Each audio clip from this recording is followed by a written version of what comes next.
Chapter 200, Chashu Town. The Farewell Performance. Xiaoji, I have received the intelligence submitted by Jack.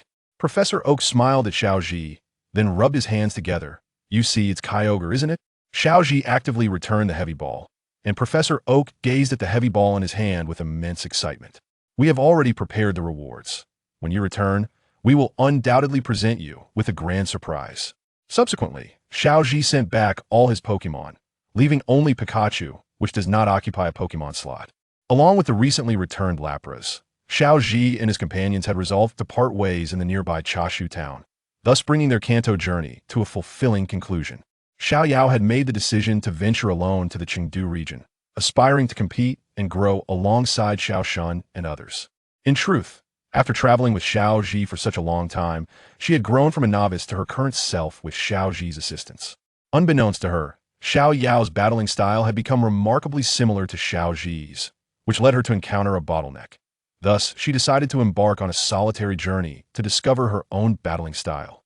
Xiaoji was very supportive of her decision, and both cherished their remaining moments together. After traversing a forest, the group finally arrived at Chashu Town, where Xiaoyao and her brother planned to take a boat back to the Hoenn region from the local port. Now, everyone is finally about to part ways, Xiaoyao said candidly. Although she felt reluctant, she understood that they would meet again, as each had their own path to follow. Xiaoshun initially felt quite dejected upon realizing that his sister would be heading to the Chengdu region alone, and that he could not continue traveling. Fortunately, with Xiaoji's guidance, he came to enlightenment, knowing that he too would soon embark on his own journey, wandering through various regions and encountering different companions.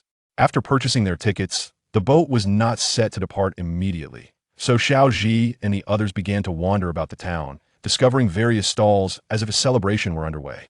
Oh, Xiaoyao exclaimed, pointing at a poster on the wall. Look, it seems like this place is hosting a grand festival today. Xiaoji leaned in for a closer look and confirmed it was indeed a grand festival. However, it was not an official competition, but a special event held during the celebration. It looks like so much fun. I want to participate. Xiaoyao cheered, concluding their Kanto journey with the final grand festival seemed like a splendid choice. Xiaoji nodded. Then I will participate as well. Xiaoji and Xiaoyao proceeded to register, and since it was a privately organized event, only 2 participants advanced to the second review. The sole judge for the Chashu Festival was Miss Joy, who smiled at the crowd and stated, the victorious coordinating trainer will be awarded this Chashu medal. Now, competitors, please set your sights on the honorable Chashu medal and strive diligently. That medal was considerably larger than the ribbon medals, but equally exquisite. The organizers were already aware of Xiaoji and Xiaoyao's identities, arranging for Xiaoyao to perform first, while Xiaoji was to be the grand finale. First, the initial review, where competitors will showcase their dazzling moves on stage, is about to commence. The first contestant is Xiaoyao. She has remarkably secured a place among the top 4 contestants of the Grand Cana and Quartz conferences, showcasing her formidable prowess, the host proclaimed. Clearly, their identities have been unearthed by the organizers. Xiaoyao! Xiaoyao! Xiaoyao! The audience erupted in cheers, welcoming Xiaoyao with fervent applause. Sister is truly popular. Xiaoshun exclaimed in astonishment. Xiao Gang chuckled. For a coordinator, reaching the top 4 in such a grand event is indeed an impressive feat. The partner employed by Xiaoyao is none other than Little Eevee, which dug several holes on stage while simultaneously unleashing shadow balls, each emerging from a different hole. Ultimately, Eevee leaped from the central hole, holding a shadow ball aloft and tossing it into the air. The previously harmonious shadow balls exploded in an instant, transforming into a spectacular display of fireworks. The host marveled. This is simply magnificent, a veritable display of splendid fireworks. However, the subsequent contestants' performances fell short of expectations, featuring lackluster acts like a Kingler leaping from a water tank and a Charizard jumping through fiery hoops. Next up is the highlight performance by contestant Ash, the champion of both the Grand Cana and Court conferences, a true elite coordinator. We are honored to have Ash participating in this splendid competition. The crowd roared, Ash! Ash! Ash! As Ash took to the stage with Pikachu. It has been decided, you are the one, Pikachu. Pika. Indeed, Ash's partner is none other than Pikachu. Thunderbolt, followed by Volt Tackle. Pikachu began to race in rapid circles, creating an electrifying ring. Iron Tail. Pikachu's Iron Tail sent the electric ring soaring. and following suit, multiple electric rings collided on stage, erupting in scintillating sparks. Final thunder. Pika. A cataclysmic bolt of lightning descended from the heavens, shattering the electric rings and scattering sparks like branches spreading from a colossal thunder tree. In an instant, the audience erupted into thunderous applause. It was no surprise that Ash and Xiao Yao advanced to the final 5 minutes, locking eyes upon the stage. In unison, they declared, "Let us engage in the most splendid battle. Blaziken, take the stage. It has been decided, Kingdra. Then let us commence. Blaziken, show Ash our strength." Xiao Yao, determined not to underestimate her opponent, immediately initiated Mega Evolution. The clash of Mega Blaziken against Kingdra intensified the atmosphere in the arena. Ice Beam, Flamethrower, their classic special moves collided, resulting in a tremendous explosion. Surf, Woo, Kingdra summoned a colossal wave that surged towards Mega Blaziken. Use Charge Flame Rush, then follow up with Flame Kick. Xiao Yao shouted. Mega Blaziken, engulfed in flames, broke through the tidal wave, launching a Flame Kick. Water Cannon. Kingdra unleashed a powerful water cannon, colliding with the Flame Kick, generating a considerable amount of steam in the air. The battle raged on, with Kingdra and Mega Blaziken exchanging blows, both evenly matched, their scores remaining tied. With only 30 seconds remaining, Ash smiled. "Let us determine the victor, Xiao Yao." Absolute zero. "No problem. Explosive Blaze." Instantly, Kingdra released a terrifying mist of frost, while Mega Blaziken expelled a powerful surge of explosive flames, resulting in a cataclysmic explosion at the center of the stage. The aftermath of the explosion forced Kingdra and Mega Blaziken back towards Ash and Xiao Yao. "Ding, time's up." The host gazed at the screen in astonishment. "I cannot believe it. Both contestants have identical scores, which means..." Miss Joy continued. "According to the regulations of the event, both contestant Ash and contestant Xiao Yao are declared winners." Both nodded in satisfaction. This was the best outcome for them. However, Miss Joy awkwardly approached. "I apologize, we did not anticipate such a result, and thus only prepared a single medal." Ash and Xiao Yao exchanged glances. "In that case, there is only one solution." Xiao Yao caught the medal and tossed it into the air. Pikachu. Pikachu arrived at the venue, leaping into the air, and with a powerful strike of its iron tail, split the Ash medal in two. Ash and May reached out to receive it, exclaiming in unison, "I have obtained the Ash medal." Chapter 201. A Reunion with Green. Confrontation with the Electric Beast. As dusk fell, Brock utilized every ingredient at his disposal to prepare a farewell feast. "All right, everyone, dig in quickly. May and Max's ship is about to set sail." Brock called out to the group. "Wow, everything looks delectable," Max exclaimed. "I'm about to start." The others echoed in unison. Just as they finished their meal, the sound of a ship's horn echoed in the air. May suddenly realized, the departure time is upon us. The group hurriedly made their way to the port. Just as they were about to board, May turned and embraced Ash. "Goodbye, Ash. I will definitely catch up to you next time." Ash gently stroked her hair and replied with a smile, "I'll be waiting." Thus, Ash and Brock bid farewell to May and Max as they boarded the ship, bringing their journey to a close. The following day, at a familiar intersection, Ash smiled at Brock and said, "Brock, please send my regards to everyone at the pewter gym." The two then parted ways, each returning to their respective homes. As Ash strolled towards Pallet Town alongside Pikachu and Eevee, a familiar voice rang out. "What are you all planning to do with my Pokémon?" Ash immediately perked up, leading Pikachu and Eevee to investigate. Indeed, it was Green. Although this was Ash's first encounter with Green since his arrival in this world, he felt a kinship. After all, they were brothers in arms, and this did not deter him from watching the unfolding spectacle. Observing the scene, Ash surmised that Team Rocket had initially intended to ambush him, but had instead captured Green's electric beast. The team was ecstatic upon encountering an unfamiliar Pokémon, resulting in the current predicament. "Oh no, that's that guy's trainer," Meowth exclaimed in astonishment. However, Team Rocket was renowned for their electric defenses. Green, in a resigned tone, remarked, "Even if your electric moves are ineffective, you must possess other strategies, right? Electric Beast, use Iron Tail." The electric beast's tails glowed white as they severed the net, glaring fiercely at Team Rocket. With a powerful thunderbolt, it sent the trio flying. Green, having noticed Ash behind him, turned and greeted, "Long time no see, Ash. I heard you became the champion of the Hoenn League and dominated the battle frontier. It seems you haven't been idle." "Of course. It's been a while, Green." "Care for a battle?" Ash responded eagerly. "I'll be more than happy to." The two faced off, shaking hands before walking side by side towards Pallet Town. Upon arriving at Professor Oak's laboratory, Ash and Green entered simultaneously. "Grandpa, I'm back." "Professor Oak, are you here?" As soon as he spoke, Professor Oak and Tracy emerged. The professor immediately dismissed Green, exclaiming, "Ash, welcome, welcome." Green's expression darkened as he protested, "Grandpa, I'm your biological grandson. Get out of here, you can't compare to Ash." Professor Oak showed no mercy to Green. Ash chuckled, "Wait a moment. Once I finish up here, I'll take you to see your reward. I guarantee you'll be pleased." "What reward?" Green asked, puzzled. Ash, intrigued by Professor Oak's mysterious demeanor, nodded. "Where are my Pokémon? I want to battle Green." "Pokémon?" Professor Oak hesitated, awkwardly retrieving 2 Pokeballs and handing them to Ash. "Use these for now, the others aren't here." "Not here." Both Ash and Green were baffled. If the Pokémon weren't with him, where could they possibly be? Had he sold them? Ash regarded Professor Oak with suspicion, who quickly waved his hands in denial, explaining, "It's not what you think. You'll understand shortly." Ash nodded and opened the 2 Pokeballs, revealing Nidorino and Venusaur. The 2 Pokémon were thrilled to see Ash. "I'll use Nidorino," Ash decisively declared. "A ground type? Impressive. Bring it on." Green was ready to see how much Ash had improved. "Wait." Ash then produced a premium moonstone and directed it towards Nidorino, enveloping it in a blue-white glow of evolution. A large Nidoking appeared before them. Nidoking. Type: ground, poison, ability, sheer force, strength, late gym leader. Moves: horn drill, earthquake, mud bomb. "Now let the battle commence." Ash's Nidoking versus Green's electric beast, Tracy announced as the referee. As an evolved form of the electric beast, its strength was formidable.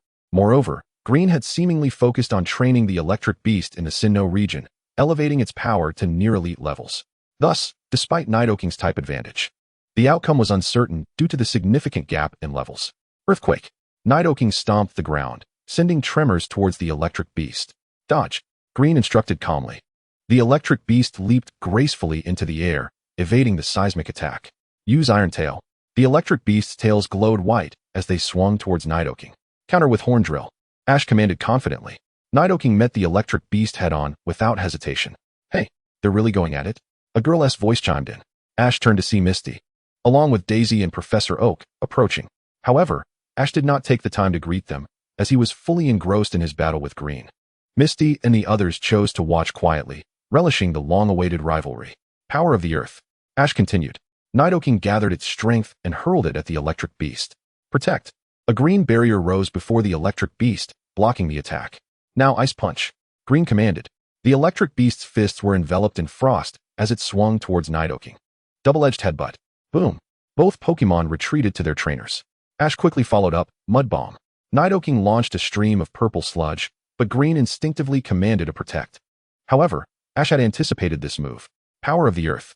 The electric beast successfully shielded itself from the Mud Bomb, but the protective barrier shattered as the earth power struck. Defeating it, the electric beast fainted, and Nidoking emerged victorious.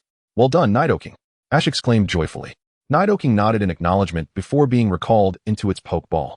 "Mom, Misty, I'm back." Ash turned to address them. Daisy remained silent, but Misty stepped forward, linking her arm with Ash's, expressing her discontent. "You didn't come home first. Instead, you went straight to Professor Oak's." Ash scratched his head sheepishly. "I intended to go home first, but then I ran into Green." Green crossed his arms, scoffing. "Don't blame me. You were the one fixated on battling." Professor Oak interjected with a smile. "All right, everyone is here. Come, I'll show you Ash's reward." The group followed Professor Oak with curiosity. Chapter 202, Icefire Island. Departure to the Sinnoh region. Under Professor Oak's guidance, they arrived at the port near Pallet Town.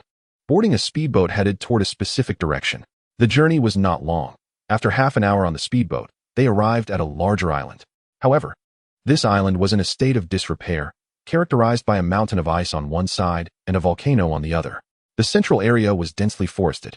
The northern side featured flat grasslands, while the southern side was marked by steep stone formations. The island was described as a place of great potential because there were hardly any Pokémon present, and the only building was a Pokémon Center located centrally. The Pokémon residing here were Ash's own, explaining why Professor Oak had mentioned that his Pokémon were not at the lab. Ash was astonished. "What on earth is happening here, Professor Oak?" This island was truly the creation of Groudon. Originally, it was merely a small volcanic landmass. But Groudon flew to this maritime region and discovered the volcano, thus inaugurating the formation of this island. Professor Oak elucidated. By the way, Ash, I have always been curious. How is it that your Groudon can fly? Ahem. Ash replied awkwardly. I'm not quite sure. Perhaps it's just innate. Never mind that. Since it was your Groudon that established this island, coupled with your esteemed reputation, the League generously bestowed this maritime area upon you. Subsequently, you assisted the Ranger in completing their tasks, and in collaboration with the Kanto League, the Rangers Alliance undertook renovations for your island. The League also provided you with a Pokémon Center and Nurse Joy. Essentially, apart from the volcano, everything else on this island has been transplanted from the League, ensuring a diverse range of terrains suitable for various Pokémon to thrive. To facilitate your Pokémon exchanges, they have installed intercoms in each terrain, enabling the Pokémon to promptly respond to your summons. In short, this island is now yours. All the Pokémon you capture henceforth will be transported here, and the League will supply the resources necessary for their training. Gasp. Not only Ash, but even Gary and Misty were taken aback. It was evident that the League regarded Ash as a key candidate for cultivation. Hanako, on the other hand, felt elated, proud that her son had achieved such success at a young age by becoming an island master. Under Professor Oak's guidance, Ash reunited with his Pokémon across various terrains. Upon seeing Ash's Pokémon, Gary was utterly astonished. Groudon from the volcano, Articuno from the snow-capped mountains, Rayquaza from the stone forest, and Kyogre from the ocean. It had only been a little over a year, and his evolution was nothing short of remarkable. As they reached the central forest, Ash's Celebi emerged, causing Professor Oak and the others to widen their eyes in disbelief. Gary was left speechless, astonished that Ash had even captured Celebi. When Gary spotted Ash's Aerodactyl, his eyes sparkled with excitement. His research topic revolved around fossil Pokémon, and he never anticipated encountering a living Aerodactyl. Under Professor Oak's care, the Aerodactyl had regained its strength, reaching the pinnacle of the elite level, while the original source of its power remained elusive and could only be restored through the Aerodactyl's own efforts. Upon learning this, Gary immediately borrowed the Aerodactyl, promising to assist in restoring its abilities. Celebi joyfully soared through the forest and meadows, and the previously transplanted flora flourished rapidly, seamlessly integrating with the island as if they had always belonged there. Since the living accommodations had yet to be constructed and they were not far from Pallet Town, the group decided to return there. They gathered for a meal at Ash's home, and the following day, Gary took Ash's Aerodactyl back to the Sinnoh region. Ash spent 2 days at home with Hanako and Misty before deciding to set off for Sinnoh. Given that the most distinctive features of Ash's Island were the volcano and the snow-capped mountains, he aptly named it Icefire Island. Hanako, Misty, and Professor Oak would manage the development of Icefire Island for Ash, who had already selected his team for the journey to Sinnoh. Ash's team consisted of Pikachu, Eevee, Lucario, Marshadao, Ambipom, Herdier, and Shelmet. Celebi seemed particularly fond of Ash's Icefire Island, choosing to remain behind. After all, staying cooped up in a Pokeball was rather dreary, and it would return to the GS Ball once it had enjoyed itself and enhanced its strength. Shelmet had accumulated enough experience during this time to reach the pinnacle of the gym leader level, on the verge of evolving into a quasi-divine Sceptile.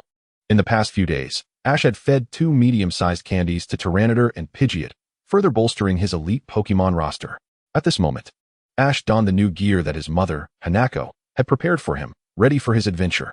Standing before Professor Oak's Research Institute, the professor advised, upon arriving in Sinnoh, you may seek out Professor Rowan. He then presented Ash with a brand new Pokédex, saying, consider this my farewell gift. The Pokémon data from the Sinnoh region has been uploaded. All right, I understand. Hanako smiled gently. Ash, safe travels. She waved goodbye to Ash. Ash, along with Pikachu and Eevee, also waved farewell. He boarded the ferry bound for the Sinnoh region, where new territories and adventures awaited him. Of course, the ever-persistent Team Rocket trio was also on the ferry, but Ash chose to ignore them. Chapter 203, Dawn. The Rowan Research Institute. Sinnoh region, Twinleaf Town. As the sun rose, an alarm clock rang, and a young girl rose to silence her Munchlax-shaped alarm clock. Upon opening her eyes and standing before the window, she gazed at the beautiful scenery outside, feeling instantly refreshed. The girl, named Dawn, was an aspiring novice trainer, and today was her departure day. After completing her morning routine, she gathered her belongings when her mother, Kazumi, called from outside. Dawn, are you awake? I've been awake for quite some time. With a click, Kazumi pushed the door open, accompanied by a meowth. Good morning. It's rare for you to wake up so early today. Dawn placed her hands on her hips, replying discontentedly. I should be waking up early today. The mother and daughter then descended for breakfast. And as Dawn observed her mother's accolades as a top coordinator in the living room, she resolutely declared, I will become a top coordinator trainer, just like you, Mom. Accepting the backpack Kazumi had prepared for her, Dawn ensured she had the postcard from the Rowan Research Institute before preparing to step outside. Kazumi smiled. Today's weather is splendid, perfect for a journey. Afterward, she handed Dawn an old ribbon medal, the first ribbon medal she had ever earned, to serve as a talisman. Thank you, Mom. Dawn exclaimed, mounting her bicycle. I'm off. You know the location of Professor Rowan's Research Institute, which is on the outskirts of Chashu Town, right? Kazumi expressed her concern. No problem, no problem. Dawn reassured. The postcard has detailed instructions. Kazumi watched her daughter ride away, helplessly rubbing her forehead. Whenever you say no problem, that's when you're most at risk. A mother knows her daughter well.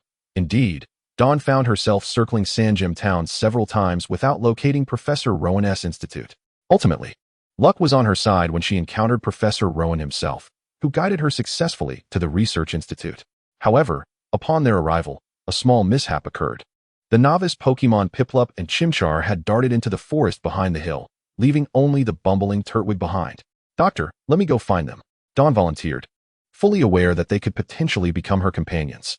Hearing this, Professor Rowan admired her determination, nodding in agreement. In that case, when you encounter Pokemon, you may crouch down to their level and speak with them. This will help them relax and lower their guard. Thank you very much for your advice, Dawn replied, finding Professor Rowan's stern demeanor surprisingly gentle. In the jungle, Dawn was the first to spot the Chimchar perched on a tree, and just then, Piplup leaped out, launching a bubble beam that Chimchar deftly evaded. The two Pokemon then dashed deeper into the forest. Thus began the bond between Piplup and Dawn, as she first rescued Piplup from a web, only to later find herself in trouble when she slipped down a slope and was surrounded by a swarm of Spinarak. Dawn's self-sacrificial spirit instantly moved the proud Piplup, who was about to step in front of Dawn to shield her from the Spinarak's attack, when Herdier, Ember, Woof. A torrent of orange flames surged forth, incinerating the Spinarak's attack and simultaneously dispatching the Spinarak. Dawn turned around in haste to express her gratitude, and when she looked up to see who had come to her aid, she exclaimed in delight, Ah, it's Ash. Indeed, the one who has arrived is Ash. Upon his arrival in the Sinnoh region aboard a passenger ship, Ash immediately sought out Dr. Yashiro. Upon entering the jungle, he was drawn by the commotion and hurried over to investigate. Do you recognize me? Ash was taken aback by his newfound fame, which had evidently reached Sinnoh. Of course, Dawn exclaimed, grasping Ash's hand with admiration.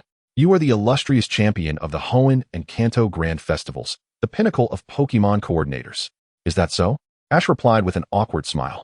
Well, I suppose I am quite well known in the coordinator community. Hello, my name is Dawn. She introduced herself with enthusiasm. And I am a rookie trainer just starting my journey today, aspiring to become a top Pokemon coordinator. I have watched every one of your grand festivals, and your record of victories is simply astounding. Ash looked at the young girl with a mix of amusement and bemusement, realizing that he had unwittingly acquired a devoted fan right upon arriving in Sinnoh. If he remembered correctly, Dawn was to be his partner in Sinnoh, often referred to as the Princess of Sinnoh. I am Ash, pleased to make your acquaintance, he said politely. Pikachu, Bizel, and Eevee, his three Pokemon companions, also greeted Dawn. Instantly captivated, Dawn exclaimed, Is that an Eevee? How wonderful. Your debut battle was alongside an Eevee, wasn't it? Eevee shyly scratched its head, feeling flattered to be recognized. After learning that Ash was also heading to the Yashiro lab, the two decided to travel together, with Dawn cheerfully conversing with Ash while cradling her Piplup. Suddenly, a gentle breeze swept through, causing them to stop and realize they had unknowingly arrived at Lake Valor. At that moment, the mist hovering over the lake was stirred by the wind, creating ripples on the water's surface, whereupon a translucent figure emerged. Mewtwo. Ash's shadow stirred as Mewtwo cautiously peeked at the figure, only to retreat back into Ash's shadow at once. Moments later, the figure vanished before their eyes. Is that Amulito? Ash murmured, understanding that the legendary Pokemon was likely not there to meet him, but rather to meet Dawn. Although Ash's voice was barely above a whisper, Dawn caught it. Amulito? Ash, do you know that Pokemon? On their way to the Yashiro lab, Ash took the opportunity to introduce this legendary Pokemon, Amulito, along with its counterparts, Uxie and Azelf. Meanwhile, Chimchar had already been captured by a Staraptor. Upon meeting Dr. Yashiro, Ash shared his encounter with Amulito, to which Dr. Yashiro nodded, acknowledging the rumors of Amulito residing at Lake Valor and promising to investigate further. Dr. Yashiro was exceptionally warm towards Ash, having learned from Professor Oak that this young man possessed more than one legendary Pokémon. Upon witnessing Ash in person, it was evident that he was no ordinary trainer. After exchanging pleasantries, Dr. Yashiro turned to Dawn. "All right, Dawn. Although there have been some unexpected events, everything has been resolved. Please choose one of these 3 beginner Pokémon as your companion." Before her stood a Fire-type Chimchar, a Water-type Piplup, and a Grass-type Turtwig, awaiting her selection. Without hesitation, Dawn beamed. "I've already made my decision. I choose Piplup." Piplup. Piplup proudly puffed out its chest. Chimchar, upon witnessing Dawn's choice, was left in shock, while Turtwig appeared indifferent. In Chapter 204, Brock rejoins the team and captures a Starly. Dawn received her starter gear, a Pokédex, and 5 Pokeballs. Ash. The upcoming Grand Festival in Jubilife City isn't far from here. You'll be participating, right? Dawn inquired, cuddling Piplup. Hearing this, Ash pulled out a travel guide to examine the map. Originally, this task fell to Brock, but now he had to take it upon himself. "My main focus is on challenging gyms, but if I come across a grand festival along the way, I might participate." As Ash scanned the map, he located the first gym in Orberg City, which required passing through Jubilife City. "That's fantastic," Dawn cheered. "In that case, Ash, shall we travel together?" "Absolutely, the more, the merrier," Ash readily agreed. Pika, Boo, Pikachu, and Eevee nodded in agreement. "This works well. As a senior, Ash can guide you." Dr. Yashiro approached. "You can leave your bicycle with me. I will arrange for it to be sent back home." "Really? Thank you, Dr. Yashiro." Dawn expressed her gratitude. Observing the bicycle, Ash discreetly stepped back a few paces with Pikachu, determined to prevent Pikachu from achieving a 3-kill milestone. "Huh, what's wrong?" Dawn asked, puzzled by Ash's retreat. Ash and Pikachu shook their heads, signaling that everything was fine. It was best not to mention the title of Bicycle Slayer. Thus, Ash and Dawn bid farewell to Dr. Yashiro and set off towards Jubilife City. Along the way, they encountered Brock, who had surprisingly arrived in Sinnoh via truck driven by a girl named Tsubomi, only to discover that she already had a boyfriend. Consequently, Tsubomi, seeing that Brock had found friends, promptly abandoned him and drove off with a swift motion. Brock stood frozen in place, heartbroken yet still cheerful as he clutched his beloved Pokémon.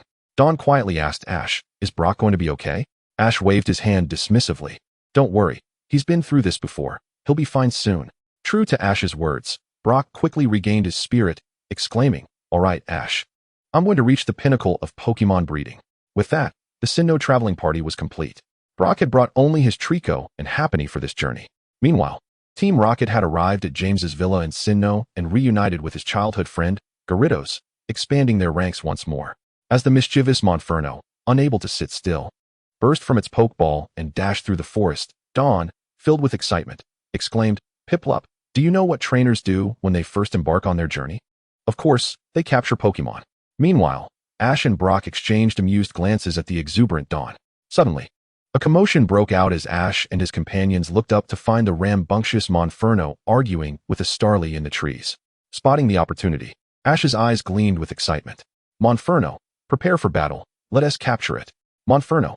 Monferno responded eagerly, taking a combat stance and challenging Starly. Unable to contain itself, Starly flapped its wings, unleashing a fierce gust of wind. "Monferno, use Ember." Monferno leaped into action, unleashing a dazzling array of embers that collided with the gust of wind. A small explosion ensued in midair, shrouding the area in smoke. Thunder Punch. During those days at Professor Oak's lab, Ash had arranged for Monferno to undergo special training, focusing primarily on the elemental punches. Monferno, naturally talented, had learned Thunder Punch but was still a bit too playful and impulsive, yet had made significant progress, reaching mid-elite level. Using its tail for leverage, Monferno broke through the smoke and soared above Starly, its tail crackling with electric energy. Starly, however, was not idle. It emanated a bright white light, preparing to clash head-on with Thunder Punch. "Is that a quick attack?" Ash chuckled. "Then let us try this move, Aura Sphere." Monferno. Monferno's hand glowed with a radiant light, significantly boosting its power, and it struck Starly down to the ground. Seizing the moment, Ash threw a Pokeball, successfully capturing Starly. Starly. Gender, male. Type, normal, flying. Ability, Keen Eye. Level, mid-elite. Move set, Wing Return, Lightning Flash, Wing Attack, Shadow Clone, Raging Storm. Type, flying. Ash gazed at the information on his newly captured Pidgey with satisfaction. A classic start in a new region by capturing a familiar bird. This particular Pidgey was on the verge of evolution, and its final form, the stylish Pidgeot, boasted a rather dashing hairstyle. Yay! Dawn cheered as she witnessed Ash's successful capture. Congratulations, Ash. You've successfully caught a Pidgey. With Ash having secured a new companion, Dawn eagerly set out to find her own target. It wasn't long before she stumbled upon an adorable Buniri. Unable to contain her excitement, she dispatched her Piplup, initiating her very first capture battle. Piplup, use Bubble Beam. Piplup. Piplup unleashed a torrent of bubbles, but Buniri nimbly leapt aside, evading the attack. Piplup, behind you. Use Peck. Piplup turned, its beak shimmering with white light as it charged at Buniri. Yet, Buniri effortlessly dodged again, countering with a swift double punch that sent Piplup tumbling to the ground, before happily hopping into the grass and disappearing from view. Dawn's inaugural capture battle ended in disappointment, and both she and Piplup hung their heads in defeat. Just as Ash and Brock were about to offer words of comfort, Dawn perked up, exclaiming, "No worries. Everyone fails their first time." This left Ash and Brock momentarily stunned, surprised by Dawn's impressive self-motivation and optimism. As the trio continued on their path, a flash of electricity darted through the trees, causing the local Pidgey flock to scatter in panic. They turned to see a purple-haired boy, roughly Ash's age, administering electric therapy to the Pidgey with an Electabuzz, incapacitating several of them as they fell from the sky. Without hesitation, the purple-haired youth tossed 3 Pokeballs in quick succession, capturing 3 Pidgey in the process. Chapter 205, The Rival Shinji Appears. A 3 vs. 3 showdown. The boy picked up the 3 Pokeballs and consulted his Pokédex. Has this one learned Wing Return? Let us give it a try. He then captured 1 Pidgey while releasing the other 2. Why would you release them after capturing? Dawn questioned, her confusion evident. Just as Brock was about to debate the matter, Ash interjected, explaining that the boy's actions were not incorrect. A trainer should capture Pokemon with potential, and not everyone is as fortunate as Ash. Unlike other trainers who grow attached only to abandon their Pokemon later, this boy merely selected those with promise, making his releases fairly commendable. While Ash understood, he did not agree with the practice. Your Pikachu and Eevee show promise, but it's a shame they haven't evolved. At that moment, the boy took notice of Ash and his friends, stepping forward to challenge them. I'm Shinji from Veilstone City. Care for a Pokemon battle? With such an enticing opportunity presented, Ash readily accepted. How about a 3-on-3 battle? Shinji proposed. Ash nodded in agreement. The 2 trainers found a clearing in the forest, taking their positions on opposite sides as Brock assumed the role of referee, succinctly announcing the rules. The battle commenced. Dawn, her cerulean eyes sparkling with excitement, cheered for Ash while supporting Piplup. You're up, Pidgey. Let us get ready to battle. Simultaneously, both Ash and Shinji sent forth their recently captured Pidgey, both displaying significant potential as they had already learned Wing Return. Use Wing Return. Shinji commanded, initiating the assault. We'll counter with Wing Attack. Ash replied. The 2 Pidgey collided, both trainers calling them back momentarily. Shadow Clone, then Wing Return. Shinji ordered, creating multiple clones that launched an attack. Raging Storm. Ash responded calmly, as his Pidgey flapped its wings, conjuring a powerful gust that dispelled the clones and weakened the incoming assault. Now, take flight. Wing Return. Seizing the opportunity, Ash's Pidgey soared on the winds, gaining momentum to strike the opposing Pidgey, sending it soaring away. Now, finish with Wing Attack. Ash's Pidgey, cloaked in radiant light, delivered 2 decisive slaps, incapacitating Shinji's Pidgey. Yes, Ash won. Dawn cheered, expressing her disdain for Shinji's stoic demeanor. Is that all you've got? Shinji huffed, recalling his Pidgey, prompting Ash to furrow his brow. Unable to hold back, Ash asserted, even if you capture Pokemon with potential, a trainer's role is to transform that potential into strength. In battle, it's not only about the Pokemon's power, but also the trainer's command. This loss isn't on your Pidgey, it's on you. Shinji fell silent, realizing his defeat. As a believer in strength, he refrained from arguing and instead tossed out a second Pokeball. Go, Chimchar. Upon seeing this, Ash recalled his Pidgey. Then, I choose you, Apom. Apom. Ash's Apom appeared, ready for battle. Use Spark.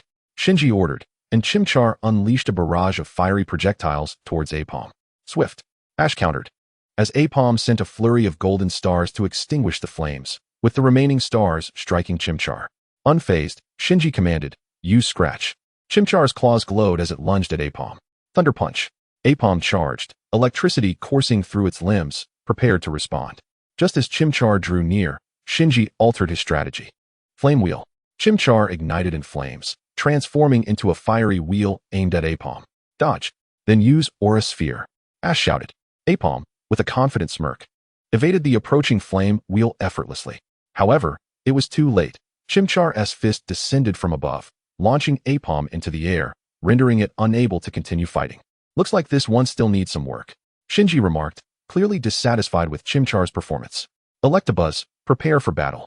This Electabuzz exhibited impressive strength and potential, evidently a favored Pokemon of Shinji's. Come back, Apom.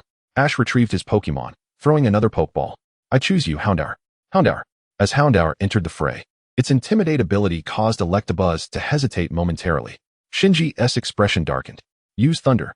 Electabuzz sprang into action, its arms swirling as a colossal bolt of lightning descended toward Houndour. Dig. Houndour burrowed underground, evading the attack. Watch out, Shinji shouted, scanning the area to anticipate Houndour's ambush. Bite. Just as he spoke, Houndour erupted from the ground beneath Electabuzz, causing it to lose its balance and fall, allowing Houndour to seize the opportunity and bite down.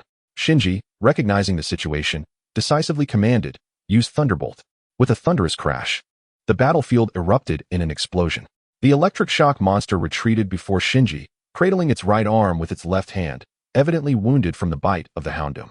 The Houndoom also returned to Ash, arcs of electricity still crackling across its body, indicating it had sustained significant injuries. Ash nodded, acknowledging Shinji's impressive reflexes. But Houndoom was not so easily vanquished. Flame Vortex. Houndoom unleashed a swirling inferno towards the electric shock monster. Use Protect. The electric shock monster responded decisively, conjuring a green barrier to thwart the incoming flames. Flame Wheel. Houndoom ignited with fire, transforming into a blazing wheel that charged forward. Without hesitation, Shinji commanded, use Thunder Punch. The electric shock monster swung its left arm, electricity crackling as it clashed with Houndoom's flame wheel, yet its left side lacked the strength to deliver a perfect blow, resulting in it being knocked aside by Houndoom's assault. Finish it. Flamethrower. Woof. Houndoom unleashed a torrent of orange flames, engulfing the electric shock monster, which promptly succumbed to the onslaught. Brock declared, the electric shock monster is unable to battle. Houndoom is the victor. The winner is Ash. Woof. After defeating the electric shock monster, Houndoom's experience surged, leading it to evolve into an elite form. Oh yeah, Ash is simply amazing. Misty cheered exuberantly. Meanwhile, Shinji pondered for a moment before tossing out a Pokeball, releasing the Machop within. Next time we meet, I won't be defeated. With that, he turned and strode away. You jerk. Misty fumed, glaring at Shinji's retreating figure. What an insufferable guy. Ash shook his head in resignation, recognizing that Shinji was akin to a gamer, capturing numerous Pokemon and optimizing their training. However, in the game, they were merely data, while in reality, they were vibrant lives. A notion Ash could not reconcile with Shinji's approach. Yet, differing philosophies existed, and the League imposed no rules against such conduct, leaving Ash powerless to intervene. Observing Misty's indignation, Ash consoled her, don't be upset, that's just his nature. Besides, compared to those who abandon Pokemon over trivial mistakes, he's doing quite well.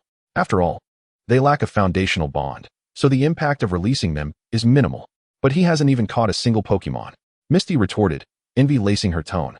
He's released a whole bunch, while I'm still striving to catch my first. At her words, Ash and Brock exchanged knowing smiles. Chapter 206, The Bard, Shuji appears. As Ash and his companions continued on their journey, they were suddenly captivated by a melodious tune that instilled a sense of tranquility. Following the sound, they beheld a young bard, adorned in a minstrel's attire, leaning against a tree while playing a harp that bore an enchanting resemblance to the mythical Mew. I apologize for intruding upon your space, the young man said, setting down his harp with a humble demeanor. I am Shuji, the Pokemon Bard, currently journeying alongside this beauty to sing the praises of the Pokemon world.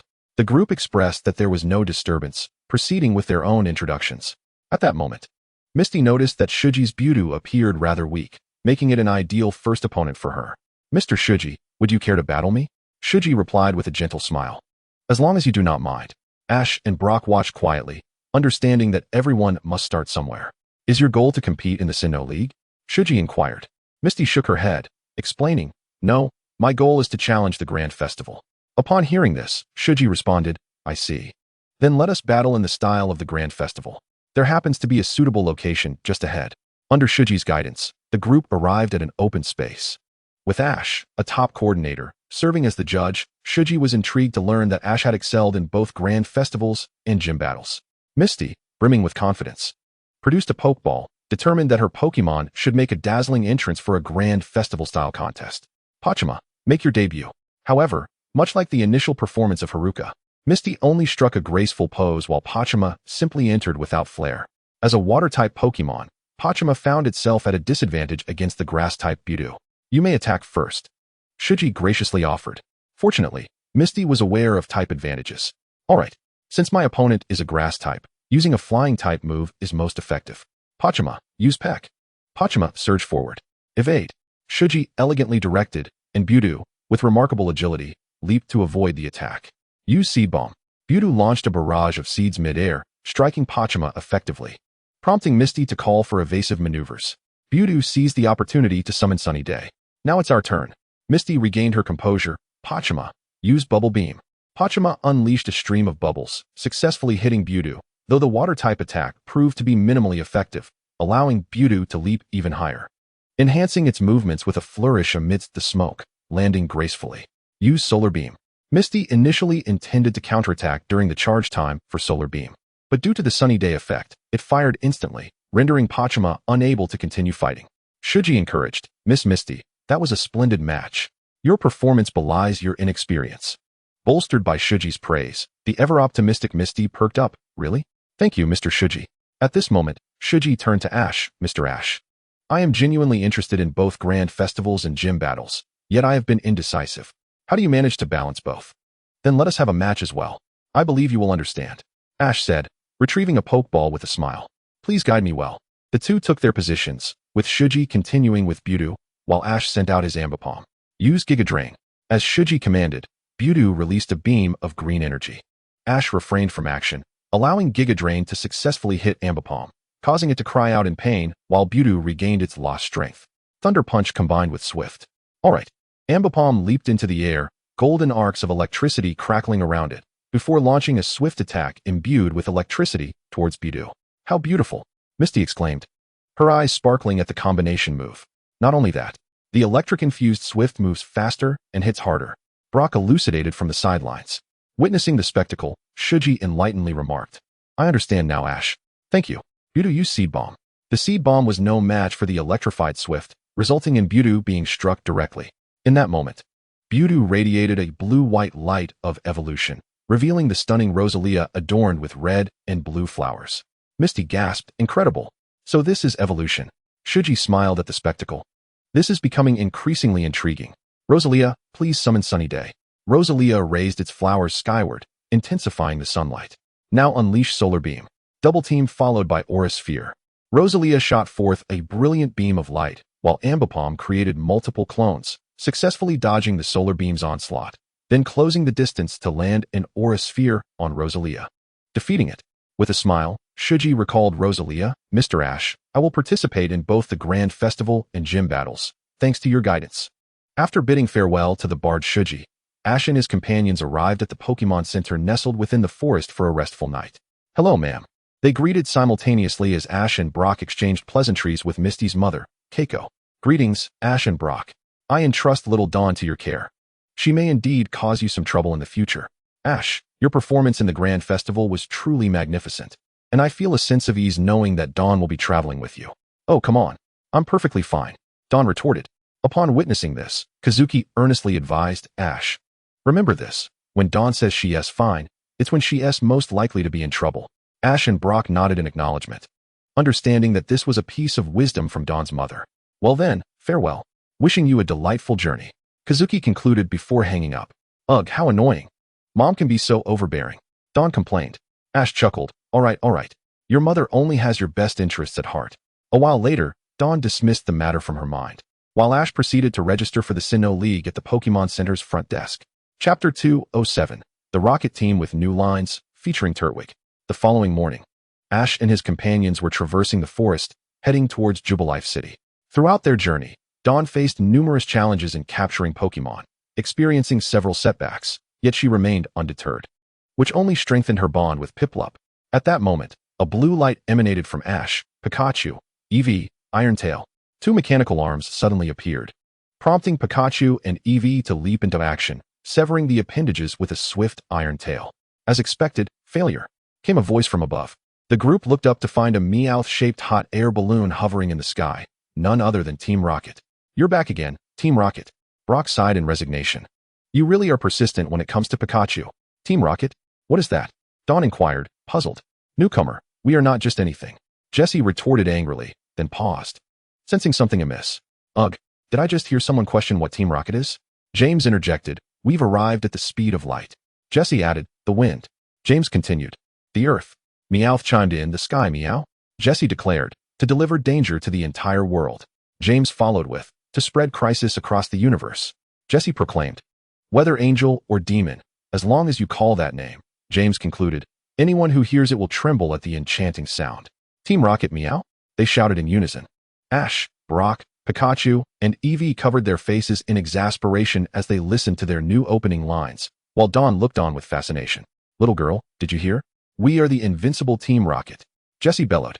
I didn't quite understand that. Dawn replied with an awkward smile. But Meowth can talk, just like Lucario's telepathy?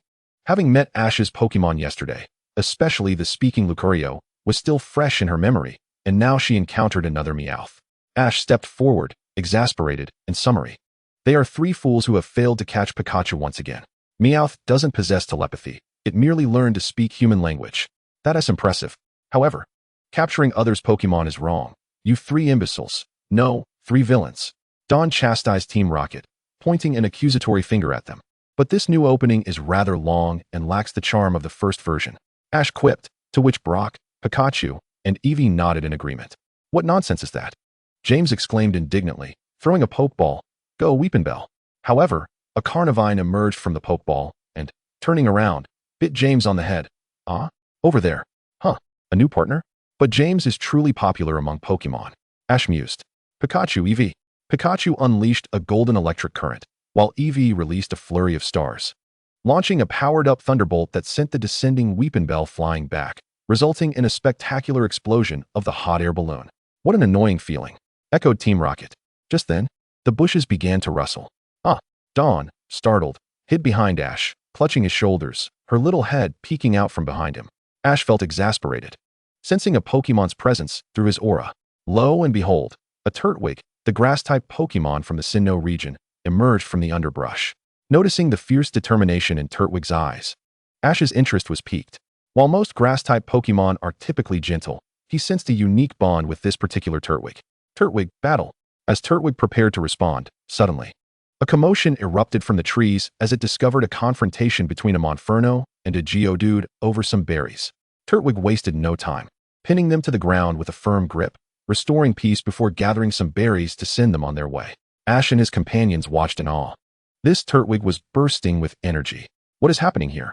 Inquired a kind-hearted elderly woman who approached Ash and his friends. Upon her arrival, Turtwig excitedly rushed to her, and she effortlessly blocked its advance with a branch. Greetings. My name is Yukino. The grandmother smiled, cradling Turtwig. It is my dear friend. Dear friend. They all exclaimed in unison, and introductions were exchanged. The grandmother nodded gently. This child loves to take care of others. All the Pokemon living nearby have received its attentive care. Dawn inquired, is that Turtwig your Pokemon, Yukino? No, I am neither a Pokemon trainer nor a coordinator. I merely cultivate herbs and lead a simple life here, Yukino explained, shaking her head. One day, this child appeared in the forest, looking quite exhausted. I offered it some Pokemon food to eat, allowing it to rest. Since then, it has made this forest its home, likely to express its gratitude by protecting the woods and the lake. Turtwig nodded in agreement, nestled comfortably in Yukino's arms. Unbeknownst to me, it has become the leader of the Pokemon in this vicinity. However, its exuberance sometimes causes a bit of worry for me. Ash and his friends nodded in understanding. This Turtwig was indeed overflowing with energy. You were planning to capture it, weren't you? Yukino asked Ash. He nodded honestly in response. This child is so full of vitality. I believe it would thrive on an adventure. Yukino smiled. Turtwig leaped from Yukino's arms, striking a battle pose directed at Ash. Just then, a battered Ursaring collapsed before them. The capture battle was abruptly interrupted as Ash used telekinesis to lift it and bring it to Yukino's home, where she and Brock began searching for herbs to prepare a remedy. Additionally, Ash infused it with the power of the Tokuwa, aiding in its recovery of wounds and stamina. And with the medicinal soup Brock prepared, Ursaring soon regained its vigor. Chapter 208, Capturing Turtwig, and the rematch with Shinji. Just in time for lunch. Brock utilized Yukino's kitchen to prepare a hearty soup for everyone. Delicious. Brock's cooking is truly exquisite. Dawn exclaimed, savoring the soup. Indeed, traveling with Ash was the right choice. At this moment, Ash observed that the Turtwig was generously sharing its rich soup with the injured Ursaring. With a smile, Ash rose and ladled another bowl for Turtwig, exclaiming, Turtwig, you truly are gentle. Go ahead and eat. There's plenty more. Turtwig, deeply moved, leaped towards Ash and playfully bit his head. Upon witnessing this, Ash quickly activated the power of the land, and Turtwig, sensing the energy emanating from Ash, felt an even stronger bond with him. Granny Hanako chuckled. Indeed, Turtwig has taken quite a liking to Ash. It often displays such affection towards those it cherishes. After lunch, the battle for Ash to capture Turtwig officially commenced. It's decided. You're the one, Mukahawk. With a flash of light, Mukahawk appeared, radiating a brilliant white glow, and charged at Turtwig, sending it flying. However, as a heavyweight turtle Pokémon, Turtwig effortlessly regained its balance, shook itself, and unleashed a flurry of leaf tornadoes from the sprout atop its head. Mukahawk, ascend, Ash commanded. Although the leaf tornadoes were numerous, they lacked the precision of a guaranteed hit move like Swift. Mukahawk deftly evaded them with its agile maneuvers. Air slash. Mukahawk spread its wings high in the sky, summoning a fierce wind that propelled it downwards in a diving attack, the speed and power enhanced by the tailwind. Crashing into Turtwig and sending it crashing into a tree. Now is the time. Go, Pokeball. Without hesitation, Ash threw the Pokeball, successfully capturing his first starter Pokemon in Sinnoh. Turtwig. Gender, male. Type, grass. Ability, overgrow. Level, mid-elite. Moves, leaf tornado, bite, synthesis, tackle. While Turtwig displayed a fair degree of agility in its current form, its evolution into Grotle or Torterra would significantly hinder its speed due to their cumbersome physiques. Therefore, Ash planned to train Turtwig towards a more tank-like role, focusing on enhancing its offensive and defensive capabilities. After all, what turtle could possibly outpace a rabbit? Nonetheless, once Turtwig evolved, it would allow Bulbasaur to accompany it for a time, given that they were both heavyweight Pokémon. Subsequently, Ash and his companions bid farewell to Turtwig and Granny Hanako, continuing their journey towards Jubilife City. Naturally, they aimed to cultivate Turtwig in a manner befitting a tank, ensuring it learned numerous recovery moves, with Giga Drain being an excellent choice. This move not only inflicted damage on opponents, but also restored Turtwig's health. Thus, during their journey, Ash encouraged Turtwig to master the simplified version of Giga Drain. Have you captured Turtwig? A familiar voice echoed, startling Ash and Turtwig. Turning around, he saw Shinji. What brings you to this forest? Ash inquired. I'm here to bolster my battle prowess in preparation for the Steel Gym. Shinji replied, casting a glance at Turtwig. That Turtwig doesn't look particularly impressive. We'll soon find out if it's impressive or not. Let us battle. With a growl, they both made their way to the edge of a cliff, where Shinji tossed out a Pokeball, declaring, last time we battled, this guy had some digestive issues. But this time, I'll make sure to defeat you. Out came the fiery Chimchar, a fierce rival of Ash's grass-type Pokemon. Turtwig can handle a fire type like Chimchar, right? Koharu asked with concern. Brock, however, was unfazed. Don't worry. Ash has a better track record against unfavorable matchups than favorable ones. You can go first. Ash graciously conceded the first move. Shinji wasted no time, commanding a scratch attack. Chimchar, now considerably faster, darted in front of Turtwig and struck fiercely. Bite. Turtwig immediately opened its mouth and clamped down on Chimchar's arm. Throw it away. With a powerful flick, Turtwig sent Chimchar crashing into a tree with a loud thud, sending leaves flying. Shinji clenched his fists, gritting his teeth. Use Flame Wheel. Chimchar, sensing Shinji's impatience, quickly regained its footing, igniting its body in flames to form a flame wheel. As the fiery attack approached, Ash and Turtwig remained undeterred. Koharu began to feel anxious. Seizing the opportunity, Ash shouted, "Dodge to the right." Just as the flame wheel drew near, Turtwig nimbly sidestepped, allowing the attack to pass harmlessly by. Leaf Tornado, then use Tackle. Turtwig unleashed a barrage of leaf tornadoes that scattered Chimchar's flame wheel, then charged forward, ramming into Chimchar with great force. Dig! The flung Chimchar quickly burrowed underground, emerging beneath Turtwig to launch an upward strike. Without hesitation, Ash commanded, Leaf Tornado. As Turtwig soared through the air, it unleashed a series of leaf tornadoes that struck Chimchar, becoming the final blow to the already battered fire type. Turtwig landed gracefully and scathed. Incredible! Ash's adverse type matchup turned into a favorable situation. Koharu marveled. I concede. Shinji recalled Chimchar, acknowledging its inability to withstand that power. He turned and walked away. After parting ways with Shinji, Ash and his companions continued onward, only to find themselves lost in the bewildering woods. At that moment, the dense foliage of the bewildering woods obscured the sunlight, casting an eerie gloom within the forest. Many Pokémon that thrived in shadowy environments, like awakens, swirled around, but the most notable were the Stantler lurking nearby. Why are we in the bewildering woods? Koharu exclaimed nervously, glancing around. I've heard that the Stantler here can cast illusions, leading travelers in circles until they're hopelessly lost. Fear not, Ash reassured, patting Koharu's shoulder. These Stantler are no match for my aura. Brock chimed in, holding a travel guide. If we traverse through the bewildering woods, we'll soon reach Jubilife City, saving us a significant amount of time.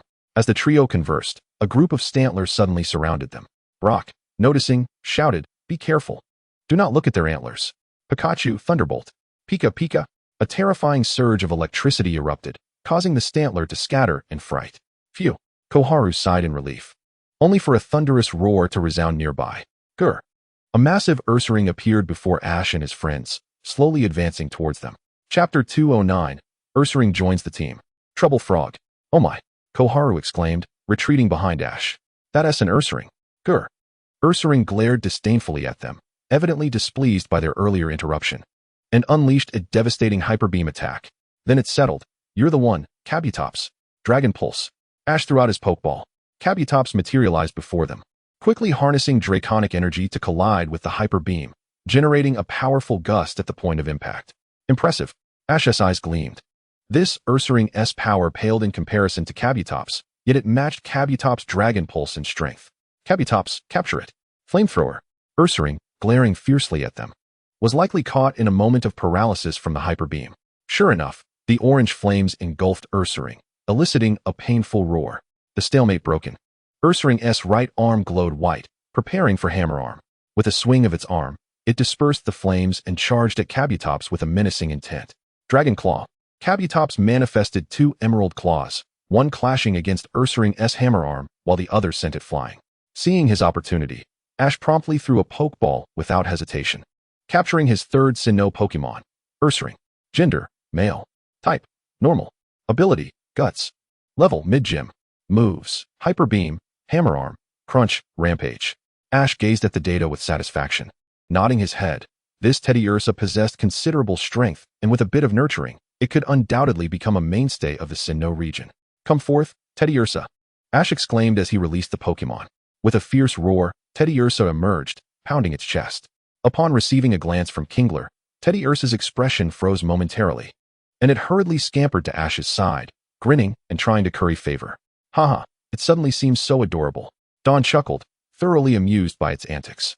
Hearing her words, Teddiursa scratched its head, grinning sheepishly. Ash, too, was entertained. All right, lead us out. Teddiursa nodded enthusiastically, guiding Ash and his companions effortlessly through the bewildering woods, where they fortuitously encountered Shinji, who had just lured out a Teddiursa. Using his Chimchar, he swiftly defeated it, successfully capturing the Pokemon. Shinji's Teddiursa was noticeably smaller than Ash's, and as Shinji assessed its abilities, he felt it could still be captured. However, upon turning back, he beheld Ash's imposing Teddiursa.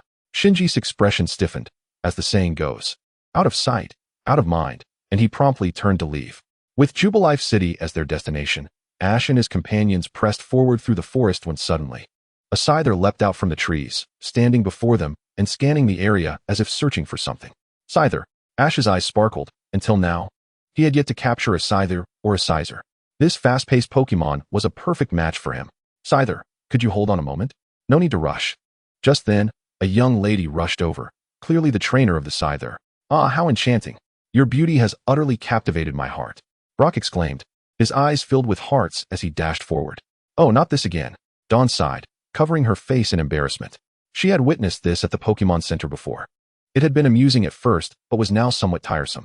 Suddenly, a Shroomish popped out, clinging tightly to Brock's leg, leaving him frozen in place like a statue. With Misty and Max absent, it seemed Shroomish had to take up the slack. Wow, Scyther is so cool. Dawn praised, stepping forward. Thank you. The lady beamed at the compliment. It's my favorite Pokemon. By the way, I heard there's a gym nearby. Do you know how to get there? A gym? Dawn queried. The nearest one seems to be the Steel Gym, right? Not quite. The lady shook her head. I heard from a friend that a new gym has opened nearby, called the Boha Gym, recognizing the potential of a gym visit. Ash and his companions decided to investigate further, introducing themselves to the young lady named Mizahim. I'm not particularly skilled in battles. I've heard that Boha Gym allows trainers to leave their defeated Pokémon for training to make them stronger. Mizahim expressed her anticipation. What a friendly gym, Dawn thought, instantly warming to the idea of helping train Pokémon.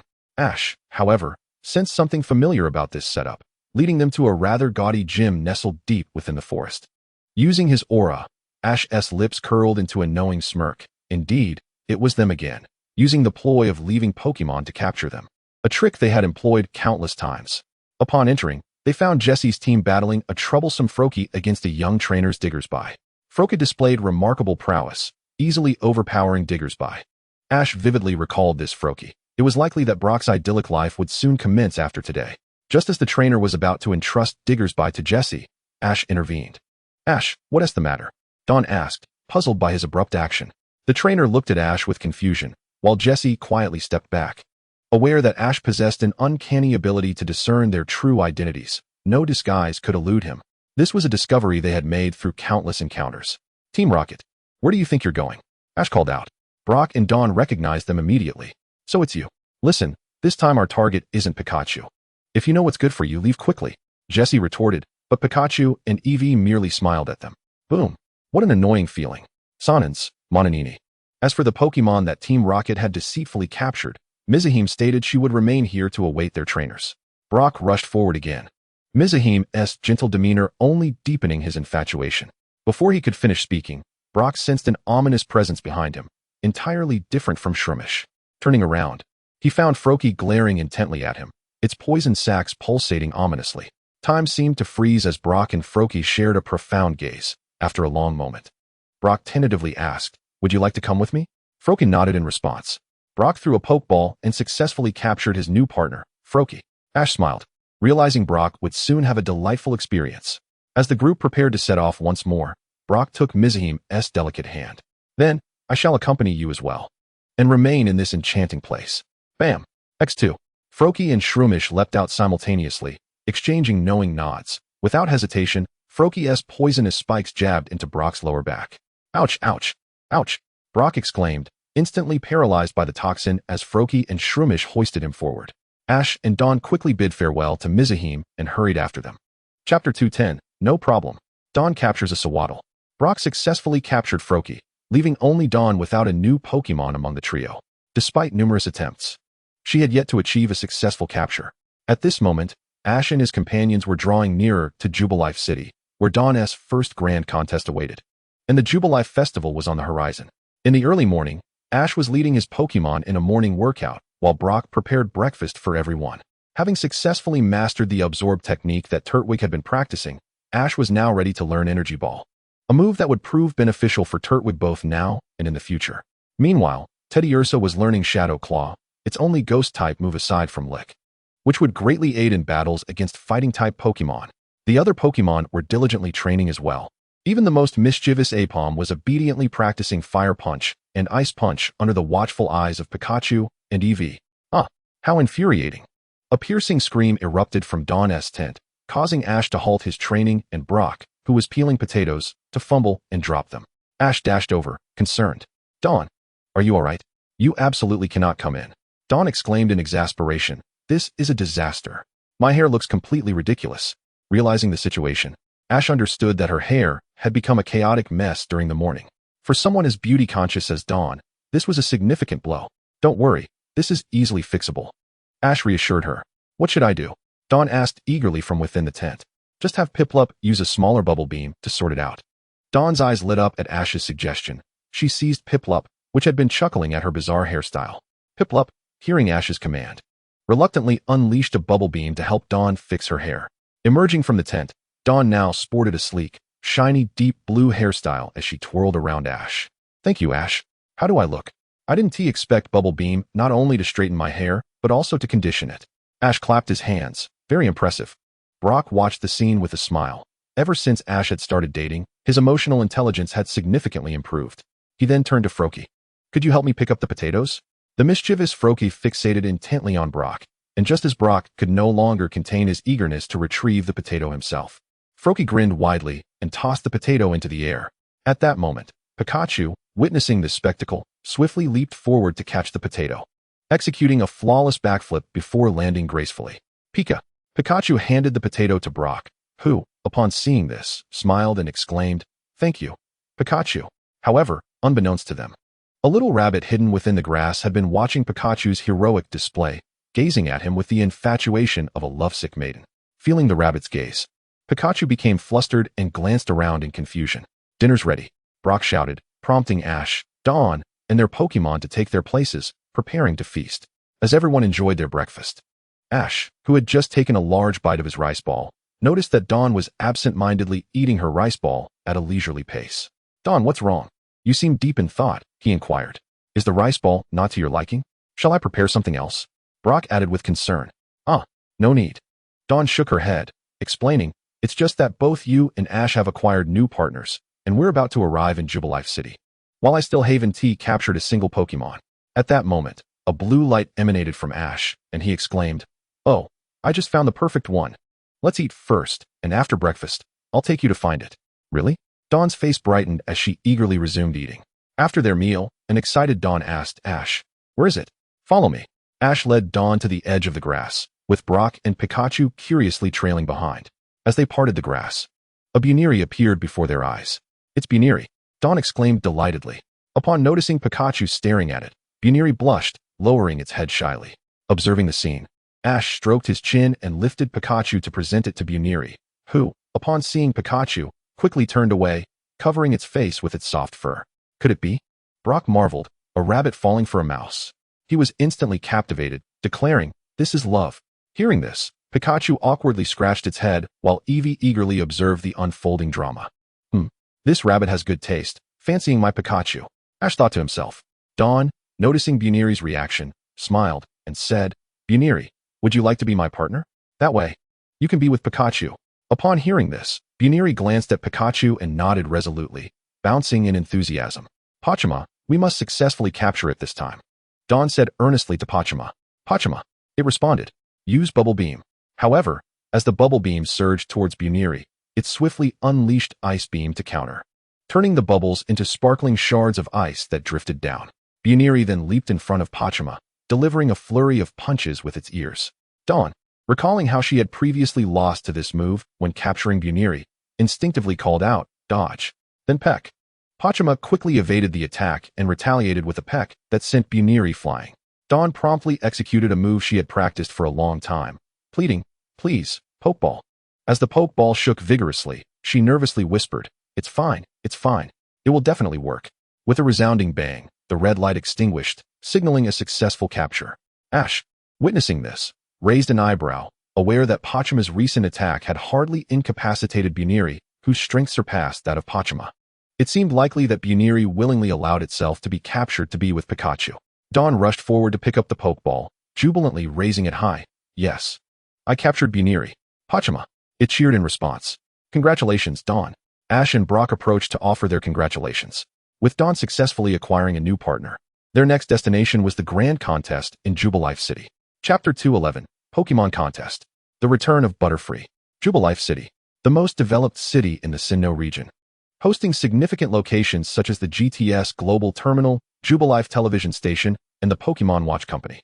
In this bustling metropolis, the magnificent Pokémon Contest, the Jubilife Conference, is scheduled to take place in 3 days. At this very moment, after a long journey, Ash and his companions finally arrived in Jubilife City, where a multitude of coordinators were gathered, making final preparations for the upcoming contest. However, under Dawn's guidance, Ash and his friends were heading towards the Pokémon Watch specialty store. "Ash, let me tell you, the Pokémon Watch is an indispensable tool for coordinators nowadays," Dawn remarked, surveying her surroundings in search of the store. "You have one. I have one. Everyone has a Pokémon Watch." Pokémon Watches, receiving rave reviews, are flying off the shelves. The streets of Jubilife City were plastered with advertisements for Pokémon Watches, showcasing the rapid advancement of technology in the Pokémon world. It seemed that soon the Rotom Pokédex and Rotom Phone would follow suit. The newly launched Pokémon Watch could be enhanced with additional applications, such as a berry detector for locating berries or a coin toss feature to determine turn order in battles.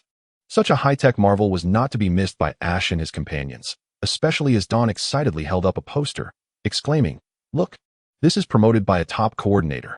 I absolutely must have won." The top coordinator featured on the poster was someone Ash had never met, likely a former champion.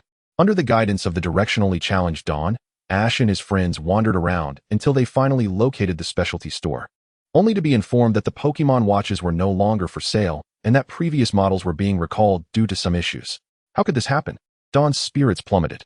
I was planning to acquire one before debuting. Cheer up, Dawn. How about we grab a bite to eat first? Ash suggested. Upon hearing this, Dawn perked up. All right, then I want ice cream made with fresh milk from a milk tank. Just then, a group of clowns appeared in front of them, distributing Pokémon watches.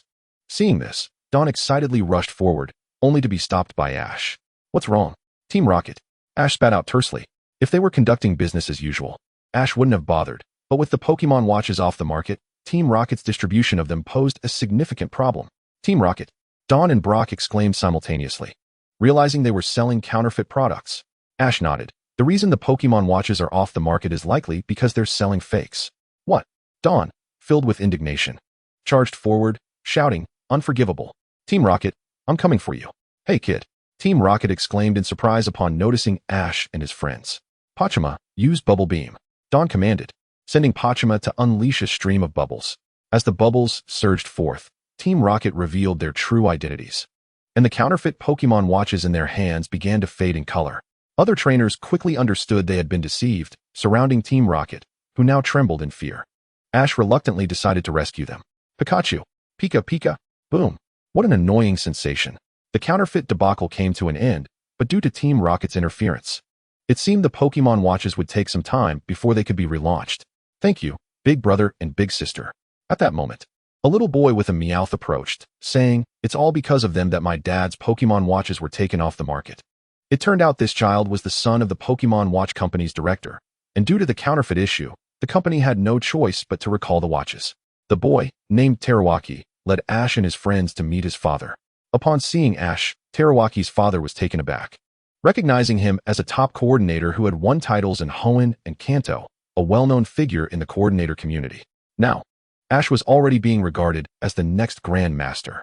With great enthusiasm, they welcomed everyone, especially upon learning that Ash and his companions had assisted in resolving the source of the counterfeit products. In gratitude, the father of Shoyin immediately gifted Ash and his friends the newly developed Pokémon watches. Indeed, by wearing the Pokémon watch, Ash inadvertently contributed to their promotion, a fact they were keenly aware of. Initially, Ash intended to purchase one for both Misty and Dawn, particularly as Dawn was also a renowned coordinator. However, he soon realized that many features of the Pokémon watch could only be activated in other cities of Sinnoh, prompting him to abandon the idea. Remarkably, this new Pokémon watch boasted the ability to measure the bond between Pokémon and their trainers. Naturally, Pikachu and Eevee, as Ash's partners, exhibited an exceptional bond. But Brock and his new Froakie shared a connection that was equally impressive, considering Brock had only recently captured Froakie. Dawn's bond was somewhat lacking, as she was still a novice trainer, but surely, with time, her bond would strengthen. Thus, Ash and his friends successfully acquired their Pokémon watches. Dawn's was pink, Ash's was black, and Brock's was orange, adorning Ash's right wrist alongside a multifunctional ring. Upon arriving at the Pokémon Center, their first order of business was to drop off Brock, after which Ash began to switch out his Pokémon, for the Grand Festival could not solely feature his beloved Aipom. He first sent back Turtwig to train with Venusaur, given that both were grass-type Pokémon that followed a tank strategy. Next, he called forth his Butterfree, which had not made an appearance in the Kanto Grand Festival, making its comeback during the first Sinnoh Grand Festival. "Mr. Ash, I've received the message." Joy from Icefire Island exclaimed cheerfully. "Joy, isn't that Professor Oak?" At that moment, Brock and Dawn approached. "Professor Oak, is he the one who writes Pokémon haiku?" Dawn exclaimed excitedly upon hearing Oak's name, her eyes sparkling with enthusiasm. Ash, Brock, and Joy were puzzled as to why everyone focused on Professor Oak's poetic skills rather than his esteemed title as a Pokémon professor. After ending the video call, Ash relayed the happenings from Icefire Island to his companions. "What?" they exclaimed in unison. "Ash, you're an island master. You have your very own Joy." Both gazed at Ash with wide eyes, their jealousy palpable yet with slightly different focuses. With a smile, Ash replied, "When I have the time, I'll take you both to my island." They readily agreed. Chapter 212, The Celebration Festival. the stalwart contestant Xiaowang appears, standing before the video screen. Dawn was showcasing the gown she would wear for the upcoming Grand Festival, a bespoke creation by her esteemed coordinator mother, Keiko. Dawn, that looks absolutely exquisite. Brock marveled. Despite his lack of romantic interest in her, the gown certainly enhanced Dawn's beauty. In the Sinnoh region's Grand Festivals, it had become a trend for coordinators to don splendid attire. Dawn smiled as she explained this to Ash and Brock. Brock suddenly turned to Ash in surprise. Realizing the implication, Ash nodded. I indeed did not prepare anything. By the time I learned of this, it was already too late. Dawn gasped. Does that mean Ash will compete in casual attire? It turned out Ash had not made any preparations. Had she known, she would have arranged something for Ash as well while designing her dress. Now it was undeniably too late. No worries, Ash said confidently. The essence of the Grand Festival lies in the bond with Pokémon. I have performed like this before. In truth, Ash had a plan to activate the oceanic power and assume the form of the Ocean King, donning the dazzling Ocean King attire that was nothing short of spectacular. Keiko nodded in agreement, acknowledging that becoming a top coordinator was not solely about outward beauty, but rather the synergy between Pokémon and their trainers. Dawn then thanked her mother, saying, Mom, I absolutely adore the dress you sent me. I'm so glad you like it. However, you're missing one thing, Keiko remarked, noticing the bare neck. Isn't there a neck ring included? A neck ring? I don't think so. Just then, a Meowstic bounded over, its spring-like tail adorning a neck piece that it presented to Dawn. It's Meowstic. Dawn nearly mistook it for her mother's Meowstic. Yes, that's it. Keiko confirmed through the video. At that moment, the trainer of Meowstic appeared before Ash and his companions, a girl with short orange-red hair, wearing sunglasses and a vest, exuding a tomboyish charm. This must be yours. You left it in the fitting room, the girl said, cradling Meowstic with a smile. You actually knew that belonged to Dawn? Brock exclaimed in surprise. In the Pokémon Center, the only person who could wear something that matched the neck piece was undoubtedly her. While the girl found it a simple matter, Brock was utterly astonished. Perhaps this was the distinction between how he perceived joy and how others viewed her. How wonderful! Dawn exclaimed as she quickly took the item and donned it, turning to her mother. See, Mom? It's perfect. Seeing this, Ash shook his head and thanked the girl. Thank you. I'm Ash, and this is Dawn. The girl smiled. I know you, the top coordinator Ash. I'm Xiaowang, pleased to meet you. Brock stepped forward to introduce himself, while Dawn, still reprimanded by Keiko, hurriedly expressed her gratitude. Then, I'll see you at the Grand Festival, Xiaowang said, turning to leave with Meowstic. Good luck at the Grand Festival, Ash and Dawn. I'll be watching the live broadcast, Keiko said as she ended the call. With the Grand Festival set to commence the next day, Ash began training with Apom, while Dawn showcased her performance techniques with Piplup. Through energy accumulation, Piplup's beak glimmered with white light, elongating into a sharp lance, demonstrating that Dawn had indeed put in considerable effort. At the registration desk, Dawn and Ash inserted their Pokédexes into the reading slot for enrollment. Your IDs have been successfully registered for the Grand Festival.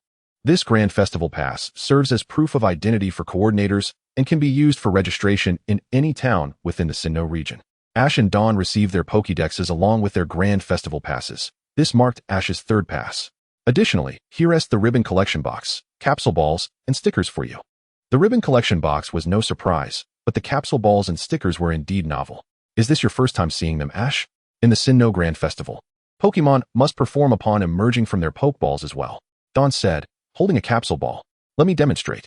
With that, Dawn placed a Pokeball inside the capsule ball, affixed a heart sticker, and tossed it, causing heart effects to appear as Piplup leapt out. Observing the array of stickers, Ash comprehended that the judicious combination of stickers was likely another test for coordinators. As various towns held grand and lively celebrations for the Grand Festival, Pokémon shone brilliantly, striving to earn their ribbon badges through dazzling displays. Esteemed guests, thank you for your patience. The Pokémon Grand Festival celebration officially commences now.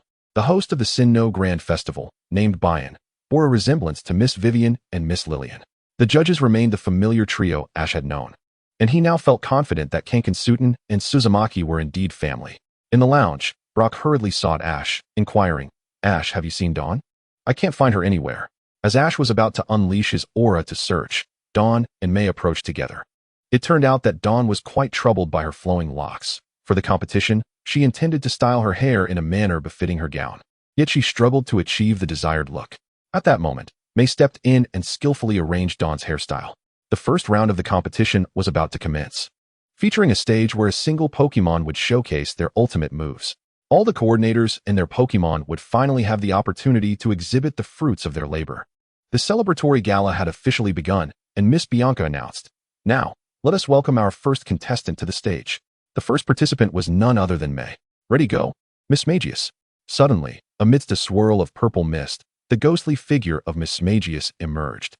Not only that, but May instructed Miss Magius to use Shadow Clone, creating an eerie multitude of ghostly figures within the fog. The essence of the ghost type was brilliantly manifested. Through the dark silhouettes, Miss Magius's unique charm was conveyed, igniting the atmosphere in the venue, as Miss Bianca could not help but commend the performance. In a stunning conclusion, Miss Magius dispelled the mist with a peculiar beam, revealing a delightful figure, which then floated towards the audience alongside its clones. The performance culminated with an electromagnetic wave, a series of electric pulses cascading into small explosions, transforming into golden specks that rained down upon the stage. It was a seamless display of artistry. Next up was the newcomer, Miss Musashi, participating for the first time. After several rounds of performances, it was finally Musashi's turn. Her gown was a testament to the collective savings of Team Rocket. Nevertheless, Musashi's performance remained audacious. She sent out a fawn cage with a heart-themed effect. Initially, the display was rather ordinary as she shattered a giant lollipop with seed bomb. However, things took a bizarre turn when Fawn Cage executed Bite, clamping down on the top of Musashi's head. It appeared quite painful. Dawn broke into a cold sweat at the sight, realizing that every competitor was formidable. Next up, we have the top coordinator from Kanto, Mr. Ash, making his Sinnoh debut here in Jubilife City. Miss Bianca smiled. The crowd erupted in enthusiastic applause, as performances from top coordinators were a rare spectacle. "It's you, Ambipom. Let's go." With a flourish, Ambipom appeared amidst a flurry of colorful star effects, executing a tail whip that collided with the colorful stars, scattering golden and rainbow sparks. Miss Bianca explained, "Ambipom has gracefully taken the stage with its swift attack. Shadow Clone." Ambipom leaped into the air, creating 4 clones, each positioned in different locations. Swift combined with Aura Sphere. The 5 Ambipom sent swift attacks towards the center, then shattered the golden stars with Aura Sphere, forming a massive pentagram of light. Finish. Star Ladder. Ambipom descended from midair, swirling another swift attack around its tail, creating a staircase of stars below. Ambipom danced playfully on the starry ladder, resembling a mischievous little monkey at play, and upon landing, it raised its arms triumphantly. Boom. Dazzling star sparks scattered throughout the venue, eliciting thunderous applause from the audience. As expected of Ash, Dawn and May exclaimed in admiration of Ash's performance. The next contestant was the rookie coordinator from Twinleaf Town, Miss Dawn, making her debut. "No problem. No problem." Dawn stepped onto the stage, silently cheering herself on as her journey as a coordinator officially commenced. "Piplup, make your charming entrance." Dawn opted for bubble effect stickers, perfectly matching Piplup's demeanor. "Piplup, use Bubble Beam." Instantly, the bubble beam floated gracefully in the air. "Use Peck." The precision of their training was on full display as Piplup executed a peck that dazzled the audience. "My goodness, the energy is concentrated right at Piplup's beak." Miss Bianca exclaimed. "Go, Piplup." Dawn gradually found her rhythm. Piplup leaped high, its beak striking each bubble with remarkable speed. Such rapid pecking is almost impossible to follow with the naked eye, and the movements are indeed beautiful. Miss Bianca continued to elaborate. The shattered bubbles transformed into glistening droplets, sparkling under the sunlight. After her performance, Dawn rushed to Ash to share her experience. "Oh, standing on that stage was incredibly nerve-wracking. It felt like it was over in an instant. You did wonderfully. You passed the first round without a hitch." Ash smiled, acknowledging Dawn's remarkable talent as a first-time contestant. When May debuted, she was still relying on a frisbee. Hearing this, Dawn slumped to the ground, exclaiming, "No problem, no problem." Once the performance concluded and she relaxed, she felt utterly drained. A gentle hand pulled her up. "Are you relaxing too soon? This is just the first round." It was May. Dawn looked up, her face flushed. "That was an accident. Now, I will announce the results of the first round," Miss Bianca declared, pointing to the large screen where 8 coordinators' images began to appear. These 8 have successfully advanced. Ash, Dawn, May, and Musashi had all progressed. "Hooray, we did it." Dawn cheered, only to notice Ash and May were remarkably calm about the results, clearly having anticipated this outcome. Those with ribbon medals are indeed exceptional, Dawn thought, eager to share the good news with her mother. "Dawn, congratulations on passing the first round." Keiko had been watching the competition closely, reminding Dawn, "Now comes the second round, which is a battle performance. Don't forget." I know, no problem. Dawn was brimming with enthusiasm. Soon, the matchups were announced. Ash versus May, while Dawn faced Musashi. It's you. Huntale. Meowth, ready go. Huntale appeared amidst floral effects, its shimmering golden body captivating the audience. Wow, the shiny Huntale is so beautiful. I can't take my eyes off it. Dawn marveled at Ash's shiny Huntale. May, however, remained vigilant, knowing that this Huntale was one of Ash's original dazzling champions, not to be underestimated. Sunny day? As the command was issued, a beam of light burst forth from Huntale, causing the sun to shine brightly and the atmosphere to turn arid.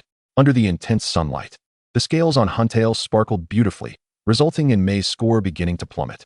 Incredible! Just a single sunny day has caused May's score to drop. Dawn exclaimed in astonishment. Meowth.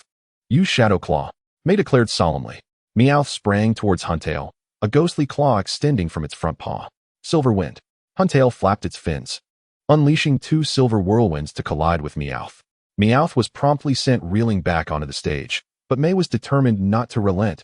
Using Iron Tail, Meowth elegantly leaped, its spring-like tail glowing white as it executed a perfect backflip aimed at Huntale. Hold steady with Quiver Dance, Ash calmly instructed. Huntale raised a green protective shield that deflected the iron tail while performing a mysterious dance. May's score continued to dwindle as she called forth Fury Swipes. Meowth's claws moved rapidly, leaving white afterimages in their wake, and the protective shield was successfully shattered. Now, X2, Solar Beam, Iron Tail. As the Huntale butterfly emerged, its wings shimmered with a radiant white light, condensing solar energy and unleashing a blinding beam of brilliance. Unfortunately, the Charmander, employing its iron tail, ultimately succumbed to the searing flames of sunlight. The Huntale butterfly had reached the advanced stages of its gym challenge and, bolstered by its dance of the butterflies, was far beyond what Charmander could withstand. Xiao Wang's score was reset, leading to his elimination, while Xiaoji successfully advanced to the next round. Chapter 214, the first ribbon badge of Sinnoh, is in hand. Subsequently, Xiao Guang and Musashi also progressed, with Xiaoji's second-round opponent being Xiao Guang. Surprised by the matchup, Xiao Guang exclaimed, I never expected we would face each other in the second round. You must be cautious. Xiaoji's strength is formidable. Caution Xiao Wang. Xiao Guang, brimming with anticipation, replied, Yes. I finally get to compete against Xiaoji. Observing Xiao Guang's confidence, Xiao Wang could only shake his head in resignation. Now, we are about to commence the first match of the second round. Contestant Xiaoji versus Miss Xiao Guang, with a time limit of 5 minutes and no pause allowed. Let the battle begin. Jian Ear, make your entrance. It's you, Huntale Butterfly. Jian Ear and Huntale Butterfly elegantly took the stage simultaneously. As Xiaoji observed Jian Ear, he contemplated whether deploying Pikachu would ensure a victory without a fight. Jian Ear, use Ice Beam. Xiao Guang initiated the battle with the classic Ice-type move, Ice Beam. Mental Force. The Huntale Butterfly glimmered with a pink aura, causing the Ice Beam to veer off course towards Jian Ear. Quick, dodge and use Bounce, cried Xiao Guang. Me. Jian Ear leaped high, and the Ice Beam struck its original position, transforming into a small iceberg, upon which Jian Ear landed gracefully. Instantly, Xiaoji's score began to decline, prompting Xiao Guang to cheer yes. That's it, Jian Ear. Don't celebrate too soon, Xiao Guang. Xiaoji chuckled. Silver Wind and Flash. The Huntale Butterfly unleashed 2 silver winds while simultaneously activating Flash, causing the silver winds to dazzle brightly and temporarily blind Jian Ear and Xiao Guang. Me. Jian Ear was struck by the silver winds and sent flying, resulting in a significant drop in Xiao Guang's score. Yin return. Xiaoji quickly launched a lightning-fast counterattack as the Huntale Butterfly dove down. Jian Ear quickly used Confusion Punch. Xiao Guang urgently commanded Jian Ear to retaliate. Bang!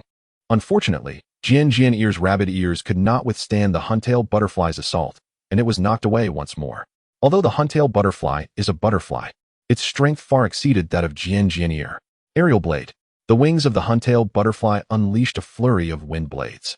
Determined not to abandon her long-cherished dream of the grand festival stage, Xiao Guang ignited her fighting spirit. Jian Ear, bounce. Me. Jian Ear, sensing Xiao Guang's resolve, surprisingly leaped onto the wind blades, bouncing along them and steadily approaching the Huntale Butterfly. This aerial maneuver, coupled with the agile hops of the little rabbit, caused Xiaoji to lose considerable points. Just like that, use Ice Beam. Xiaoji's substantial score drop suddenly gave Xiao Guang renewed hope. Jian Ear leaped into the air, directing a blue ice beam at the Huntail butterfly. Energy ball. The Huntail butterfly conjured a green energy ball to counter the ice beam, resulting in an explosion upon impact. Boom!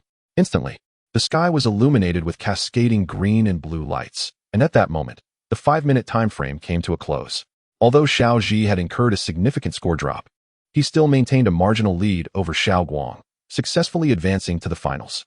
I lost, Xiao Guang murmured as she gazed at the results. Although she had anticipated this outcome, being a newcomer while Xiaoji was a top-tier coordinator, there was still a tinge of regret upon seeing the final verdict. It was a splendid match. Xiaoji extended his hand with a smile. For a newcomer to perform at such a level, I was not nearly as competent at your stage. Indeed, Brock, holding a weeping bell along with Pikachu and Eevee, approached. I can attest to that. Back then, Xiaoji couldn't even comprehend type advantages, using Pikachu's electric moves against my Onyx. Hence, Xiao Guang was already impressive. An exhilarating battle. Xiao Guang chimed in as well. Xiao Guang wiped away her tears and, with determination, shook hands with Xiaoji, nodding resolutely. Next time, I will definitely win. Brock smirked. Xiao Yao used to say the same, yet never succeeded. Afterward, Xiao Guang made a quick phone call to her mother, Keiko, before heading to the audience area to cheer for Xiaoji in the finals. Xiaoji's final opponent was none other than Musashi, who was disguised as Sweet Musashi Lina. At this moment, the battle was nearing its conclusion, with Xiaoji's score only having dropped by a quarter, while Musashi was left with merely a quarter of her score. Fangtooth Cages, use seed machine gun. This was Musashi's closest opportunity to the ribbon badge, and she was determined not to give up. Aerial Blade. The Huntail butterfly unleashed multiple wind blades, shattering the seeds and sending the Fangtooth Cages flying. For the final blow, Silver Wind. 2 silver winds immediately engulfed the Fangtooth Cages, rendering them incapacitated. Excellent. Fangtooth Cages has lost its ability to battle. Sweet Musashi Lina's score is now 0, making the victor Xiaoji, announced Miss Bayan. The arena erupted in applause, celebrating Xiaoji's triumph. We won. Xiao Guang cheered. Xiaoji has secured the ribbon badge. Pika Pika. Bui. Now, the victor, Xiaoji, received the ribbon badge from the tournament, prompting the audience to give him another round of enthusiastic applause. Thank you. Xiaoji smiled as he accepted his first ribbon badge in Sinnoh. As dusk fell, the tournament concluded, and Xiao Guang prepared to bid farewell to everyone. Xiaoji, congratulations. I will strive to enhance my strength and challenge you again next time. Xiao Guang said, looking at Xiaoji. Sure, I welcome any challenge.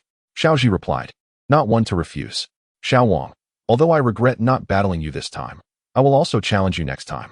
Xiao Guang declared with determination, one day, I will become a coordinator who can showcase Pokemon's charm even more than you and Xiaoji. Great. I look forward to it. With that, Xiao Guang donned his sunglasses and turned to leave. Everyone, farewell. Next up was Xiaoji's gym battle at Sinnoh's first steel gym. Despite its name, the steel gym was actually a rock-type gym, marking Xiaoji's third challenge against a rock gym. Thus, he swapped out his Turtwig and Seadra, sending the Huntail butterfly back to its Pokeball. The following morning, Xiaoji and his companions departed from Jubilife City, making their way towards the adjacent Steel City. They plunged back into the forest, with Xiaoji training his Pokemon along the way, focusing particularly on the 3 Pokemon he would challenge the Steel Gym with: Turtwig, Seadra, and Piplup. Oh, and let us not forget about Muckaroo, which was on the brink of evolution. Chapter 215, Evolution. Muckabird. Various bird Pokemon inhabited this forest, and to expedite Muckaroo's evolution, Xiaoji led it in challenges against the forest's avian Pokemon. Muckaroo used Wing Attack. Muck. Muckaroo's wings radiated a white glow as it struck down a Spearow. Well done, Muckaroo. Xiaoji extended his arm with a smile as Muckaroo spiraled down to perch upon it. Xiaoji then used the power of the forest to heal Spearow's injuries before offering it some Pokemon food to send it on its way. As they ventured deeper into the forest, Xiao Guang suddenly grasped Xiaoji's arm anxiously. Xiaoji, don't you find it a bit too quiet? The bird Pokemon are becoming increasingly scarce.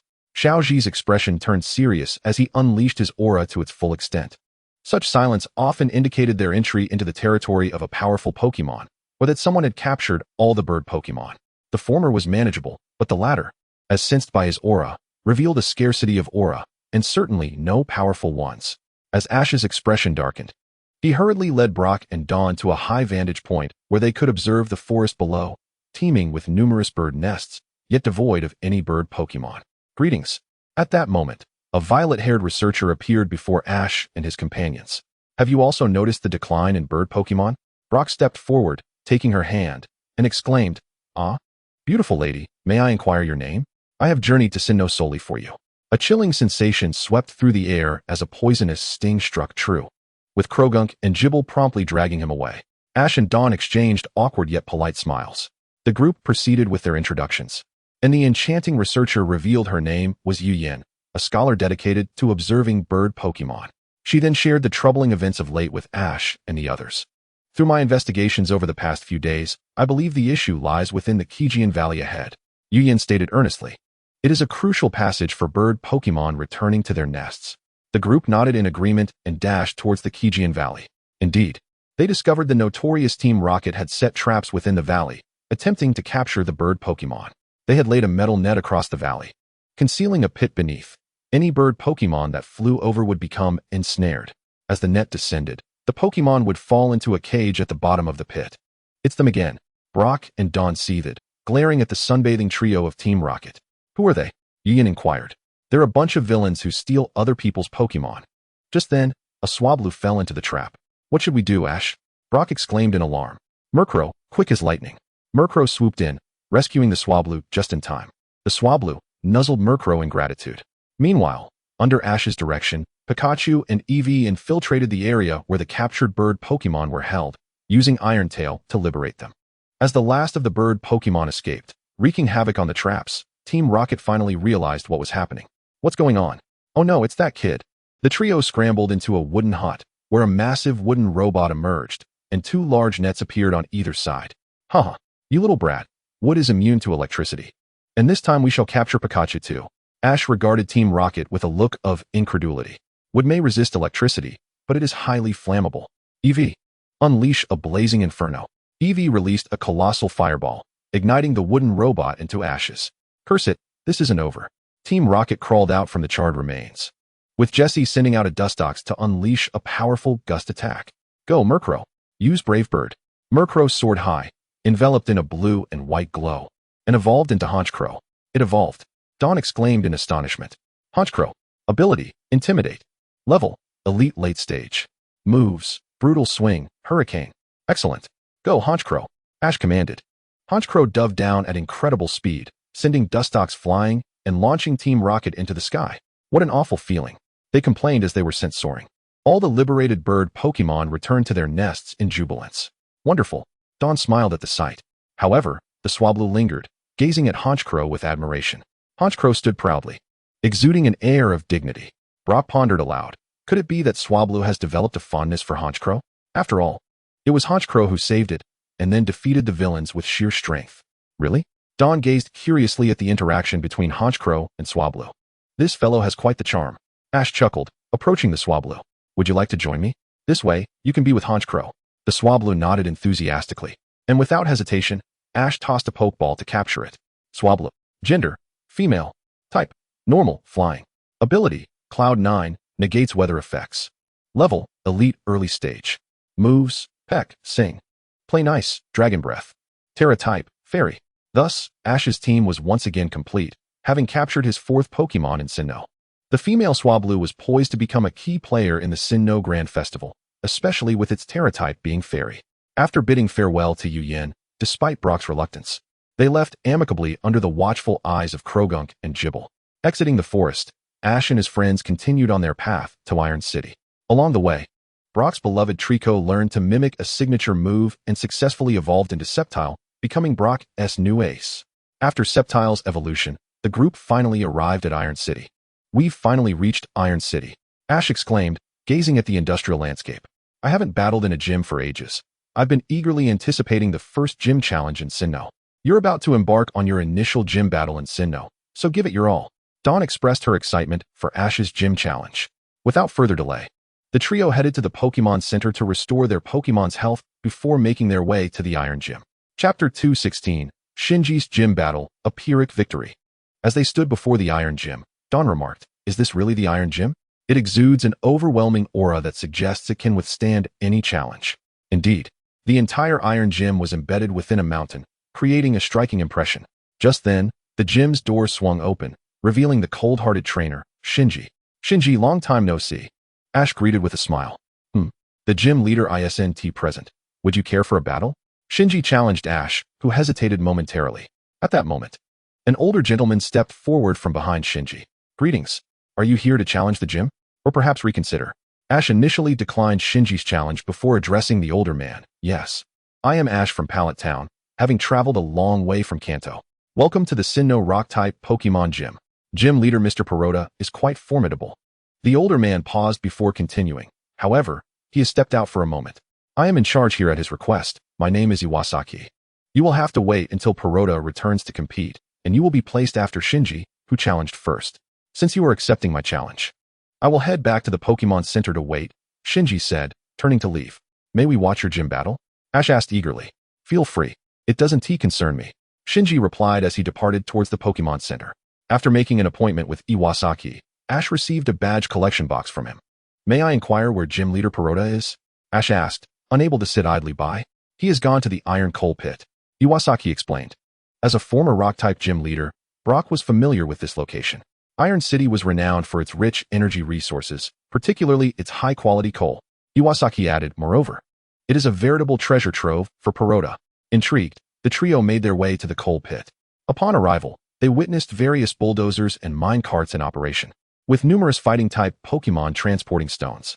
Just then, several miners cautiously emerged from the mine, carefully pushing out a large fossil, a domed fossil of significant size. A young man adorned with a miner's helmet shouted, everyone, please hold on for a moment. Upon hearing the term miner, Ash and his companions instantly recognized him as the museum curator, Piao Tai.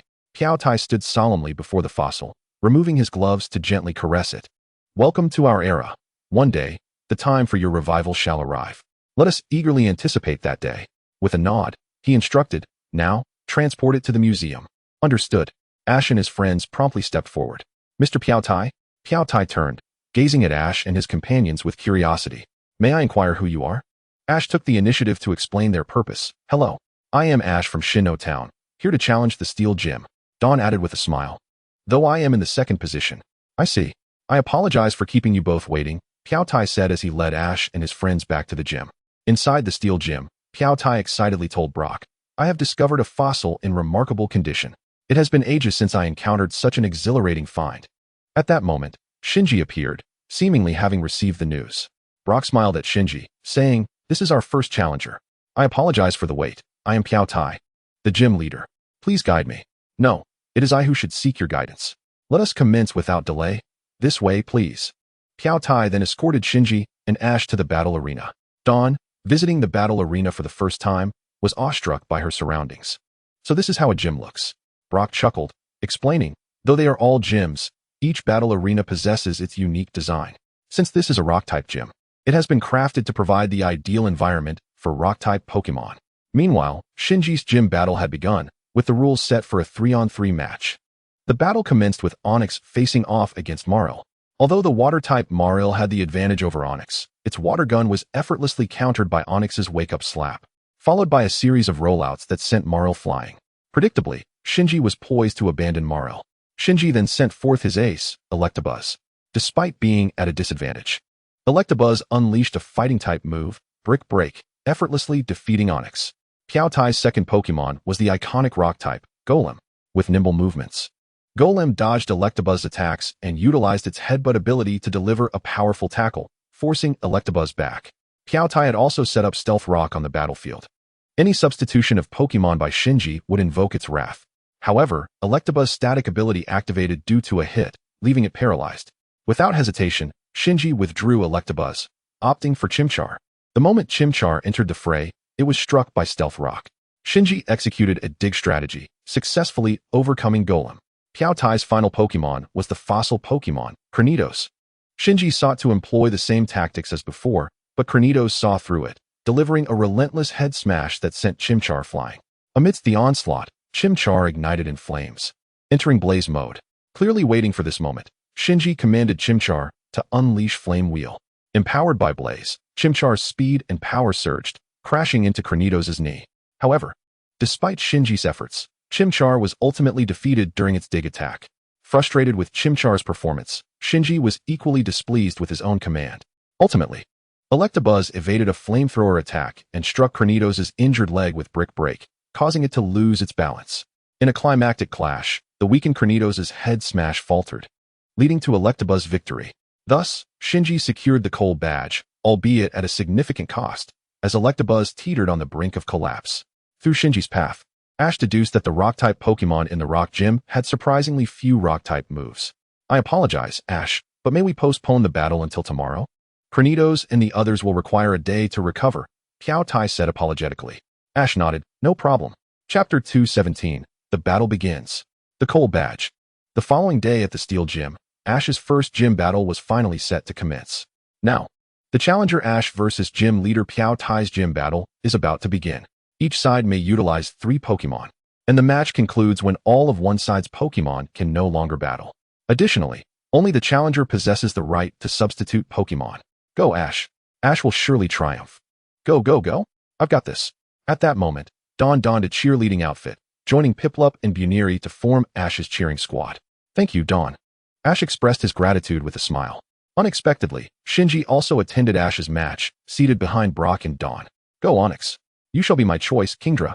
Onix, utilizing its headbutt ability to its fullest, executed a tackle. Surf. Kingdra conjured towering waves that sent Onix soaring, demonstrating the devastating 4 times effectiveness of water-type moves.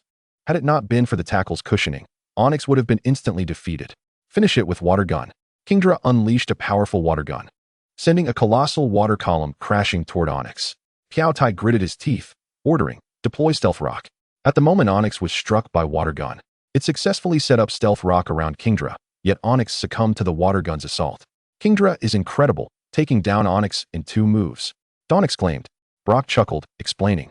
In addition to Kingdra's formidable strength, Water-type moves are 4 times effective against Rock types. Shinji observed the victorious Kingdra with a serious expression, realizing Ash's previous Pokémon had indeed grown stronger. It seems I underestimated you, Ash. Piao Tai regarded Ash earnestly, tossing forth his second Pokeball.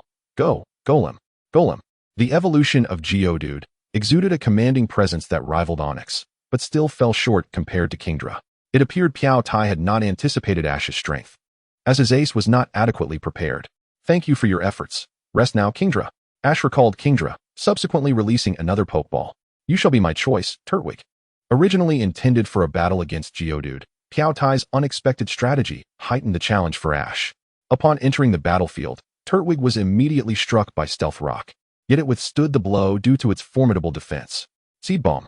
Turtwig launched a golden seed, embedding it in Golem, which began absorbing its energy, gradually restoring Turtwig's health. Rollout. Piao Tai commanded. Golem, being larger than Onix, unleashed a more powerful rollout, a massive boulder entwined with vines hurtling toward Turtwig. Energy Ball. Ash directed. Turtwig concentrated, generating a green energy ball to counter the approaching boulder. The energy ball collided with the boulder, resulting in a spectacular explosion that filled the arena with smoke. Yet, Golem emerged from the haze, crashing into Turtwig. Turtwig, are you alright? Ash called out. Turtwig rose again, and Ash continued. Use Absorb. Turtwig unleashed Absorb in tandem with Seed Bomb, siphoning a significant amount of energy from Golem, causing it to cry out in pain. Turtwig's wounds began to mend once more. Once more rollout. Piao Tai shouted, realizing that if this continued, Golem would inevitably be exhausted. A swift resolution was necessary. The second rollout's power intensified yet again. Ash solemnly commanded, Synthesis, and then Tackle. The solar energy began to coalesce, and the Turtwig charged forward to engage it head-on. Under the influence of photosynthesis, Turtwig's stamina continually replenished, and it clashed with Onix without yielding an inch. Ash, watching the unfolding scene with bated breath, was waiting for the perfect moment. Just then, the move Seed Bomb activated, causing Onix's rolling power to wane. Ash raised his hand and shouted, now? Energy Ball. An energy ball erupted in front of Onix and Turtwig, and caught off guard by the quadruple effectiveness. Onix was instantly blasted away, incapacitated. Turtwig was thrown back towards Ash, panting heavily, its body covered in wounds. Had it not been for the support of Seed Bomb and photosynthesis, it would have surely succumbed to Onix's assault. Thank you, Turtwig. Ash praised, recalling it. For Turtwig had reached its limits.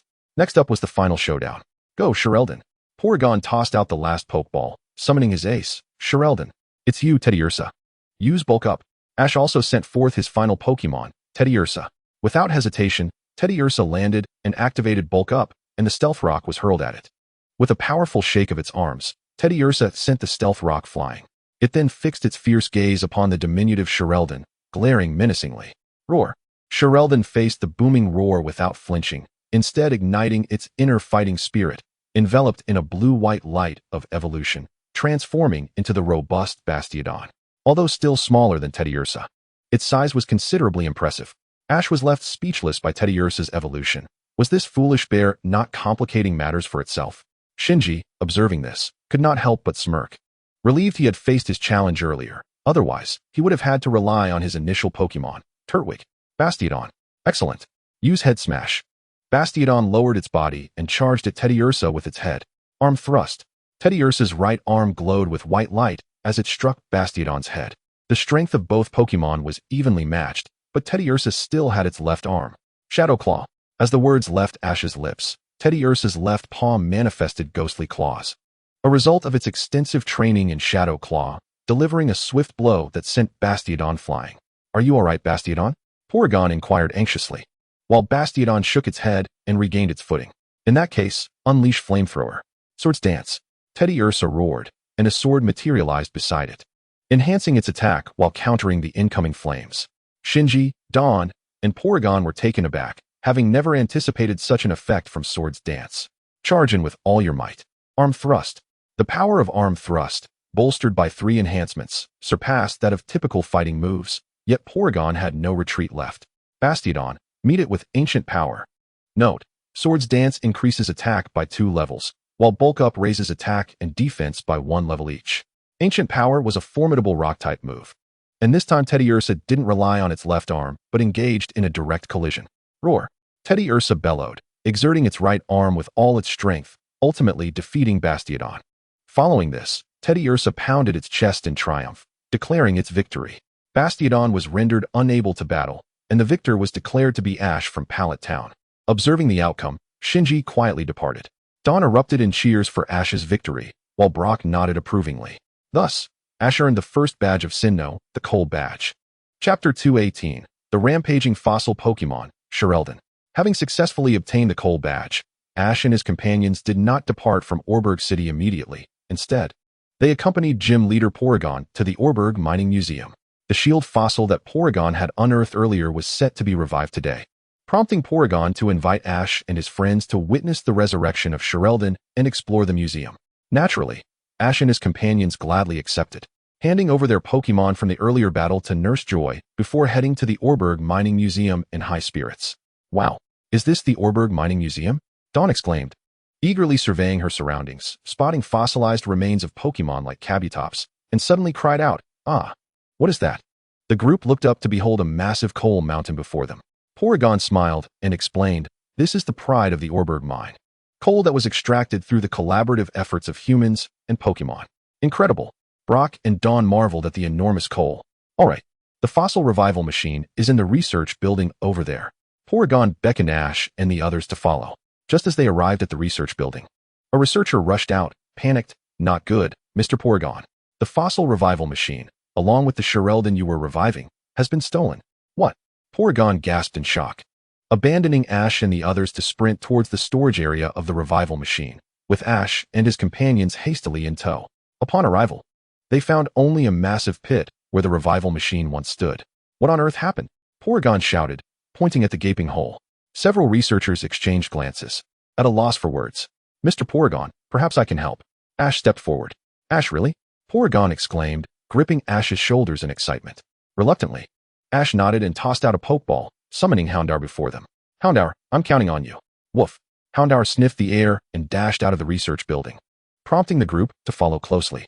Led by Houndour, Ash and his companions soon arrived in a forest where they discovered the enormous fossil revival machine and the culprits. Team Rocket. "Oh, the twerps have found us." Team Rocket exclaimed in alarm, quickly deploying their Pokémon. Desert Golem, Weezing, Gulpin, and Venomoth.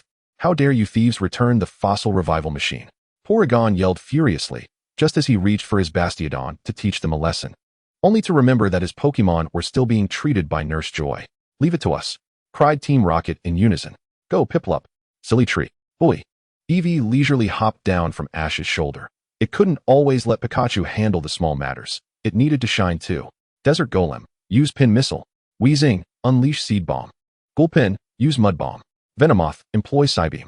The 4 Pokémon launched a simultaneous assault on Ash's Pokémon, their combined attacks greatly amplified. Flamethrower, Thunderbolt, Bubble Beam, Imitate. The imitation by Silly Tree was precisely Venomoth's Psybeam. With Eevee's presence, the tide of battle swiftly turned, and in no time, all 4 of Team Rocket's Pokémon were defeated. Pikachu finished them off. Thunderbolt. Pika Pika. Pikachu unleashed a golden current of electricity, prompting Musashi to hurriedly push out her wheezing. Quick, use reversal. Sosh. Boom. Sokanasu. What an annoying sensation. Monin. With the crisis resolved, the group sighed in relief, but at that moment, the fossil revival machine suddenly powered on. Roar. A wild and ferocious Sherelden burst forth from within. It worked. Dawn exclaimed, pointing at Sherelden. Sherelden has been successfully revived. Roar. Sherelden let out a fearsome roar and charged towards Ash and his friends. Oh no, Sherelden just revived and hasn't acclimated yet. Porygon gasped in horror. And this Sherelden is even wilder and larger than mine. Houndour, fire wheel. Upon hearing this, Houndour ignited in flames, forming a fiery wheel to collide with the oncoming Sherelden. With a fierce determination, the Kabutops displayed an unwavering spirit, unleashing its full power as the Houndour began to falter. Don't let it defeat you, Houndour. Ash encouraged. Woof. The flames surrounding Houndour intensified, engulfing both itself and the Kabutops in a fierce blaze. Such a powerful flame, exclaimed Kinta in astonishment. That's flame charge. Has it learned a new move? Excellent. Houndour, finish it with flame charge. Ash commanded, gesturing dramatically towards the Kabutops for a decisive strike. Woof. Houndour propelled itself forward, striking the Kabutops with a forceful blaze, leaving it scorched and burned. Ash approached the Kabutops, extending his hand. Are you all right? Be careful, Kinta shouted urgently. The Kabutops bared its teeth, clearly wary of Ash. However, Ash smiled and channeled the power of the Everstone, which caused the Kabutops to feel an immediate sense of affinity towards him. He successfully placed his hand atop its head, infusing it with restorative energy, and its injuries began to mend. Welcome to our era. Incredible. Dawn marveled. Such a fearsome Kabutops, and Ash has managed to tame it. That power. Could it be the legendary Everstone? Kinta asked in disbelief. Brock nodded affirmatively. Indeed, Ash is recognized as the child of the Everstone by the Everstone Forest. A glimmer of determination shone in Kinta's eyes as he observed the Kabutops' as newfound closeness with Ash. Ash, I have a favor to ask. What is it, Mr. Kinta? Ash inquired, puzzled. I hope you can capture it and train it well, Kinta stated earnestly. But I have one condition. I wish for you to defeat the water-type gym leader with it. Really? No problem. Ash replied without hesitation, not questioning Kinta's motives. Simply committed to fulfilling the promise. Then, Kabutops, do you wish to travel with me? Ash extended an invitation to the Kabutops, acknowledging Ash's victory over it. The Kabutops accepted his bond. Ash threw a Pokeball to capture it, simultaneously locking it to prevent it from being traded away. That's wonderful, Ash. Brock and Dawn congratulated him. Thank you, Mr. Kinta. Ash expressed gratitude. Kinta waved his hand. Now that it acknowledges you, be sure to train it well. Absolutely.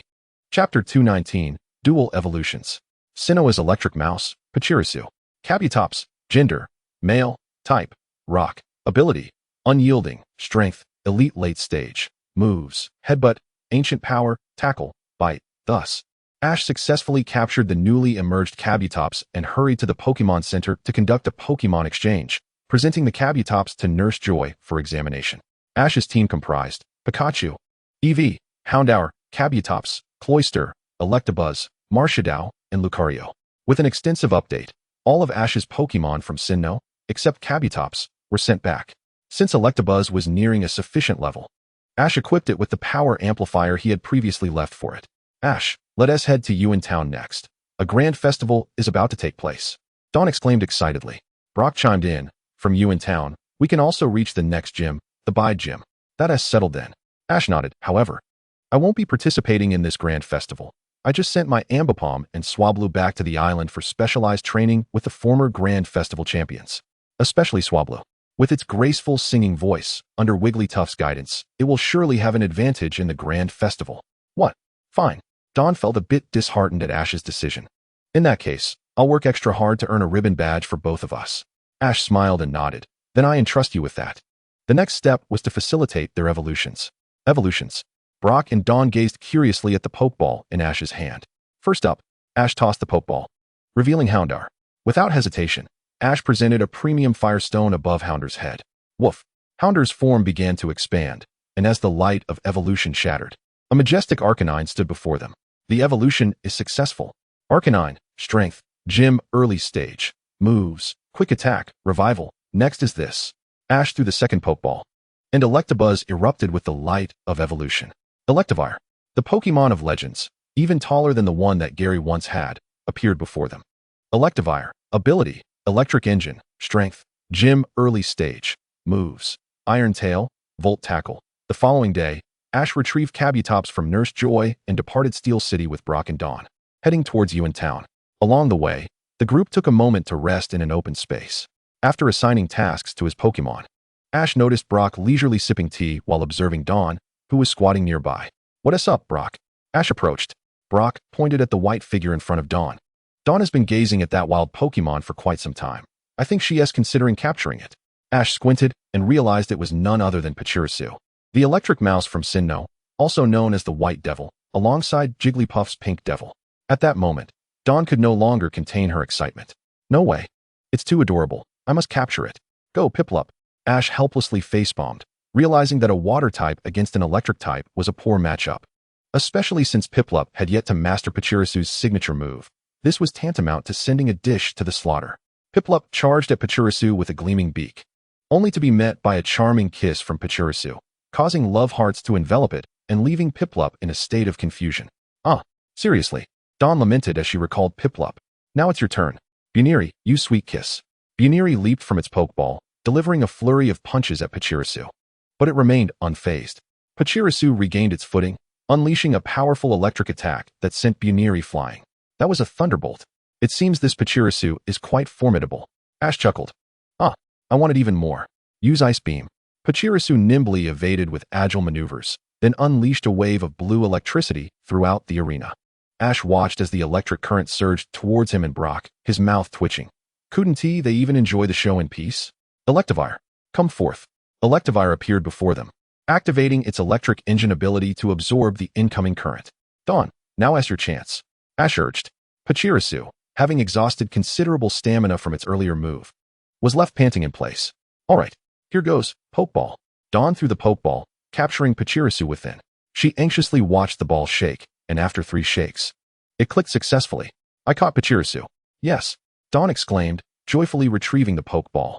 As Pachirisu became her new companion, she adored it immensely, even cuddling with it at night. However, chaos ensued when Pachirisu dashed out from Dawn's tent, prompting a furious chase led by Dawn with Piplup and Buniri in tow. One couldn't help but admire Pachirisu's boundless energy, causing a ruckus from dawn till dusk. Watching Dawn's frizzy hair, Ash and Brock couldn't suppress their laughter. Dawn, irked, puffed out her cheeks and shouted, "What is so funny? Help me catch Pachirisu." "All right, no problem." Ash promptly dispatched Electivire to block Pachirisu's escape. Pachirisu, caught off guard, collided with the Electivire and promptly collapsed onto the ground. The Electivire seized its tiny tail and hoisted it aloft. Pachirisu struggled, attempting to discharge electricity, but to no avail. The Electivire relished the electric therapy. It presented Pachirisu before Xiaojang and Xiaohua, with Ash chuckling, "Here is your Pachirisu." Observing Pachirisu's despondence, Xiaohua lamented, "Ash, does Pachirisu dislike me? Should I?" Ash playfully flicked her forehead, retorting, "What are you talking about? Pachirisu is merely overflowing with energy. Just ask it yourself." "Oh." Xiaohua touched her forehead and gazed at Pachirisu with hopeful eyes. "Is that true, Pachirisu?" At Ash's nod, the Electivire set Pachirisu down, which scampered onto Xiaohua's shoulder and nuzzled her cheek. "Pachirisu!" Xiaohua exclaimed joyfully, embracing it. Chapter 220. The Onslaught of Hunter J. Targeting the town of Hoenn, Ash and his companions arrived at a splendid flower field. "Wow, this place is stunning," Xiaohua exclaimed in awe. At that moment, Ash felt a surge of blue light emanating from himself and looked up sharply. A salamence soared overhead, and through his aura perception, he discerned a woman standing atop it. "Something feels amiss. Let us investigate." Ash promptly urged Xiaojang and Xiaohua to follow. Upon their arrival, they discovered a purple-haired lady ensnared in spider silk, while a shiny Gardevoir was being turned to stone, ready for transport. Realization dawned on Ash as he recognized her identity. "You are Hunter J?"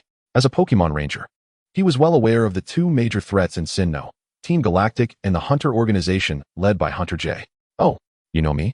Hunter J turned to Ash. "Well, the mission is complete, and the goods are secured. Farewell."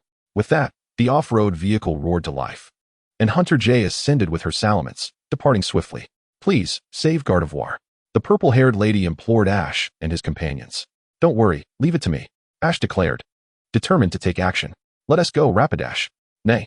Ash mounted Rapidash and leaped down the hillside to intercept the vehicle transporting Gardevoir, while Xiaojing and Xiaohua hurriedly untied the lady. Flame burst. Scorching flames. Lightning strikes. Suddenly, a barrage of fire and electricity rained down upon the vehicle, halting it instantly. Hunter J, riding her salamence, erected a protective shield to deflect the attack. Kid, your Pokémon is quite strong. It could fetch a handsome price. Hunter J remarked darkly, Scolipede. Deal with him. Ash scoffed, you think that's enough? Aside from that petrification device, you have nothing against me. Let us go, Shereldon. Shereldon. Hunter J's eyes gleamed at the sight of Shereldon. Its rarity and value were well known, especially alongside Rapidash and EV. Scolipede, use Poison Jab. Scolipede crossed its arms, unleashing a wave of purple energy towards Shereldon. Dragon Claw. Shereldon countered with its emerald claws, utilizing its powerful dragon lineage to unleash a tremendous force that sent Scolipede flying. Use Hyper Beam. Scolipede concentrated its energy and unleashed a destructive beam. Hang in there, Shereldon. Ash commanded. Roar. Shereldon was engulfed by the Hyper Beam. Evolve and soar through the skies, Salamence. With a mighty roar, Shereldon radiated with the light of evolution, its wings unfurling majestically, exuding dragonic might. As Ash's meticulously raised pseudo-legendary, it was even larger than the Salamence beneath Hunter J. Salamence. Type, Dragon, Flying. Ability, Overconfidence. Strength, Early Champion Tier. Moves, Fly, Roost, Dragon Tail, Wing Attack. With its evolution complete, Salamence ascended to the heavens, fulfilling its long-held aspiration to soar. Salamence, take it down with Dragon Tail. Salamence dove down, its tail striking Scolipede against the rock wall. Seeing this, Hunter J recalled Scolipede, gritting her teeth in frustration. You insufferable brat. She brandished a petrification gun at Salamence. Suddenly, Ash shouted, now is your chance, Pikachu, EV. Pikachu appeared from Hunter J's flank, smashing the petrification gun with its steel tail. Meanwhile, Eevee launched an assault on the vehicle, creating a gaping hole, revealing the stone Gardevoir. Pikachu unleashed its Aura Sphere, pressing down on Salamence. The Aura Master. Hunter J gasped, realizing her miscalculation. This kid possessed a Pokémon of champion level, and she regretted not using the petrification gun from the start. Hunter J quickly retreated, calling for reinforcements. Boom. A colossal aircraft ascended from the hillside, as numerous poachers disembarked, releasing a horde of Pokémon. Instantly, a multitude of Pokémon surrounded Ash and his friends, including Zubat and Weezing, unleashing a cloud of black mist. Hunter J boarded the aircraft without hesitation, giving the order to retreat. Facing a champion-level Pokémon without a petrification gun was futile. The individuals dispatched below would merely serve as cannon fodder to buy time, or else they would face total annihilation. The aircraft powered up and entered stealth mode, and by the time Ash dealt with the poachers, Hunter J had vanished without a trace. Let her escape. At that moment, Hunter J clutched a crystal in her hand. Feeling a pang of regret, the mission had failed, and she had lost some of her subordinates. Most critically, the petrification gun was not easily reconstructed, otherwise. The Hunter organization would have each possessed one, unafraid of any champion or elite. Fortunately, the core components remained. Otherwise, the possibility of successfully crafting another would have been uncertain. Ash. Just then, Junsha, the purple-haired lady, and Xiaojing and Xiaohua arrived. The purple-haired lady joyfully embraced Gardevoir. Ash presented his credentials to Officer Junsha, explaining the situation, lamenting that Hunter J had escaped. Shaking his head, Officer Junsha bowed to Ash. As a Pokémon Ranger, you have done remarkably well. Thank you immensely for apprehending these thieves. She approached the poachers, presenting each with a pair of silver bracelets. Being captured by such an important figure in the Alliance would surely lead to a long imprisonment. Mr. Ash, I am exceedingly grateful for saving my Gardevoir. The purple-haired lady expressed her gratitude. Gardevoir. Gardevoir echoed her thanks. Subsequently, the lady invited Ash and his companions to her home for a warm reception. After bidding farewell to the lady, Ash and his companions continued on their journey. Upon returning to Jubilife City, due to Pikachu and Eevee, they were invited to the B-Button Alliance. They met two ladies, Hatsune and Yuin, and witnessed their signature Pokémon, the strongest Magikarp and the most exquisite Feeba. Ash could only stare at these Pokémon in disbelief, while other Pokémon had their reasons for not evolving. The stagnation of Magikarp and Phoeba was truly a hindrance to their futures. No matter how strong Magikarp was, it remained merely a fish that could only splash around. And no matter how beautiful Phoeba was, it could never rival Milotic.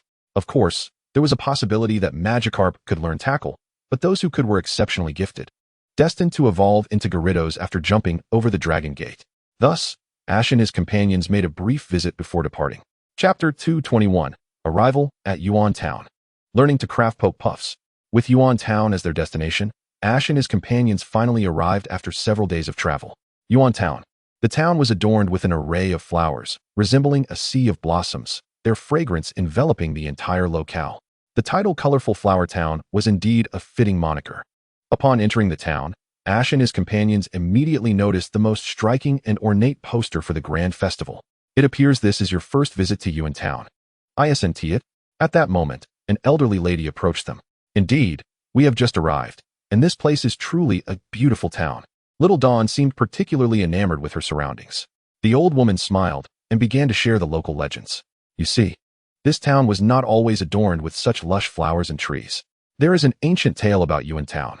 It is said that this area was once a desolate hillside. Concerned about its bleakness, the townsfolk endeavored to plant flowers and trees, yet, for reasons unknown, none survived.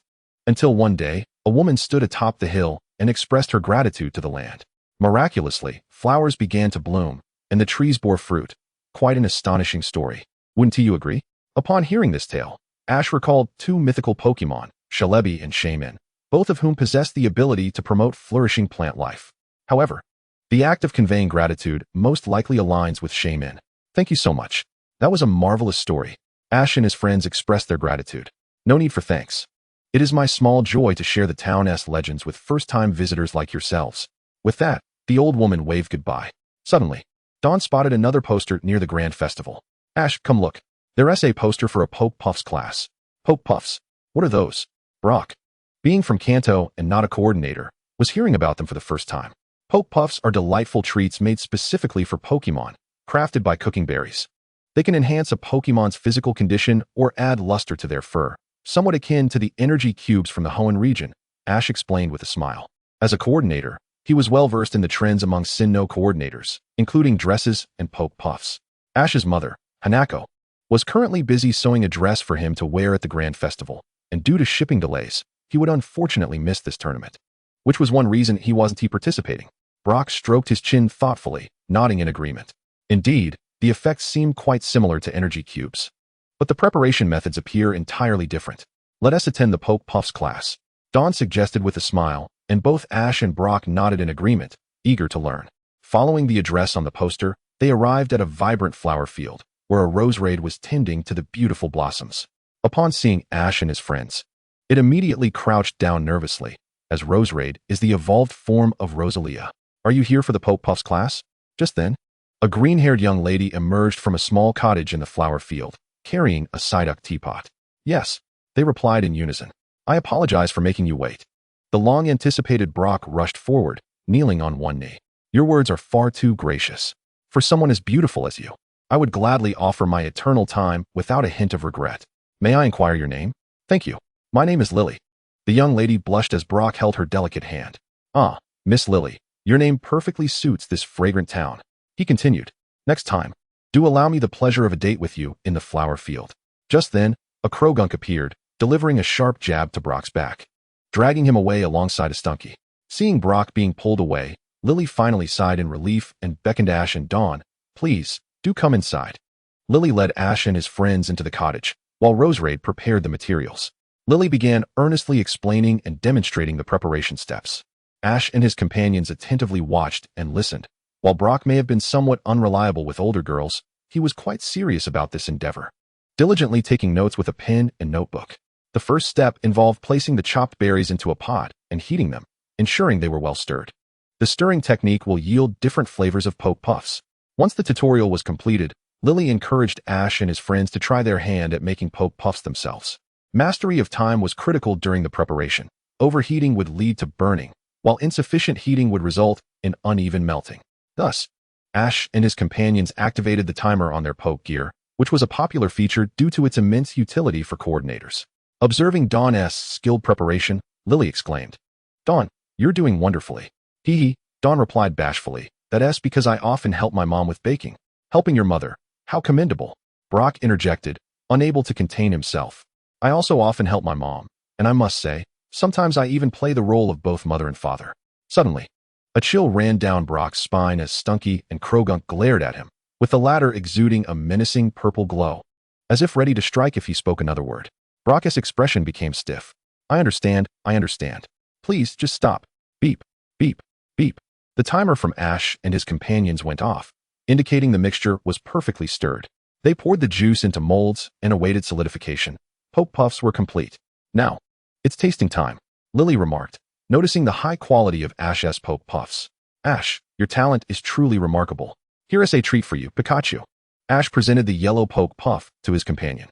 Pikachu cheerfully took a piece and savored it, while Eevee tried a bite and was immediately sour-faced. Clearly not fond of that flavor.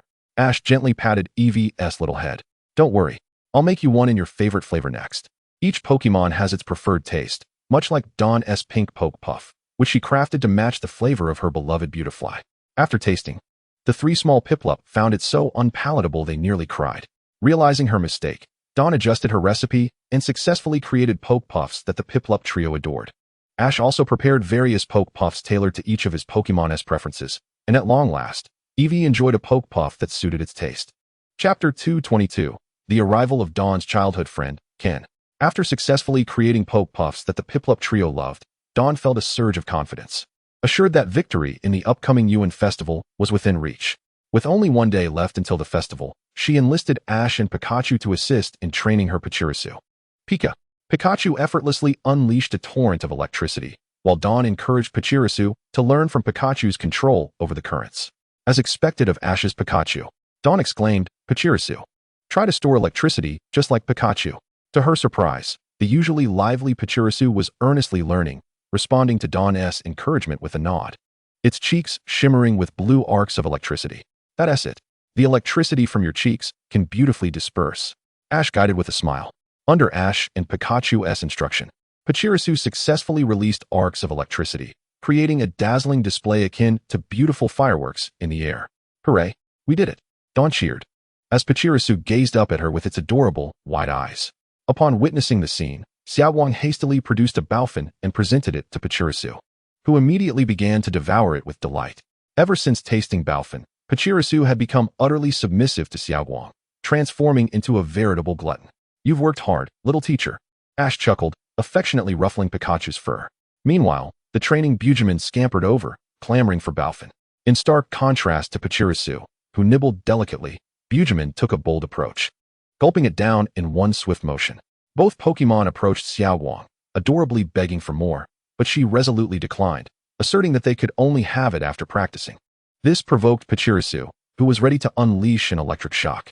Ash, noticing this, quickly activated his psychic abilities to throw it away, preventing the discharge from affecting the trio. Xiaowang, recalling the image of her hair frizzing from an electric shock, placed her hands on her hips and exclaimed, Pachirisu. With its tiny hands clasped together, Pachirisu lowered its head, unable to meet Xiaowang's gaze. Just then, a familiar yet unwelcome voice echoed behind Ash and the others. Upon hearing the name, Xiaowang straightened, muttering, could it be? The trio turned to see a boy with chestnut hair waving and calling out, Xiaowang. Long time no see. Indeed, it's you. Xiaowang clenched her fists in frustration. Jinwu, is he calling you Xiaowang? Brock inquired, puzzled. Xiaowang, however, had no desire to respond to that question. Sensing her discomfort, Brock tactfully shifted his focus to the boy named Jinwu. Under Xiaowang's lead, they all sat down to reacquaint themselves. Jinwu, hailing from the same twin-leaf town as Xiaowang, had embarked on his journey slightly earlier, and they were childhood friends who had grown up together. Jinwu, what was your first Pokemon?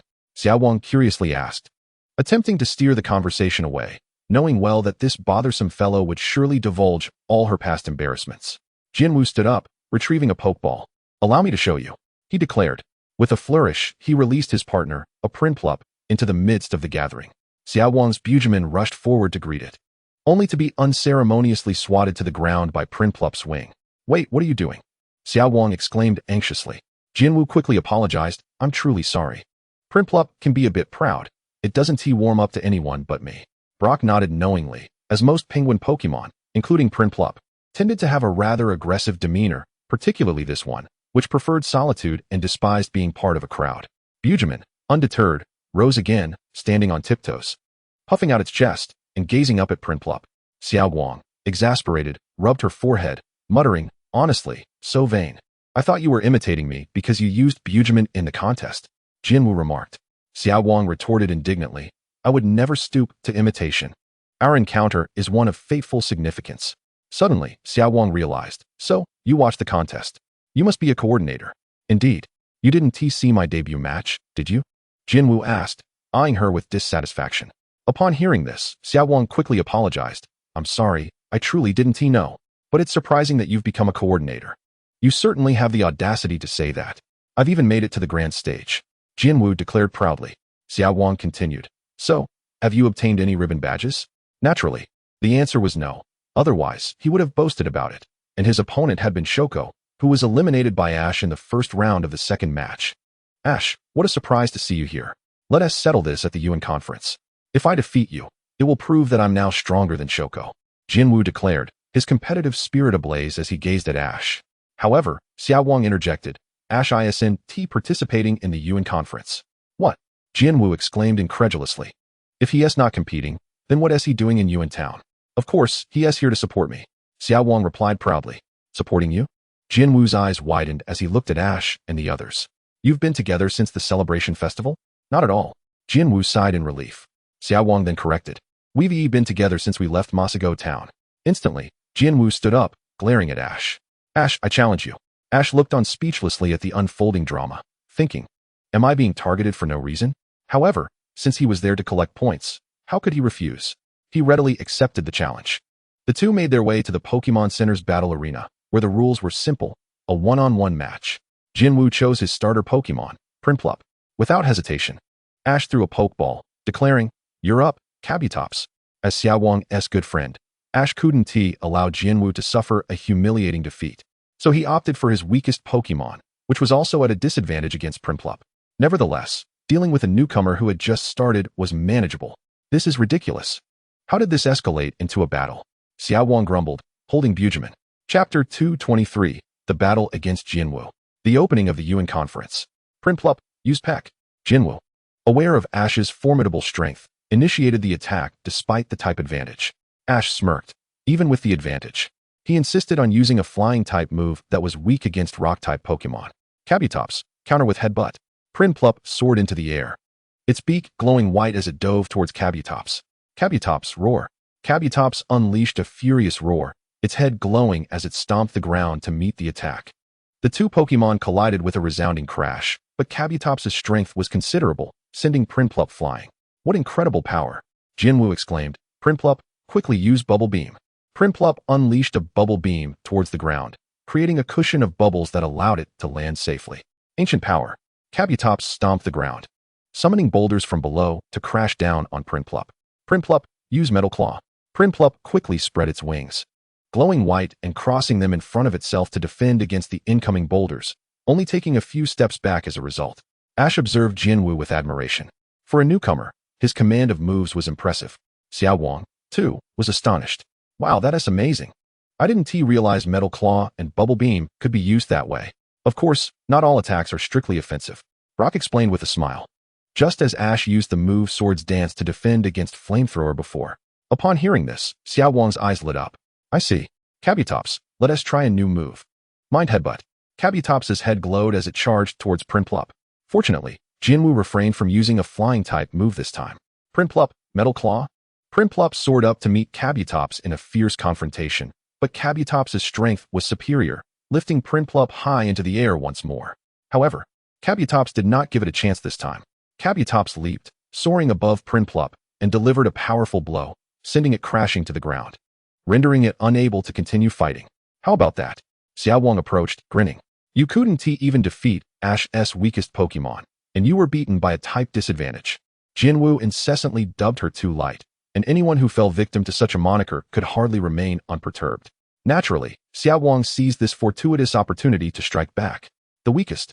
The antithesis," she proclaimed, delivering two devastating blows to Jinwu, who departed in a state of utter despondency. Xiao Guang, undeterred, continued to shout after his retreating figure, Jinwoo. I shall surely defeat you in tomorrow's grand contest. Xiaowang, besting Jinwoo will not be an easy feat, reminded Xiaoji, acutely aware that Jinwoo posed a formidable challenge for her at present. No worries, no worries, she replied to Bojamin.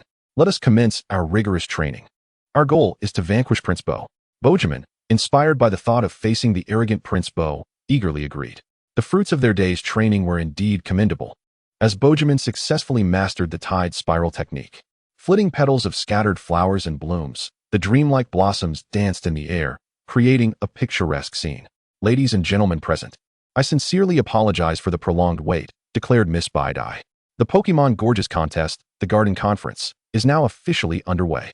In this vibrant town of floral fragrances, the stage adorned with blossoms was set for the event. Under the auspices of Miss Bidai, the Garden Conference was ceremoniously inaugurated. Sitting in the audience, Xiaoji and Xiaojing cheered for Xiaowang. While this time, Xiaowang's Jijia did not compete, but stood bashfully beside Pikachu, clad in cheerleader attire. Meanwhile, in the dressing room, Xiaowang adorned herself in a splendid gown and meticulously styled her hair, only to find Jinwoo, clad in knightly garb, gazing intently at her. Unable to resist a jest, Xiaowang teased, "So how does it feel? Are you smitten?"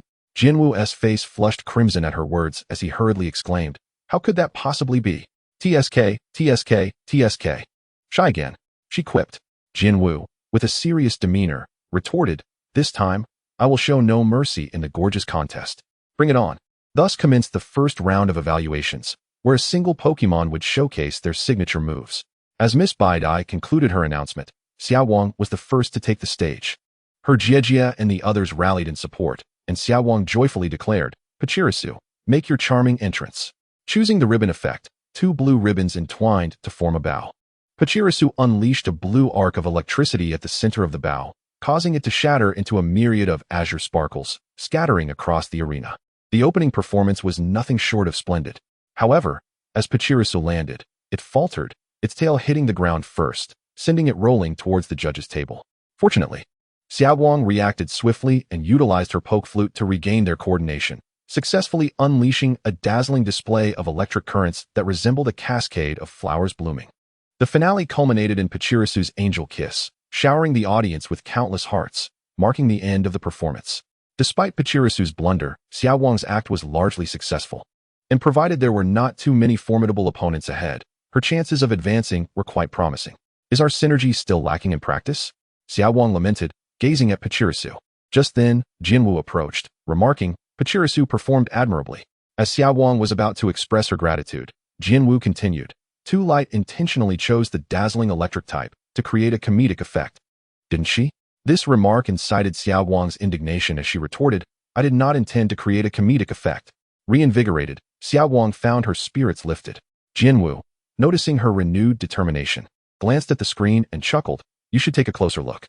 This coordinator is quite adept. The strengths of the Oshawott are well showcased." Indeed, the second performer was Musashi, showcasing her Oshawott. Emerging from the mist, the Oshawott bound itself tightly, resembling a hunting serpent. Musashi had evidently invested considerable effort into her performance.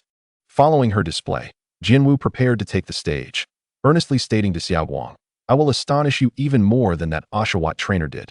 Just you wait." In Chapter 224, Xiaowang's first ribbon medal was at stake. Jinwoo's Pokémon was Gardevoir, making a dazzling entrance with flame effects. He swiftly enclosed Gardevoir with a light screen, then shattered it with Shadow Ball, erupting in golden radiance, while Gardevoir teleported above the explosion. The final act involved using awakening power, as a sphere of white light swirled around Gardevoir, transforming into golden beams cascading across the stage. All contestants have now completed their performances. Please take a moment to rest before the announcement of the first evaluation results, announced Miss Bayan, signaling the end of the first round. In the lounge, Xiaowang nervously murmured to herself, no problem, it will surely be fine." Suddenly, a hand reached out before her, and upon looking up, she found Xiaoji and Xiaojing standing before her. Xiaoji smiled and reassured her, "Don't worry, it's not as dire as you imagine. Most contestants' performances pale in comparison to yours. Believe in yourself, it will be fine." Xiaowang, meeting Xiaoji's gaze, nodded affirmatively, grasped his hand, and rose to face the results. At this moment, Miss Bayan began to announce the names of those advancing to the gorgeous 5-minute segment. "Thank you for your patience. It is time to reveal the results of the first evaluation. The following 8 coordinators have successfully advanced to the second evaluation. On the screen, Xiaowang, Musashi, and Jinwu all made the cut. Yay, we did it! Xiaowang exclaimed, bubbling with joy. I told you there was no problem, Xiaowang. Yes, thank you, Xiaoji. And Xiaojing. I appreciate everyone's support. Pachirisu, elated, climbed into Xiaowang's arms. Pachirisu, you were amazing, she exclaimed, hugging her companion tightly. Now, the matchup for the second evaluation gorgeous battle has been determined by random draw. The first match of the second evaluation featured the lovely Xiaowang facing off against the formidable Musashi, with Bojamin squaring off against the poison moth. Musashi's poison moth, having been nurtured since Hoenn, possessed commendable strength, gradually pushing Bojamin into a corner. Fortunately, Bojamin executed a comeback using its signature move, defeating the poison moth with a final peck attack, thus eliminating Musashi. Xiaowang soon dispatched another opponent and found herself up against Jinwu on the final stage. With Bojamin facing Prince Bo, before stepping out, Xiaoji extended his hand, smiling. Xiaowang, no worries. Let us seize victory in one fell swoop. Yes, no problem, Xiaowang responded, high-fiving Xiaoji as she made her way to the final stage. Though Prince Bo held a higher level, under Xiaowang's command, Bojamin engaged in a fierce battle with the prince, matching him blow for blow. Ultimately, mirroring the original narrative, Xiaowang narrowly triumphed over Jinwu, earning her very first ribbon medal. The Pokémon Gorgeous Contest, hosted in the flower-laden town of Yuenji, gracefully came to a close.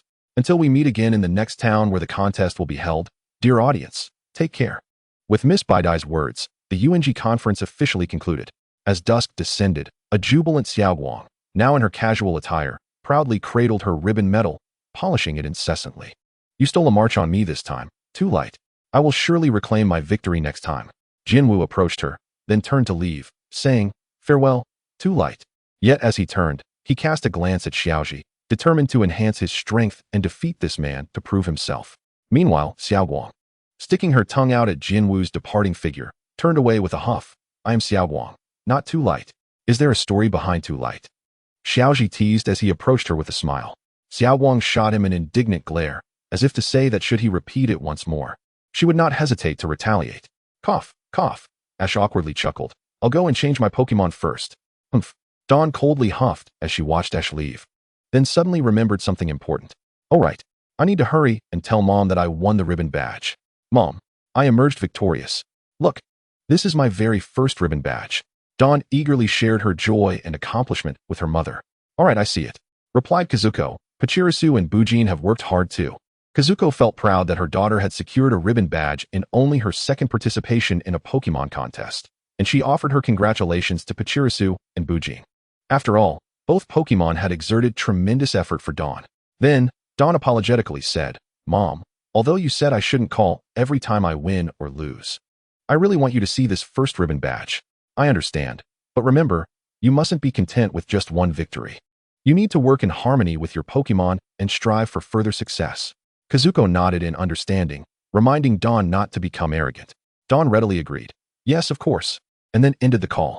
On Ash's side, he had successfully swapped his Pokémon, sending back Electivire and Charizard while bringing forth Aipom and Turtwig. Aipom had mastered Double Hit and was on the verge of evolution, while Turtwig was also nearing the level required for evolution. The following morning, Ash and his companions had not yet departed from the flower town, but had ventured to the outskirts, the flower fields of the town. They intended to take a leisurely stroll before continuing their journey. The vibrant colors of the floral sea, radiating a plethora of fragrances, were utterly enchanting. Thus, they released their Pokémon to frolic amidst the blossoms. This place is absolutely marvelous.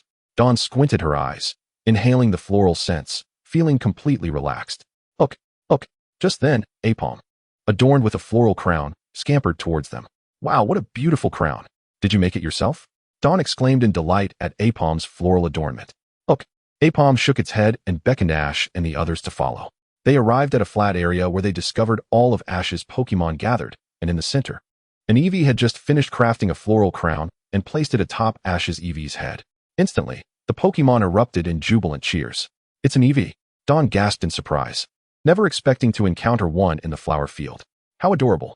The arrival of Ash and his friends did not startle the Eevee. Rather, it began to play with them. Especially with Dawn. The poffin she had previously made seemed to have piqued the Eevee's interest, making it particularly fond of her. It must be wild. Dawn, why don't you try to catch it? Ash suggested with a smile. This Eevee's fur is stunning and would be perfect for the contest. Really? Dawn's interest was clearly piqued as she hugged the Eevee and said, Eevee, would you like to travel with me? You'll have delicious poffins to eat every day. Upon hearing about the tasty treats, Eevee extended its fluffy little paws, pondered for a moment, and then nodded in agreement. That's fantastic. Dawn exclaimed joyfully, hugging Eevee tightly. I've got an Eevee now. Chapter 225, The Joy Family. Suicune. Aiming for the city of Hawata, Ash and his companions continued their journey through the forest. They soon arrived at a Pokémon Center, albeit one that appeared quite different from the norm. As they entered, instead of high-tech equipment, they were greeted by a cozy farmhouse atmosphere. Had it not been for the Pokémon Center sign outside, Ash and his friends might have thought they had arrived at the wrong place. Brock kindly closed the door and began his search for Nurse Joy. Nurse Joy. I'm here. Eventually, they found themselves in a homely kitchen where lunch was being prepared, prompting Ash and his friends to question if they had indeed come to the right place, feeling even more hesitant due to the misunderstanding. Just then, a little girl with pink hair walked in, eyeing the trio suspiciously. Who are you? What are you doing with our lunch? Before Ash and his friends could explain, the girl grabbed a broom and confidently declared, I know. You must be thieves trying to steal our food. I'll chase you away. With that, she swung the broom at Ash, who had to catch it, bemused by the little girl's lack of strength. Outside, a voice called, What all the commotion? Then Nurse Joy and a little Nurse Joy entered. Upon closer inspection, Ash realized the little girl was actually a smaller version of Nurse Joy. Nurse Joy? Brock exclaimed in surprise. Mom, big sister Sayaka, there's a thief. Maya's trying to drive them away. The little girl reported. Mom, Brock gasped, noticing the wedding ring on Nurse Joy's hand, his heart sinking at the realization. It's over. Ash and Dawn chuckled as they explained the situation to Nurse Joy. Welcome to the Pokémon Center. Nurse Joy served the meal to Ash and his companions. Eat plenty, big brother Ash. Mai seemed quite fond of Ash, bringing him a plate of salad. Ash quickly expressed his gratitude. Dawn, feeling a tinge of jealousy, remarked, Mai, you're being so attentive to Ash. Mai smiled shyly. That was just a mistake. I almost hit big brother Ash by accident. Just then, Mai's sister Sayaka emerged, apologizing. I'm sorry for not greeting you all earlier. We were busy helping Mom in the kitchen. We're going to be Nurse Joy's one day. Mai chimed in cheerfully. That is impressive. Ash and his friends praised. Next, Ash and his companions decided to lend a hand. Brock helped Nurse Joy tend to Pokemon, while Dawn and Sayaka handled household chores, and Ash along with Mai tidied up the yard. After completing their tasks, Mai realized they had forgotten their father's lunch, prompting Sayaka to summon 3 Swablu to deliver it to their father. Mai insisted on going along, but thankfully, Nurse Joy had a solution. She suggested Mai deliver cookies to the Pokemon in the forest, which quelled her desire to accompany Sayaka. Sayaka took flight with the 3 Swablu to deliver the lunch to her father. Big brother Ash, let us go deliver cookies to the Pokemon, Mai said, smiling as she carried her little basket. I want to go too. Dawn chimed in. Let us go. Ash nodded, and the trio set off into the forest, leaving Brock and Nurse Joy behind at the Pokémon Center. Boo, Pika, 2 Eevees and Pikachu frolicked ahead, while Ash and his friends distributed cookies to the Pokemon in the forest. Once they finished, Mai grinned at Ash and Dawn. I have a super awesome friend. I'll take you to meet her. Ash and Dawn exchanged excited glances. Guided by Mai, they traversed through a cave and arrived at a pristine lake, shrouded in mist. Mew. Mew appeared from Ash's shadow. Mew. Dawn gasped in astonishment, never expecting Mew to materialize, as it typically lingered in Ash's shadow. The arrival of Mew alongside Ash caused the mist to shift, revealing a blue figure, the embodiment of the North Wind, Suicune. Suicune, Dawn exclaimed, surprised to find the legendary Pokemon there. Suicune, Mai echoed, equally astonished, having only hoped to encounter it, knowing that while Ash and Dawn were friends with Suicune, it didn't always appear during their visits. At that moment, Xiao Wu recalled Xiao Guang's earlier words. Was this shadowy sprite named Masha Duo? Meanwhile, Xiao Ji regarded the Suicune before him, firmly convinced that this Suicune had not transcended to the elite level. It was merely another legendary Pokemon trapped at that tier. Let us engage in battle, Suicune. Xiao Ji boldly issued his challenge. Suicune nodded in response, showing no inclination to refuse the request from the Rainbow Champion. It's decided then, Eevee. Xiao Ji declared with a smile as he extended his hand. Are you really going to battle Suicune, brother Xiao Ji? Xiao Wu gasped in surprise. Using Eevee? Xiao Guang expressed his astonishment, unable to believe that Xiao Ji would send out the adorable Eevee against a legendary Pokemon. Boy! Xiao Guang's EV cheered for Xiao Ji's EV, recognizing that the opportunity for their kind to shine had arrived. EV and Suicune faced each other on an open patch of ground, both poised for the showdown. Agility into Iron Tail. In an instant, EV created a flurry of afterimages that appeared before Suicune, launching its Iron Tail directly toward its face. However, a protective shield manifested before Suicune, its reflect barrier, diminishing the impact of the Iron Tail. Coupled with the Steel type's reduced effectiveness against Suicune, the attack failed to inflict any damage. With a resigned retreat, EV returned to Xiao Ji, while Suicune unleashed a fierce hydro pump aimed at EV. Use Swift. EV's tail erupted with stars, boosted by its adaptability ability, and it hurled the stars, slicing through the hydro pump. Thunderwave. Boy! EV released a surge of golden electricity, swiftly charging towards Suicune. But Suicune's afterimages vanished, causing the electric attack to miss its target. That is quick attack. Xiao Ji urgently warned, "Be careful, EV." Suicune had already closed in, gathering its powerful Ice-type energy. Xiao Ji recognized the impending threat, an Ice-type ultimate move, Ice Beam. EV quickly used Flamethrower.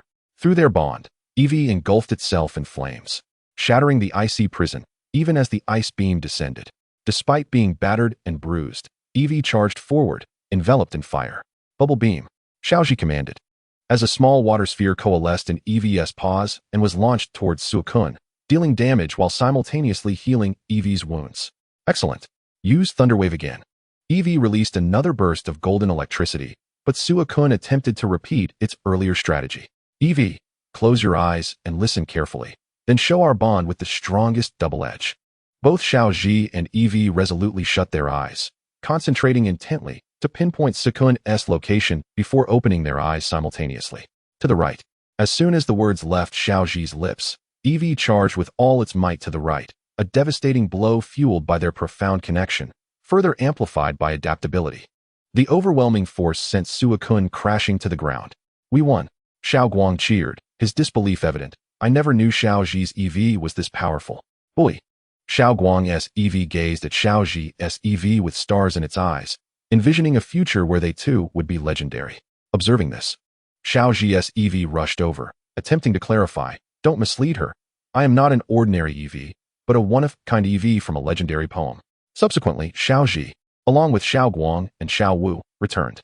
Suicune had grown accustomed to its tranquil life here, lacking any desire for battle. Had Xiao Ji not been the Rainbow Champion, it would have shown little interest. Xiao Ji thus relinquished any thoughts of capturing it. On their return journey, Xiao Guang and Xiao Wu chattered endlessly about their admiration for Xiao Ji. Upon arriving at the Pokémon Center, Xiao Ji and Xiao Guang encountered Brock, often regarded with envy by countless men, as well as Xiao Wu and Sayaka's father, Miss Joy's husband. Shortly after their return, a torrential downpour began outside, and as night fell, Miss Joy's family warmly prepared dinner for Xiao Ji and his companions. After resting for the night at the Pokémon Center, the following day, with the storm subsided, Xiao Ji and his friends bid farewell to Miss Joy's family and set off towards Baidai City. Chapter 226, The Camping Area. Double Battle Showdown. Hello, everyone. I'm Yujia from Sinnoh now. May I have a moment of your time? Yujia, microphone in hand, approached Xiao Ji and his companions with a warm smile. Sinnoh now? Xiao Ji and Brock exchanged puzzled glances. Only the local Xiao Guang beamed with anticipation. Are you referring to that show on television? Indeed, that is correct. Yujia nodded enthusiastically. Xiao Guang turned to explain to Xiao Ji and Brock. Sinnoh Now is a highly popular program in the Sinnoh region. So, are you here to test your skills in the camping area? Yujia inquired, to which the trio nodded affirmatively. Exactly. We're here to report on those confident trainers. Just as Yujia began to elaborate, a microphone struck her head. Hey, I told you not to hit me with the microphone. Yujia exclaimed, visibly irritated. The chubby man holding the microphone stammered, I am sorry. It seemed this was not his first offense, and Yujia's ability to endure it was remarkable. Otherwise, the man's job would have been long gone. Turning back, Yujia recognized Xiao Jia. You're the champion of the Pokemon contest and the esteemed trainer, Xiao Ji, right? After receiving affirmation from Xiao Ji, Yujia expressed her excitement. Mr. Xiao Ji, we'd like to record a special feature on double battles, and if possible, I would like to invite you to participate. Of course, since it's a double battle, how about teaming up with Xiao Guang? Xiao Ji smiled as he extended his hand. Really? Is that allowed? Xiao Guang exclaimed in delight, then high-fived Xiao Ji. No problem.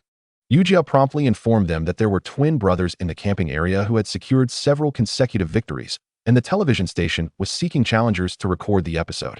Under Yujia's guidance, they ventured into the forest near the camping area, where numerous Pokémon flitted about alongside trainers who looked on in exasperation. Yay! WeVE achieved 16 consecutive victories. The twin brothers, accompanied by the second forms of the Sinnoh starters, Chimchar and Piplup, stepped into view. After introductions, the brothers, Yongqi and Yongwu, unhesitatingly accepted the challenge. As Xiao Guang prepared for his television debut, he began to touch up his makeup on the spot. Though Xiaoji noticed no discernible difference, he had a girlfriend now and understood that such remarks should be avoided. Xiaoji sent forth Turtwig, while Xiao Guang chose Piplup. Sinnoh starters against Chengdu starters. Let us aim for 17 consecutive victories. Yongqi initiated the assault with Chimchar, use Flame Wheel. Chimchar ignited in flames and charged toward Turtwig. Xiao Guang, attack with all your might. Leave the defense to me. Xiaoji declared, use Energy Ball. Aggression as defense was Xiaoji's forte. Turtwig focused on the Flame Wheel, gathering a green energy ball to launch at it. The energy ball collided with the Flame Wheel, resulting in an explosion, gradually revealing Chimchar amidst the smoke. Seeing this, Xiao Guang shouted, now is the time. Piplup, use Bubble Beam on Chimchar. Yongwu quickly intervened, commanding Piplup, use Water Gun. As Piplup unleashed a torrent of water to counter Piplup's Bubble Beam, Turtwig followed up with Leaf Tornado, slicing through the water gun. Piplup's Bubble Beam successfully struck Chimchar, dealing significant damage due to the type advantage. Piplup, use Whirlpool. Xiao Guang commanded. Fire Mouse, unleash your flames. Water Crocodile, use Water Gun. As the two attacks surged towards them, knowing that Xiao Guang had faith in him, Ash was determined not to disappoint her. Defend. With a resolute cry, Grass Tortoise positioned itself protectively behind Pokémon, raising a verdant barrier to shield them from the onslaught. Pokémon, charging up with a swirling vortex, grew larger and hurled itself into the fray, ensnaring both Water Crocodile and Fire Mouse within its grasp. Xiao Guang finished them off. Leaf Blade, no problem. Pokémon, use Bubble Beam. A resounding crash echoed as Leaf Blade vanquished Water Crocodile and Bubble Beam subdued Fire Mouse, leading to the defeat of the twin brothers. Hooray, we won, Xiao Guang exclaimed, joyfully high-fiving Ash. Ash, generous with his praise, declared, Xiao Guang, you performed splendidly. Suddenly, Grass Tortoise erupted with a radiant blue-white light of evolution, transforming before their eyes into a formidable-looking Forest Tortoise. Forest Tortoise. Strength, late elite. Moves, Mega Drain, Seed Bomb. It evolved. Xiao Guang exclaimed in delight, promptly scanning it with her Pokédex. Congratulations, Forest Tortoise. Ash approached with a smile. Ba Wu, the Forest Tortoise, nodded earnestly, its demeanor markedly more composed post-evolution. The duo of Yongqi and Yongwu retrieved their Pokémon and approached, conceding, we accept our defeat. From this day forward, we shall strive for victory anew. Hooray. Sounds great. With that, they hurriedly departed. Meanwhile, Sinnoh now was abuzz with excitement, not only having captured an exhilarating double battle, but also the evolution of Grass Tortoise, making this match a tremendous success. We are immensely grateful, Mr. Ash. Your battle will be featured on our television broadcast, so stay tuned. Yujia thanked Ash and Xiao Guang before leading the Sinnoh Now crew away. Although the television program concluded, the battles between Ash and Xiao Guang continued unabated as they unleashed their newfound prowess with Forest Tortoise and Pokémon in the camping area. With Forest Tortoise finally acclimating to its weighty form through relentless combat, Ash, in turn, amassed a wealth of points. As the sun dipped below the horizon, Ash and his companions set up camp in the area, savoring a delightful dinner before drifting into a deep slumber. The following morning, Ash and his companions packed their belongings and departed the camping area, resuming their journey toward Baidai City. Baidai Forest, with Baidai City as their destination. Ash and his friends arrived at a lush expanse of woods, indicating that they were not far from their goal.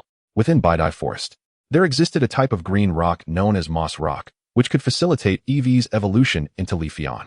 Ash's partner, Eevee, could also learn a grass-type signature move. Having witnessed the 8 different evolutions of Eevee, Xiao Guang was momentarily overwhelmed and decided to let Eevee choose for itself, resulting in Eevee's selection of the grass-type Leafeon. Thus, Ash's party set their sights on locating Moss Rock within Baidai Forest. Chapter 227, The Treasure Hunter, Yami. Destination, Amber City. While searching for Moss Rock in Baidai Forest, Ash and his companions paused before a magnificent golden tree, surrounded by Pokémon eagerly licking the golden liquid that dripped from its trunk.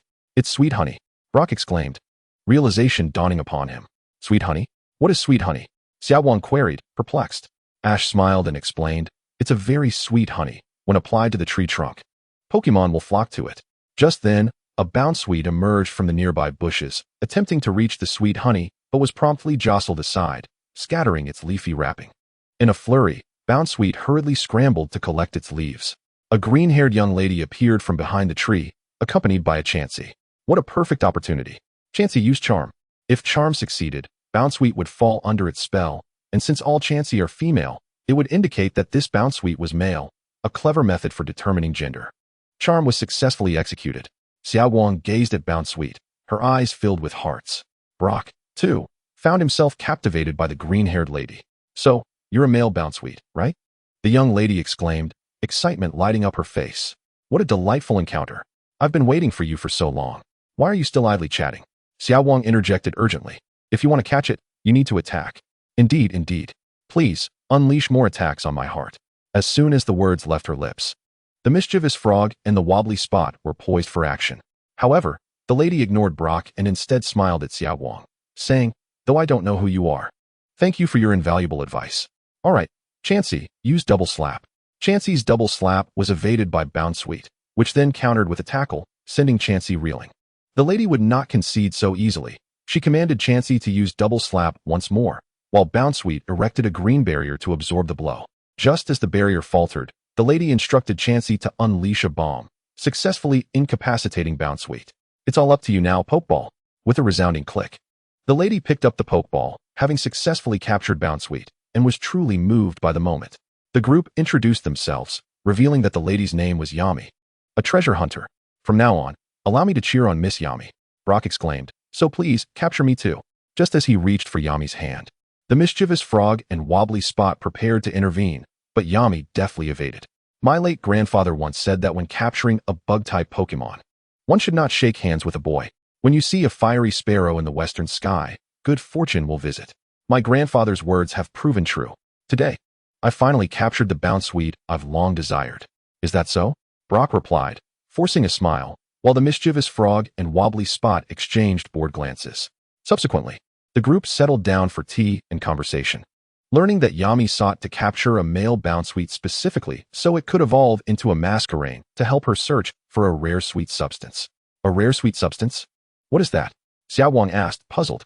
"It is said to be a honey thousands of times sweeter than sweet honey. I came here to find it," Yami explained to Ash and his friends. Brock, intrigued, inquired, "If that substance exists, how many Pokemon would gather? I'm quite eager to see. After all, if regular sweet honey could draw in so many Bounsweet, the thought of something thousands of times sweeter was simply unimaginable." "But how do you know it's in this forest?" Xiaowang pressed, landing on the crucial question. Yami confidently produced a map, exclaiming, "This is it. According to my research, this marked location is Bidai Forest, and the spot highlighted is Amber City." "Amber City?" they echoed in unison. Yami nodded, continuing, "It is an uncharted territory that no one has ventured into, and the rare sweet substance exists there." "Wow. It sounds so mysterious and intriguing," Xiaowang declared excitedly. "Miss Yami, we would love to help out." Although Ash and his friends were searching for Moss Rock, they had no precise location, and joining Yami in the quest for Amber City might lead them to their goal. Brock, eyes sparkling with admiration, stepped forward. "Let us embark towards the unknown. To Amber City, hand in hand." At that moment, the mischievous frog and wobbly spot finally acted, using Poison Sting to knock Brock down before dragging him away. Yami then stood up and released Bounsweet, asking, "Bounsweet, how are you feeling?" Jiechao Air joyfully leaped before Yumi. With a gentle smile, Yumi bent down and declared, "I shall utilize the ability of the gentleman moth to discern the essence of sweetness, thereby guiding us to the daunting realm of saccharine delights. To achieve this, we must first facilitate your evolution into a gentleman moth." At this revelation, Xiao Ji and his companions comprehended that capturing a male Jiechao Air was a strategic step towards its transformation into a gentleman moth, which would then harness its sensitivity to sweetness in their quest for the fabled Amber City. However, Xiao Guang curiously inquired, "Wouldn't it be more prudent to capture a gentleman moth directly?" "That is because every journey commences with Jiechao Air," Yumi explained, echoing her grandfather's wisdom. "Which is why I have been focused on capturing Jiechao Air all along." With that, She deftly tossed out 3 Pokeballs. 3 distinct forms of Jiachao Gui appeared before them, and Yumi sighed, yet they are all female. While the male Jiachao Air evolves into a gentleman moth, the female Jiachao Air transforms into a Jiachao Gui. Moreover, the Jiachao Gui can evolve into various forms based on the different appearances of Jiachao Air. Yumi had successfully gathered a family of Jiachao Air, and this fortunate male Jiachao Air had not even evolved yet. Yet its trainer had already arranged 3 mates for it. With utmost seriousness, Yumi gazed at this Jiachao Air. You are the male Jiachao Air I have finally encountered after much effort.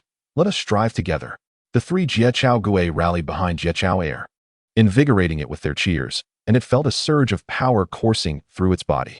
Understanding that evolution necessitated combat, Xiaoji resolved to assist, and promptly sent forth his most trusted partner, Pikachu. Chapter 228, Gentleman Moth. The initial battle with Jiachao. Is it truly alright to send Pikachu in a battle? Xiao Guang queried, aware that Pikachu was Xiaoji's initial Pokémon. Despite its adorably charming demeanor, Pikachu was undoubtedly among the most formidable of Xiaoji's Pokémon. Fear not, Pikachu, I entrust this to you. Xiaoji signaled to Pikachu, assured that Jiachao Air had already reached the standards for evolution. It merely needed a boost of confidence. Pikachu, it affirmed, thumping its chest in assurance. Pikachu and Jiachao Air faced each other in the clearing. Jiachao Air, use tackle, Yumi exclaimed, while the Jiachao Gui cheered on Jiachao Air. With fierce determination, Jiachao Air charged toward Pikachu. Pikachu dodged quickly. What followed elicited bemusement from Xiao Guang and Xiao Gang as they watched Pikachu sprint away. However, just as it took a single step, Jiachao Air had already barreled into its path. The most absurd part was that before Jiachao Air could even make contact, Pikachu somersaulted backward, seemingly fearing a collision that would send Jiachao Air flying instead. While tumbling backward, Pikachu spun twice before landing with a thud. Its little head tilted to the side, rendered incapable of battle. That was truly impressive. What a performance. Xiao Guang could not help but scoff, knowing full well Pikachu's usual antics. Xiao Ji, equally at a loss for words, could not have anticipated Pikachu's theatrical display with its talent. It would undoubtedly be an Oscar-winning actor in a past life and a master of feigning injury. Meanwhile, Jiachao Air looked utterly bewildered. Did I actually hit it? Yumi, filled with enthusiasm, cheered, Jiachao Air, you are incredible, truly remarkable. The 3 Jiachao Gui joined in the celebration, and Jiachao Air, hearing their praises, felt an overwhelming surge of confidence, proudly lifting its head as it erupted in a radiant blue-white glow of evolution. We did it! Xiao Guang and the others exclaimed in delight, while Pikachu calmly rose, brushing off the dust. Was there ever any doubt? Jiachao Air successfully transformed into a gentleman moth. Grateful for everyone's support, it expressed heartfelt thanks. Indeed, gentleman moth, Yumi replied, and the gentleman moth nodded in agreement. Xiao Gang, his eyes sparkling with admiration, exclaimed, with the daunting sweetness as our goal, let us journey forth together with the gentleman moth. Just as the mischievous froggy was about to make its move, Yumi gracefully sidestepped and apologized. I sincerely appreciate your kindness, Mr. Xiao Gang, but on the day of Jiachao Air's evolution, it is customary not to shake hands with boys. I shall adhere to my grandfather's wisdom and strive onward. Is that so? Xiao Gang lamented, lowering his head in disappointment. Xiaoji found himself wishing to meet Yumi's grandfather. Surely he must possess some extraordinary foresight to have predicted Xiao Gang's fate. As night fell, Xiaoji and his companions, along with Yumi, settled down to rest before resuming their quest for the legendary Amber City at dawn. The gentleman moth soared through the forest at high speed, with the group trailing behind. Yumi exclaimed with excitement. The gentleman moth is exhibiting intense reactions. It must have caught a whiff of the daunting sweetness. They chased the gentleman moth into a patch of grass, where Yumi inquired, Gentleman moth, where is this daunting sweetness located? No sooner had she spoken than the gentleman moth dove into the underbrush, prompting a stinky flower to emerge. Xiao Guang, having never encountered such a Pokémon, asked, what is that Pokémon? Just then, a young lady with short orange-black hair and athletic attire dashed forward, introducing Stinky Flower, the weed Pokémon. Its pistil emits an unimaginable stench that can travel up to 2 kilometers, leaving people faint from the odor. An unimaginable stench. Upon hearing this, Xiao Guang felt an ominous premonition, which soon proved accurate as the Stinky Flower unleashed a hideous odor toward Xiao Ji and his companions. Xiao Ji swiftly activated his psychic abilities, enveloping the group and hurling the Stinky Flower away. Ah, the young lady lamented, I wanted to capture that Stinky Flower. After introducing themselves, the young lady revealed her name was Kai Zhong, and she often visited this forest to capture grass-type Pokémon. Miss Kai Zhong, you must be the gym leader of the Baidai Gym, Xiaoji remarked. Oh, you know? She responded with surprise. Xiao Gang stepped forward, introducing himself. I'm Xiao Gang, a gym leader as well, and I truly adore the scent of stinky flowers, so let us enjoy that aroma together. At this moment, the mischievous Froggy finally seized the opportunity, launching a poison sting to capture it. Xiaoji looked at Xiao Gang incredulously. Brother, your taste is truly peculiar. You actually enjoy the scent of stinky flowers. You're really going all out for your big sister. Since Miss Kai Zhong frequently visited Baidai Forest, the group shared their objective with her.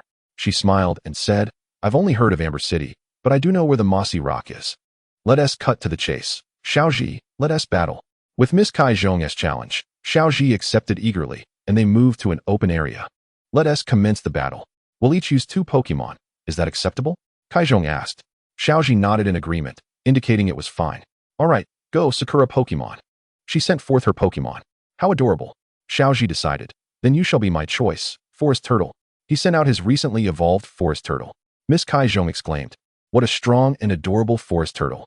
I am increasingly looking forward to battling you. Seed Machine Gun. The Forest Turtle unleashed a barrage of golden seeds, causing the Sakura Pokemon to flee in disarray. Let us be direct. Kai Zhong commanded, Sakura Pokemon, use Magical Leaf. The fleeing Sakura Pokemon halted, conjuring magical leaves to launch at the Forest Turtle. Endure it, then use Absorb. Xiaoji instructed, and the Forest Turtle stood firm against the incoming magical leaves. A green light struck the Sakura Pokemon, beginning to sap its strength. Use Tackle. The Sakura Pokemon charged at the Forest Turtle, biting down. Xiaoji called out at the opportune moment, and the Forest Turtle swiftly retaliated, seizing the Sakura Pokemon by its leaves. Toss it up and finish it off with Seed Machine Gun, he ordered. As soon as the words left his mouth, the Forest Turtle vigorously flung the Sakura Pokemon into the air, unleashing a Seed Machine Gun that decisively concluded the battle. The defeat was indeed quite direct, but come back. Dear Sakura, Ms. Kai Zhong will reclaim it, and only now does the competition officially commence. Go forth, Chao Miao Gui. Huh? Are we pitting Chao Miao Gui against Shu Lin Gui? Xiao Guang inquired, puzzled. Perhaps Ms. Kai Zhong has a hidden card up her sleeve. Xiao Gang speculated. Chapter 229, Leaf Sprite and Verdant Bombardment. Seed Gatling Gun. Ba Wu, the Shu Lin Gui, launched golden seeds towards Chao Miao Gui. The speed of the Seed Gatling Gun was astonishing, reaching Chao Miao Gui in the blink of an eye. Yet, Ms. Kai Zhong remained unfazed. At the very moment the seed struck, Chao Miao Gui erupted with remarkable speed, evading the attack. With Xiaoji's aura perception, he sensed it clearly. What incredible explosive power! With such terrifying burst speed, it seemed that Ms. Kai Zhong's Chao Miao Gui would not evolve. The cumbersome shell post-evolution would turn into a burden rather than a boon. Chao Miao Gui, use Leech Seed. Xiaoji commanded. Having utilized Leech Seed not long ago, he certainly would not sit idly by. Leaf Blade.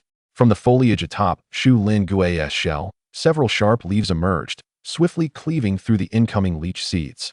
In that case, Chao Miao Gui, unleash Leaf Storm. Chao Miao Gui shouted, summoning a powerful leaf storm that spiraled around it.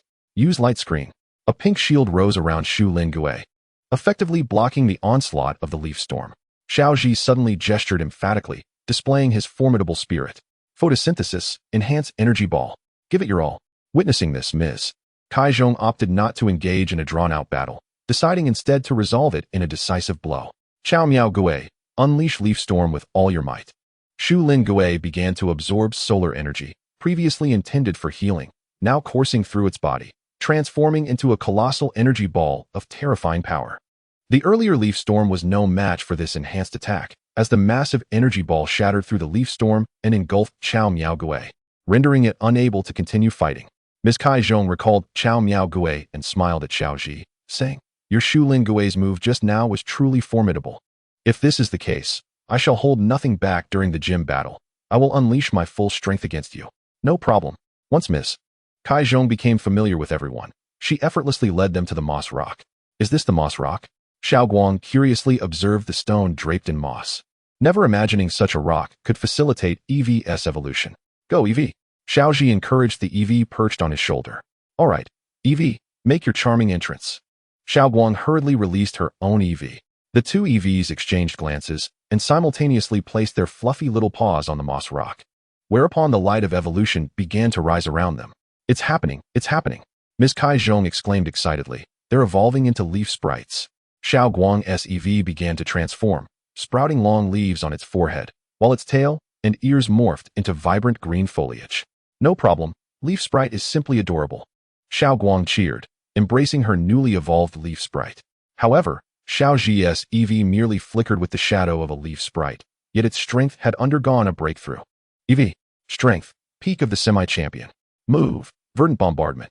Verdant Bombardment. Summons massive vines to scatter seeds for attack. Leaf Sprite. How utterly charming. Ms. Kaizhong exclaimed. But did Xiao Ji's EV fail to evolve? Not at all. Xiao Ji chuckled. EV. Show everyone your newfound power. Verdant Bombardment. EV. From before EV. Thick vines erupted from the ground, slightly thinner than those of the rampaging plant, yet still exuding tremendous might. Simultaneously, seeds rained down from the vines, possessing the effects of leech seed, truly a comprehensive bombardment. Is this a new grass-type ultimate move? Ms. Kaizhong gasped in admiration at the powerful display. Since Xiao Ji and his companions had located the moss rock, their goal was now singular, to venture towards Amber City in search of the elusive, terrifying sweetness. At that moment, Ms. Kaizhong suddenly inquired, by the way, that terrifying sweetness is indeed crafted from the honey collected by the 3 honeybees, correct? Yumi nodded in affirmation. I frequently visit the 100 Generations forest, where there exists a place blooming with red pomegranate flowers, and sweetheart walls often appear there. Ms. Kaizhong proposed a direction for their search. A place where sweetheart walls manifest? Ms. Kaizhong explained, indeed. Sweetheart walls are formed when the 3 honeybees engage in coordinated flight while collecting nectar.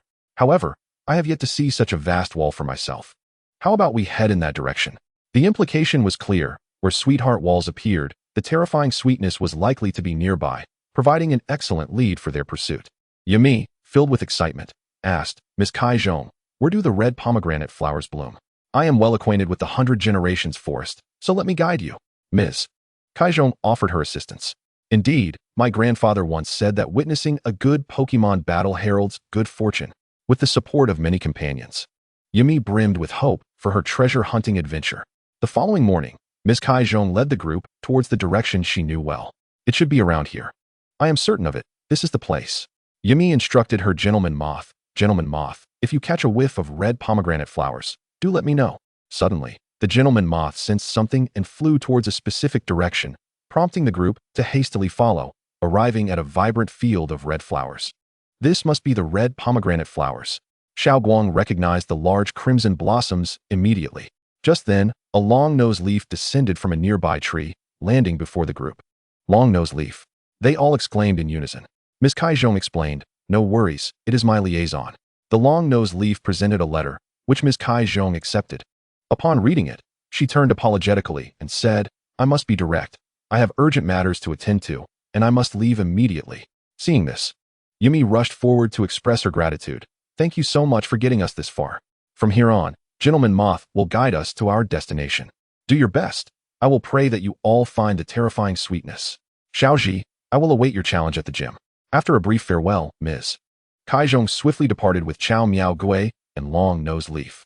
Xiao Gang remarked, she appeared like a storm and departed just as swiftly. In any case, perhaps the terrifying sweetness is nearby. Yumi surveyed the field of red pomegranate flowers before her. Xiao Ji then smiled. The 3 honeybees have already appeared. The group looked up to see a swarm of 3 honeybees emerging from the thicket of red pomegranate flowers, soaring into the distance. Without hesitation, they quickly followed. Chapter 230, Amber City, Queen Bee. With Amber City as their destination, Xiao Ji and his companions pursued the 3 honeybees. Wait! Xiao Ji suddenly halted the group, pointing towards a direction amid their puzzled gazes. As they looked, they beheld a large swarm of 3 honeybees forming a wall, emerging from the grass. It's a sweetheart wall. Yumi rejoiced, bouncing with excitement. This meant Amber City was nearby, and finding it would lead them to the terrifying sweetness. The group hurriedly followed the sweetheart wall, arriving at a serene valley with gentle streams, radiant sunlight, and a multitude of sweetheart walls congregating in the area. Here, not only did the Gentleman Moth react, but even Pikachu and Eevee sensed it. The terrifying sweetness far surpassed ordinary sweetness by thousands of times.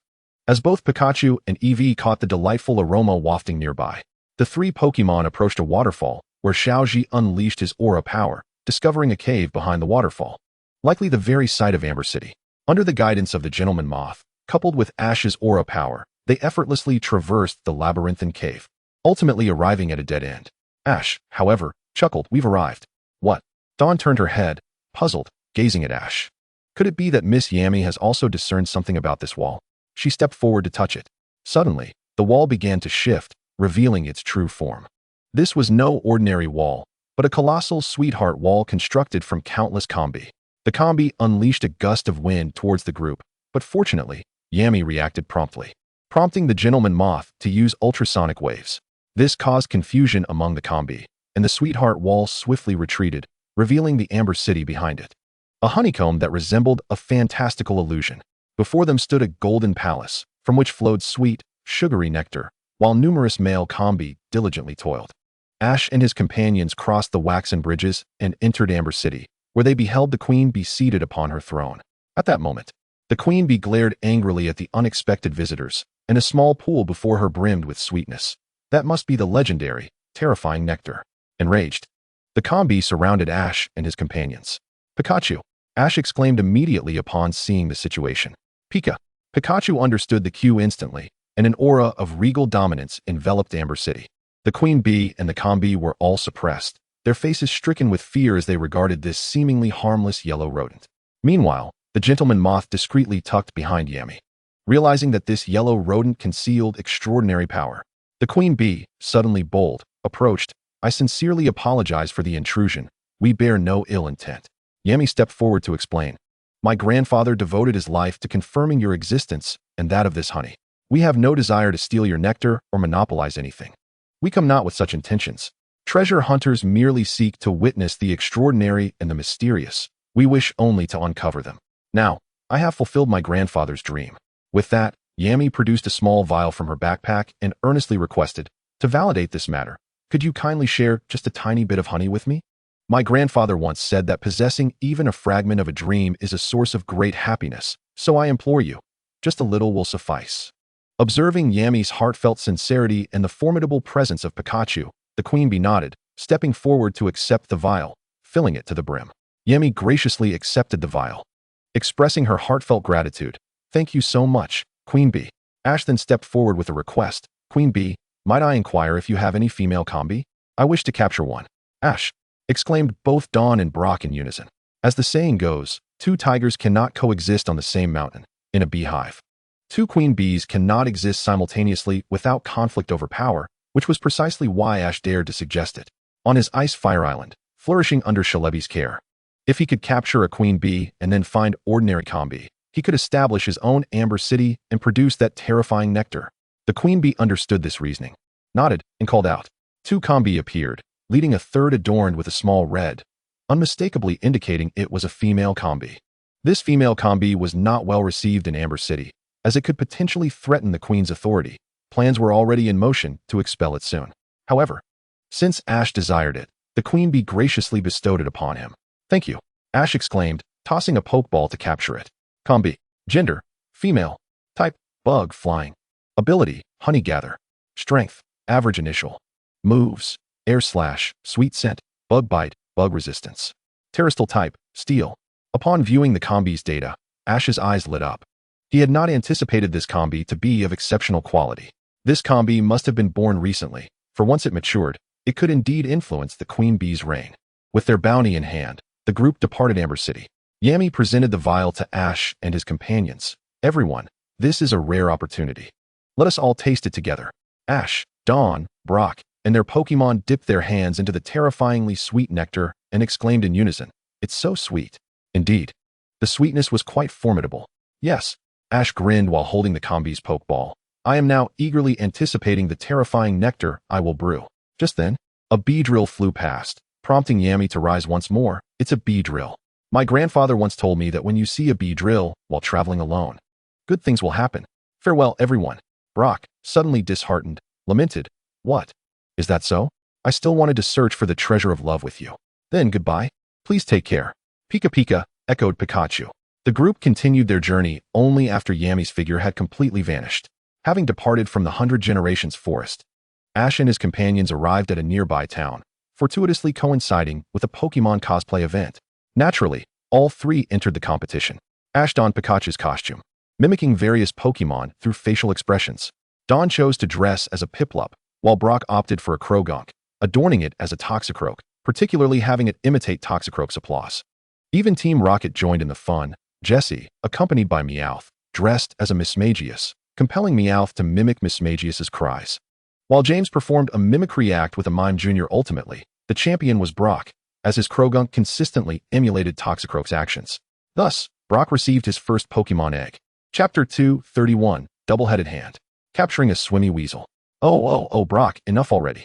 Ash and Dawn were thoroughly disgusted by Brock's infatuation with the egg since he received it. From that moment, he cradled the egg with a blissful expression, repeatedly rubbing it. Initially, Ash intended to lend Brock the space hatching bracelet, but Brock firmly declined, stating that only by holding the egg could he convey his affection for it. Mewtwo, perk up. We're almost at the Pokémon Center. Suddenly, a young boy rushed toward the Pokémon Center, cradling a Mewtwo. Shortly afterward, an older man dashed up, carrying a Snivy.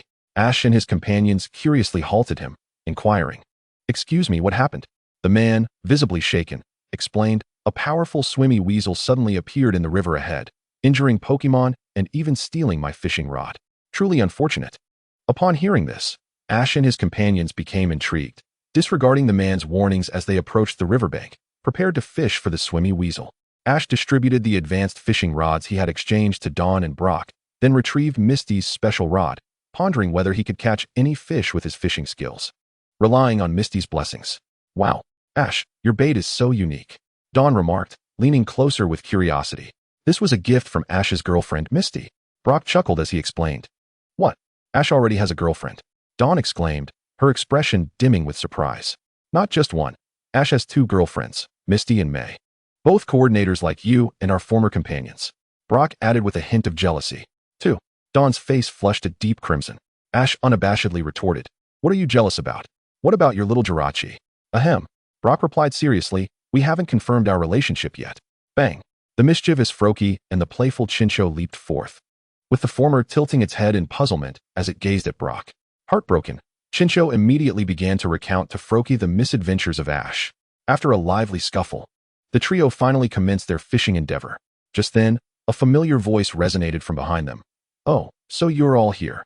They turned to find Dawn approaching, a fishing rod slung over her shoulder. "Dawn!" Dawn exclaimed in surprise, eagerly pulling out her ribbon collection box to display it. "I have something to show you." "I know. Congratulations on earning the ribbon medal from the Ribbon Festival." Dawn had naturally kept abreast of Dawn-esque competitions. Dawn playfully stuck out her tongue. "So you knew, huh? What about you?" "I've only won one of my recent battles. The rest were losses, so I'm down to just two." Dawn sheepishly scratched her head. "Ash, Dawn, will you participate in the next Grand Festival in Sinnoh?" "Of course." Dawn immediately agreed upon hearing the mention of the Grand Festival, only to awkwardly realize, "Oh, I just found out that the next one is in Sinnoh. Hey, that fishing rod seems to have caught something." As Ash and his friends turned their backs to the river, Dawn spotted the rod shaking and quickly alerted them. They turned to see that it was Dawn's rod. Ash, with a bemused expression, scoffed, "As the king of the sea, you can't even catch a fish." "Ah, that is my rod." Dawn rushed over, straining to reel it in. "I can do this." After a moment of self-encouragement, she successfully pulled it up, revealing a considerably larger Psyduck than Ash had ever encountered before. Its fierce little eyes particularly captured Ash's admiration. However, since Dawn was the first to catch it, she naturally took the lead in attempting to capture it. The Psyduck, shaking off the bait effortlessly, provocatively waved its hand at Dawn. "What is that?" Dawn exclaimed in surprise. Ash queried, "Were you not fishing for this Psyduck?" "Psyduck? No." Dawn quickly refuted. "I merely heard that there are many water-type Pokémon here. I came to capture some water types." "Well, if that is the case, I'll capture it," Dawn declared confidently. "Piplup, make your debut." "Dawn, this Psyduck is quite formidable. Perhaps you should consider sending out Leafeon or Pachirisu instead," Brock suggested. But Dawn resolutely countered. "No problem. Piplup is very strong." Pip. However, Dawn and Piplup faced a crushing defeat, leaving her to reluctantly recall Piplup and awkwardly admit, "This Psyduck is indeed very powerful." After defeating Piplup, the Psyduck turned its attention to Dawn, issuing a challenge. Such a combative spirit. Dawn glanced at Ash and his companions, and after securing their agreement, sent out her Meowstic to battle. Although Meowstic was considerably stronger than Piplup, It too only lasted a little longer before being defeated by the Psyduck's tail whip. With 2 consecutive victories, Psyduck's confidence soared, and it turned its challenge towards Ash.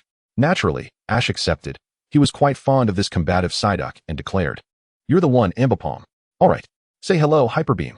Ambipom launched a barrage of golden stars at Psyduck, which, naturally, did not evade but instead opened its mouth to unleash a water gun to counter the attack. Impressive. Ash nodded approvingly. Now, how about this move, Thunderbolt? Alright. Ambipom's arms crackled with electricity as it unleashed a volley of stars imbued with electric energy towards Psyduck. What a dazzling combination, Dawn remarked. Psyduck watched the attack intently, sending forth 2 silver shockwaves from its bifurcated tail, but it was still unable to withstand the Thunderbolt, which struck it directly. As smoke enveloped the area, Psyduck used Water Jet to burst forth from the haze, charging toward Ambipom. Ash, undeterred, countered with a combination of Thunder Punch. Ambipom landed 2 powerful punches on Psyduck's head, pushing it back. Alright. Then, a brilliant blue light of evolution enveloped Ambipom, its form expanding as it sprouted an additional tail. When the light faded, a perfectly symmetrical Bimian stood before them. Bimian, ability, technician, level, elite peak, moves, double slap. Pursuit, it evolved. Ambipom has transformed into Bimian. Dawn exclaimed joyfully. Excellent, Bimian. Use double Thunder Punch to finish it. Ash commanded with enthusiasm. Bimian charged toward Psyduck, its 2 arms crackling with electricity, attacking simultaneously. Psyduck, attempting to use Water Jet to ascend, was swiftly knocked down by Bimian's superior speed. Without hesitation, Ash tossed a Pokeball, and in the eyes of his companions, the ball shook 3 times before clicking shut, successfully capturing Psyduck. Chapter 232, The Emergence of Elite Four Wusong. As Ash and his friends aimed for the city of Baida, Ash successfully captured a combative Psyduck by the riverside. Psyduck. Gender, male. Type, water. Ability, Swift Swim. Level, Elite Late Stage. Moves, Water Jet, Cut, Sonic Boom. Water Gun. Swift Swim enhances its speed during rainy weather. So Ash planned to teach it the Rain Dance move, with none other than Eevee as its teacher, as Eevee had already mastered most weather moves. Initially, Psyduck was somewhat resistant, but when Eevee pinned it down with a single claw, and seeing that the weakest Pokemon in Ash's roster, aside from the young Combi, was at its level, and that Ash had captured it directly, it eventually acknowledged Ash. Since Dawn still had Water-type Pokemon to capture, the group bid farewell to Dawn, promising to meet again in Sinnoh. On their journey, Ash and his companions arrived at the Pokemon Center to rest, with Brock enduring his usual dose of playful punishment. However, this time, it seemed the reprimands were harsher, perhaps in light of Brock now having a potential girlfriend. Now, we see the Elite Four Wusong and the Challenger. While enjoying lunch in the restaurant, Ash and his friends noticed the television broadcasting the previous league champion challenging the psychic Elite Wusong. The Challenger's Scyther was ultimately defeated by Wusong's Giratina's Illusion Beam. Every league champion has the right to challenge the Elite Four, and Ash, having won the colorful festival, could have challenged as well, but he simply chose not to. The championship match must, of course, take place in Kanto, and Ash, who enjoys the freedom of travel, would not want to take on the title of champion just yet. The strength of the Elite Four was indeed formidable, achieving a decisive victory. Wow, Dawn gasped, then turned her expectant gaze toward Ash. Ash, what are your chances against the Elite Four? She had witnessed Ash's adorable Eevee defeat the legendary Suicune and the overwhelming presence of his Pikachu. Who knows? Only by battling will we find out. Ash replied with a smile. But they are the Elite Four. It's not so easy to face them. Dawn lamented. Ash turned, chuckling. Well, aren't we facing them right now? Wait. Dawn and Brock exclaimed in surprise, turning to see a blue-haired man wearing glasses and holding a book approaching. I'm not so mysterious after all. Hello, Ash. Welcome to the Sinnoh region. Wusong greeted Ash with a smile, noticing Pikachu perched on Ash's shoulder. Is this the Elite Pikachu? Quite impressive. Ah, you know Ash too, Mr. Wusong? Dawn exclaimed in astonishment. Wusong nodded, of course. With Ash's current strength, he is not at all inferior to the Elite Four. Ash stepped forward to shake Wusong's hand. Since we've met, would you be willing to engage in a 3-on-3 battle with me? Delighted. Ash first replaced his Pokemon and then, accompanied by Wusong, made his way to the battle arena of the Pokemon Center. Although his strength was not on par with that of the legendary Pokemon, it was formidable enough to cause considerable destruction, necessitating a specially designed battle arena by the League. Upon witnessing someone challenge the Elite Four, trainers at the Pokemon Center flocked to watch. Ash was finally about to face the Elite Four, which was simply marvelous. Dawn watched Ash with excitement while she and her companions, Joltik and Piplup, donned their cheerleader outfits. Brock stood alongside Ash's remaining Pokémon, as battles against the Elite Four were rare opportunities for them to observe and learn. Go, Kalinki. It's you, Heracross. Both trainers released their Pokeballs simultaneously, with Wusong's first Pokémon being the Kalinki he had previously seen on television. However, Ash discerned that it was merely a quasi-elite Pokémon and had not yet reached the full elite level, which relieved him. Heracross had only recently attained quasi-elite status, and with the bug type's advantage over psychic types, it still had a fighting chance. Hulk up. Heracross initiated its power enhancement, boosting its attack and defense. Use Psybeam. Since Ash opted for self-enhancement, Wusong launched the first offensive. Kalinki directed a radiant beam towards Heracross. Horn Drill. Heracross instantly understood Ash's intentions, as a dark purple aura enveloped its hands, effortlessly shredding the incoming Psybeam, with colorful shards drifting past Heracross. The trainers watching gasped in surprise, realizing that this seemingly naive opponent possessed unexpected strength. Hey. The spectators saw a Swimmy gazing enviously at Heracross, aspiring to attain such power in the future. Sword Dance. Ash initiated another enhancement, raising Heracross's attack to level 3, rendering its power terrifying. After 2 enhancements, Wusong decided that engaging in close combat was unwise and opted for Psychic. Kalinki unleashed a terrifying Psychic shockwave, instilling fear in the distant trainers. While Wusong sought to avoid close combat, Ash had no choice but to engage. Aerial Ace followed by Horn Drill.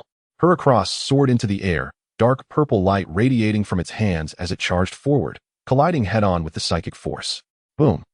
As the smoke cleared, it was evident that Heracross had sustained injuries. Despite the 3-fold attack enhancement, it was still significantly weaker than Kalinki. Although Kalinki had not reached elite status, it had traversed a long way in the quasi-elite ranks and was nearing its peak. Ash understood he had but one opportunity. Heracross. Give it your all. Ultimate Impact followed by Super Horn Attack. Both were powerful moves, thus exhausting Heracross considerably, leaving Ash with just one chance. Heracross glowed with white light, its horn emanating a green gleam as it spun towards Kalinki. From a distance, Heracross appeared as a massive green drill. Wusong, sensing the terrifying aura of the attack, grit his teeth and solemnly commanded, Double Psychic. Kalinki's tail head and its own head simultaneously unleashed psychic energy as Heracross closed in. The close-range collision erupted into a tremendous explosion, engulfing both Pokémon. As smoke filled the arena, the spectators watched intently as it gradually dissipated, revealing both Pokémon battered and bruised, staring at each other defiantly. Ultimately, Heracross succumbed to its injuries, collapsing first and losing its fighting capability, though Kalinki was nearly out of strength as well. You did well. Heracross. Leave the rest to the others. Ash recalled Heracross. At that moment, Wusong felt his own fighting spirit ignite. He looked at Ash solemnly, realizing that Kalinki was significantly stronger than Heracross and had almost been defeated. Ash, now with his second Pokeball in hand, tossed it forth. Chapter 233, Elite Battle. It's decided. Snorlax, use Earthquake. Snorlax descended from the sky, crashing onto the battlefield, unleashing a terrifying aura that shook the ground, instantly obliterating the already weakened Kalinki. The Elite. Wusong exclaimed, astonished, believing Ash had only 2 elite Pokémon, Pikachu and Charizard, never anticipating the emergence of Snorlax. However, from its aura, it was clear that Snorlax had only recently achieved its peak quasi-elite status, yet it was still an elite Pokémon. Wusong had no choice but to recall Kalinki. Indeed, Snorlax had reached the pinnacle of quasi-elite, and Ash, upon receiving it, administered a medium-grade rare candy, bolstering his ranks further. Goodness! Wusong's Kalinki was actually defeated in an instant. Dawn exclaimed. Though she acknowledged Kalinki was injured, the swiftness of its defeat was astonishing. No, Brock explained to Dawn. Ash's Snorlax has already reached elite status. The essence of elite-level Pokémon far surpasses that of quasi-elite. An elite. Dawn gasped, her blue eyes wide with astonishment, realizing Ash's true strength. Meanwhile, the trainers spectating erupted in disbelief, never expecting Ash to reveal an elite Pokémon. I'm counting on you, Galade. Wusong's second Pokémon was the psychic fighter, Galade, entering the arena with an aura that radiated confidence, having evidently matured at the elite level for quite some time. Upon sensing Snorlax's presence, it unveiled its own elite aura to match.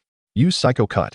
Galade, renowned for its slashing techniques, moved with lightning speed, appearing before Snorlax in the blink of an eye. its arms adorned with purplish-red psychic blades that gleamed ominously as it struck down towards Snorlax. Ash smirked. Snorlax. Retaliate with yawn. Just as he finished speaking, Snorlax abruptly opened its eyes wide, its chubby hands grasping the psychic blades, then exhaling a few pink bubbles that struck Galade. Galade stood frozen in place, succumbing to slumber. Galade. Wusong gasped, realizing his error, having been outsmarted by Ash. Well done. Snorlax, unleash Ice Punch and Fire Punch. Ash commanded. Snorlax, executing a series of fiery and icy punches, relentlessly battered Galade. Ultimately, with a powerful strike from both fists, it sent Galade flying. Seizing the moment, Ash pressed the attack, body slam. Snorlax leaped high, aiming to crush Galade beneath its weight. Wusong, in a panic, shouted, Galade, wake up. Dodge. At that critical moment, Galade responded to Wusong's call, awakening just in time to roll away from Snorlax's impending slam, leaving a massive crater where it once stood. Wusong broke into a cold sweat, relieved that Galade had awakened. Otherwise, the consequences would have been dire. Galade, use Sacred Sword. Galade's arms shimmered with golden blades, slicing through Snorlax with immense force. The fighting type move dealt double damage, and even Snorlax, with its robust physique, struggled to withstand the blow. That dealt significant damage, Ash remarked, realizing that Snorlax's belly drum technique was now rendered impossible. Great, use Sacred Sword again. Wusong commanded, preparing to finish off Snorlax. Give it your all, Snorlax. Use revenge. What? Galade's blade struck Snorlax, while simultaneously, Snorlax's fists landed on Galade. With a resounding crash, both Pokémon collapsed, losing their fighting capabilities. Now, both Ash and Wusong were left with only one Pokémon each. This battle had been marred by Wusong's earlier miscalculation, for otherwise, Snorlax would not have stood a chance against Galade. Ash, you're formidable. This is down to our final Pokémon. Wusong hurled forth the final Pokeball, entrusting his hopes to the mighty Bronzong. So it shall be you in this decisive battle, Tyranitar. Ash proclaimed as he released his own Pokeball. With a fearsome roar, Tyranitar emerged, conjuring a swirling sandstorm that filled the arena, its terrifying aura clashing against that of Bronzong. Wusong regarded Tyranitar with solemnity. Its presence suggested that it had transcended mere novice strength. Though it could not rival his own ace, Bronzong, it was undeniably formidable. Ash observed Bronzong, whose energy surpassed that of his Pikachu and Charizard, indicating it had reached the pinnacle of elite status. Let us showcase our bond. Mega Evolution. Ash activated the Mega Ring, linking the chain of genes with Tyranitar, summoning the magnificent Mega Tyranitar. The evolution sent shockwaves through the crowd, but fortunately, knowledgeable spectators enlightened others on the phenomenon. That's Mega Evolution, Dawn exclaimed, recalling Ash's Milotic's Mega Evolution she had witnessed on television. Dark Pulse. Mega Tyranitar opened its jaws wide, gathering a sphere of black energy and launching it towards Bronzong. However, with Bronzong's entrance, Wusong regained his composure and commanded, Iron Defense. Bronzong crossed its arms, enveloped in a transparent shield, effortlessly deflecting the attack without a scratch. Use Hyper Beam. Bronzong aimed its bell-like mouth at Mega Tyranitar, unleashing a silvery metallic beam. Use Dragon Claw, followed by Dark Pulse. Mega Tyranitar unleashed Emerald Claws to intercept the Hyper Beam, while simultaneously releasing another Dark Pulse. Bronzong opted for defense once more. Yet Ash seized the opportunity to counterattack with Stealth Rock. Mega Tyranitar stomped the ground, summoning massive blue boulders that sent Bronzong hurtling through the air. Rock Tomb. As Bronzong descended, it was encircled by the towering rocks. Use Euroball, then Iron Head. Bronzong began to spin rapidly, breaking free from the rock prison and charging towards Mega Tyranitar. Ash immediately commanded, counter with Dragon Claw, then Crunch. Mega Tyranitar caught Bronzong in its claws, pushing back while gathering dark energy in its mouth to deliver a vicious bite. The collision resulted in a tremendous explosion, sending Bronzong flying. While Mega Tyranitar staggered back a few paces, the dark energy of Mega Tyranitar rendered Bronzong's psychic moves ineffective, leaving Wusong feeling frustrated as he grit his teeth. Ash, let us settle this once and for all. Use Final Impact. Alright, full power, unleash Destruction Ray. Ash shouted with fervor. With a mighty roar, Mega Tyranitar released a devastating beam, while Bronzong surged forward, glowing with white light, bolstered by its fortified defenses from the previous iron defenses, charging headlong into the beam.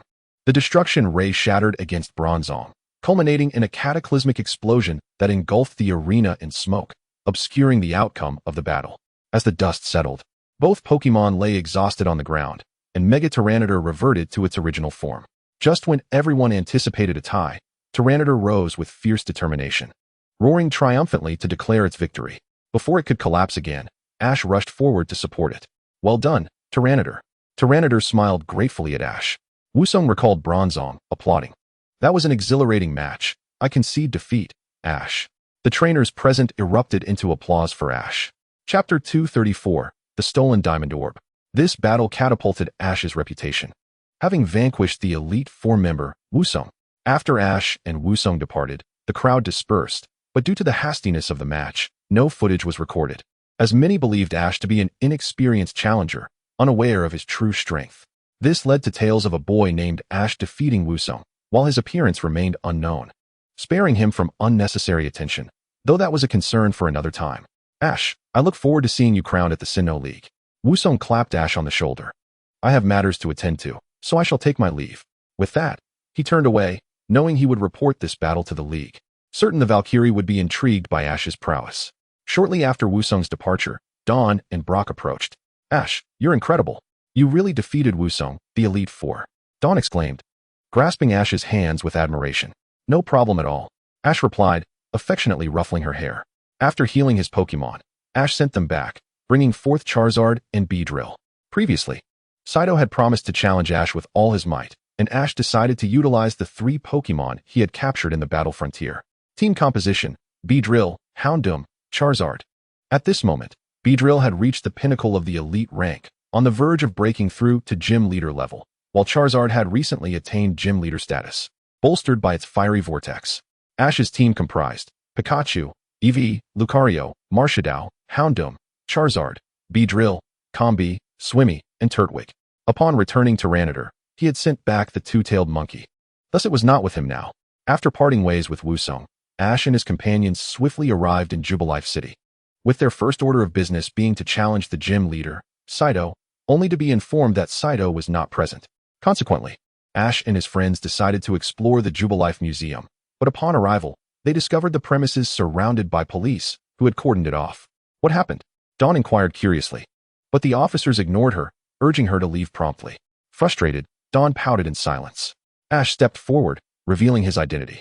Given the unfolding incident, he could not remain a bystander. Pokémon investigator. The officers, upon seeing his credentials, saluted and explained, the diamond orb has been stolen, prompting this thorough lockdown. They then cleared a path for Ash and his companions to enter. Hearing about the theft of the diamond orb shocked Ash. It was a sacred artifact of the deity Dialga. This is unbelievable. A familiar voice chimed in. You mean the thief used a grass-type Pokémon? How absurd. Ash and his friends turned to see none other than Sinnoh, the gym leader of Jubilife. Brock rushed forward, eyes sparkling. Sinnoh, what a fateful reunion. How nostalgic is the scent of grass from the days spent in Jubilife Forest with you. Before he could finish, a mischievous Frogadier yanked Brock aside. Ash, it's been ages. Sinnoh greeted Ash and Dawn warmly. Learning they had successfully reached Amber City, she expressed her delight. After a grand adventure, it seems you've stumbled into a significant incident, huh? Moreover, employing grass-type Pokémon as thieves is utterly intolerable.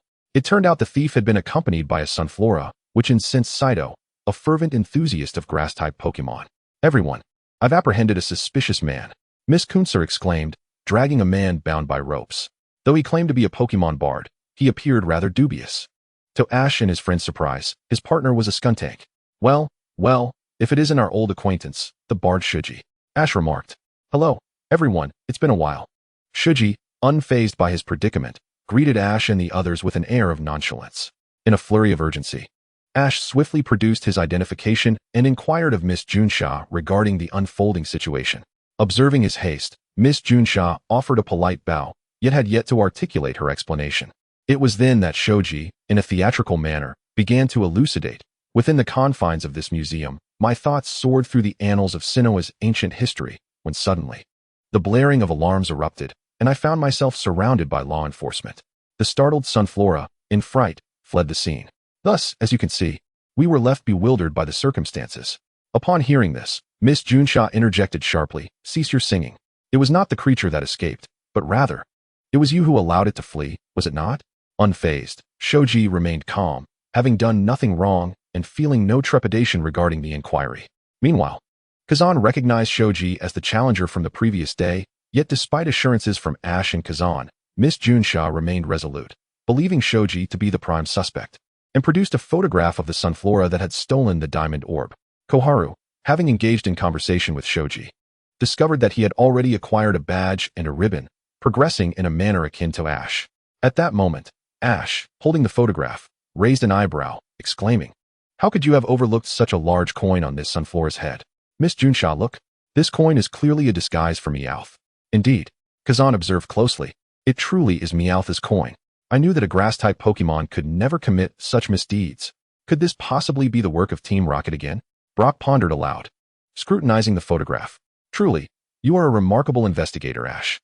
I had no idea you had matured to this extent. Just then, a plainclothes Miss Junsha entered from beyond the caution tape, declaring, "I am Miss Junsha from Jubilife City, and your handling of this matter is rather hasty." "What did you say?" In a clash of pride, the two Junshas faced off. Realizing her error in apprehending the wrong individual, the Jubilife Junsha reluctantly released Shoji, acknowledging that it was indeed Team Rocket behind the mischief. Ash, employing his aura, led the two Junshas in pursuit of the culprits. Along the way, they encountered the fleeing Sunflora, and upon resolving the misunderstanding, the creature returned to Shoji's side. Under Ash's guidance, they successfully located Team Rocket's hideout. Ash confronted them, demanding, "Why did you steal the diamond orb?" With disdain, Jesse's partner, James, clutched the diamond orb, retorting, "I won't divulge that information. Someone recognized our prowess and commissioned us to steal it." Smack! Jesse promptly delivered a punch to James, exclaiming, "You dolt, you've revealed everything." The irate Sunflora glared at the duo, promptly unleashing a leaf blade attack, prompting them to dodge hastily.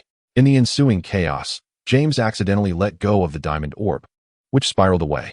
Observing the scene, Ash activated his psychic power, successfully reclaiming the diamond orb. With the artifact retrieved, he intended to have Pikachu escort them home. However, the Jubilife Junsha had already taken action, deploying a foul-smelling gas that enveloped them in an unbearable stench, allowing Team Rocket to make their escape. Koharu, pinching her nose with one hand while fanning herself with the other, shouted after the retreating Team Rocket, "Team Rocket, be sure to take a good bath." Chapter 235, The Battle at the Junsha Gym. Following the resolution of the diamond orb theft, Ash, discerning that Team Rocket had been used as pawns, advised the Jubilife Junsha to bolster their defenses, suspecting that a nefarious organization from Sinnoh was orchestrating the chaos. The Junsha agreed to report to the League and enhance their precautions. Subsequently, Ash and his companions bid farewell to Shoji and made arrangements with Kazan for a gym battle the next day. On the following morning, the trio arrived at the Jubilife gym, immediately enveloped by a refreshing natural ambience that made them feel as though they had returned to the forest. Wow, the battle arena at the Jubilife gym is so lush with greenery. Koharu marveled at the verdant battlefield. Ash silently expressed his apologies, realizing that aside from his Beedrill, the other two Pokemon he intended to use were fire types, and he was uncertain whether this beautiful grass-type arena would withstand their onslaught. A staff member proudly proclaimed, "After all, our gym leader is an expert in grass-type Pokemon." Ash, Kazan emerged with a welcoming demeanor. "Welcome to the Jubilife gym. Today promises to be an exceptional day for a gym battle. Let us engage in a match you won't regret." "Absolutely." Ash nodded in agreement. "Now, let the challenge commence." Challenger Ash faces gym leader Kazan in a gym battle, utilizing 3 Pokemon each. The match concludes when all Pokemon on one side are rendered unable to battle. Furthermore, only the challenger may substitute Pokemon during the match. Now, let the battle begin. "Go, Ash." Koharu, donned in cheerleader attire alongside Pachima and Nyarth, enthusiastically supported Ash. "Go forth. Let us be direct, Cherubi." Kazan's first Pokemon was Cherubi's evolved Sunny form, resembling a blooming pink flower, which left Koharu in awe. "This will be a perfect matchup, Beedrill." Ash launched his first Pokeball. Buzz. Beedrill's fierce gaze locked onto Cherubi, its sharp stingers glinting ominously. "Now, let's be direct. Use Sunny Day." In the bright weather, Cherubi's ability Flower Gift activated, enhancing its attack and special defense. Double Poison Jab. Beedrill's stingers gleamed with a purple hue as it surged toward Cherubi, striking it with relentless force. Brock shivered at the sight of Beedrill's poisonous attack, involuntarily shuddering at the thought of his own Pokemon facing such peril. "Cherubi, are you alright?" Kazan expressed concern. Cherubi nodded, fortunate to have withstood the barrage of poisonous jabs without succumbing to poison. "Beedrill's speed is astounding." Kazan pondered. "Cherubi, use Leech Seed." Cherubi released a golden seed aimed at Beedrill. Ash, recognizing the impending threat, seized the moment and commanded, "Swords dance." Beedrill executed Ash's command flawlessly. A flurry of blades swirling around it, shredding the oncoming leech seed. Its attack power surged. X-Scissor. Under Ash's guidance, Beedrill adeptly combined its poison jab with its stingers, inflicting double damage on the grass-type Pokémon. In a flash, Beedrill transformed into an afterimage, its stingers radiating purple light as it slashed toward Cherubi. "Quick, use Substitute to evade. Then unleash Weather Ball," Kazan urgently instructed. Cherubi swiftly created a substitute, and Beedrill's attack struck it instead, while Cherubi conjured a massive fireball to strike Beedrill directly. The fire-type assault dealt significant damage to Beedrill. Let us show Cherubi that it's not the only one who can exploit the weather. "Use Solar Beam," Ash commanded emphatically. Beedrill aimed its stingers at the sun, releasing a searing beam of light. "What?" Kazan gasped, astonished that Beedrill could learn Solar Beam. Immediately, she shouted, "Cherubi, counter with Solar Beam." The two beams collided in a brilliant explosion. However, Ash seized the opportunity to launch a rapid attack. High-speed poison jab. Beedrill surged through the smoke, striking Cherubi directly and landing a critical hit, leading to Cherubi's defeat. Cherubi is unable to battle, Beedrill wins.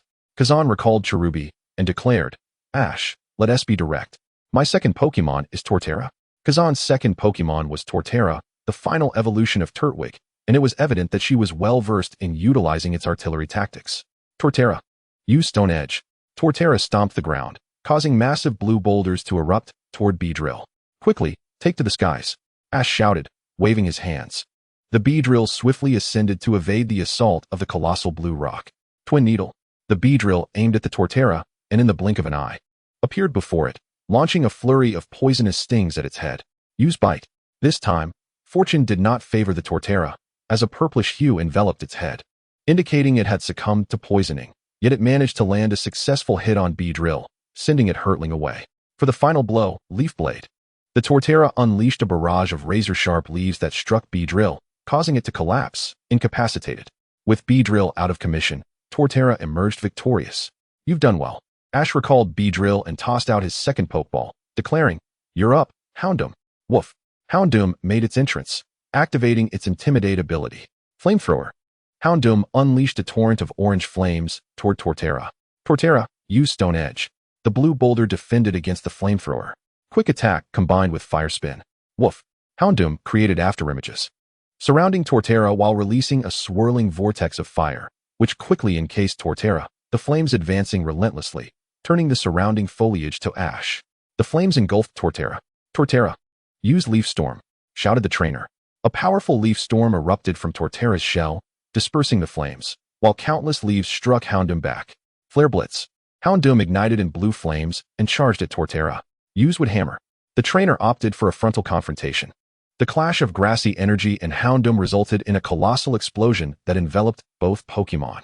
As the flames dissipated, it was clear Torterra had lost its fighting capability. With Torterra out of the fight, Houndoom was declared the victor. "Let us cut to the chase. My last Pokemon is Roserade. I'm counting on you." The trainer threw out the final Pokeball. "Return, Houndoom." Ash recalled Houndoom and sent out his final ace, Charizard. Roar. No beating around the bush. The trainer chuckled wryly at Charizard's arrival, realizing Ash had come prepared. "Use Sunny Day." With Roserade's Sunny Day, Charizard's ability, Solar Power, activated, enhancing its special attack. Solar Power ability. The trainer gasped, then commanded, Solar Flare. The two roses of Roserade converged, channeling solar energy for a direct strike. Fire Blast. Charizard unleashed a massive conflagration that incinerated the solar flare and surged toward Roserade. The trainer shouted urgently, "Dodge." This Charizard was significantly stronger than the previous two, its fiery assault exceeding the temperature of an average Elite Four Pokemon. Fortunately, Roserade evaded just in time, leaving a scorched mark on the ground. Roserade used Dazzling Gleam. The two roses on Roserade glimmered with radiant light. Ash immediately waved his hand, commanding, "Ascend." Meteor Shower. Roaring, Charizard closed its eyes and unfurled its dragon wings. Soaring high above and summoning massive boulders ignited in crimson flames. A terrifying meteor shower rained down, leaving Roserade with no place to hide, resulting in its immediate incapacitation. "What a powerful move," Dawn gasped, covering her mouth in astonishment. The display not only formidable, but also breathtakingly magnificent. With Roserade out of commission, Charizard was victorious. Thus, the winner was declared to be Ash. Having lost, the trainer smiled, undeterred, recalling Roserade and approaching Ash directly, stating, "This is proof of defeating the B-Day gym." The Forest Badge. What a thrilling match. Ash successfully obtained his second badge. Chapter 236. Viking Path. The Birth of the Lucky Egg. Ash had finally acquired his second badge, and from the Pokémon Center, he learned that the next grand contest would be held in Birch Town. However, the fabled reunion conference mentioned by Dawn was still a long way off. Additionally, Ash's third gym awaited him in Reunion City, a ghost-type gym. Hence, Ash and his companions planned to attend the grand contest in Birch Town first before heading to Reunion City. With the contest approaching, Ash had to reconfigure his team. Aside from Pikachu, he carried 4 others: Swablu, Murkrow, Turtwig, Zangoose, Bizel, Combi, and Cranidos. All Pokemon captured from Sinnoh, except for Teddiursa, were at his disposal. Departing from B-Day City, Ash and his companions rented 3 bicycles, intent on traversing the biking path, which conveniently led through Birch Town, with the endpoint near Reunion City. At this moment, they sped along the biking path, and it must be said, the bicycles in the Pokemon world are indeed worth their price, as they are remarkably swift. Thinking about it, Ash recalled the destruction of Misty and May's bicycles by Pikachu, grateful that they were now his girlfriends. Otherwise, he would have had to consider repaying them. Each bicycle was equipped with a front basket suitable for small Pokemon. In the front of Ash's bike, Pikachu and Eevee were snuggled together, while Dawn had Piplup seated in front of her, and Brock was cradling his precious egg. Suddenly, thunderclaps echoed ominously through the sky, heralding the approach of a storm. At that moment, Brock's Pokemon egg emitted a dazzling light, heralding its imminent hatching. "Is it about to hatch?" Brock exclaimed excitedly, prompting the trio to hasten their pedaling towards the nearby Pokemon Center. Just before the storm struck, Ash and his friends successfully arrived at the Pokemon Center. However, upon entering, they were met with a disheartening scene. The Pokemon Center appeared desolate, its once pristine white walls now dilapidated, resembling an abandoned building. Yet, with the Pokemon Center's emblem visible, they had no choice but to press on. Upon entering, they were met with an even more dismal sight: rickety benches and droplets of water that had not been wiped dry.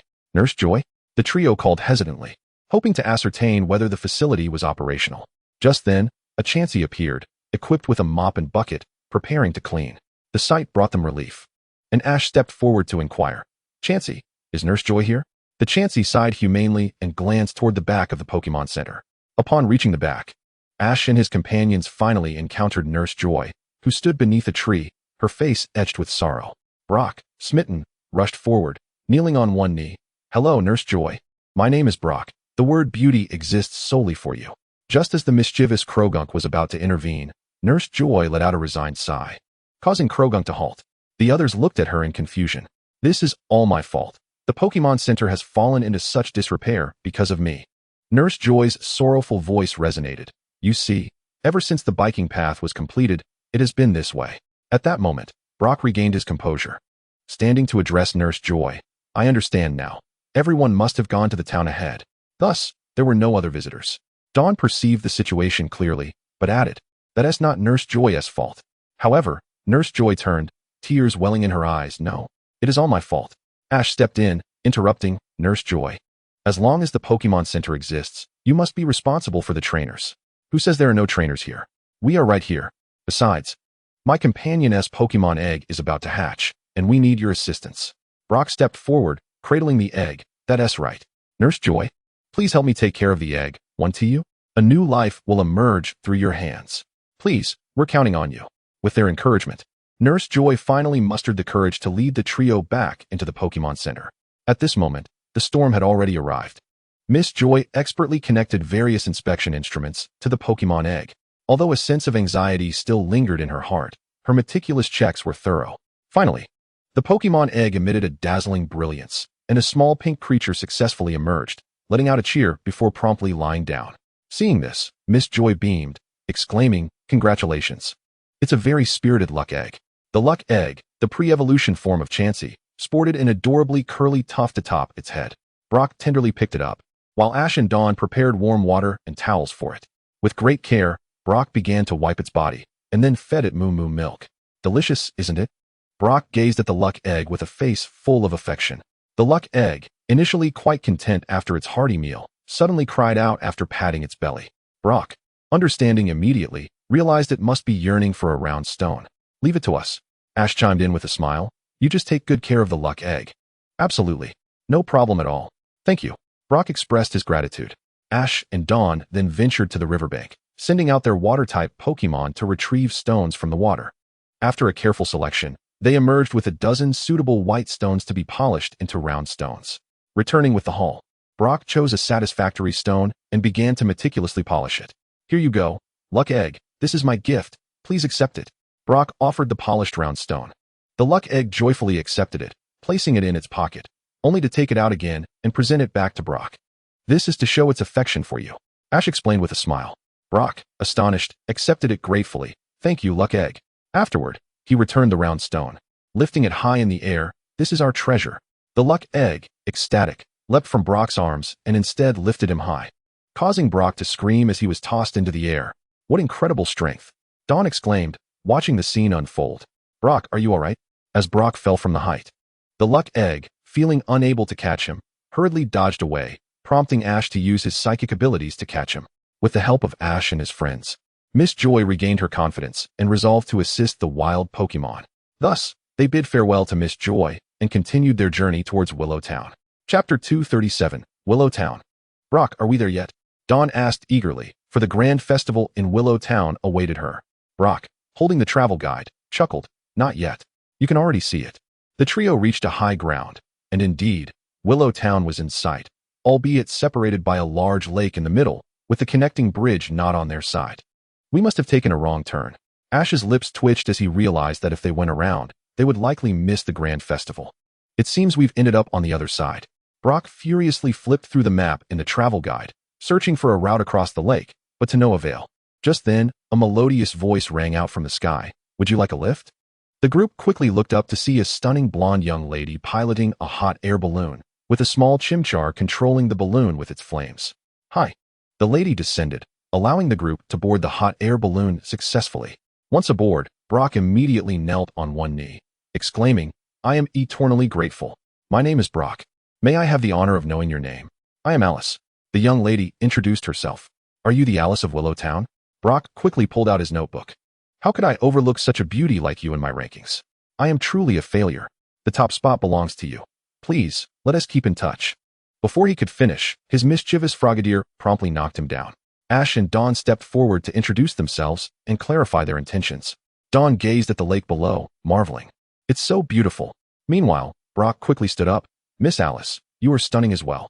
Ash shot a disapproving glance at Frogadier, who seemed to have developed an immunity to Brock's affections, nodding knowingly. I usually study music, but sometimes I also use this hot air balloon as a tour guide. As Alice spoke, she pulled out a flute, and a distant, enchanting melody filled the air, attracting various flying Pokémon. The Pokémon will guide us with the direction of the wind. Chimchar, if you would. Chimchar ignited a flame, propelling the hot air balloon swiftly toward Willow Town, where the first sight was a towering structure. Ash approached and asked, Miss Alice, what is the name of this piece? Alice smiled and replied, This piece is called a raisin, taught to me by my grandmother. What is that tower? Dawn inquired curiously, pointing. That is the Tower of Time and Space. Brock exclaimed as he flipped through the travel guide. The Tower of Time and Space was designed by the genius architect Gaudi over 100 years ago. Alice added, indeed. It is also the venue for the Pokémon Grand Festival. Upon hearing this, Dawn's eyes sparkled as she cheered. That's fantastic. Just then, a powerful storm suddenly erupted in the sky, causing the hot air balloon to sway violently. Ash and his friends quickly clung to the railing, managing to weather the storm. Mew, Mew, peeking out from Ash's shadow, gazed at the Tower of Time and Space, having just sensed a divine collision. Seeing that Ash and his friends were unharmed, Alice sighed in relief and apologized. Things have been a bit off lately. While it doesn't seem to be due to the airflow, I'm sorry for startling you. As an apology, let me show you around the town. Really? That's wonderful. With such a beautiful tour guide, we are more than eager. Especially Brock, who was utterly captivated. As they arrived on the streets of Willow Town, festooned and bustling, they found many trainers engaged in battles. Various vendors gathered, offering a plethora of delectable treats. Under Alice's guidance, Ash and his friends reached the Battle Plaza, where they met 3 trainers. The trainer of Torterra, Saikai, the trainer of Infernape, Shashin, and the trainer of Empoleon, Tej. At that moment, Ash was engaged in a battle with Saikai. You're the one, he declared, sending out his water-type Pokémon, Bizel. Hey. Basil faced the massive opponent without fear, defiantly challenging it. Show us your training results. Use rain dance. Suddenly, a gentle rain began to fall from the sky, enhancing Basil's speed in the downpour. Torterra, use seed bomb. Saikai clearly intended to contest Ash for control of the weather and initiated the attack. Dodge it. Hey.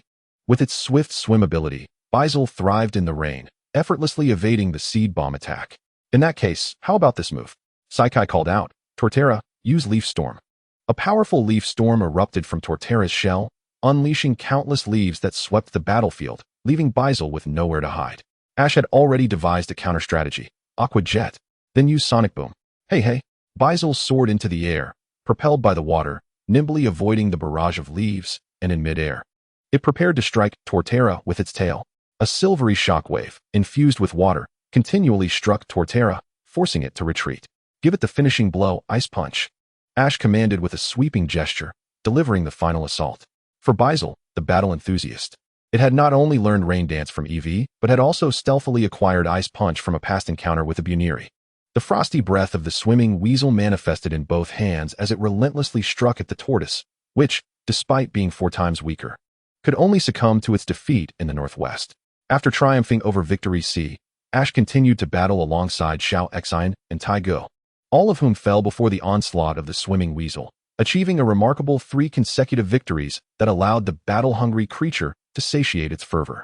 Following their farewells to the trio of Victory C, Alice guided everyone to the enchanting courtyard behind the Tower of Time and Space, introducing it as her favorite spot in the town. Indeed, the scenery here was utterly delightful. The layout was elegant, with a riot of flowers blooming in unison, captivating all who beheld it. This place was also designed by Guard, Alice remarked as she led the way. Brock, holding a travel guide, added, "This garden is a masterpiece created by the genius Guard, themed around the harmony of nature, humanity, and Pokémon." Chapter 238, The Emergence of Darkrai. Within this garden thrived numerous Pokémon, and soon, a Meowth, a Lickitung, and a family of Luralili gathered around, seemingly well acquainted with Alice. Ash and his companions released their own Pokémon to frolic freely, and soon more Pokémon joined in, including Swampert, Wooper, and Shrimish. The courtyard erupted with laughter and joy as the Pokémon chased each other, played on seesaws, slides, and swings. I've played in this garden since my childhood, so they are all my dear friends. Alice led Ash and the others to a balcony where they could admire the garden's resplendent beauty. Just as everyone was reveling in the picturesque view, the playful Pokémon suddenly began to quarrel for reasons unknown, prompting Ash and Dawn to step forward to intervene. However, Alice blew into her ocarina, instantly restoring calm, and the feuding Pokémon exchanged apologies. "I am so moved. Miss Alice, you must," Brock exclaimed, stepping forward. But the mischievous Frogadier and the fidgeting Frogadier had long been waiting, swiftly whisking him away. At that moment, a Lucario appeared anxiously from the treetops, gesturing and pointing in a specific direction, as if something troubling had occurred. Noticing this, Ash and his companions promptly recalled their Pokémon and followed Lucario to the entrance of the garden, where they discovered that the stone pillars had been mysteriously twisted. Gazing at the spiraled pillars, Dawn and Alice indignantly exclaimed, "How outrageous! Who could commit such an act? It must be Darkrai." Just as the group was struck with astonishment, a man clad in dapper attire strolled towards them. Albert. It was evident that Miss Alice recognized him, yet he arrogantly ignored Ash and his friends, striding directly to Alice. "I have heard rumors of sightings on the street." Observing Albert's eagerness to please Alice, it appeared he was one of her admirers, much to her evident disdain. Ash, however, deemed it improbable, asserting that while Darkrai possessed the ability to induce nightmares, the extent of the distortion in the pillars could not be solely attributed to it. Moreover, Ash firmly rejected the notion of hastily accusing Darkrai based purely on speculation. A rustling sound emerged from the bushes. "Is that Darkrai?" Albert exclaimed, hastily tossing out a pokeball. "Go, Lickitung." Just as Albert was about to unleash an attack, Ash blocked him, saying, "Wait, that's not Darkrai, it's a person." Emerging from the foliage was a man with a laptop. Alice exclaimed in delight, "Tonio." She then turned to Ash, thanking him. "Thank you, Ash. Otherwise, Tonio could have been harmed." Ash waved his hand dismissively and warned Albert, "Please refrain from launching an attack without knowing your target." "Humph, who do you think you are? I am a baron. You ought to be more cautious with your words." Albert retorted, "A mere fallen noble baron should be wary. For I can have the League revoke your title." Ash retorted boldly, displaying his Pokémon investigator credentials. Regarding Darkrai, You need not intervene. I will handle it. Your intention to use Pokémon against a human could lead to your noble status being revoked. The Pokémon League held the most significant power in the world of Pokémon, and with his standing, Ash could indeed strip Albert of his diminished noble title. Seeing Ash, so young yet already an investigator, Albert dared not speak further. Promptly turning to leave, resolved to investigate Ash's true identity. Alice introduced Tonio to Ash and the others, stating, "This is Tonio, a scientist. There have been unusual reactions in this area S space, and I wish to investigate. Something must have happened here." As she spoke, Tonio handed his laptop to Alice and knelt to observe the twisted pillar, murmuring, "This is impossible," reflecting on the twisted pillars and the events of that morning. Ash recalled that this scenario was reminiscent of the climactic battle at the Tower of Time and Space, where the pillars had been distorted by a spatial anomaly. Soon, Palkia and Dialga would arrive. It seemed essential to summon the 3 legendary Pokémon from Hoenn, for Palkia and Dialga were true deities, while Ash's only divine ally was Marshadal. In a battle of gods, the participation of legendary beasts would be tenuous at best, and only Pikachu's explosive power offered a glimmer of hope. Just then, a fragment of stone fell from the pillar, striking Tonio on the head. Alice rushed forward, her expression filled with concern. "Tonio, are you all right?" Brock, witnessing this, understood the depth of their connection, a hint of melancholy in his gaze. At that moment, an even stronger gust of wind swept through, prompting Marshadal to emerge from Ash's shadow, declaring with certainty that a deity was about to arrive here. "What is this?" Alice and Tonio exchanged bewildered glances at Marshadal, while Tonio held his laptop, questioning, "What phenomenon is this?" Shortly after Marshadal's appearance, a menacing black mass surged from the ground, revealing Darkrai, a Pokémon entirely enveloped in darkness. Its head adorned with a white mane obscuring one eye, while a striking red scarf encircled its neck. Darkrai, a ghostly yet malevolent legendary Pokémon, cried out to the heavens, "Begone!" Simultaneously, Marshadal gazed upward, sensing the divine aura that seemed poised to engulf the entire town of Bayong. The 2 legendary Pokémon locked eyes, and Darkrai cast a lingering gaze at Ash before vanishing alongside Marshadal in an unspoken agreement. "Human, you are quite extraordinary. A calamity is approaching. I hope you are prepared." This message resonated within Ash's mind, clearly a warning from Darkrai. Hastily, Ash unleashed his aura power, allowing him to clearly sense their movements towards the Tower of Time and Space. Once Darkrai had vanished, the group finally processed the situation. Alice exclaimed in astonishment, "Was that truly Darkrai?" "No," Ash countered. "This was not the doing of Darkrai. It wishes to protect this place." The revelation left everyone astounded. Subsequently, Ash and his companions arrived at the Pokémon Center, aware that a great battle was imminent. Ash first sent back his weakest Pokémon, Beedrill, and retrieved 2 heavy balls and a Master Ball, representing his legendary trio from Hoenn. As dusk approached, Ash and his companions settled in the Pokémon Center for a much-needed rest, for Palkia had yet to make its true appearance, and they had no means of locating it. Chapter 239, Exploring the Tower of Time and Space. The crisis approaches. The following day, under the guidance of the beautiful tour guide Alice, Ash and his companions arrived to tour the Tower of Time and Space. Under Ash's aura perception, he sensed that Darkrai and Marshadal remained outside the tower, not accompanying him inside. Upon arriving at the lower level of the Time-Space Tower, one finds themselves in a lavish concert hall, where the Grand White Poplar Festival is set to take place, heralding the imminent arrival of Palkia. However, whether the event will proceed smoothly remains uncertain. Ascending from the base, one arrives at an expansive plaza, adorned with lifelike statues of Glaceon, Leafeon, Shiny Gardevoir, and Galade, all encircling a girl playing a grass flute. This bas-relief features numerous sound discs, which serve as the pivotal instruments to activate the superlative musical apparatus of the Time-Space Tower. Alice explains that this is indeed the central location of the tower. Here lies the Space Tower, and over there, the Time Tower. The illustrious architect of this grand edifice is none other than Tonio's great-grandfather, with Tonio's research room located just beneath this very spot. Alice continues to elucidate. Alice then leads Ash and his companions to the research room, calling out, "Tonio, we're coming in." Upon entering, they discover blueprints scattered about, and Tonio lies on the floor. Alice strides forward and helps Tonio to his feet, exclaiming, "Tonio, pull yourself together." At the sound of her voice, Tonio slowly opens his eyes, greeting her with, "Alice. Good morning." In her haste, Alice releases her grip, causing Tonio's head to thud against the floor, prompting an immediate cry of pain from him. "You really shouldn't sleep on the floor."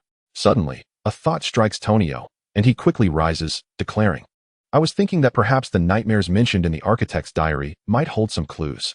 So, I'll try dreaming as well. By the way, Alice, I found a photo of your grandmother. He produces an old, yellowed photograph and hands it to Alice, revealing a picture of the architect alongside her. Grandma Alicia. Little Light curiously leans in to observe, noting she looks a lot like Miss Alice. Alice then flips the photograph, revealing a musical score and a leaf-shaped design on the back. A musical score? At that moment, Little Light notices the various sound discs displayed in Tonio's research room and inquires, what are those? Alice smiles and explains, those are sound discs, which can be used to make the tower perform music. Excitedly, Little Light exclaims, really? I want to try it out. However, Tonio scratches his head, adding, but to use them, you must reach the very top. No problem. Little Light responds enthusiastically. After carefully selecting a sound disc, Ash and his companions begin their ascent to the pinnacle of the time-space tower. Initially, Little Light is full of energy, but after only a few steps, she laments while holding the sound disc. This is anything but easy. Ash sighs in resignation, and ultimately, they opt to ride in Alice's hot air balloon to reach the top. Alice explains, the architect built this time-space tower to pray for the happiness of both Pokémon and humans. She guides them to the top room, where they behold a colossal device, evidently the heart of the entire time-space tower. Subsequently, Tonio skillfully begins to operate the machine, removing the sound disc from above and instructing Little Light to place her chosen disc onto it, while Alice pulls down a lever beside the machine. Soon, the entire time-space tower starts to awaken, producing a clear and melodious sound, prompting the townsfolk of White Poplar to dance joyously. One cannot help but marvel at the genius of the architect who constructed such an exquisite edifice. Just as the group is about to depart from the tower's base, an anomaly manifests. The sky bursts forth with a dazzling lavender light. Get out. At that moment, Darkrai and Marshadao materialize simultaneously, declaring, you are not welcome here. However, with Marshadao present, Darkrai refrains from unleashing chaos, which would have manifested the nightmares from the original narrative. Ash looks up toward the central position of the time-space tower, sensing a powerful wave of aura emerging. Meanwhile, Baron Albert, having ascertained Ash's identity, feels a wave of trepidation and refrains from causing any disruption. At this juncture, White Poplar Town becomes isolated from the world, entering a realm of distortion. Tonio exclaims, the surrounding space is warping. We've entered an alternate dimension. It's Palkia. Ash elucidates, all of this is the doing of Palkia. The energy storm we experienced earlier must have been caused by the collision of the space deity Palkia and the time deity Dialga. Darkrai has appeared to protect White Poplar Town by driving them away. I see. Alice realizes, turning to Darkrai with gratitude. Thank you. Darkrai nods in acknowledgement of Alice's thanks. What should we do next? Little Light queries anxiously. If Palkia and Dialga collide here, White Poplar Town may be obliterated. At that moment, Tonio recalls a passage from the architect's notes. The nightmares wish to convey to me what I must do. For the future, I must preserve the Olasian, Tonio states solemnly, reflecting on the significance of Olasian. Olasian? Alice turns to him, puzzled. Do you know what it is, Alice? Tonio quickly inquires. Yes. Alice replies, retrieving the yellowed photograph from her bag. Olasian is the melody my grandmother taught me to play on the grass flute. She then flips the photograph to examine the score depicted on it. This is it. Tonio exclaims, the architect foresaw a tragedy that would occur in the future, which is why he preserved Olasian. Alice quickly grasps the implication. Is it the sound disc? Tonio nods, then turns towards the time-space tower, declaring, Olasian is a melody capable of quelling great fury. All right, Ash proclaims, clutching 3 Pokeballs. Next, I will work with Darkrai and Marshadao to prevent Palkia and Dialga from clashing. You all return to the time-space tower to locate the Olasian sound disc and activate it. However, upon hearing this, Little Light's eyes reveal her concern. This is no ordinary foe. These are deities from the Sinnoh mythos. Have faith, Little Light. Brock assures her. Glancing at the 3 Pokeballs in Ash's hand, Ash's strength is far beyond what you realize. Get out. Darkrai bellows again, raising its hand to unleash a wave of malevolence directed at the heart of the time-space tower. Chapter 240, Palkia and Dialga. A spiraling wave of evil energy strikes the central mist of the time-space tower, causing the fog to dissipate and revealing a protective barrier, within which a massive lavender-hued entity emerges. It is Palkia, the deity of space, adorned in shimmering silver with black stripes, each shoulder embellished with a purple pearl. Palkia lets out a furious roar, descending to the ground to confront Marshadao and Darkrai. Alice gasps in astonishment. Look, Palkia is injured. Indeed, upon closer inspection, the purple pearl on Palkia's left shoulder lies shattered. That must have been caused by Dialga. Ash states gravely. Hurry, activate Olasian. Dialga will likely descend here shortly. No sooner has he spoken than a formidable barrage of dragon pulses rains down from above, targeting Marshadao, Darkrai, and Palkia. The three legendary Pokémon swiftly counter with their own attacks. Suddenly, a blue dinosaur appears, adorned with a silver armor at its chest, which prominently features a blue gemstone. It is none other than Dialga, the deity of time. Upon witnessing this, Palkia abandons its standoff with Darkrai and the others, unfurling its metallic-like wings to confront Dialga. Roar! The two deities begin to gather their energy for an attack. Dialga's blue gemstone radiates brightly, its Ma Agape as it charges toward Palkia, unleashing its signature move. Roar of Time. Palkia, undeterred, allows the purple pearl on its uninjured right shoulder to shine brilliantly, swinging it forth to unleash its own signature attack, Spatial Rend. Two formidable forces collided with tremendous intensity, sending powerful shockwaves that caused Bayang Town to begin its descent into chaos. Witnessing the turmoil, Darkrai, in a fit of urgency, summoned a potent spiral of dark energy and unleashed it toward Palkia, while Marshadao quickly conjured a shadow ball aimed at Dialga. Ash realized he could no longer remain a mere spectator. Grasping the hero's staff in one hand and tossing out 3 Pokeballs with the other, he declared, "It is you." Roars erupted, Ho X3, as the sky deity Rayquaza, the land deity Groudon, and the ocean deity Kyogre, alongside the kneeling Lucario, materialized before the onlookers. The legendary trio of Hoenn. Everyone present, except Brock, gazed in astonishment at the scene unfolding before them. Primal Reversion. Mega Evolution. Ash shouted, waving his hand. Ho X3. The Hoenn deities evolved once more, while Lucario also initiated its Mega Evolution. Super Rayquaza. Ability, Delta Stream. Power, Pinnacle of Legendary Pokémon. Primal Groudon. Type, Ground. Fire. Ability, Desolate Land. Levitate. Power, Pinnacle of Legendary Pokémon. Primal Kyogre. Ability, Primordial Sea. Power, Mid-Tier Legendary Pokémon. Mega Lucario. Ability, Adaptability. Power, Early Stage Legendary Pokémon. You must flee. Ash bellowed. Only Orizion can halt them. I will hold them off. He entrusted Eevee and the others with the task. The group exchanged glances and hurried towards the Tower of Time and Space, while Dawn turned to Ash, saying, "You've got to hang in there." With a smile, Ash replied, "No problem." Suddenly, the power of the ocean surged within him, manifesting as a golden armor and crown. Ash and Mega Lucario stood atop Primal Kyogre, whose aura escalated to the peak of legendary Pokémon power. Pikachu climbed onto Super Rayquaza. Everyone forward. With Ash's command, 5 legendary Pokémon intercepted the time-space duo. Marshadao, perched atop floating Primal Groudon, and Primal Kyogre worked together to confront Dialga. Meanwhile, Darkrai and Super Rayquaza obstructed Palkia, for the relentless clash of these deities threatened to annihilate Bayang Town. Roar X2. Dialga and Palkia, enraged by the interruption, unleashed their signature moves simultaneously. Shadow Thief, Cliff Blade, Origin Pulse, Aura Sphere. Ash shouted.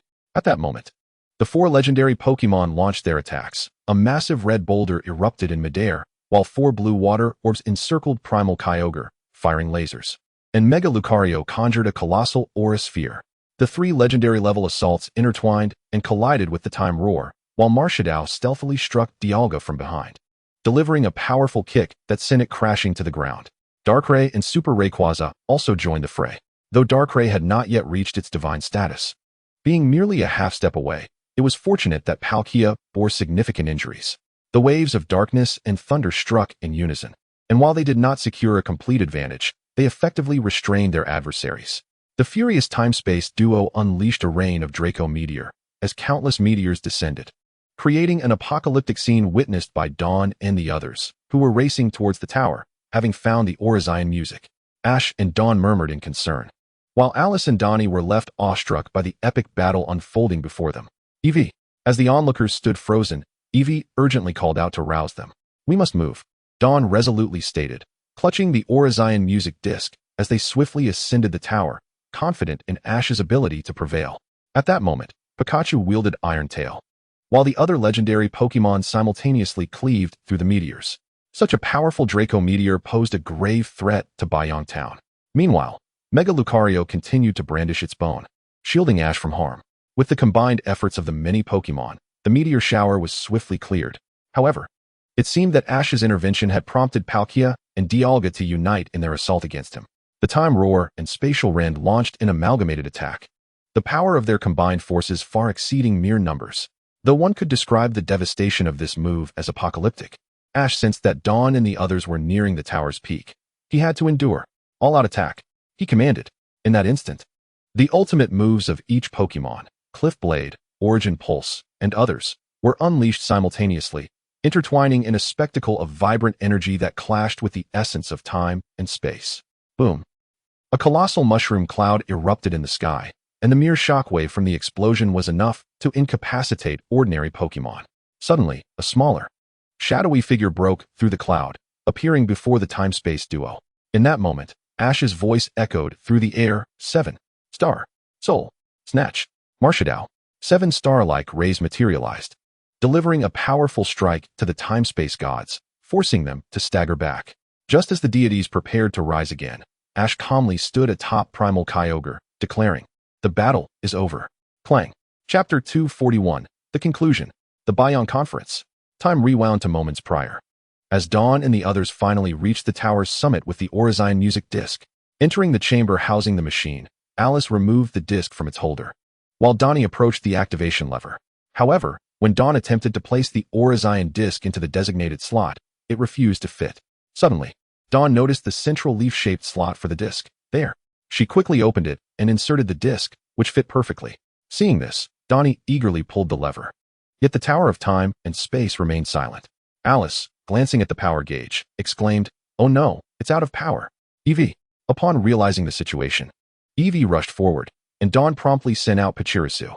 As Eevee manifested the spirit of the electric-type Pokémon, it unleashed a powerful thunder shock, while Pachirisu discharged its charge beam to energize the machine. Clang. Suddenly, a beautiful melody flowed from the Tower of Time and Space, causing all legendary Pokémon to cease their battles and listen intently. Orizine, the melody capable of quelling immense rage. As the entire composition resonated, the Tower of Time and Space was enveloped in a golden radiance, golden particles swirling about, sprouting golden branches that blossomed into golden flowers, the tips unfurling golden wings that gently fluttered. Bathed in the golden particles and the blessings of Orizine, Dialga and Palkia exchanged glances, their inner fury gradually subsiding, while the wounds of all legendary Pokémon began to heal. The purple pearl on Palkia's left shoulder had also restored itself. Alicia, Orizine, Darkrai recalled, gazing upward. "Please restore this place to its former state."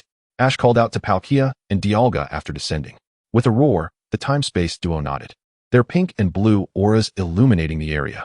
Under the influence of spatial power, Bion Town returned from the alternate dimension to the real world, while the power of time reversed the flow of time, restoring Bion Town to its previous appearance. With Bion Town restored, Palkia and Dialga roared at Ash, sending forth a pink and a blue light that landed before him. Ash reached out to accept them, revealing a pink dragon scale and a blue dragon scale. Should he require assistance, he could contact them through the scales, as they could traverse space to aid him. With that, Palkia and Dialga each opened a portal to their respective realms, departing. Ash recalled all his Pokémon, and Darkrai vanished from sight, while Marshadao returned to Ash's shadow. At that moment, Chloe and the others also returned to the base of the tower, and Chloe excitedly leaped into Ash's embrace. Ash smiled and patted her head, reassuring her. "You had me worried, but you did splendidly this time, Chloe." The following morning, the grand festival commenced as scheduled. Ash received a splendid outfit prepared by his mother, Hanako, a striking blue tailcoat, complemented by white gloves and black shoes. Upon learning that formal attire was required for the Sinnoh Grand Festival, Hanako worked tirelessly through the night to create the outfit and had it mailed to him. Chloe gazed at Ash's attire with starry eyes, utterly captivated by his charm. "Distinguished guests, thank you for your patience," announced Miss Bianca, as the Pokémon Grand Festival in the Spacetime Tower, the Jubilife Conference, officially commenced. Miss Bianca, along with 2 male judges, had arrived the previous day without noticing anything amiss, aside from those present in Jubilife Town at the time. It seemed no one could discern that the place had recently endured an apocalyptic ordeal. Ash and Chloe awaited their performances in the lounge, while Brock, Iris, and Donnie cheered for them from the audience.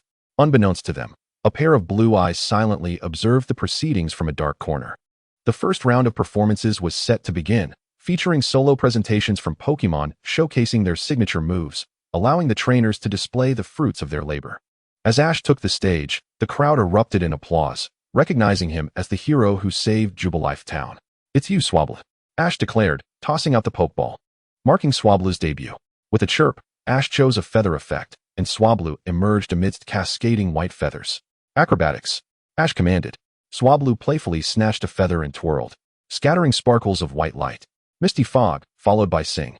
The area around Swablu filled with a white mist, concealing it, while a melodious voice resonated. And a mysterious silhouette danced within, pink notes drifting through the air. "What a mysterious and enchanting melody," Miss Bianca remarked, unable to contain her admiration. "Now, dragon breath combined with peck," Ash continued. A stream of azure dragon breath burst forth from the mist, as Swablu flapped its cloud-like wings and ascended, its beak extending to break through the dragon breath. Azure light scattered throughout the venue as Swablu soared high above the audience, finally landing on Ash's shoulder. The audience erupted in applause. Next was Chloe's turn. She chose Piplup for her performance, though Ash furrowed his brow at her display. Chloe's moves were visually stunning. Yet she seemed to neglect interaction with Piplup, placing all the focus on the moves themselves. It appeared she had strayed from the essence of the performance. The first round concluded without formidable rivals, and both Ash and Chloe advanced with ease, ultimately facing each other in the finals. Chloe took a deep breath and declared, "Ash, I will fight with all my might. Leafeon, make your grand entrance." "Just as I hoped. It's you, Ambipom," Ash countered, releasing his Pokeball. "Leafeon, use Leaf Blade," Chloe commanded, as Leafeon launched blades of leaves towards Ambipom. "Flame Punch," Ash replied calmly. Ambipom cackled, igniting its tails and spinning like a fiery top, incinerating the incoming leaves. Chloe's score began to dwindle. "Chloe, behold this move. Ice Star, Flame Star," Ash exclaimed, as Ambipom's two tails manifested flames and frost, launching a dual attack on Leafeon. "Leafeon, quickly use Leaf Storm," Chloe shouted. A powerful leaf storm whirled around Leafeon, fending off the dual onslaught.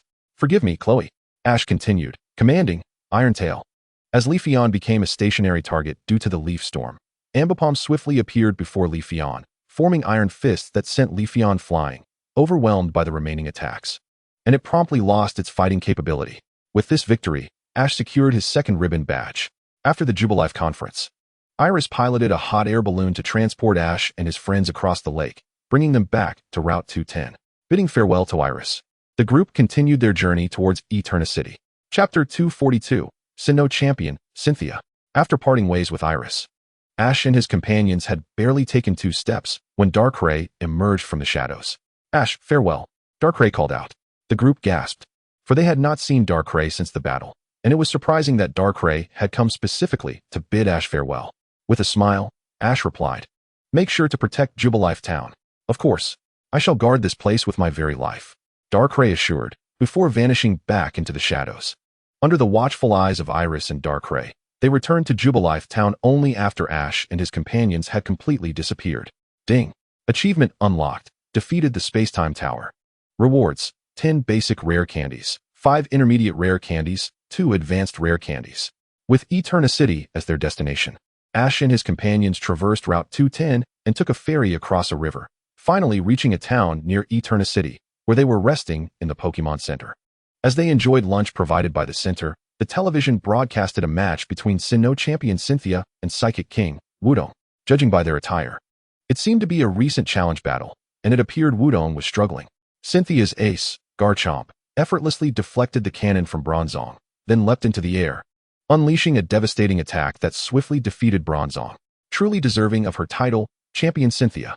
"Mr. Wudong fell so easily," Chloe exclaimed excitedly. "Every girl in Sinnoh must be a fan of Cynthia. She is an incredibly powerful warrior. She is absolutely stunning," Brock remarked, his gaze fixed intently on the screen, leaving it uncertain whether he was commenting on the battle or Cynthia's beauty, though the latter seemed more likely. "I wonder if we'll get a chance to meet Miss Cynthia." Chloe clasped her hands, her eyes sparkling with anticipation. At that moment, a boy rushed into the Pokémon Center, sharing exciting news with the trainers. "It seems Champion Cynthia is at the Natural Park."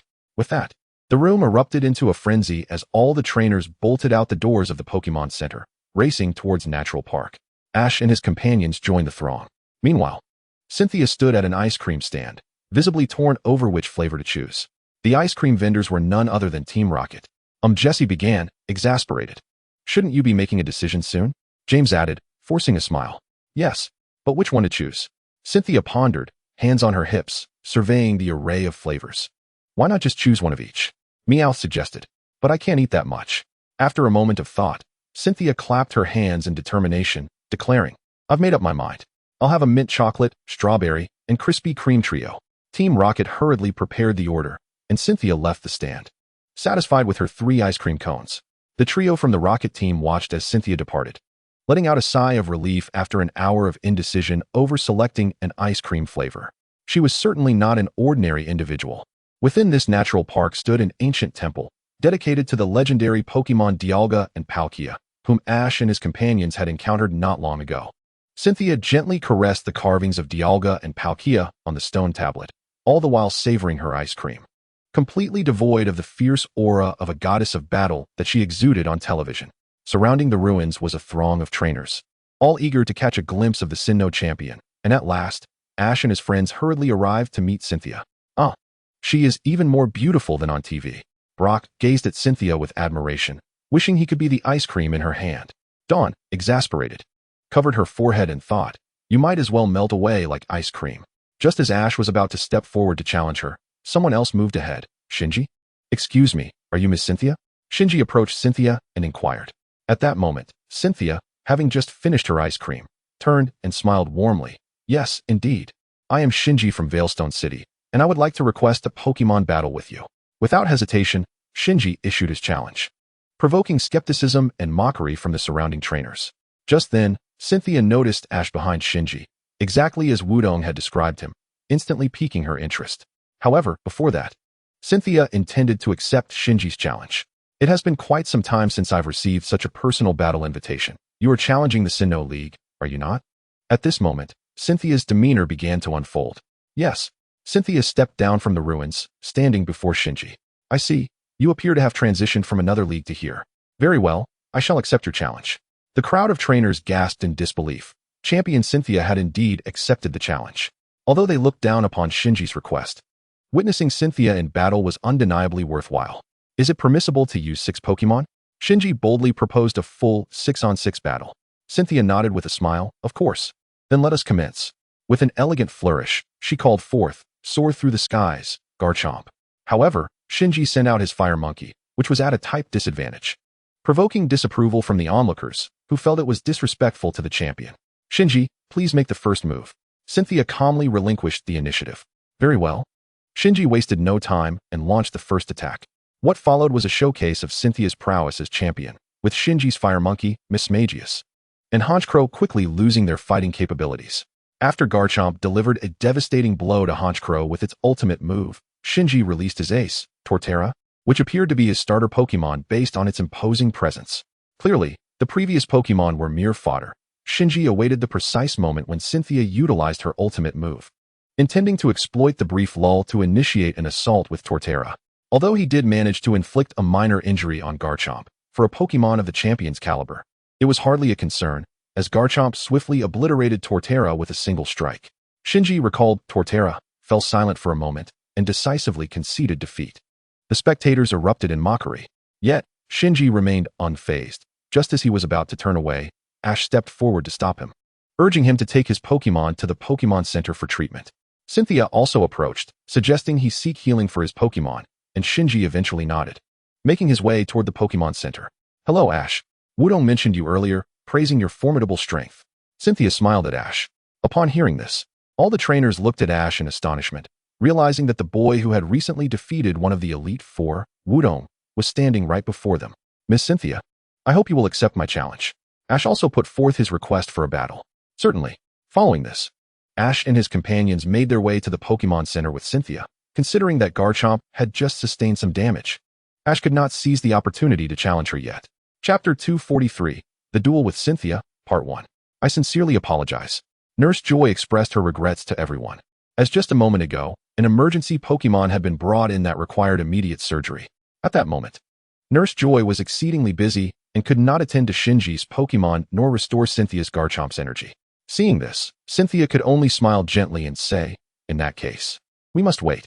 Meanwhile, Brock was readying himself, eager to showcase his skills before Cynthia. Leave it to me. Ash stepped forward, determined to use his powers of healing to expedite the battle with Cynthia. Can you manage it alone? Cynthia looked at Ash with curiosity. Rest assured, Ash assured her, then turned to Nurse Joy, asking, Nurse Joy, could you please prepare a treatment room for us? Certainly. Nurse Joy nodded. Inside the treatment room, Shinji's 4 severely injured Pokémon, along with Cynthia's Garchomp, were released, and Ash stood among them, channeling his healing powers. 5 beams of green light radiated from Ash, flowing into the 5 Pokémon. This warm energy instantly brought comfort to the Pokémon, and gradually, Shinji's Pokémon began to recover, while Cynthia's Garchomp regained its vitality. The powers of the Earth. Cynthia exclaimed in surprise. Ash, you are indeed the child of Earth. Yes, everything is fine now. Ash nodded. Shinji gazed enviously at Ash's ability, contemplating how such a power could enhance his training, allowing his Pokémon to grow stronger at a rapid pace. In that case, Ash, I shall only use 3 Pokémon. How about a 3-on-3 match? Cynthia proposed the battle rules. Ash readily accepted, while Shinji's expression grew grim. Did he lack the confidence to defeat her with his 6 Pokémon? Ash first exchanged his old Pokémon at the Pokémon Center, preparing to engage Cynthia with his standard Pokémon in a full-fledged battle. Cynthia and Ash arrived at the battlefield and took their respective positions, while the audience comprised only Dawn, Shinji, Brock, and Ash's Pokémon that were not participating. Dawn donned her cheerleader outfit, ready to support Ash. With the wings of grace unfurling, Togekiss. Cynthia calmly released her Pokeball. Cynthia's first Pokémon was Togekiss, the final evolution of Togepi. It settled then, Pikachu. Ash sent out Pikachu to battle. Pikachu. Boom. A wave of overwhelming pressure immediately forced Pikachu to step back 2 paces, as it was evident that Togekiss's strength surpassed his own. It's time to strike. Ash readied himself. Pikachu, Thunderbolt. Air Slash. Pikachu released several bolts of golden electricity toward Togekiss. Togekiss deftly evaded all of Pikachu's electric attacks, its wings glowing white as it unleashed a flurry of silver wind blades. With a flash of lightning, Pikachu swiftly dodged the onslaught of wind blades. Mind Headbutt. Just as the words left her mouth, 3 horns atop Togekiss's head glimmered with white light, charging toward Pikachu with great force. Ash seized the opportunity and shouted, Jump up and use Electro Web. Pikachu. Pikachu leaped into the air, generating a golden electric sphere at its tail and flinging it, transforming it into a massive electric net that ensnared Togekiss below. Iron Tail combined with the electric sphere. Ash commanded with a sweeping gesture. Pikachu. In midair, Pikachu's tail gleamed with a metallic luster, a spherical electric orb dangling from it, as it unleashed a strike towards Togekiss. The Air Slash followed, swiftly succeeded by the Aura Sphere. At this moment, the aura of the battle goddess Cynthia radiated magnificently, igniting her fighting spirit. The blade of wind sliced through the electric web, and Togekiss conjured a blue Aura Sphere to collide with Pikachu's iron tail, charged with electricity. A tremendous explosion ensued, sending Pikachu hurtling through the air.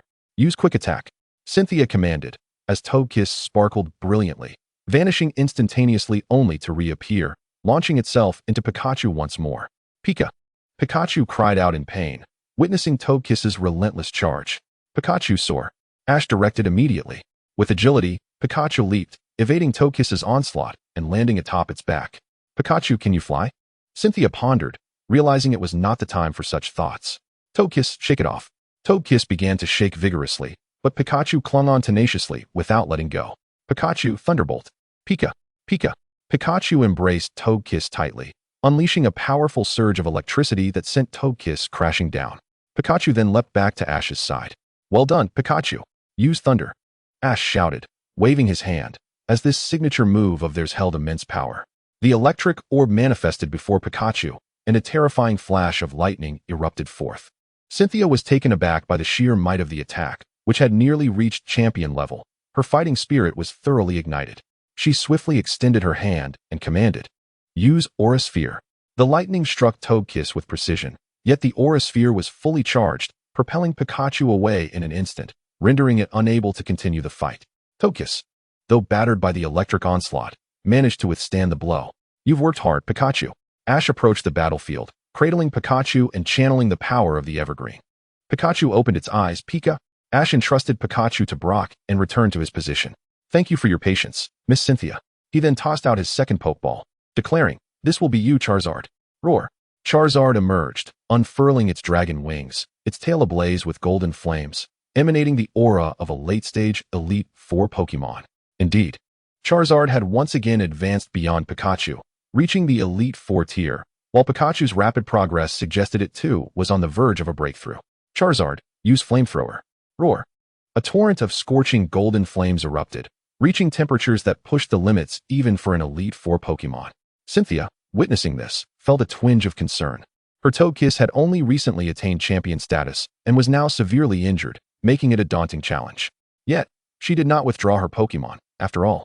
Togekiss still had the strength to fight. Air Slash. This time, Togekiss's Air Slash did not disperse. Instead, it formed a massive blade of wind that clashed with the golden flames. Boom! The explosive aftermath stirred a powerful storm. Use Psychic. Togekiss pierced through the smoke, charging towards Charizard. Flame Claw. Roar. Charizard unfurled its emerald claws, engulfed in golden flames, swinging its wings to confront Togekiss. The claws, burning at an extreme temperature, gained the upper hand, and with a mighty roar, Charizard sent Togekiss crashing to the ground, incapacitating it. Both Ash and Cynthia had each lost a Pokémon.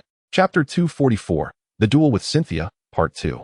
Cynthia recalled Togekiss and produced her second Pokeball, tossing it forth, Lucario. Lu. Cynthia's second Pokémon was none other than Lucario. Charizard, continue. Ash shouted with fervor, Meteor Shower. Roar.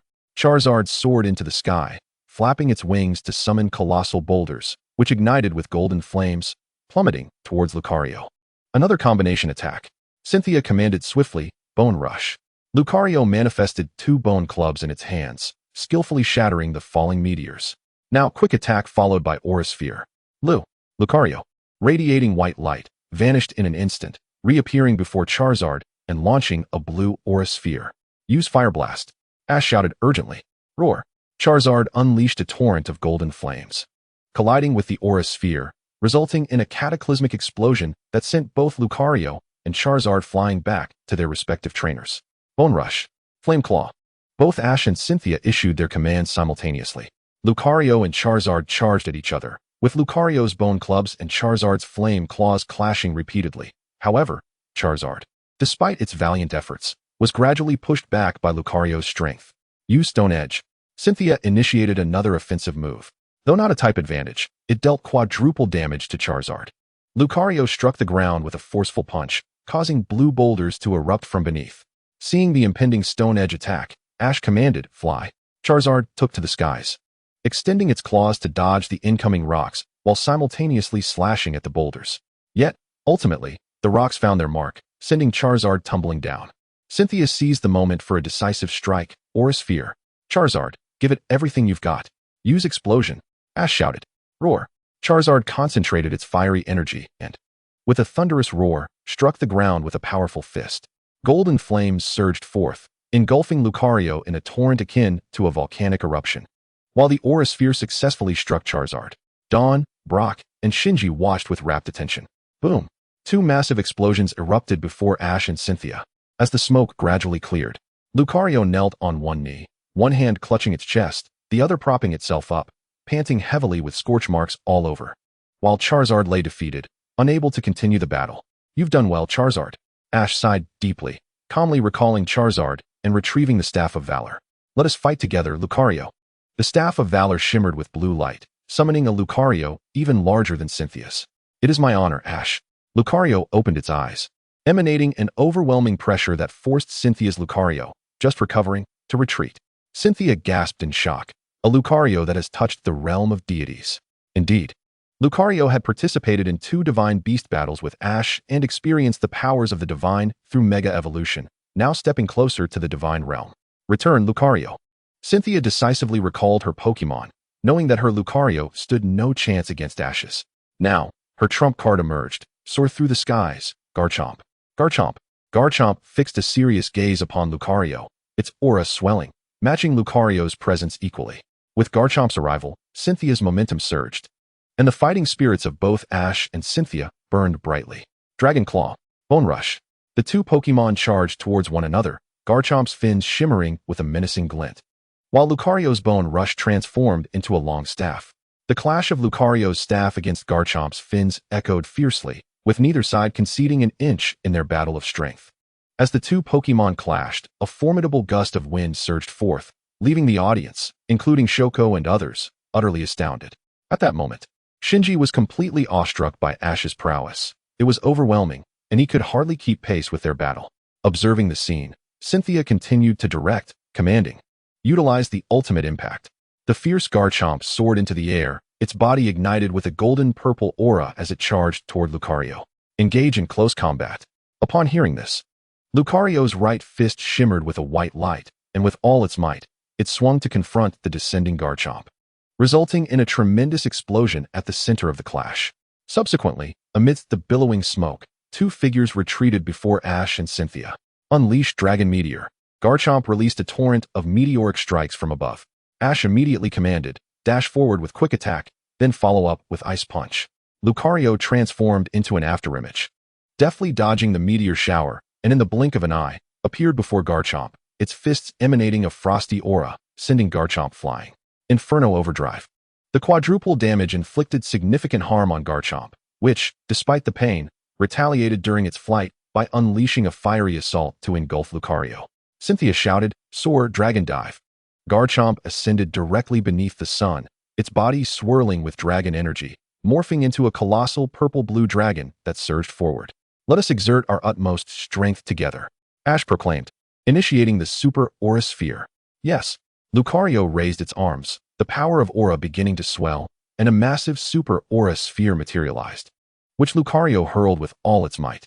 The moment the Super Aura Sphere collided with the purple-blue dragon, an earth-shattering impact ensued, prompting even Cynthia to exclaim, Garchomp, give it your all. Charge. Hearing Cynthia's call, Garchomp roared fiercely, shattering the Super Aura Sphere as the colossal dragon descended from the heavens, striking Lucario. Boom. A cataclysmic explosion erupted, the violent gust compelling Ash and Cynthia to shield their faces as they staggered backward. Once the smoke cleared, the battlefield lay utterly devastated, with both Lucario and Garchomp sprawled on the ground, rendered incapable of continuing the fight. However, since Cynthia still had another Lucario at her disposal, the battle concluded with Ash's defeat. Despite this, the astonishing outcome left Shoko and the others marveling. It was a narrow miss. Had Pikachu and the other Pokémon possessed slightly greater strength, the scales of victory might have tipped in Ash's favor. Chapter 245, The Injured Shoko and the Duo Performance. Following the battle, Ash infused his 6 Pokémon with the power of Tokiwa, allowing them to rest comfortably in the infirmary. Meanwhile, Cynthia guided Ash, Shoko, and Shinji to the temple ruins in Natural Park. Gazing at the stone tablet before them, she translated, no matter what. I wanted you all to see this. It reads, all lives will encounter other lives, generating something unique. Turning with a smile, Cynthia continued, I used to be just like Shinji, solely focused on winning and relentless in training my Pokémon, neglecting everything else. Yet, even among the same species of Pokémon, each possesses its own distinct personality, which sparked my desire to understand them better. Through encounters and profound exchanges with numerous Pokémon, I discovered that new things were born from these connections. The meeting of humans and Pokémon, as well as the encounters between people, are akin to this. Today's meeting will surely evoke something new within our hearts, perhaps even a connection to the strength you speak of. Cynthia had a premonition that they would meet again, especially Ash, as their paths were destined to cross in the future. Thank you for your guidance. Shinji bowed respectfully to Cynthia. Although he did not fully grasp the meaning, he understood it was for his benefit, and then he turned to leave. That evening, Ash and his companions rested at the Pokémon Center alongside Cynthia. As the latest news blared on the television, a significant discovery has been made. In the ancient ruins of Sinnoh Town, a gem related to the legendary Pokémon Palkia, the White Orb, has been unearthed. We finally found it. Cynthia exclaimed with excitement upon seeing the White Orb. Suddenly, Ash recalled the mysterious organization that had previously used Team Rocket as pawns, and he rushed forward to alert Miss Cynthia, back in Veilstone City. There was a mysterious organization attempting to seize the Adamant Orb. I believe their target is likely Dialga and Palkia. Cynthia's expression turned serious upon hearing this. I understand. I will personally escort the White Orb. She then bid farewell to the group, and Cynthia exchanged contact information with Ash before departing with her Pokémon towards Sinnoh Town. The following day, Ash and his companions pressed onward, aiming for Yen City. After learning that the Yen conference featured a double performance, Ash called back his Butterfree couple, confident in their synergy for a duet. Ash's team consisted of Butterfree, Pink Butterfree, Kabutops, Combi, Swablu, Murkrow, and Bizel. Now, Combi had reached the late stage of its normal evolution, while Swablu had attained the mid-stage of its elite evolution, and both Butterfree had broken through to the late stage of their gym evolution. Kabutops and Bizel had been captured at a high level, just a step away from evolution. The group set up camp by the river, where Ash prepared for the double performance. Shoko, watching the two Butterfree dance gracefully, marveled. How impressive. But Ash, what exactly are you doing? Ash looked at Shoko incredulously, about to respond when suddenly, a Meowth and a Mismagius leapt out from the nearby thicket. Isn't that Shoko's Pokémon? Ash realized through his aura. The two Pokémon, upon seeing Ash and the others, expressed their delight and urgently called out to them. The three exchanged glances, sensing that Shoko might be in trouble, and followed Meowth and Mismagius deeper into the forest. Sure enough, behind a massive boulder, they discovered Shoko, who appeared to have twisted her ankle while preparing for a performance. Beside her was a new Pokémon, a pink Shellos. What a relief to see you all, Shoko exclaimed joyfully upon spotting Ash and the others, turning to Meowth and Mismagius to express her gratitude. You all have worked so hard. Enough of that. How's your ankle? Shoko knelt down, rummaging through her backpack, only to find snacks and juice, which left her in dismay. Fortunately, at this critical moment, Brock proved reliable. Shoko took the bandages from him and applied them to Shoko's injury before placing on some ointment. Ash used his psychic powers to carry Shoko back to their camp, where Shoko helped her sit down, assuring her that with proper rest, she would recover soon. What? A double performance? Shoko gasped, realizing that Shoko had just informed her of the Yin Conference rules, which were based on the Grand Festival's elaborate competitions from Sinnoh. This was why Ash had planned for both Butterfree to perform together. Shoko suddenly understood, casting a resentful glance at Ash, as if to say, "You didn't think to tell me?" Ash waved his hands in exasperation. How was I to know you weren't familiar with the rules of the Grand Festival? Thus, in gratitude for their help, Shoko allowed Ash and his friends to watch her rehearsal while also providing suggestions for Shoko's double performance. Unfortunately, Shoko's Pokémon struggled to find their rhythm, and their signature moves lacked the finesse needed to succeed in the performance. Seeing Shoko's dejected expression, Ash cheerfully proposed, "How about we prepare for the second round of the double battle? I'll be your opponent." "All right." Shoko nodded in agreement. "Swablu and Murkrow, I entrust you with this." Ash smiled, initially intending to use both Butterfree, but realizing it would be too overwhelming for Shoko, he opted for another pair of partners. In this encounter, Xiao Guang employs the Leaf Fairy and the Jiao Jiao Ear. The Leaf Fairy unleashes Leaf Blade, while Jiao Jiao Ear counters with Ice Beam. Xiao Guang commands confidently. The Leaf Fairy charges forward, a verdant blade materializing at its tail, but the Ice Beam strikes it, forming a massive ice blade that proves unwieldy, causing the Leaf Fairy to stumble before it can gain momentum. A commendable strategy. Xiao Ji nods in approval, but Xiao Guang, you have overlooked the weight the Leaf Fairy must bear. The Qing Mian bird uses Tailwind, while the Mook bird executes Quick Attack, accelerated by Tailwind. The Mook bird appears before the Leaf Fairy in an instant, sending it hurtling back towards Xiao Guang. The Leaf Fairy responds with Leaf Tornado, while Jiao Jiao Ear prepares to use Hypnosis to shield the Leaf Fairy. Xiao Guang is compelled to revise her strategy, designating one Pokémon for offensive maneuvers and the other for defense. The Qing Mian bird first summons Mist, followed by a soothing song. A thick mist envelopes the Qing Mian bird and Mook bird, obscuring the Leaf Fairy's target and rendering its Leaf Tornado ineffective. A gentle melody resonates, lulling the Leaf Fairy and Jiao Jiao Ear into a deep slumber. Oh, Leaf Fairy, Jiao Jiao Ear. The Qing Mian bird employs Peck. The Mook bird uses Quick Attack. In a blur, the two shadows dart past, leaving the Leaf Fairy and Jiao Jiao Ear incapacitated on the ground. Now, Xiao Guang must muster her resolve. For Xiao Wang requires 2 days of recovery. Xiao Ji and his companions assist him to the Pokémon Center before continuing their journey. Chapter 246, Illusions? The Dream Sorceress. After bidding farewell to Xiao Wang, Xiao Ji and his companions press onward towards the City of Fate, plunging once more into the forest. Beneath the cloak of night, the foreboding atmosphere of the forest sends shivers down Xiao Guang's spine as she nervously inquires of Xiao Ji. Are we not yet at the Pokémon Center? Just around this bend, we shall arrive. Brock, holding the travel guide, assures them. Sure enough, as they round the corner, they encounter a derelict manor, its eerie silhouette accentuated by the night. Brock gazes at the dilapidated estate and chuckles. Truly a unique Pokémon Center. Xiao Guang retorts indignantly. How could this possibly be it? At that moment, rain begins to pour from the sky, prompting Xiao Ji and his companions to hastily seek shelter at the manor's entrance. This rain shows no sign of abating anytime soon. Brock laments, repeatedly consulting the travel guide. Perplexed, there should be a Pokemon Center nearby. Xiaoji, sensing something amiss through the power of aura, suggests, why don't we venture inside? Perhaps the Pokemon Center resides within. However, as they step into the courtyard, they immediately sense something is off. Although the grass towers high, it is inexplicably dry here, while outside, sheets of rain continue to fall. Xiao Guang gasps at the sight, nervously clutching Xiaoji's arm. Soft and fragrant is Xiaoji's initial reaction, prompting him to shake his head rapidly as he leads Xiao Guang and Brock further inside. As they delve deeper, the grass grows ever taller, and despite their prolonged trek, no structures emerge, while a thick fog envelopes them, seemingly appearing from nowhere. Clutching Xiaoji tightly, Xiao Guang anxiously scans their surroundings when a flash of purple light suddenly erupts, causing the three to instinctively shut their eyes. The power of aura within Xiaoji surges wildly, and when he opens his eyes again, he discovers Pikachu, Xiao Guang, and Brock sprawled on the ground. Only Eevee is missing. After checking on them, Xiaoji breathes a sigh of relief, realizing they are merely asleep. Nurse Joy, Miss Junsha, and Little Jaisai, oh splendid. Brock beams with delight, rolling over repeatedly. Bang! The mischievous frog and the dazzling stripes hop out, gazing at Brock with exasperation. No problem, Xiaoji, let us battle.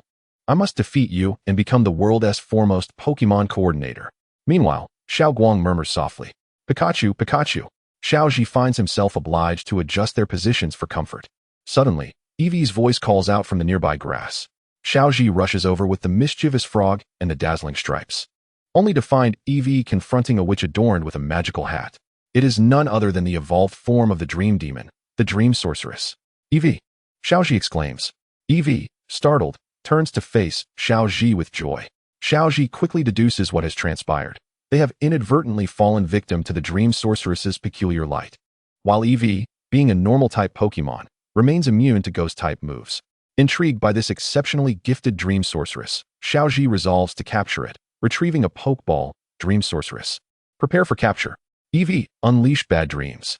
A reflective barrier materializes around Eevee, releasing a sphere of malevolence.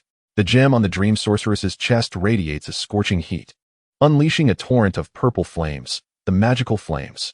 The flames collide with the evil sphere, but the sphere breaks through the flames, striking the Dream Sorceress. Lightning strike combined with Iron Tail. Eevee glows with a brilliant light, dashing towards the Dream Sorceress to deliver a crushing Iron Tail, but the Dream Sorceress, in a desperate attempt to retaliate, activates Thunderbolt, only to be overwhelmed by Eevee's Iron Tail, infused with electricity. Witnessing this, Xiaoji swiftly tosses the Pokeball, successfully capturing it. Dream Sorceress. Gender, female. Type, ghost. Ability, levitate. Strength, early champion level. Moves, Strange Light, Hypnosis, Dream Eater, Shadow Ball, Magical Flames, Thunderbolt. Terrestrial type, fairy. This splendid array of skills fills Xiaoji with joy. Though the Dream Sorceress was easily subdued by Eevee, it undeniably possesses the prowess of a champion-level Pokemon. Especially considering Pikachu, currently in a mid-champion slumber. X2 Pikachu? After capturing the Dream Sorceress, Brock and Xiao Guang awaken from the illusion, feeling disheartened upon realizing it was merely a fabrication of the Dream Sorceress.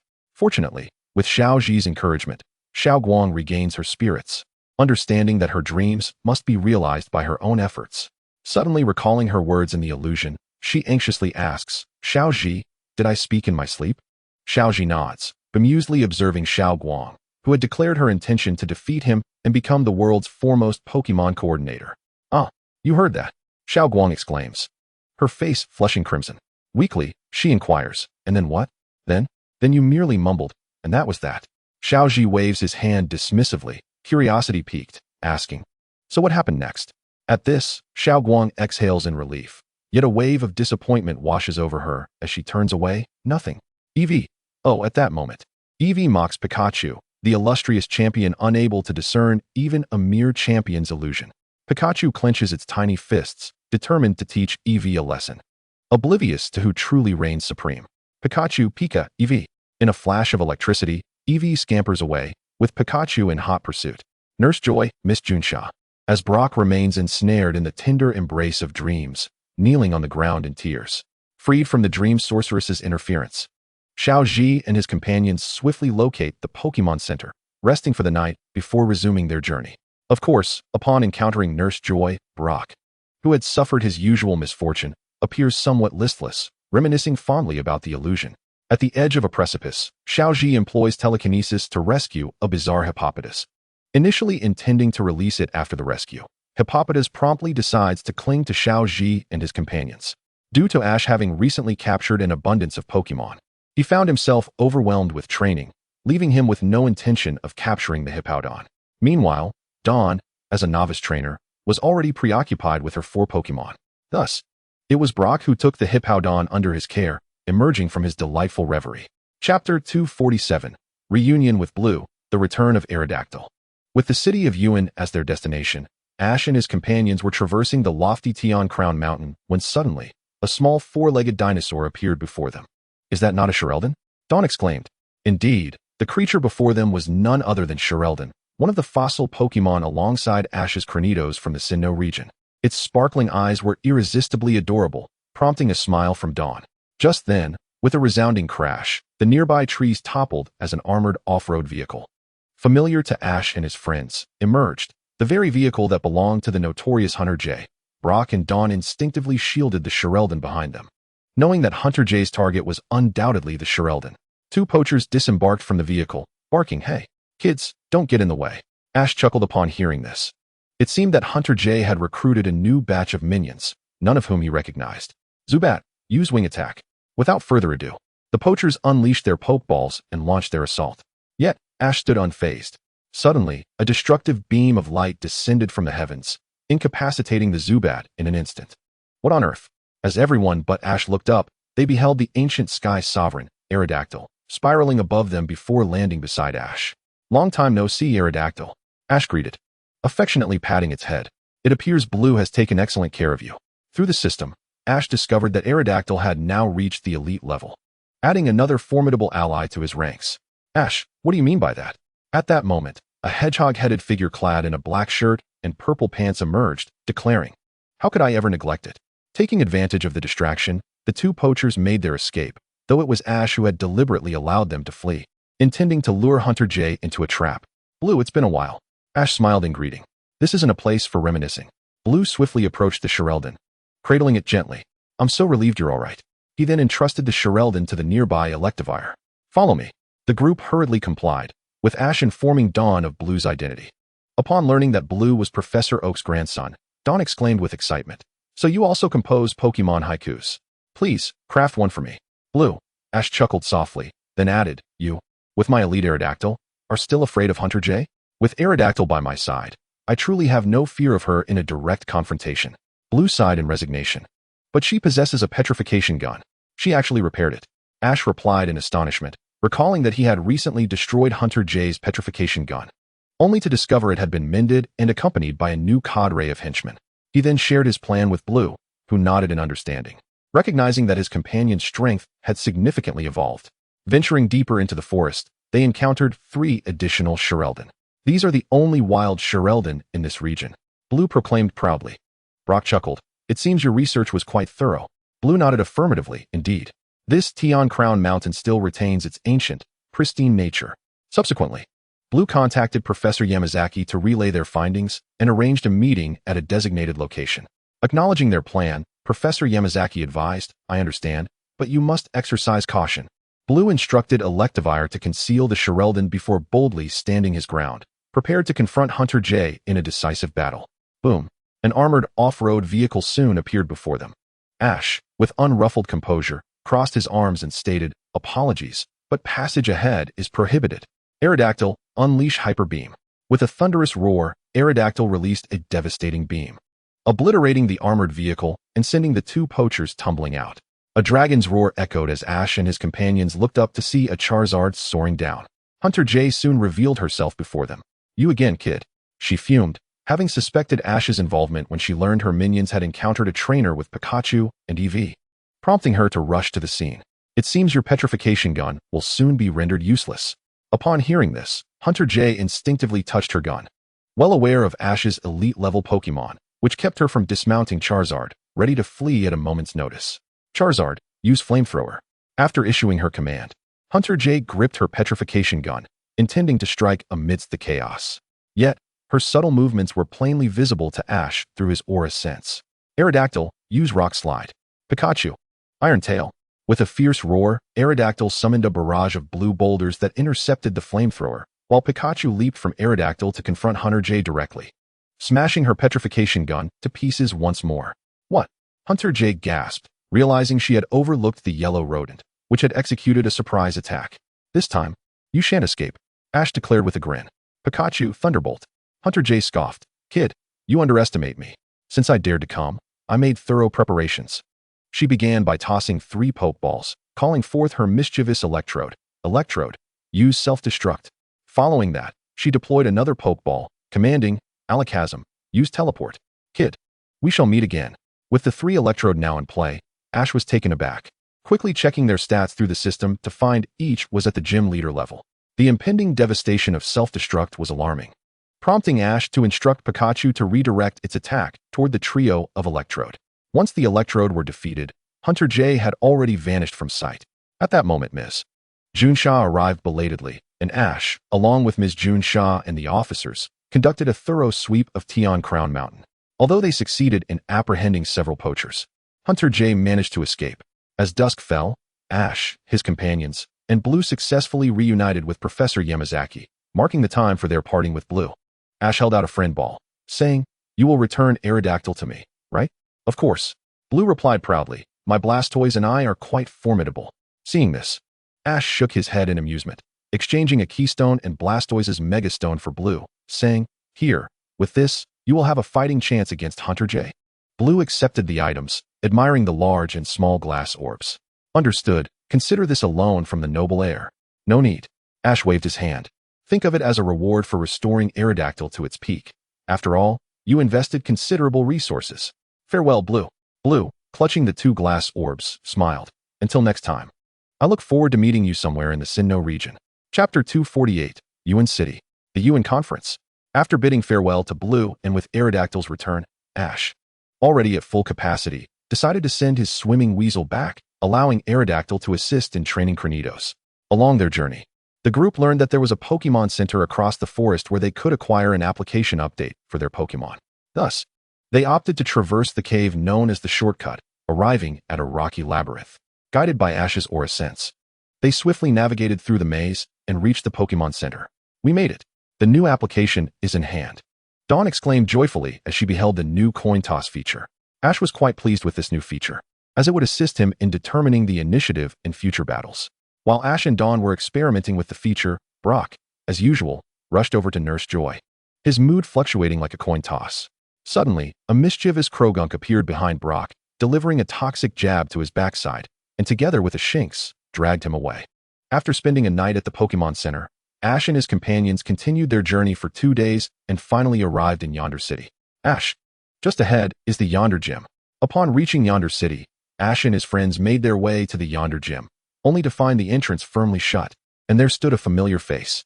"Oh, Mr. Shinjiru, it's been a while." Mr. Shinjiru, upon seeing the group approach, began to play his harp, indeed a long-awaited reunion. "If you're looking for the gym leader, he is not around." Beside Mr. Shinjiru stood a Harmonophant, likely his new companion. This musical Pokémon seemed to complement him perfectly. "Are you here for the gym challenge as well?" Ash inquired. "Yes, I had planned for this Harmonophant to make its debut. However, the initial aspirations for its first appearance had unfortunately fallen through." Mr. Shinjiru nodded. The trio then turned their gaze toward the gym's grand entrance, where a sign reading "Closed" hung, accompanied by a message. "Currently traveling. Please do not search for my whereabouts." Mr. Shinjiru relayed the message to them. "Traveling? Gym leaders travel too?" Dawn exclaimed incredulously. Ash raised an eyebrow, having encountered many gym leaders absent due to side jobs. But a traveling gym leader was a first for him. "By the way, Ash, are you participating in the Double Battle Tournament?" Mr. Shinjiru inquired, clearly well informed about the upcoming event in Yonder City. "The Double Battle Tournament?" Dawn looked quizzically at Mr. Shinjiru. He nodded, explaining, "In 3 days. The tournament will be held at the Yonder Arena, where trainers will team up for double battles with the aim of victory. It seems to be a unique feature of this town." It appeared that Yonder City had a strong enthusiasm for double battles, explaining the tournament's format. "How exciting!" Ash exclaimed. His interest piqued. He glanced at Brock. "Hey, why don't you join? If we're lucky enough to form a team, our synergy would undoubtedly be unbeatable. Brock agreed without hesitation. Indeed, it's a rare opportunity to ignite our battling spirit. Mr. Shinji reminded them that to register, they could head to the Yonder Arena. Ash shook his head with a smile. No hurry, let us focus on the Grand Festival first. Are you participating in the double battles, Mr. Shinji? No, this time. We are fully concentrating on the Pokémon contest. It was evident that Mr. Shinji was determined to excel in this upcoming contest. Soon, Ash and his companions arrived at the contest venue, where Ash and Dawn completed their registration. Dawn and her Pokémon encouraged one another, as it was their first time performing as a duet. At that moment, a figure approached Ash. It was May.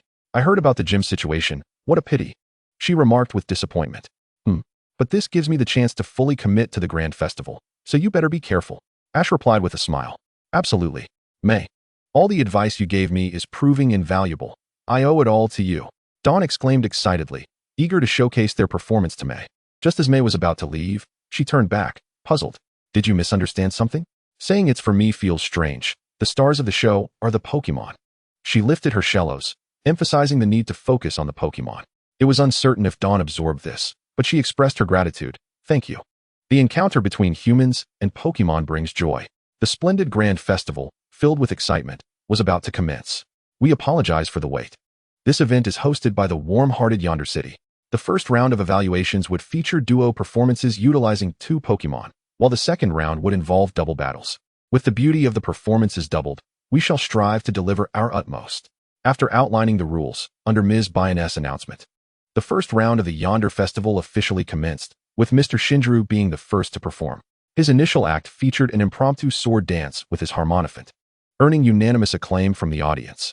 The combination of his harmonophant-esque grass whistle and the singing created a captivating bard-like performance, ensnaring everyone in a sea of music. The subsequent performers also showcased remarkable talent, and soon it was Dawn's turn. She utilized Pachirisu and Piplup, first executing a kiss from an angel followed by Bubble Beam, creating a heart effect. The grand finale was a combination of Water Spout and Volt Tackle, with the massive Water Spout entwined with blue electricity, exuding a splendid spectacle. However, Ash and May couldn't help but furrow their brows. Ash sighed in resignation, acknowledging that although the performance was stunning, the dazzling moves overshadowed Pachirisu and Piplup. With so many skilled contestants, Dawn might face elimination. May nodded in agreement, recognizing that Dawn's focus had indeed diverged. Next up was Ash's performance. He stepped onto the stage, tossing out 2 Poke Balls simultaneously, declaring, "It's your time to shine, Butterfree." Using Sleep Powder, 2 Butterfree gracefully emerged amidst heart effects, spiraling upwards and showering the audience with 3 different colored powders, intertwining in a display of affection. Wow, a beautiful opening. Let us witness their love show, Ms. Bayon exclaimed. Ash snapped his fingers with a smile. Charming. Butter Dance. The pink Butterfree executed a mesmerizing display, surrounded by a multitude of hearts, while the other Butterfree performed a courting dance at the Heart's center. Following that was an acrobatic display. The pink Butterfree appeared in front, shattering hearts into pink light, as the 2 Butterfree embraced, frolicking in the air like a loving couple. Finally, Ash concluded with Psybeam and Confusion. The 2 Butterfree, back-to-back, released a cascade of colorful light, which, under the influence of Confusion, elegantly curved and ultimately merged into a colossal heart. The 2 Butterfree danced joyfully at the heart's center, clearly showcasing Ash's successful romantic performance. Following Ash, it was Team Rocket's turn, featuring a rather self-destructive act. Using Jessie S. Meowth and James S. Sandshrew, they performed a routine that provoked laughter, albeit painfully. Lastly, it was May's turn, utilizing Esper and Shellos. Esper unleashed a mud bomb, followed by Shellos leaping into the air with a tail whip. Then came Shadow Claw to shatter the mysterious force, enveloping the stage in a dazzling glow, concluding with Water Pulse. The combination of water droplets and brilliance made both Esper and Shellos shine radiantly. The exhilarating first round came to an end, and before announcing the results, the contestants were invited to take a brief respite. In the lounge, Dawn remained confidently adjusting her rollout and Leafeon's state, preparing for what lay ahead. As Ash and Dawn gazed up at the screen, the results of the first round of evaluations were revealed. To their astonishment, Ash secured the first position, followed by Mr. Shoji in second place, and Dawn in third. The subsequent names were unfamiliar to them. Indeed, both May and Team Rocket had been eliminated. One could not deny the exceptional caliber of trainers at this tournament. "No, this cannot be," cried Musashi, whose alias was Sweet Lena, in a fit of rage. Meanwhile, Ash and Dawn fell silent upon realizing May's elimination. Although they had anticipated it, Ash had noticed May's decline since her time in Birch's Town. Advancing in the Birch Conference, where formidable trainers were scarce, had been effortless for May, but in a contest as competitive as this, her chances were markedly diminished. Ash understood that nothing could impart a more profound lesson than failure, so he refrained from offering her a warning. Furthermore, Dawn had previously advised May that Pokémon were the true protagonists, advice that May seemingly disregarded. Staring blankly at the screen, May's friends, Ash, Dawn, and Mr. Shoji, were at a loss for words to console her. Watching the live broadcast, Keiko sighed, acknowledging that such occurrences were part of the journey. "I'm sorry, Pachirisu Pachima." May wept. Ash stepped forward, intending to say something, but May turned away, saying, "Ash, I need some time alone." With that, she exited the rest area. Ash sighed in resignation. Perhaps it was best to let May collect herself. Soon, the second evaluation commenced, with Ash, Dawn, and Mr. Shoji each eliminating a bystander in succession. Subsequently, Dawn and Mr. Shoji faced off in the semifinals, while Ash eliminated the last bystander. Dawn regarded Mr. Shoji with utmost seriousness, deploying her loyal partners, Meowstic and Mismagius, while Mr. Shoji opted for his initial evaluation team of Sunflora and Masquerain. Ultimately, Dawn succumbed, setting the stage for a final battle between Ash and Mr. Shoji. Standing on the grand finale stage, Ash and Mr. Shoji simultaneously released their Pokeballs. Under a dazzling display of musical notes and sheet music, Sunflora and Masquerain made their entrance. In contrast, Ash summoned his shiny Gardevoir, adorned with a floral effect, alongside Mismagius, enveloped in flames. Ash had exchanged Gardevoir, a seasoned veteran he had captured in Hoenn, its strength now reaching the pinnacle of gym leaders, complemented by the newly acquired Mismagius, which significantly outclassed the competition. Begin. With the countdown initiated, Ash launched the first attack, Magical Flame. Both Mismagius and Gardevoir unleashed the move, albeit in different forms. Mismagius emitted a violet pillar of flame, while Gardevoir conjured several fireballs that swirled around the violet flames, targeting Masquerain and Sunflora. Masquerain, use Protect. Sunflora, set up Sunny Day. Masquerain shielded Sunflora with a green barrier, while Sunflora summoned Brilliant Sunlight. Although Ash's offensive was thwarted, Mr. Shoji's score still plummeted. At that moment, a green glow enveloped both Gardevoir and Sunflora, revealing Sunflora's chlorophyll ability, which enhanced its speed in sunlight, while Gardevoir replicated this ability through its trace. Gardevoir, use Leaf Storm. Mismagius, employ Will-O-Wisp. Gardevoir waved its hand, conjuring several magical leaves, as Mismagius summoned ghostly blue flames. The combination of Leaf Storm and Will-O-Wisp formed fiery projectiles that shot forth. Sunflora, unleash Solar Beam. Masquerain, use Bug Buzz. Mr. Shoji calmly issued his commands, cradling his harp. Sunflora concentrated solar energy to nullify the fire projectiles, while Masquerain emitted a troubling noise that rattled Ash. Gardevoir, use Teleport. Gardevoir vanished in an instant, while Mismagius playfully exchanged glances with Sunflora and Masquerain. Strange Light, Ash announced, knowing Mismagius excelled in creating illusions. Even elite trainers and champions would find themselves ensnared within Mismagius' realm. The Pokémon emitted an eerie purple glow, causing Sunflora and Masquerain to collapse as Gardevoir reappeared behind them. Mr. Shoji gasped in shock, yet it was too late. Ash commanded, Magical Flame.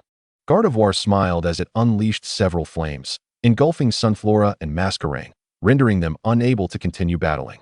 In the end, Ash emerged victorious, earning his third ribbon badge.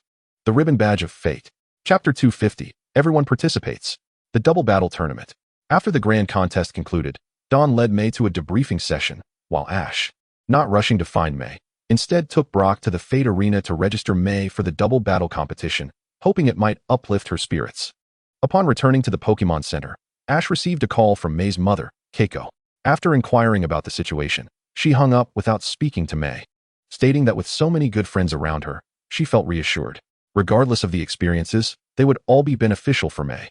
Once the debriefing was over, Ash and Brock observed as May returned. Ash stepped forward, presenting her with a card marked 28, and cheerfully said, "Here you go, May." Having conversed with Dawn, May felt a flicker of her spirit returning. Confused, she asked, "What is this?" "It's the participant card for the double battle tournament. It's yours." "Mine?" May replied, perplexed, as she hadn't expressed any desire to compete. "Indeed, this is a chance to change your mood. You cannot let this setback hold you back," Ash explained with a smile. "Let us participate together." Pachima, standing nearby, also encouraged May. After a moment of contemplation, May nodded resolutely, accepting the number card from Ash. All right, I'll give it a try. That's the spirit. Ash and May exchanged a high five. Both Ash and Brock registered for the tournament as well, with their numbers being 26 and 27, respectively. 2 days later, the trio arrived at the Fate Arena, which was teeming with people, rivaling the atmosphere of the Pokémon League. Due to open registration, the number of participants was substantial, though many were absent, resulting in only 32 competitors. The battles would occur in pairs, totaling 16 teams. With a knockout format, winning 4 consecutive matches would lead to the championship. "Everyone, let the battles begin," shouted a short, stout man with a mustache, the host of the event. The crowd erupted in cheers, igniting a sense of excitement in Ash reminiscent of the league. May, too, shed her earlier gloom and eagerly anticipated the competition. "Welcome, trainers gathered for the double battle tournament, to our city of fate. I am the mayor, Yanda, your host for this event. Let us make it a memorable occasion." Mayor Yanda commenced his lengthy speech.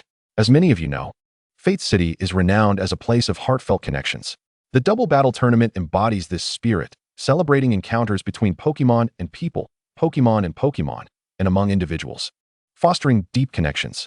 Over the next 3 days, we shall engage in this grand tournament.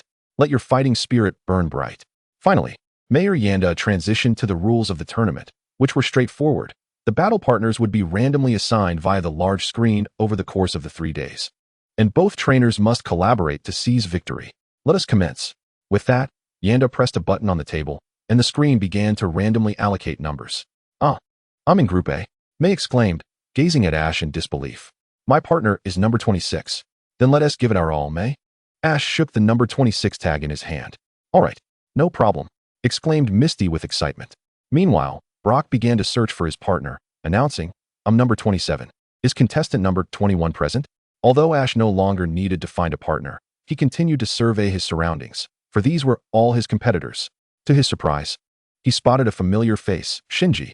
Shinji was teamed up with a brooding boy wearing glasses, who was accompanied by a sturdy Kingler, suggesting formidable strength. Suddenly, Ash and Misty heard Brock's jubilant cheer. Following the sound, they saw Brock racing towards the figure of a young lady, whose tag read 21. In his fervor for love, Brock was intercepted by a wing gull, which perched on the lady's arm. She turned to him and asked, "Are you the one who wishes to form a doubles team with me?" "Yes, my name is Brock." He promptly introduced himself. "I am Hikari, pleased to make your acquaintance." Brock, with excitement in his eyes, added, "If you wish to rest, please be sure to land on my right arm like Wingull." At that moment, his Krogunk and Sudowoodo appeared behind him. However, without them needing to intervene, Hikari delivered a crushing blow to Brock's spirits, stating, "I'm afraid I have no interest in relationships with older men." Brock immediately slumped to the ground, despondent, while Sudowoodo and Krogunk squatted beside him in solidarity. Ash and Misty exchanged awkward glances at the scene. The essence of doubles battles lies in how trainers and Pokemon can establish a deep connection and camaraderie. Furthermore, the 2 champions who ascend to the pinnacle of victory will receive items that enhance this bond. "Here, allow me to present you with these," Yenda proclaimed as he produced 2 exquisite silver bells, shaking them to emit a melodious chime that soothed the spirit. These are the calming bells, designed to enrich the bond between Pokemon and trainers, producing enchanting sounds. The victorious trainers will each receive 1. "Wow, they're beautiful. Ash, we must acquire these," Misty exclaimed, shaking Ash's arm with enthusiasm. Ash nodded quietly, acknowledging the value of the calming bells in fostering intimacy between trainers and their Pokemon. Now, it appears everyone has found their doubles partners. Before the battles commence this afternoon, let us unite our hearts with our partners and formulate a strategic plan for the competition. Brock followed Hikari to their strategy meeting, while Ash led Misty to the Pokemon Center, intending to let his old companions stretch their limbs. "Are those your former partners?" Misty inquired, her eyes sparkling with anticipation as she gazed at the 4 Pokeballs in Ash's hands. Ash nodded affirmatively, "Indeed. With them by our side, the championship in this doubles tournament will surely be ours." Finally, the first round of battles was upon them. There would be no time limits, with each trainer allowed to use a single Pokemon and no substitutions permitted. If either trainer's Pokemon lost the ability to battle, they would be deemed defeated, with the victorious doubles team advancing to the second round. Now, for the first match of Group A, let the Pokemon enter the battlefield. Ash and Misty faced a formidable duo, a muscular man and a young lady. Chapter 251, advancing one after another. In unison, the 4 threw their Pokeballs. revealing a Scyther and a Weezing on the opposing side, while Misty sent out Piplup and Ash unleashed Electivire. At this moment, Electivire had already reached the pinnacle of Gym Leader strength, making it quite easy to handle the two Pokémon before him. Scyther, use Wing Attack, commanded the muscular man. Weezing, deploy Sludge Bomb. The opponents initiated their assault first. Scyther's blades glimmered with white light as it slashed through the air, unleashing a flurry of razor-sharp wind blades, while Weezing spewed forth a barrage of hard sludge. Piplup, counter Sludge Bomb with Bubble Beam. Electivire, unleash Thunderbolt. Ash commanded. Piplup released a stream of blue bubbles that collided with the Sludge Bomb, neutralizing it, while the blue arcs of electricity from Electivire surged across the battlefield, obliterating Scyther's attack and advancing toward both Scyther and Weezing. The muscular man and the young lady quickly ordered their Pokémon to dodge, barely escaping the onslaught. What tremendous power! Misty gasped in awe. Darn it! Weezing, use Thunderbolt. The muscular man shouted. Weezing unleashed a stream of golden electricity, and Misty attempted to instruct Piplup to evade. But Ash halted her. As the golden current curved and struck Electivire, it roared in exhilaration. Lightning Rod ability. Outside the arena, Shinji and his partner, Kawaii, observed the match. And for Shinji, watching others was unnecessary, except for Ash. Scyther, quickly use Fury Cutter. The muscular man commanded. Stay calm, Misty. Piplup, attack. I'll provide cover. Ash replied calmly. Absolutely. Piplup, use Peck. Misty directed. Piplup soared high and aimed its beak at the approaching Scyther, striking true and rendering it unable to battle. Just then, Weezing charged in with a rollout attack. Electivire, use Quick Attack followed by Thunder Fong. Ash instructed. In an instant, Electivire darted forward, appearing before Weezing and landing a powerful Thunder Fong, causing it to collapse to the ground, defeated. With Scyther and Weezing incapacitated, victory went to Piplup and Electivire. Hooray! We won! Misty cheered, gleefully high-fiving Ash. After the match concluded, Misty and Ash watched the subsequent battles, including Brock's performance, which was nothing short of exceptional. Hikari's Wingull was of average strength, while Brock's Sudowoodo proved to be both offensive and defensive, ultimately securing their first victory.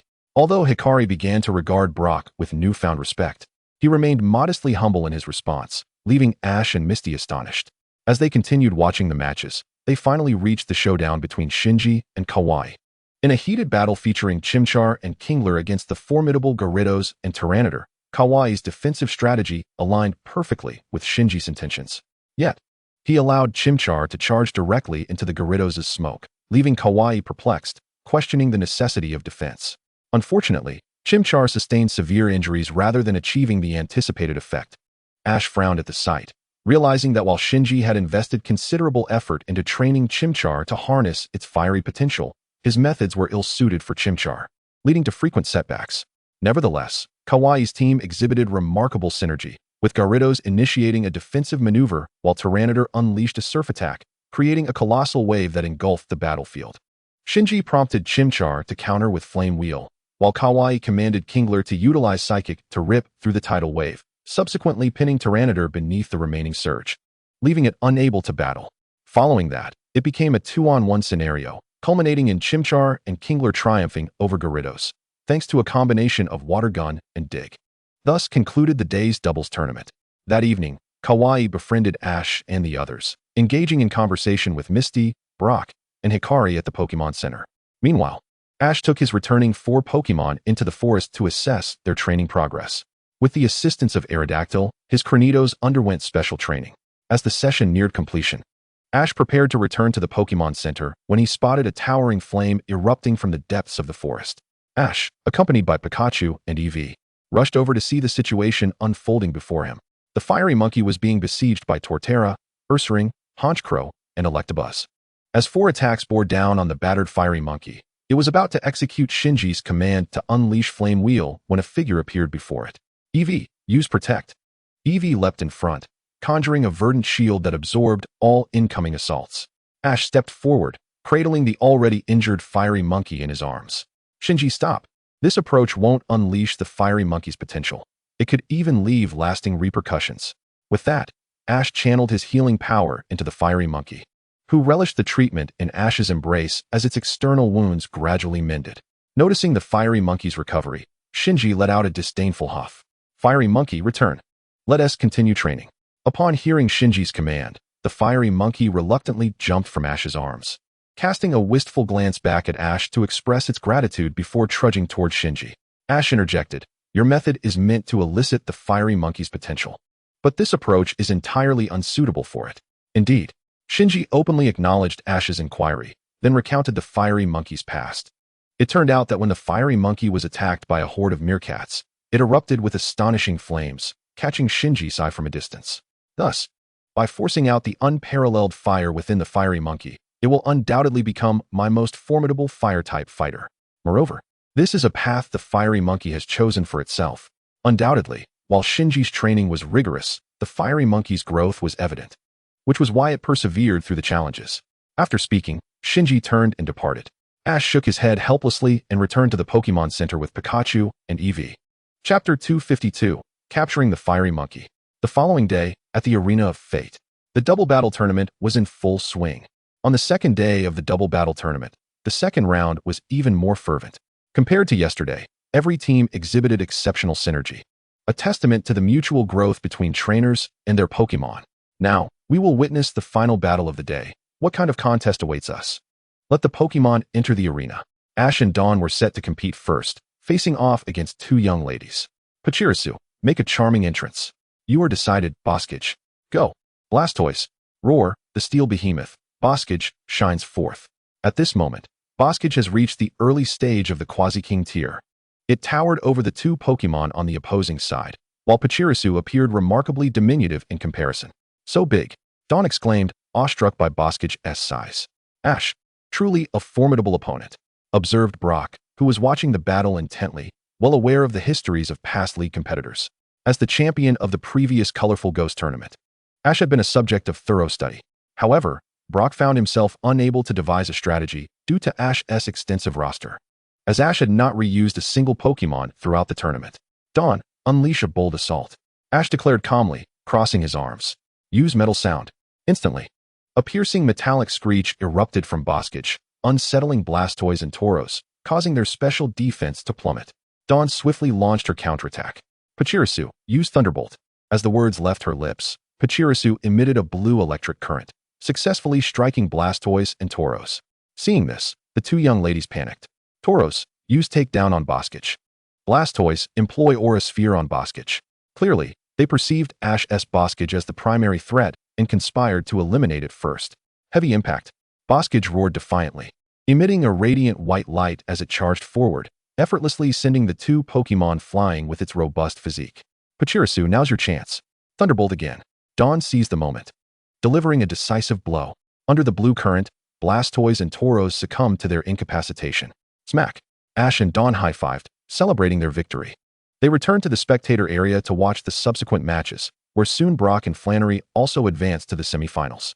On the other side, Shinji and Brock continued their partnership with the Fiery Monkey and Slowking. However, their opponents were a formidable duo, the quasi-legendary Metagross and the Fiery Monkey's psychological nemesis, Meerkat Slash. Yet, this quasi-legend possessed rather unimpressive abilities. Despite having reached its final form, its strength remained at the gym leader level. Meerkat Slash. Ash sighed, and Pikachu and Eevee echoed his sentiment with their own sighs. What's wrong, Ash? Dawn asked, puzzled. Ash recounted the Fiery Monkey's ordeal as shared by Shinji the night before. Understanding the backstory, Dawn gazed anxiously at the Fiery Monkey. Do you think it will be alright? However, in an effort to awaken the Fiery Monkey's formidable blaze state, Shinji unhesitatingly ordered it to confront Meerkat Slash directly. Under Shinji's stern command, the Fiery Monkey summoned its courage to attack, yet it ultimately failed to ignite its blaze state and was instead overpowered by Meerkat Slash. Regardless of how Shinji issued commands, the Fiery Monkey was paralyzed with fear, covering its eyes against Meerkat Slash's menacing gaze, losing its fighting spirit. Seeing this, Shinji utterly relinquished hope for the Fiery Monkey, turning on his heel to announce, that's enough. Brock had no choice but to have Slowking utilize Psychic to rescue the Fiery Monkey, and with Slowking's formidable strength, they barely achieved victory against two opponents. As the match concluded, Shinji silently recalled the Fiery Monkey and exited the Arena of Fate, with Brock merely shaking his head in resignation. Ash hurriedly followed, with Dawn trailing closely behind. Upon reaching outside the arena, Ash encountered Shinji, who seemed to have anticipated Ash's pursuit. Shinji looked up at Ash and tossed a Pokeball toward him. Let us capture this super rookie. Just kidding. Ash caught it, and Shinji's voice rang out, This useless creature is for you. Didn't you say my training methods were unsuitable? Let us see if you can unlock its potential. With that, Shinji turned and departed without a backward glance. Dawn gazed in astonishment at the Pokeball in Ash's hand. Did Shinji just give you the fiery monkey? It was known that Shinji typically released his Pokemon without a second thought. Thus, it was surprising that he had chosen to gift it to Ash. Clearly, Shinji valued the fiery monkey, but having invested so much effort without success, he had unhesitatingly relinquished it. Ash released the fiery monkey from the Pokeball, observing its battle-worn form as it surveyed its surroundings and realized that only Ash and Dawn were present. Noticing the Pokeball in Ash's hand, the fiery monkey immediately understood and lowered its head in disappointment. Ash knelt and gently patted the fiery monkey's head, smiling. Fiery monkey, come with me. Let us grow stronger together. Pikachu and Eevee enthusiastically invited the fiery monkey to join them. The fiery monkey lifted its gaze to meet Ash's sincere eyes, nodding earnestly. Thus, the Sinnoh Master was successfully captured by Ash. Congratulations, Ash. Dawn cheered, exhilarated by Ash's new addition to his Pokemon roster. Ash then cradled the fiery monkey and began channeling healing energy into it, before he and Dawn made their way to the Pokemon Center. Brock was astonished to see the injured fiery monkey in Ash's arms, quickly realizing that it had been abandoned. Ash first transferred the Pokeball into his possession, sending Reika back, and then entrusted Chimchar to Nurse Joy for a thorough examination. Now, the foremost priority for Chimchar is to recuperate with ample time. Chimchar. Gender, male. Type, fire. Ability, blaze. Strength, elite peak. Moves, flamethrower, flame wheel, dig, scratch. In the first match of the semifinals, the duo of Shinji and Kohei advanced to the finals, triumphing beautifully as the competition entered its third day. Next up was the second match, featuring Brock and Hikari's duo against Ash and Dawn's duo. The first match was indeed between Shinji and Kohei, with Shinji employing Electrike, which successfully evolved into Manectric through this battle. Following this was the match between Ash, Dawn, and Brock. Chapter 253, the conclusion of the double battle. The champion. Even if they are your friends, you must not show mercy, Brock. Of course, as a former gym leader of the Pewter Gym, I possess a profound understanding of the strictness required in competitions. Brock nodded firmly. Miss Hikari praised him, exclaiming, You truly are remarkable, Brock. Since we have come this far, our goal must be victory. Brock, we shall also show no mercy. Ash replied, with Pikachu, Eevee, and Chimchar at his side, ready to witness the contest. It has been decided. Torterra? Leafeon, make your entrance. Go, Krogunk. And you, Farfetch'd. The battle commences now. As Torterra emerged, its ability activated, basking in the sunlight, while Leafeon glimmered with a green aura, its chlorophyll ability enhancing its speed. Leafeon, use Solar Flare. Torterra, use Solar Flare. With the aid of the sunlight ability, 2 solar flares were unleashed simultaneously. Although a grass-type move is not particularly favorable against the opposing team, the Solar Flare remains a powerful grass-type attack.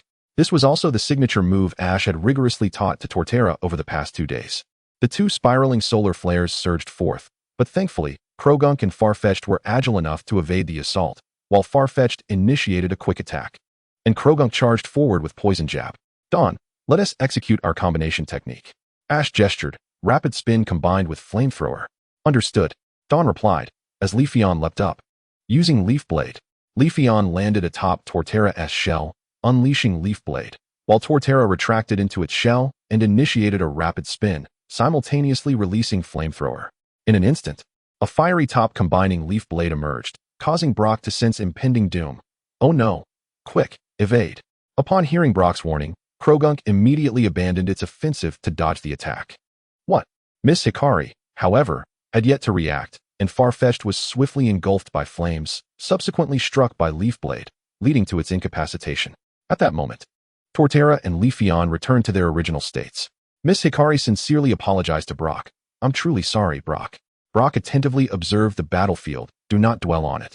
To win, we must seize this moment. Krogunk, use Brick Break on Torterra. If they could eliminate Torterra, hope for victory would remain. Krogunk suddenly appeared behind Torterra, delivering a powerful strike. Overheat. Torterra's shell erupted with a blazing pillar of fire, sending Krogunk flying. Dawn skillfully followed up with a counterattack. Leafeon, use Solar Flare. The intense Solar Flare engulfed Krogunk, swiftly depleting its combat capability. With a triumphant high five, Ash and Dawn celebrated their advancement. Well done, Torterra? Ash crouched down to pat Torterra, while Dawn affectionately stroked Leafeon. Oh, Torterra. It was so moved that thick black smoke billowed from it, prompting Ash to shield both himself and Dawn with psychic powers. I'm so sorry, it's all my fault. Miss Hikari apologized to Brock. Please don't take it to heart. This is merely a competition. What? At the Pokémon Center, Brock exclaimed in despair. I'm already going on a journey. Nurse Joy nodded. Indeed. Miss Hikari mentioned that she would take the blame for the semifinals loss. She intends to train harder, even if just for an additional second, to become a trainer worthy of being Brock's partner. Cheer up, Brock. Ash comforted, patting Brock on the shoulder. Dawn chimed in. It's all right, it's all right. I thought we could finally connect on a deeper level. Brock lamented, lowering his head, then looking up at Ash and Dawn. You two must seize the championship for me. No problem, Dawn exclaimed, puffing out her developing chest and shaking her tiny fists. I will avenge Chimchar. Just then, Shinji appeared before Dawn, startling her enough that she quickly hid behind Ash. Shinji, Manectric has been treated. Give it your all in the final match this afternoon. Nurse Joy cheerfully handed the Pokeball to Shinji. Thank you, he replied, glancing at Dawn before turning to leave. Dawn playfully made a face at Shinji's retreating figure. I'll take you down. The climax has finally arrived. The ultimate showdown of the double battle tournament is set to take place in the heart of the city of connection, Yuan City. Have the hearts truly connected? The victors of this final showdown will receive a soothing bell as a reward. Both sides are now in position. Torterra, prepare for battle. Go, Slowking. Without hesitation, Ash and his opponent released their ace Pokemon. Based on the aura, Ash surmised that Kohei's Slowking had reached the pinnacle of gym leader status, while Shinji's Torterra had ascended to the quasi-champion level. It seems that Dawn would only serve as support in this battle. Flareon, make your entrance. It's decided, Slowking. Roaring, Slowking pounded its chest. Though its strength was merely at the gym leader peak, its aura firmly suppressed the opponent. Through extensive training, Slowking not only experienced tremendous growth and strength, but also learned several new signature moves. Meanwhile, Brock sat in the audience with Pikachu, Eevee, and Chimchar, particularly observing as Chimchar quietly watched the ultimate clash between the former and current champions. Slowking. Kohei adjusted his glasses, grinning. Though Slowking may appear formidable, its ability is quite a hindrance. Perhaps it will only shorten its resting time under Ash's training. It was clear that Shinji held little faith in Ash's Slowking. Dawn, use Ice Beam on Torterra. The weakest, Dawn, initiated the attack first. Hyper Beam. Shinji replied coldly. Kohei adjusted his glasses. Slowking, use Water Pulse. Slowking conjured a water sphere and launched it, instantly blocking the Ice Beam, which transformed into an ice ball hurtling back, while Torterra unleashed a powerful Hyper Beam. What? Dawn gasped, shocked that her attack was utilized against her. Slowking, block it. Ash commanded, arm thrust. Roaring, Slowking positioned itself in front of Dawn's Flareon, its fists colliding. A brilliant light flashing, simultaneously shattering both the ice ball and the Hyper Beam. Incredible! Dawn gasped in astonishment. Shinji and Kohei watched Slowking intently. Its power was truly formidable. Now advance quickly. Kohei shouted, Slowking, use Blizzard. Torterra, having just executed Hyper Beam, was momentarily immobilized. Slowking gazed gravely at Torterra, raised its hand, and summoned a fierce blizzard. Flamethrower. As soon as the command was given, Slowking stood firm, unleashing a fierce blaze to counter the blizzard. What? Not only were Shinji and Kohei astonished, but every knowledgeable trainer present was equally taken aback. Why is your Slacker King not taking a leave today? One trainer suddenly recalled, for it was during the live broadcast of its evolution that many bore witness to the extraordinary emergence of this peculiar Slacker King, prompting a flurry of discussions among the crowd. The Slacker King surged forward, unleashing a powerful aura punch. Faced with such a formidable opponent, Shinji and Kohei naturally hesitated to engage directly. Torterra, use Leaf Storm, ordered Kohei. Porygon, hit it with Hydro Pump, commanded Shinji. Instantly, the Hydro Pump merged with the Leaf Storm, clashing against the Slacker King. However, with the might of a strongman's double power behind its right fist, the Slacker King's strike overwhelmed both attacks in a single blow. The Slacker King finally approached Torterra and Porygon, delivering a left-handed aura punch that sent Porygon flying, rendering it unable to continue the battle. What monstrous strength is this? This is utterly unfair. Kohei lamented, adjusting his glasses with a twitching mouth. Grab Torterra and slam it, shouted Ash with a grin. Shinji gasped, Torterra? Torterra, already retreating rapidly, found itself grasped by the Slacker King, which began to slam it against the ground with relentless force. Withdraw into your shell, Shinji urged. Hearing this, Torterra quickly retracted into its shell, but the Slacker King continued to hammer away at the shell. Slacker King, throw it out, Ash shouted, waving his hand. Sakura. Oh. Caught up in the sight of the Slacker King's 1 against 2 prowess, Sakura suddenly remembered she was also a participant. Leafeon. Use Ice Beam, she commanded. The Slacker King hurled Torterra away, and the Ice Beam followed closely behind, instantly encasing Torterra in ice. Whether Torterra had genuinely lost its fighting capability was uncertain, but it did not break free from the ice, leading to the conclusion that Torterra was unable to continue. Hooray! We won! Sakura exclaimed, skillfully high-fiving Ash. Though she hadn't contributed much in the final round, they had won nonetheless. After the match concluded, Ash and Sakura stood atop the podium, receiving their champion reward, the Comfort Bell. Chapter 254, The Flame Monkey Overcoming Fear. After clinching the doubles championship, Ash and his companions, aware that the Hoenn Gymnasium might remain closed for a while, set off from Hoenn City towards their next destination, Curtain City. Notably, Curtain City was Shinji's hometown. It was also the hometown of their friend, Zoji, whom Ash and Brock had met before, though he was currently traveling with aspirations of becoming a Pokémon professor. Furthermore, there was Seiko, who hailed from the same town as Sakura, with Sakura mentioning that Seiko's mother was quite renowned there. Conveniently, the next venue for the Grand Festival, Random Town, was situated along the route to Curtain City. Departing from Hoenn City, Ash and his companions plunged into the forest, where they found a clearing to prepare their lunch. At this moment, Ash was wandering around with his flame monkey. Ash, it's time to eat. Upon hearing Sakura's call, Ash and his flame monkey returned to the campsite, where all the Pokémon were released from their Pokeballs. Ash's team included Pikachu, Eevee, Lucario, Flame Monkey, Cranidos, Bizel, Mismagius, and Beedrill, with even Marshadao emerging from the shadows. Together, the Pokémon began setting up the campsite and preparing for the meal.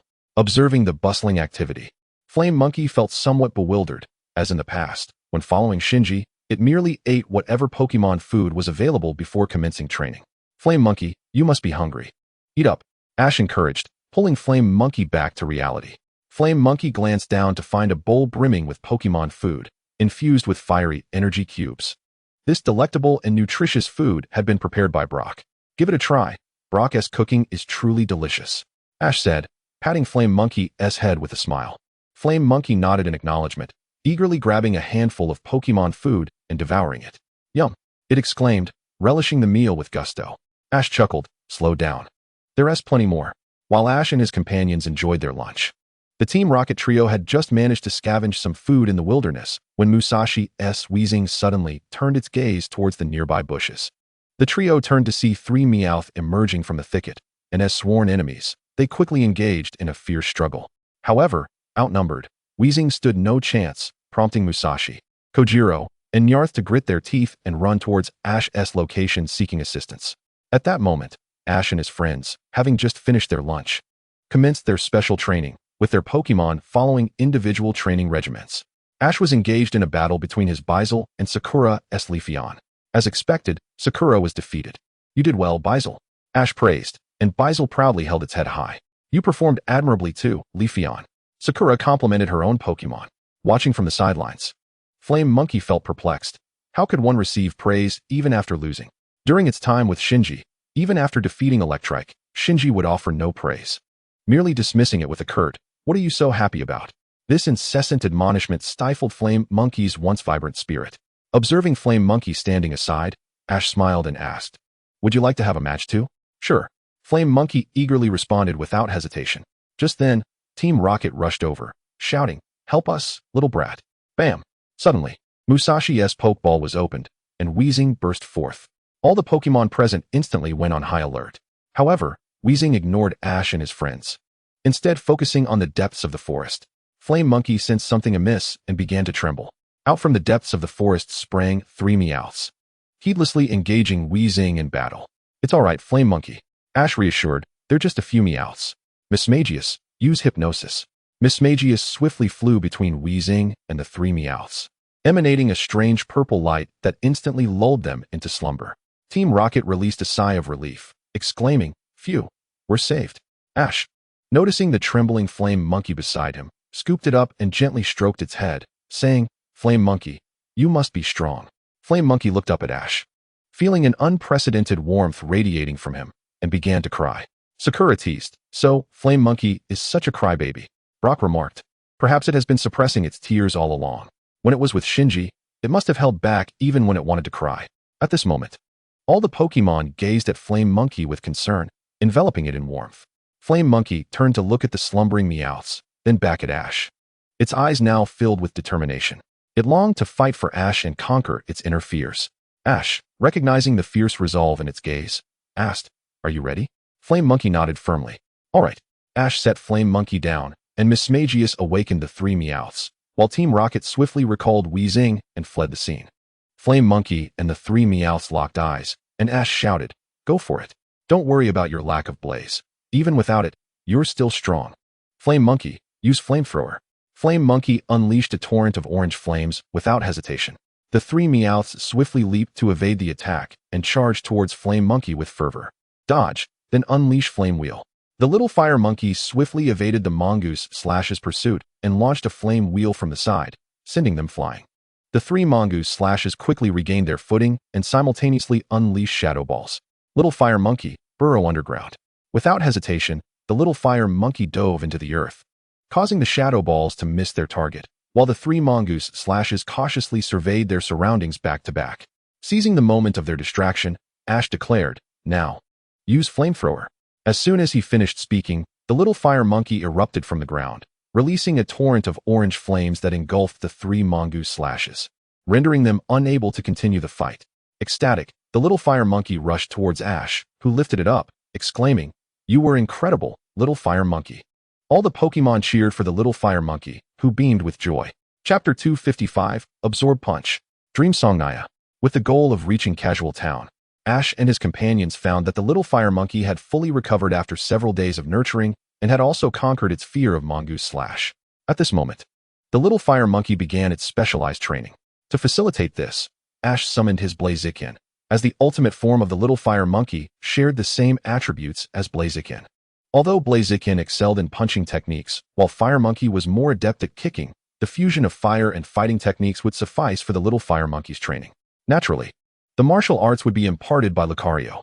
Consequently, Dawn and Brock set off to the nearby town of Tajishi to procure supplies, while Ash remained with the little fire monkey in a secluded area for specialized training. The little fire monkey's fist sparked with flames as it aimed a punch at Blaziken, which effortlessly dodged with a graceful leap, dissipating the spark with a counterpunch. Disheartened, the little fire monkey stood still, gazing forlornly at its hands. "You're doing great, little fire monkey." Ash approached and affectionately ruffled its fur, surprised that it had already grasped the essence of Flame Punch in such a brief period. Blaziken commended its young protege, while Lucario nodded approvingly. Blaziken, the once little chick, has now matured rapidly, advancing alongside Lizard King to reach the semi-legendary level. The little fire monkey smiled happily at the praise. Suddenly, Ash turned at the sound of a familiar voice, spotting Team Rocket's Jessie and Meowth approaching, pleading for assistance. "Last time you attracted Mongoose/, and you haven't faced the consequences yet, and now you come seeking my help?" Ash replied with a sigh. Blaziken, upon recognizing the duo, charged up a flamethrower aimed at them. "Wait, we're not here to steal Pokémon," Jessie exclaimed, and Meowth added, "Exactly, actually." Jessie and Meowth relayed the events that led them to Ash. It turned out that Team Rocket had encountered the esteemed gym leader, Kaidan, in Tajishi Town, and, in their folly, decided to seize Kaidan's Pokémon. However, their plan backfired spectacularly. Not only did they fail to defeat Kaidan, but Jessie's Sandshrew was also deemed unsuitable by Kaidan, who suggested that a more powerful move, Absorb Punch, would be a better fit. Kaidan then offered to train Jessie's Sandshrew, but she declined, prompting Team Rocket to flee and begin training Sandshrew in Absorb Punch. Unfortunately, under Jessie's tutelage, little progress had been made, leading them to seek Ash's assistance. After some contemplation, Ash decided to help, considering their long-standing acquaintance. "Thank you, Ash. We've followed you for years." Jessie and Meowth cheered. Thus, Ash accompanied the little fire monkey and Team Rocket to their training site, where they found James instructing Sandshrew to strike at a Sharpedo cage. Upon seeing Ash, James exclaimed, "Ash, what brings you here?" Ash calmly replied, "They asked me to help you." Overcome with emotion, James expressed his gratitude, while Jessie and Meowth chimed in. "We are Team Rocket. We only take from others. Never let others take from us." Meowth nodded in agreement. "Let Lucario demonstrate Absorb Punch for you," Ash suggested. Lucario's right fist shimmered with a green spiral as it launched the move, captivating both James and Sandshrew. After the demonstration, Ash encouraged James to give it a try. "Sandshrew, use Absorb Punch," James commanded. Sandshrew swung its right arm, but the green spiral flickered and vanished. Focus your strength and rotate your arm outward, Lucario advised. Ash then had the little fire monkey practice alongside Sandshrew, allowing it to perfect its newly learned flame punch. Under Lucario's guidance, the little fire monkey and Sandshrew began their sparring session. Ash urged James to closely observe Sandshrew's movements, as he often struggled with timing, hindering Sandshrew's ability to learn Absorb Punch. Sandshrew, use Absorb Punch. Flame Punch. Sandshrew, go. As Sandshrew successfully unleashed the green spiral, the little fire monkey ignited its fists, and the two Pokémon collided, both retreating from the impact. We did it. James cheered. Sandshrew, you were amazing. Well done, little fire monkey. Ash praised, crouching down to pet its head. The little fire monkey let out a joyful cry, while Sandshrew embraced James, radiating a blue-white light of evolution. In that moment, Ash, Brock, and Dawn arrived with the esteemed Kaidan, witnessing the transformation. Team Rocket, they exclaimed in unison. That Sandshrew is evolving. Kaidan exclaimed in astonishment. Of course. My Sandshrew has not only mastered Absorb Punch, but is about to evolve into Dream Song Naya. Swiftly, a Dream Song Naya, similar in height to James, appeared before the group, excitedly embracing him. Kaidan smiled at the bond shared between trainer and Pokémon, confident that James would care for Dream Song Naya well. Thank you, Ash. James shouted joyfully, then departed with Dream Song Naya and Team Rocket. That night, Ash and his companions shared a meal with Kaidan before parting ways the following day. Ash and his friends continued their journey toward Chashu Town, while Kaidan returned to the esteemed gym. As they traveled through the dark of night, Ash and his companions finally arrived at a small village, but due to the absence of a Pokémon Center, they decided to camp outdoors, providing an opportunity to train their Pokémon. Chapter 256, The Sealed Flower Rock Beast of 500 Years. Combi, use Hurricane. Hippo, use Rock Slide. While camping in the wilderness, Ash and Brock engaged in a friendly match, with Combi having rapidly progressed to the peak of its ordinary form. Combi flapped its wings vigorously, unleashing a powerful hurricane upon the Hippo. In response, the Hippo summoned several massive boulders, breaking through the hurricane to strike at Combi. Utilized Bug Resistance. Combi emanated a green aura, deflecting the rock slide, which crashed into a nearby stone tower. Instantly, the tower crumbled into rubble, releasing an eerie wind that sent shivers down Ash and his companions' spines. Suddenly, ominous clouds began to gather in the sky. Observing this, Xiaowang became anxious and exclaimed, "Ah, does anyone else feel an unsettling chill in the air?" No sooner had the words left her lips than a bolt of lightning struck a pile of stones nearby. Startled, Xiaowang quickly hid behind Xiaoji and peered out with a terrified expression, asking, "What is that?" From the rubble, a contract stone soared into the air, accompanied by a purple spirit emerging from it. "Fear not," Xiaoji reassured Xiaowang, explaining, "That is a ghost-type Pokémon, Frostless. If I am not mistaken, it has been sealed here by someone." Frostless. Xiaowang, still behind Xiaoji, swiftly retrieved her Pokédex and scanned the creature. Frostless, Frostless. Gender, male. Type, Ghost, Dark. Ability, Levitate. Strength, Champion early stage. Having been sealed for 500 years, its strength is waned during the attempts to break free, currently at the initial stage of the Elite Four. Moves, Dark Pulse, Shadow Ball, Will-O-Wisp, Shadow Sneak. Did we just unleash something catastrophic? Xiaowang asked nervously. Xiaoji shook his head, analyzing. Even without our interference, it would have broken free eventually, just a few days later. This Frostless has been quietly working to dismantle the seal. If the seal were that fragile, it would not have waited for us to arrive. The Frostless, upon breaking free, immediately targeted Xiaoji. 500 years ago, it was sealed by a Aura Guardian accompanied by a Pikachu, and it sensed that distasteful aura emanating from Xiaoji. "Step back, it's coming for me." Xiaoji instructed Xiaowang and Xiaojing to retreat. "Pikachu, it's your turn." Pika. Pikachu leapt forward excitedly, eager to showcase its prowess. Having not engaged in a capture battle for quite some time, enraged upon seeing Pikachu, Frostless unleashed a malevolent spiral wave towards it. "Use Iron Tail." Pika. Pikachu swung its metallic tail, executing a flip that shattered the Dark Pulse. Volt Tackle. Pikachu released a surge of golden electricity towards Frostless, but suddenly, Frostless vanished from sight, reappearing behind Pikachu. "Watch out." Xiaoji shouted a warning, but it was too late. With a thunderous crash, Pikachu was sent flying. Indeed, it is a Pokémon that has reached the champion level. Xiaoji remarked gravely. "Pikachu, are you alright?" Pika. Pikachu rose and shook its head. Just then, Frostless's purple spirit extended a ghostly claw towards Pikachu. "Use Float." Pika. Pikachu levitated gracefully, evading Frostless's attack. Frostless gazed at the airborne Pikachu in bewilderment, thinking, what has happened in this world? I was merely sealed for 500 years, and now, who cannot fly? Pikachu dove towards Frostless. Volt attack, enveloped in electric currents. Pikachu struck Frostless, who immediately transformed into a contract stone and fell to the ground. To be cautious, Xiaoji swiftly exchanged for a dark ball from the system and deftly tossed it. The dark ball captured Frostless, and Xiaoji anxiously observed the scene. After all, this was a Pokémon of champion-level strength. After a few shakes, there was a resounding pop, indicating a successful capture. Xiaoji picked up the dark ball with satisfaction, saying, this time, I have sealed you with a Pokeball. Then, looking at the dark ball in his hand, Xiaoji inquired, System, is there a way to expedite Frostless's recovery? Ding. As it is merely in a weakened state, it can be rapidly restored using energy cubes tailored to its ability. Ability, Ghost Energy Cube, 3 pieces per day for Frostless, ensuring recovery to peak condition within 3 days. Price, 500 points per piece. 3 pieces a day. So 9 pieces over 3 days, that's 4,500 points. Xiaoji calculated, exclaiming, wow, are my points really that easy to earn? Thankfully, I received a substantial amount of points for defeating Frostless. Gritting his teeth, he commanded, System, give me 9 pieces. Ding. Purchase successful, for 1,500 points deducted. Come forth, Frostless. Xiaoji released Frostless from the ball. Hee. Frostless emerged from the dark ball, glaring defiantly at Xiaoji.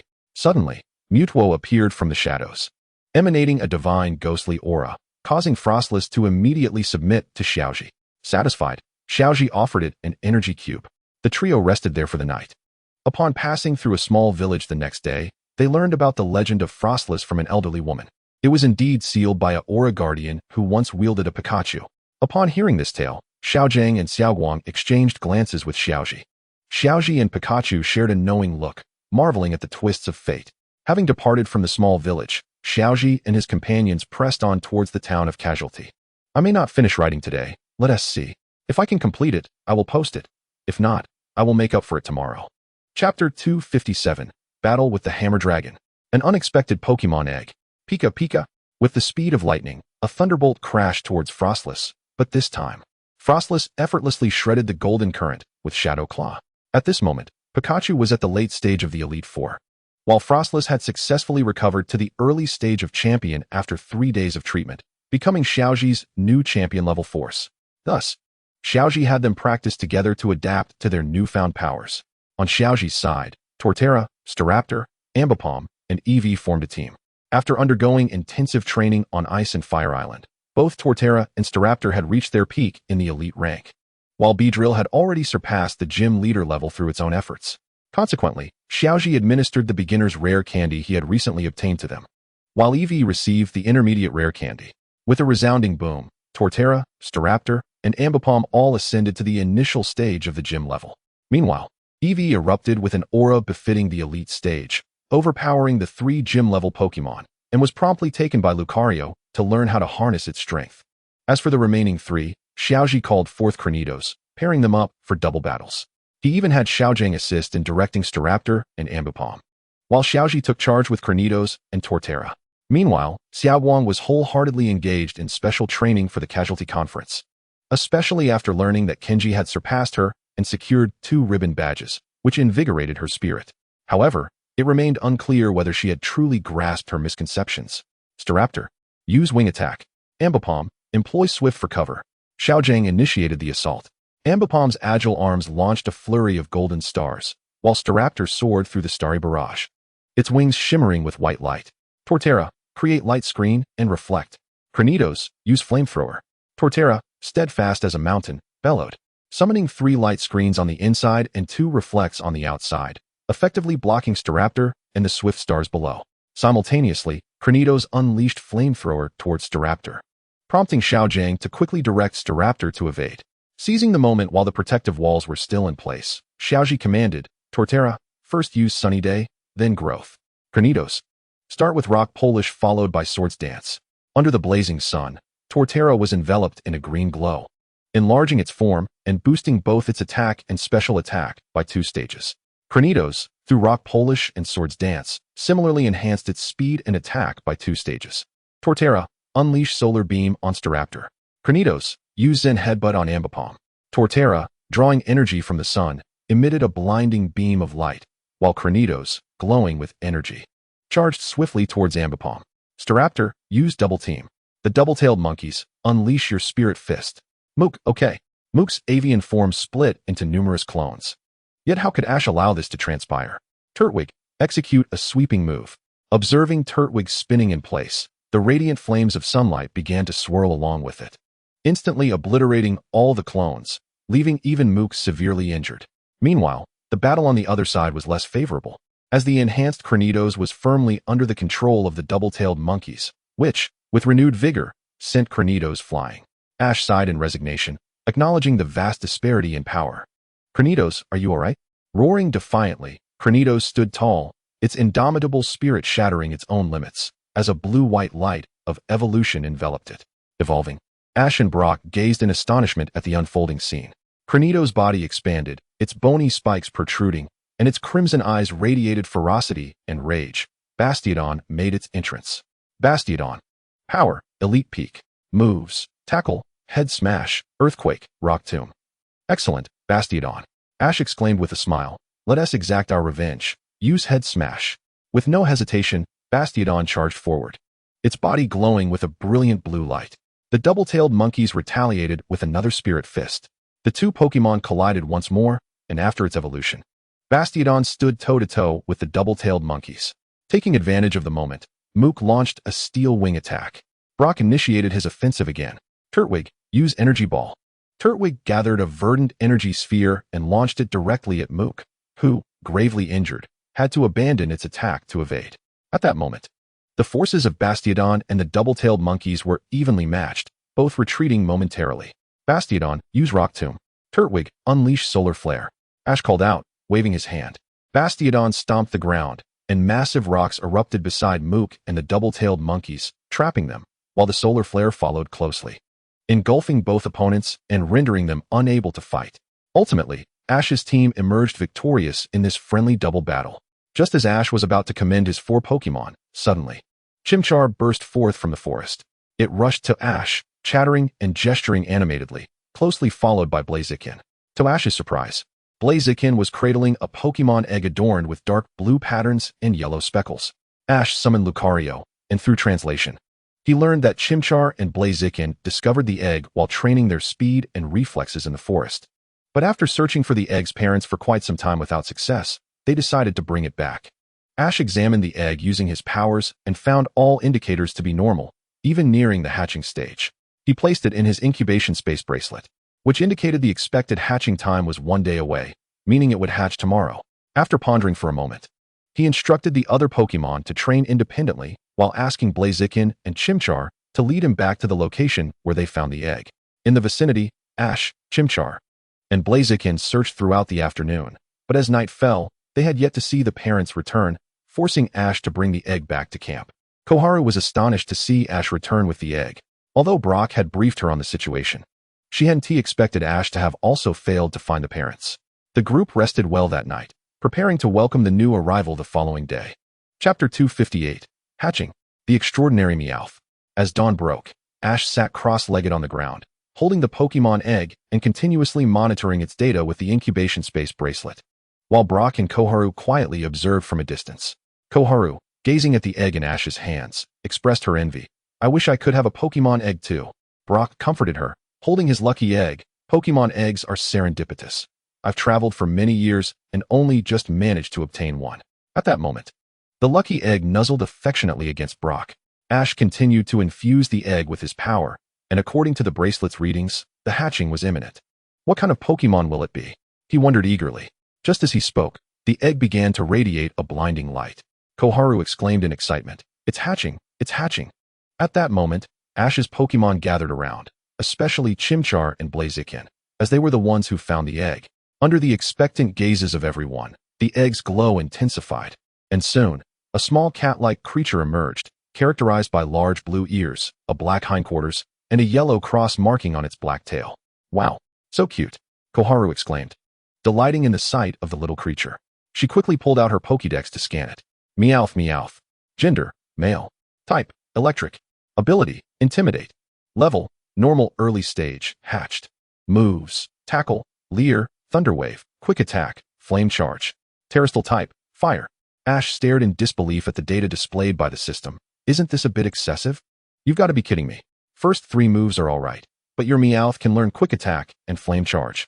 However, considering the terrestrial type of fire and Meowth's inherited skills, it was likely that its father was a Houndoom. While the fire terrestrial type might not be suitable for Meowth, it mattered little since Ash rarely utilized terrestrialization. Moreover, the system contained terrestrial shards that could alter Meowth's terrestrial type.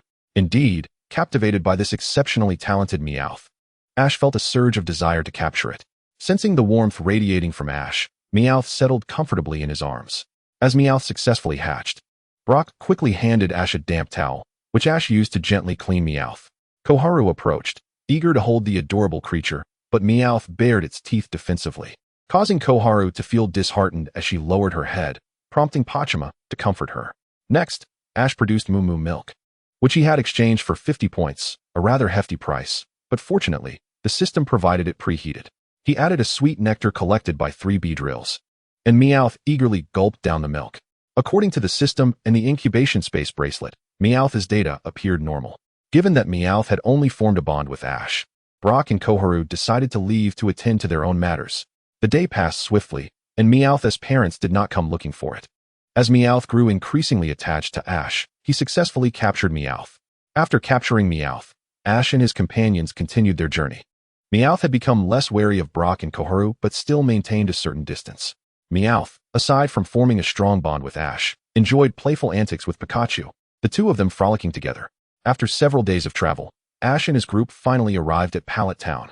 Upon their arrival, they discovered that the Pokémon Grand Festival would not commence until the following day, so they decided to explore the local attractions, particularly the Pallet Ruins.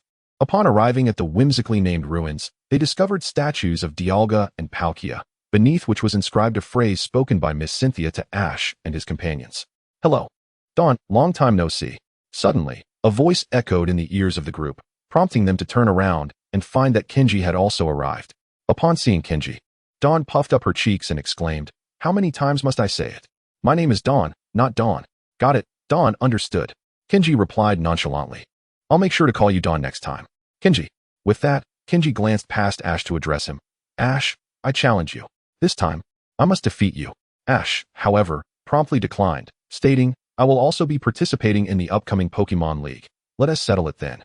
Kenji nodded in agreement, acknowledging Ash's reasoning. "By the way," Kenji continued, "before you arrived, the ruins suddenly closed. We have no idea what happened, and they have just now reopened." Upon hearing this, Ash felt that a significant event had transpired, and thus, he and his companions ventured into the ruins with Kenji, only to find no extraordinary features aside from some unknown totems. Afterward, the group exited the ruins, and just as they were about to return to the Pokémon Center, Ash abruptly halted. "What's wrong?" Dawn asked, puzzled, gazing at Ash. Ash waved his hand. "You all head back. I have something to attend to." With that, Ash strode toward a nearby thicket, exchanging glances with the others before they proceeded to the Pokémon Center. As Ash stood amidst the grass, he called out, "Team Rocket, come forth, you little brat." The trio of Team Rocket was taken aback. Indeed, it seemed that Ash could locate them now, compelling them to reveal themselves. "Was it you who caused the ruins to suddenly close and then reopen?" Ash inquired. "No, it wasn't us." Team Rocket vehemently denied. "Then who was it?" The trio exchanged glances, unsure how to respond. After a moment's hesitation, James began to recount the events to Ash, considering Ash's past kindness that had aided his Sandshrew's evolution into Sandslash. "So, you're saying that a group of stylish individuals took something resembling a Rubik's Cube from the ruins, which caused the unknown totems to go haywire, leading to the closure of the ruins, and that their reopening was thanks to you?" Team Rocket nodded resignedly. "By the way, those trendily dressed individuals were the ones who hired us to steal the diamond orb," James added. "I see." Ash nodded thoughtfully. "Consider this a token of gratitude." He exchanged some edible berries and Pokémon food from his system to Team Rocket before turning to leave. Team Rocket gazed at the food in astonishment before eagerly diving in, reveling in the delightful taste. Chapter 259, The Whimsical League. Dawn faces defeat again. On what was once a desolate road, a multitude of people and Pokémon had gathered, unknowingly forming a town. In this resting place for travelers, the Pokémon Grand Contest had arrived. Today, we bring you a broadcast from this whimsical town, where life is lived freely.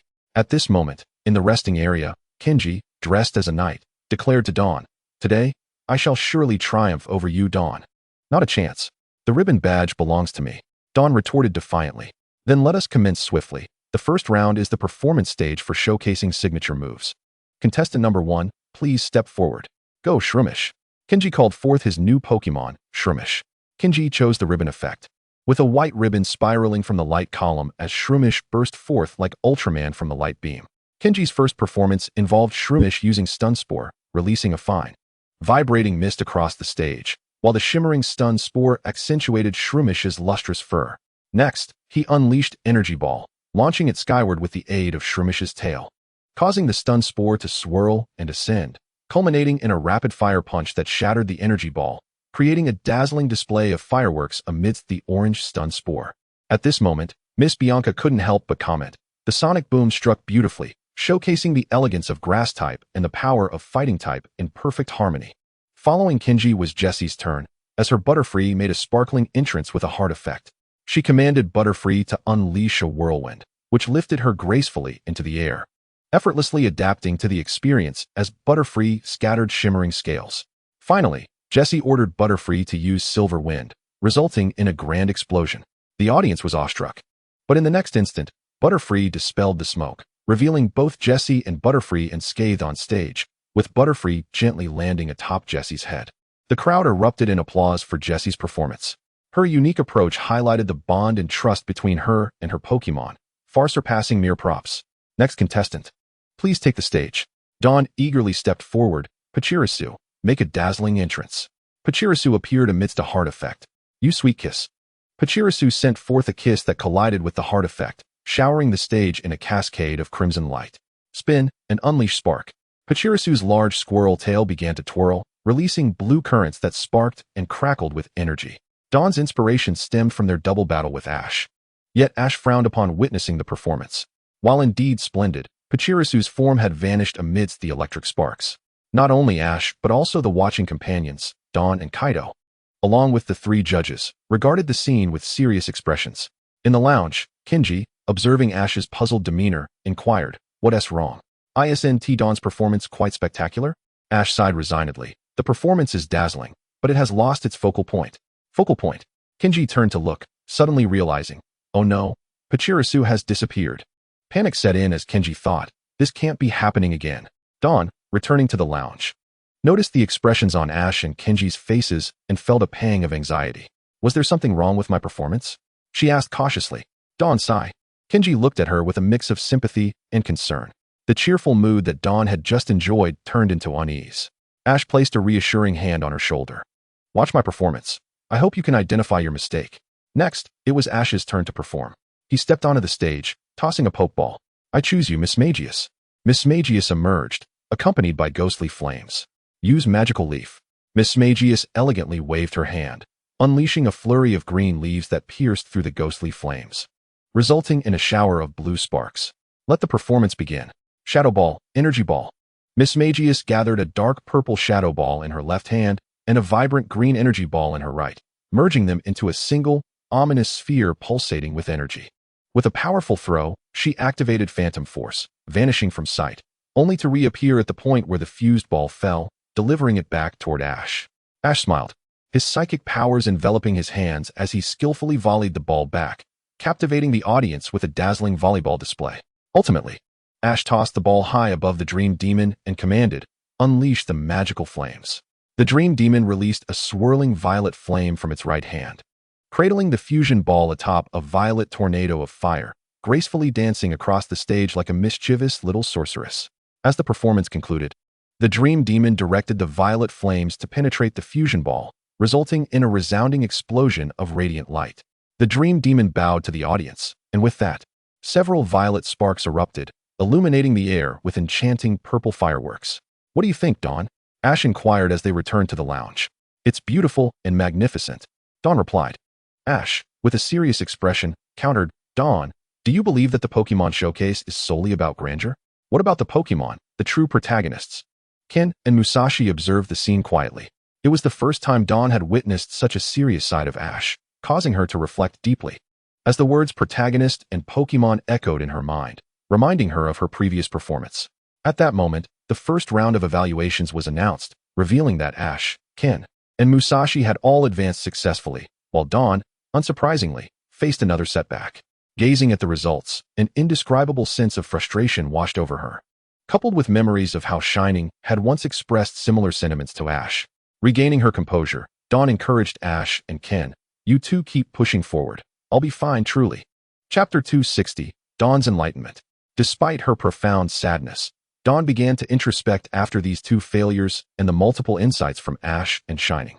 Since her victory over Ken, she had grown prideful, straying further from her path.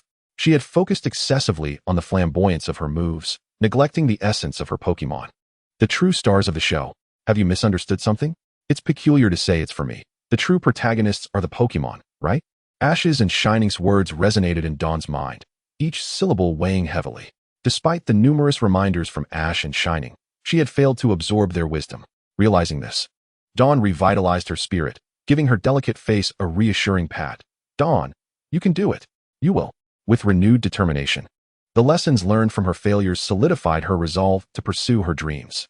After changing back into her casual attire, she joined the audience, sitting beside Brock, Pachima, Mimi, Pikachu, Bowie. Brock and Pachima looked at her with concern.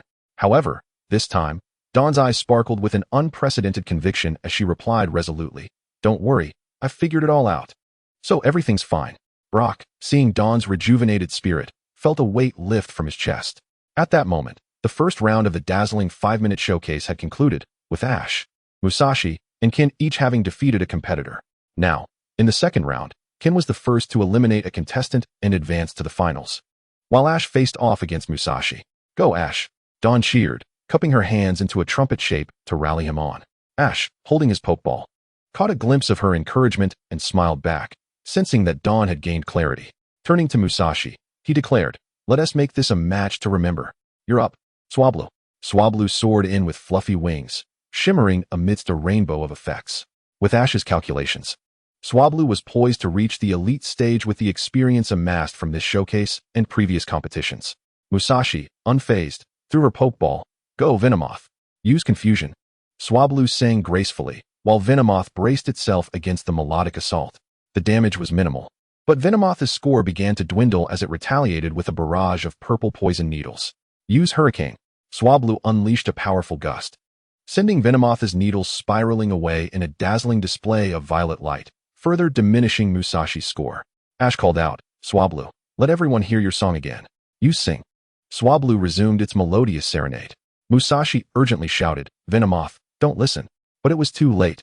Venomoth succumbed to drowsiness and fell from the sky, providing Ash the perfect opportunity to launch an offensive with Aerial Ace. In a flash, Swablu executed a swift turn, striking Venomoth with brilliant light, rendering Musashi's score null and propelling Ash into the finals. At the grand stage of the dazzling 5-minute showcase, Ash and Ken took their positions, facing each other with determination. Swablu and Prinplup exchanged determined glances. "This time, we will surpass you, Ash," Ken declared, commanding, "Prinplup, use Bubble Beam." Cloud Defense. Swablu's wings fluffed and intertwined, dazzlingly absorbing the Bubble Beam, which caused Ken's score to plummet. "Use Peck." Prinplup, unleash Peck Drill. The two Pokemon clashed with their beaks, but Swablu clearly found itself at a disadvantage. Sensing an opportunity, Ken rallied. "Go, Prinplup, use Steel Wing." Prinplup charged forward with a glimmering blade of light, only to find itself striking nothing but a pile of fluffy feathers as Swablu vanished. "Prinplup, watch out," Ken shouted, but Ash had already issued his next command, Dragon Breath. Swablu reappeared behind Prinplup, unleashing a torrent of Azure Breath that knocked Prinplup to the ground. Following up with Sing, the soothing lullaby soon enveloped Prinplup, sending it into a deep slumber.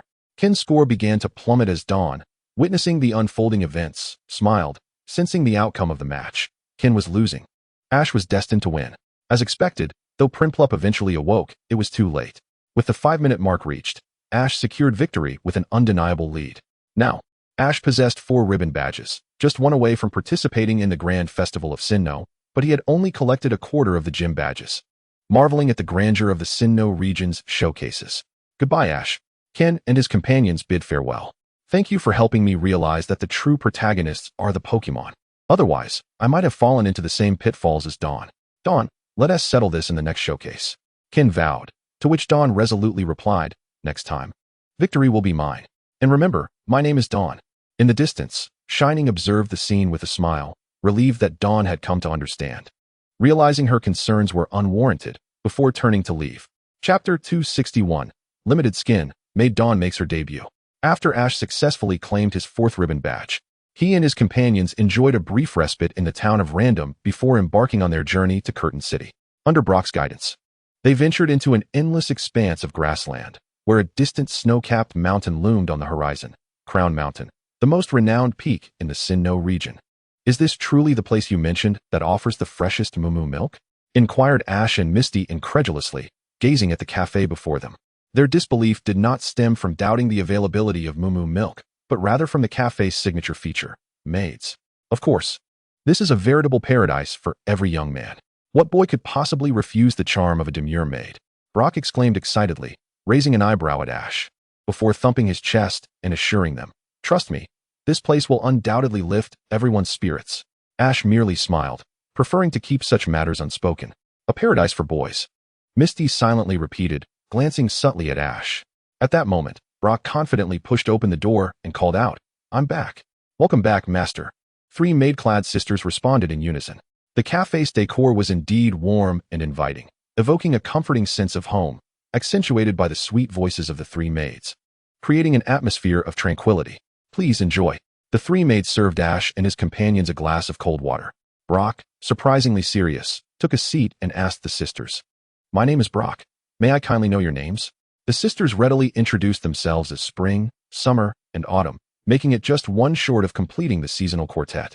The first 2 were the elder sister types that Brock favored, while Autumn was of a similar age to Misty. As anticipated, Brock could hardly contain himself for even 2 seconds before he dashed over, wrapping his arms around Spring and Summer's shoulders while completely overlooking Autumn. "If only we could maintain such an intimate relationship in our personal lives." Suddenly, a mischievous Pokémon yanked at Brock's pants, causing him to stumble, while a troublesome frog Pokémon awaited, ready to strike. "Oh, that is going to hurt." And with that, he was forcibly dragged away by the 2 Pokémon. "Is he okay?" The sisters gasped in shock at the scene. "Oh, don't worry about him. That's just how he is. Please don't take offense."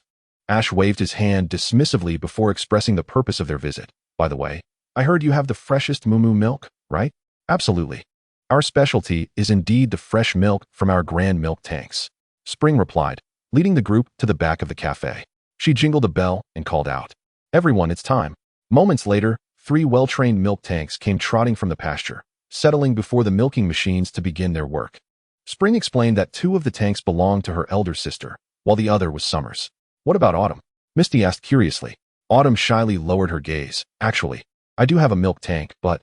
She glanced over at a lazy milk tank in the distance, her eyes reflecting profound disappointment. "Her name is Luda.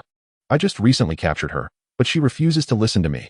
So, she doesn't feel close to you? That's quite normal. Newly captured Pokémon often behave that way."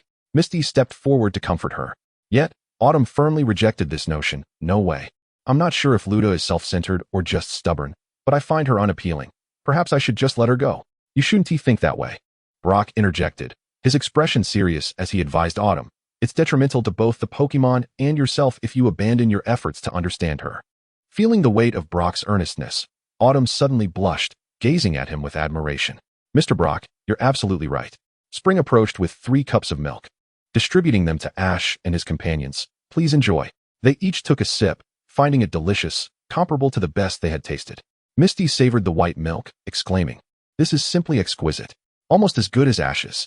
After finishing his milk, Brock excitedly declared to Spring, "My ambition is to become the world's greatest Pokémon breeder. So please leave the matter of your milk tanks to me." "Is that true?"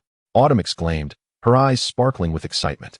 "Absolutely," Brock replied, taking Spring's hand without hesitation. "Yes, indeed." Autumn, flustered, pointed at herself, "But I'm the one you should be teaching." Just then, the troublesome frog and the mischievous Pokémon struck again, dragging Brock away. Subsequently, Ash released his Pokémon, allowing them to savor the freshly squeezed moo milk, while Brock began special training with Autumn, and Ash took his Meowth for basic training, leaving Misty behind in the maid cafe. At that moment, Misty watched Ash's departing figure, reflecting on Brock's earlier words. What boy would refuse a demure maid? After much contemplation, she resolved to approach Spring and Summer. Meanwhile, Ash commenced specialized training with Meowth, now fully matured and undergoing physical and electric control training under Pikachu's guidance. The afternoon swiftly passed, with Meowth demonstrating exceptional talent, achieving a breakthrough to the intermediate level and mastering the Thunderbolt move. This technique was acquired while chasing Pikachu, complemented by its innate abilities such as Quick Attack and Charge Beam, allowing it to quickly master Thunderbolt. Returning to the maid cafe, Ash ordered 3 glasses of Moo Moo milk, 2 of which were for Pikachu and Meowth, who had grown weary from their afternoon training. "Master, please enjoy." The 3 glasses were placed before Ash, who thanked the maid, only to be struck by the uncanny resemblance of the voice to Misty's. "Misty." Pikachu and Meowth stared wide-eyed as Ash turned to see Misty standing before him. Not in her usual attire, but in a maid outfit lent to her by Spring. The black and white maid outfit accentuated her alluring white stockings, and paired with her bashful expression. Ash found it difficult to look away. Under Ash's gaze, Misty turned crimson, as the atmosphere became decidedly awkward, prompting Pikachu and Meowth to sip their milk in silence. Spring and Summer, meanwhile, hid nearby, quietly observing the unfolding drama. Misty, head bowed, finally spoke, "Ash, I." Before she could finish, Brock burst in, "Miss Spring." "Miss Summer, I'm back." "Please." Upon witnessing the scene, he coughed awkwardly. "Just ignore me. Pretend I'm not here." "Instructor, wait for me." Autumn also rushed in, her eyes widening at the cafe's peculiar ambience, offering a shy smile. "Misty, what were you going to say?" Ash suddenly asked. "Nothing." Misty quickly turned away and exited. "Brock, didn't you notice that Autumn seems to have feelings for you?" Ash remarked as they left the cafe. Brock waved dismissively. "You know I only like older girls. I'm not interested in anyone younger." As a seasoned player in matters of the heart, he could easily sense Autumn's affections. "But you and Misty." Ash sighed. "Let it happen naturally." "Hey, what are you two whispering about?" "Hurry up." Misty called from the front, hands on her hips. "Coming." They both replied in unison. Chapter 262, The Evolving Floatzel. Double Battle.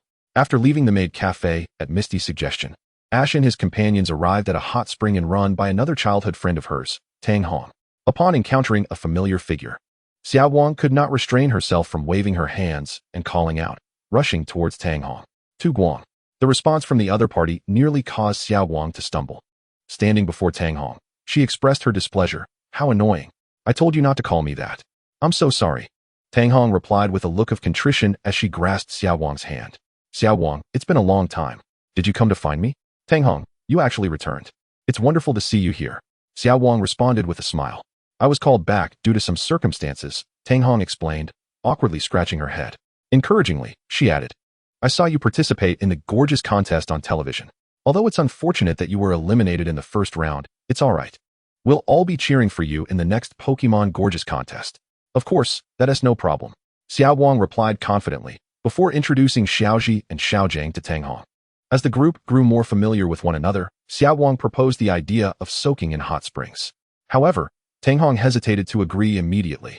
Undeterred, Xiao Wang eagerly dashed toward the hot springs, but fortunately, Xiaoji noticed and, recalling Tang Hong's earlier words, quickly stopped her, inquiring, "Excuse me, is something wrong?"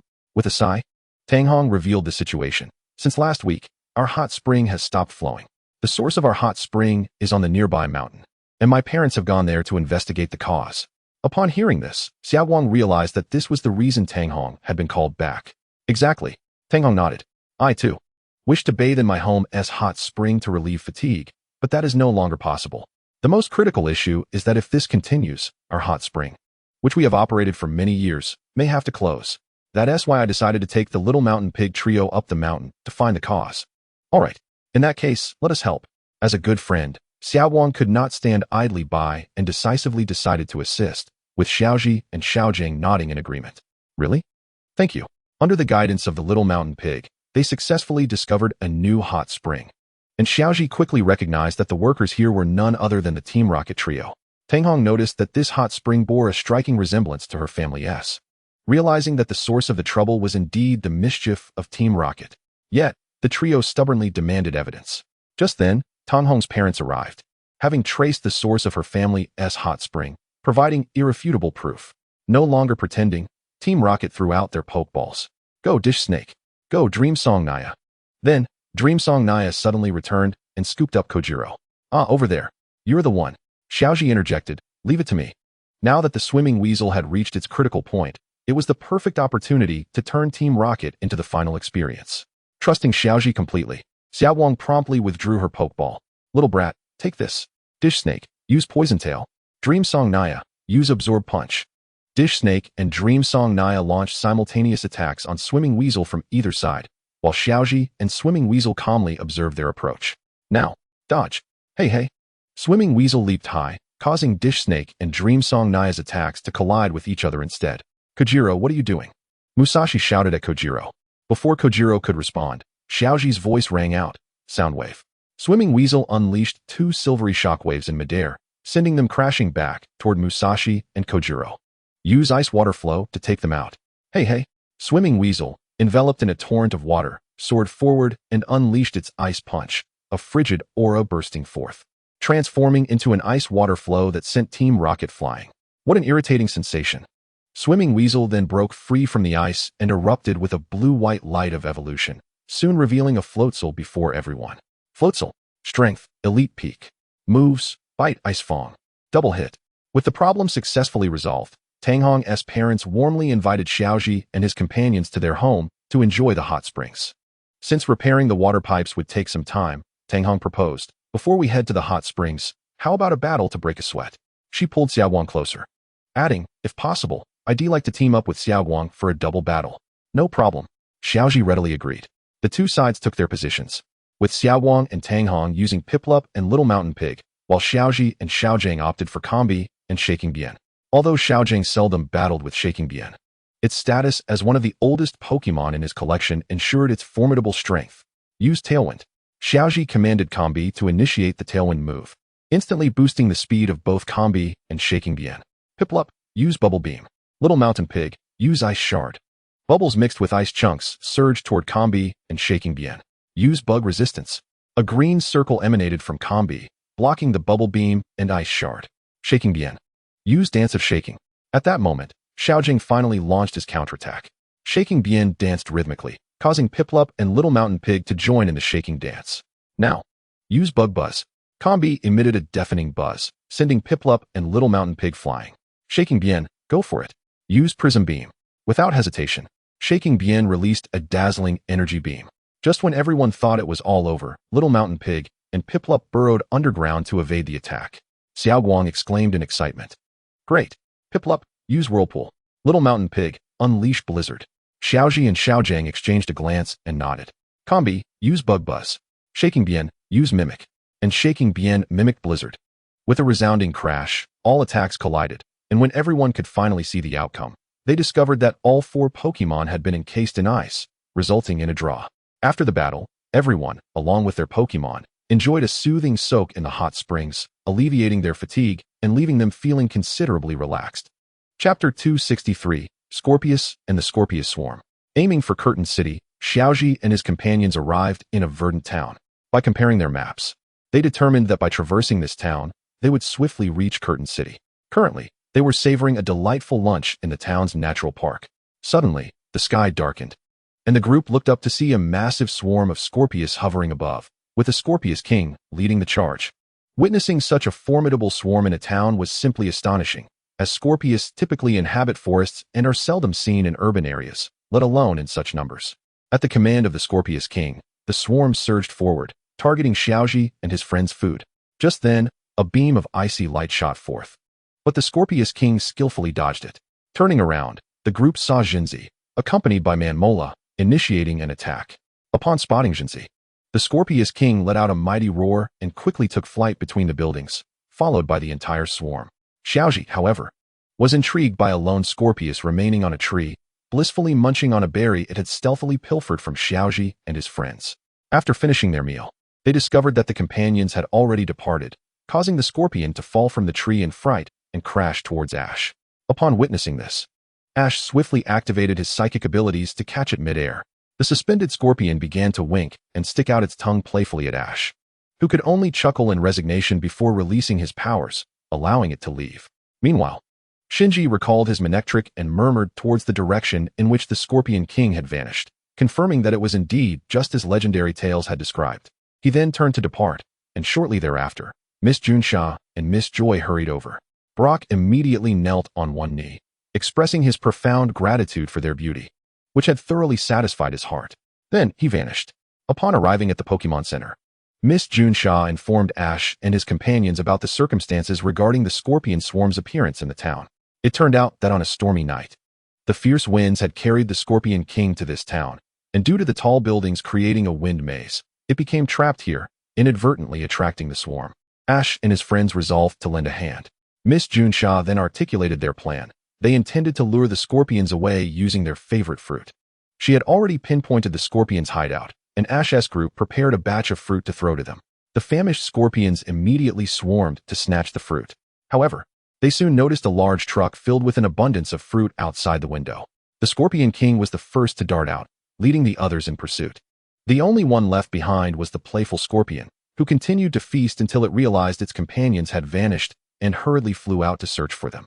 At that moment, the Scorpion King was in hot pursuit of the truck loaded with fruit, and everything was proceeding according to Miss Junsha's plan. Suddenly, an unexpected guest appeared, the Team Rocket trio. They swiftly ensnared the Scorpion King and the swarm in a glass dome, with neither the king nor the others able to break free. Just then, the playful scorpion arrived, severing the ropes. Ash quickly used his psychic abilities to catch it. And now all that remained was to transport the glass dome away to complete the mission.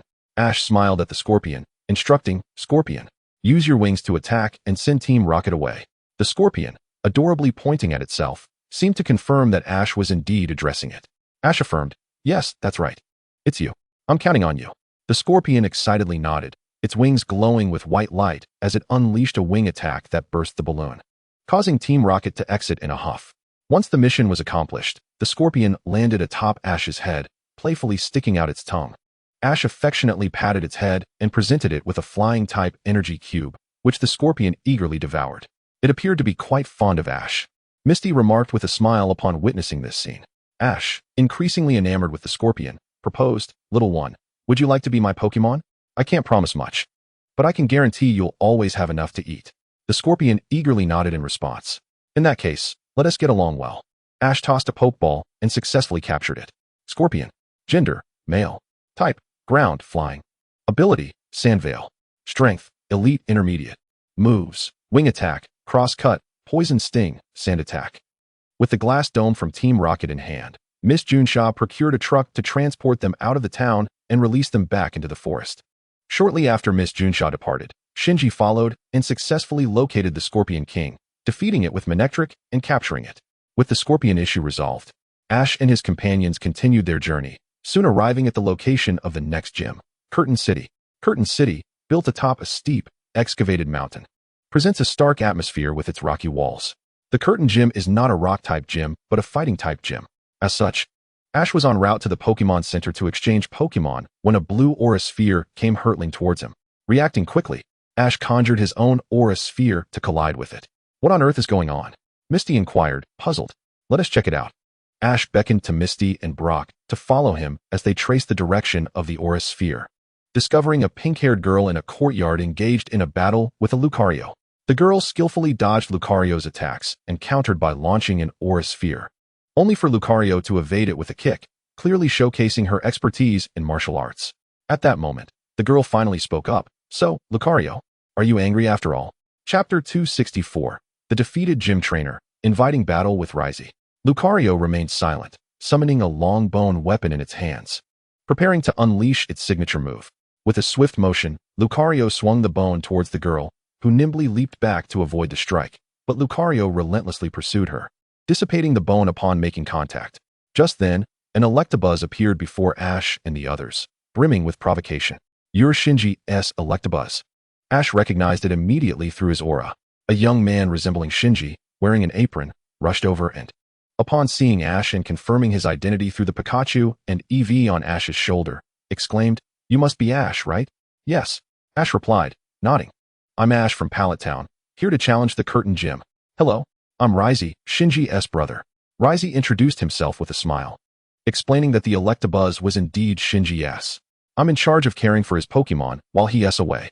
Brock and Misty looked on in astonishment, realizing not only that he was Shinji's brother, but also that their personalities were completely different. "Has Shinji already challenged the Curtain Gym?" Ash inquired. "Yes, he won." Rizy nodded, glancing at the approaching girl and Lucario. He defeated her. Wait, so she is the gym trainer? Misty exclaimed with surprise. But she failed to notice the disappointment and sadness in the girl's eyes. Indeed, she is the gym trainer of Curtain Gym, known as Ollie. Impressive. Having a Lucario as your partner. Would you accept my challenge for a gym battle? Ash stepped forward to challenge Ollie. Lucario's eyes brightened at Ash's words. But Ollie smiled weakly, replying, I'm sorry, but could you please challenge another gym instead? As soon as she spoke, an irate Lucario unleashed an aura sphere, sending Ollie flying, watching her with disappointment. Lucario had been encouraging Ollie all morning, urging her to get back on her feet, and as her partner. It couldn't bear to see her in such a state. Rizzy clarified, clearly, everything happening was Lucario's special training for Ollie. I've decided to resign. Lucario, please understand me. I no longer wish to be a gym trainer. Ollie declared, rising to express her true feelings. Lucario summoned another aura sphere, but this time, Ollie retaliated by striking it away with her fist. At this juncture, Rizzy began to explain the entire situation, revealing that it all stemmed from his brother Shinji. The Curtain Dojo stands as a bastion of martial prowess, where Shinji, armed with a strategic advantage using his flying-type Pokémon, meticulously crafted his battle plan. He first allowed his Murkrow to evolve into Honchkrow, resulting in the immediate incapacitation of both of Ollie's initial Pokémon. Subsequently, when confronted with Lucario, he unleashed his fire-type, Charizard, to devastating effect. The outcome was a resounding triumph for Shinji, as he effortlessly overpowered Ollie. I, alongside Lucario, discerned a complete lack of synergy in our approach. This was no battle worthy of a gym trainer's level, and I could understand why the challenger expressed such sentiments. It was evident that Ollie's confidence had been thoroughly shattered by Shinji's relentless assault. Ash, recognizing the gravity of the situation, was particularly struck by Shinji's parting words. He quickly inquired about what Shinji had said. Ollie let out a resigned sigh, dejectedly recounting, "This has been the easiest battle to date. What a worthless badge." Ash couldn't help but chuckle at Shinji's sharp tongue, relieved that he had never succumbed to defeat at his hands. Meanwhile, Raichi hastily offered an apology. I'm sorry. Shinji hasn't always been this harsh." This revelation left Brock and Dawn in awe, recognizing the stark contrast between the two brothers' personalities. "No, it is my inadequacy that led to this," Ollie lamented, understanding Lucario's sentiments, yet feeling utterly defeated. "I'm sorry." Before she could finish her thought, Ollie turned and walked away. "Don't follow me." Lucario halted in its tracks, having intended to pursue her. Dawn, observing Ollie's retreating figure, empathized deeply with her plight. Having faced 2 consecutive failures in the contest preliminaries, she too felt the urge to abandon her dreams. Yet, with Ash's encouragement and guidance, she had managed to regain clarity about her path. Ollie, however, remained lost in her despair. Thus, Dawn resolved to speak with Ollie, cradling Piplup and addressing Lucario. "Let me handle this matter with Ollie. I'm counting on you, Lucario." Lucario nodded enthusiastically, and together they hurried after Ollie. Ash observed this with a sense of reassurance, confident that Dawn would manage the situation adeptly. Ollie and Lucario were renowned as a formidable fighting duo in Curtain City, driven by her ambition to grow stronger. Ollie had taken on the role of a gym trainer, yet the battles had seemingly sown seeds of doubt within her heart.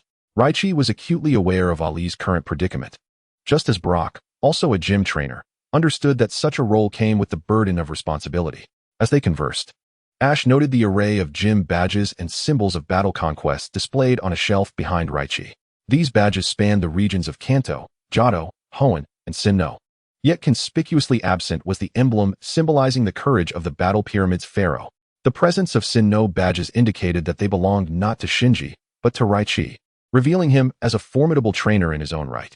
"By the way, Ash," Raichi suddenly addressed him, "has Shinji caused you much trouble?" Sighing, he continued, "That kid seems eager to forge his own battling style, but developing such a style is no easy feat." Ash shook his head in agreement. "Speaking of which, Mr. Raichi, are all these badges yours?" Raichi gazed fondly at the badges, affirming, "Indeed." Without hesitation, Ash proposed, "Let us have a battle." Raichi met Ash's challenge with a serious glint in his eyes, filled with the spirit of competition, having heard from Shinji about Ash's formidable prowess, stating that he had once been on par with the Sinnoh champion, Cynthia. Chapter 265, Battle Raichi. A 3 versus 3 showdown. "In that case, let us make the rules a 3 versus 3 battle." Ash readily agreed, subsequently borrowing the exchange machine from Raichi's breeding facility to swap out his Pokémon. Given that Raichi had successfully navigated all facilities except for the Battle Pyramid, it was clear he was no slouch. Brock and Raichi made their way to the grassy expanse outside, just as Ash arrived, coincidentally reuniting with Dawn and Ollie. Dawn, her eyes sparkling with excitement, exclaimed, "Are we about to battle?" Brock chuckled in response, "Yes, Dawn. Ash is about to battle Mr. Raichi." At this, Dawn eagerly pulled Ollie to sit down, ready to witness the impending match. "Ollie, keep your eyes wide open," Raichi urged, before tossing out his first Pokeball. "I choose Swalot." Instantly, a purple mass adorned with pale yellow whiskers materialized before the spectators. Ash assessed its aura and surmised it was at the early stages of being a quasi-champion. He recognized that this battle was an opportunity for him to further develop his skills. "Swampert, let us go," Ash declared, sending forth his Hoenn water type. Swampert had reached the pinnacle of gym battles, standing at the threshold of becoming a quasi-champion, and Ash felt this would be the perfect opportunity for it to break through. "Swampert, use Stealth Rock," he commanded. "Swalot, use Stockpile." They both issued their commands simultaneously. Ash delighted as he realized Raichi intended to employ a strategy of swallowing and spitting tactics. Swampert raised its massive hands, summoning boulders from above to establish Stealth Rock on the battlefield, while Swalot inhaled deeply to increase its size, enhancing its defensive capabilities. "Hydro Pump," Ash shouted. "Swampert, unleash a powerful water jet." Raichi remained unfazed, continuing with Stockpile. Swalot expanded its form once more, absorbing the Hydro Pump's assault with remarkable resilience. "One more Stockpile," Ash, sensing the urgency, commanded. "Use Earthquake." Swampert slammed its hands onto the ground, sending shockwaves that disrupted Swalot's stockpile. "Now, unleash the power of the earth," Ash called out, as Swampert gathered the earth's energy and launched it toward Swalot. Raichi swiftly ordered, "You spit up."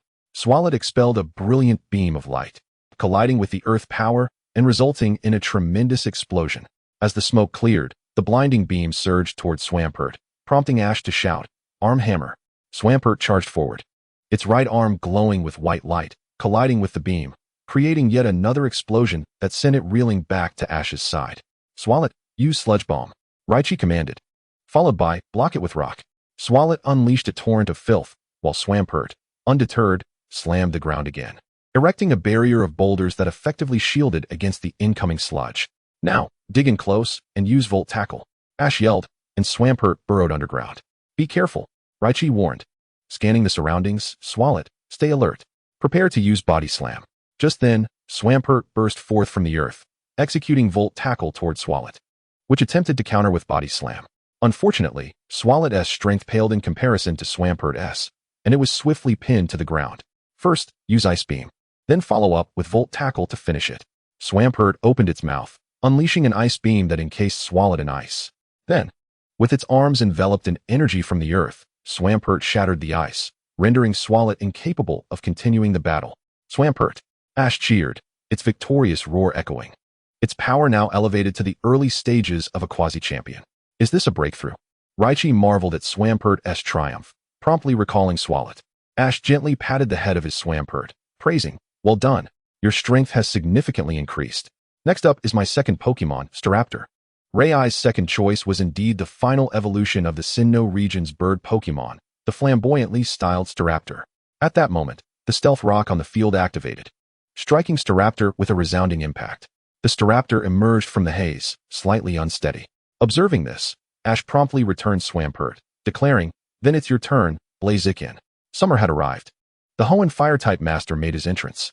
Indeed, Ash's selection of Pokemon to counter Rai's consisted of the legendary Hoenn trio. Staraptor, use Brave Bird.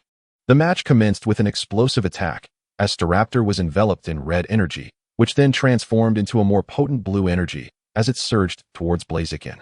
Charge and bounce.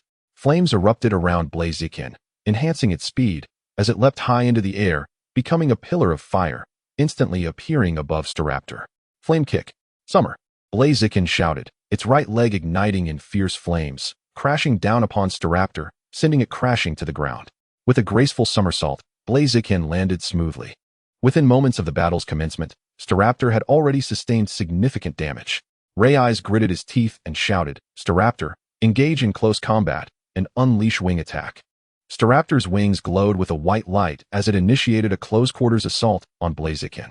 Blaziken, now remarkably swift, evaded the barrage of attacks with ease.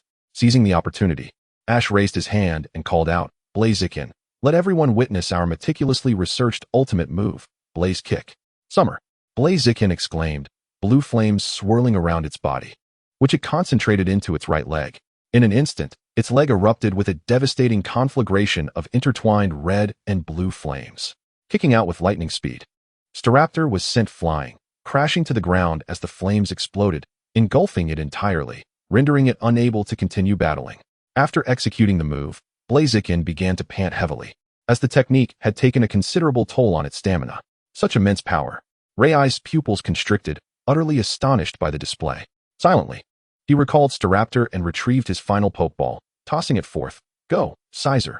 This Scizor was significantly stronger than the previous two, and if Ash's intuition served him right, it had already reached the late stage of the quasi-champion level. Nonetheless, Ash remained undeterred, recalling Blaziken and sending forth his last Pokemon, Sceptile. Having broken through to the quasi-champion stage, Sceptile's power and speed had not diminished in the slightest. With ample resources at hand and in a conducive environment, its strength was continually advancing, recently achieving the mid-stage of the quasi-champion level. Chapter 266, Victory over Rayais. Xiaowang's first gym battle. Gallus, Sceptile, with a twig in its mouth and arms crossed, gazed coolly at the imposing purple Scizor before it. With a whoosh, the stealth rock targeted Scizor, but it successfully defended against the attack with its crossed arms. Scizor, use X-Scissor. Rayais initiated the assault. Scizor bellowed, its pincers glowing with purple energy as it launched an attack towards Sceptile. First, Seed Bomb, followed by Swords Dance. Sceptile unleashed a torrent of golden seeds like a Gatling gun, but Scizor, undeterred, deftly dodged while slicing through the barrage with its claws. At that moment, several golden blades began to swirl around Sceptile, enhancing its attack power twofold. Leaf Blade. Green curved blades manifested on Sceptile's arms as it faced Scizor's X-Scissor. The two Pokemon darting across the field, colliding rapidly. Use Dark Pulse. Energy Ball. Ash and Rayais simultaneously commanded their Pokemon, and as they clashed, both unleashed their attacks at point-blank range, resulting in a tremendous explosion that sent them reeling back to their respective trainers. Lightning Strike and Dragon Claw. Ash shouted emphatically. Gallus. Sceptile.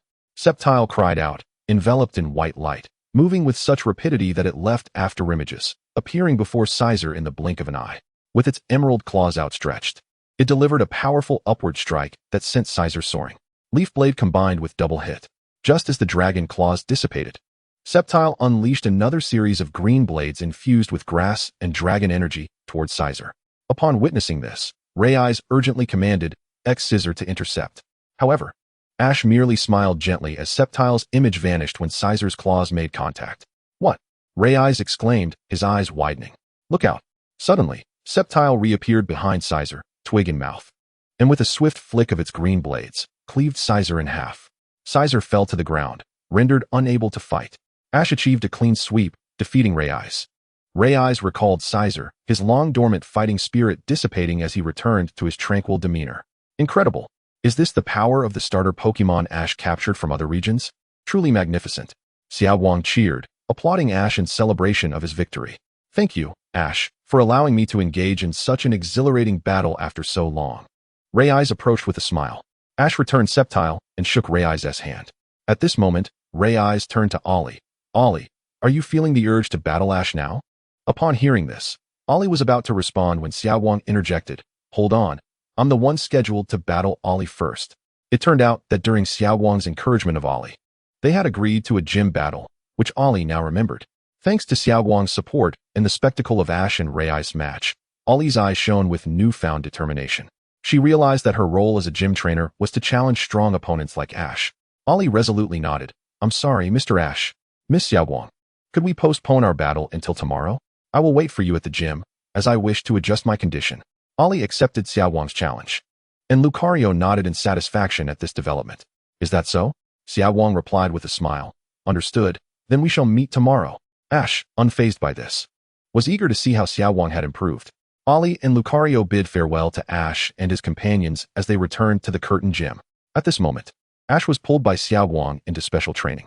Since the Curtain City was a fighting-type gym, the flying-type moves of Audino and Piplup became the top choices, while Xiaowang finally decided to use Leafeon for battle. Given that Lucario was a fighting and steel-type Pokemon, vulnerable to ground, fighting, and fire-type attacks, Eevee took Leafeon to learn the new move Weather Ball, which, combined with Sunny Weather, would have a remarkable effect on Lucario. Meanwhile, Piplup underwent special training with Ash's Swampert, while Audino engaged in speed training under Pikachu's guidance. Ash's team was also finalized, comprising Chimchar, Staravia, and Nidoking. Nidoking posed no concern for Ash, having achieved peak gym-level strength. Chimchar, under the tutelage of Blaziken and Lucario, had honed its current form to perfection and was on the verge of evolution, now practicing enhanced punches with Lucario. Staravia was being taught the Brave Bird move by Blaziken, while Sceptile served as a moving target, relishing the opportunity to improve its speed. Under the guidance of Ash, the young trainer, Scyther engaged in rigorous training alongside the Beedrill, mastering the art of harnessing the wind's power. Meanwhile, the mischievous Meowth had already been teleported back to the Icefire Island by Ash, who enlisted the help of his trusty Arcanine and Electivire to assist in Meowth's specialized training. In no time, a splendid day unfolded amidst this joyous training session. The following morning, Ash and his companions arrived at the entrance of the Curtain Gym. As the main protagonist of the day, Dawn stood confidently at the center, flanked by Ash and Brock, her posture exuding determination as she boldly proclaimed, "Please guide me." The Curtain Gym, designed as a fighting dojo, was adorned with elements reminiscent of martial arts arenas. "Dawn, I have awaited this moment for quite some time," Ailey remarked with a grin from across the battlefield, his presence radiating newfound intensity after a night of preparation. Unfazed, Dawn replied, "Ailey, Lucario, let us have a fruitful encounter today." "Not at all. It is we who shall seek your guidance," Lucario responded, brimming with enthusiasm. Observing from the sidelines were Ash, Brock, and the unexpectedly arrived Raichi, who remarked with excitement, "Finally, it's about to begin. Let the battle commence." The challenger, Dawn, will face the gym trainer, Ailey. In this gym match, each trainer may utilize 3 Pokémon, and the battle concludes when one side's Pokémon is rendered unable to continue. Only the challenger may substitute Pokémon during the match. The referee is a muscular gentleman serving as an apprentice at the gym. "Now, let the battle begin. I choose Machoke." Ailey was the first to send forth his Pokémon, a formidable fighting and psychic type. Dawn momentarily hesitated at the sight of Machoke, but recalling Ash's guidance and training from the previous day, she took a deep breath to calm her nerves and swiftly released her Pokeball, exclaiming, "Let us relish this match. Go, Buniri. Come on, Miss Dawn, unleash your best." As Buniri emerged, it glanced at Pikachu, filled with determination to uphold Pikachu's expectations. Thus commenced Dawn's inaugural gym battle. "Buniri, use Bounce." Dawn initiated the assault, and Buniri leaped high into the air, executing a backflip aimed at Machoke. "Use Detect." Ailey, well prepared for aerial maneuvers, commanded Machoke, whose eyes gleamed with focus. With a slight shift of its body, Machoke effortlessly evaded Buniri's attack. "Now it's my turn. Use Drain Punch." Ailey and Machoke synchronized their movements, a surge of power emanating from them, signaling a dramatic shift in momentum. "That's Ailey's fighting style," Raichi explained to Ash and Brock. As a martial artist, she melds her Pokémon's movements with her own to enhance her capabilities, embodying the essence of unity in battle. Ash nodded in agreement, recognizing the advantage of such concentration and synergy in combat. Spin to evade. Faced with the decisive strike, Dawn promptly instructed Buniri to dodge the attack. Thanks to the top-tier training from Pikachu, Buniri's agility proved exceptional, executing a graceful spin to avoid the blow. "Now, capitalize on this opportunity. Use Ice Beam." With the battle's rhythm in her grasp, Dawn issued her command with fervor. Buniri, having landed safely, unleashed a cerulean ice beam, encasing Machoke in a frosty prison. "Excellent. Just like that." Dawn cheered with delight. Ailey, however, chuckled. "Dawn, you celebrate too soon. Machoke, use Psychic." Machoke's eyes glimmered with a pink hue, and with its superior level, it shattered the ice encasing it, sending shards hurtling toward Buniri under its control. "Don't be afraid, Buniri. Charge in and use Confusion Punch," Dawn shouted, rallying her Pokémon. Buniri, agile from Pikachu's meticulous training, nimbly dodged the icy projectiles, swiftly closing the distance to Machoke. With a swift flurry of punches, it struck Machoke, sending it reeling. Fortunately for Ailey, Machoke remained unfazed and did not succumb to confusion. "Go, Buniri. Use Bounce again." Buniri leaped once more, aiming a powerful kick at Machoke. Ailey responded immediately. "Use Drain Punch." Machoke, enveloped in a green spiral of energy, soared to intercept Buniri.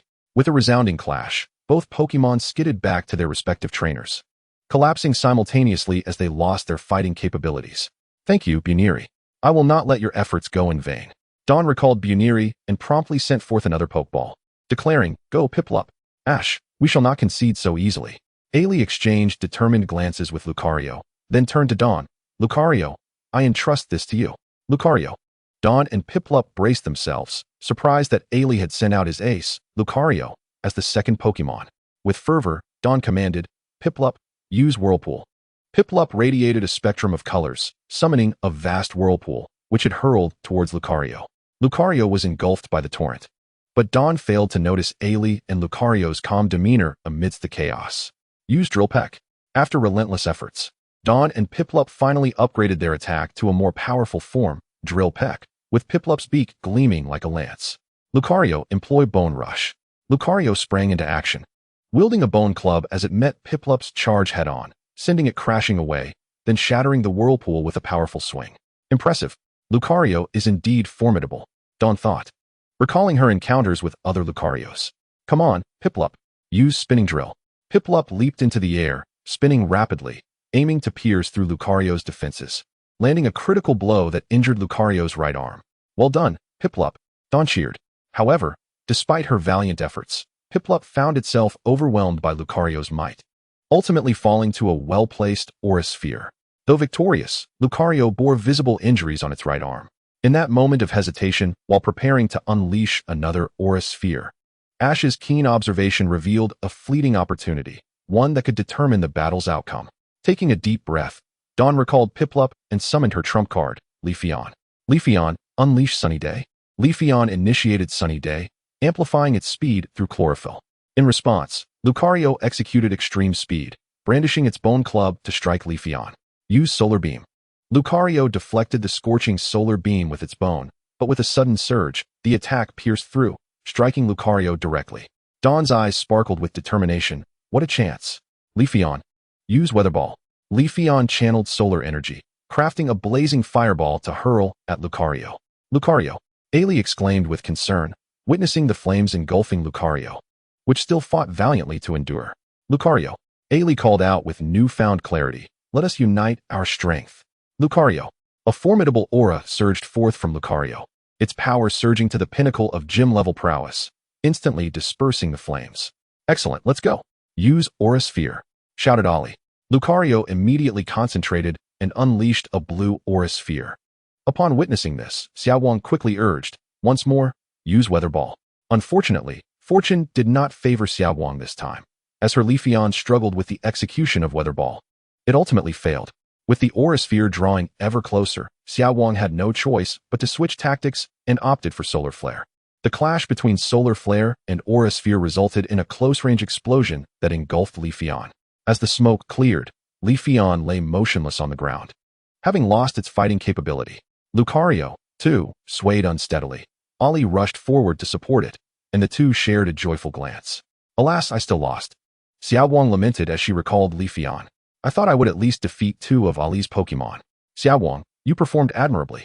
Ash consoled her, noting that Xiaowang primarily focused on Pokemon contests, and her overall team strength was not particularly formidable, yet she had nearly brought down Ollie's ace. If Xiaowang had succeeded, it might have left Ollie questioning her own abilities. Well, no matter.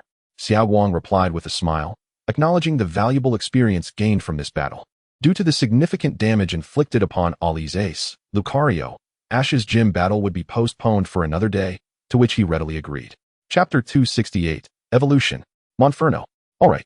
The gym battle between Challenger Ash from Sinnoh and Gym Leader Ollie is about to commence. Each trainer may utilize 3 Pokemon, and only the Challenger has the right to substitute Pokemon. Mr. Ash, I am finally ready to face you. Ollie declared solemnly, Lucario, and I will give it our all. Lucario, standing beside Ollie, radiated determination, indicating its full recovery. Meanwhile, Xiaowang donned her cheerleading outfit, rallying her Pokemon to support both Ash and Ollie, eager for a spectacular match. Let's go, Machoke. Ollie initiated the battle by sending forth the classic fighting-type Pokemon, Machoke. Ash responded by tossing out a Pokeball, declaring, You're the one, Chimchar. Machoke. Use Karate Chop. Ollie commanded, simultaneously mimicking the action. Machoke raised its hand in a slicing motion, emitting a white glow as it lunged toward Chimchar. Use Power-Up Punch. Ash instructed. Chimchar, upon hearing this, stood tall, swinging its fists to counter Machoke's strike. The collision amplified Chimchar's attack, prompting Ash to exclaim, Excellent, Chimchar. Now unleash Flame Punch.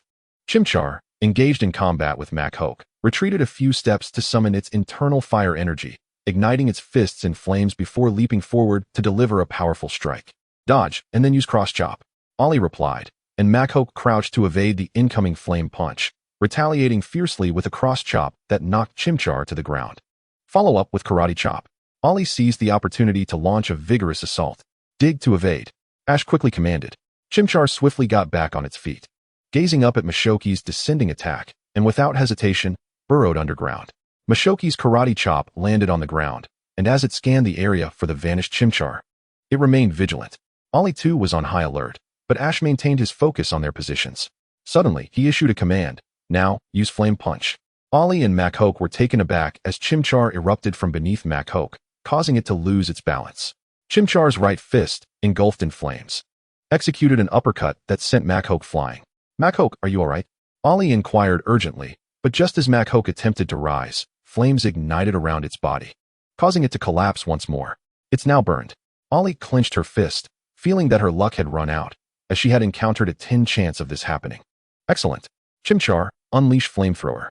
Machoke, now back on its feet, was commanded by Ollie to execute another cross chop, which had gained significant power, as it advanced towards Chimchar while crossing its arms to counter the flames. Has Mashoki's strength increased? Xiaowang asked, puzzled. Its guts. Ash replied gravely, explaining that the burn status had activated Mashoki's guts ability, significantly enhancing its strength. Chimchar, put forth even more power. Oh, so Machoke has the guts ability. Ollie exclaimed, surprised, understanding that not everyone had the insight Ash possessed regarding Pokémon abilities. She was aware that Machoke did not have a defensive ability. Both guts and defiant abilities manifest under specific conditions, and as a caring trainer, one could not conduct extensive tests on Machoke merely for the sake of its ability. Go all out, Machoke, Ollie shouted. Both Machoke and Chimchar unleashed their full strength. Chimchar's fiery blast was larger than its own body. Yet Machoke continued to advance through the flames towards Chimchar. At that moment, Chimchar radiated a familiar aura of evolution, and as the light faded, it revealed Monferno. Still predominantly orange with a red and blue facial pattern and a flame-tipped tail, resembling a mini Charizard. With its evolution complete, Monferno's power surged, and the flames intensified, forcing Machoke to retreat. Monferno then turned to Ash, who exchanged a knowing glance with it before smiling and encouraging, show everyone your new move. Monferno, grinning widely, dashed towards Machoke, appearing before it in the blink of an eye, its fists glowing with white light as it unleashed a flurry of rapid punches, overwhelming Machoke. That's Sonic Punch, Xiaowang exclaimed in awe, recognizing the move from a previous encounter with Ken's Shroomish. Machoke succumbed, unable to continue fighting, and Monferno emerged victorious. Monferno joyfully bounded to Ash, who knelt to pat its head, commending, "You performed splendidly. You've become even stronger." Monferno, relishing the praise, squinted its eyes in delight and nodded enthusiastically. Monferno, type, fire, fighting, strength, gym beginner, moves, Sonic Punch, trick, endure. Thank you for your efforts. Now let's see how the others perform, Ash stated with a smile. Monferno nodded in agreement, obediently taking its place beside Ash. Mr. Ash, you and Monferno are truly remarkable, Ollie remarked as she recalled Machoke, tossing out her second Pokeball. Now my second Pokemon will enter the fray. Let's go, Gardevoir. Ollie's second Pokemon was indeed the evolved form of Kirlia, Gardevoir. In response, Ash threw out his Pokeball, declaring, "You're the one, Staraptor." As Ash's first capture in the Sinnoh region, Staraptor had reached gym level under Ash's extensive training. Chapter 269, The Boulder Badge Secured. Staraptor. Staraptor appeared in the arena, utilizing its Intimidate ability, which nullified Gardevoir's boosted attack from Trace. Use Aerial Ace. Staraptor soared forth, enveloped in white light, charging at Gardevoir. Ollie swiftly commanded Gardevoir to employ Psychic. Raising its hands, Gardevoir's eyes flickered with pink light, immobilizing the oncoming Staraptor. Toss it away. Ollie issued her next command. Before long, Charm pressed its hands down, causing the Muku bird to plummet from the sky and crash to the ground. Yet, the Muku bird quickly broke free and soared back into the air. With a flash of shadowy duplicates and electric light, the Muku bird split into multiple copies, streaking towards Charm like shooting stars, trailing white tails behind them. Charm, use Bullet Punch. The Bullet Punch, akin to the Sonic Punch, was an incredibly swift move. Charm's fists moved as if they were mere afterimages, obliterating countless duplicates. However, as the last of the clones disappeared, The true form was nowhere to be found. Olitun sensed impending danger. Recalling how Ash's Lizard King had deceived Rei with a substitute during their battle, he shouted, "Charim, beware of what's behind you." Wing attack. Sure enough, the Muku bird appeared behind Charim, its pair of wings shimmering with white light, launching an attack. Charim hastily swung its bullet punch to counter. With a resounding crash, both Pokémon were forced to retreat. Charim, employ flying knee kick. Charim's knee glowed with brilliance as it aimed a kick at the Muku bird. In that case, Muku bird, unleash Brave Bird. The Muku bird suddenly surged with crimson energy, which transformed into blue energy after charging, leading to a fierce collision that sent smoke billowing into the air. In the aftermath, the Muku bird shot out of the smoke, ascending into the high skies. Arcs of blue electricity flickering across its body, the expression of pain evident on its face. Meanwhile, as the smoke cleared, it became apparent that Charim had knelt on its left leg, cradling its injured right leg, clearly in distress. Ash recognized this as a once-in-a-lifetime opportunity and commanded. Electric light flash combined with wing attack. The Muku bird's wings radiated white brilliance, aimed directly at Charim. Olitun quickly instructed Charim to use telekinesis to restrain the Muku bird. But the Muku bird struggled fiercely against the hold. Seeing this, Ash gritted his teeth and shouted, "Muku bird, launch another Brave Bird attack." The Muku bird's body shimmered in hues of red and blue, channeling immense power to break free from the telekinetic grasp, then barreled through Charim. Having endured 2 flying special moves, Charim collapsed, unable to rise. However, the Muku bird, having directly faced Charim's fighting-type flying knee kick and 2 Brave Bird attacks, ultimately succumbed and fell from the sky, losing its combat capability. Both Charim and Muku bird had simultaneously lost their ability to fight. You've done well. X2. Ash and Olitun recalled their respective Pokémon, and Alitun's Lucario promptly took to the battlefield. Ash threw out his final Pokeball, declaring, "It's you, Nidoking." A roar echoed as the purple creature Nidoking emerged. Lucario immediately stood poised, sensing that Nidoking was of equal caliber, though it had only recently achieved its breakthrough. Not to mention the type advantage Nidoking held. Olitun recognized this as well. Use Quick Attack. Hyper Beam. Given Nidoking's speed could not match Lucario's, Ash opted for a direct confrontation. A blue shadow flickered as Lucario, leveraging its exceptional speed, appeared before Nidoking in the blink of an eye, pushing Nidoking back. Nidoking, gathering brownish energy in its palms, advanced step by step to strike Lucario. Electric light flash combined with ice punch. Lucario's body shimmered once more, reappearing behind Nidoking, launching ice punches that sent Nidoking flying. Clearly, Olitun intended to employ a strategy of wearing down through speed with Lucario. But Ash would not allow her that satisfaction. He was well versed in such tactics and had already devised a counter. At that moment, Lucario initiated another quick attack. Ash quickly ordered, "Use Earthquake." As Nidoking rose from the ground and stomped down, a vast seismic wave disrupted Lucario's advance. Quicksand Hell combined with Rock Tomb. Nidoking struck the ground again with a roar, causing quicksand pits to emerge beneath Lucario's feet, while massive boulders rose around, trapping Lucario firmly. Alitun's pupils dilated in alarm, urgently shouting, "Lucario, break free."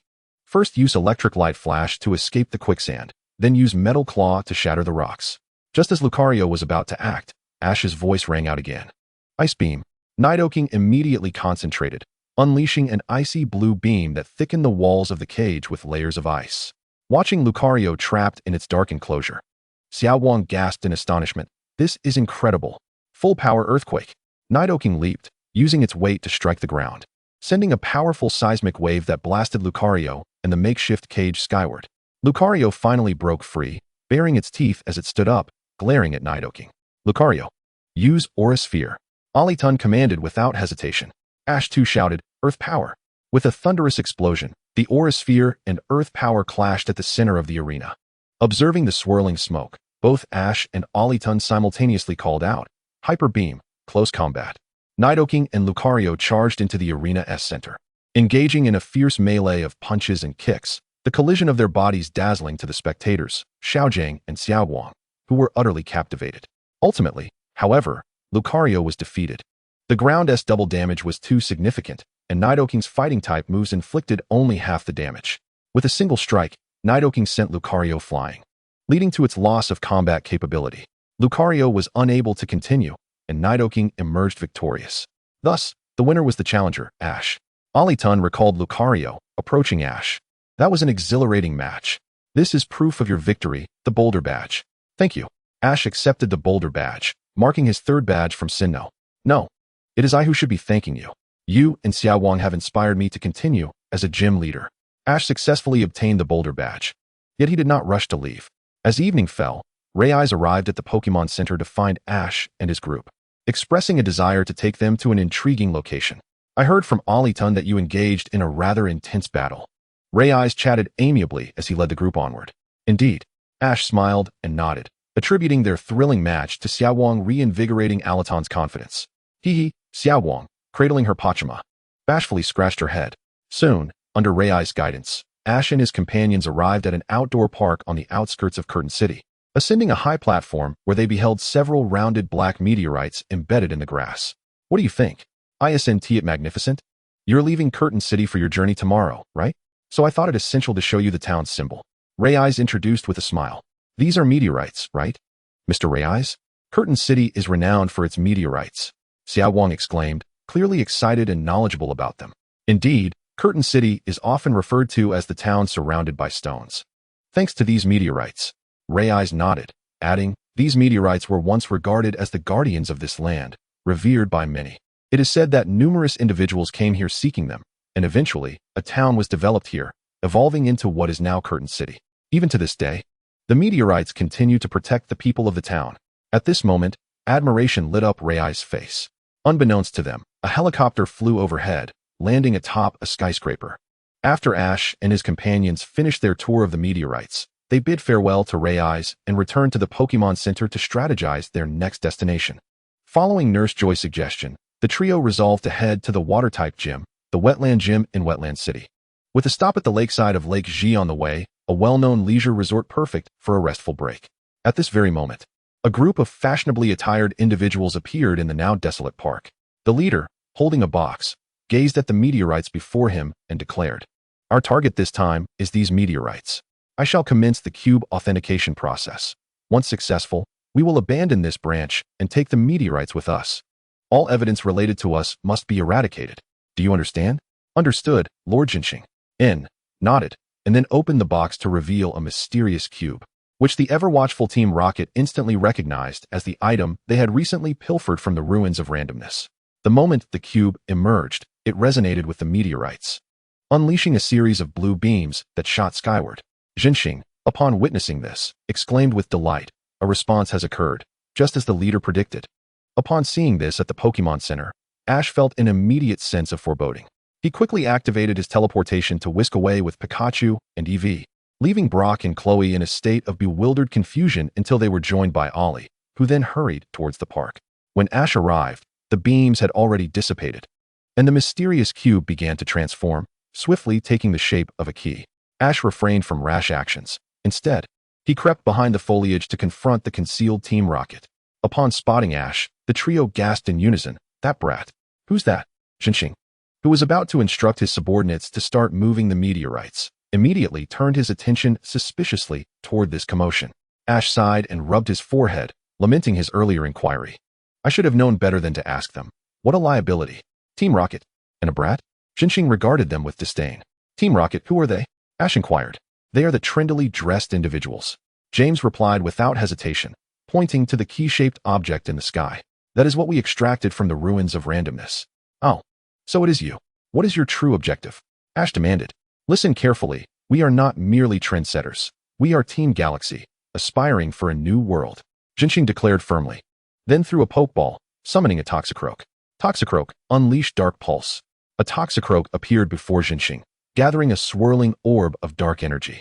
Pikachu leaped from Ash's shoulder, manifesting its steel tail to shatter the Dark Pulse. Meanwhile, Ash seized the moment to employ his psychic abilities to snatch the key, but Jinxing quickly noticed. Several helicopters overhead released a barrage of pokeballs, and countless Zubat emerged to obstruct Ash's advance. Furrowing his brow, Ash commanded, Eevee, rain dance. Pikachu, summon thunder. The majestic presence of Eevee and Pikachu unfolded, and soon a gentle rain began to fall. Pikachu unleashed a continuous stream of golden electricity into the skies. Rumbling thunder echoed as cataclysmic golden lightning rained down from the stormy clouds, leaving Jinxing overwhelmed by the formidable pressure. Under the onslaught of golden lightning, Swathes of Zubat were vanquished, and several helicopters were destroyed. Faced with such a scene, Jinxing lost the courage to engage and ordered Toxicroak to risk everything to seize the key. Toxicroak dashed forward, tossing the key to Jinxing, but was struck by the golden lightning, collapsing in defeat. Retrieving the key, Jinxing disregarded Toxicroak, treating it as a discarded pawn, and swiftly boarded the nearest helicopter, issuing a retreat command. The remaining helicopters braved the storm of golden lightning, but only Jinxing's helicopter, escorted by the surviving Zubat, managed to escape. At that moment, clutching the key with trepidation, Jinxing glanced back at the Tempest, clenching his fists in frustration, muttering, "Damn that brat. No, someone. Investigate that brat's background and report to the leader." This operation had resulted in significant losses. However, the key had been successfully retrieved. And though the meteorites would undoubtedly be more heavily guarded henceforth, that brat would not remain here forever. There would be more opportunities. Observing the scattered Zubat and the numerous Team Galaxy members, Ash smirked. In the end, they only left behind some lackeys, and the best outcome was capturing Jinxing's Toxicroak. As for Team Rocket, they had long since fled upon witnessing the clash between Ash and Team Galaxy. 10 minutes after Team Galaxy's retreat, Miss Junsha and Brock arrived.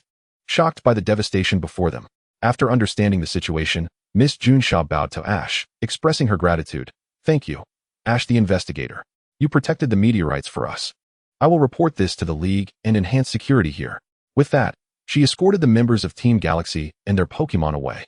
Ding. Achievement unlocked. First battle against Team Galaxy. Reward: 5 basic candy. Ash nodded at the reward, lamenting that he had not managed to seize the key. The following morning, Ash exchanged Pokémon at the Pokémon Center and set forth from Veilstone City, heading towards the wetlands. Chapter 271. Encounter with Riolu. Aiming for Lake Valor, Ash and his companions traversed the rare mountainous terrain of the Sinnoh region. Notably, Chloe and Buniri were particularly fond of a magazine called Pokémon Trends, prompting Chloe to design a new outfit for Buniri. Of course, Chloe was only responsible for the design. The actual garment was crafted by her mother, Psycho, and mailed to her. It was an orange vest adorned with charming heart patterns. Buniri adored this new attire, often twirling around Pikachu while wearing it. As Ash and his companions journeyed along the verdant mountain path, suddenly, a blue glow emanated from Ash, prompting him to halt in his tracks. Chloe and Brock also paused, looking quizzically at Ash. "What's wrong, Ash?" Ash retrieved the Staff of Heroes from his backpack and explained, "I've received a wave of aura. Come forth, Lucario." Lucario knelt before Ash, opening its eyes to respond. "Master Ash, I can feel it too. The aura is strong." Lucario then stood and sprinted towards the depths of the forest, with Ash and his friends hastily following. Not far ahead, they encountered an injured Riolu. Upon seeing Lucario, Riolu's face lit up with joy, but upon noticing Ash and his companions, its expression shifted to one of alarm, watching them warily. Ash and Lucario projected waves of goodwill. Sensing the benevolent aura from Ash and Lucario, Riolu sighed in relief but stumbled and fell. Lucario rushed forward to cradle it in Ash's arms, who then infused Riolu with the power of the earth, gradually healing its injuries. Soon, Riolu awoke, gazing at Ash and Lucario, feeling their formidable aura and instinctively trusting them, as those possessing aura could not be malevolent, could they? "Little one, was that a call for help? What has happened?" Ash asked gently, smiling. He and Lucario sensed Riolu's extraordinary aura. It was likely capable of utilizing Aura Sphere at this stage. Considering that such a gifted Riolu had sustained injuries from a fierce battle, there was a high chance it was being pursued. Just then, a young man clad in a deep green trench coat leaped from the foliage. Riolu immediately regarded this newcomer with suspicion, fully trusting only Ash and Lucario, wary even of Brock and Chloe standing nearby. "It is truly a pleasure to encounter you here, Officer Ash." The young man, strikingly handsome, dramatically cast aside his trench coat to reveal his ranger attire, with a hunting gauge adorning his hand. "I am the Pokemon Ranger, Chuangyi." At this point, who among the Ranger Alliance does not recognize Ash? He has encountered Ash thrice, once capturing Shalebi, once securing Kyogre, and yet again. He stood face to face with 3 Deoxys. With his introduction complete, Chuangyi smiled at the Riolu nestled in Ash's arms and retrieved a wooden carving of Riolu from a pouch. Upon seeing the sculpture, Riolu instantly relaxed, treating it as a treasured artifact. Observing this, Chuangyi chuckled softly, placing the carving back into the pouch and hanging it around Riolu's neck before beginning to report to Ash. "Officer Ash, this Riolu is the royal heir of Aura, having been carefully nurtured by the esteemed Wang family. One day, It is destined to serve the royal family, using its aura to protect the entire kingdom until the legacy of aura is passed to the next generation. Chuangyi continued, gazing at Riolu. A group of nefarious individuals attempted to abduct this Riolu, but it was subsequently rescued by another faction from a research facility. It seems Riolu barely managed to escape them on its own. The objective of my mission is to safely return Riolu to its homeland. Hearing this, Ash affectionately patted Riolu's head, smiling. Little one, your mission bears great weight. Riolu responded with an enthusiastic call. After hearing about Riolu's ordeal, both Dawn and Brock looked at it with sympathetic expressions. Suddenly, a blue light flashed from Ash, prompting him to spring to his feet as Lucario and Riolu stood on either side of him, simultaneously unleashing aura spheres. 2 armored off-road vehicles, familiar to Ash and his companions, barreled into view. Wasn't that Hunter J's vehicle? The 2 aura spheres struck the vehicles, resulting in drastically different outcomes. Lucario's attack obliterated its target, sending several Pokemon hunters flying, while Riolu merely repelled the other vehicle a few paces back. Upon recognizing Ash and his companions, the hunters in the vehicle abandoned their comrades and fled. Ash and his friends then apprehended the hunters that Lucario had blasted out. Truly, Officer Ash is remarkable, Chuangyi exclaimed, before contacting a certain young lady, a familiar acquaintance of Ash and Brock, Miss Hinata. Miss Hinata, it has been a while. Ash greeted her while cradling Riolu. Pika pika booey. Oh, it's Officer Ash. Long time no see. Hinata returned the greeting. Dawn chimed in, wait. Ash, you know someone in the Pokemon Rangers? And she's a girl. That's so cool. It's a pleasure to meet you. My name is Dawn. Meanwhile, Brock, with hearts in his eyes, pushed past Ash, excitedly asking, pardon my boldness, Miss Hinata, but do you remember me? Hinata smiled, replying, of course, it's Brock. But why are you all here? Because we are the men Miss Hinata needs. I beg you, please capture me. Brock exclaimed fervently, as his mischievous Froakie and Gumi appeared behind him, effortlessly dragging him away. Ash proceeded to explain their situation to Hinata. She eagerly nodded, so, you are traveling in the Sinnoh region. That's fantastic. Officer Ash, are you challenging the Sinnoh League? Ash nodded affirmatively. I look forward to your triumph in the Sinnoh League. Officer Ash. At that moment, Chuangyi, who had been observing from the side, interjected, what is the status of the investigation? Hinata immediately adopted a serious demeanor to report. We have uncovered the identity of Hunter J's client, and I am currently tracking their whereabouts alongside Miss Junsha. Chuangyi nodded, with Officer Ash's assistance. I have successfully safeguarded Riolu and am en route to the rendezvous point. Understood, we will be in touch later. The call concluded. Chapter 272, The Cunning Hunter J? Bidding farewell to Riolu. Master J. The 3 Pokemon hunters who had successfully escaped reported to Hunter J, kneeling on one knee. We regret to inform you that we allowed Riolu to escape. What? Hunter J, perched on the back of a salamence, responded gravely, if it has escaped, then you better locate it immediately and bring it back. The 3 hunters, recalling the unfortunate fate of their comrades, trembled as they explained.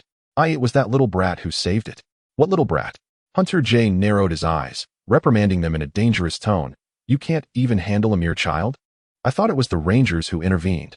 Upon hearing this, the 3 hunters shivered and quickly protested. Master J, it was the little brat with Pikachu and Eevee. Didn't you say to steer clear of him in the future? When did I ever say that? Do you wish to perish? Hunter J retorted furiously, brandishing a newly repaired petrification gun at the 3 hunters. Accepting their fate, the hunters knelt on the ground, heads bowed. Suddenly, Hunter J recalled, wait, Eevee and Pikachu. You must be referring to that officer brat, right? The 3 hunters immediately perked up, tears of joy streaming down their faces as they nodded vigorously. Yes, yes, yes. That's him. Hunter J clenched his fists, gritting his teeth as he glared at the repaired petrification gun, closing his eyes to weigh the pros and cons. Meanwhile, the 3 hunters remained kneeling, heads down, not daring to meet Hunter J's gaze. After a moment of contemplation, Hunter J opened his eyes and declared solemnly, retreat. The 3 hunters breathed a sigh of relief, grateful to have preserved their lives. However, one particularly stubborn hunter piped up, what about our mission? At this, the atmosphere fell silent, and his 2 companions looked at him as if he were a fool, silently distancing themselves from him. Hunter J smirked as he replied, in that case, you will stay behind to complete the mission. Should you succeed, the reward will be all yours. You too, come with me. Yes, Master J. The 2 hunters followed Hunter J onto the ship, which swiftly departed and activated its cloaking mode, vanishing from the bewildered hunter's sight. No, the hunter cried out. Master J, please don't abandon me. With Hunter J's hindrance removed, Ash and his companions smoothly navigated their small wooden boat across the river, successfully arriving at the designated meeting point. Throughout the journey, Ash sensed Rilu's past through Aura, the nurturing grandfather, the wooden carving he had crafted for it, and the kingdom's insignia. It was evident that Riolu had lived a life filled with happiness there. Just as Ash and his friends awaited the arrival of Hinata and Miss Junsha, a large truck came to a halt before them. 6 men disembarked, led by a man in a black suit, followed by 5 others clad in military attire. The suited man muttered curses under his breath. That wretched Hunter J has reneged on our deal. Then, he looked up at Riolu in Ash's arms and arrogantly commanded, "Hey kid, how about you hand over that Riolu capable of aura spheres? Money is no object." Ash responded with a cold laugh, while Dawn fumed. "You think you can just trade for Pokemon like commodities? Don't disrespect me." The suited man retorted, producing 2 Pokeballs. "Get ready to battle." His 5 henchmen wasted no time in tossing out their Pokeballs. With a series of thuds, Staraptor, Boscodora, Tyranitar, Nidoking, Golem, and Rhydon materialized before Ash and his friends. With a determined cry, Riolu leapt from Ash's arms. Instead of allowing Lucario to engage, Ash threw out 3 Pokeballs, declaring, "It's settled then." The adorable trio consisting of Meowth, Beedrill, and Scyther made their entrance onto the battlefield, and Eevee rushed forth, assuming the role of their guardian. Naturally, Ash's Lucario enveloped the area with its aura, ever ready to spring into action. Here comes Piplup, making a charming appearance. "Go, Krogunk." Meanwhile, Dawn and Brock dispatched their Pokemon, leaving only Chuang-E feeling somewhat awkward, as he had no Pokemon around and couldn't fulfill his role as a forest ranger. "Oh whoa," Lucario called out to Chuang-E. Observing this, Ash chuckled and explained, "Lucario wants you to direct it in battle." "Huh." Chuang-E looked at Lucario and nodded. "I understand now." Lucario, unleash Aura Sphere. "Oh whoa." Lucario promptly gathered a blue Aura Sphere and launched it. Just as the 7 colossal beasts were about to attack, Meowth let out a fierce roar, causing them to take a step back. Beedrill, use Tailwind. Scyther, employ Steel Wing. At this moment, Beedrill generated a Tailwind, enhancing the speed of our Pokemon. Scyther soared on the wind, combining its Steel Wing with the Aura Sphere to swiftly take down a Geodude. Eevee fought autonomously, executing a dazzling quick attack followed by Iron Tail, eliminating the 2 strongest adversaries, Tyranitar and Porygon-Z. Dawn also coordinated with Brock, as Piplup trapped Geodude with Whirlpool, while Krogunk unleashed a Brick Break to defeat it. The remaining 3 stood no chance, being overwhelmed by the 7 Pokemon and swiftly losing their combat capabilities. The suited men realized the situation was dire and attempted to flee in their vehicle, but Meowth immediately activated Quick Attack, knocking them down. Following this skirmish, Meowth gained a wealth of experience and reached its full potential, while Beedrill ascended to the early elite tier. Chuang-E stepped forward to bind them, and soon, Hinata and Miss Junsha arrived to apprehend the criminals. "Thank you so much, Officer Ash." Hinata and Chuang-E bowed in gratitude, acknowledging that this mission succeeded thanks to Ash's assistance. Ash smiled and shook his head, stating that as a brave aura wielder, he could never stand idly by in such circumstances. With the mission accomplished, it was time for Ash and his companions to bid farewell. Under Lucario's reluctant gaze, Ash and his group gradually faded into the distance, but Lucario's expression grew resolute, knowing it must embrace its mission and become a worthy successor of the aura to safeguard the kingdom. Chapter 273, The Competitive Piplup. The Golden Bridge on the full moon night. Aiming for Lake Resolute, Ash and his companions arrived at a picturesque little lake, its beauty enchanting them all. Consequently, they decided to halt their journey here. Brock and Dawn headed to the Pokemon Center beside the lake, while Ash took the opportunity to train the 3 adorable Pokemon by the water's edge. Beedrill and Scyther teamed up for specialized training in wind techniques. Beedrill had nearly mastered all it could learn, and Ash estimated it was on the verge of evolution. Meanwhile, Meowth was under Pikachu's guidance, as its speed had already surpassed that of its peers, prompting Pikachu to instruct Meowth in harnessing electric power through the signature move, Thunderbolt. Ash affectionately stroked Eevee's smooth fur, smiling at this scene. Aside from his other Pokemon, Gardevoir, Lucario, and Marshaddow, all the rest had been teleported to Ice and Fire Island for training. However, at that moment, as Meowth practiced its electric techniques, its electricity suddenly spiraled out of control, sending countless bolts of blue electricity flying. Eevee quickly erected a protective shield in front of Ash. Scyther and Beedrill, engaged in aerial training, were also affected, while Scyther, being a ground type, remained unscathed. Beedrill was in grave danger. As Beedrill was about to plunge into the lake. Ash gasped and quickly used his psychic abilities to catch it, but just then, a column of water erupted from the lake, propelling Beedrill back to the shore. Ash rushed forward to scoop up Beedrill, channeling energy from the everlasting power into it, and only after confirming Beedrill was unharmed did he breathe a sigh of relief. Meowth scampered over, lowering its head to apologize to Beedrill. Buzz, Beedrill replied, indicating it was no big deal. Ash released Beedrill, allowing it to take flight again, and gently ruffled Meowth's head, reassuring, "Don't worry, Beedrill is fine. However, that move you just used was Thunderbolt, and you're still quite unpracticed. You must train diligently." Meow? Meowth nodded in response. Unexpectedly, what was initially intended for Pikachu to teach Meowth Thunderbolt turned into Meowth inadvertently learning the move Discharge. Ash felt a surge of blue light envelop him, the aura's power spreading over the entire lake, quickly pinpointing a familiar aura nearby, bringing a glimmer of delight to Ash's eyes. What a fascinating little creature. Just as Ash pondered how to lure this creature ashore, the sky suddenly darkened, clouds engulfing the heavens, and thunder rumbled ominously. With a deafening crash, a bolt of lightning struck the edge of the lake to Ash's right. This area was a natural dam formed by piled stones, protecting the lake from losing its water flow, and Ash felt a sense of foreboding. Sure enough, he noticed the lake's water was beginning to drain towards that direction. Ash's expression darkened instantly. This lake was home to numerous water-type Pokémon. He quickly left several energy blocks behind and called out, "Little buddy, thank you for saving my Beedrill."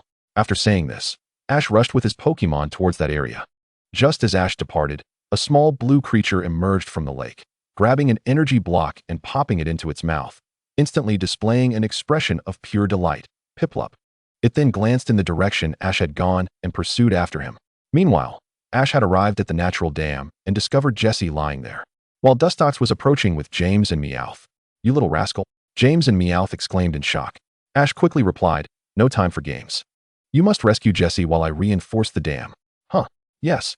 James and Meowth sprang into action at once. "Lucario, Marshadao, come help." Lucario and Marshadao soon appeared before Ash, immediately getting to work moving stones. Ash also utilized his psychic abilities to transport large boulders, quickly rebuilding the dam. Yet the water flow was rapid, and if not for Ash's control, it would likely have collapsed again. At that moment, Ash's aura sensed the earlier little creature, and he called out desperately, "Piplup, do you know any ice-type moves? I need your help." The Team Rocket trio felt anxious, as none of their Pokémon knew any ice moves. After a while, a Piplup emerged from the bushes, not the one belonging to Dawn, but a wild Piplup from this lake, the very one that had saved Beedrill earlier. "Piplup." Piplup nodded in response to Ash. Piplup. Gender, male. Type, water. Ability, competitive. Strength, early elite. Moves, Icy Wind, Water Gun. Bubble Beam, Water Ring, Peck. Ash grinned widely. "Excellent. Now follow my lead. Pikachu, create a water flow with Surf. EV, use Bubble. Pika, EV."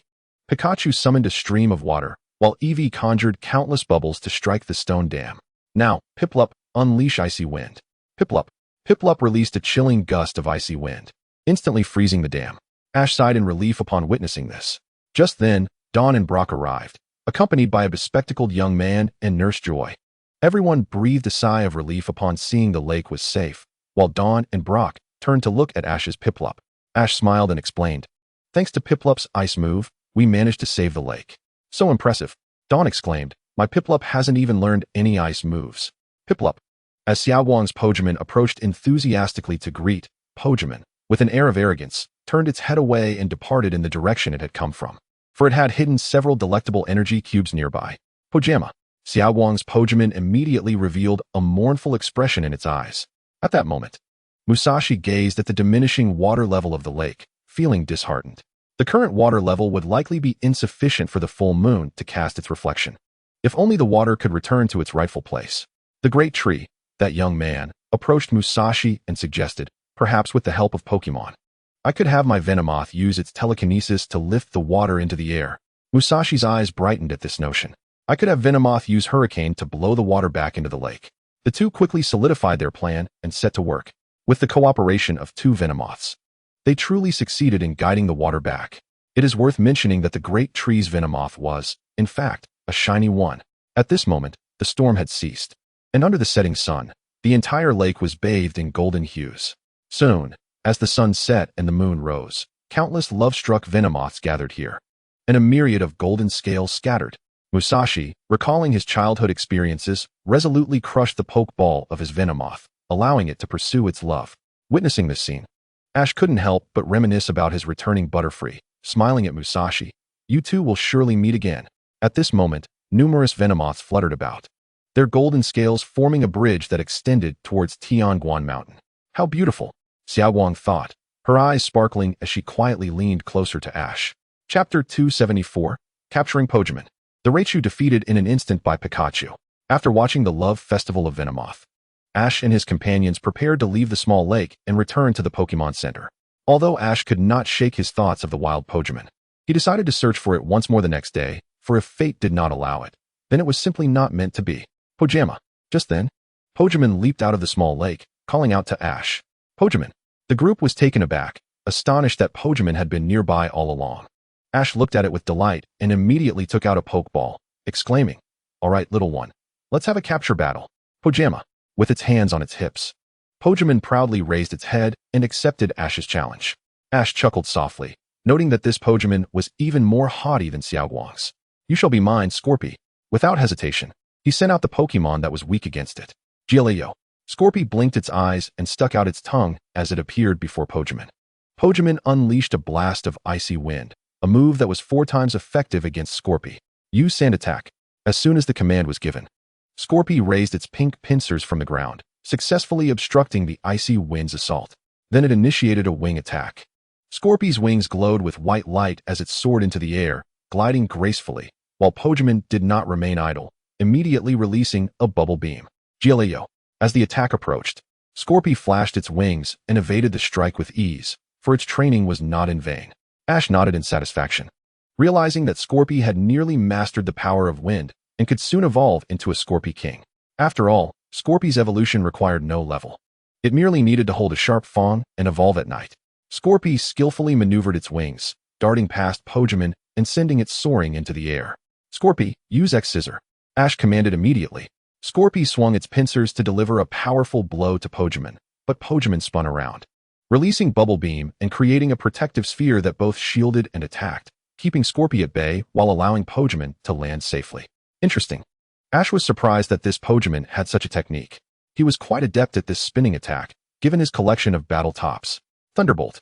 Scorpy transformed into a white streak of light, appearing behind Pokémon in an instant, swinging its massive pincers and landing a crushing blow on Pokémon's head.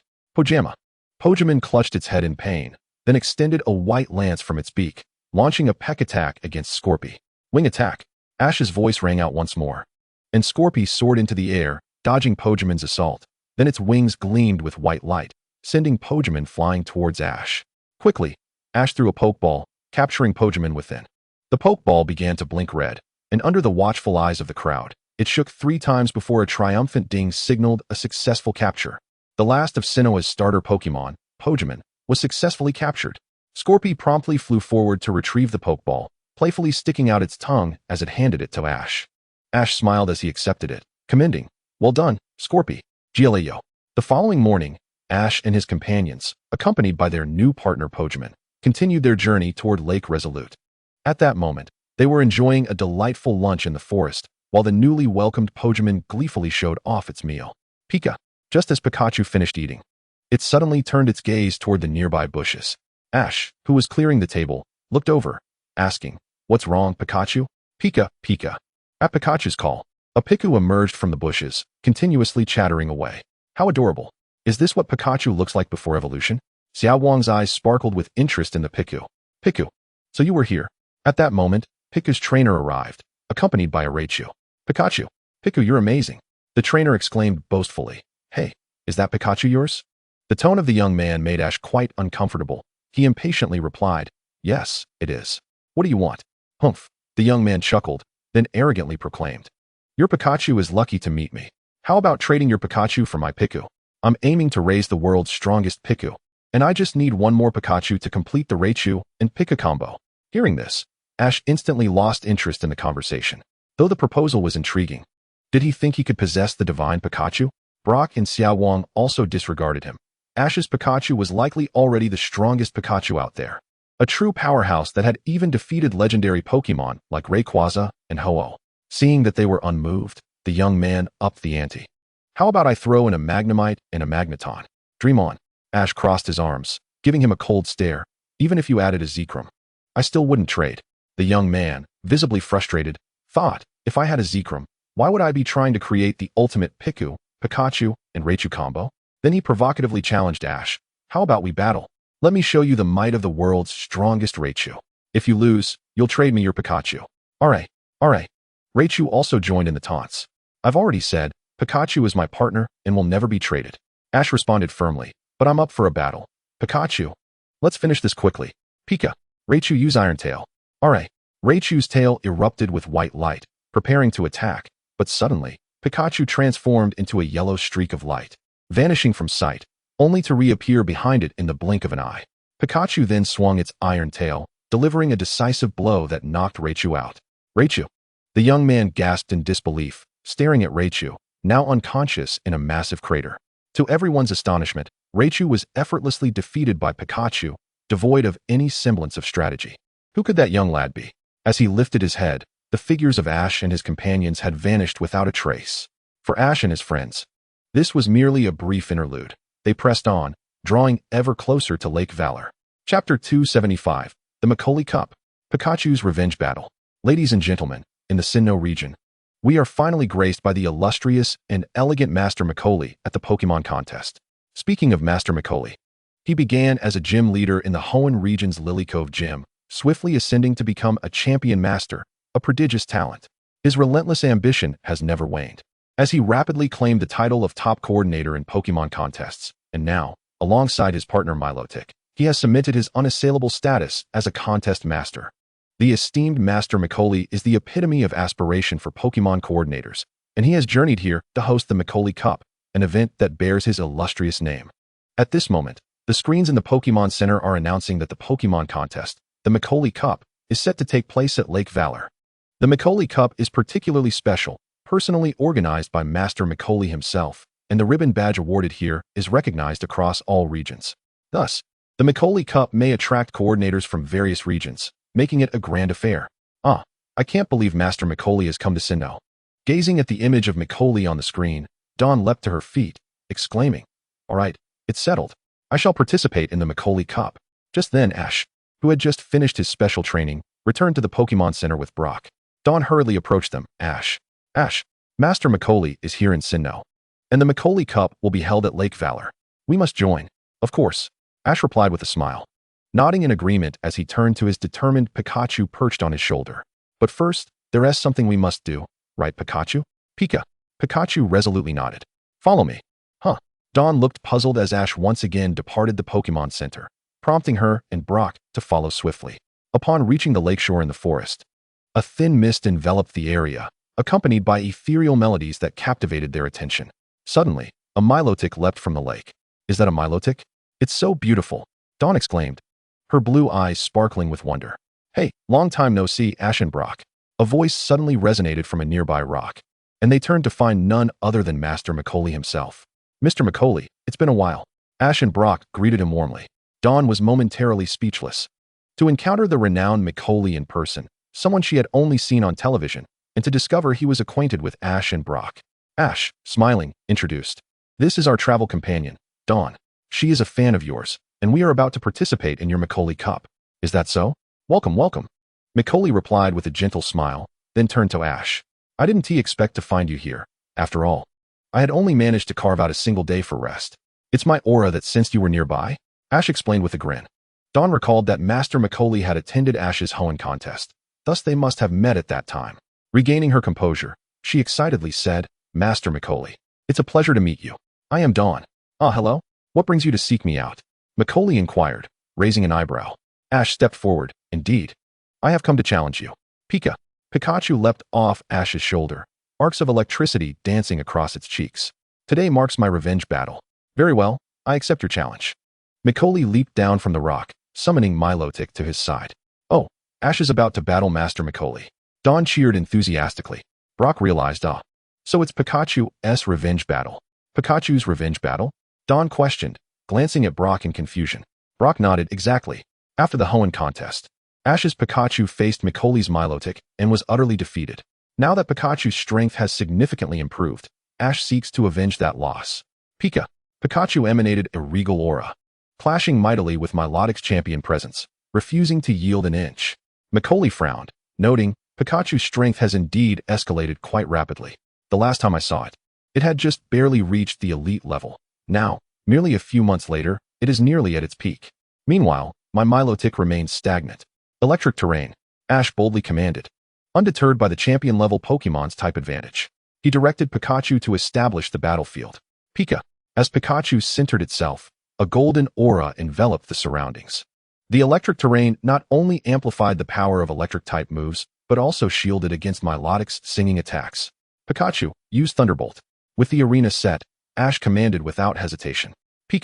Sparks crackled across Pikachu's cheeks, and a golden bolt of electricity surged toward Milotic. Use Hurricane. With a graceful leap, Milotic spun, enveloping itself in a cyclone that nullified the Thunderbolt. Now Water Pulse. Just as the cyclone dissipated, Milotic unleashed a powerful jet of water at Pikachu. Double Team. Then Quick Attack. Pikachu split into several copies, some of which were swiftly obliterated by the Water Pulse, while the original, like a flash of lightning, struck Milotic at close range, unleashing a devastating golden thunder. Quick, use Dragon Tail. Milotic, though struck by the electric onslaught, grunted in pain but retaliated with a fierce tail swipe that sent Pikachu flying. Although Milotic successfully endured the attack, it was severely injured, arcs of electricity dancing across its body, leaving it in a paralyzed state. Simultaneously, Milotic's scales shimmered with a vibrant glow as its Marvel Scale ability activated, boosting its defense 15-fold. What astonishing power! Micoli exclaimed, eyes wide in disbelief. Pikachu's strength is truly formidable. Recover with Aqua Ring and rest. Milotic radiated dazzling light as it summoned swirling water rings, rapidly replenishing its vitality. Pikachu, don't let it recover. Use Thunderbolt. The lightning flashed, striking Milotic. But the current was diffused by the surrounding Aqua Ring. Milotic's water rings have been specially trained. Micoli explained with a smile. Indeed, to become a champion, one must not be underestimated. Ash remarked gravely. Pikachu, use Electroweb. Pikachu swiftly launched an electric net toward Milotic. Micoli, however, remained calm. Use Dragon Tail. As the water splashed, Milotic, fully revitalized, attempted to strike the Electroweb with its tail. Unfortunately, the outcome was contrary to his intentions. Electric arcs crackled, paralyzing Milotic in place. The Electroweb successfully ensnared Milotic, prompting Micoli's composure to waver. Milotic, be careful. Ash seized the opportunity, shouting, Pikachu, don't give it a chance. First, use Volt Tackle. Then Iron Tail. Pikachu unleashed another devastating golden thunder, striking the ensnared Milotic, then transformed into a flash, appearing before Milotic with its steel tail charged with electricity. Aiming directly at Milotic, which, under Micoli's command, attempted a desperate last stand. Boom! An explosive clash erupted, sending Pikachu hurtling through the air. Emerging from the black smoke, skidding several meters to Ash's side, panting heavily and visibly injured, Mewtwo lay quietly in the vast pit, having lost its combat capability. Chapter 276, The Arrival of Xiaoyao. With Mewtwo's defeat, it signified that Pikachu had successfully avenged itself. I admit defeat. Micoli recalled Mewtwo and smiled at Ash. Ash, your skills have improved remarkably. Would you be interested in challenging the Hoenn League Championship? I could easily hand over the title to you. Ash shook his head in response. I still prefer the feeling of traveling. I don't want to be confined to one place. Moreover, if Ash were to participate in the Champion Challenge, it would not be in Hoenn, but rather in his hometown of Kanto, which, as of now, has yet to crown a champion, only possessing the Elite Four.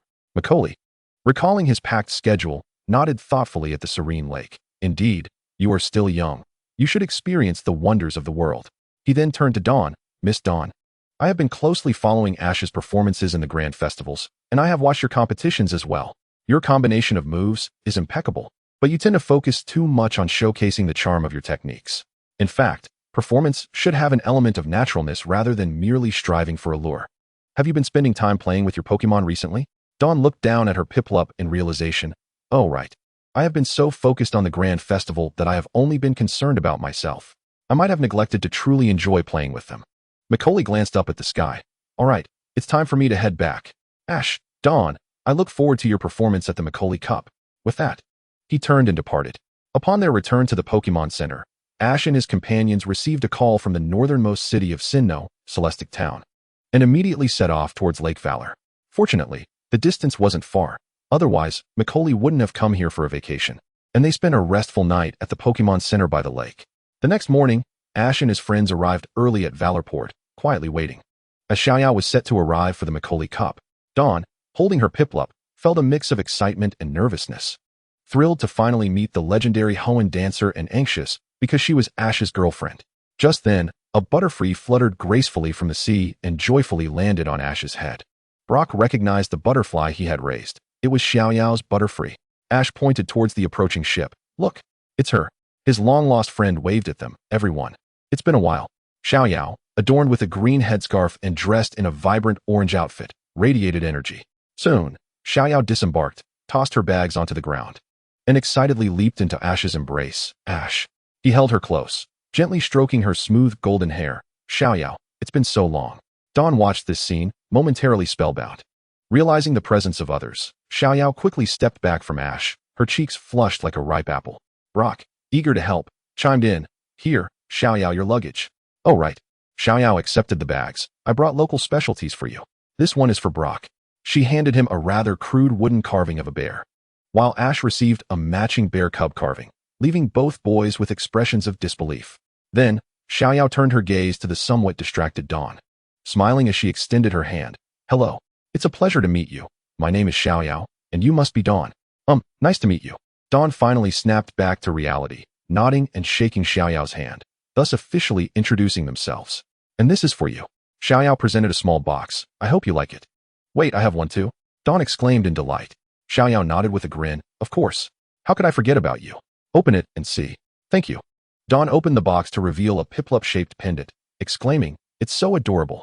Xiaoyao, seeing Dawn's joy, smiled with squinted eyes. I'm glad you like it. The two girls quickly became friends as they made their way to the venue. Ash inquired, Did you come to Sinnoh specifically for the Macaulay Cup? Xiaoyao nodded yes. I've always wanted to participate in the Macaulay Cup, and when I heard it was being held in Sinnoh this time, I knew I had to register. It's a fortunate coincidence that I ran into you all. Before you called, we just met Macaulay again, and this time Ash and Pikachu won. Brock added cheerfully. Really? As expected of Ash and Pikachu. Xiaoyao responded with excitement. Pikachu scratched his head bashfully, while Eevee, feeling a bit left out, piped up, Well, I've been leveling up too. I've already reached the elite level. Xiaoyao laughed as she hugged Eevee. You're the best, Eevee. By the way, how is Shota doing? Brock asked. Dawn confirmed. Shota is Xiaoyao's younger brother, right? Yes. He is doing great. He is helping our dad take care of his Pokemon now. He said he is using what you did as a reference, and Dad praised him for being a big help. Ash and Brock nodded approvingly, relieved that the little rascal was growing up. By the way, when did you arrive in Sinnoh? Dawn suddenly asked as they climbed a set of stairs leading to a platform. Just 3 days ago, Xiaoyao replied with a smile. Since I'm participating in the Macaulay Cup, I wanted to take care of some essential tasks, so I went to Celestic Town. She then tossed a Pokeball, exclaiming, This is for you, Glacian, come to the stage. Ash's eyes lit up, realizing that Xiaoyao had evolved her Eevee into a Glacian, a power that his own Eevee lacked. The Eevee jumped excitedly from Xiaoyao's arms and greeted Glacian. How adorable, Dawn gasped, taking out a Pokeball of her own. Leafeon, take the stage. Instantly, the two evolved Eevee variants began to frolic together. Leafeon is wonderful too, Xiaoyao praised, explaining, near Celestic Town. There is a rock encased in ice that allows Eevee to evolve. Ash's Eevee could use that power as well. Ash nodded with a smile. Now that we're in Sinnoh, I definitely want to battle alongside my newly evolved Pokemon in the Johto Grand Festival. Speaking of the Johto Grand Festival, Ash asked Xiaoyao about her recent achievements. How many ribbons do you have so far? I've only managed to collect 3. Xiaoyao sighed. As always, Shun and Mr. Harry are too strong. It's really hard for me to win against them. What about you, Ash? I've got 4. If I win the Macaulay Cup, I'll complete my mission. Dawn suddenly interjected. Can I see your Johto ribbon? Of course. Xiaoyao readily agreed, turning to Ash. Ash, let me see your ribbons too. Without hesitation, Ash retrieved his ribbon collection box, revealing 7 beautiful ribbons for everyone to admire. The ribbons from Sinnoh and Johto had distinct differences, yet both were charming. You're still so impressive, Ash, Xiaoyao exclaimed, then turned to Dawn. I've heard so much about you from Ash. Keep your spirits up, Dawn. Ever since my arrival in the city of Sinnoh, I have been beset by a series of unfortunate events. Oh, Is that the case for you too, Xiaoyao? Xiaowang responded, somewhat taken aback. Xiaoyao nodded affirmatively, indeed. It was during my solo travels that I realized how much I had relied on Ash and Brock, which left me flustered whenever I faced difficulties. Thus, for me, I wish to regard the Michelle Cup as a platform to revitalize myself and embark on a new journey. Xiaowang, let us both unleash our potential and showcase our talents. Yes, I understand. Xiaowang nodded resolutely. Ash, witnessing this exchange, felt a sense of comfort, believing that the two girls would soon become dear friends. Chapter 277, The 7-Star Restaurant, Double Battle. By the way, it's nearly lunchtime. As a true food enthusiast, how could Xiaoyao possibly miss a meal? I've already made a reservation at the finest establishment, the most popular restaurant by the shores of Lake Valor. Xiaoyao truly hasn't changed. She is always thinking about food no matter where she goes.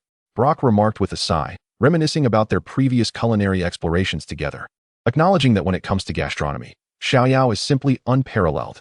Under Xiaoyao's guidance, they arrived at a luxurious castle-like restaurant. While not expansive, it stood out magnificently by the lakeside. Above the entrance, a window adorned with 7 gleaming stars sparkled.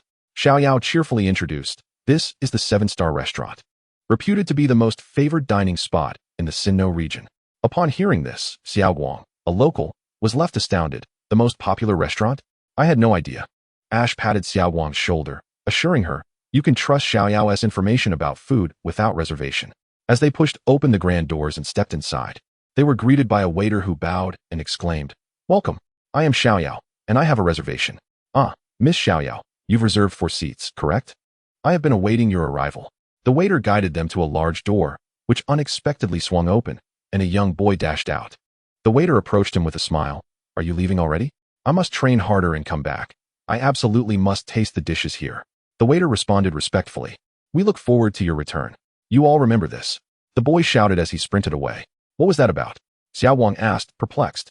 The waiter explained as he held the door open, that guest lost in a battle, and thus was not permitted to dine here. "A battle? Please, come in, and I will explain." The waiter ushered Ash and his companions inside, revealing not the restaurant they had envisioned, but rather a standard battle arena. The waiter elaborated.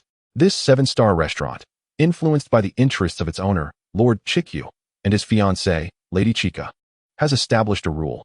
Those who fail to win in battle cannot dine here. The expressions of Ash and his friends varied, knowing the rules from Xiaoyao's reservation. She remained calm, while Xiaowang was surprised by the restaurant's policy of denying access to guests. Ash, on the other hand, was exhilarated, while Brock was worried about the possibility of being sent home after a loss. Just then, the door to the battle arena swung open, revealing an affluent elderly couple. Despite the distance, the tantalizing aroma wafted towards Ash and his friends, solidifying their determination to win. "Are you the next group of guests?" The owner, Chikyu, introduced himself with a smile. "Welcome to the 7-star restaurant. I am the somewhat particular owner regarding seasoning. How is everyone's mood?" Chimed in his fiancée, Chica, who was equally discerning about presentation. "Now, shall we have a battle between the 2 pairs of guests?" urged the waiter, prompting the match to commence. "A double battle, huh?" Xiaoyao glanced at Ash and cheerfully proposed to Xiaowang. "How about we team up?" "Really?" Xiaowang exclaimed with delight, promptly agreeing, "Absolutely." Given that the 2 girls formed a team, it was only natural for Ash and Brock to pair up as well, with Ash and Brock taking the lead. "Go Hippowdon." Brock called forth one of the Pokémon he had captured in Sinnoh. "You're the one," Ash declared, sending out his newly evolved Scorpius. After successfully capturing Pachima not long ago, he had bestowed the sharp fang onto Scorpius, enabling it to evolve into Scorpius under the cover of darkness. Scorpius, like a Mytiana, stood with its tail raised, maintaining balance, although its playful nature remained unchanged even after evolution. Scorpius. Strength, elite late stage. Moves, Guillotine, Thunder Fang, Fire Fang, Ice Fang, Night Slash, Poison Jab. Opposing them, Chica and Chikyu sent out a combination of Snorlax and Shuckle, though their strength was lacking. Hippowdon unleashed a tremendous sandstorm, activating its ability. Scorpius, unaffected by the storm, had its Sandveil ability activated, enhancing its evasion. Unfortunately, Snorlax and Shuckle were not as fortunate, as the fierce winds obscured their vision. Hippowdon, use Sand Tomb. Scorpius, employ Guillotine. Brock commanded. Hippowdon stomped the ground, causing Snorlax and Shuckle to become ensnared in a sand tomb. Meanwhile, Scorpius thrived within the storm, its pincers gleaming, as it struck down Snorlax and Shuckle, securing a decisive victory. Indeed, Ash and Brock emerged victorious, Although the battle concluded swiftly, Xiao Yao and Xiao Guang had anticipated this outcome. Once the sandstorm subsided, it was time for Xiao Yao and Xiao Guang's double battle. Xiaoqi Bird, take the stage. Curling ears, make your grand entrance. Xiao Yao's Swablu had evolved into a Xiaoqi Bird. Observing this, Ash remarked, Xiao Yao's ability differs from mine. It has the natural recovery ability. How wonderful. It's the evolved form of Swablu. Xiao Yao complimented Curling Ears, who blinked at Pikachu, eliciting a playful expression from her, reminiscent of their joyful travels together. This time, Chica and Chikyu sent out a troublesome psychic and ghost combination, namely Kirin and Driflin. Although challenging, they ultimately succumbed to the girls' combination move. Reminiscent of Ash's Ice Dragon attack, the Xiaoqi Bird's Dragon Pulse combined with Curling Ears' Ice Beam. A colossal ice blue dragon surged forth, effortlessly piercing through Kirin and Driflin, thereby winning the match. The group subsequently indulged in a delightful lunch at the 7-star restaurant. Chapter 278, The Opening of the Michelle Cup. The Pokémon Center by Lake Valor boasts luxurious ocean view rooms. At this moment, Ash and Xiao Yao stood on the balcony, gazing at the lake and conversing, as they had not seen each other in quite a while. Suddenly, Xiao Yao produced half of a ribbon medal from the yellow pouch at her waist, the very ribbon they had shared upon parting. Ash, you must have brought yours too. This serves as my talisman. With it, I feel your presence beside me. Of course. Ash nodded, retrieving his half of the ribbon medal and joining it with Xiao Yao's, thus forming the complete ribbon medal. What's this? Just then, Brock and Xiao Guang approached, and upon witnessing the scene, Brock's face was filled with nostalgia, while Xiao Guang felt a twinge of jealousy. Steadying her emotions, she inquired further, did you receive this for participating in the grand festival together? Xiao Yao turned to Xiao Guang, placing the ribbon medal over her heart as she reminisced. Indeed, we received it during the festival in Chashu Town. It symbolizes our bond. Every time I see it, I am reminded of the joyous moments we shared during our travels together.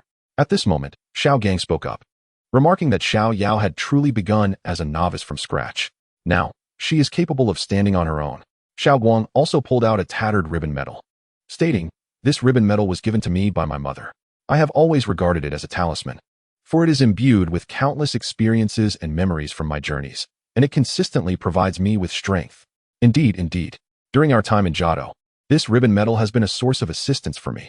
Through today's battle, I have become even more eager to witness the performances of Xiao Guang and her Pokémon. As the conversation flowed, the two girls became engrossed in their discussion, leaving Xiao Ji somewhat sidelined. The following day, since Xiao Yao had already successfully registered, Xiao Ji and Xiao Guang hurried to the registration area to sign in. Upon completing the registration, Xiao Ji intended to accompany Xiao Yao on a leisurely exploration of the venue. After all, as the Jiji Lakeside Resort, even in the absence of the Macaulay Cup, the atmosphere is vibrant and bustling, not to mention now, with an array of stalls, beverages, snacks, and more. Xiao Guang decided to join them, transforming their originally two-person world into a trio, leaving Xiao Ji unsure of how to navigate the situation, ultimately opting to stroll with both girls. As for Xiao Gang, amidst the throngs of people, he found no shortage of older sisters around, having been knocked down previously by the mischievous Frogget and the wobbly Bandshake. He had significantly bolstered his resilience, bouncing back within mere seconds to strike up conversations.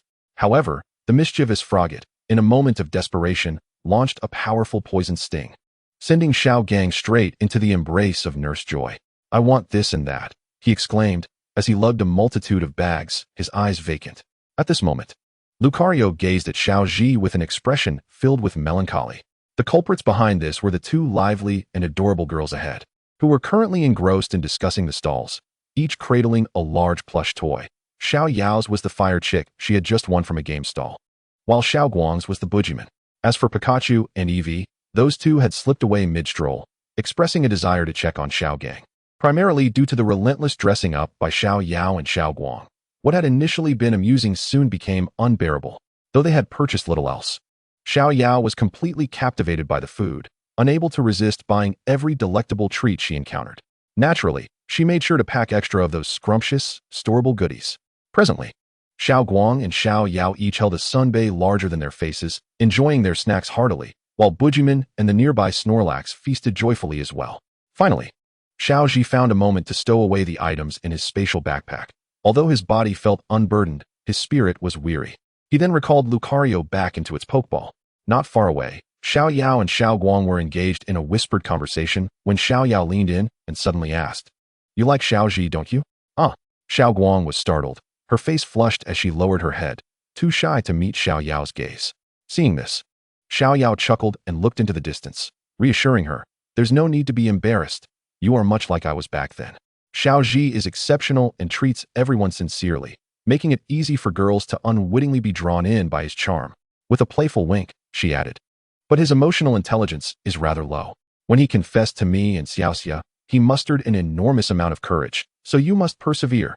Xiao Guang and Xiao Yao exchanged determined glances before nodding affirmatively. "Yes, thank you, Xiao Yao." This marked the first time Xiao Guang confronted her feelings for Xiao Ji. Just then, Xiao Wang approached, greeting Xiao Guang with, "Hello, it's been a while." After a brief introduction between Xiao Yao and Xiao Wang, the girls quickly warmed to each other, facilitated by Xiao Guang. Meanwhile, Xiao Ji sat nearby, quietly observing the three girls converse, yearning only for a moment of peace. The Grand Pokémon Contest, hosted by the illustrious Master Macaulay, was now underway at the Jiji Lakeside. As Ms. Bayan made her entrance, the audience erupted in fervent applause. The scale of this Macaulay Cup was nearly on par with the grandest of celebrations, as coordinators from far and wide gathered, most of whom were fervent fans of Macaulay. Chapter 279, Revitalizing Spirit.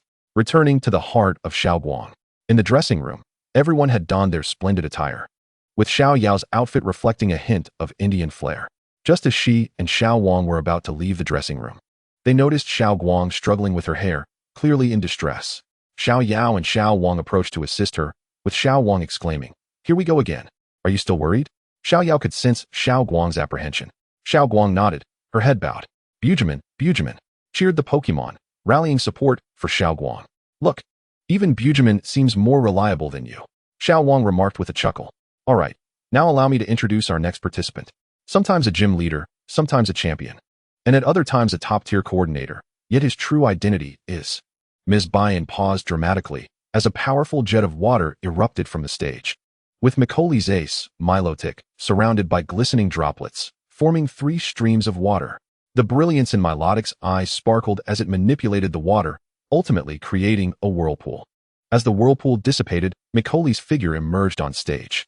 The super genius Pokemon Contest Master, Macaulay.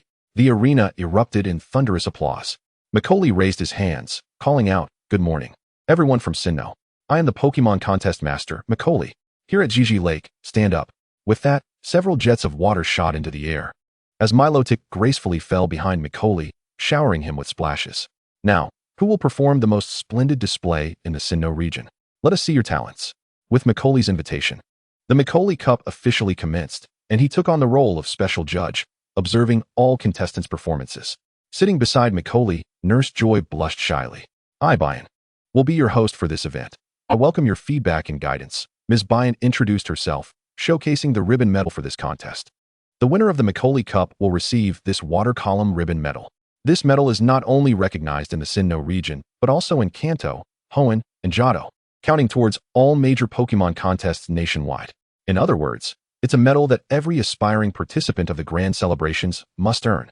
At that moment, Xiaoji, Xiao Yao, and the 3 girls glimpsed the ribbon medal on the screen in the dressing room, aware that friends and rivals from all over the world were watching this match, knowing that the influence of the Macaulay Cup rivaled that of the grandest festivities. And now let us begin.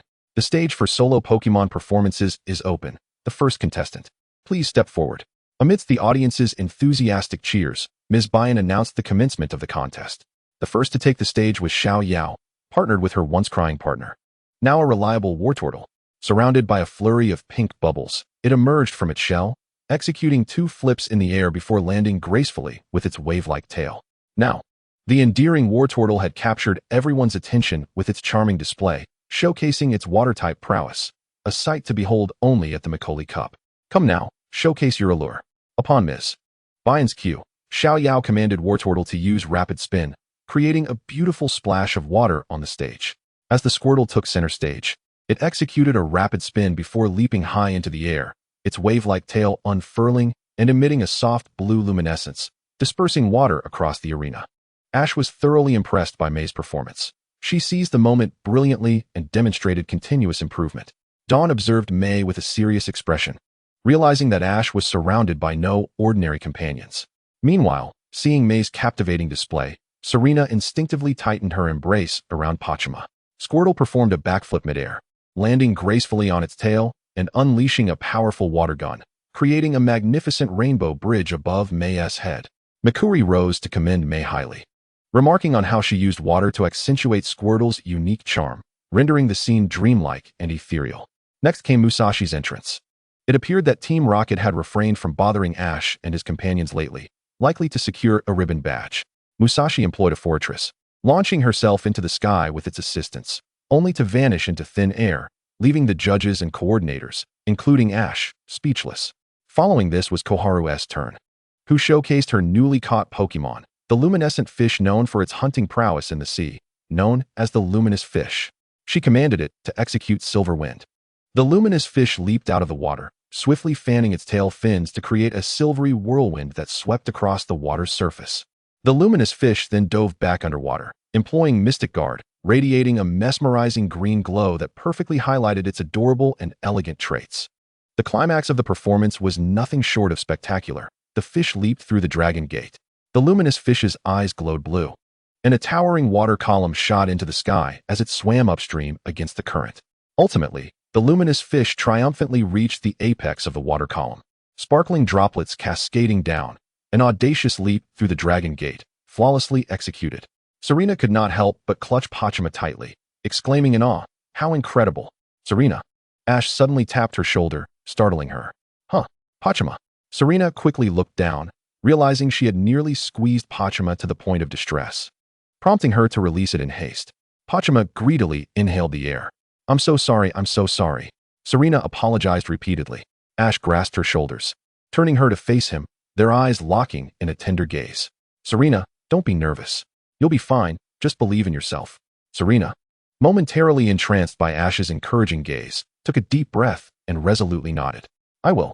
Ash smiled and encouraged. "Now it's your turn. Enjoy the competition." Confidently, Serena stepped onto the stage, calling upon her Leafeon, making a grand entrance. Instead of her water-type Pachima, she opted for the grass-type Leafeon. Accompanied by a flurry of pink petals, Leafeon gracefully appeared. She commanded it to use Swords Dance. The blade of energy instantly materialized around Leafeon, spinning and shredding the pink petals into glimmers of light that scattered like stars. Leafeon, unleash Leaf Tornado. A tempest arose, swirling leaves and stirring the surrounding water droplets, which danced alongside the flying leaves. Their modest quantity did not overshadow Leafeon, but rather accentuated its presence beautifully. "All right, let us go." Use Grass Whistle. Leafeon twirled amidst the leaves and droplets, releasing a soothing melody that showcased the lively charm of this forest sprite. Ash and Koharu exchanged satisfied nods, recognizing that Serena had successfully regained her composure and showcased Leafeon's allure to everyone. As the performance neared its conclusion, Serena, brimming with confidence, shouted, "Go, Leafeon." Sunny day with solar beam. Leafeon unleashed a radiant orb of light, the sun shining brightly, condensing into a searing beam that shattered the leaf tornado. With the wind's control lost, the water droplets began to scatter, transforming into a myriad of colorful spheres under the sunlight, illuminating the stage with vibrant hues alongside Serena and Leafeon. Serena's performance concluded flawlessly, paving the way for Ash's grand finale. In the contestants' passage, Serena and Ash met, exchanging smiles before performing their signature high five. Serena felt elated with her performance, confident she had done well. "Thank you, Ash," she exclaimed, nodding enthusiastically. Ash took to the stage, tossing out a Pokeball, declaring, "It's you, Vespiquen." Indeed, his Beedrill had evolved successfully into Vespiquen, and Ash was determined to make this first round of the Mikuri Cup its debut performance. Vespiquen shimmered onto the stage amidst starry effects, flapping her wings and releasing razor winds that transformed the stars into a dazzling cascade across the arena. Vespiquen. Ability, Pressure. Strength, Elite Midstage. Moves, Fury Cutter, Air Slash, Cut, Dazzling Gleam. The wind began to pick up. Vespiquen, Spin and Unleash Hurricane. In the center of the water stage, Vespiquen twirled while summoning a powerful hurricane, compelling the water currents to spiral upward, ultimately enveloping Vespiquen in a spiraling water sphere. Sweet scent combined with poison sting. As Vespiquen spun, the sweet aroma infused the green and purple needles, enriching the water flow with vibrant hues. At that moment, Vespiquen paused, her wings fluttering and maintaining the water sphere's motion. Next, she executed Bug Resistance. Centered around Vespiquen, circles of green light radiated outward, causing the spiraling water sphere to burst, scattering countless droplets amidst the luminous aura, filling the air with a sweet fragrance that captivated the audience. Vespiquen, glowing with an emerald radiance, surveyed the crowd, as if bestowing gifts upon her subjects. Let us finish this with aerial ace. Vespiquen dove down, swiftly gliding across the water stage, splashing water everywhere before arriving before Ash. As the sunlight transformed the splashes into cascading, colorful droplets. Thus, the first round concluded, leading to the announcement of the advancing contestants. 16 participants qualified for the second round of the Mikuri Cup, with 4 victories required to claim the title, allowing the use of different Pokémon in each match. In the waiting room, everyone gathered anxiously for the results of the first round. May noticed Serena's apprehension and approached her. "Are you all right? Still worried?" Serena sighed. "I felt I performed well, but I'm afraid to see the results." May placed her hands on Serena's shoulders, urging, "You need to have more confidence. You'll be just fine." "Okay, sorry to keep everyone waiting. We will now announce the eagerly anticipated results."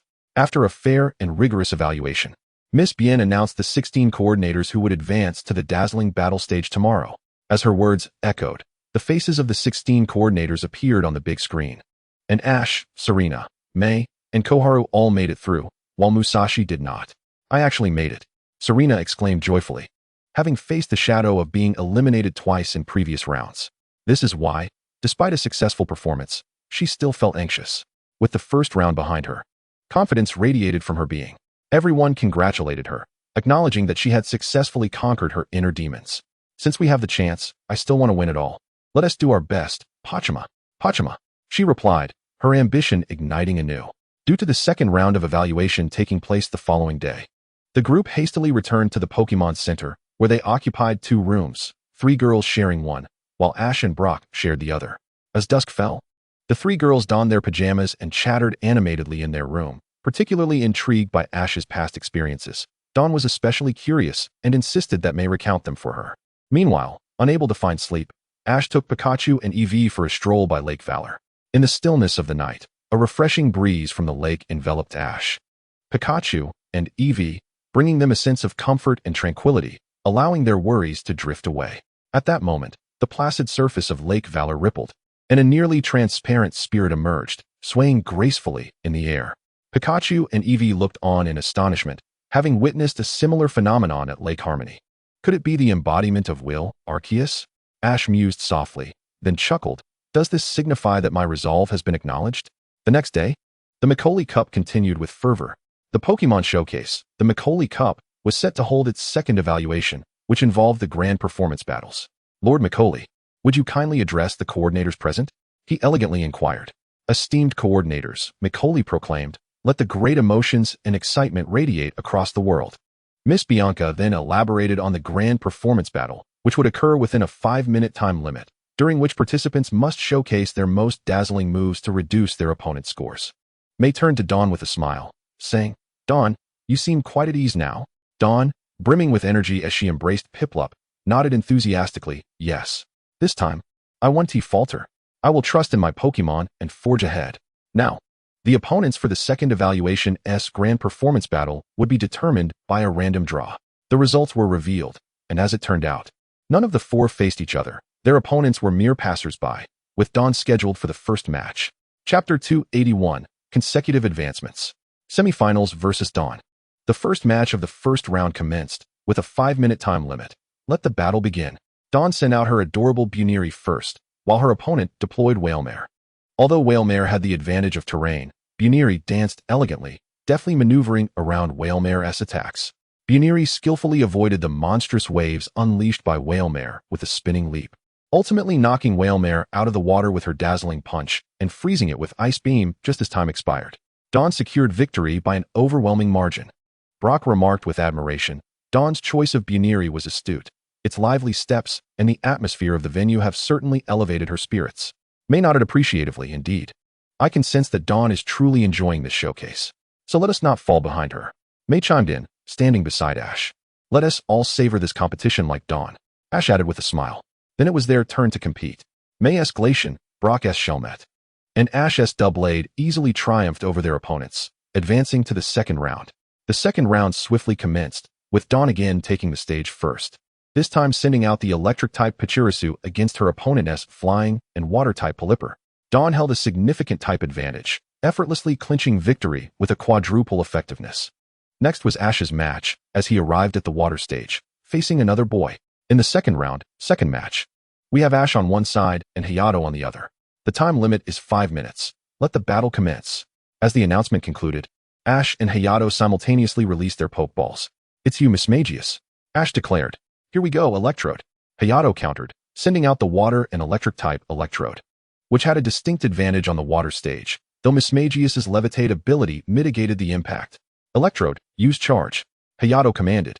In the water, Electrode shimmered with a brilliant golden glow, exuding a dazzling display, causing Ash's score to plummet. Mismagius, use Psychic to lift it. Mismagius unleashed a powerful psychic force, drawing Electrode closer. Hayato grew anxious and shouted, Electrode, use Thunderbolt. Hypnotic Light. Mismagius executed a combination of hypnosis and a strange light technique, significantly expanding its range and manipulating Electrode's dreams. This was the same move Mismagius had previously used against Ash's group, ensnaring even the formidable Pikachu in its grip.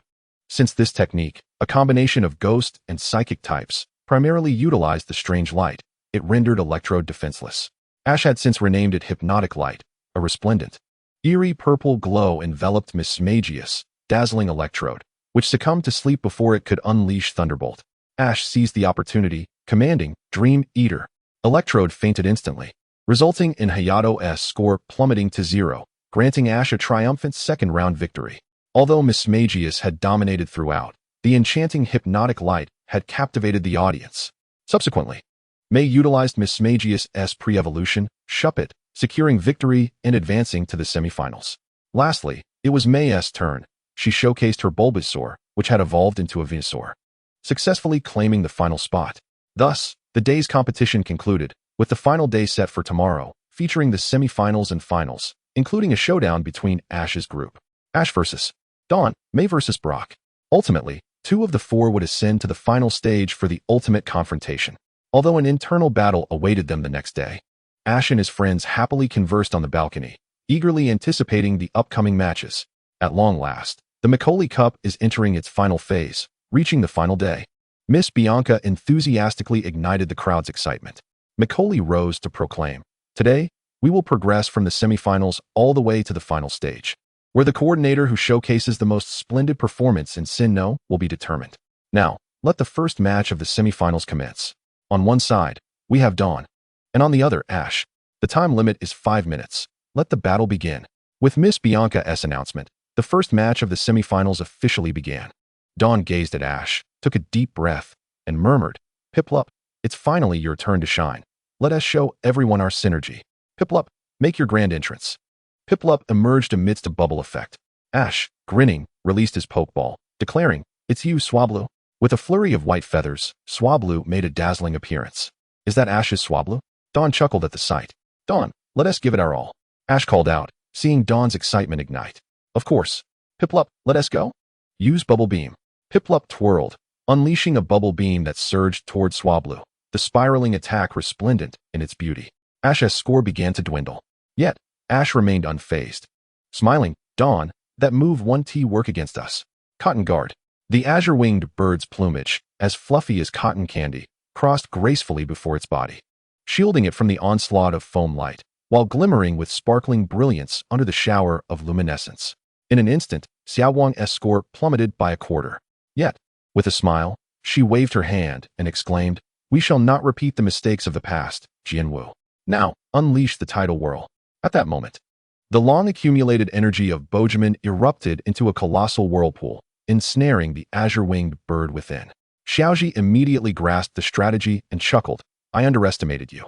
It seems you have meticulously planned everything, using foam light for protection, then gathering strength to unleash a whirlpool to control my Pokémon. Indeed, Xiaowang proudly lifted her head and commanded, Bojamin, utilize Peck Drill. Under the force of the whirlpool, the azure-winged bird began to descend, while Bojamin's beak elongated into a sharp lance, surging upward. At this moment, Xiaoji shouted, Azure-winged bird, transcend your limits. With a chirp, the azure-winged bird, trapped in the whirlpool's center, emitted a radiant blue-white evolutionary glow, its form expanding and neck elongating. enveloped in a cocoon of white fluff, successfully evolving into the 7 Stars Azure Bird. With a powerful flap of its wings, the 7 Stars Azure Bird broke free from the whirlpool's grasp, sending countless droplets cascading around it. Xiaowang's score sharply declined, for the splendor of evolution was undeniably the most exquisite, and the beauty of the Azure Bird emerging from the water left her with only a quarter of her score remaining. Unleash Dragon Pulse.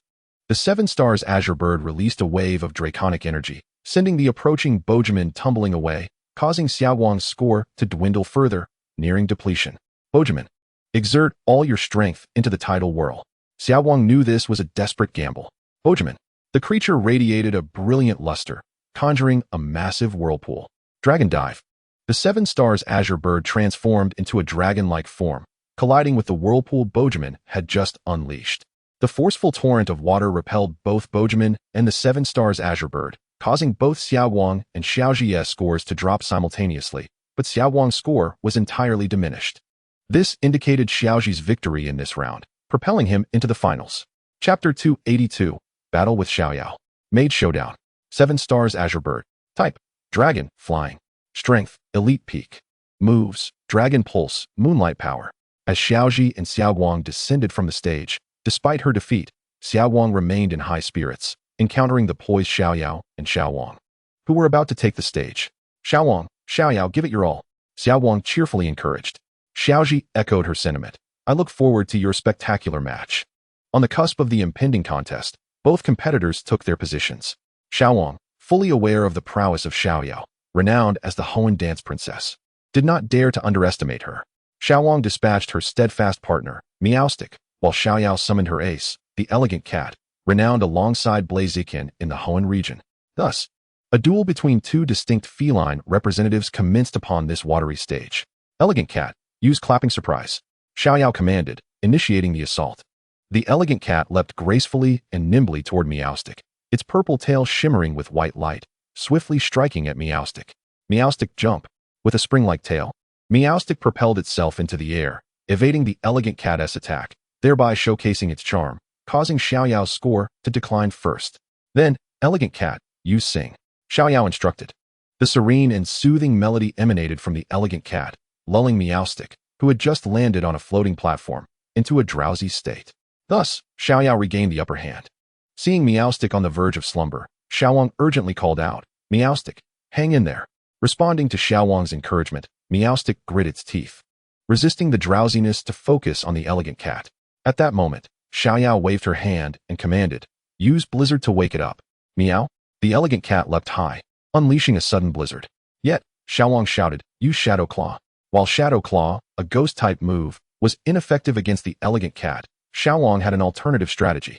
Meowstic's front paw extended into a shadowy, dark purple claw, striking the water's surface, conjuring a massive water screen that intercepted the blizzard, forming a colossal ice wall. Meowstic's action cost Xiaoyao significant points. Now it's our turn to counterattack, Xiaowang declared. Use Iron Tail. Xiaoyao retorted, equally determined, not so fast. We'll use Iron Tail as well. After several exchanges, the scores of both competitors remained closely matched, with only 30 seconds left on the clock.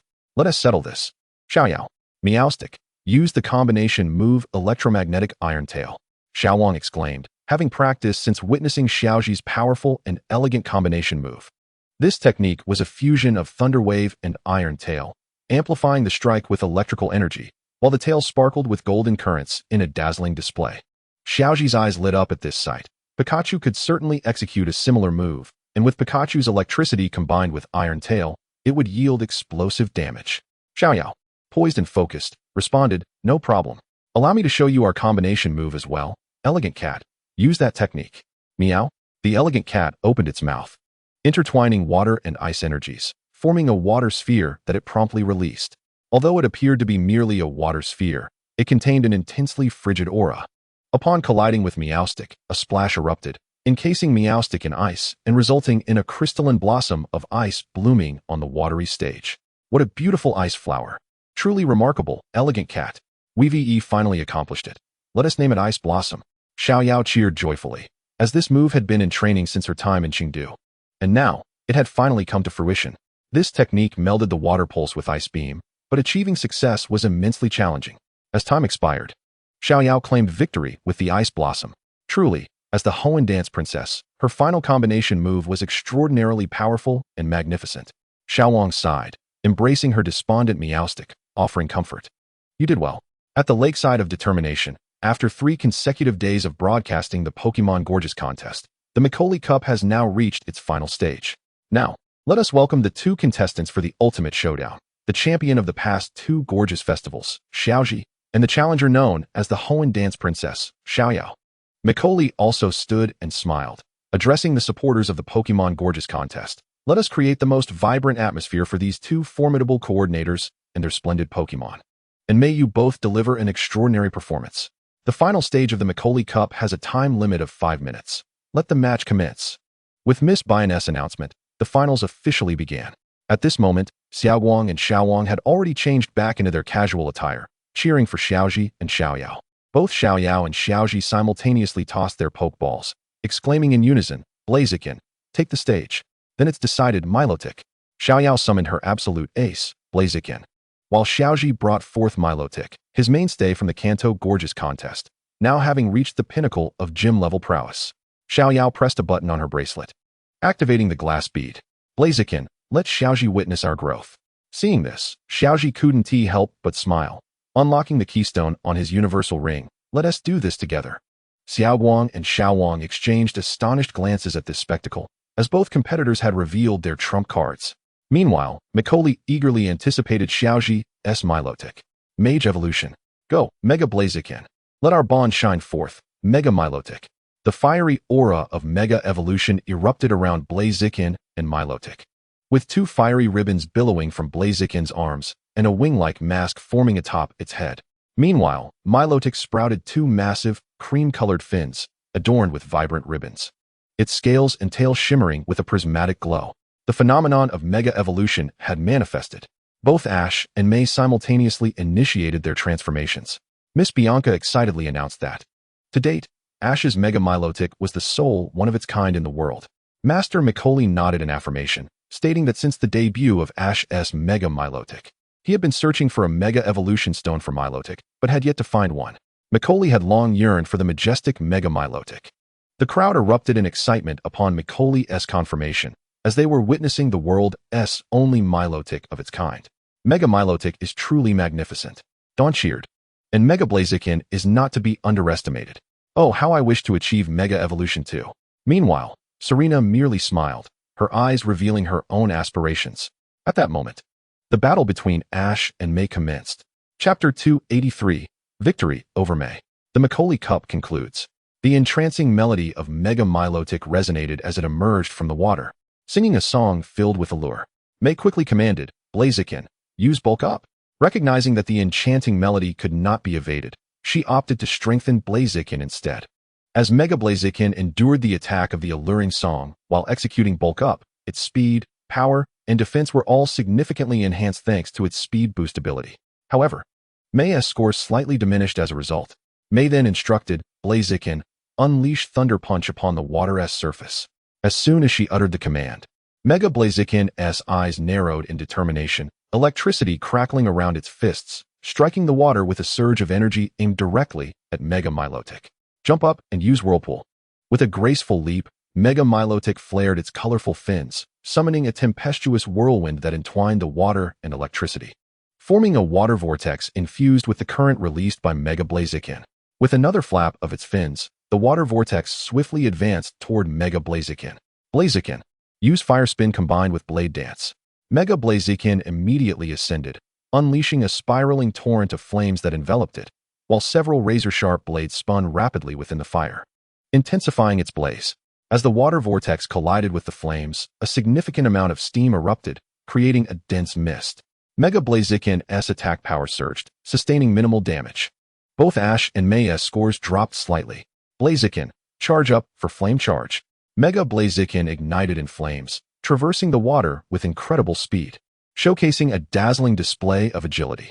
This spectacular performance led to a quarter reduction in Ash's score, prompting him to command, use Iron Tail to strike the water's surface. Without hesitation, Mega Milotic's radiant tail splashed against the water, generating a colossal wave that surged toward Mega Blaziken. In response, Mega Blaziken leapt into the air, utilizing its fiery aura to pierce through the towering wave. May, let us execute our combo move. Phoenix Plunge. Mega Blaziken's eyes gleamed as a giant bird silhouette materialized around it, flames igniting into a radiant fire phoenix that surged toward Milotic. Before the magnificent phoenix could strike, Ash's score began to decline. This move was a combination of Brave Bird and Flame Charge. However, it had a more advanced version that combined Brave Bird with Flare Blitz, but the recoil was too immense. Even Ash's own Flare Kick paled in comparison. For using it would likely leave Blaziken incapacitated from the backlash. Ice Dragon Attack. Without a moment's hesitation, Mega Milotic unleashed a colossal blue ice dragon, its body twisting forward to confront the fiery foe. The shimmering scales of the dragon were reminiscent of a true dragon descending upon the arena, instantly lowering May's score to match Ash's, with time quickly running out, indicating that the clash between the Ice Dragon and the Fire Phoenix would serve as the final showdown. As the Ice Dragon and Fire Phoenix collided, a tremendous explosion erupted in midair, the shockwave forcing May to shield her face with her arms, while Mega Blaziken was sent tumbling onto the platform. Ding! Time was up, marking a battle that truly embodied the grandeur of the final stage, passionate, intense, exhilarating, and spectacularly performed. Thus, the champion of this grand stage, the victor of the Pokémon Contest Macaulay Cup, is none other than Ash. Although Mega Blaziken did not revert from its Mega Evolution, it nonetheless caused a slight reduction in May's score, allowing Ash to narrowly seize victory in the Macaulay Cup. The 3-day Macaulay Cup had finally drawn to a close, and the applause echoed throughout the venue. Phew! May exhaled, having been wholly focused throughout the contest. Although she had lost, she had given her all. Milotic and Blaziken exchanged a glance, instinctively reverting from their Mega Evolutions. Ash, congratulations. You are as strong as ever, not giving anyone a chance. May pouted playfully. Ash hurriedly responded, giving it my all is the true respect for my opponent. Observing Ash's flustered demeanor, May couldn't help but giggle. Just kidding. Thank you for your hard work, Blaziken. With that, she recalled Blaziken. Ash shook his head in exasperation, yet he was genuinely impressed by May's growth, particularly with the stunning power of her Phoenix Plunge. If only it were more refined, its potential would be even greater. Perhaps the Ice Dragon wouldn't have stood a chance. As May exited the stage, Macaulay stepped forward, proclaiming, "What a marvelous display." The Ice Dragon and Fire Phoenix perfectly encapsulated the essence of the Macaulay Cup. Such elegance is almost enviable, radiating brilliance. Ash, you are indeed an exceptional Pokémon coordinator, and this is your testament of victory. The Water Column Ribbon Badge. Macaulay's Milotic conjured a ring of small water circles, which encircled the Water Column Ribbon Badge before soaring toward Ash. Here, please accept it. Thank you. Ash accepted the badge, completing his collection of ribbons in the Sinnoh region. Macaulay smiled. Congratulations, Ash. You've now secured 5 ribbon badges, qualifying you for the Sinnoh Grand Festival. I look forward to witnessing your performance there. I shall personally attend. The announcement ignited excitement amongst the crowd, astonished that Ash had so swiftly collected all the ribbon badges, but even more thrilled at the prospect of Macaulay attending the Sinnoh Grand Festival, making the upcoming competition undeniably fierce. Macaulay stretched out his arms and exclaimed, I feel immensely grateful to encounter so many exceptional Pokémon this time. I sincerely hope for more touching encounters in the future. The Pokémon Contest, Macaulay Cup, draws to a close. With that, Macaulay's Milotic released a column of water that split into 6 streams, transforming into glistening droplets that scattered, marking the official conclusion of the Macaulay Cup. As Ash departed the stage, Macaulay quietly remarked beside him, I hope you can achieve victory once again at the Sinnoh Grand Festival. I have prepared a gift for you. Chapter 284, Bidding Farewell to May, Arrival in Wetland City. As the Macaulay Cup concluded at dusk, Ash and May strolled hand in hand along the shores of Lake Valor, cherishing these final moments together before May's departure back to Johto to continue her own adventure. It's time to say goodbye, Ash said, gripping May's hand tightly as he gazed up at the newly visible stars, sighing wistfully. Indeed, May nestled closer into Ash's embrace, lifting her gaze to admire the starry night over Lake Valor together. Ash, the days without you have been remarkably serene, devoid of Team Rocket and various troubles. Although there have been some minor inconveniences, they pale in comparison to our encounters with legendary Pokémon. I heard from Dawn that you encountered the time-space deities of Sinnoh. Upon hearing this, Ash couldn't help but chuckle. Are you suggesting that I am a harbinger of misfortune, causing trouble wherever I go? Is that so? However, I truly find it difficult to adapt to these tranquil days. It feels as though something is amiss. Dawn smiled softly. The moments spent with you are the most cherished of my life. The two exchanged tender glances, flooded with beautiful memories. Unbeknownst to them, at this very moment, a blue-haired girl was pouting on the balcony of the Pokémon Center, gazing in the direction of Lake Valor. "What's wrong, Dawn?" asked May, approaching her side. "You seem a bit down. You're not jealous, are you?" May inquired with a teasing smile. "Of course not," Dawn retorted without hesitation. "What reason do I have to be jealous? Besides, May is Ash's rightful girlfriend. I'm merely curious about what they are up to." As she imagined the scenario, Dawn's cheeks turned crimson. May shook her head in exasperation, leaning on the balcony to gaze at the starry sky. "Dawn, it's clear you have feelings for Ash. If you like him, you should boldly pursue your happiness." Dawn shyly lowered her head, tacitly agreeing. Then, May turned to her. "Tomorrow, when May leaves, you'll have the chance to travel with Ash. Would you like me to share some romantic tips?" "Really? Thank you, May," Dawn exclaimed with delight, then suddenly focused intently on May. May felt a bit nervous at Dawn's sudden change in demeanor and cautiously asked, "What's the matter? May, have you ever been in love? Please tell me it's not just theoretical." "Of course I have," May replied, her eyes darting, clearly flustered. "Oh, really, May? You've been deceiving me." The two girls erupted into playful banter, and when May returned to find them, she was quite taken aback. Meanwhile, Ash and May continued their conversation, and suddenly, May sat up and asked, "Ash, what do you think of Dawn?" "Dawn is a wonderful girl, she..." Before he could finish, May interrupted, "You know that's not what I meant." Ash found himself at a loss for words, and seeing this, May smiled knowingly. Aware that Ash was incapable of lying, she placed a finger on Ash's lips, chuckling, "I understand now. Dawn is indeed a splendid girl." With that, she nestled back into Ash's embrace, and Ash whispered a heartfelt, "Thank you, May." The two resumed admiring the breathtaking starry sky. The following morning, everyone gathered at the port of Lake Valor to bid farewell to May. Standing on the cruise ship with her Pokémon, she waved goodbye to the group. "Dawn, you must do your best. Let us settle this next time." Dawn, clutching her Piplup, confidently replied, "Absolutely. Ash, I will secure victory at the Chengdu Grand Festival." "Go for it, Pikachu, Bizel." May and Brock bid farewell as well. "Goodbye." They watched as the cruise ship gradually sailed away until it vanished from view, and then they turned their attention back. With that, only Ash and his companions remained. Encounters, farewells, reunions, and then more farewells, such is the essence of travel. Meanwhile, on the cruise ship, May held a dark purple object resembling a pokeball close to her heart. Her eyes filled with nostalgia. It was the terrestrial orb that Ash had gifted her the previous night. She had already tested it, enveloped in a crystalline glow, which was perfect for the Grand Festival. When they faced the terrestrial beasts, Ash had allowed Pikachu to terrastalize, and she had loved it. Yet, she decided to keep it as a secret weapon, given its origins from the distant Paldea region, where such battle systems were rarely known. After bidding farewell to May, the trio returned to the Pokémon Center, tidied up, and departed from Lake Valor, heading toward Wetland City. On their journey, Jessie unexpectedly captured a dragonfly Pokémon, which possessed primal powers, successfully evolving it into an ancient dragonfly, thus compensating for her earlier release of a Venomoth. After days of travel, Ash and his group finally arrived at Wetland City, with their first order of business being to challenge the gym. Ash's team consisted of Pikachu, Eevee, Marshadao, Lucario, Monferno, Torterra, Murkrow, Altaria, Floatzel, Tyrantrum, and Electivire. Standing before the Wetland Gym, Ash glanced at the burly man before him, stifling a laugh.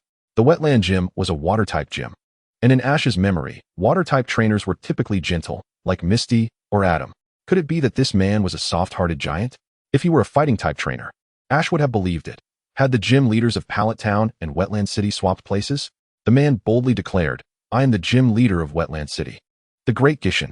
May was equally incredulous. This man is the gym leader?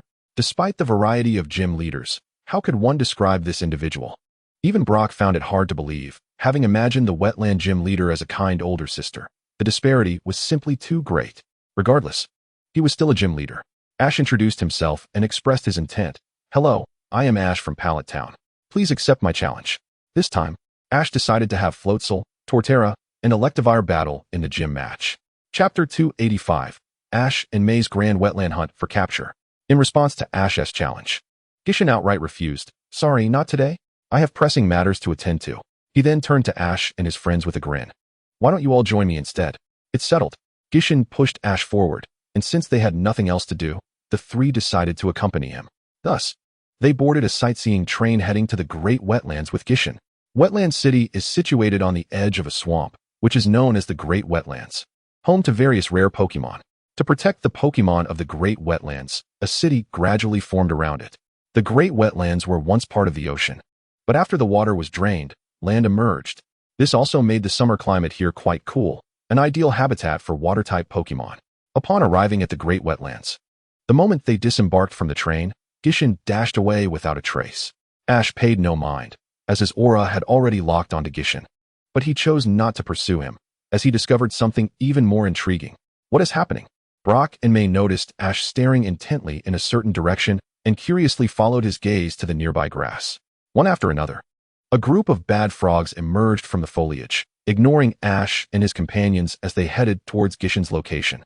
Brock took out the travel guide and explained, "It states here that bad frogs can only be found in Wetland City, which is why they have become the official mascot.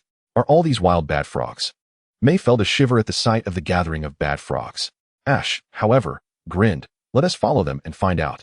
The trio trailed behind the bad frogs and soon encountered a large group of Wetland City residents, each accompanied by a bad frog, all making their way toward Gishin's position. Ash and his companions, driven by curiosity, followed the sounds of a festival to a grand celebration, where a magnificent statue of a vivacious frogadier stood proudly at the center. It seemed that Officer Jenny had been waiting for quite some time, as she immediately voiced her concerns about their tardiness, exclaiming, "You all took too long. I've been quite worried." Through her introduction, they learned that this was the venue for the Frogadier Festival, held in Wetland City, where the Frogadier is revered as a guardian spirit, and nearly every household raises one. Each year, a festival is organized to bring together the dedicated trainers and their Frogadiers to compete for the title of champion. The timing was fortuitous, as that very evening marked the Frogadier Festival. The champion would be awarded a crown adorned with diamonds and pearls. However, Ash and his friends did not seem particularly interested in the competition. Despite Brock owning a Frogadier, the crown was not something he could take home. Thus, winning the championship held little appeal for him. But soon, the situation took a turn when Nurse Joy's Frogadier, affectionately named Frogadier Grace, was pursued by the previous champion, Takuya's Frogadier, Frogadier Yen. As a devoted admirer of Nurse Joy, Brock impulsively challenged Takuya to a bet, vowing to defeat Frogadier Yen at the festival and put an end to the unwanted advances towards Joy.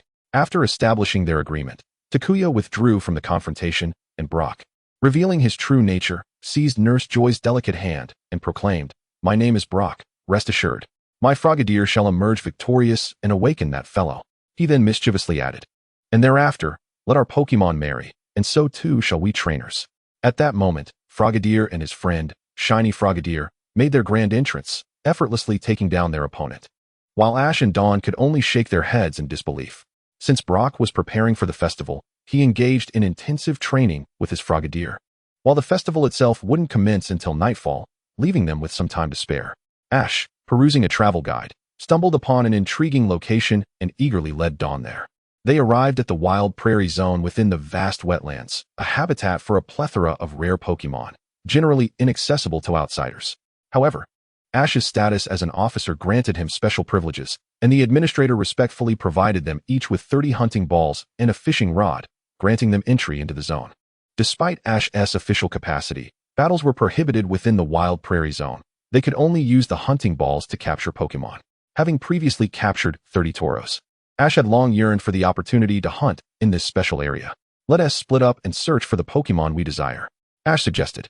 "Absolutely," Dawn replied, her excitement palpable as she could hardly wait to capture new Pokémon. After parting ways, Ash, accompanied by Pikachu and Eevee, began their aimless search. The wild prairie zone predominantly featured water-type and poison-type Pokémon, such as Marill and Magikarp. Suddenly, Ash heard the sounds of a struggle ahead and rushed to investigate, his eyes widening in astonishment at the scene before him.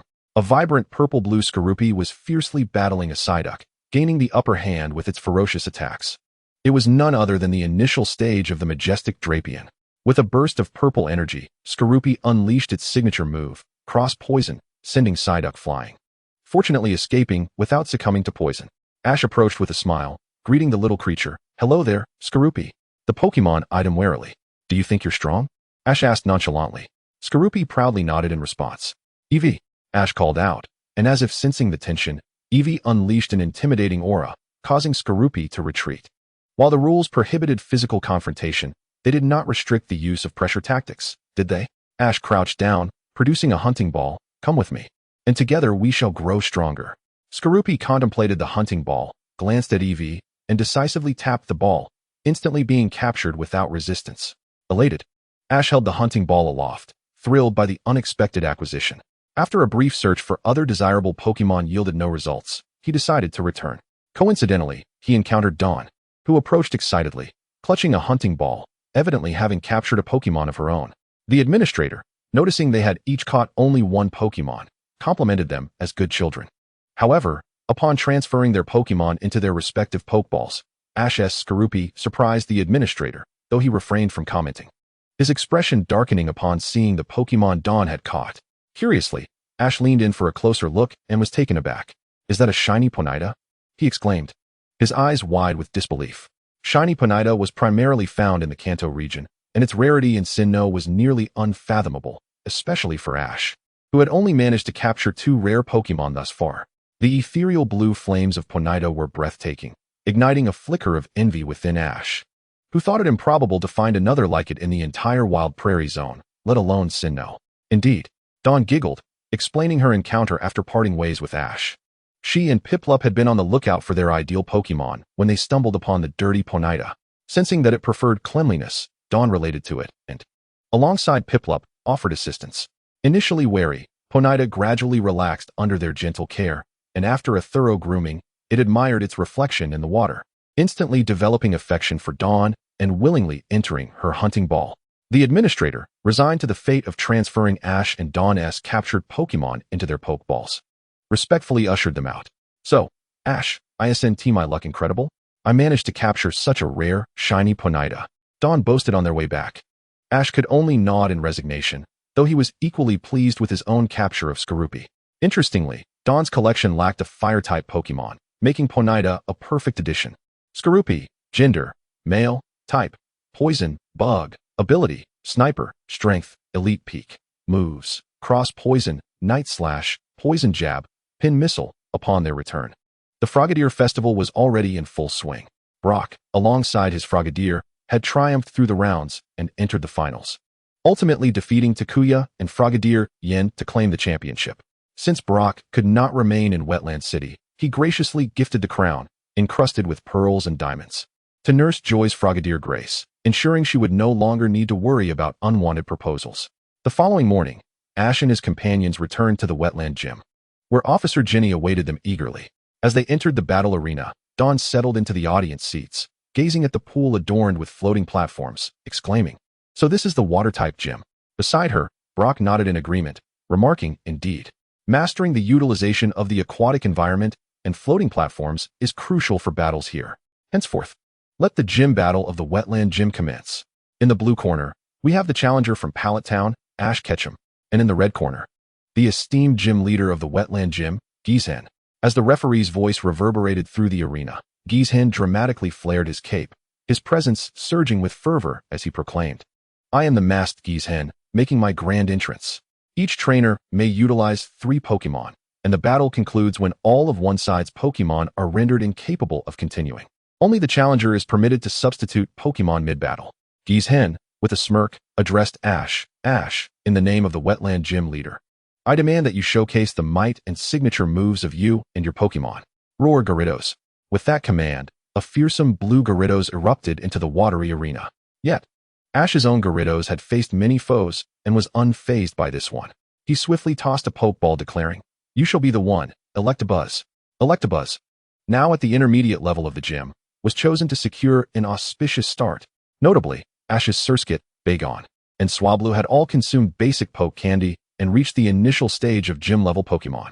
This meant Ash was indeed challenging the Wetland Gym with 3 gym-class Pokémon. Hoenn, glancing at Electabuzz perched on the surfboard, chuckled, "Electabuzz, you certainly have some zeal. Very well, unleash your full might upon me." Chapter 287, The Marsh Badge Secured. Electabuzz, unleash Thunderbolt. Ash raised his arm, initiating the offensive. Electabuzz, with bared fangs, Electabuzz unleashed a surge of golden electricity, successfully striking Gyarados. Encased in the electric current, Gyarados howled in anguish, but, due to its robust stamina, managed to endure. Employing an electric-type attack against a water-type opponent was indeed a prudent choice. However, Gishin's Gyarados was not so easily vanquished. Go, Hoenn commanded, as Gyarados dove beneath the surface. Use Dragon Rage. Gyarados leapt from the water, unleashing a blue energy sphere towards Electabuzz. Electabuzz, use Thunder Punch. Ash countered swiftly, followed by, now, use Electroweb. Electabuzz, with a fierce roar. Electabuzz's right fist crackled with arcs of electricity, striking and obliterating the Dragon Rage. Subsequently, Electabuzz conjured a golden electric orb that transformed into a golden web, ensnaring Gyarados. Now, finish it. Use Thunder. Trapped in the web, Gyarados could not evade, and the golden lightning struck true, finally rendering it unable to battle, causing a massive splash. Gyarados had lost its fighting capability, resulting in Electabuzz's victory. Incredible. Electabuzz has triumphed. Dawn cheered. Well done, Gyarados. Hoenn recalled his Pokémon and then produced another Pokeball. Now, for the next battle, come forth, Swampert. Electabuzz, return. Ash called back Electabuzz and threw a Pokeball. Torterra, you shall be the one. With a heavy thud, Torterra landed on the surfboard, splashing water everywhere. Gishin's lips twitched in resignation. So you target water types, but why does every Pokémon have a 4x advantage? Seed Bomb. Torterra focused intently, unleashing a barrage of golden seeds towards Swampert. Yet, Gishin Swampert deftly submerged to evade the attack. Swampert, use Mud Shot. Hoenn commanded, seizing the moment. Swampert erupted from the water, spraying mud at Torterra. Leaf Blade. Multiple leaves flashed and sliced through the mud, prompting Swampert to dive once more to avoid the retaliation. Much to Ash's frustration. Use Sunny Day. Torterra released fire-type energy into the sky, bathing the arena in warmth. Ash kept a keen eye on the water's surface, anticipating Swampert's stealthy approach while considering a strategy. Suddenly, inspiration struck. Perhaps this would work. Use Sword's Dance, spinning the blades in the pool. Torterra called out, and several blades manifested, drawing the collective curiosity of the spectators. With Torterra's surfboard as the epicenter, the blades began to whirl at high speed, forming a colossal vortex that gradually revealed Swampert's form beneath the surface. Amid the astonished gazes, Ash's voice rang out. Exactly. Now, add some intensity. Use Leaf Storm. A fierce leaf storm erupted around Torterra, with razor-sharp leaves merging into the swirling vortex, creating a meat grinder effect. Swampert was relentlessly shredded within the whirlpool, emitting pained cries. This is astounding. Dawn gasped, suddenly struck by inspiration for a combination move. Perhaps combining Piplup's Whirlpool with Leafeon's Leaf Blade could succeed. It might just be feasible. Brock contemplated, his mind racing with possibilities. Meanwhile, Hoenn was drenched in sweat, ultimately gritting his teeth and shouting, Swampert, jump out and unleash Ice Beam. With great effort, Swampert broke free from the vortex, leaping from the water and unleashing a frigid blue beam. Solar Beam. Torterra summoned solar energy from both sides, releasing a searing ray that collided with the Ice Beam. With a loud explosion, the solar beam penetrated the Ice Beam, striking Swampert, who plummeted from the sky. The referee assessed Swampert's condition and swiftly declared, Swampert is unable to battle. Torterra is victorious. Well done, Torterra. You performed admirably. Ash encouraged with a smile. Torterra nodded appreciatively. Now, Hoenn had but one Pokémon remaining, and Ash had seized full control of the match. Indeed. Dawn chimed in, beaming. Swampert, rest well. You've earned it. Hoenn recalled Swampert, gazing intently at Ash. Ash, your prowess is truly remarkable. Now it is time for my final Pokémon. Let us battle, Floatzel. This Floatzel was Gishin's ace Pokémon, and with its entry, Gishin's presence surged dramatically. Ash too recalled Torterra, grinning as he declared, you shall be the one, Floatzel. An ultimate showdown between Floatzels? How exhilarating. Dawn exclaimed, hey. Despite Ash's Floatzel having evolved, its brash demeanor remained unchanged as it provocatively extended a challenge to Hoenn's Floatzel. Oh, you have a Floatzel too, but it will be futile. Mine is the strongest water-type Pokémon. Hoenn laughed. However, I do not appreciate your attitude. Ash replied, Floatzel, greet our opponent with Water Gun. Hey. In response, Ash's Floatzel summoned torrents of water directed at Hoenn's Floatzel. Hoenn, however, retorted with a smirk, bounce it back. As Gishin's Floatzel inflated its buoyancy pouch, it effortlessly deflected Ash's attack, sending it back towards him. Ha! Hoenn laughed heartily, hands on his hips. My Floatzel's buoyancy pouch can expand to the size that even a human could sit upon. After countless training sessions, this Floatzel can rebound any direct assault, even against the most formidable strikes. Is that so? Ash chuckled. But as I mentioned, we were merely exchanging pleasantries. This exchange sparked a glimmer of determination in Ash's eyes. It was time for focused training. Use Sonic Boom, Ash shouted with fervor. Ash's Floatzel immediately displayed a confident smile, leaping into the air and flicking its tail, summoning a series of gigantic silver blades. Gishin quickly commanded, Floatzel, use Whirlwind Blade. In response, Gishin's Floatzel swung its arms, sending forth 2 white, curved blades. But they were regrettably shattered by the multitude of sonic booms, forcing Gishin's Floatzel to dive underwater to evade the assault. Ash urgently shouted, chase after it. No sooner had the words left his mouth than Ash's Floatzel made a splash, plunging into the water, where the 2 Floatzels engaged in a fierce struggle. Ultimately, Ash's Floatzel seized an opportunity, using a jet of water to propel its opponent to the surface. Overjoyed, Ash exclaimed, Water Jet Break. Immediately, Ash's Floatzel concentrated the power of water in its right hand and sent Gishin's Floatzel flying. How infuriating! Gishin exclaimed in frustration, as his Floatzel was now being utterly overwhelmed. Floatzel, quickly use Ice Fang. Gishin's Floatzel began to dive downwards, its fangs shimmering with light, unleashing 2 icy blue beams. Ash was brimming with confidence and shouted, use Ice Water Jet to finish it off. With a mighty leap, Ash's Floatzel manifested a frosty aura around its fists, while Ice Fang charged forward to lend assistance, instantly encasing its entire body in ice.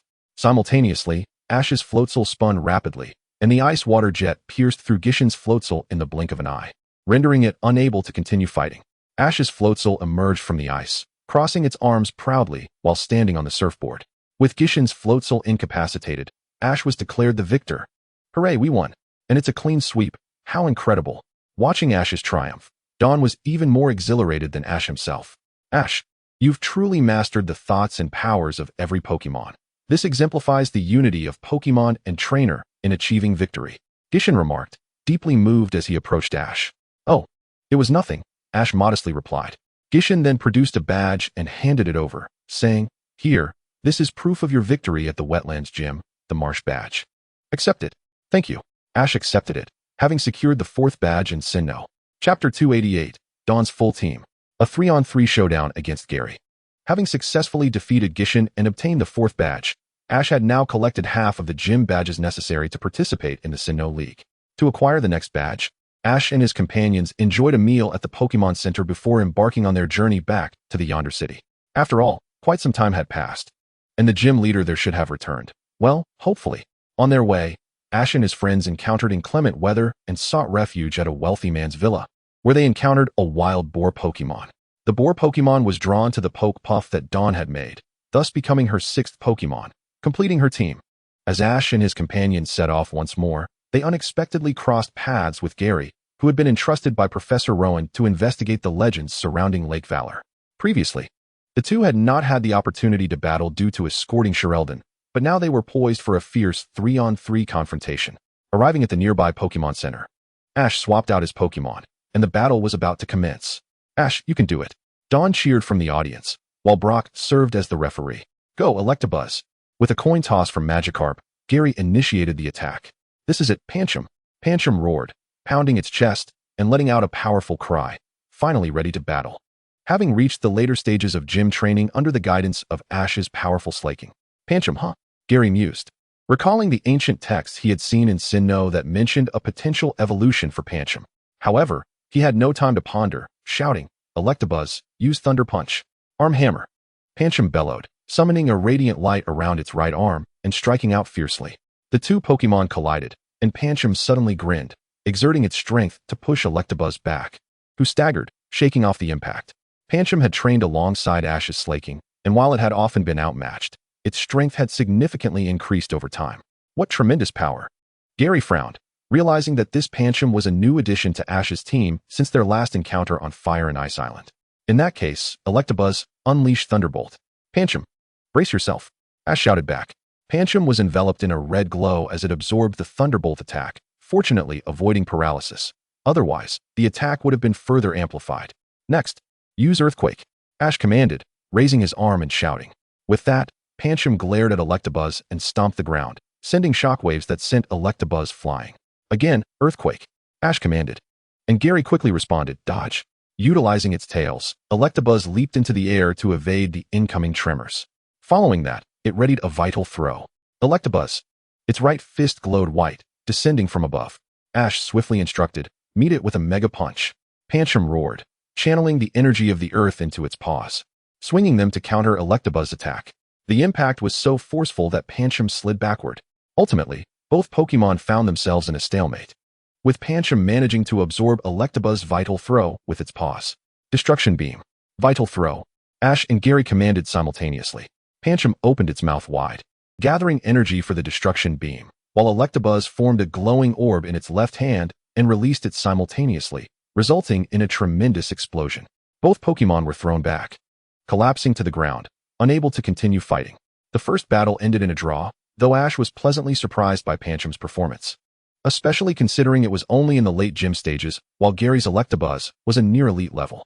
Ash, it's time for the second round, Gary declared gravely. Go, Glamour. In that case, I'll choose you, Absol. Ash tossed out his second Pokeball, with Absol having reached the peak of its strength under Ash's training in Hoenn, yet still struggling to break through to the elite level. Hopefully, this battle would aid in its growth. Glamour, meanwhile, was a seasoned Pokemon of Gary's, having reached the near-elite tier after years of experience, second only to his Blastoise. Ash's gaze sharpened as he activated his Mega Ring, commanding, show our bond, Absol, Mega Evolve. With that, the Mega Absol appeared, sprouting magnificent wings. Dawn gazed at Mega Absol, her blue eyes sparkling. Wow, Mega Absol looks amazing. If I recall correctly, its ability is Magic Bounce.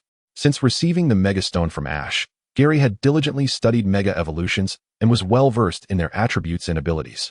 Absol, use Whirlwind Blade. Glamour, counter with Pursuit. Glamour charged forward, absorbing the attack before appearing right in front of Mega Absol and striking it back. Now, use Dark Pulse. Follow up with Stone Edge. The Moon Sprite immediately unleashed a spiral wave imbued with an aura of malevolence, while the Mega Absol slammed its paw onto the ground, causing massive blue boulders to erupt. One of these formidable rocks intercepted the wave of evil, and shortly thereafter, another colossal stone shot up from beneath the Moon Sprite, propelling it into the air. Ash waved his hand and shouted, "Excellent, just like that. Use Mega Horn." Calmly, Gary commanded, "Utilize Mimic." In an instant, the Mega Absol and the Moon Sprite concentrated Bug-type energy above their heads, colliding with tremendous force, the powerful recoil sending them both hurtling back towards their respective trainers. Once more, Mega Horn. Continue using Mimic. Just as they were about to collide again, Ash's voice rang out once more, "Substitute." The Mega Absol created a decoy to absorb the Moon Sprite's attack, while its true form appeared behind the Moon Sprite, successfully landing the Mega Horn. The Moon Sprite collapsed, rendered incapable of continuing the battle. Gary, somewhat astonished, hadn't he anticipated that the usually reckless Ash would employ such tactics, and to such great effect. He couldn't help but chuckle, feeling a sense of pride in Ash's growth. "You've done well, Moon Sprite." Gary smiled as he recalled the Moon Sprite, opting not to say anything further, instead throwing his last Pokeball. Go, Blastoise. Chapter 289, Victory over Gary. Return to Hoenn City. As Blastoise emerged onto the battlefield, Ash immediately noticed the bracelet adorning its right wrist, embedded with a glass bead. Indeed, it was the Mega Stone Ash had gifted to Gary. However, Gary appeared disinclined to Mega Evolve at the onset, commanding, "Blastoise, use Hydro Pump." Blastoise's cannons unleashed two powerful jets of water. Ash promptly directed, "Ambush." The Hydro Pumps drew closer to the Mega Absol, but it vanished in an instant, reappearing behind Blastoise and delivering a swift strike. Yet, the attack was thwarted by Blastoise's sturdy shell, which allowed it to turn and smirk at the Mega Absol. Gary chuckled as well. Blastoise's defense is not so easily breached. Since it's come within reach, Blastoise, use Water Tail. As soon as the command was issued, a torrent of water enveloped Blastoise's tail, striking the Mega Absol and sending it flying. "Future Sight," shouted Gary. The Mega Absol firmly grasped the ground, sliding towards Ash's direction, stabilizing itself before unleashing a pink energy ball into the sky. Gary quickly called out, "Blastoise, follow up with Hydro Pump." Came. Ash immediately countered, "Use Rapid Spin." The Mega Absol unleashed a flurry of silver crescent blades that collided with the Hydro Pumps, several blades disintegrating into silver light, while the Hydro Pumps stirred up torrents of water.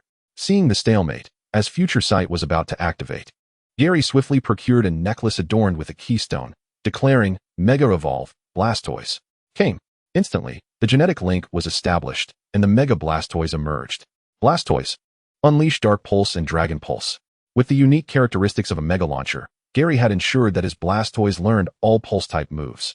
Destruction Beam. The Mega Absol released a beam to staunch the oncoming attack. Gary was not willing to afford Ash any opportunities, adding, and now, Water Pulse. Came. The final cannon of the Mega Blastoise discharged a Water Pulse, overwhelming the Destruction Beam and striking the Mega Absol. With a resounding explosion, the Mega Absol was engulfed.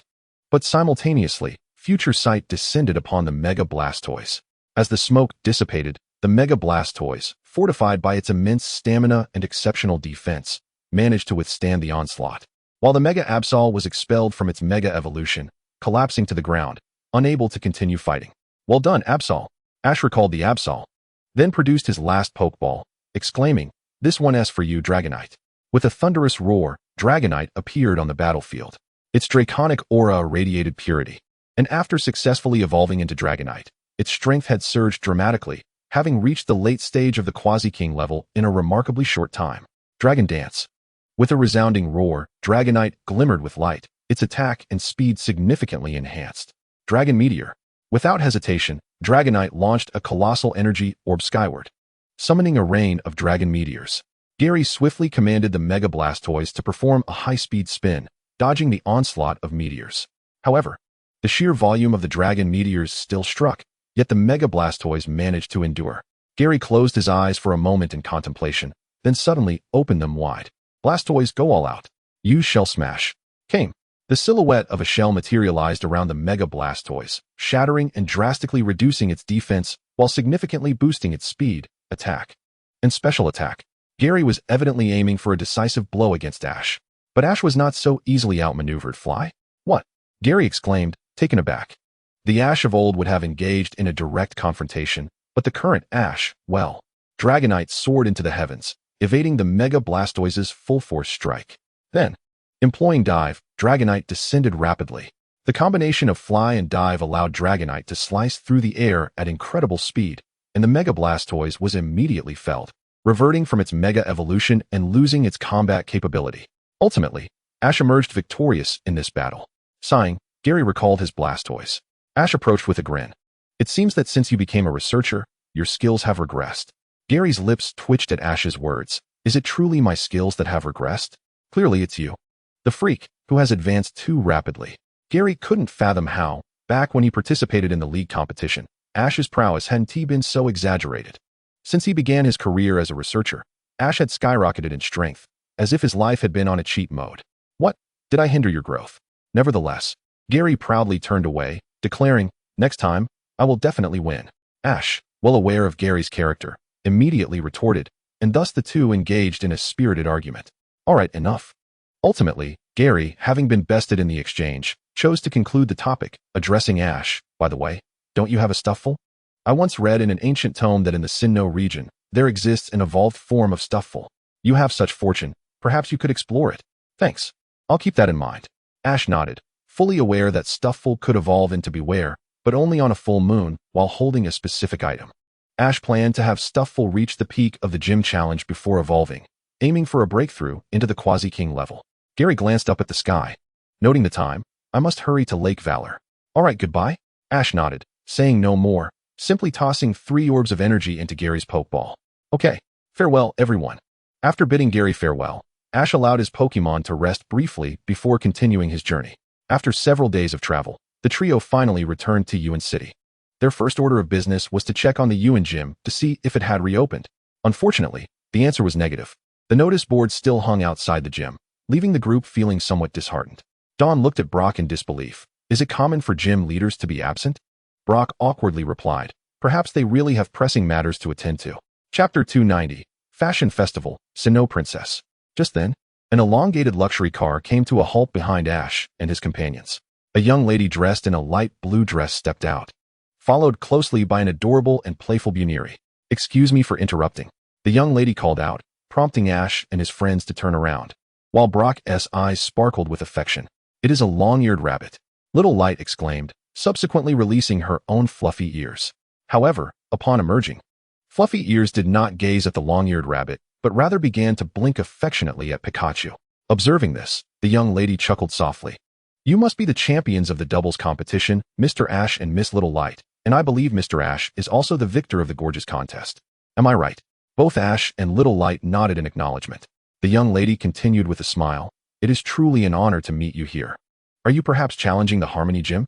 I am the one challenging, Ash replied with a grin, but alas, it seems the gym leader is not present. If you are searching for the gym leader, Miss Melissa, she should still be on her journey. She is training to develop a new battle style. Before Ash could respond, Brock rushed forward, kneeling on one knee and extending his hand excitedly. I am Brock, a top 4 finalist in the doubles competition. With Bad Frog and Wobbling Bubbles poised and ready, the young lady, however, looked at him with genuine sincerity and asked, "Oh, have you performed before?" Brock, taken aback by her earnest expression, felt as if struck by lightning, his heart shattering, while Bad Frog and Wobbling Bubbles exchanged amused glances. What a delightful surprise. Little Light clearly recognized the young lady before them. Ash quickly nudged Little Light with his elbow, whispering, "Little Light, who is that young lady?" It was rather awkward that she recognized him while he did not know her. Little Light promptly pulled out a magazine, explaining, "She is my idol, the Pokémon stylist. Miss Barries." The magazine featured none other than Miss Barries alongside the long-eared rabbit. At that moment, Fluffy Ears dashed to greet Miss Barries' long-eared rabbit, which, contrary to its usually aloof demeanor, warmly acknowledged Fluffy Ears. "How utterly delightful, this Fluffy Ears," Miss Barries remarked, instantly recognizing its playful charm. "This is my Fluffy Ears," Little Light interjected. Indeed, Miss Little Light seems to be a coordinator as well. "Would you care to participate in the Harmony Fashion Contest with Fluffy Ears?" Miss Barries invited. "Really?" Little Light gasped. The Harmony Fashion Contest is an event open to everyone, showcasing handcrafted fashionable accessories, where participants dress their Pokémon in their own design. Upon hearing Miss Barries' description, both Little Light and Fluffy Ears wore expressions of longing, already envisioning their time on stage. A Pokémon stylist is indeed a form of Pokémon coordinator. Winning the fashion contest could lead one to become a model for Pokémon fashion magazines and an exclusive Pokémon stylist. Perhaps it could even be considered a shortcut to becoming a top coordinator. Determined to participate, Little Light inquired whether Ash and Brock wished to join as well. But both shook their heads, opting out of the competition. After bidding farewell to Miss Barries, that evening, Little Light found herself troubled over what designs to create. She turned to Ash for assistance. "Ash, which design do you think is better?" She presented several completed sketches to him. Ash took them and examined them earnestly. Discovering that Little Light's designs were quite remarkable, after some contemplation, he suggested, "Little Light, your designs are all splendid. Just remember, whether at the fashion contest or the gorgeous contest, the main focus is always the Pokémon." "Understood," Little Light replied, her mind igniting with inspiration as she began to sketch fervently.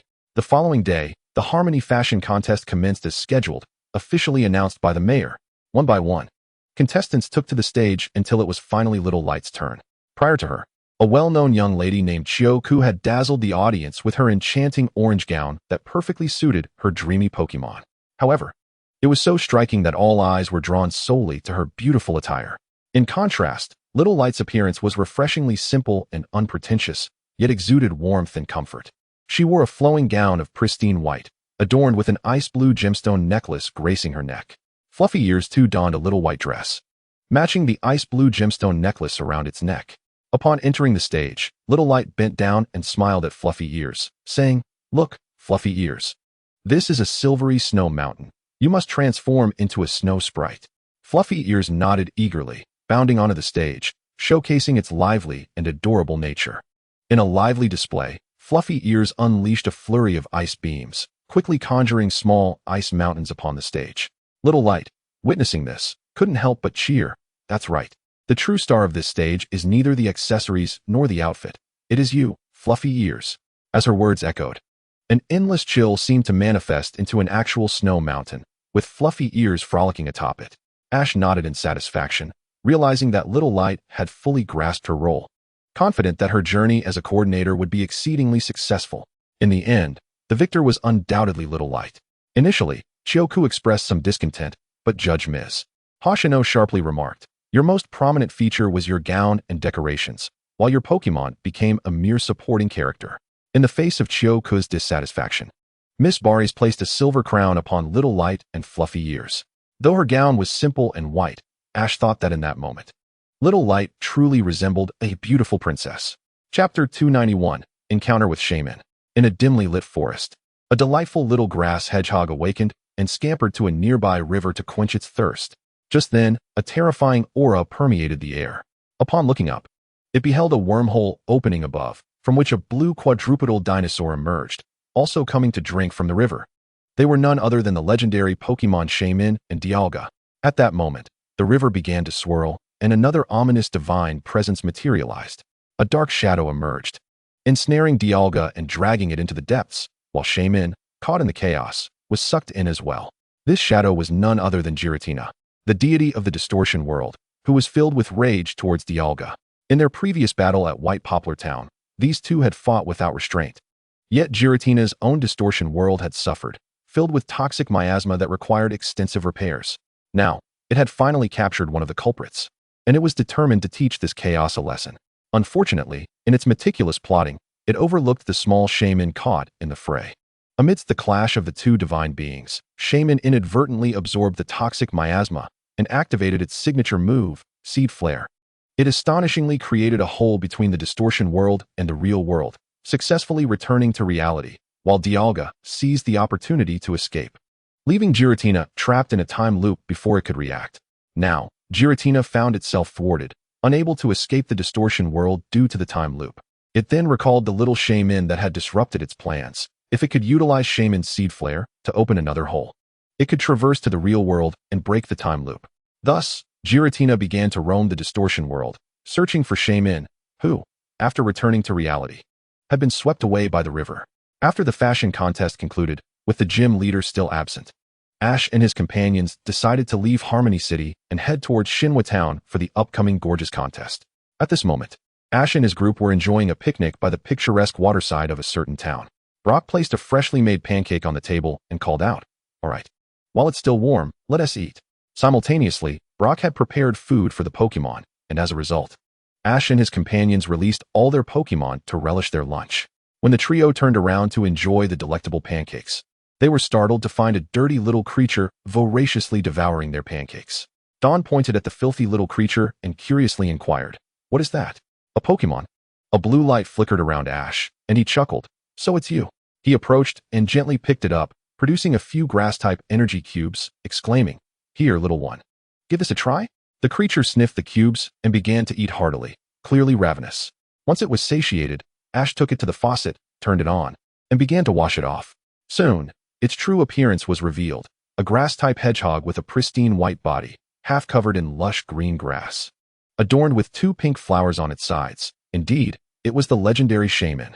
"How delightful to encounter Hoenn again," Ash exclaimed, his amusement evident as he realized he had stumbled upon another mythical Pokémon, this time a small one. Hoenn shook itself, scattering water droplets everywhere, prompting Ash to fetch a towel and dry off the little creature. "That must feel quite nice. The pressure is just right, though the water might be a tad too cold." Hoenn nestled comfortably in Ash's arms, stretching lazily, as a voice resonated in the ears of Ash and his friends. "It's telepathy," Dawn gasped, remembering that Ash's Lucario could communicate this way, and they had also encountered the telepathic Darkrai in White Poplar Town. "Where did you come from, little one? It seems like it's time for your flower fluctuation," Ash inquired, cradling Hoenn. "Indeed. From over there. It's all that duo's fault," Hoenn responded, indicating a vague direction. "What duo?" Brock interjected skeptically. "Well, it's just over there." Hoenn's cheeks flushed slightly, and it buried its face in Ash's embrace. Unable to voice its discomfort, Ash gently stroked Hoenn's forehead, frowning as he realized, "It seems like it has a fever." He then infused it with the power of the evergreen. "Let us head to the Pokémon Center for a checkup." The three friends recalled their Pokémon and took Hoenn to the Pokémon Center. Nurse Joy, donning her glasses, examined Hoenn and informed Dawn and Brock, "It seems it's just exhausted." "No worries, Hoenn is now completely healthy." "You are indeed fortunate to have encountered the gratitude Pokémon." Hoenn, Brock, suddenly sporting an inexplicable pair of glasses, knelt before Nurse Joy, proclaiming, "I am Brock, a humble admirer of humanity. It is truly fortuitous to meet you, and I would be immensely grateful if you would consider a friendship with me." He continued, "Of course, we can start as friends. Thank you so much." However, he was promptly dragged away by the mischievous Froakie and Noivern. In Chapter 292, Riding Giratina, entering the distortion world, Hoenn was pushed out by a Chansey, prompting Dawn and Brock to gather around. Hoenn looked around, clearly unsettled. "Where is this place? Where is that person?" Dawn stepped forward with a reassuring smile, explaining, "This is the Pokémon Center, where Nurse Joy helped heal you. Ash has gone to exchange Pokémon. Has it always been healthy?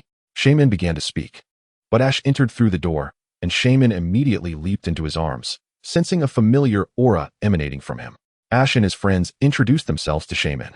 However, curiosity aroused as to why Shaman was in this city. Nurse Joy suddenly revisited Ash's earlier question. You shouldn't be here, right? It's all that duo's fault. Shaman lamented, lowering its head. They let me get swept away by the river, and I struggled so much. That explains why you're all filthy. Brock nodded in understanding. You all will take Shaman to the flower field, right? It must get there. Shaman suddenly insisted. Is that the flower fluctuation? Dawn asked. Recalling Ash had mentioned the term before. Ash, cradling Shaman, explained. The flower fields are where flowers gather according to the seasons, and the migratory behavior starts from there. New flower fields appear as they travel, hence the term Shaman's flower fluctuation. Shaman continued. It must take off from the flower fields. Dawn's eyes widened in surprise. I didn't know you could fly. Shaman inquired back, can't you? Dawn replied with a hint of exasperation, of course not. What a pity. Shaman lifted its gaze to Ash and asked, you'll take me to the flower fields, right? Absolutely. Ash replied with a smile, adding, actually, you could fly there yourself. But I can't right now. Shaman shook its head in resignation. I have a way. Ash exclaimed, grinning at Shaman. He produced a small pouch, declaring, these are seeds of the Gracidia flower, and the pollen can allow you to transform into your sky form. I originally bought them in the town of Floria to plant on the island. But just having seeds isn't enough. I need the Gracidia flower. Shaman looked at Ash in confusion. I have a plan. Ash then turned to Nurse Joy. Could you prepare a flower pot for me? Of course. Nurse Joy nodded in agreement. Before long, a flower pot was brought to Ash, who planted the seeds inside. From the start, you'll have to wait ages for it to grow. Don't worry. Let me introduce you to a new friend. Ash produced a special Pokeball. Brock gasped in astonishment, while Dawn gazed eagerly at what Pokemon was contained within. With everyone watching intently, Ash opened the Pokeball, exclaiming, let it be you, Shalebi. Let the Gracidia flower bloom. In a flash of astonishment, a charming green creature appeared, spinning around the flower pot and scattering green light, causing the seeds to sprout rapidly, eventually blooming into a Gracidia flower. The pollen wafted towards Shaman, who sniffed it and immediately transformed into its sky form. In this form, Shaman resembled a small deer, albeit one that could fly. I can fly now. Next time, I'll surely defeat those two ruffians. Shaman exclaimed as it soared into the sky, joined by Shalebi. And the two grass-type mythical Pokemon frolicked together in midair. Thank you, Ash. Shaman turned to Ash, and to express its gratitude, it offered to take them to the flower fields.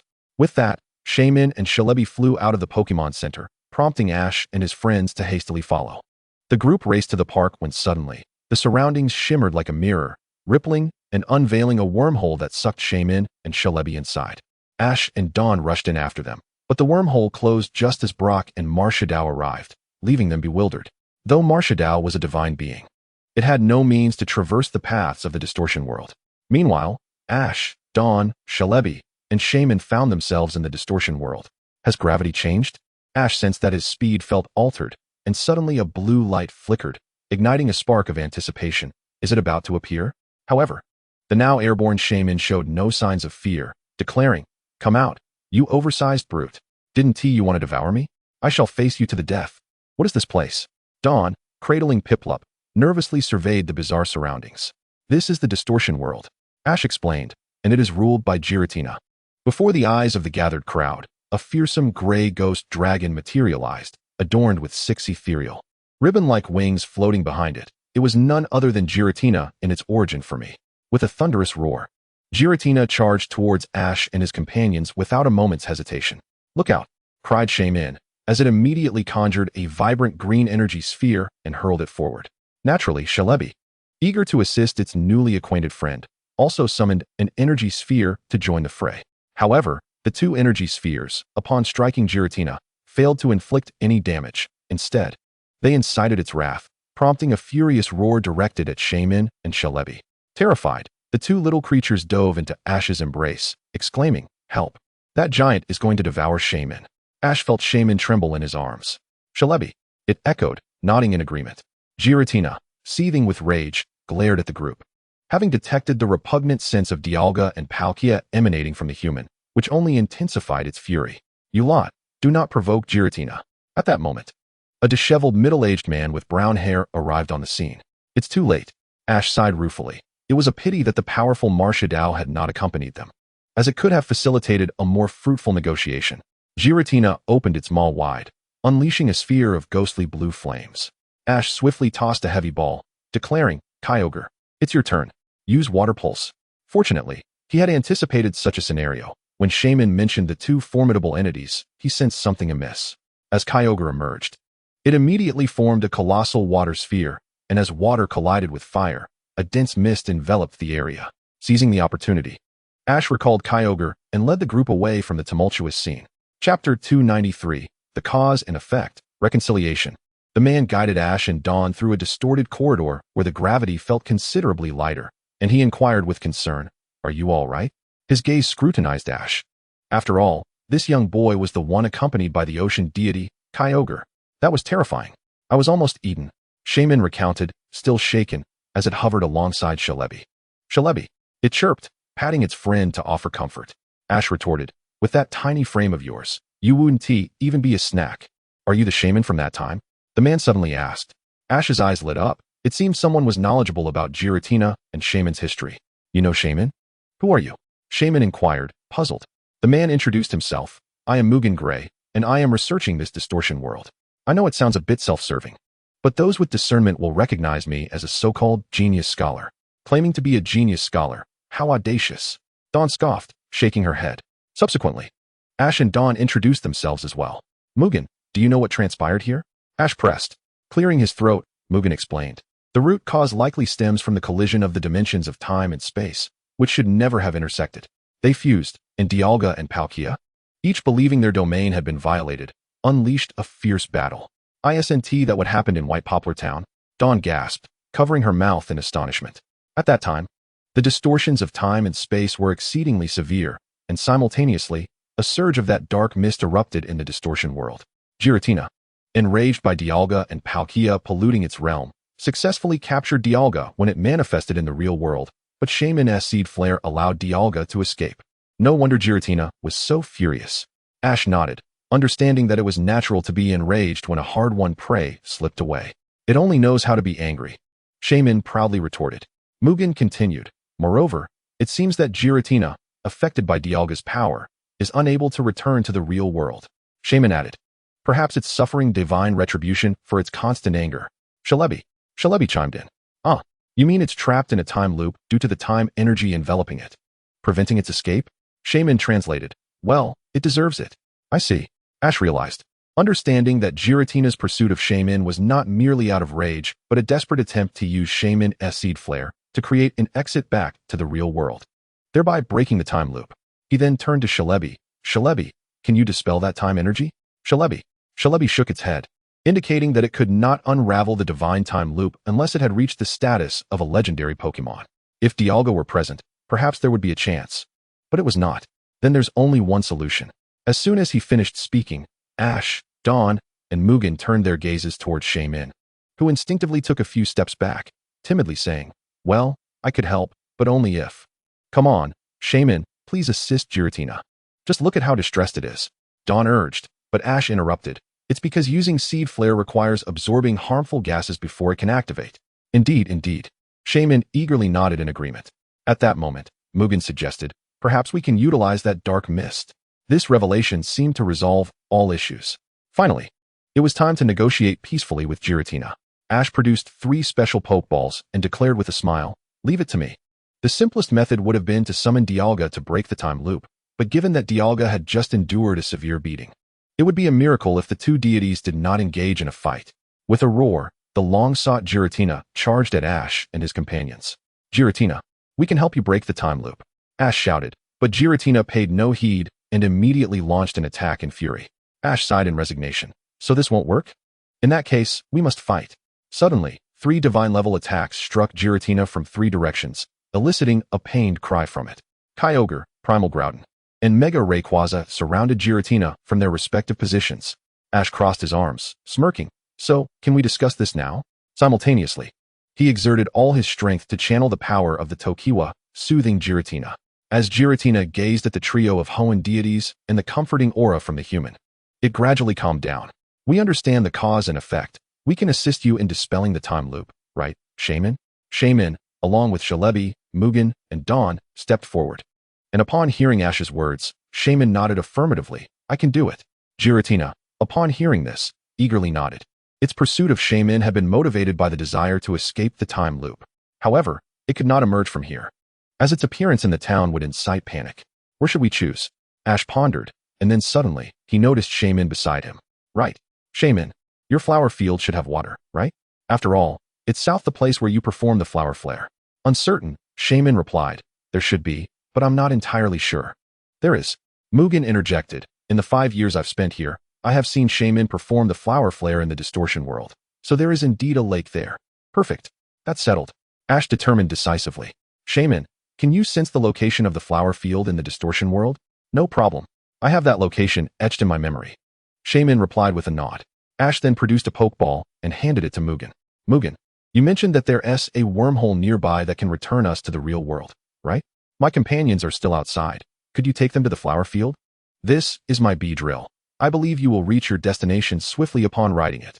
Uncle Mu Xian, upon hearing this, accepted the pokeball and nodded, affirming, I understand. I shall escort your companions to the flower fields. With that, he turned and hurried towards the wormhole, aware that any further delay would result in its closure. All right, let us set forth, exclaimed Ash, as he recalled Kyogre and Groudon, then took hold of Dawn, leaping onto the back of the majestic Latios.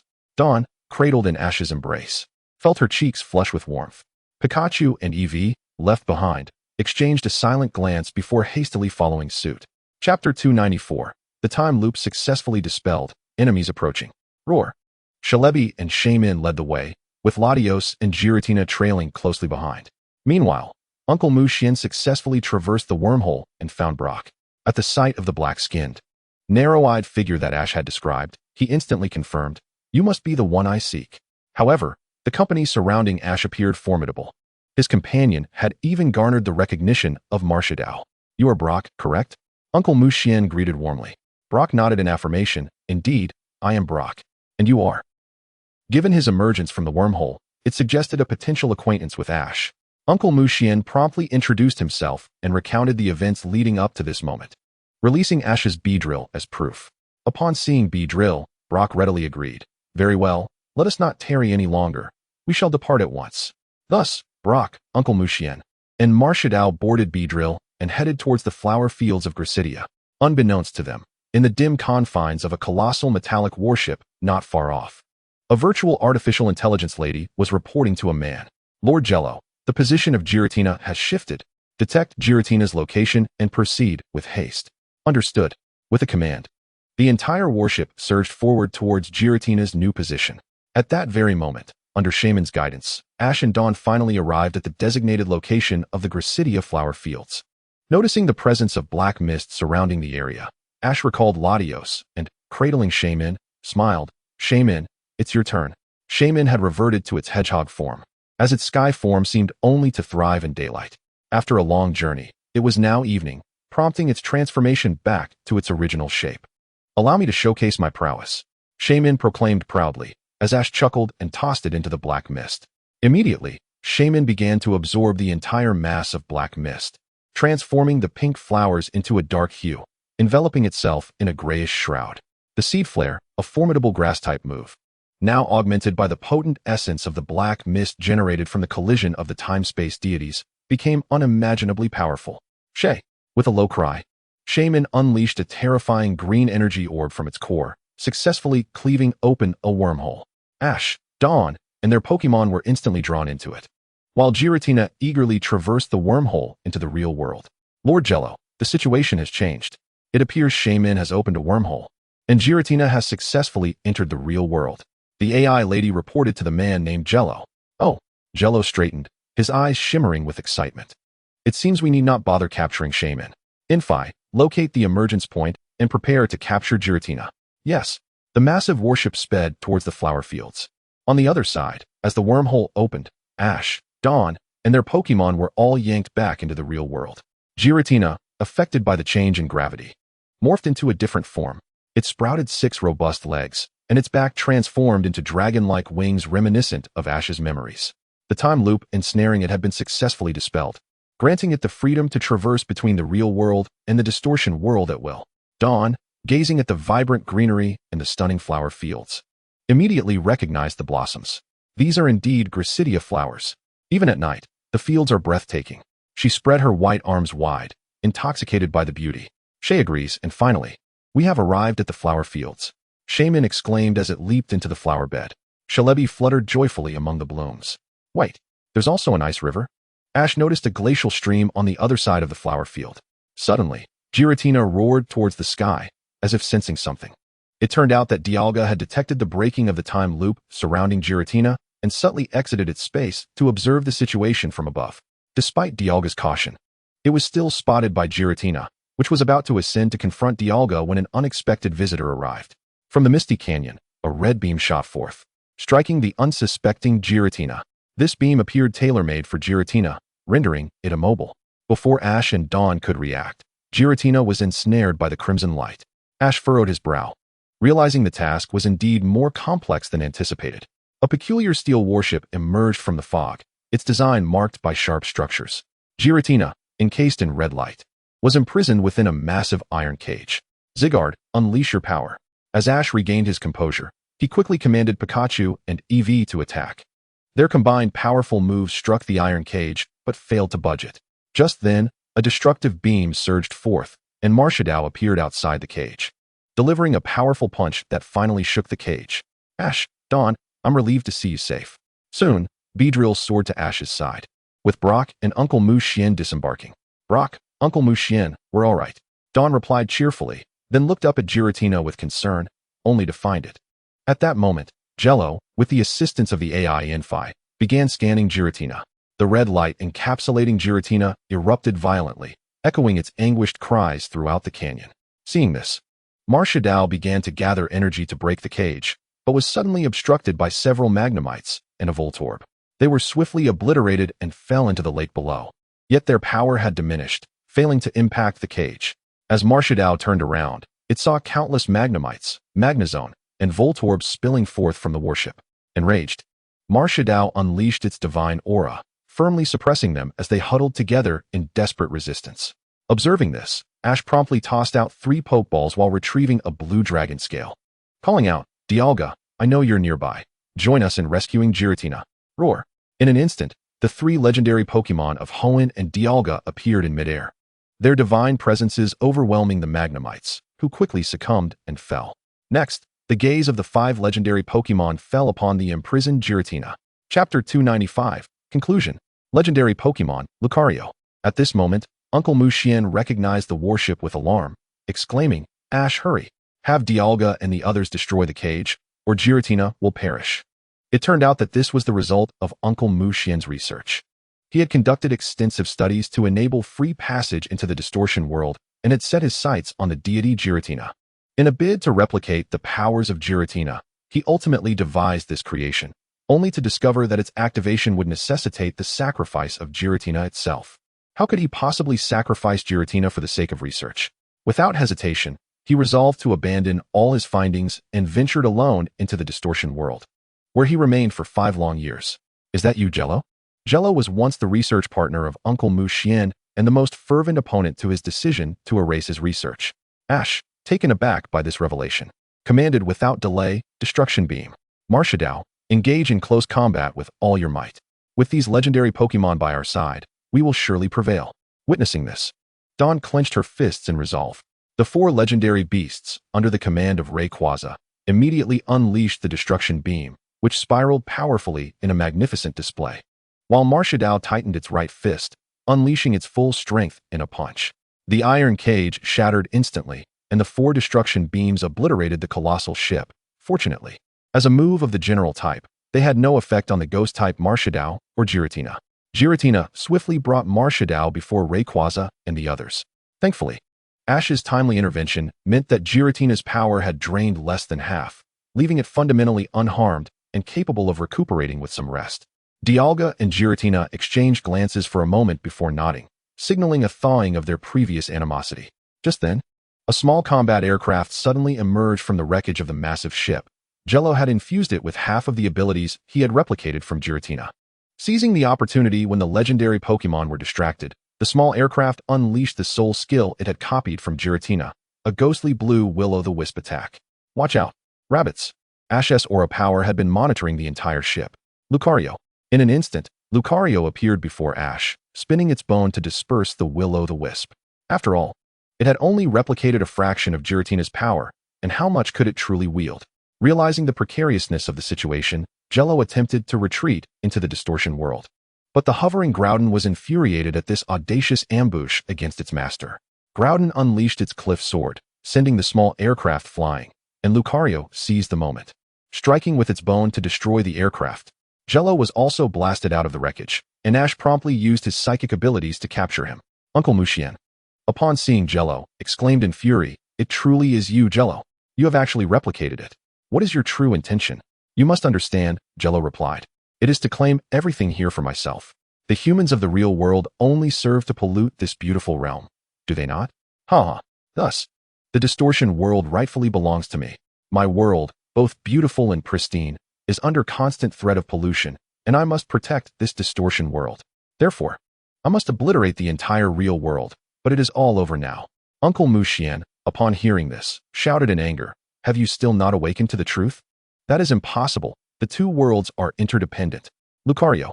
Suddenly, Lucario emitted a cry of pain, without utilizing telepathy. All eyes turned towards Lucario, who was absorbing the dissipating powers that had originated from Giratina. "Lucario, are you alright?" Ash called out anxiously, while simultaneously questioning Giratina. "What is happening to Lucario?" "Roar." Giratina responded. "Mew, that big fellow says Lucario is absorbing its dissipating powers. It has no choice in the matter, but if Lucario succeeds in absorbing them, it might break through its bloodline shackles." Shaman explained as it approached Ash. "Lucario." Ash clenched his fists in prayer for Lucario's safety. Breaking through the bloodline shackles is no easy feat. Legendary Pokémon are termed as such not only due to their rarity, but also because they possess no bloodline shackles when ascending to godhood. They merely need to comprehend and enhance their strength. In contrast, ordinary Pokémon must shatter their bloodline shackles to step into the realm of the divine. Yet, overcoming these shackles presents immense challenges. Were it not for these constraints, Lucario would have already reached the divine realm with its prowess. "Ash, there is no doubt. We must believe in Lucario," Dawn encouraged, her small hand tightly gripping Ash's, despite her lack of understanding regarding bloodline shackles. Yet, seeing Ash's expression made it evident that overcoming them was no simple task. Otherwise, Ash, typically calm and composed, would not be so tense. Indeed, Ash inhaled deeply. All he could do now was trust Lucario. He also channeled his aura and the power of the earth into Lucario, aiding in regulating its body. This is the power of Ash. As Lucario wrestled with the overwhelming force derived from Giratina within, it sensed the chaotic energy gradually diminishing. "All right, let us do this, Ash." The power surged into Lucario, which then gathered all its strength to assault the bloodline shackles. With divine energy augmenting its efforts, the shackles began to fracture. A crisp crack resonated from within Lucario, and an awe-inspiring divine aura erupted from it. Just then, as the sun rose, a beam of golden sunlight illuminated Lucario, who stood resolutely in the center of the lake like a war god. "We did it." Dawn cheered with elation. Ash smiled. They had witnessed the glorious moment of an ordinary Pokémon transcending into the divine realm. Lucario. Strength. Early legendary. Moves. Spirit Shackle. Will-O-Wisp. Dragon Claw. Ash's eyes sparkled at the sight of the newly learned moves of Lucario. It was remarkable, for these three moves were typically beyond Lucario's reach. It appeared that Lucario had gleaned them from Giratina's power. Furthermore, Spirit Shackle was a simplified version of Giratina's exclusive move, Shadow Sneak, though regrettably, Lucario did not possess Giratina's unique technique. Chapter 296, Capturing Shaman. Master Ash. Lucario knelt excitedly on one knee before Ash, having finally attained the legendary status even without utilizing its mega evolution. Observing Lucario's successful breakthrough, Dialga ceased to linger and soared into the sky, returning to its own world. Meanwhile, Giratina raised its gaze towards the heavens, its aura suddenly surging as it ascended, appearing to recall something, and let out a tremendous roar towards Ash. Subsequently, a grayish-white dragon scale descended from the sky, landing in Ash's hand. He hastily received it, clearly recognizing that this scale served a function akin to that of Palkia and Dialga, capable of summoning them forth. Satisfied with Ash's reception of the scale, Giratina nodded approvingly before issuing a furious roar and soaring into the clouds. "What has come over Giratina? It seems to have become suddenly agitated." Dawn looked at Ash with confusion. Before Ash could respond, Lucario interjected, "It's Palkia. I just sensed Palkia's aura." Upon hearing this, Ash could not help but smile wryly. It seemed Giratina was furious at Dialga, but not at Palkia? After all, the distortion world was a creation of both beings. So when Giratina sensed Palkia's presence, it was enraged and charged upwards. Palkia's appearance in the real world was merely to observe the unfolding events, as the simultaneous actions of Giratina and Dialga in the real world surely indicated something significant was transpiring. Ash also recalled the 3 legendary Pokémon of Hoenn hovering in the air, while Marshadao returned to Ash's shadow once more. At this moment, Uncle Mu Xian finally realized that Marshadao was also Ash's Pokémon. With the addition of the 3 Hoenn legends, Marshadao, and the freshly ascended Lucario, Ash's legendary lineup was nearly complete. Ding! Achievement Bouquet of Ice and Sky completed. Reward: Bloodline Enhancer X3. Bloodline Enhancer. Ordinary Pokémon, upon consumption, experience a 50 increase in the probability of breaking the bloodline shackles. Note: each Pokémon may only use it once. Ash was thoroughly pleased with the system's reward. A 50 enhancement was indeed remarkable. With adequate preparation, even ordinary Pokémon could ascend to the divine realm. However, had he acquired this earlier, Lucario would not have had to endure such hardship to break through the bloodline shackles. Yet, every loss bears a gain. After successfully absorbing the power of Giratina, Lucario not only stabilized at the initial level of the divine beasts, but also learned 3 moves that it originally could not master. Ding! Achievement Defying Fate completed. Congratulations to the host's ordinary Pokémon for breaking the bloodline shackles and achieving the divine realm. Reward: 1 golden lottery ticket. Golden lottery ticket, upon use, guarantees 1 divine beast mega evolution stone from the Super Stone lottery. Ash's eyes widened in astonishment. This was indeed a precious item. Nevertheless, he refrained from drawing immediately, as not all mega evolution stones were desirable, especially those of Mutwo and Latias. Therefore, Ash planned to wait for an auspicious day to conduct a 10 draw simultaneously. After a long time, he finally amassed 500,000. After all, this included a complete Divine Beast Kyogre, 3 champion-level Pokémon, along with over a dozen elite-level and countless quasi-elite-level Pokémon accumulated over time. Throughout the day, no other shaman appeared, indicating that today was not the day for the flower delivery. Hence, the group set up camp in the Gracidia flower field, enjoying a day filled with joyful antics. Meanwhile, Jello was escorted by Uncle Mu Xian to Miss Junsh's police car, hoping he could reflect on his actions in prison. The next day, before dawn, Ash and his companions rose early, as Shaman announced that today was indeed the day for the flower delivery. Pikachu, Eevee. Suddenly, Pikachu and Eevee perked up, turning to gaze at the Gracidia flower field behind them, where countless hedgehog Pokémon darted forth. Ash, cradling little Shaman, affectionately ruffled its tiny head and exclaimed, "Wonderful news, Shaman. Your companions have arrived." This prompted the proud little Shaman to finally express gratitude. As the sun rose, the Gracidia flowers burst into vibrant bloom, and a gentle breeze stirred, sending countless pollen grains swirling through the field. In unison, the hedgehog Pokémon glowed brightly, transforming into their sky forms resembling little deer, and Shaman hopped down from Ash's embrace, reluctantly gazing at everyone. "Ash, Dawn, Brock, and Shelebi, each of you, thank you so much." With that, Shaman transformed into its sky form, its gaze resolute as it looked at Ash and Shelebi, before soaring into the sky alongside its companions. The group waved farewell, though their time together was brief. They forged a profound friendship. They looked up as the Pokémon danced in the air, while the petals of the Gracidia flowers began to drift, creating a splendid floral ballet. This was the long-awaited flower delivery that Shaman had yearned for. As the flower dance concluded, the other shamans departed the flower field to continue their delivery. Yet the little one returned to perch atop Ash's head, declaring, "Ash, I wish to visit your island and see Shelebi's garden." Shelebi, upon hearing this, joyfully twirled around Shaman, welcoming its addition. Ash was somewhat taken aback. He had not anticipated that this proud little Shaman would forsake its long-anticipated flower delivery to follow him. Naturally, Ash could not refuse Shaman's companionship, and given its telepathic abilities, its potential was immense. Thus, Ash produced an Ultra Ball and captured it. Shaman Sky Form. Type: Grass, Flying. Ability: Serene Grace. Strength: Peak Elite. Moves: Seed Flare, Energy Ball. Congratulations, Ash. Dawn and Brock approached to extend their congratulations. Having successfully captured Shaman, the group collected some Gracidia flowers as tokens of gratitude, crafting them into bouquets to send back home from the Pokémon Center. Meanwhile, the three guardians of Hoenn, along with Celebi and Shaman, were transported back to the island. Notably, Shaman had long awaited to see Celebi's garden, which would be the perfect opportunity for Celebi to show Shaman around Fire and Ice Island. Ash also requested Celebi to bring back seeds of the Gracidia flowers. With Celebi around, the Gracidia flowers could bloom year-round, and Shaman could transform into its sky form whenever desired. After Ash finished swapping his Pokémon, he received a message from Professor Yamanashi, inviting them to participate in a week-long summer lecture at the Yamanashi Research Institute located on 10 Crown Mountain. With ample time before the Divine Conference commenced, Ash and his companions eagerly accepted the invitation. Chapter 297, Summer Lecture, New Partners.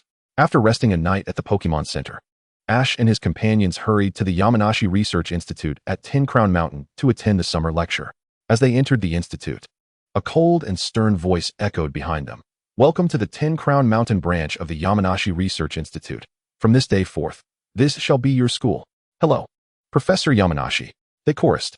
Pikachu, Eevee, Piplup. Ash and his friends quickly turned around to greet him warmly. Professor Yamanashi had evidently been waiting for them. Ash's recent exploits in the Sinnoh region, particularly his battles against Shinji and Cynthia, were well known to him. It was a delight for Ash to attend his summer lecture. And even the usually stern Professor Yamanashi displayed a smile, albeit somewhat eerie, as he warmly remarked, Ash, you've been quite active since arriving in Sinnoh. And Don has performed admirably as well. Due to his busy schedule as the organizer, Professor Yamanashi hastily left after welcoming the trio, leaving Ash and his friends in the care of his assistant, who led them to an open area. Here, trainers of various ages and from different regions had already gathered. Now, I will announce the class divisions. The assistant called out, pointing at the blackboard. Everyone, please gather.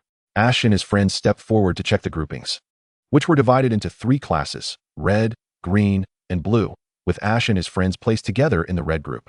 Awesome. We are all in the red group. Dawn exclaimed cheerfully. Hee, I'm in the blue group.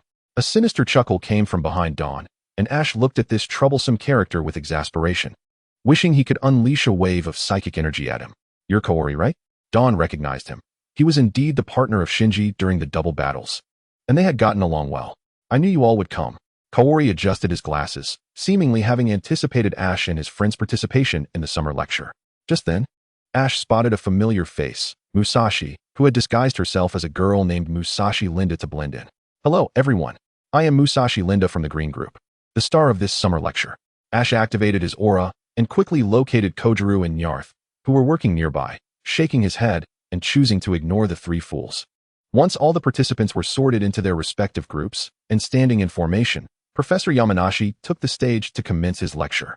Much like the myriad of Pokémon found in various regions, you all of different backgrounds and ages have gathered here. Over the course of the week, you will share a life of camaraderie and togetherness. This is a form of destiny.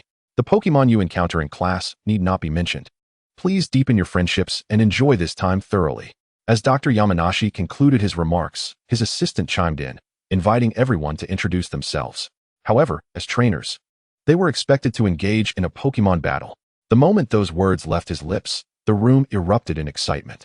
All the young trainers were eager to showcase their skills, only to be interrupted by several large boxes of Pokeballs brought in by Dr. Yamanashi's assistant.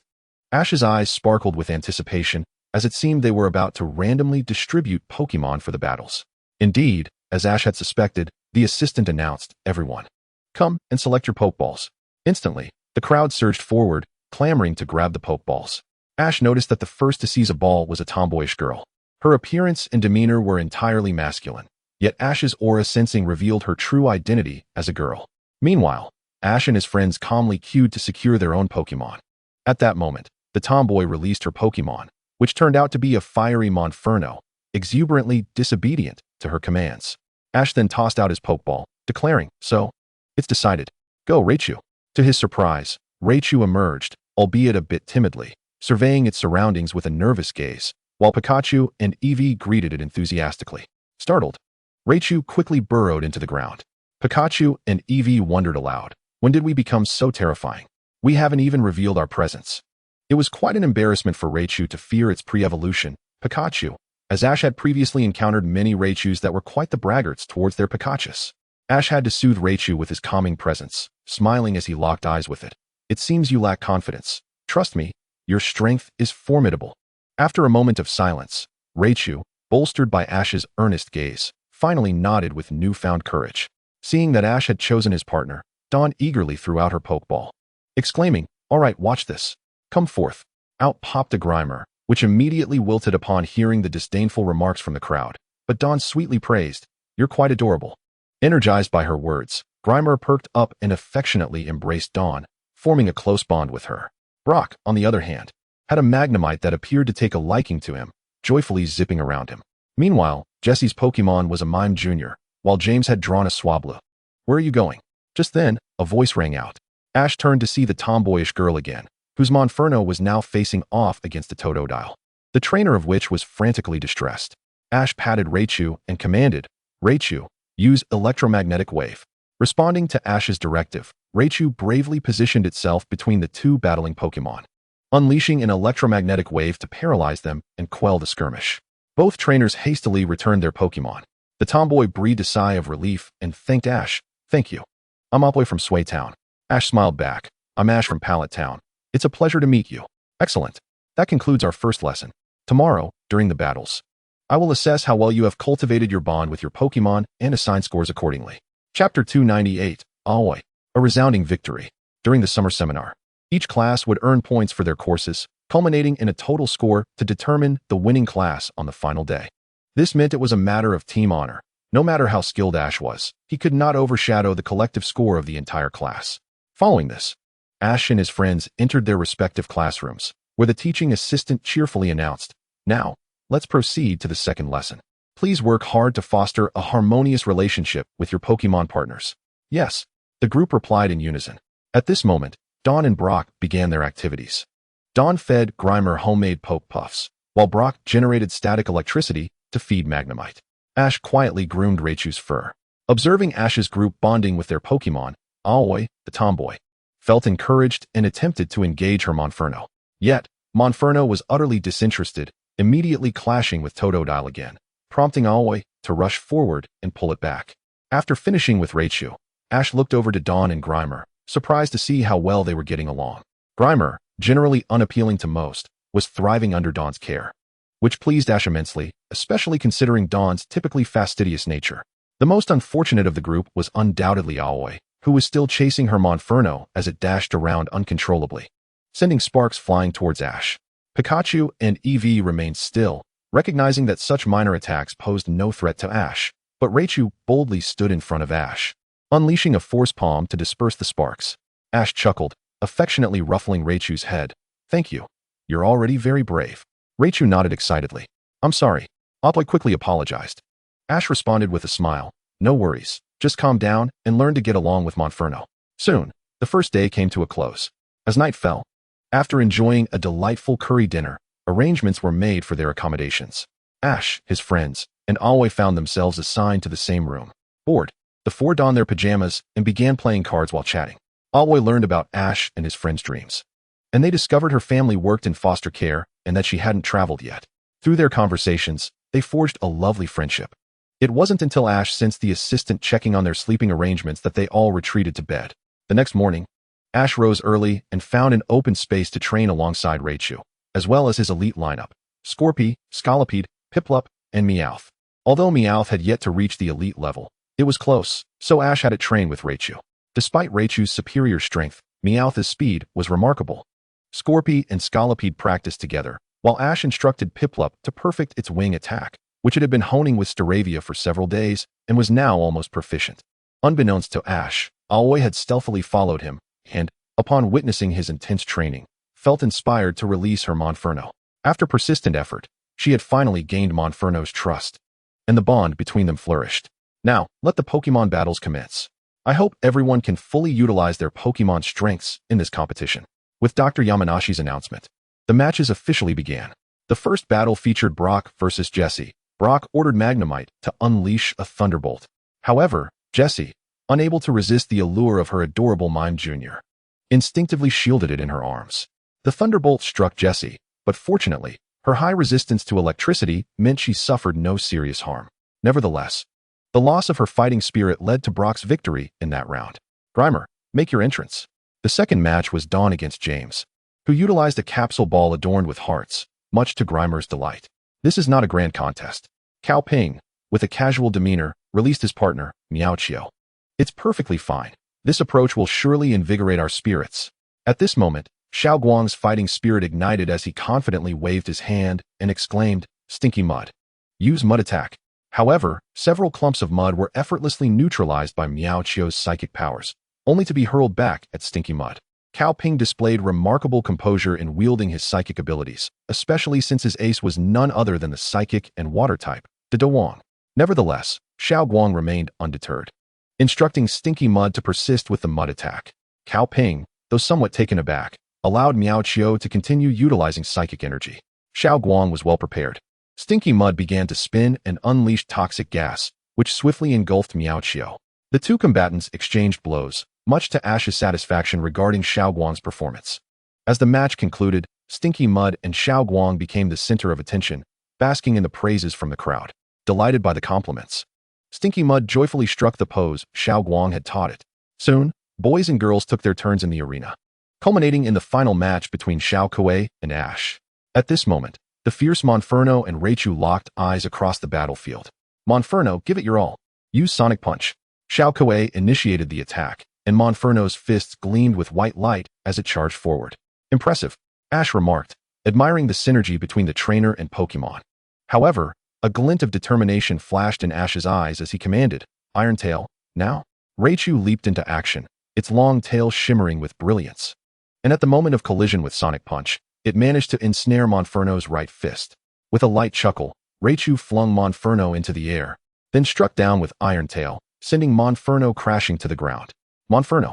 Xiao Kuei gasped in disbelief, unable to suppress her concern. Raichu, now emboldened and no longer timid, executed the technique Ash had taught it that very morning. Regrettably, Xiao Kuei was too preoccupied training Monferno to notice, otherwise she might have been prepared. Yet, Monferno, driven by indomitable spirit, rose once more. Understanding its intent, Xiao Kuei promptly commanded, "Flame Wheel." A fierce wheel of fire surged toward Raichu, but Ash, unflinching as a mountain, declared, "Dig." Raichu swiftly burrowed underground, causing the flame wheel to miss entirely, revealing Monferno at the edge of the hole. "Now's our chance. Thunder Punch." Ash's voice rang out with urgency. Raichu burst forth from the earth, landing a thunder punch squarely on Monferno's face, rendering it unable to continue the fight. Ash emerged victorious in this contest. Chapter 299, The Courage Test. Ghostly Apparitions. Although everyone was unfamiliar with the Pokémon they encountered for the first time, they performed admirably. The audience was encouraged to relish the process of getting to know a diverse array of Pokémon. As the course concluded, Professor Yamabuki took the stage to summarize. Subsequently, he graded the battle, announcing that the student who had formed the deepest emotional bond with their Pokémon was none other than the Red Team's Xiao Guang. "Me!" Xiao Guang exclaimed in disbelief, pointing at herself, before gleefully embracing Stinky Mud. "This is fantastic, no doubts about it." Ash nodded in agreement. Indeed, Xiao Guang had proven her worth, while he had also helped Raichu build its confidence. It paled in comparison to Xiao Guang's transformation of Stinky Mud from an outcast to the center of attention, showcasing its remarkable charm. Furthermore, after tallying the individual scores, the Red Team was currently at the top of the class rankings. Xiao Guang's individual score was the highest, while Ash and Brock also performed commendably, securing their Group's first-place position without question. The Blue Team, led by Cao Ping, came in second, while the Green Team, under Musashi's leadership, found themselves at the bottom. As the course concluded, the newly acquainted Pokémon were returned, marking a successful end to the second day of the summer seminar. The third day's lesson would focus on observing water-type Pokémon, with a variety of these creatures being nurtured in the lake at the Research Institute's backyard, including the ancient relic known as the Ancient Coelacanth. Ash was utterly astonished. The last time he had encountered the Ancient Coelacanth was shortly after his arrival in this world, in the town of Kogain in the Hoenn region, when May had just received her Torchic. Time had flown by unexpectedly. However, Ash, along with his companions and Xiao Kuei, did not observe the Pokémon in the lake, but instead stumbled upon a cave where they uncovered the truth behind the lake's legends, encountering a stunning fish, the neon fish. Consequently, the four decided to choose it as their project topic. Notably, Xiao Kuei's partner turned out to be a little Meowth, whose presence had drawn the group to this location. The four successfully produced an outstanding report. Ideally, each should have received full marks, but they were penalized 4 points for leaving the lakeside without permission. Nevertheless, the red team still maintained a substantial lead. The following day, golden sunlight bathed the earth as Ash and his companions, including Xiao Kuei, settled into their seats in the classroom.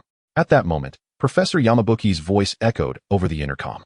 The day's lesson would focus on the proper ways to interact with ghost-type Pokémon, aiming to equip students with the knowledge to address any encounters with these spectral beings. Regardless of time or place, detailed instructions would be provided by the instructors.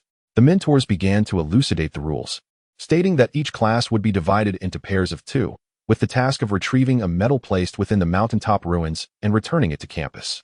Scoring would be based on the time taken. The expedition would commence at 7 p.m. tonight, so students were urged to find partners. This clearly indicated the commencement of a courage test. We're off to the playground. Brock chuckled. Xiao Guang naturally approached Ash. Ash, let's team up. Absolutely. Ash replied without hesitation. Meanwhile, Brock nonchalantly paired up with Xiao Kuei. As night fell, the red team, led by Ash, was taken to the entrance of a quiet forest. Kojiro, acting as the staff member, announced, the red team will depart from this gate, while the blue and green teams will set out from other entrances. Each route to the ruins is identical. Now let us begin. The first team from the red group was Ash and Xiao Guang, who ventured forth while the other teams followed suit. Ash carried Pikachu and Eevee on his shoulders, while Xiao Guang chose not to release her Pachima, instead opting for her shimmering Ponyta. The ethereal blue flames enveloping Ponyta illuminated the surroundings, creating an eerie yet captivating atmosphere. For the blue flames were often referred to as ghostly fire. Just a few steps into their journey, a ghostly claw emerged from the underbrush, gripping Xiao Guang's ankle and nearly causing her to stumble. Ponyta charged forward, parting the grass to reveal a trio of ghost-type Pokémon, Jingars, Ghastly, and Haunters. Rather than being frightened, Xiao Guang boldly questioned, "What do you want? Please refrain from such juvenile pranks." The 3 ghostly Pokémon huddled together, trembling in fear. Ash chuckled softly, realizing that Xiao Guang was not intimidated by ghost-type Pokémon. He left them some ghostly Pokémon treats before leading Xiao Guang toward the mountaintop ruins. Unbeknownst to them, chaos reigned throughout the forest. The incident had begun when Cao Ping and a young girl approached the edge of a cliff, where the girl appeared to be inexplicably floating in midair. Cao Ping nearly plummeted off the cliff but was saved by a night spirit, causing him to faint from fright. At that moment, Brock and Xiao Kuei arrived, misunderstanding the situation with the night spirit. From that moment on, whenever the little girl sought to enchant the hearts of others, the night spirit would emerge to cause mischief, instilling fear in everyone present. It could be said that, apart from the duo of Ash and Dawn, everyone else had already returned to the Yamanashi Research Institute branch. Brock and Dawn had recounted the events to Professor Yamanashi, who wore a perplexed expression. It was indeed strange. The ghostly Pokémon inhabiting this mountain were managed by their institute, yet the night spirit was absent, and there were no wild ghost Pokémon in the vicinity, nor any sign of the little girl they had mentioned. As Professor Yamanashi pondered this, a realization seemed to dawn upon him, and his expression shifted. Just days prior, during a relic restoration project, an incident had occurred. There was a cave behind the relic's stone wall, and some speculated it might lead to the legendary spirit realm. Upon hearing this, Brock immediately recognized the gravity of the situation and exclaimed, "Oh no, Ash and Dawn are still inside." Without further hesitation, Professor Yamanashi, Brock, and Dawn hastened towards the summit's ruins.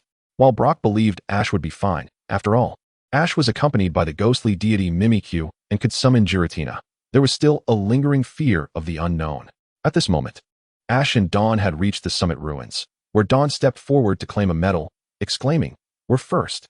That was surprisingly smooth. It seems there's nothing to fear. Suddenly, Ash's gaze shifted forward, and a blue light flickered around him as he solemnly declared, "No, the trouble is only just beginning." Before them, a little girl emerged from the cave, prompting Dawn to turn, puzzled, and ask Ash, "What's wrong?" She then directed a gentle smile toward the girl, inquiring, "Little sister, which class are you from?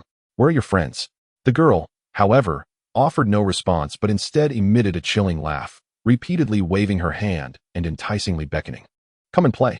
Dawn felt her senses begin to fade, but Ash swiftly grasped her hand and whispered urgently in her ear, "Dawn, don't be swayed by her.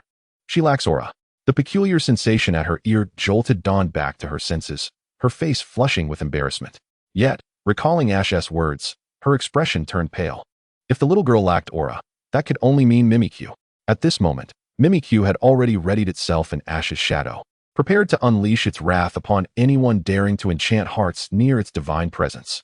Simultaneously, It sensed the aura of the spirit realm ahead, indicating that they might be on the cusp of one of its entrances. As a ghost-type deity, Mimikyu could traverse between the two worlds at will. However, it was well known that there were only a few ghost-type deities, and they held little dominion over the spirit realm. Indeed, no deity guarded it. It was unexpected that a ghost had managed to escape from the spirit realm, just as Mimikyu was deep in thought. The ghostly girl opened a black hole, an entrance to the spirit realm. A powerful suction emanated from it, yet Ash stood firm, enveloped in the powers of aura and the sea of time, while Dawn nervously hid behind him. The night spirit and Mimikyu emerged simultaneously. The ghostly girl felt no fear of the night spirit, but was terrified of Mimikyu, the true ghost-type deity. Without further ado, Mimikyu launched a shadow ball at the girl, who sensed that if she were hit, her soul would be torn asunder. Consequently, she dove into the black hole, vanishing back to the spirit realm. Just as Mimikyu was about to seal the ghostly portal with its divine powers, Ash interjected, "Wait." Mimikyu halted, regarding Ash with a puzzled expression. Ash quickly explained, "I feel something inside is calling to me." "Mimikyu, could you take me to see?" "Mimikyu, Ash." Both Mimikyu and Dawn stared at Ash in astonishment. After a moment of contemplation, Mimikyu nodded. Safeguarding Ash with its power would indeed be feasible. "I want to go too." Dawn mustered her courage to interject. Ash, adopting a serious demeanor, replied, "Don't be reckless, Dawn. You should stay here." "No," Dawn retorted, her eyes resolute. "I want to face this challenge with Ash." Seeing her stubbornness, Ash rubbed his temples in exasperation before turning to Mimikyu. "Is that all right, Mimikyu?" Mimikyu nodded. It could easily protect both of them. After a moment as thought, Ash retrieved a pen and paper from his backpack, scribbling a letter before handing it to the night spirit. "Night spirit, please guard the entrance well. If a dark-skinned, squinty-eyed person comes here, please give them this letter." The night spirit accepted the letter and firmly nodded. With that, Ash and Dawn followed Mimikyu through the black hole into the spirit realm. Meanwhile, Professor Yamanashi, Brock, and Dawn arrived late to the scene. Their vigilance heightened upon seeing the night spirit and the ghostly portal. Recognizing Brock, the night spirit floated towards him, and Brock instinctively gripped his pokeball, ready for action. However, the night spirit handed him the letter. After a brief moment of silence, Brock took the letter from the night spirit's grasp, realizing it was Ash's note. His expression changed dramatically. Ash and Dawn had entered the spirit realm. Professor Yamanashi and Dawn gasped in shock. They understood that it was the fabled spirit realm. And Professor Yamanashi exclaimed in anger, "This is madness. What if something happens to Ash? How will I explain this to Professor Oak?" Fortunately, Brock reassured him. Ash is accompanied by Mimikyu, a ghost-type deity, which eased Professor Yamanashi's concerns. Thus, the three took their positions at the entrance to the spirit realm. Meanwhile, Ash and Dawn, having crossed through the ghostly portal, found themselves in a dim, fog-laden world that was not filled with ghosts as Ash had imagined, but rather inhabited by various ghost-type Pokémon. Had it not been for Mimikyu's protection, they would have been overwhelmed by these ghostly creatures. "Mimikyu, you should know that the spirit realm forbids the entry of the living," an ancient voice echoed. Ash turned to see a Jengar, which upon closer inspection, appeared to be a shiny Jengar. Ash was taken aback by the Jengar's power, realizing it was a shiny Jengar that had broken its bloodline shackles. "Mimikyu, the ghost that escaped has been confined. Even if she did bring someone in, we would ensure their safe return. So, Mimikyu, please take the young man and woman away." Mimikyu shook its head. "You say your master feels something alluring." The Jengar was astonished, realizing that Mimikyu recognized Ash as its master, and began to scrutinize him closely. At that moment, Dawn nervously clutched Ash's hand. Though she was not afraid of ghost-type Pokémon, this was the spirit realm, and the Jengar could speak. Sensing the various tokens of divine beasts on Ash, Jengar realized, "You are the one I have been waiting for." Jengar then stated gravely, "Young man, I know what you seek, but you must pass through 4 trials. Are you prepared?" "I'm Ash, and I'm ready." Ash stepped forward and nodded, with Dawn following suit to introduce herself. "Excellent. Follow me." Jengar waved its hand, parting the fog to reveal a path, leading the way. Ash and Dawn exchanged glances, hand in hand, and followed behind. Chapter 301, The Collision of the 4 Great Systems, Part 1. Under Jengar's guidance, Ash and Dawn were led to an open space. The first trial begins. You may only use 1 Pokemon per trial. Upon concluding its speech, Gungue vanished from the spot, along with Mashadu, which had just been informed that it was barred from participating in the contest. Jenga. Hardly had the sound faded when a Gungue of significantly larger stature materialized before the two, emanating an aura that was distinctly formidable. In an instant, a Shireen Tong, and another Gingue appeared on the scene. Ash's gaze sharpened as he intoned gravely. Is this the Overlord Aura? This is indeed the Overlord Aura. Overlord Aura, Xiao Guang exclaimed, her face a canvas of confusion, for she was only familiar with the champion aura thanks to Ash's post-journey explanations. The Overlord Pokémon predominantly inhabit the Alola region. It's understandable that you are unaware. Ash elucidated with a smile. Prepare for battle. Oh, Xiao Guang nodded in acknowledgement. Retrieving her Pokeball and summoning her Junjun ear and Quicketon. Pikachu, it shall be you. Pika Pika. The normal-type Junjun ear was immune to ghost-type moves, and conversely, ghost-type Pokemon were likewise impervious to normal-type attacks. However, Junjun ear possessed an array of non-type moves, rendering it an excellent choice. Particularly upon realizing it was teaming up with Pikachu for a double battle, it immediately surged with enthusiasm. Jenga. At the command of the Overlord Gingue, the 3 Shireen evolution chain Pokemon summoned by it instantaneously disappeared, launching shadow balls from various directions. Iron Tail. Pikachu executed a swift strike, shattering 2 shadow balls, while the last one harmlessly collided with Junjun ear. Junjun ear, unleash Ice Beam upon that Gingue. Xiao Guang directed promptly. Pikachu, use Thunderbolt. Pika Pika. Junjun ear concentrated, generating an ice-blue ice beam, while Pikachu discharged a cascade of golden electricity, intertwining with the beam. The Overlord Gingue, however, did not remain passive. It conjured a massive wave of dark energy and hurled it forward while the 3 evolution chain Pokemon launched their assault, gradually gaining the upper hand. Pika. Pikachu's electric ball began to swell on its chest, amplifying its power. Use Thundershock. Ash shouted. Pika. Pikachu leapt, raising its paws to gather formidable electricity, unleashing it with great force, propelling the attack forward as the 3 evolution chain Pokemon resolutely shielded the Overlord Gingue. With a resounding crash, they succumbed, leaving only the Overlord Gingue standing. Xiao Guang, please hold it off. Ash activated his universal ring, embedding the electric Z crystal. Pikachu, let us finish this in one go. Immediately, Ash and Pikachu synchronized their movements, while Xiao Guang, though unsure of their actions, obediently followed Ash's command. Junjun ear, let us cover Ash.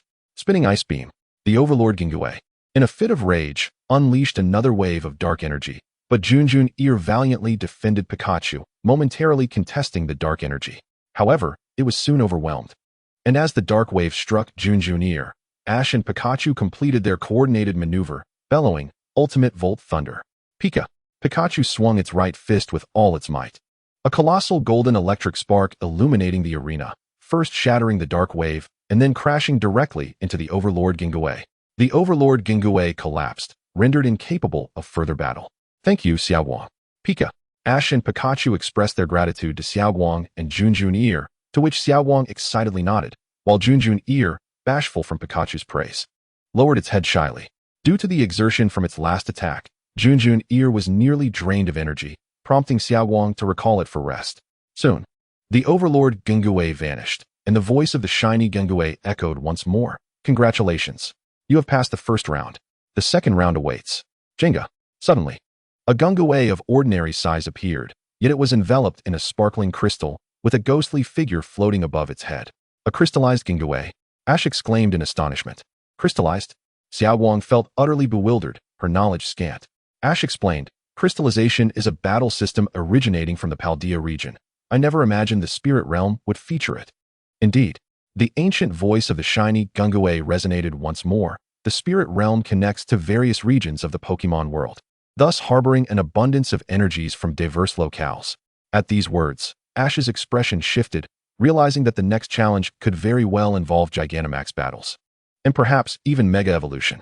An epiphany struck Ash as he connected the dots. The Alolan Overlord Pokemon and Z moves, Galar's Gigantamax, Paldea's crystallization, and ultimately, Mega Evolution corresponded to the 4 significant challenges. Ash produced a dark ball, smiling. Fortunately, I brought you along. Otherwise, gathering a team would have been arduous. You shall be the one, he declared, summoning Flora Monster. On the other side, Xiao Guang threw her Pokeball. Pachirisu, make your entrance. As a ghost-type Pokemon, Flora Monster felt exceptionally at ease within the spirit realm. Ash then retrieved a crystallization orb from his universal ring and handed it to Xiao Guang. Grinning, Xiao Guang. You should try crystallization. Xiao Guang, incredulous, asked, really? I can use it too? Ash nodded affirmatively, explaining that Flora Monster's crystallization would be of the ghost type. losing its dark attributes while becoming doubly vulnerable to ghost-type moves. Although crystallization would enhance strength, it would not surpass Mega Evolution, making it more advantageous for Xiaoguang to boost her power. Xiaoguang eagerly accepted the crystallization orb, raising it high, exclaiming, "Crystallization, Pachirisu." The orb shimmered brilliantly, and as Xiaoguang tossed it toward Pachirisu, it too became enveloped in crystal, though a large light bulb adorned its head. Pachirisu's crystallization type was electric.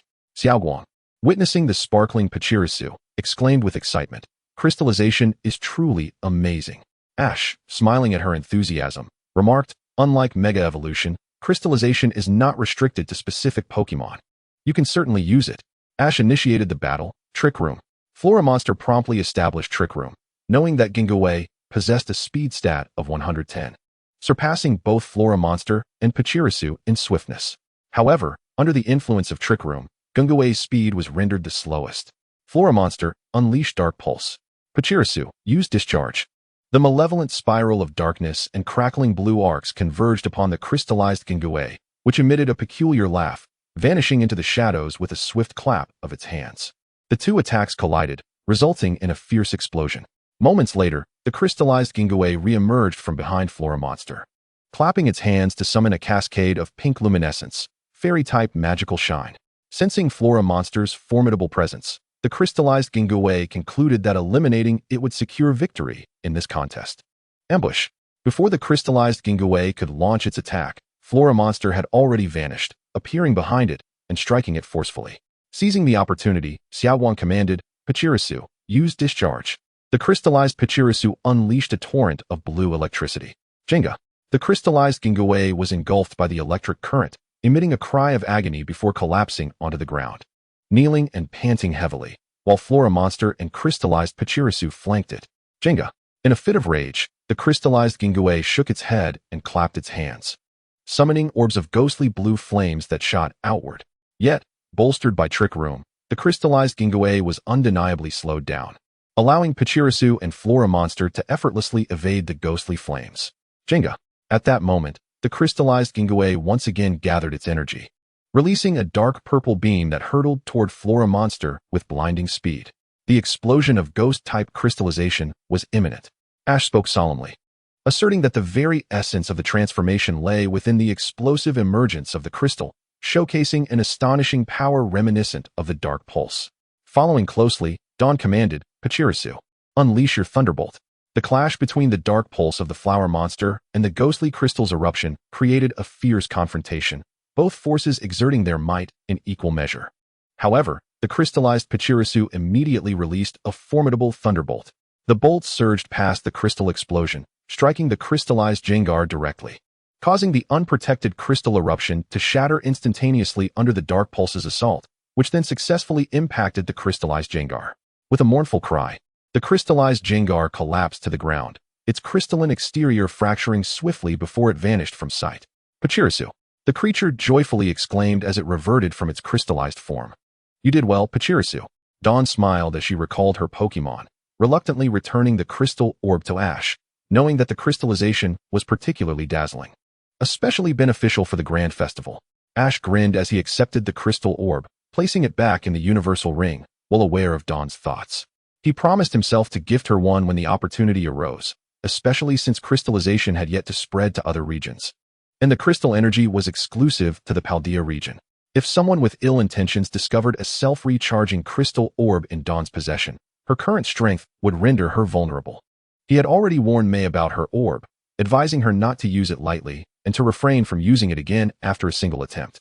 Given the vast uncertainties of the world, Ash chose not to recall the Flower Monster, as its aura was steadily escalating, having accumulated energy over 5 centuries. And the spirit realm was teeming with ghostly energy. Following the battle, it had now reached the mid-champion stage. In the spirit realm, it was a force to be reckoned with. "Congratulations on passing the second stage," echoed the ancient voice of the shiny Jengar. "Prepare for the third stage." No sooner had the words left its mouth than a radiant crimson light enveloped the arena, revealing 2 massive purple claws emerging from the ground, gradually followed by Jengar's head. The purple glow pulsated as Jengar's form expanded, its gaping maw unveiling a long, serpentine tongue. Its size was estimated to exceed 20 meters. Adorned with 3 ominous clouds atop its head, it was the Gigantamax Jengar. Ash raised his right arm, the Gigantamax band on his universal ring shimmering with a purplish-red radiance. Evidently connected to a Gigantamax energy point in the Galar region, flooding the area with its energy. Taking a deep breath, he declared, "Let us go, Dawn." "Huh, go," Dawn exclaimed, still reeling from the enormity of Jengar, instinctively questioning, "Ash, is it really okay to face something that massive? Rest assured, with me by your side. Your role is simply to support." Ash reassured her, patting her shoulder for comfort. "All right." Dawn inhaled deeply, steadied her resolve, and then threw her Pokeball, calling forth, "Rapidash. Make your entrance." Ultimately, she chose to summon her shiny Rapidash.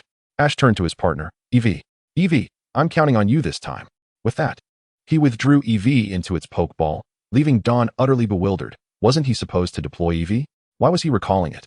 Ash placed Eevee's Pokeball in his right hand, his aura suddenly surging, as purplish-red energy erupted from the universal ring, infusing the Pokeball. To Dawn's astonishment, the Pokeball expanded dramatically, transforming into a brilliant white. With a powerful throw, Ash shouted, "Gigantamax, Eevee." His eyes sparkled with anticipation. This was his inaugural use of Gigantamax. As the enormous Pokeball opened, Eevee's form grew into that of a Gigantamax Eevee, its neck fluff becoming exceptionally voluminous, and its ears significantly enlarging. "Eevee has transformed."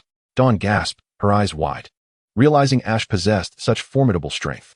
"Dawn," Ash explained, "this is the Gigantamax transformation from the Galar region, and Gigantamax moves are guaranteed hits, so be cautious." Dawn nodded earnestly. "I understand." Returning his focus to the battlefield, Ash observed that the Gigantamax Jengar and Gigantamax Eevee's exclusive moves rendered each other's attacks ineffective. Yet Eevee wielded an array of elemental moves, granting it an advantage in this contest. As the confrontation unfolded, Gigantamax Jengar let out a thunderous roar, summoning a purple magic circle centered around it, unleashing torrents of purple venom skyward. "Is that Gigantamax acid?" Ash murmured, aware that in a Gigantamax duel, there were only 2 choices: endure the damage or deploy a Gigantamax shield for defense. "Gigantamax shield."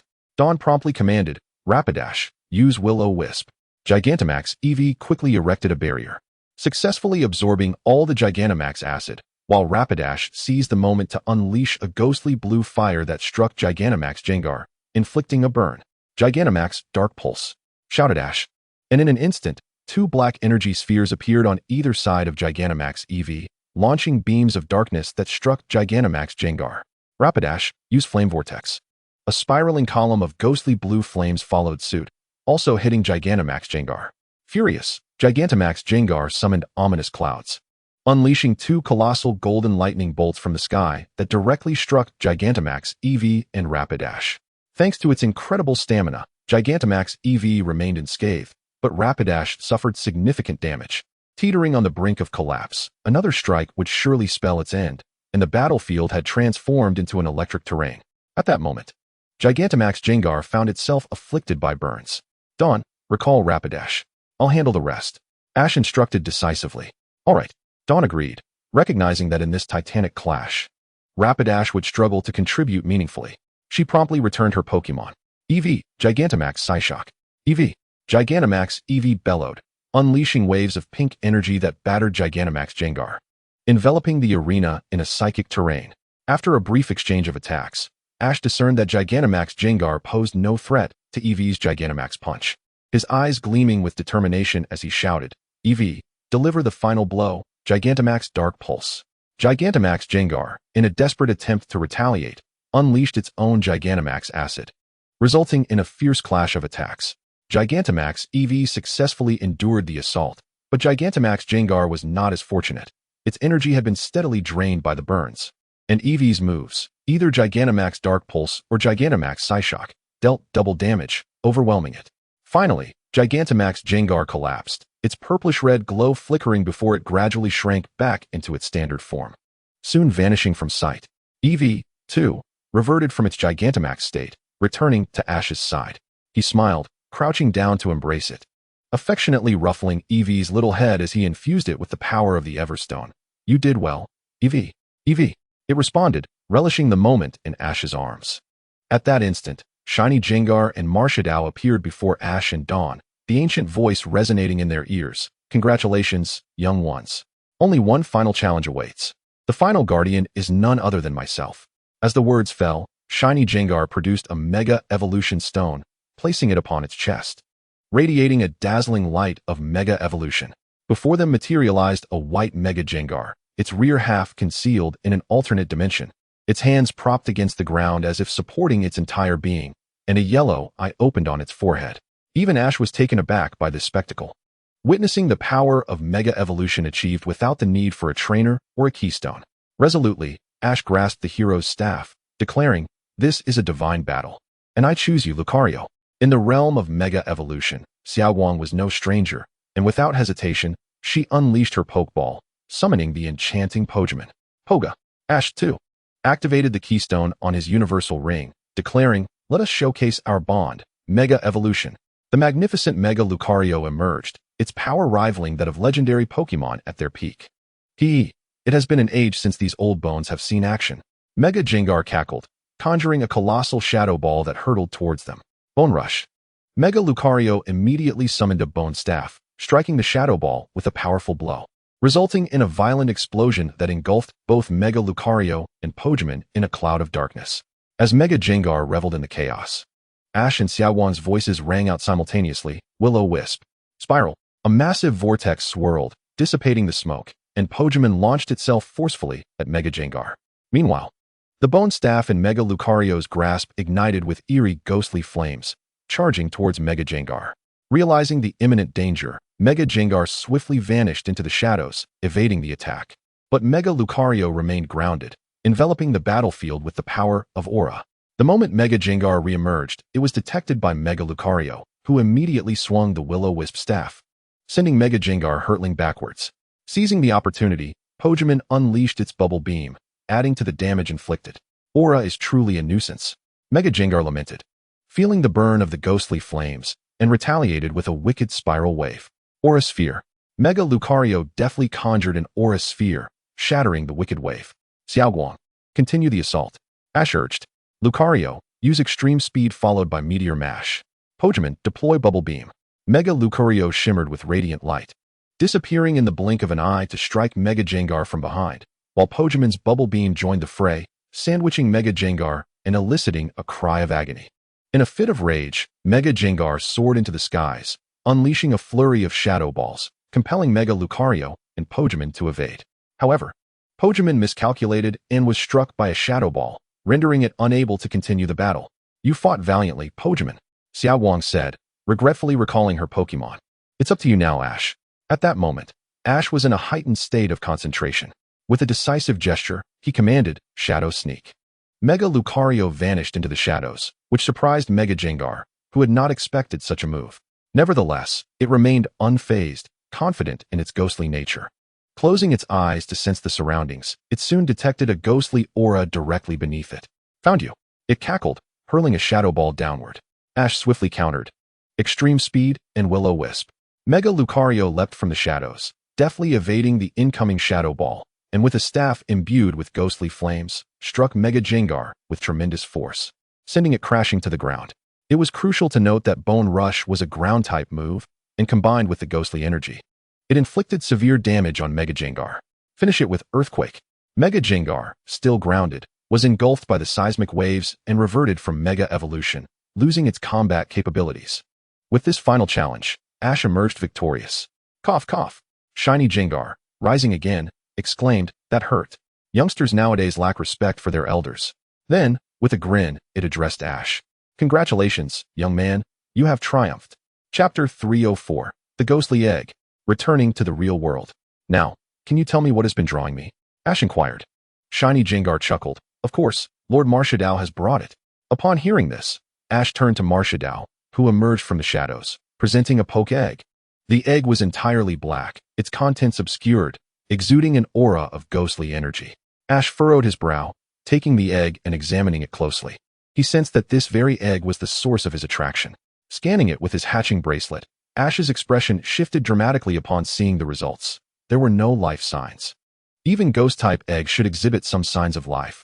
A lack thereof indicated it was a dead egg. Yet, it was undeniably drawing him in. Did this mean it was a genuine ghostly egg? Shiny Jengar commented. You must have sensed it. This is indeed a true ghostly egg.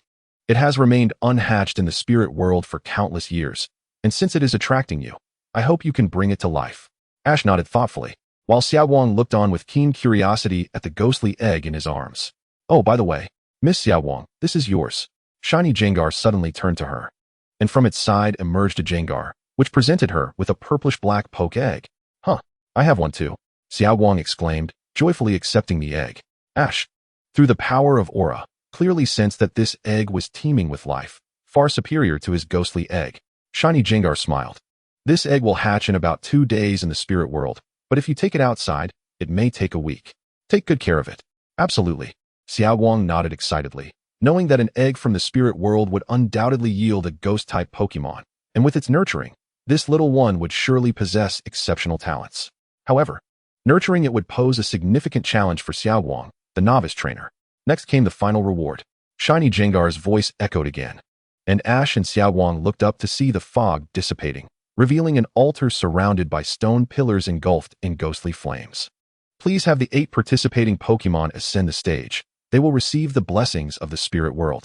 Ash glanced at Marshadao for confirmation, who nodded understandingly, signaling that it was safe. Pikachu, you all go up, Ash called, allowing his 4 Pokémon outside to ascend directly, while Xiaowang threw out 4 Pokeballs for Pokémon and the others to follow suit. The moment the 8 Pokémon stepped onto the altar, 8 beams of purple light shot down upon them, causing their energies to surge dramatically. The most notable transformation was that of Flower Rock Monster, as a ghost-type Pokémon. It resonated profoundly with this energy, and having just broken through to the champion mid-tier, it soared to the champion late-tier. Pikachu and Eevee also reaped significant benefits, each breaking through to new heights, reaching the pinnacle and mid-tier of the elite rank, respectively. Although Lucario's rank did not increase, its status at the early stage of the legendary tier became more profound, and the ghostly energy from the spirit world allowed it to fully integrate the power of Giratina within, unexpectedly awakening the Shadow Bone move. It should be noted that Shadow Bone was an exclusive move for Alolan Marowak, and Lucario had learned it effortlessly. Meanwhile, Xiaowang's gains were equally remarkable, with her 4 Pokémon's strengths dramatically increasing, turning them into her trump cards. Among them, the swirling ears, Pokémon, and Ponyta radiated a brilliant glow. However, except for Ponyta, the other 2 rejected evolution, leaving Xiaowang puzzled.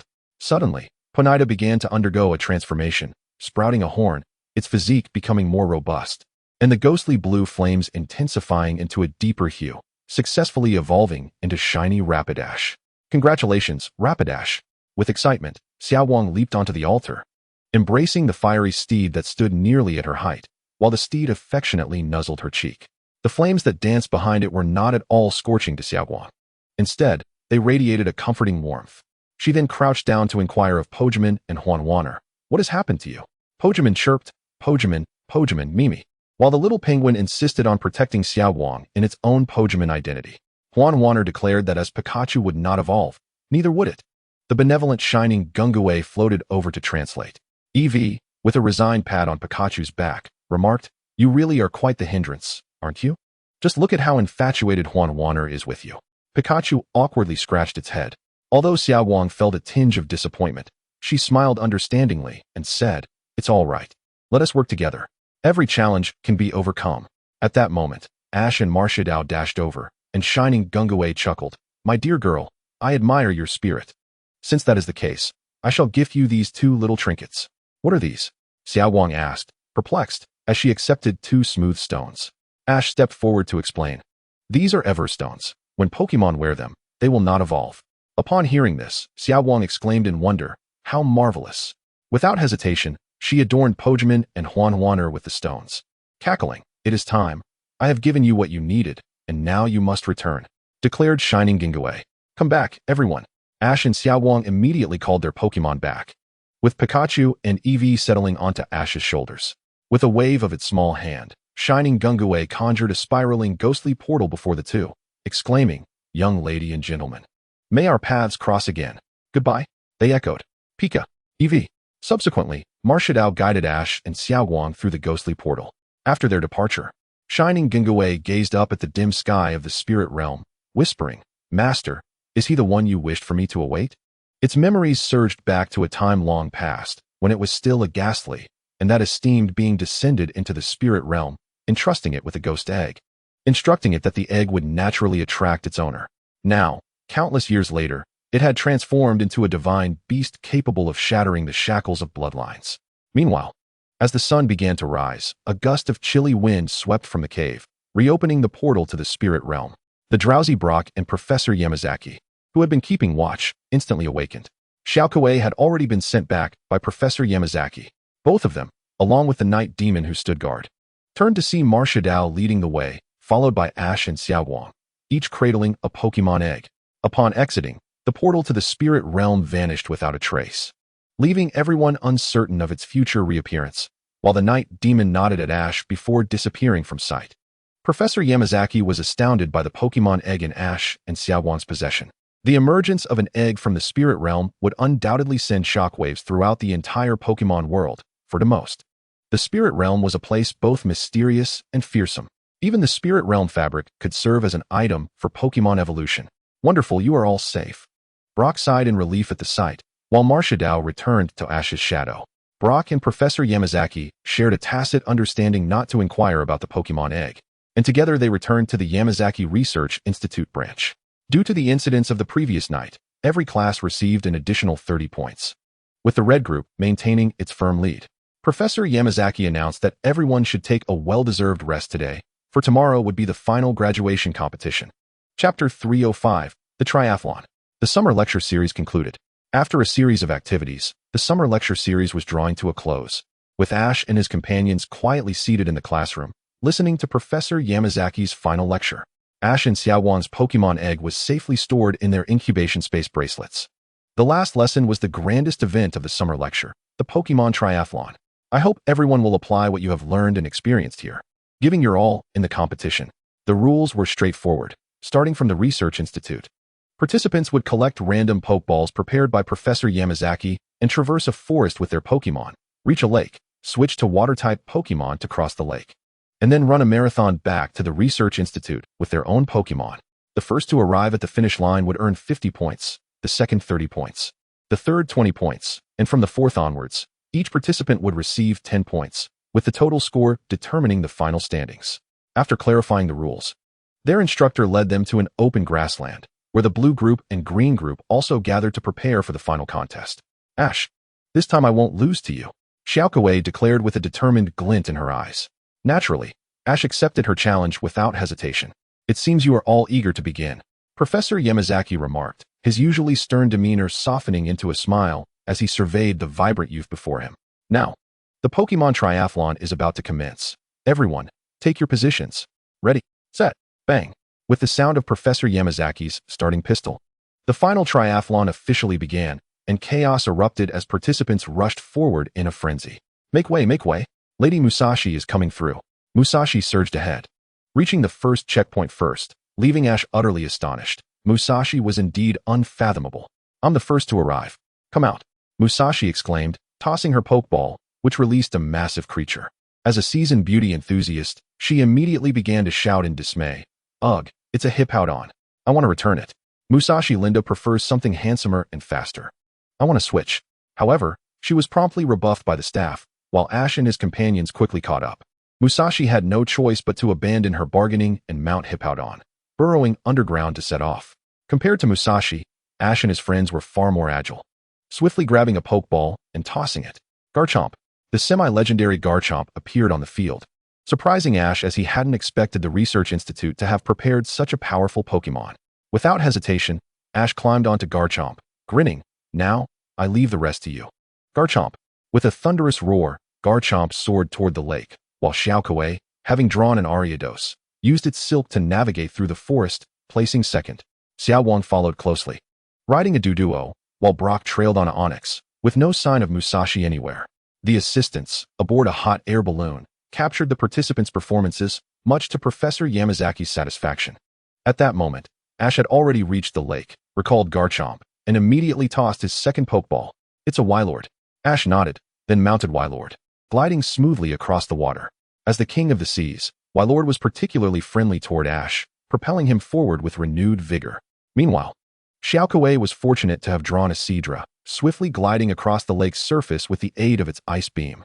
Xiaoguang and Brock were overtaken by Copy and a furious Magikarp, but eventually, the trio reached the third checkpoint together. At this moment, Ash had already embarked with Pikachu and Eevee. The three quickly returned their Water-type Pokémon and commenced their final marathon journey. In the end, as expected, Ash clinched first place, while Xiaokuei secured second. To Ash's surprise, Xiaoguang claimed third. Copy and Musashi, however, exhausted from the exertion, finished last and second to last, resulting in the top three spots being dominated by the red group, securing an overwhelming victory. The lecture concluded successfully, with Dr. Yamanashi presenting each participant with a commemorative certificate. That evening, a lively bonfire party ensued, featuring an abundance of delectable food. The young men and women began bidding farewell to one another, as it was uncertain when they would meet again. Over the course of the past 7 days, Ash and his companions had gained invaluable experiences, particularly Ash and Dawn's adventures in the spirit world, where they each acquired a Pokémon egg. The following day, the young trainers bid farewell to Dr. Yamanashi and embarked on their respective journeys. Ash and his friends promised Dawn they would visit her breeding house upon their return to Twinleaf Town. Thus, Ash's group set off towards Sinnoh Town, with Dawn brimming with determination to secure her second ribbon badge. However, their journey was momentarily halted by a battle in a small town en route to the Pokémon Center. Please observe my battle style more closely. The opponent was none other than the long-awaited Shota, whom Ash had not seen since the Macaulay Cup, alongside a uniquely dressed young lady in a purple dress. Her long purple hair elegantly styled in an updo. Chapter 306. Finally meeting Melissa. A double battle. At long last, we meet Miss Melissa. Ash's group reunited with Shota in a small town, and the battle was against none other than Melissa, the gym leader of the Fate Gym, who Ash had sought out several times to no avail. Naturally, the battle concluded with Shota's defeat. At this moment, the five of them were seated in the Pokémon Center, sipping tea and chatting. Miss Melissa was also a top-notch coordinator, much like Ash, which was precisely why Shota had chosen to challenge her. "Oh, Ash, I know you. I've watched your performance at the Macaulay Cup," Melissa exclaimed, apologizing for Ash's fruitless visits to the Fate Gym. "I'm truly sorry, but like everyone else, I am currently a traveling Pokémon trainer, and I won TB at the Fate Gym, which is essentially closed for business." Dawn, curious, inquired, "But Miss Melissa, why don't you return to the gym?" I imagine many trainers like Ash have been turned away. She knew of at least two others, namely Shinji and Shoji, and perhaps even Kohei. Upon hearing Dawn's question, Melissa gently set down her teacup and began to speak. "I see. One day, I suddenly realized that I wanted to become stronger, not just for myself, but for all the challengers who come to the Fate Gym. I aspired to grow even stronger. As a Pokémon trainer, I have learned a great deal, achieving the status of a top coordinator and gaining recognition for my skills in the grand contests, which enabled me to open the Fate Gym as its leader. Moreover, the Fate Gym specializes in Ghost-type Pokémon, and I faced countless challengers, engaging in many, many battles.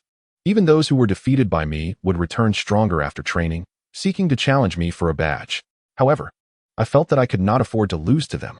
Thus, I embarked on a journey of my own training. Indeed, facing relentless challengers can shake even the resolve of a gym leader." Upon hearing Melissa's thoughts, the former gym leader Brock nodded in understanding. Wasn't that his story too? He had left the pewter gym in pursuit of strength, with the aspiration of becoming the strongest Pokémon trainer. But unlike Melissa, he had entrusted the gym's management to his father and brother rather than closing it. Brock was once the gym leader of Pewter City, Ash explained with a smile. Pikachu nodded, recalling that its first defeat had come at Brock's hands. "Oh, then you must truly understand my feelings," Melissa exclaimed, her hands clasped in excitement as she looked at Brock. "Gym leaders are always in training, striving to become stronger." Brock nodded in agreement. "I have been contemplating my own battles and those at the Fate Gym, pondering where the true essence lies. I wish to capture, battle, and accumulate experiences as a trainer, guiding me towards my answer. That is, the thrill of gym challenges combined with the beauty of grand contests. I aim to fuse the two into a battle style that is uniquely mine." Melissa's passionate declaration resonated with Ash. Wasn't his own journey in the Macaulay Cup about blending battle techniques with the elegance of contests? Yet, he felt Melissa was following the path of grand contests, focusing on the stunning display while achieving unexpected results in practical combat. Conversely, Ash prioritized battle, integrating the grandeur of contests into his powerful and dazzling combination techniques. Ash then stood and declared, "Miss Melissa, let us engage in a battle." "I want as well," Dawn exclaimed, her excitement palpable, as she recognized the rarity of battling a top coordinator. "I understand. When trainers lock eyes, it marks the moment of battle, which is one of the meanings of travel. Melissa promptly agreed, though she added with a hint of embarrassment, however, my Pokémon are quite fatigued today, and I can only take on one challenger. I'm a step too late. Dawn felt a bit disheartened, having arrived after Ash. Ash proposed, what about a double battle? Dawn and I can challenge you with our 2 Pokémon. After a moment's contemplation, Melissa nodded, sounds good. Let us proceed. In double battles, each approach has its advantages and disadvantages. Teamwork is essential, as a lack of synergy could lead to a downfall. Whereas one trainer commanding 2 Pokémon may ensure harmony but risk divided attention, needing to monitor both Pokémon statuses simultaneously. However, this would pose no challenge for Melissa, as her prowess as a gym leader was undoubtedly sufficient, and coordinators often commanded 2 Pokémon in tandem, especially during grand celebrations. The group then proceeded to the battle arena within the Pokémon Center, where Shota and Brock took their seats to watch. At this moment, Melissa prepared a Pokeball, summoning her 2 floating Pokémon. Meanwhile, Ash and Dawn were ready, simultaneously releasing their Pokeballs, declaring, "You're up, Murkrow. Rapidash, make your entrance." The blue flames of Rapidash revealed that Dawn had captured such a rare Pokémon, leaving Shota utterly astonished. Indeed, Brock chimed in, envious, having traveled with Ash for so long without capturing a shiny Pokémon. Oh, it's the ghostly horse ablaze with azure flames. Melissa couldn't help but exclaim, then tossed her Pokeball to reveal her battling Pokémon. And here we have my beloved Drifloon. Chapter 307, Evolution. Arrival at Sinnoh Town. Drifloon, use Ominous Wind. Mismagius. Magical Leaf. Melissa initiated the attack, as Drifloon spun rapidly, conjuring a purple, eerie wind, while Mismagius unleashed Magical Leaf, combining it with the strange wind for a powerful assault. Use Heatwave. Rapidash, unleash Flamethrower. Murkrow soared through the air, flapping its wings vigorously, generating a scorching gale that melded with Rapidash's Flamethrower, transforming the area into a sea of azure flames that not only countered the ominous wind and Magical Leaf, but surged fiercely towards Drifloon and Mismagius. The wind fuels the flames. What a formidable combination technique! Melissa exclaimed in astonishment, then swiftly commanded, Dream Demon, hold the line. Floaty Ball, use the immobilization technique. The Dream Demon floated before the Floaty Ball, conjuring a verdant protective shield that successfully deflected the oncoming inferno. Seizing the opportunity, the Floaty Ball immediately unleashed a beam of light, striking the Muku bird and effectively nullifying its scorching wind attack. Floaty Ball, employ the return move. Blazing Horse. Channel the charged flame assault against the Dream Demon. The voices of Ash and Dawn resonated simultaneously, causing the Muku bird to transform into a stream of white light, while the Blazing Horse began its rapid advance, engulfed in flames, leaping high to collide with the Dream Demon. The Dream Demon and Floaty Ball were caught off guard and sent flying. Gritting her teeth, Melissa commanded, Floaty Ball, use Hypnosis on Muku bird. Dream Demon, unleash the strange light. A yellow cross emerged from the Floaty Ball, drifting with the wind, rendering it nearly impossible to track and evade. Simultaneously, the Dream Demon radiated an eerie purple glow. Although the ghost-type strange light was ineffective against the normal-type Muku bird, it successfully plunged Dawn's Blazing Horse into a state of confusion. At that moment, Ash realized they must not allow Hypnosis to connect, or they would undoubtedly face defeat. Muku bird, use Sand Attack. Muku. The Muku bird flew low, flapping its wings and stirring up dust from the ground, creating a miniature sandstorm that thwarted the Hypnosis. Blazing Horse. Dawn's startled voice rang out, quick, use Flamethrower. Ash looked over to see the Blazing Horse caught midair under the mental control of the Dream Demon. While the Floaty Ball had conjured another strange wind, the Blazing Horse seemed to respond to Dawn's call, immediately emitting a ghostly blue flame. However, in its confused state, the attack veered off course. Ash quickly instructed, Muku bird, charge through the flames and execute Brave Bird. Muku. Without hesitation, the Muku bird plunged into the flames, unleashing its Brave Bird attack. The Muku bird, ablaze, transformed into a blue flame phoenix and charged toward the Floaty Ball. This was the combination technique previously studied by Ikari, known as Phoenix Fall. Just as the Muku bird struck the Floaty Ball, the Dream Demon selflessly intervened, shielding the Floaty Ball in the process. With a resounding crash, the Dream Demon was slammed to the ground by the fiery phoenix. Meanwhile, the Floaty Ball's strange wind successfully whisked away the Blazing Horse. The flames surrounding the Muku bird dissipated, revealing its pained expression, with wisps of blue sparks emanating from its body. Indeed, the backlash and burns had inflicted significant injury upon the Muku bird. Now, Only the floaty ball and Muku bird faced each other at a distance, while Melissa and Dawn had recalled the Dream Demon and Blazing Horse, respectively. Thank you for your hard work, Blazing Horse. Dawn smiled as she held her Pokeball, then encouraged Ash. You can do it, Ash. Just as Ash and Melissa were about to issue their next commands, both Pokemon in the air suddenly erupted with blue and white evolution light. Dawn gasped in astonishment. They're evolving at the same time. Muku. Ash's Sinnoh Muku bird finally achieved its final evolution, transforming into Muku Eagle. Its size doubled, and the most distinctive feature was its flamboyant hairstyle atop its head. Muku Eagle. Strength, mid-gym. Moves, close combat. Meanwhile, Melissa's floaty ball successfully evolved into a wind ball. The battle resumed, and Ash promptly declared, Muku Eagle, use return followed by wing attack. Muku. The Muku Eagle swiftly darted forward, appearing before the wind ball in the blink of an eye, poised to strike. Melissa quickly countered, use hypnosis. In such close proximity, Melissa was confident that Muku Eagle would be unable to evade, succumbing to sleep. With this, victory would be hers. However, Ash's next command turned the tide of battle, substitute. The yellow cross from the wind ball struck Muku Eagle's substitute, while the real Muku Eagle had already flashed to its rear, delivering a wing attack that ultimately rendered the wind ball incapable of battle. Ash, you truly are impressive.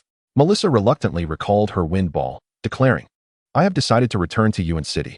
A fierce determination ignited in Melissa's eyes as she added, I will train my wind ball on the way back. We shall settle this at the Yuan gym. All right, Ash replied without hesitation, shaking her hand. Dawn, give it your all at the Sinnoh conference. No problem. The following morning, after resting overnight at the Pokemon Center, Ash and his companions bid farewell to Hikari and Melissa, setting off towards Sinnoh Town. Notably, Hikari had already acquired 3 ribbon badges, far surpassing Dawn's progress. However, she did not intend to participate in the Sinnoh conference and promised to cheer for Dawn instead. After several days of travel, Ash and his companions finally arrived at Sinnoh Town, with ample time remaining before the Sinnoh conference for Dawn to prepare. Sinnoh Town, known as the Town of Heritage, lay at the foot of Mount Crown, steeped in history and home to legendary Pokemon relics. At its center stood a shrine, which was also the hometown of Sinnoh champion Cynthia. We've finally arrived at Sinnoh Town, Dawn exclaimed joyfully, cradling her Pokemon egg, having long yearned for the Sinnoh conference. This time, she was determined to secure a ribbon badge. Especially since Ash would not be competing, he would accompany her for special training, bolstering Dawn's confidence. At that moment, the Pokemon egg in Dawn's arms began to emit a flickering white light. It's hatching! It's hatching! Dawn exclaimed excitedly. The 3 of them hurried toward the Pokemon Center, where Nurse Joy quickly took the egg and began testing it with her equipment. Don't worry, Nurse Joy reassured them with a smile. It's perfectly healthy, and I'm sure it will hatch soon. Dawn sighed in relief. After all, this was her first Pokemon egg. She rushed inside to keep vigil beside her egg. Observing Dawn's anxious demeanor, Ash and Brock exchanged knowing smiles outside. At that moment, the egg's light grew increasingly bright, as if it were on the verge of hatching. Chapter 308. Hatching. Sinnoh Ghost and Lily. Under the eager gazes of everyone present, the egg's brilliance illuminated the entire room, revealing a Ghastly before them, emanating a commendable aura, truly befitting a Pokemon from the spirit realm. Yes, Ghastly, Dawn exclaimed, joyfully, having encountered numerous Ghastly in the spirit realm and especially having seen various forms of Jengar. Indeed, it's Ghastly, Ash remarked, his expression confirming his expectations, as he and Dawn had encountered many Jengar during their time in the spirit realm, making it highly probable that the egg sent by Jengar would hatch into a Ghastly. Simultaneously, Ash glanced at the ghost egg within the space hatching bracelet on his left wrist, pondering when it would hatch, as even the bracelet could not predict. The newly hatched Ghastly joyfully circled around Dawn, who quickly retrieved a Pokeball to capture it. Since her team was already full, she contemplated sending Pachirisu to the Yamabuki Research Institute. Over the next few days, Dawn focused on nurturing her bond with the newly hatched Ghastly while practicing for the upcoming Grand Festival with Ash, who patiently corrected her mistakes to ensure flawless performance on stage. At that moment, as Ash and Brock assisted Dawn with her practice, a man dressed like an agent approached them, addressing them. Hello. You must be Miss Dawn and Mr. Ash, right? Our president is requesting your presence. Dawn, puzzled, stepped forward to inquire, who is your president? Ash, too, was puzzled, as he believed he didn't know anyone in Sinnoh. Could it be Cynthia? That seemed unlikely, as Cynthia, being the Sinnoh champion, wouldn't be a president. Soon, the agent clarified their confusion. It's Miss Lily. Xiao Guang exclaimed in astonishment. Is that the renowned Pokemon stylist, Miss Lily? who simultaneously assists trainers and Pokémon in their styling. Indeed, Miss Lily's shop is located in Sinnoh Town. How could I have forgotten? The agent beckoned Xiaoji and the others to follow him towards Miss Lily's establishment. Upon arriving at the front of the shop, they were immediately greeted by the magnificent stage costumes designed by Master Macaulay. It was astonishing to discover that even Macaulay's stage attire was crafted by Miss Lily. The agent led the group toward the shop's backyard, and Xiao Wang, brimming with excitement, remarked, "I can't believe I get to meet Miss Lily, and it seems she knows us. Kaizi, it's been a while. I heard Xiao Wang has arrived in Sinnoh Town, so I sent someone to invite them." Miss Lily's voice resonated. "Yes, but I never expected you to make a comeback after 20 years. Just as Xiaoji and his companions reached the entrance, they overheard the two conversing with an unmistakable familiarity. Xiao Wang burst through the door in surprise. "Mom, you know Miss Lily." "Hello, Xiaoji and Xiaojing. It's been ages." Kaizi greeted warmly from the screen. "Greetings. Finally, I get to meet you, Xiao Wang and Xiaoji. I've always wanted to meet you." Miss Lily smiled graciously. Xiao Wang, filled with curiosity, asked, "Mom, how do you know Miss Lily?" "That was a dazzling contest that significantly influenced my life." Miss Lily reminisced. Kaizi chuckled wryly. "Indeed. That battle marked the first time I faced defeat since I debuted undefeated." Kaizi then turned to Miss Lily. "Before I could find a way to redeem myself against you. You had already retired from the world of coordinators. Yet now, you plan to make a comeback at the Shinnon Conference, which poses a formidable challenge for you, Xiao Wang." "What? Miss Lily is participating in the Shinnon Conference?" Xiao Wang's eyes widened in disbelief. She had thought that with both Xiaoji and Xiao Wang not competing, it would be a breeze for her. Instead, a powerful rival had emerged, one who had previously defeated her mother. At that moment, Miss Lily spoke up. "My decision to return was indeed inspired by you, Xiao Wang." "By me?" Xiao Wang was taken aback. Miss Lily nodded. "Although I won that battle, Kaizi's radiant spirit during the match made me ponder whether this is truly what I wish to pursue." It turned out that after Miss Lily triumphed over Xiao Wang's mother, Kaizi, she had secured 4 ribbon badges, needing just one more to qualify for the Grand Festival. However, she found herself at a crossroads between continuing as a coordinator and becoming a stylist, and during that time, she received an opportunity to study abroad as a Pokémon stylist. Burdened by uncertainty, she approached Kaizi, and together they resolved to pursue their respective dreams, each striving for excellence. "Though I remain passionate about being a stylist, seeing you, Xiao Wang, so vibrant on television reminded me of my days as a coordinator." Miss Lily clearly saw a reflection of Kaizi in Xiao Wang. "Thus I thought, why not wager the historically significant 5th ribbon badge and challenge you, Xiao Wang, to a dazzling battle? Despite the years that have passed, the ribbon badges remain valid. Otherwise, so many coordinators wouldn't participate in the Grand Festival. If Miss Lily wins the Shinnon Conference, she can compete in the Sinnoh Grand Festival. However, your intentions must extend beyond that." Kaizi swiftly discerned, knowing her longtime friend had ulterior motives. "Indeed, you've seen through me." Miss Lily expressed her fighting spirit to Xiao Wang. "I hope to discover a new facet of myself through this dazzling battle with you, just like our previous encounter. This would be the fated rematch after many years, and it would determine whether Xiao Wang could avenge her mother." Suddenly, Miss Lily turned to Xiaoji. "Xiaoji, while I am eager to battle you, I must prepare thoroughly for tomorrow's Grand Festival. My apologies." "No worries, I understand." Xiaoji waved dismissively. "By the way, Master Macaulay has ordered a dress for you from me.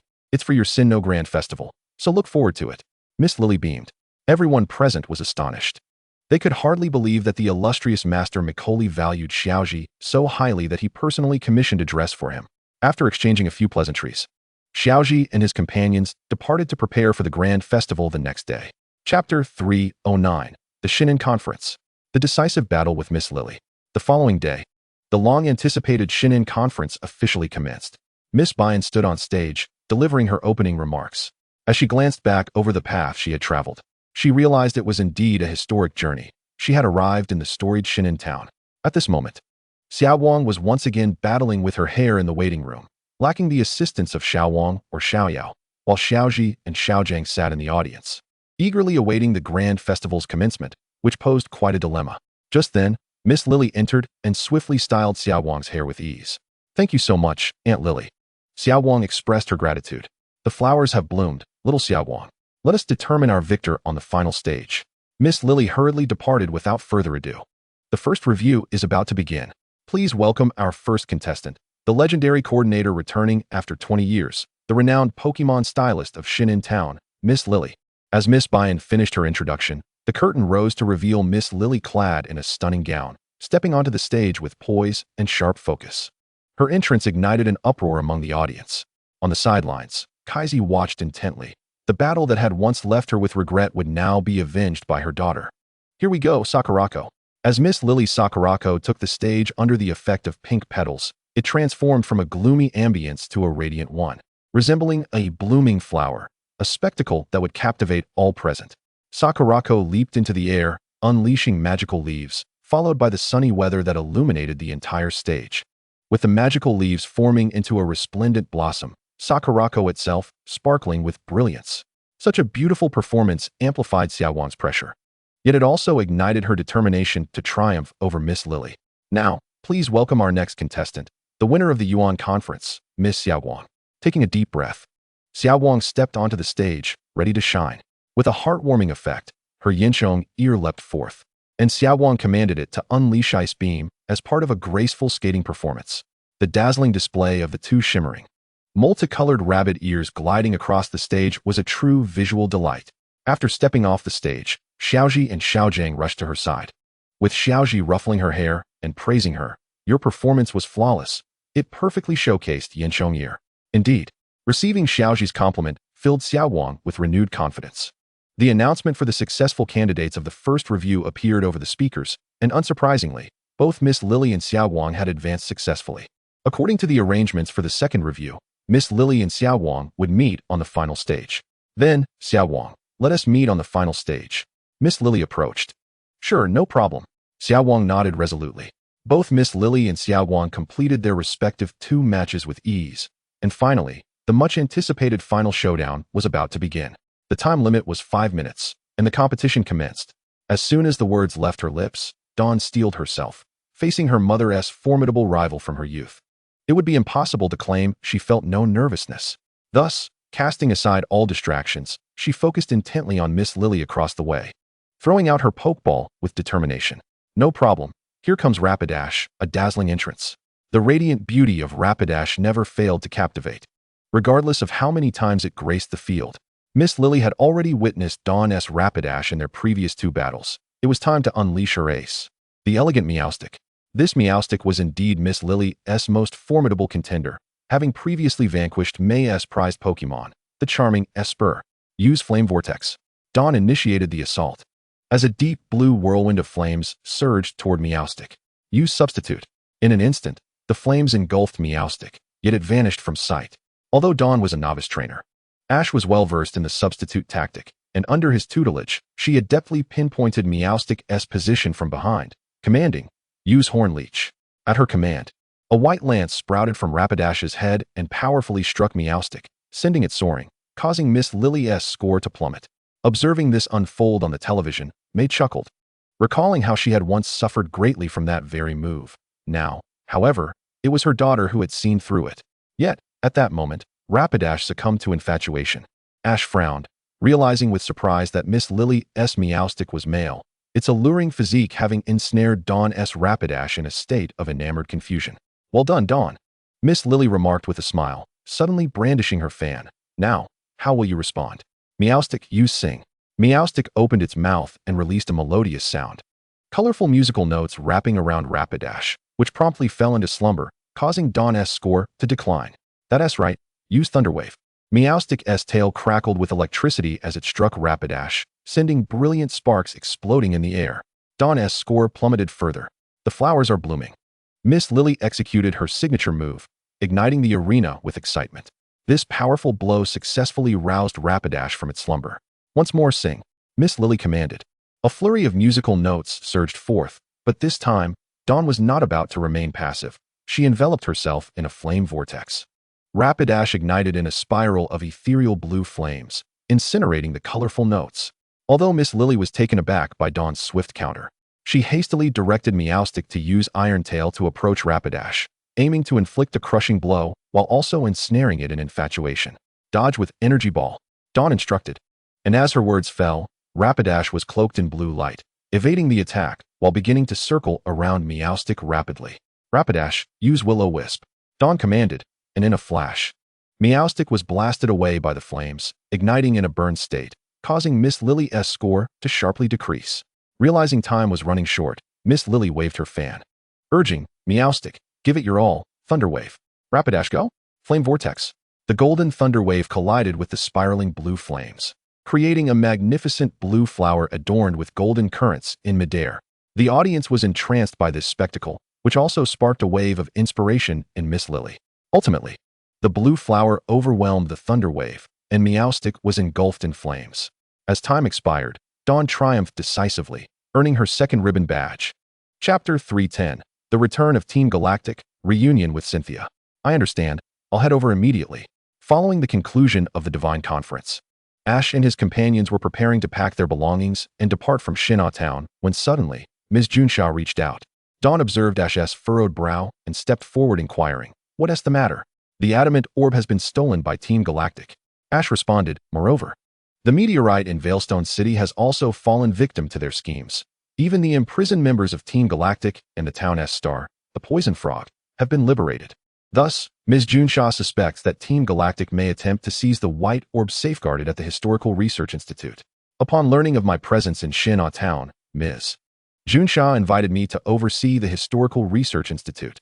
Oh, and Cynthia has returned." "What?" Dawn gasped, feeling overwhelmed by the revelation, realizing that their previous efforts may have been in vain. Then, with excitement, she exclaimed, "Miss Cynthia has also come to Sinnoh Town." "Of course. After all, Sinnoh Town is Cynthia's hometown," Ash explained with a smile, "and the director of the Historical Research Institute, Professor Rowan, is Cynthia's grandmother. In any case, we should hurry over." "Right."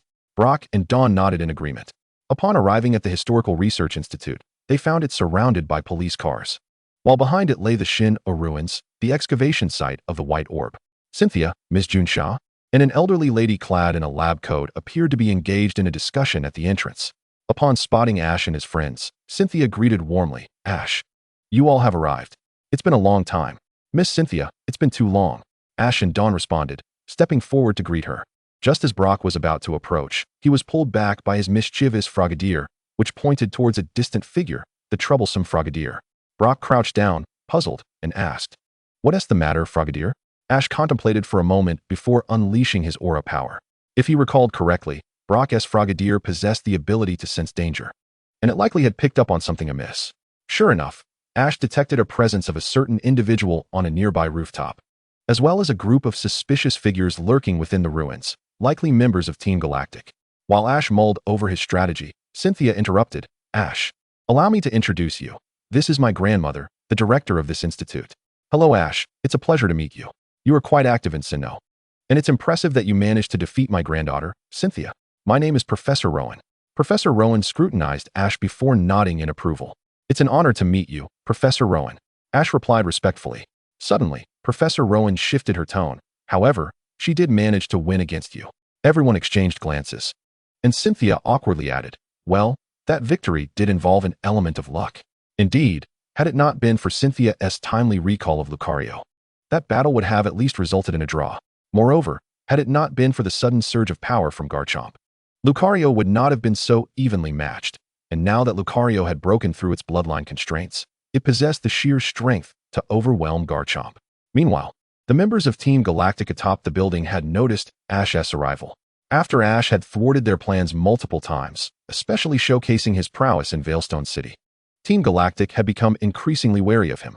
"Lord Cyrus, we have encountered an E-level obstacle in the first phase." Cyrus immediately grabbed a telescope, catching sight of Ash standing alongside Cynthia at the entrance of the institute. The two together would indeed present a formidable challenge, but their preparations were thorough. They must secure the White Orb. Having invested considerable effort, they could not afford to abandon their pursuit of the final prize, the White Orb. G1, report to G2. We have confirmed the cause of the E-level alert. The kid who has been thwarting our actions has appeared. That kid's Pikachu and Eevee are both at the champion level. Cyrus began relaying information through his communicator, while the voice on the other end responded with an amused tone. How intriguing. Though the king-level Pokemon are undeniably formidable, their audacity to seize the White Jade Orb before champion Cynthia must imply that they had meticulously devised their strategy. This time, they have incorporated a backup plan into their initial scheme, proceeding with Phase 1. Marshadao, I implore you to investigate the ruins. Ash's shadow flickered momentarily before settling into stillness. What is it? Although Ash's words were softly spoken, they did not escape Cynthia, who stood beside him. Her heart brimmed with astonishment. As a history enthusiast, she was well acquainted with the legendary Pokémon Master, even if her knowledge primarily revolved around Sinnoh's history. To her disbelief, she learned that Ash had managed to capture it. In truth, aside from those in close proximity to Ash, very few were privy to the fact that he had captured Master. It is important to note that Master is not merely a mythical beast. It is a true deity capable of influencing the entire world.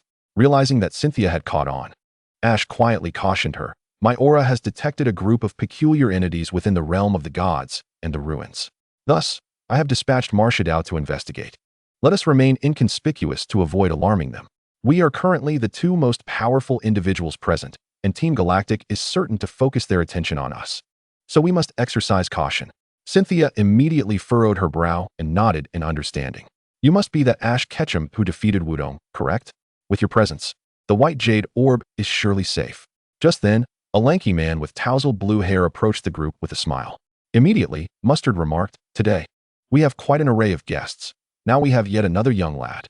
He then introduced Ash, saying, "This is Ash, and this fellow here is called Akaharu, a luminary who supports Sinnoh's industry.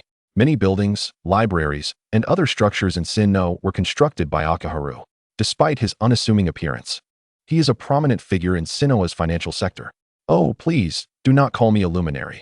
I hardly deserve such accolades. I am merely a novice studying Sinnoh's history." Akiharu responded with a humble scratch of his head, his demeanor warm and amiable. Nevertheless, Ash could not shake the feeling that something was amiss with Akiharu. He vaguely recalled that Akiharu was associated with Team Galactic. Ever since his arrival in this world, Ash had found that he retained a wealth of information about Pokémon. Yet he was gradually forgetting the intricacies of the plot, aside from significant events and key figures. It was perplexing, with all his extraordinary abilities. He had previously achieved a level of memory retention that was impeccable. Even the details of his life before his arrival here remained vivid in his mind. Yet he found it increasingly difficult to recall the storyline. He had previously inquired with the system about this phenomenon, which explained that it was deliberately erasing his memories of the narrative.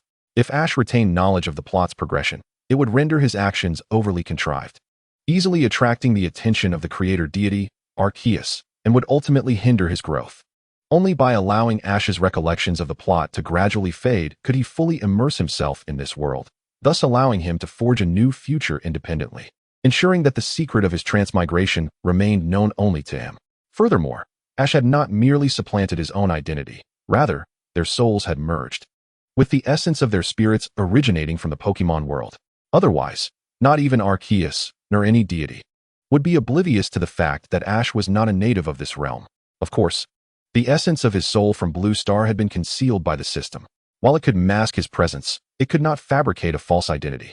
Thus, had Ash truly usurped another's body, the system's concealment would be futile, as it would render him a soulless vessel, subject to rejection by the entire Pokémon world. Although Ash remained calm and composed, well-versed in various Pokémon knowledge, his personality still mirrored that of his former self, albeit with newfound capacity for contemplation. This is precisely why he experienced no discomfort in controlling his body. He was still fundamentally himself. Mustard remarked to Akaharu, "You must be concerned about the white jade orb. Are you not?" Akahara nodded in agreement. "Your perceptiveness is impressive. This morning, I came across news of the diamond orb, which left me in a state of unrest." Under Mustard's guidance, the group proceeded into the Historical Research Institute. Chapter 311, The Lake's Deities. The White Jade Orb. Entering the institute was akin to stepping into an ocean of knowledge, with a vast collection of books truly opening Ash's eyes. Dr. Mustard cheerfully explained, "This town has had deep ties to Dialga and Palkia for centuries. In the course of researching the origins of the town's development, the accumulation of materials has reached mountainous heights, resulting in what you see today." As they traversed rows of bookshelves, they reached the end of the corridor, where Dr. Mustard pushed open the door ahead, revealing a stunning mural. The mural was shaped like a perfect triangle, with a sphere in the center radiating golden light akin to the sun, casting rays towards three corners, each adorned with the depiction of a Pokémon. In front of this mural lay several stone tablets inscribed with ancient writings. "Wow, what a magnificent mural!" Dawn exclaimed, suddenly pointing at a Pokémon depicted in one corner of the mural. "Ash, isn't that the one we saw before? I believe it's called Emeralder, right?" "Poka Poka." Piplup nodded, recalling the beginning of its bond with Dawn. "What did you say? Where did you see it?" Dr. Mustard, Cynthia, and Akiharu gazed at Dawn in astonishment. It was at Lake Harmony. Dawn quickly replied, Ash saw it too. Although the details were not entirely clear, there is no doubt about it. Indeed, it is the emotion deity, Imrilder. Ash confirmed with a nod. I believe Imrilder was drawn to Dawn because I witnessed the shadow of the will deity, a canon. At Lake Resolute. Pika. Boy. Indeed, there is a mystery. Ash glanced at Akiharu, who appeared deep in thought. From the very beginning, Ash had been observing Akiharu with his aura, and the moment he confirmed having seen a canon, he caught a glimpse of Akiharu's fervor. Ash continued. I suspect there is also the knowledge deity, Uxie, residing in Lake Wisdom near Shifeng City. These 3 Pokémon are referred to as the lake's deities, said to dwell in the 3 lakes of Sinnoh. However, their existence has long been relegated to mere legend. Cynthia recounted the tale surrounding the lake's deities. Dr. Mustard added, there is another theory. We believe they allow their souls to leave the lakes to observe and protect human daily life. What you have all witnessed might very well be their souls. What, then, does the image at the center represent? Brock questioned, pointing at the golden sphere with confusion. Upon investigation, it is hypothesized that it could be either the diamond orb or the white jade orb. As soon as Cynthia finished speaking, Akiharu finally interjected, Doctor, how about letting these 2 who have seen Imrilder and Akanem take a look at the white jade orb? Perhaps it will elicit an unexpected reaction. This suggestion piqued Dr. Mustard's interest, and he promptly led the group toward the vault. Ash tugged at Cynthia's sleeve, causing the 2 to lag slightly behind. Ash whispered, be cautious. Akiharu is suspicious. If I am not mistaken, the moment the vault is opened, it will likely trigger Team Galactic's action. Cynthia's pupils dilated in alarm. If that were indeed the case, it would be utterly terrifying. She subtly nodded in understanding. Upon arriving at the vault, they were met by personnel guarding the entrance. Dr. Mustard approached, swiped his card, and verified his fingerprint, causing the door to swing open, revealing a pristine white orb. Ash's aura suddenly resonated with the dragon scales of Palkia within his backpack. There is an incredible radiance. Dawn murmured, unable to contain her awe. The face of Chihayabaru was illuminated with excitement and obsession. No matter the time, he always appeared remarkable. As Ash and his companions approached the white jade pearl, they felt nothing extraordinary, while Chihayabaru eagerly inquired, what do you think? Do you sense anything? No. We feel absolutely nothing. Ash and Dawn decisively shook their heads. That can't be right. Look more carefully. Chihayabaru suddenly revealed his true nature, his expression turning fierce, which startled Dawn into taking a few steps back. However, Ash had been waiting for this moment, unleashing his psychic powers to toss Chihayabaru aside, exclaiming, I've endured you for long enough. I've just been waiting for you to reveal your true colors. Dr. Mustard stepped forward to mediate, saying, there seems to be a misunderstanding. Mr. Chihayabaru is simply overly eager. Before he could finish, Cynthia interrupted with a shake of her head. Ash then seized Chihayabaru's right wrist, declaring, your little ruse cannot escape my notice. Ash rolled back his sleeve to reveal a watch, which displayed not the time, but a countdown. 10, 9, 8, 3, 2, 1, boom. A tremendous explosion erupted from outside. Ash chuckled. Mr. Chihayabaru's timing is indeed impeccable. Just then, Dr. Mustard realized the gravity of the situation, exclaiming, Chihayabaru, it truly is you. Ha, yes. As long as I obtain the white jade pearl, I shall succeed. Chihayabaru smirked, dropping his facade. Ash, I underestimated you. I disguised myself for so long, and yet you saw right through me. Dr. Mustard, infuriated, demanded why? Aren't you a pacifist? Was all of this a ruse? No. Imagine the primordial world, a place devoid of conflict, an ideal realm of peace. Chihayabaru's fervor was unmistakable. Thus, I shall create a new world of my own. Chapter 312, Repelling Team Galaxy. It has been confirmed that an explosion occurred above the deity and the ruins, and we have discovered numerous Team Galaxy members within the ruins. Though inexplicably, they are all unconscious. At this moment, Miss Junsha received a report over her walkie-talkie, leaving everyone, aside from Ash and Cynthia, in utter shock. What? Chihayabaru gasped, his meticulously crafted plan shattered. Upon seeing Ash's calm demeanor, he shouted in fury, It's you? When did this happen? Ash smirked. Since you know I am a detective, you must also be aware of my unique abilities. Do you think my aura powers are mere decoration? I detected your deployment as soon as I arrived. Just then, the Galactic Commander had bypassed security and arrived at the scene, but instead of attacking immediately, he silently observed Chihayabaru. Chihayabaru, scowling, commanded, Attack now. I have been exposed. The Commander's pupils contracted as he respectfully replied, Yes, Lord Chihayabaru. It seems your position within Team Galaxy is quite significant. Or rather, you are the very leader of Team Galaxy, Chihaya. Ash noted with a playful smile. Haha, Ash. You are the person I admire most in my life. I have concealed my identity for so long, and you saw through it in an instant. Chihaya laughed heartily. You are correct. I am indeed the leader of Team Galaxy. So what do you say? Will you join us? With your abilities, you would be second to none. And together we could ascend to a new world. I refuse. Ash replied, looking at Chihaya with incredulity. Isn't your ultimate goal to summon Dialga and Palkia? I possess their dragon scales. Summoning them need not be so convoluted. Do you really think I would be so foolish? Then don't blame me for being impolite. Chihaya shouted, everyone attack. With that, he threw a pokeball, releasing a Mismagius. The commander sent forth a Bronzong, while her Toxicroak was entangled by Brock's Krogunk. Fly through the skies, Garchomp.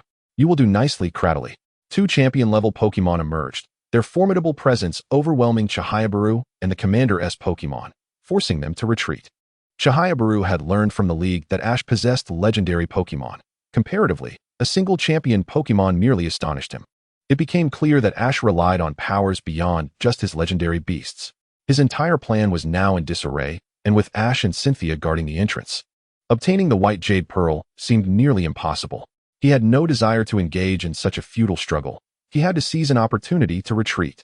Meanwhile, the commander was taken aback, thinking that her elite Bronzong could contend with Ash, only to be met with the revelation of Ash's champion-level Pokemon. Even Cynthia cast a surprised glance at Ash, recalling that Ash had mentioned the 3 Pokemon he battled her with were his strongest regular Pokemon, implying that Cradily was one he had captured in Sinnoh after parting with her. Chihaya surrender. Ash commanded, Cradily, unleash Ice Wind. Garchomp, Dragon Claw. A frigid wind blew from Cradyly's ghastly visage, while Garchomp swung its claws at the Mismagius. Commander, retreat.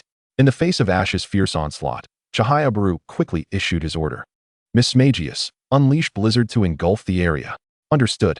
Bronzong, hold the line. Immediately, a torrent of Zubat swept in.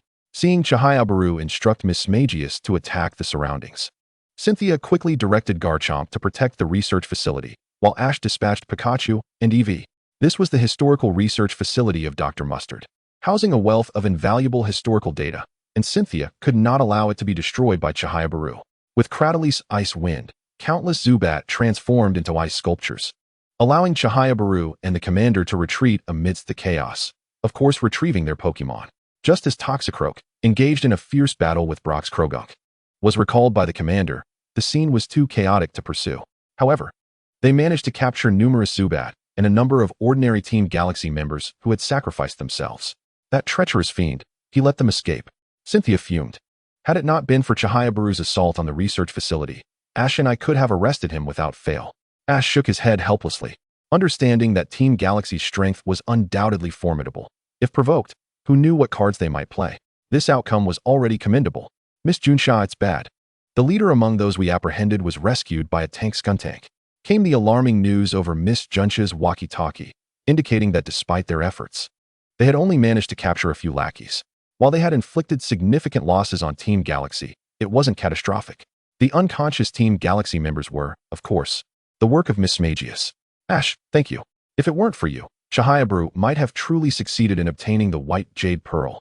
Dr. Mustard smiled, stating, as long as we safeguard the White Jade Pearl, their objectives cannot be realized, and they will not stir up any major troubles. Indeed. Cynthia nodded. Next, I will apply to the League for the protection of the White Jade Pearl, and we will conduct a thorough investigation into Chihaya operations. Despite this, Ash understood that the gains would undoubtedly be minimal. Now that Chihaya identity had been revealed, he would not leave any traces behind, having successfully safeguarded the White Jade Pearl. Ash, his companions, and Cynthia would soon return to their daily lives. Boom.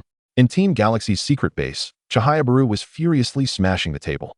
He had been so close, just a hair's breadth away from success, only to have his plans thwarted by Ash, who had even uncovered his long-hidden identity. Cursed fool. Chihaya glared at his 4 subordinates. Minerva, do you have any plans? Lord Chihaya, that detective's strength is indeed formidable, but he cannot remain here indefinitely. I propose we leave the White Jade Pearl until last, similar to the meteor incident in Curtain City, and strike when their guard is down. Minerva suggested. The sun blazed down as Chi-Ri nodded helplessly. Although the second attempt would undoubtedly be less smooth than the first, It was the only viable course of action.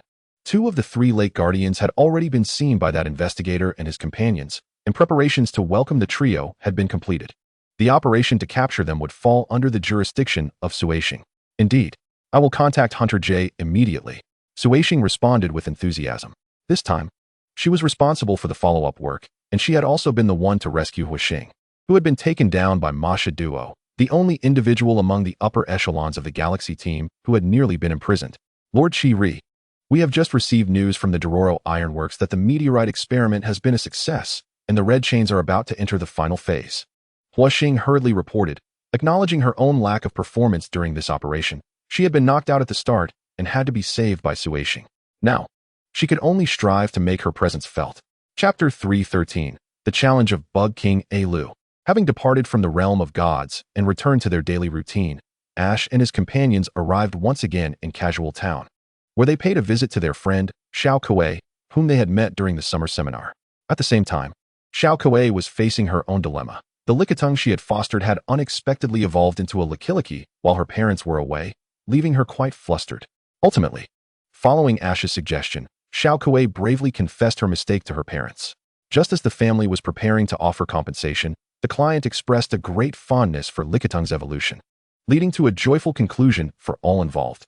The following day, after bidding farewell to Xiao Kuei, Ash and his friends, aiming for the City of Fate, passed through a small town where they discovered a long queue, with even Miss Junsha maintaining order. What is happening here? The atmosphere seems particularly lively, Xiao Guang asked curiously while holding Pokémon. Just then, Miss Junsha approached. Are you here to observe as well? Then please join the end of the line. Without hesitation, Xiao Gang rushed forward to grasp Miss Junsha's hand. No, allow me, Xiao Gang, to admire the beautiful Miss Junsha from the very front of the line. Miss Junsha looked on in confusion as Xiao Gang was dragged away by the mischievous Froggy and the wobbly-patterned creature. Excuse me, what do you mean by observe? Xiao Guang inquired. Miss Junsha, puzzled, gazed at Ash and his friends. You didn't know? The Bug King Lu is going to conduct a public training session here. Ash's eyes lit up at this revelation. He had not anticipated encountering the Bug-type champion from Sinnoh here. Of course, he would not let such an opportunity slip by. So, Xiao Gang and Xiao Guang joined the line, while Ash went to the Pokémon Center to exchange some Pokémon. They soon arrived at the training grounds, where they witnessed a Lu's session. Coincidentally, Miss Junsha sat beside them, speaking with great admiration about a Lu, detailing the prowess of the Elite Four: Psychic-type Wusong, Ground-type Jieno, Fire-type Day, and Bug-type Lu. They were the champions of the Champion League, renowned for their superiority among trainers. Lu, in particular, was a figure of both popularity and strength, truly one of a kind. Moreover, Lu had the remarkable ability to understand the speech of Bug-type Pokémon, resulting in an impeccable synergy during their collaboration, truly exemplary. This revelation surprised Ash. He had not realized Lu could comprehend the language of Bug-type Pokémon. Observing the fervent Miss Junsha, Xiao Gang admonished, Please, do try to remain calm, Miss Junsha. However, she dismissed his concerns, continuing. Lu is finally about to battle the Champion League Master, Cynthia, who holds a status above that of the Elite Four. It turned out that it was Lu who had challenged Miss Cynthia. Xiao Guang chimed in, recalling their parting in Sinnoh Town, where Cynthia mentioned she had received word of a challenger, who would turn out to be none other than Lu. Miss Junsha declared with conviction, I believe Lu will win this battle and become the new Champion League Master. He must prevail. Ash shook his head in resignation. While Lu's Pokémon were indeed formidable, their capabilities were limited to the Elite Four level, leaving them no chance against Cynthia. After Lu's fans had finished obtaining autographs, only Miss Junsha and Ash's trio remained, with Miss Junsha eagerly requesting her own signature. At that moment, Lu finally spotted Ash and his companions. You are Ash, right? I didn't expect to see you here. Ash, Miss Junsha exclaimed, turning to him and immediately offering a bow. Ash the investigator, greetings. Lu, it's wonderful to meet you. Shall we engage in a battle? Ash proposed without hesitation. Very well. I have heard from Cynthia that your battle with her was a narrow victory. So let me see the difference between us. Lu nodded, unafraid of any challenge as an Elite Four member. He viewed this as a practice match before facing Cynthia. He clearly understood that, at present, he stood little chance against her. But as a Pokémon trainer, one must embrace challenges. The investigator Ash is about to battle Lu. Miss Junsha exclaimed, becoming the sole spectator aside from Xiao Guang and Xiao Gang. The agreed rules for the battle were set as 3 versus 3, with the flexibility to switch Pokémon at will. Ash and Alu took their positions in the arena, having decided the order of attack by coin toss. With Ash gaining the advantage, Ash tossed a Pokeball into the air, declaring, "This will be your moment. Blaziken." Blaze. Blaziken roared, flames surging around it, radiating fierce determination. Ash had previously received training insights from the Hoenn Fire-type champion, Muramasa, and with countless resources invested, Blaziken had now reached the pinnacle of the quasi-elite level. Blaziken, huh? Alu noted, not hesitating to respond. Go, Scizor. Though Scizor was Alu's ace, the other two Pokemon he prepared were at a disadvantage against Blaziken. Of course, these three were his strongest Pokemon, each reaching elite status, but it was wise to remain cautious against Ash. Starting off with Scizor? You truly think highly of me. Ash chuckled, having discerned Alu's intentions. In that case, Blaziken, unleash Flamethrower. Blaze. Blaziken faced the elite-level Pokemon without fear. It had been trained countless times by Ash's old Blaziken and Groudon on Fiery Ice Island. The flames intensified, their power now surpassing the limits of its level. With a fiery roar, Blaziken opened its mouth, unleashing a torrential stream of flames. The more energy it had, the greater the attack's power. This was undoubtedly its mightiest strike. Alu was taken aback by the ferocity of the flames. They had reached elite-level intensity. Indeed, none of Ash's Pokemon were ordinary.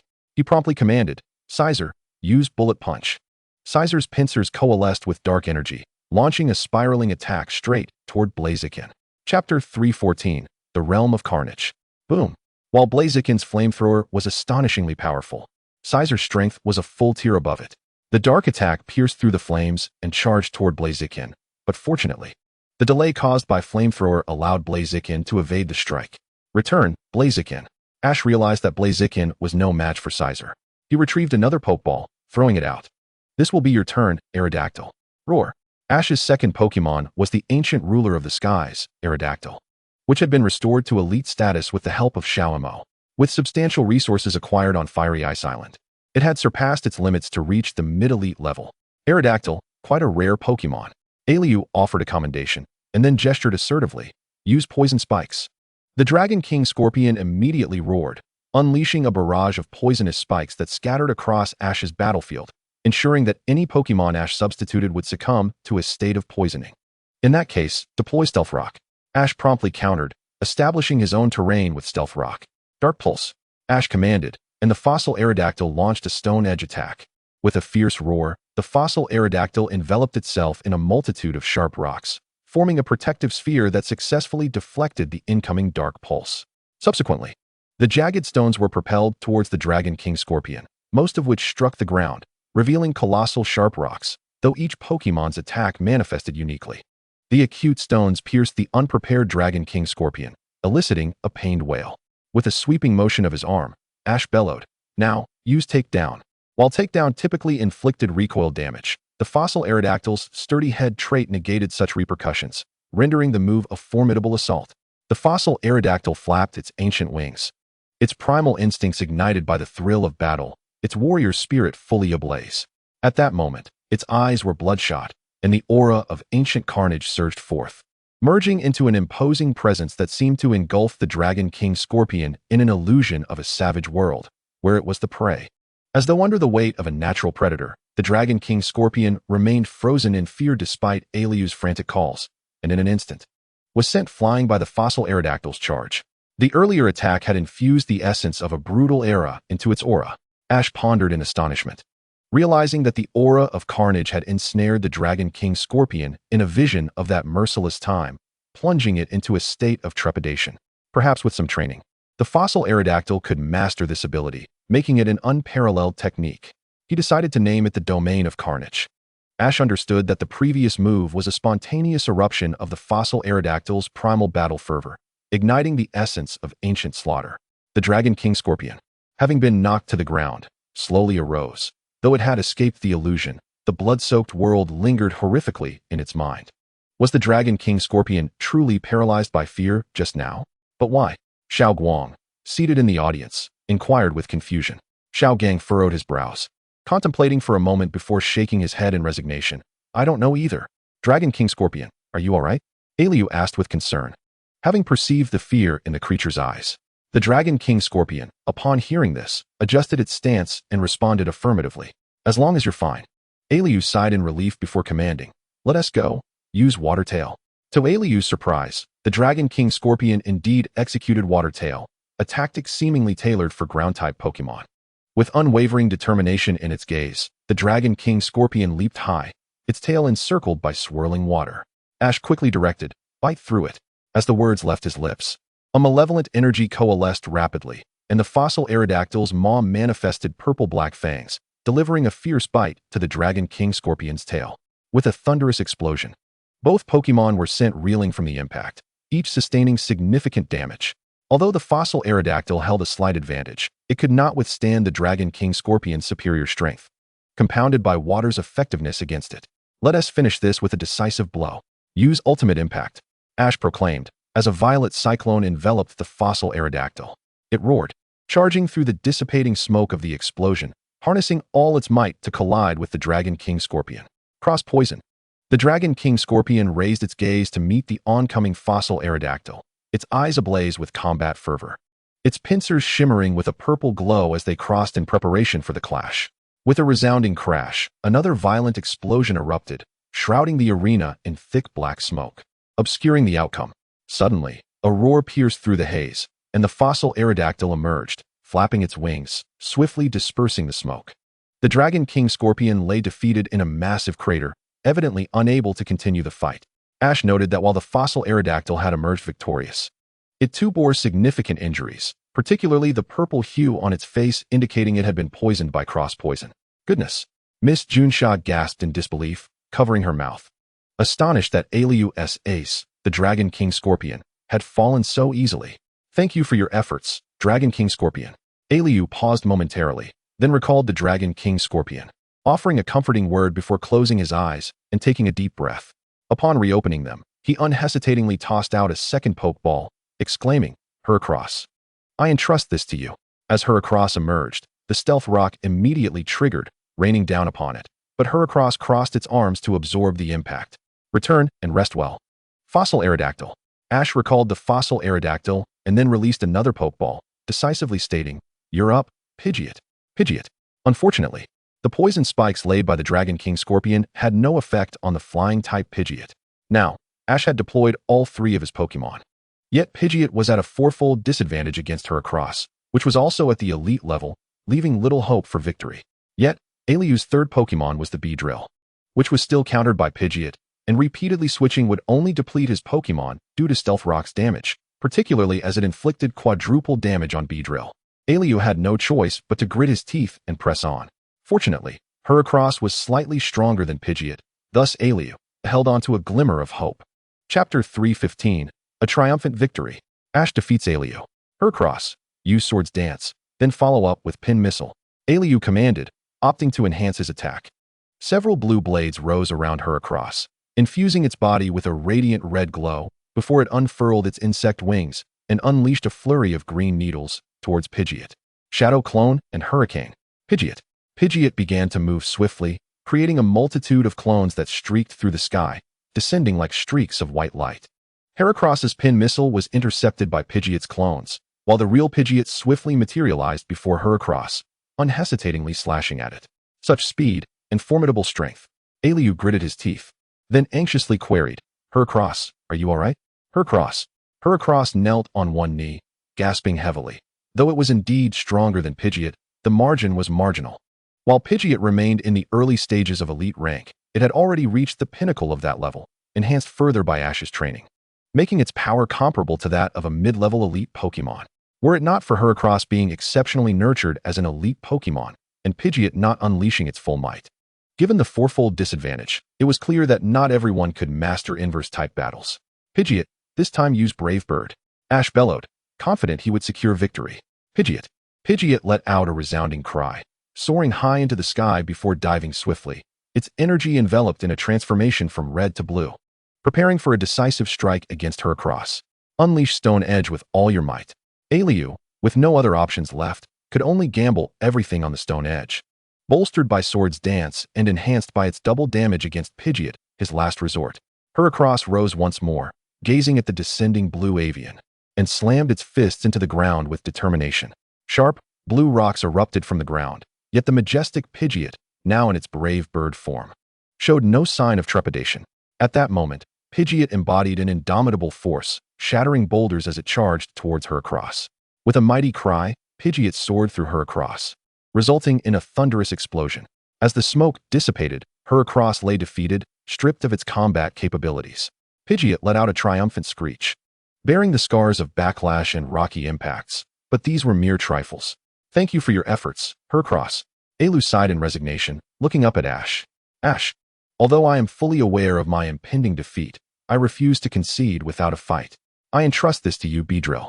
Beedrill appeared on the battlefield, and the hidden power of Stealth Rock was unleashed once more, dealing devastating damage under 4 times the usual effect. Pidgeot, use Clear Smog, Ash commanded, and as his words faded, Pidgeot summoned a powerful gale, sweeping the arena and dispelling both the Stealth Rock and Toxic Spikes. Elu's expression darkened. Ash had clearly anticipated this moment. With the Stealth Rock removed, Ash could freely substitute his Pokémon, but Elu was left with a Beedrill that had just been severely weakened. Moreover, with the Toxic Spikes eradicated, it was evident that Ash was poised to bring forth his initial Pokémon, Infernape. While Infernape may not have reached the level of an Elite Four member, Beedrill was already injured, and the Fire type had an advantage over Bug types. As Elu had surmised, Ash recalled Pidgeot and summoned Infernape. Flame Burst. Infernape roared, releasing a torrent of orange flames that could be felt from a distance. Beedrill, Defensive Command. From beneath Beedrill's skirt, 3 honeycomb-shaped drones emerged, forming a green sweet wall to shield against the searing flames. Ash's voice rang out again. Charge up for a Flame Blitz. Infernape ignited in a blazing inferno, launching itself at Beedrill. Beedrill, use Tailwind and then U-turn. Elu promptly directed. Beedrill activated Tailwind to enhance its speed, skillfully evading the flame burst and striking Infernape from behind, ascending once more into the air. Elu smiled, finally gaining the aerial advantage he sought. Just as he prepared to mount an offensive, Ash issued another command. Infernape, bring it down with Meteor Flame. Infernape let out a fierce roar, summoning a towering pillar of fire from which massive boulders ascended. With a sweeping motion, Infernape sent the boulders crashing down like fiery meteors towards Beedrill. Beedrill attempted to dodge, but one boulder struck true. Explosive flames, take her down. Beedrill. Infernape's flames surged dramatically, and with a concentrated force, it struck the ground, igniting a cataclysmic blaze that engulfed Beedrill. With that, Elu's 3 Pokémon were rendered incapable of battle, and Ash emerged victorious. Hooray! Ash has won. Dawn cheered, having witnessed Ash's prowess firsthand, and she felt no surprise at his triumph. Even Brock regarded it as a matter of course. Only Miss Junsha appeared somewhat disheartened, unable to fathom Elu's complete defeat, having failed to overcome even one of Ash's Pokémon. Thank you, Ash. Elu recalled Beedrill and shook Ash's hand, acknowledging, you've made me realize my shortcomings. It seems I have much to learn. Subsequently, Ash and Elu took their Pokémon to the Pokémon Center, and under Elu's guidance, they visited his training center. With Ash's assistance, Elu unexpectedly reunited with his starter Pokémon, the Butterfree. It turned out that Elu's initial Pokémon was a Caterpie, with whom he shared a deep bond. In the past, however, Elu had been consistently defeated, and in a fit of anger, he had spoken harshly to Caterpie, blaming its weakness for his failures. By the time Elu came to his senses, Caterpie had already left. Resolving to amend his ways, Elu became a revered Bug-type champion. The Butterfree was, in fact, that very Caterpie, having trained diligently by the great tree where they first met, now ready to battle once more for Elu. The following day, Ash and his companions bade farewell to Elu and continued their journey towards the City of Fate. Chapter 316, The Rematch with Shinji, Prince of Waves. The time had finally come for the Champions Master Defense battle, where Elu, the Elite Four member, would challenge Champion Cynthia, with the City of Fate as their destination. Ash's group found themselves in the lobby of a Pokémon Center in a nearby town, watching the live broadcast of the Champion League Challenge. Throughout the match, Ash discerned that Cynthia was holding back. After all, she couldn't allow her own Elite Four member to lose too embarrassingly. Although the battle seemed evenly matched, Cynthia maintained her composure throughout, while Elu was already drenched in sweat. Ultimately, the match concluded with Elu's ace, Butterfree, being effortlessly defeated by Cynthia's Gastrodon. Cynthia successfully triumphed over Elu, retaining her title as champion. Just then, Shinji suddenly appeared before Ash, stating, I heard that your Monferno has evolved, and I wish to see if it has mastered that power. It was clear that Shinji had received this information from his brother, Reiji. Ash sighed in response. It's unnecessary to force it to pursue that power. While the strength within it is formidable, it currently lacks the ability to harness the might of its blaze. Shinji paused. Are you saying it can only control that power once it evolves into its final form? He fell into deep thought. With a smile, Ash suggested, how about a battle? All right. Shinji readily agreed. The four of them proceeded to the battle arena at the Pokémon Center, where Ash proposed, how about a 3 versus 3 match? Sounds good. Shinji nodded in agreement, then without hesitation, tossed a Pokeball. Ducklet, ready for battle. It appeared that Ducklet was Shinji's fire-type Pokémon in place of Monferno. After contemplating, Ash threw a Pokeball, declaring, you shall be my choice, Pachima. Pachima. Pachima appeared on the battlefield, its petite frame gazing up at the towering Ducklet with an air of pride. Pachima, Ash's Pachima. Dawn exclaimed, smiling at her own Pachima. Pachima nodded proudly. Despite their initial squabbles, Ash's Pachima had learned many techniques from Dawn's Pachima, and their relationship had mended. Ducklet, use Ember. Ducklet immediately unleashed orange flames towards Pachima. Pachima, spin and use Bubble Beam. Pachima began to whirl, releasing a multitude of bubbles that not only blocked the Ember, but also sent Ducklet soaring backward. Now, use Icy Wind. As soon as the command was given, Pachima raised its arms high, gathering ice-type energy to unleash a chilling gust. Fire Punch. Shinji commanded without delay. Ducklet ignited its fists to fend off the icy onslaught, but Ash's voice rang out again. Use Water Pulse. Pachima. Pachima quickly formed a massive water orb and hurled it at Ducklet, creating a powerful stream that knocked it to the ground. Useless. Shinji recalled Ducklet, then threw out a second Pokeball, Electabuzz, ready for battle. The Electabuzz is undoubtedly the Pokémon most suited for Shinji, as his extreme training methods allow it to endure with remarkable efficacy, resulting in a meteoric rise in power. Bujin.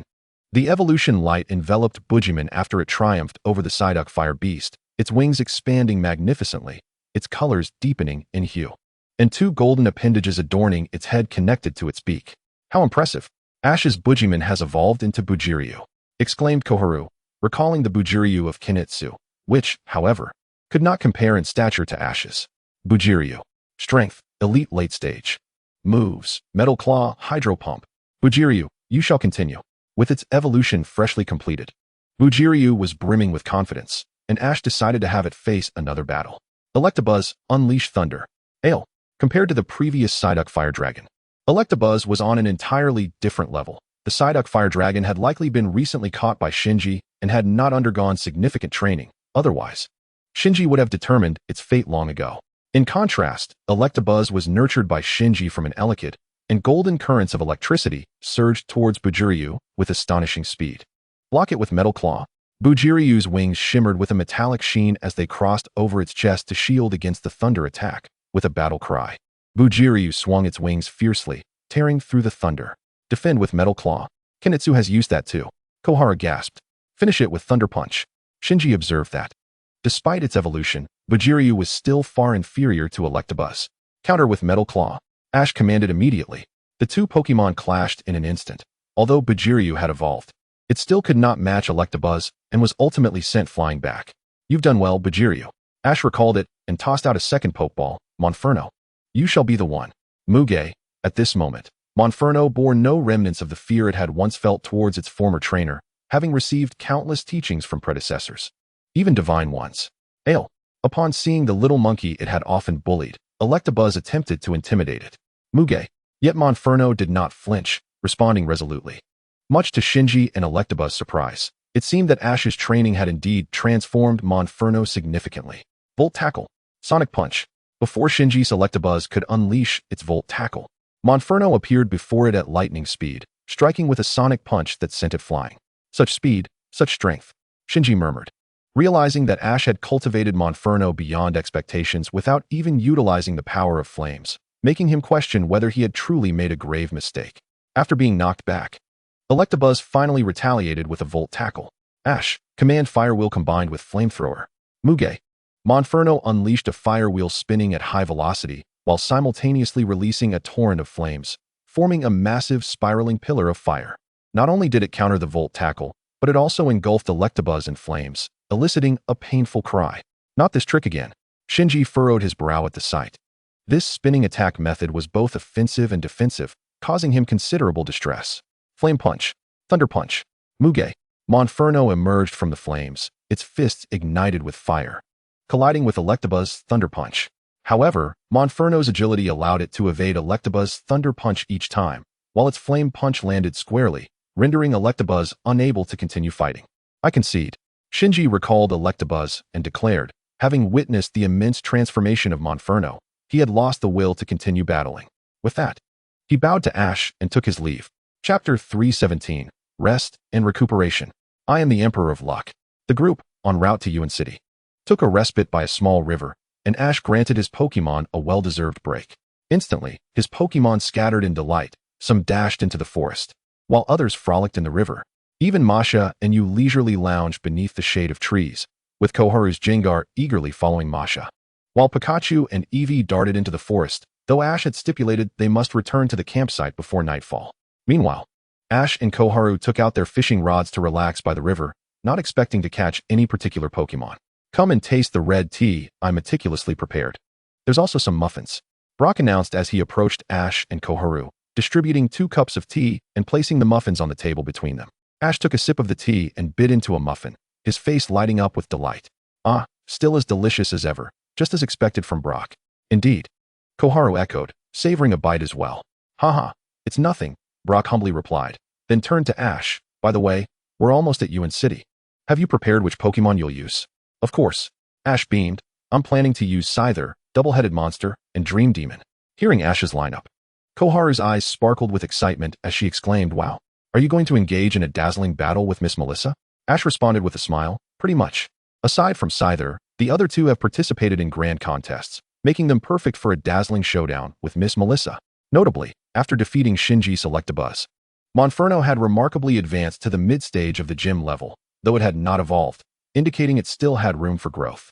Furthermore, Ash's Turtwig had also advanced to the mid-stage of the gym level on Fire and Ice Island, evolving into its final form, Torterra. It was the first of Ash's Sinnoh starters to reach its final form, and its artillery strategy had finally taken shape. Subsequently, Ash reclined in a rocking chair, feigning slumber. However, this was merely a facade, as he had already summoned the system in his mind. System, I wish to draw lots. Now he could perform 10 consecutive draws along with a guaranteed golden ticket for a legendary Pokémon, and today felt auspicious. Whether fortune favored him would be revealed. Ding. Super Lottery Wheel activated. The familiar 3D lottery wheel appeared before Ash, its familiar gray, white, purple, and gold sections reminding him this was his 3rd time using it. Yet he still felt a rush of nervousness, as the outcome relied entirely on luck. Taking a deep breath, Ash silently urged, System, let us begin with 10 consecutive draws. Ding. Are you sure you want to deduct 500,000 points? Affirmative. Ding. The lottery wheel begins to spin. Please say stop. At that moment, the spinner had already created afterimages, something Ash had grown accustomed to, and he promptly declared, stop. As soon as his voice fell, the pointer halted, landing precisely in the golden area. Ash inhaled sharply, realizing this was his first golden draw. Soon, a golden orb materialized before him. With 9 more to go, Ash was determined not to collect yet. Stop. Stop. Stop. Stop. Stop. Stop. Stop. After 8 consecutive stops, he ended up with 2 grays, 2 purples, and 4 whites, which filled him with joy, meaning he had only missed 2, and had even acquired 2 quasi-divine megastones. Just one last draw remained. Ash focused intently on the lottery wheel, praying, gold, gold, gold, gold, gold. Please stop. The pointer ultimately landed in the golden area, and Ash internally cheered. I won, I won, I won. At this moment, had Ash not been using his psychic ability to maintain his composure, Koharu and Brock would have surely noticed something was amiss. Gazing at the 8 luminous orbs before him, Ash found it difficult to quell the tumult of emotions within. The moment of drawing the Super Evolution Stones was upon him. With a heart full of anticipation, he reached into one of the white orbs and retrieved it. Ding! Congratulations. Host, you have obtained the Sovereign Superior Super Evolution Stone. Ash's eyes sparkled with delight. This was a direct reservation for the Unova Grass-type starter Pokémon. Soon after, he opened the remaining 3 white orbs, revealing the Inferno Monkey Super Evolution Stone, the Lizard King Super Evolution Stone, and the Beedrill Super Evolution Stone. This marked Ash's 2nd time drawing Beedrill, but the mere acquisition of the Inferno Monkey and Sovereign Superior Evolution Stones was sufficient to ensure Ash's profits. After all, the non-existent is invaluable. Next, Ash reached into 2 purple orbs, which contained the Mega Evolution Stones for the Biting Shark and the Violent Dragon. With a resigned shake of his head, he acknowledged that such good fortune could not possibly last forever. He then turned his attention to the final 2 golden orbs, grasping one eagerly. Ding! Congratulations, host, you have acquired the Latia's Super Evolution Stone. Ash's expression darkened. After all his efforts, this was the golden prize he received? He looked at the last gold orb, hoping for something grand. Give me something great. Ding! Congratulations, host, you have obtained the Darkrai Super Evolution Stone. Splendid. It worked, Ash exclaimed with excitement, immediately preparing to capitalize on this momentum. System, use the golden lottery ticket. Ding! Successful use. Another golden orb appeared before Ash, and he eagerly seized it. Ding! Congratulations, host, you have acquired the Jirachi Super Evolution Stone. Okay, let us take off. This was a tremendous gain. Ash's eyes gleamed with fervor. He had drawn 4 from 11, 2 of which were legendary Pokémon. This exhilaration sustained him throughout the day, leaving Brock and Dawn puzzled. Wasn't he today meant for rest? Why was he so animated? The following day, Ash and his companions set forth once more. Although a day had passed, Ash felt invigorated, filled with newfound energy. Chapter 318, a formidable new rival, Hoenn. The Scorpion Pokémon's triumphant strike. After several days of travel, Ash and his companions finally arrived once more in the city of Rime, marking their 3rd visit, truly a testament to their perseverance. Knowing that Miss Melissa had long returned, they hastened directly to the gym. Upon reaching the doors of the gym, just as Ash was about to knock, the heavy door swung open with a resounding crash, and a youth rushed out, colliding directly with Ash. However, Ash remained steadfast, his body unyielding, while the boy was sent sprawling to the ground. The boy, with tousled golden hair, groaned as he stood up, exclaiming, "That hurt. What is going on? What is the meaning of this? Colliding with someone warrants a fine, you know. Pay up within 10 seconds. 10, 9, 8, 7, huh?" Suddenly, the boy's eyes widened as he recognized Ash. "Aren't you the one who defeated Shinji in the doubles competition?" "Ash, right." He then pointed at Dawn, declaring, "And you are the dead weight." Dawn puffed up her cheeks in indignation, retorting, "Who are you calling dead weight? I participated in the doubles match too." Brock chuckled, "Oh, you were in it." The boy pondered, tapping his cheek. "I don't recall at all." "What?" Brock's expression fell, disheartened that no one remembered him from the doubles match. No. Since you defeated Shinji, I must duel you. Or else, I'll fine you." The boy resumed his countdown. Ash, somewhat exasperated, replied, "All right. But I'm here to challenge the gym today." "Oh, Ash, you've finally arrived. Welcome." Just then, Miss Melissa emerged from the gym. Brock's eyes sparkled with affection as he rushed forward. "It's been so long. I'm Brock, back in this city to dance with you once more." Before he could reach out to take her hand, she gracefully spun away. "Patience, there will come a day for you to shine. Welcome. It's a pleasure to have you here." "Oh, challenger, you haven't left yet?" "Thank you, Miss Melissa. Is he also a challenger?" Ash inquired. Melissa nodded. "He just fought me. He is a spirited boy from Twinleaf Town. However, he still couldn't best me. Humph. Once I capture a powerful Pokemon, I will earn that badge." The boy's expression was one of defiance. "Twinleaf Town. You're Hoenn, aren't you?" Dawn suddenly exclaimed, pointing at the boy. "Huh, you know me?" Hoenn questioned, bewildered, as he realized he had only seen this girl during the doubles competition. Dawn beamed. "I also live in Twinleaf Town." "Oh, during the festival, you sang loudly with your explode, right? I remember it vividly." "Indeed." Hoenn nodded in acknowledgement. On the other hand, Miss Melissa apologized to Ash, saying, "Sorry. Ash, we cannot have gym battles today. I've been occupied with gym matches since my return." "I understand." Ash then turned to Hoenn. "In that case, let us battle. Bring it on." They arrived at the Pokemon Center, allowing Hoenn's Pokemon to recuperate before heading to the battle arena. The battle rules were simple. 3 Pokemon would be used, and once all 3 lost their ability to fight, the battle would conclude. Brock served as the referee, announcing the rules. "Go, Staraptor. Show them your strength." Hoenn boldly sent forth his Sinnoh native, Staraptor. At that moment, Ash released a Pokeball, declaring, "Scyther, it's your time." "What? Using a bug-type Pokemon?" Hoenn scoffed. "Staraptor, use wing attack." Ash remained unfazed. Perceiving that Hoenn's Staraptor had only recently evolved and was not particularly strong, unable to match Scyther's prowess. Flash. As the command left his lips, Scyther's eyes sharpened, its blades gleaming with icy light as it swung, colliding with Staraptor's wings, maintaining the upper hand. "What the?" "In that case, use Brave Bird." From the characteristics observed, Hoenn's Staraptor seemed to possess the reckless ability. This self-damaging move would significantly enhance its power, albeit at a cost. Moreover, Staraptor had yet to learn its signature move, Brave Bird. With Ashunn's command, Staraptor soared high, enveloped in a radiant white light as it dove down. Faced with this fierce onslaught, Ash called out, "Cross poison." Scyther's claws shimmered with a violet aura as it braced itself against the incoming attack, delivering a precise strike to Staraptor's vital points, sending it crashing down. Staraptor lost its fighting capability. Scyther emerged victorious. "Well done, Scyther," Ash praised, while Scyther gleefully raised its blades, having endured the impact within acceptable limits. The match was just beginning. "I'm counting on you, Roserade." Ashuenn sent forth his grass poison-type Roserade. As soon as Roserade appeared, it charged towards Scyther, prompting Ashuenn to shout, "Go, use Poison Sting." Roserade's twin blooms glimmered with purple venom, but Scyther adeptly evaded the attack, countering with a swift tail whip that sent Roserade stumbling back. Despite the ineffectiveness of the poison-type move against Scyther, Ashuenn remained undeterred, continuously shouting, "Poison Sting. Keep attacking." Watching him, Ash was reminded of his former self. Both were brash and fervent, yet Ash had the foresight to issue clever commands. He pondered what Ashuenn would do next. Sandstorm. As soon as the words left his lips, the Scyther promptly kicked up a cloud of sand, obscuring Roserade's vision and causing all of her attacks to miss their mark. With a flash of cold light, the Scyther struck again with pinpoint accuracy. Empowered by the sniper's unique characteristics, its power magnified. Roserade was rendered incapable of continuing the battle.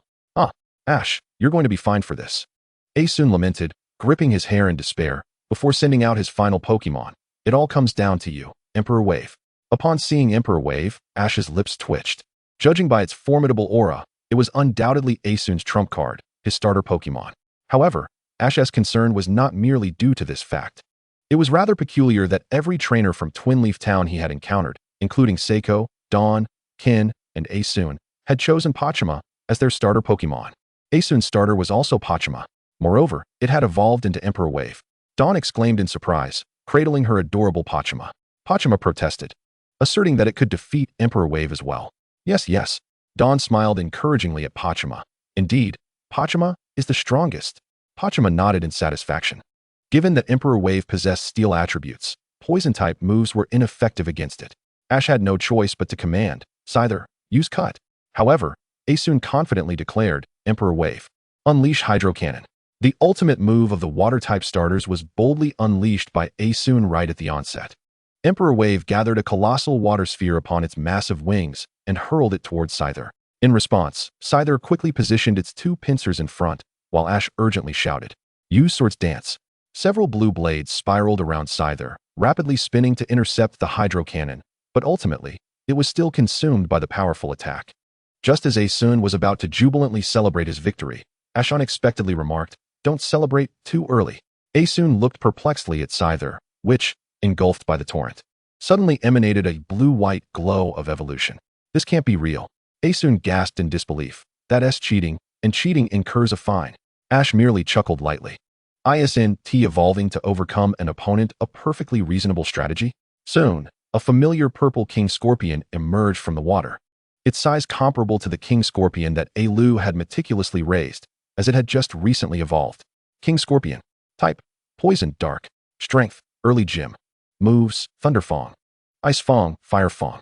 Now that King Scorpion had completed its evolution, it possessed the Dark attribute, rendering it entirely unafraid of Melissa's Ghost-type moves. Seizing the opportunity while Emperor Wave was still in a state of inertia from its recent Hydro Cannon, Ash commanded, "Let us go with a new move, Thunderfang." King Scorpion dashed forward, instantly coalescing a set of golden fangs composed of electricity and bit down fiercely. Emperor Wave let out a tormented wail. Critical hit. Emperor Wave. Use Steel Wing. The collision of steel wings and the giant pincers enveloped in sinister energy occurred in an instant, prompting Ash to shout, "Now's your chance, Thunderfang." The Thunderfang reappeared, sending Emperor Wave flying, as King Scorpion swiftly followed up with two giant pincers radiating black light, striking Emperor Wave directly, incapacitating it. That was astonishing. "There's going to be a fine for sure," Icefire murmured repeatedly, then looked at Ash with eager anticipation. "Ash, may I spectate your gym battle tomorrow?" "No problem." Ash readily agreed. Chapter 319, The Rematch with Melissa. After resting overnight at the Pokémon Center, Ash and his companions finally arrived at the Fate Gym. Ash now stood on the battlefield, while Dawn, Brock, and Icefire occupied the spectator seats, observing Ash's match. "Now, let the gym leader make her entrance." the captivating and passionate dancer, Lady Melissa. With the referee's announcement, the door opposite Ash swung open, and Miss Melissa gracefully stepped onto the stage. She smiled at Ash, saying, "Welcome to Fate Gym. The day has finally arrived. Ash, let us do our best together." "Miss Melissa, I will definitely obtain the Ruins badge," Ash replied resolutely. "Oh, this time, I will unleash my full strength." Melissa grinned. Since it was a challenge against a ghost gym, the opportunity was rare, and Dawn decided to release her Ghastly to learn about battling ghost-type Pokémon. "Now, I officially announce that the Fate Gym battle is about to commence. Each trainer may use 3 Pokémon, and the match concludes when one side's 3 Pokémon can no longer battle. Additionally, only the challenger has the right to switch Pokémon." With the referee's declaration, the match officially began. "I will send out my first Pokémon. Gengar, go." Miss Melissa was the first to throw her Pokeball, revealing the quintessential ghost-type Pokémon, Gengar. With its crimson eyes wide open, Gengar hovered in midair, emanating an eerie aura. Ash sent out his newly evolved King Scorpion. Eager for battle after its recent evolution, the Dark-type King Scorpion indicated Ash's preparedness. Miss Melissa remarked with a smile. "Not exactly. King Scorpion just evolved yesterday during the battle with Hoenn," Ash clarified. The Dark-type King Scorpion not only rendered Psychic-type Hypnosis ineffective, but also diminished the effectiveness of Ghost-type and Poison-type moves against it. It effectively neutralized the majority of Gengar's attacks, while having a significant advantage over it. "Allow me to strike first." Ash initiated the attack. King Scorpion, use Dark Pulse. Ash was quite familiar with battling Gengar, having defeated 4 different forms of it in the spirit world. King Scorpion's pincers began to gather an evil spiral wave, launching it directly at Gengar. Gengar, floating in the air, effortlessly dodged the Dark Pulse with a swift turn. Hoenn, exhilarated, stood up, exclaiming, "That's it. Miss Melissa's Pokémon always float around. My Pokémon can't hit it at all." Dawn's Ghastly, hearing this, gleefully floated around and suddenly appeared right in front of Hoenn, startling him into sitting back down. Dawn hurriedly recalled Ghastly, apologizing to Hoenn, "I'm so sorry. This little one loves to play pranks." Ghastly, beside Dawn, stuck out its tongue. Gengar Shadow Ball. At this moment, Miss Melissa finally launched her attack. The Ghost-type move would be less effective against King Scorpion, but that didn't mean it was without effect. The floating purple blob let out a cackling laugh as it conjured a dark purple energy ball with its little hands and hurled it at King Scorpion. Needle Bomb. King Scorpion immediately unleashed a barrage of green needles that collided with the Shadow Ball, resulting in an explosion. When the smoke cleared, Gengar was nowhere to be seen. Ash smiled and commanded, "King Scorpion, use Sand Attack." King Scorpion let out a roar, sending sand swirling throughout the arena. Gengar merely concealed its form, not actually vanishing, and was quickly exposed by the sandstorm. Hovering in the air, Gengar appeared astonished. While Miss Melissa was equally taken aback, Sand Attack has such an effect? In that case, Gengar, go for it, use Shadow Punch. Target its weak spot, go. King Scorpion swung its pincers, enveloped in a black aura, directly striking Gengar down to the ground. Gengar attempted to struggle back to its feet, but King Scorpion mercilessly delivered another punch, rendering it incapable of continuing the battle. "Oh no." Watching her defeated Gengar, Miss Melissa exclaimed, "Gengar has lost its combat ability, and Dragon King Scorpion emerges victorious. Come back and take a rest, Dragon King Scorpion." Ash remarked as he recalled his Pokémon. "All right, come back, Gengar. You truly are a formidable challenger, Ash." Miss Melissa observed with admiration. "I eagerly anticipate what comes next. Now, let's proceed to the battlefield. Swablu? Is that the Swablu that evolved earlier?" Ash pondered aloud. This Swablu had been nurtured by Miss Melissa since it was still an egg, and their synergy was undoubtedly exceptional. Consequently, he threw out his second Pokeball, declaring, "It's you, Ambipom." At this moment, Ambipom's aura had also reached the mid-level of the gym. Chapter 320, the 5th badge acquired. Swablu, use Hypnosis. Although Hypnosis is ineffective against the normal-type Ambipom, Swablu possesses numerous Psychic-type techniques. Swablu immediately released a yellow cross that floated toward Ambipom. "Spin, Ice and Thunder Stars." Ash commanded without hesitation. While the regular normal-type Ice Stars would be ineffective against Swablu, the addition of Ice and Electric attributes could change the tide. Okay, Ambipom leaped into the air, its 2 tails whipping around, releasing a flurry of stars imbued with frost and electricity. The dazzling stars not only blocked the erratic Hypnosis, but also expanded outward. Under such a large-scale assault, Swablu had nowhere to evade and took a severe hit. "Oh, that move is simply magnificent. It serves both defense and offense." "What do you call it, Ash?" Miss Melissa exclaimed, quickly discerning the essence of the technique as a top coordinator. It's merely a little technique I often use. Ash replied modestly with a smile. How about calling it the counterpunch shield? It truly is very good. That's a splendid name. I shall gladly accept it. Miss Melissa laughed, affirming that the counterpunch shield is indeed an excellent move. However, relying solely on the spinning power cannot sustain it for long. That is its weak point. Soon, flaws will emerge. So, allow me to show you my improved counterpunch shield. Please, Will-O-Wisp, she commanded, followed by Use Psychic. As Swablu was defending against the ice and thunder stars, several ethereal blue flames suddenly erupted around it. Under the control of Psychic, 2 intersecting azure rings began to rotate, successfully countering Ambipom's attack. How do you like it, Ash?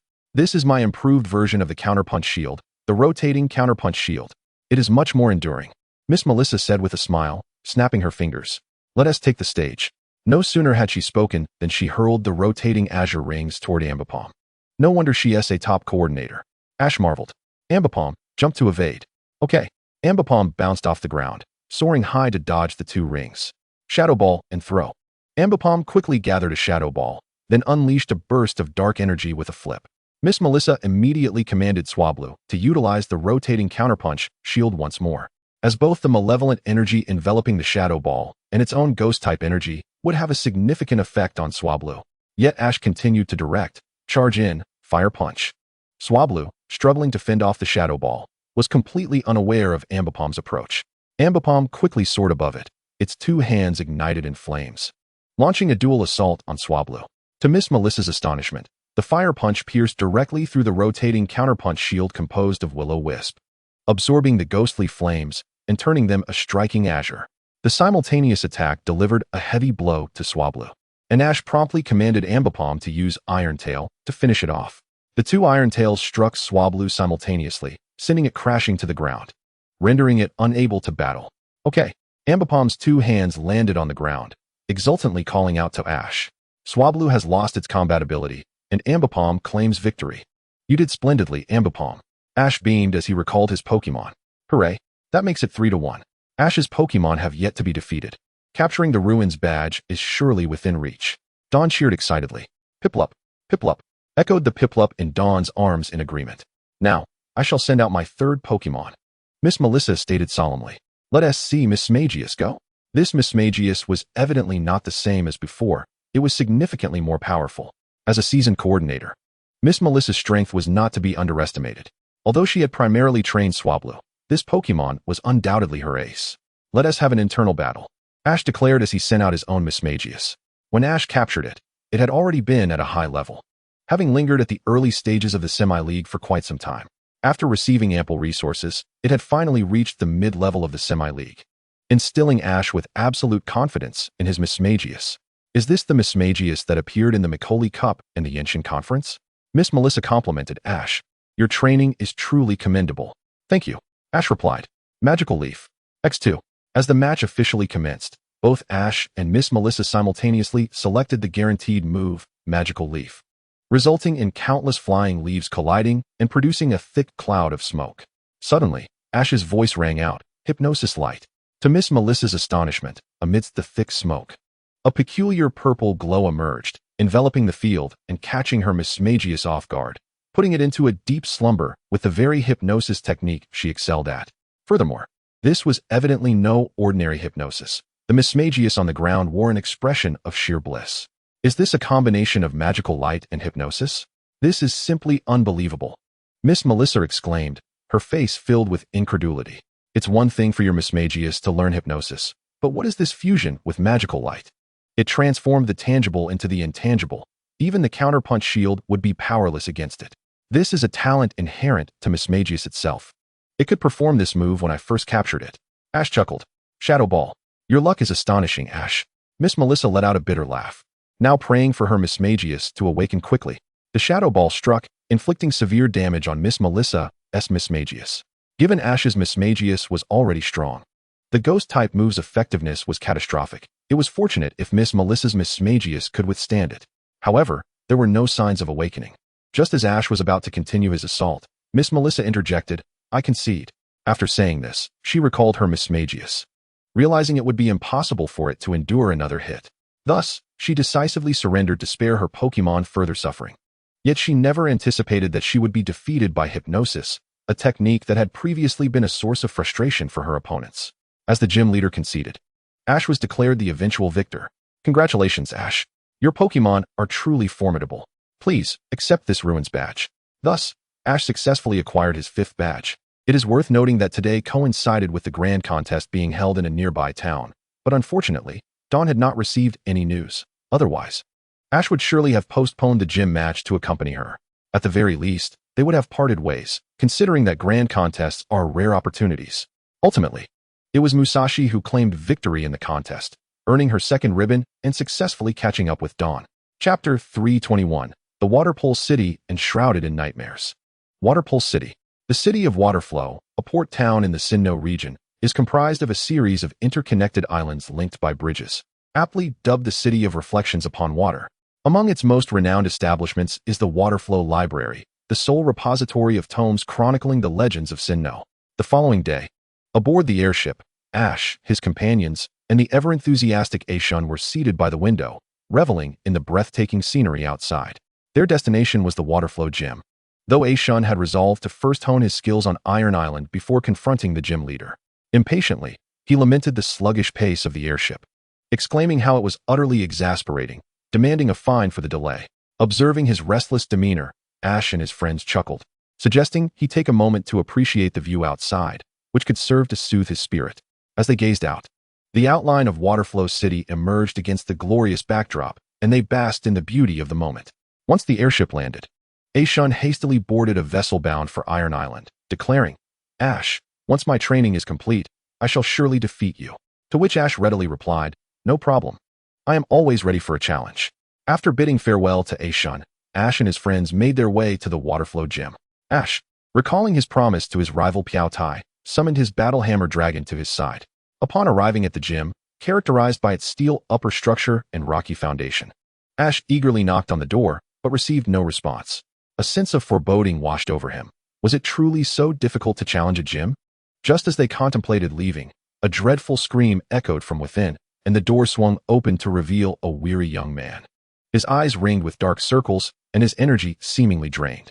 "How terrifying," the young man murmured. Curious, Xiao Wang inquired, "We just heard a horrifying scream. What happened?" Internally, he mused how this steel-type gym appeared more daunting than Melissa's ghost-type gym. "I apologize for frightening you. I merely had a nightmare," the young man weakly apologized. "A nightmare?" Ash asked with a furrowed brow. "You look as if you haven't slept in days." "Indeed," the young man replied, yawning as he explained. "I have been plagued by nightmares every night, unable to find a moment's peace. I am utterly sleep-deprived. I am Ash from Twinleaf Town, here to compete in the gym challenge." Despite lacking hope, Ash inquired nonetheless. "I'm sorry, but the gym leader is currently training on Iron Island. He should return in a few days. I will notify you then," the young man said, yawning again, before suddenly screaming and retreating back inside, muttering, "I must not fall asleep.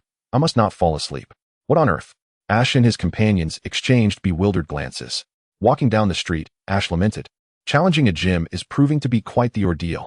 The gym leaders are never present, unlike in Kanto or Hoenn."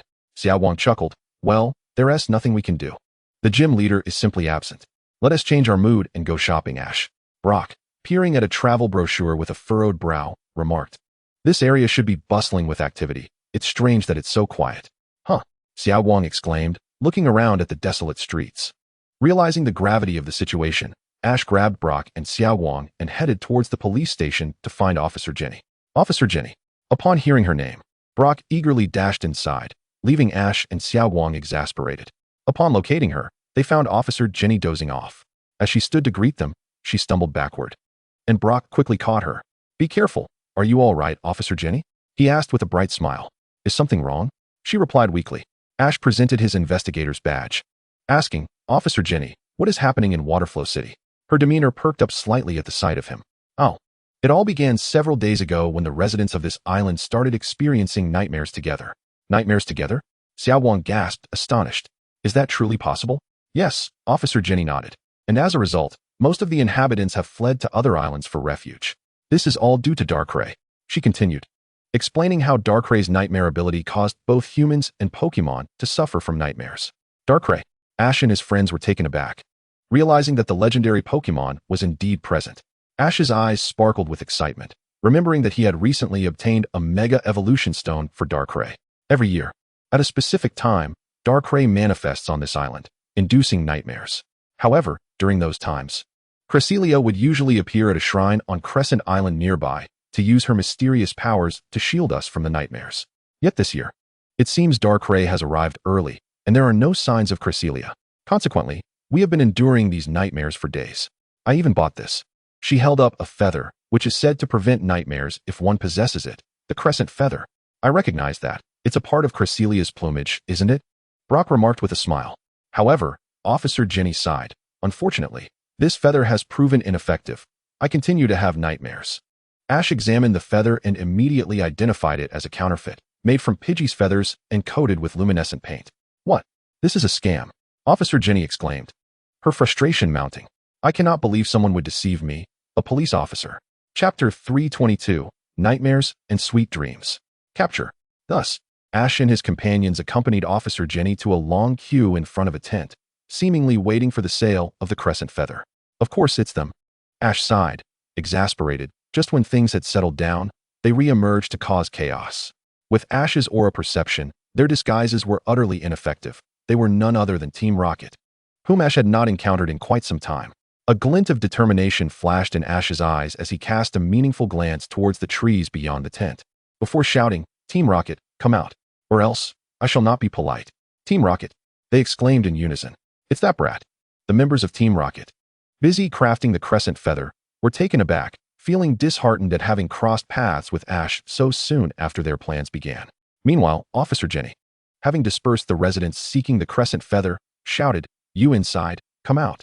I am placing you under arrest for selling counterfeit goods. I advise you to surrender peacefully, otherwise, you will spend a lifetime in prison. As they heard her, Team Rocket emerged, their Pokémon at the ready. Jesse, James, and Meowth, exclaimed Ash as they confronted the trio. You've made nightmares for everyone, Xiao Wang declared angrily. I will teach you a lesson. After a brief exchange, Dawn tossed out her Pokeball, summoning the little Swinub, who made a charming entrance. Pachima, Piplup rushed forward as well. Dusknoir, let us go. After a fierce battle, Team Rocket's trio had been encased in ice, resembling frozen sculptures. Dawn waved her hand and commanded, Swinub, use Tackle. Piplup, employ Bubble Beam. As the action unfolded, the airborne Jessie lamented, what a shame. We put so much effort into this high-quality machine. We finally made an appearance before that little brat, and now we're being sent off so soon. What a frustrating feeling, Sonans. Dawn, smiling, crouched down to praise, you both did wonderfully, Swinub and Piplup. Proudly, Piplup patted its chest, while Swinub suddenly radiated a blue-white light of evolution, transforming into a much larger form, complete with two small tusks, leaving behind the charming image of the long-haired Swinub. Dawn cheered, embracing the newly evolved Piloswine. No problem. Swinub evolved into Piloswine. Subsequently, Dawn recalled it, and alongside Ash and the others, they entered the tent to successfully locate the machine that had been haunting the citizens of Waterpulse City. Pikachu and Eevee swiftly dismantled it with Iron Tail. Oh, too bad we couldn't apprehend those two rascals. Miss Juniper fumed, clenching her fists in anger at the remnants of the machine, though she sighed in relief. At least everyone can sleep peacefully now. I hope everyone has sweet dreams. Brock, excited, grasped Miss Juniper's hand. Miss Juniper, dreams will one day come true. Let us join hands and create a dream that belongs solely to us. However, before he could finish, he was abruptly knocked down by a wobbling banshee, and immediately, the mischievous Froakie struck with a poisoned sting. Paralyzed. In the blink of an eye, Brock had been dragged away. At that moment, Ash interjected, No, this isn't over. Sleeping now could lead to nightmares. Huh. Dawn looked at Ash in confusion, but the nightmare machine has been destroyed. How could we still experience nightmares? Suddenly, realization dawned on her, her eyes widening. Could it be? Indeed. Ash nodded, affirming her thoughts. Darkrai has arrived, and it's nearby. I believe the nightmare machine created by Team Rocket attracted Darkrai, prompting its premature arrival in Waterpulse City. What? Miss Juniper gasped in shock. That's not good. We must hurry to Full Moon Island and summon Cresselia. There's no need for such trouble. Under Ash's guidance, the group made their way to the small grove in front of the tent, where Darkrai suddenly emerged from the shadows. The reason for Darkrai's unexpected appearance was, of course, due to another presence lurking in the shadows. Marshadao had kicked it out. Darkrai, the group exclaimed in unison. Compared to the Darkrai from Byako Town, This one appeared much younger, yet its strength remained at the elite level. Darkrai. Type, Dark. Ability, Bad Dreams, can inflict damage on sleeping opponents. Strength, Mid-Elite. Moves, Dark Pulse, Dark Void, Dream Eater, Hyperspace Hole.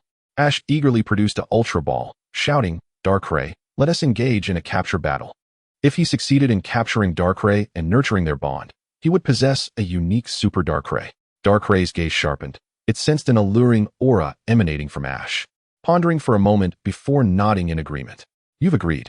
Dawn exclaimed in delight, harboring no doubts about Ash's prowess. Even against a legendary Pokémon, she believed victory was assured. Eevee, it's your turn, Ash declared, pointing dramatically. Eevee. Eevee excitedly leaped down from Ash's shoulder, ready to face Darkrai, having not battled in quite some time. Initially, Darkrai regarded Eevee with disdain, but upon sensing its aura, it quickly dismissed its underestimation and unleashed a spiraling dark pulse. Eevee, use Quick Attack. Eevee. With a high leap, Eevee flicked its fluffy tail, releasing a dazzling cascade of stars that intercepted the dark pulse. Vine Whip. As the command echoed, Eevee struck the ground, causing thick vines to erupt and send Darkrai flying, while seeds scattered from the vines, ensnaring Darkrai and beginning to sap its strength. Excellent. Now use Iron Tail.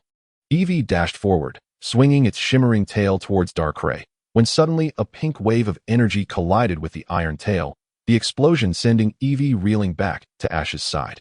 What? Ash gasped, looking up to see Cresselia had intervened to protect Eevee. Cresselia? The group exclaimed, with Dawn exclaiming in awe, how beautiful. Indeed. Cresselia resembled a new moon, with pink, crescent-shaped wings fluttering behind it, scattering sparkling particles in the air. Surely no girl could resist Cresselia's charm. Cresselia. Type, Psychic. Ability, Levitate. Strength, Peak Elite. Moves, Lunar Dance, Future Sight, Moonblast, Psychic. This Cresselia's strength surpassed Darkrai by 2 tiers, explaining why Darkrai, despite having the advantage over Cresselia, was often driven away by it every year. Cresselia appeared here because it sensed Darkrai's early arrival, preparing to thwart it. However, upon sensing the sounds of battle and noticing Darkrai at a disadvantage, Cresselia, who had long considered Darkrai as a younger brother, rushed in to help. Seeing Cresselia's concerned gaze upon Darkrai, Ash quickly grasped the situation and shouted, Cresselia, Darkrai has agreed to my capture battle. If it loses, it must become my partner. Cresselia was taken aback, casting a questioning glance at Darkrai, who resolutely nodded. It sensed something it needed from Ash, so it would not give up. Even if it lost and became that trainer's Pokémon, it believed that whatever attracted it would still be granted to it. And should it win, it could openly negotiate terms, no loss, either way. Cresselia sighed, contemplating before resolutely flying to Darkrai's side and calling to Ash, nudging its head towards Darkrai. Eevee. Pikachu. Eevee and Pikachu began to gesture at Ash, who quickly grasped their meaning. You mean if I win, you will also join me, but if I lose, Darkrai is free to go? Cresselia nodded affirmatively. No problem, let us do this. Ash smiled, thinking of it as a divine beast delivered to his doorstep. Pikachu. It's your turn. Pika. Pikachu promptly leaped to join Eevee. Cresselia unleashed a pink crescent wave, slicing through the vines that ensnared Darkrai. Darkrai nodded appreciatively. Let us join forces this time. Badlands. Volt Tackle. Eevee and Pikachu conjured a protective barrier, simultaneously launching a dark energy sphere, while Pikachu, unperturbed by the presence of 2 divine beasts, unleashed 2 powerful bolts of golden lightning. In the face of the oncoming assault, Cresselia remained vigilant, promptly erecting 3 light walls before it, demonstrating utmost caution, with Cresselia defending in front. Darkrai swiftly gathered a sphere of dark purple energy and hurled it towards Eevee and Pikachu. Ash discerned from the aura that this was indeed Darkrai's signature move. The Dark Void, capable of dragging opponents into a realm of darkness, inducing a slumber. Quick Evade. No sooner had he spoken than Eevee and Pikachu darted in opposite directions, narrowly escaping the Dark Void's grasp. Suddenly, Eevee let out a cry, and Ash turned to see that Cresselia, having successfully thwarted the attack, had unleashed its psychic move to ensnare Eevee, while Darkrai followed suit with its Dark Void, striking Eevee. Eevee. Ash commanded urgently, Pikachu, use Volt Tackle. Pika. Pikachu began to sprint, enveloped in a golden aura of electricity, and collided forcefully with Cresselia, sending it flying. Ash continued, now unleash Surf. Instantly, a colossal wave surged beneath Pikachu, engulfing the battlefield. The impact of the wave roused Eevee, while both Darkrai and Cresselia were knocked to the ground. Excellent, just like that. Eevee, Rain Dance. Pikachu, Thunder. Eevee shook off the droplets, launching a water-type energy sphere skyward, which summoned ominous clouds that unleashed a gentle drizzle. Pikachu released a golden electric current into the heavens. Rumbling thunder echoed as brilliant lightning flashed among the clouds, and a cataclysmic bolt descended, striking Darkrai and Cresselia with great force. The two immediately began dodging and countering with their own moves. Now's our chance. Pikachu, use Iron Tail. Eevee, Quick Attack. In an instant, Pikachu and Eevee transformed into streaks of light, darting toward Darkrai and delivering a powerful blow that incapacitated them. Witnessing this, Ash promptly tossed a premier ball into the fray, capturing both Darkrai and Cresselia within. The ball flickered with a crimson glow, shaking vigorously. With a satisfying pop, Ash's heart soared as Pikachu and Eevee each returned to his side, clutching a premier ball, for there was still space in Ash's Pokémon storage. So they did not teleport back to the island. Congratulations, Ash. You've successfully captured Darkrai and Cresselia. Dawn was the first to rush over and congratulate him. We're stuffed. Brock smiled at Miss Juniper. Wow, I never expected the dishes made by Miss Juniper herself would be so delicious. Miss Juniper responded with a smile. Thanks to Ash the investigator, we've resolved both the nightmare incident and the fraudulent dealings, as well as the annual nightmare occurrences plaguing the city of Waterflow. Indeed, with Ash having successfully captured Darkrai, the entire city of Waterflow is finally free from the torment of nightmares. Subsequently, the trio took a restful night at Miss Juniper's place. And that night, the entire Waterflow city enjoyed a particularly sweet slumber. The following morning, Ash released Darkrai and presented it with the Mega Stone, saying, "This is surely what you desire, isn't it?" The fact that Darkrai had consented to his capture was likely due to this very stone.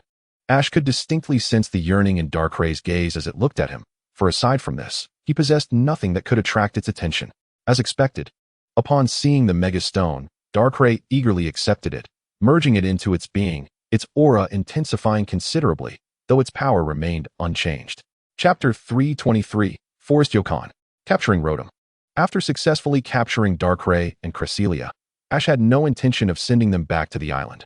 Rather, he planned to keep them with him for a while. It was essential to forge a bond between himself and Darkrai to achieve Mega Evolution, so Ash intended to nurture their relationship.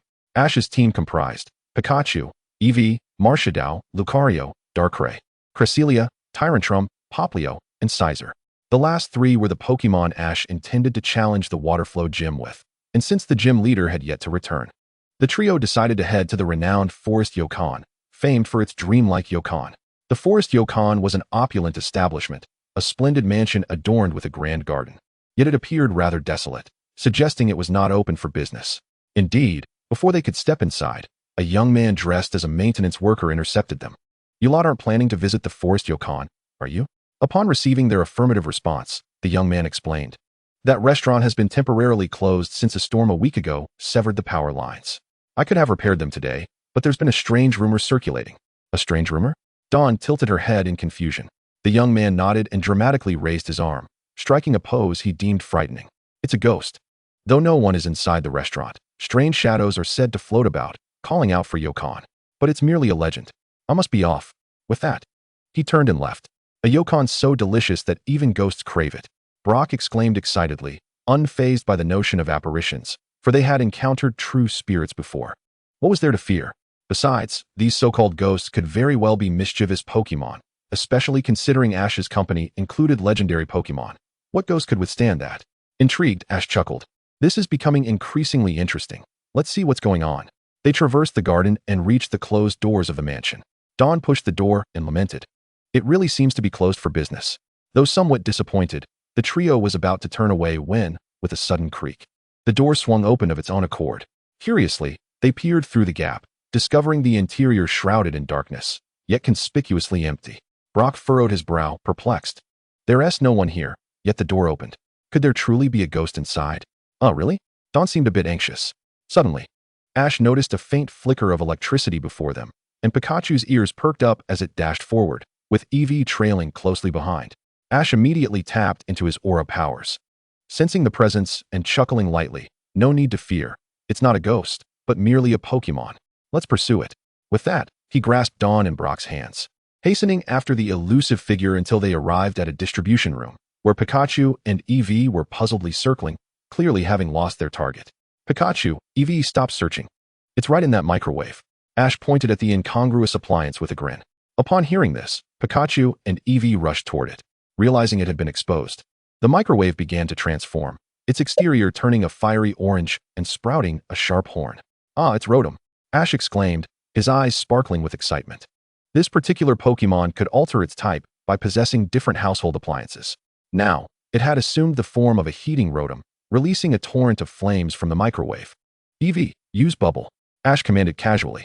Eevee promptly conjured a massive bubble that not only extinguished the flames, but also, upon contact with Rotom, transformed into a cascade of water that overwhelmed it.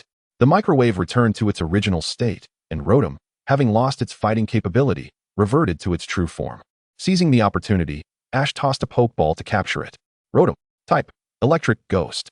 Ability, Levitate. Strength, Elite Mid-Stage. Moves, Thunder Shock, Charge Beam, Ominous Wind, Shadow Sneak.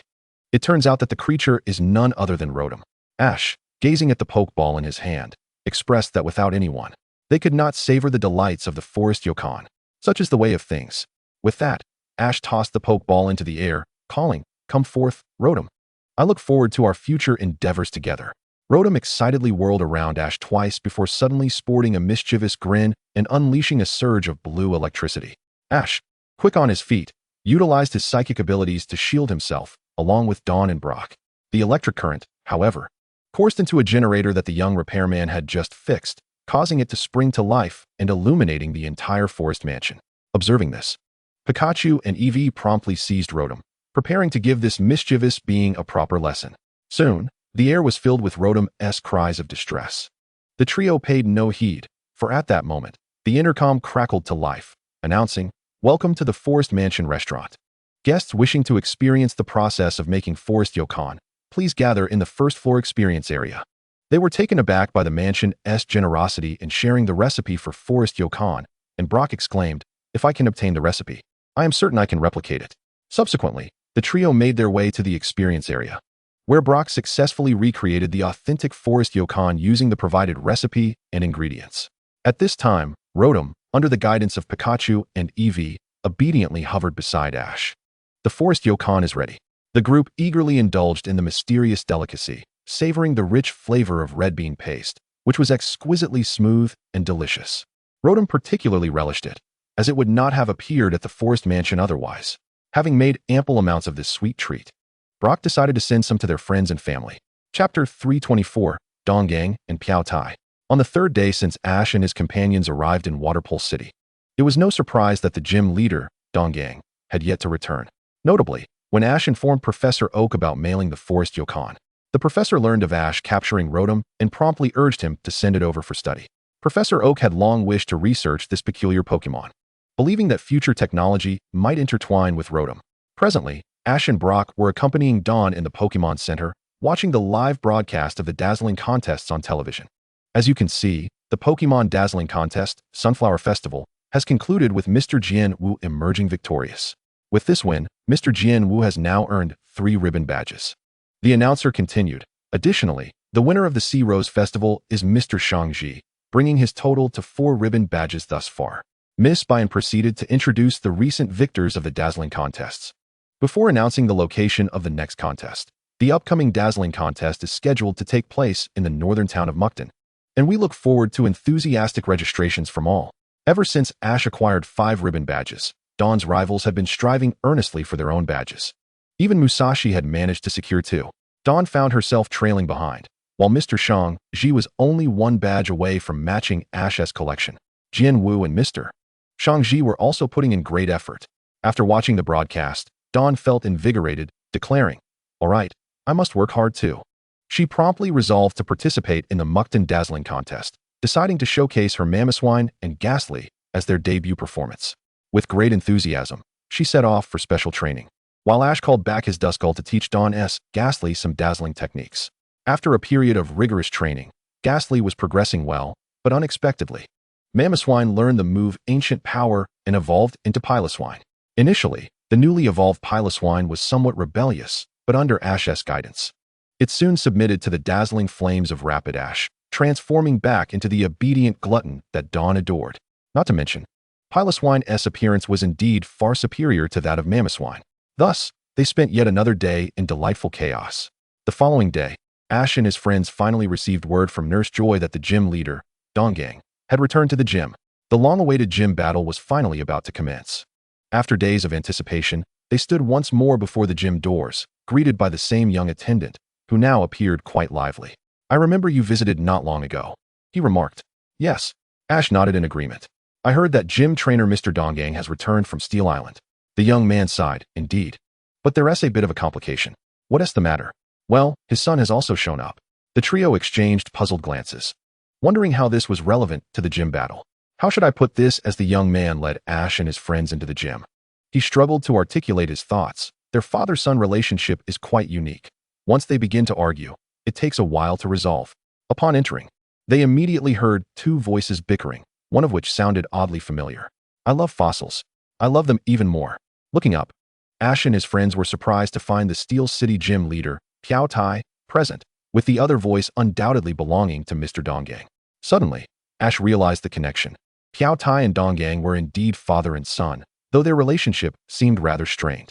Piao Tai had tasked Ash with defeating Donggang using his Rampardos. Truly a case of a doting yet competitive father. As the leader of the ancient Pokémon excavation team at the Steel Mine, I have acquired substantial knowledge. Donggang retorted. "What? You're merely a child, unable to even recognize the simplest aspects of fossils." Piao Tai fumed. "I cannot tolerate such a statement." Ash, accompanied by Dawn and Brock, approached the battleground to greet them. "Piao Tai, it's been a while." "Mr. Donggang, hello?" Piao Tai's eyes lit up upon seeing Ash. "Ash, your arrival is most fortuitous." "Of course. I've brought it to fulfill our agreement." Ash produced a Pokeball. "Excellent." Piao Tai clapped Ash on the shoulder. "With your skills, you should certainly be able to defeat my father." He then turned to Donggang. "Dad, this is Ash. He previously obtained a badge from me. As for fossils, I won't let you win." "Impressive, Ash. To think you could defeat my son." Donggang chuckled heartily before casting a competitive glance at Piao Tai. "I have a greater fondness for fossils than you." "No, I love fossils more." Another round of bickering ensued, leaving Ash and his friends somewhat exasperated. What was there to argue about?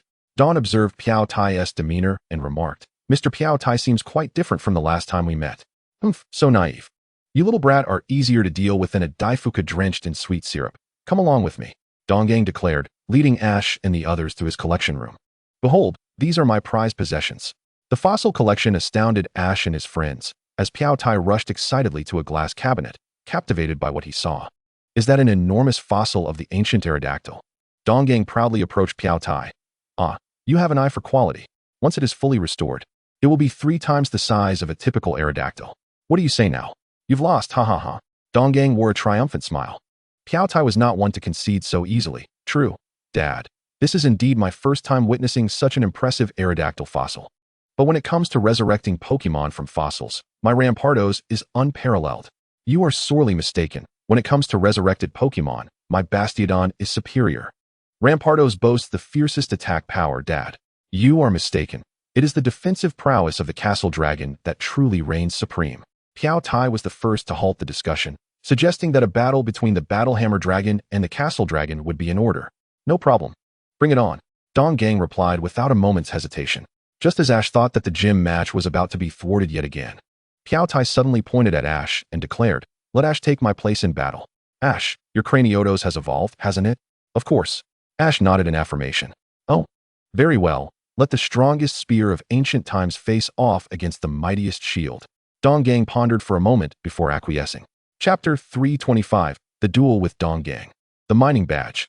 "I never anticipated that Mr. Donggang was actually Mr. Piao Tai's father," Ash remarked with a smile as he walked towards the battlefield. "I apologize," Piao Tai explained with a grin. "Whenever the topic of fossils arises, we can't help but get excited. In fact, I only came to ask my dad to return to Steel City for their wedding anniversary." "So Mr. Donggang originally resided in Steel City?" Brock inquired with curiosity. "Indeed." Piao Tai nodded in response. "My father was the gym leader of the Steel Gym, right around the time I was appointed as the leader of the ancient Pokémon excavation team at the Steel Coal Mine. My father, however, seems utterly indifferent to both my mother and me. No matter the situation, he always makes decisions without consulting us, leaving us both feeling rather manipulated." Brock couldn't help but smirk. "Sounds like your dad is a lot like mine." Piao Tai sighed, clenching his fists in frustration. My father's purpose for coming to Watervane City revolves around fossils, simply because Steel Island, renowned for fossil collection, is nearby. Suddenly, Xiao Guang recalled that Dong Gang had been absent from the gym and remarked, could it be that the so-called training at Steel Island was just an excuse to excavate fossils? As they neared the battlefield, Piao Tai turned to Ash and requested, Ash, please defeat my father's castle dragon with your Battlehammer dragon and make him see reason. Leave it to me. Ash agreed with a nod. He could sense through his aura that Mr. Dong Gang truly cares for Piao Tai. He probably just struggles to express it, though it was merely a misunderstanding.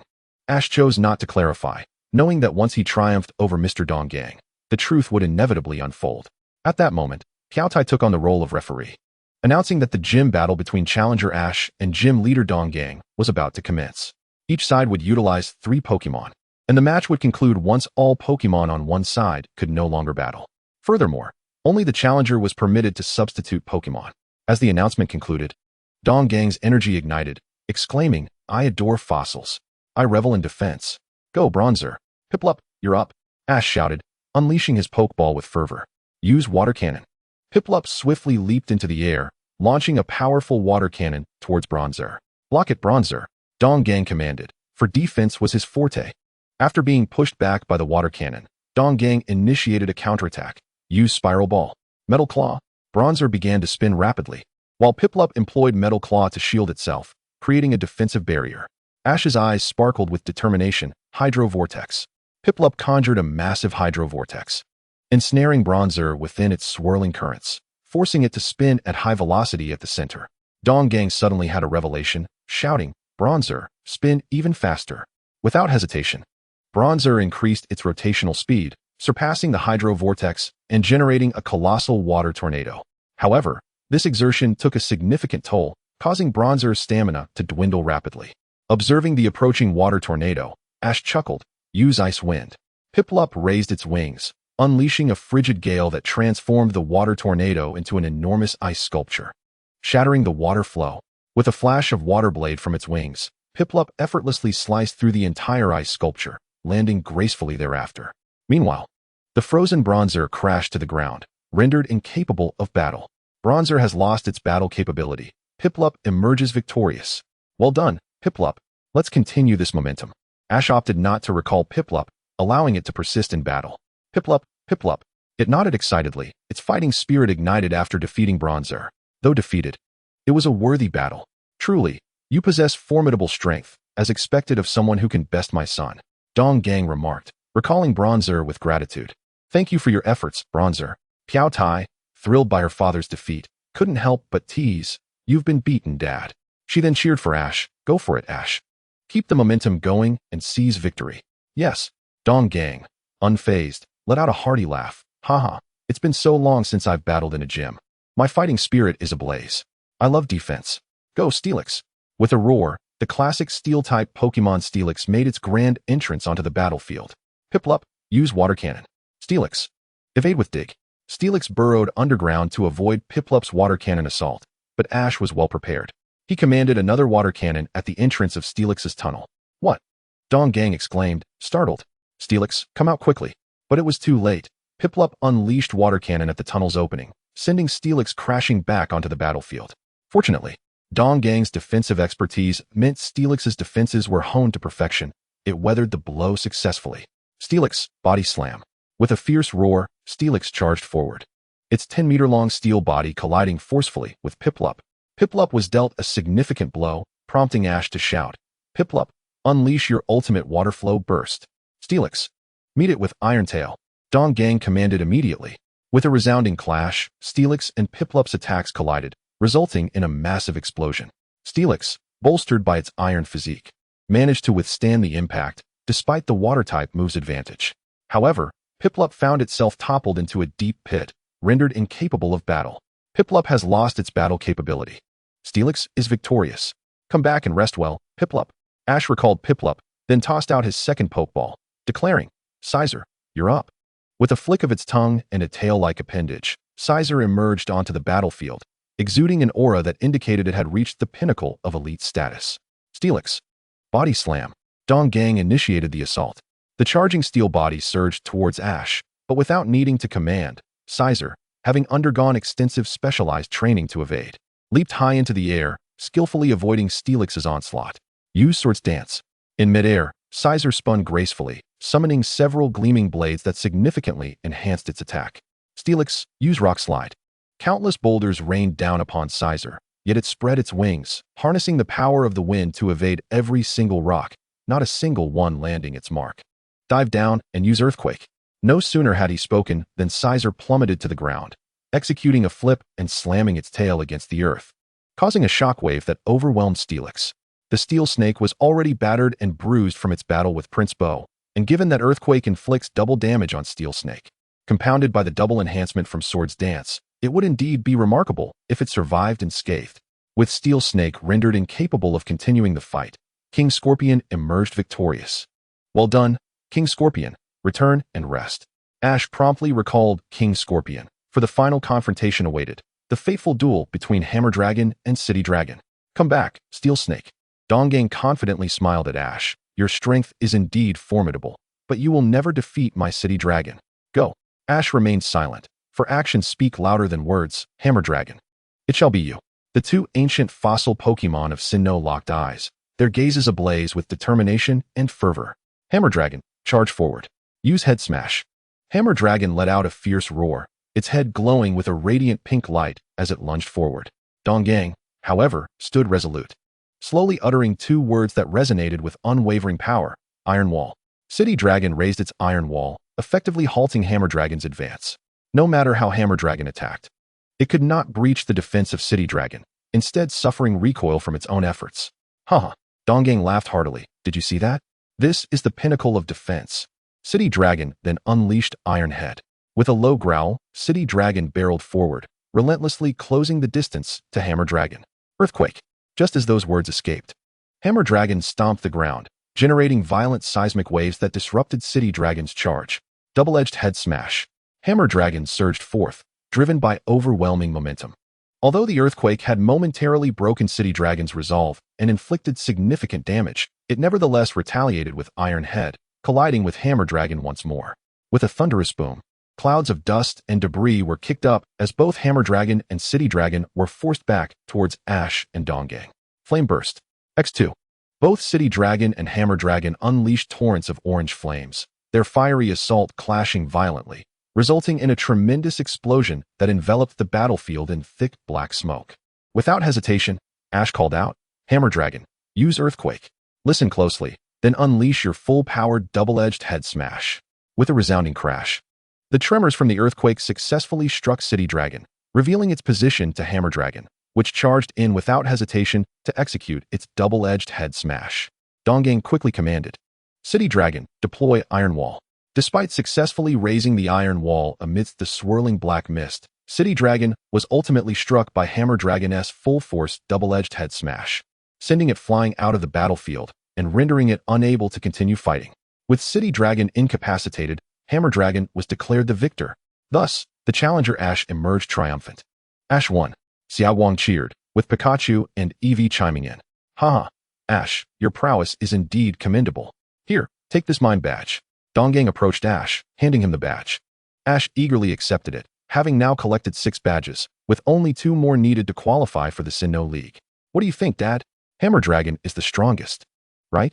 Piao Tai smiled as he stepped forward. Donggang merely chuckled, offering no rebuttal. Just when Piao Tai believed he had won this round, Ash interjected, Mr. Piao Tai, I believe Mr. Donggang cares for you deeply, and it would be best for him to clarify matters, lest misunderstandings grow. Piao Tai gazed at Donggang in disbelief, having never perceived the depth of his father's affection. Sigh, Ash, you truly possess a keen insight. Donggang sighed, come with me.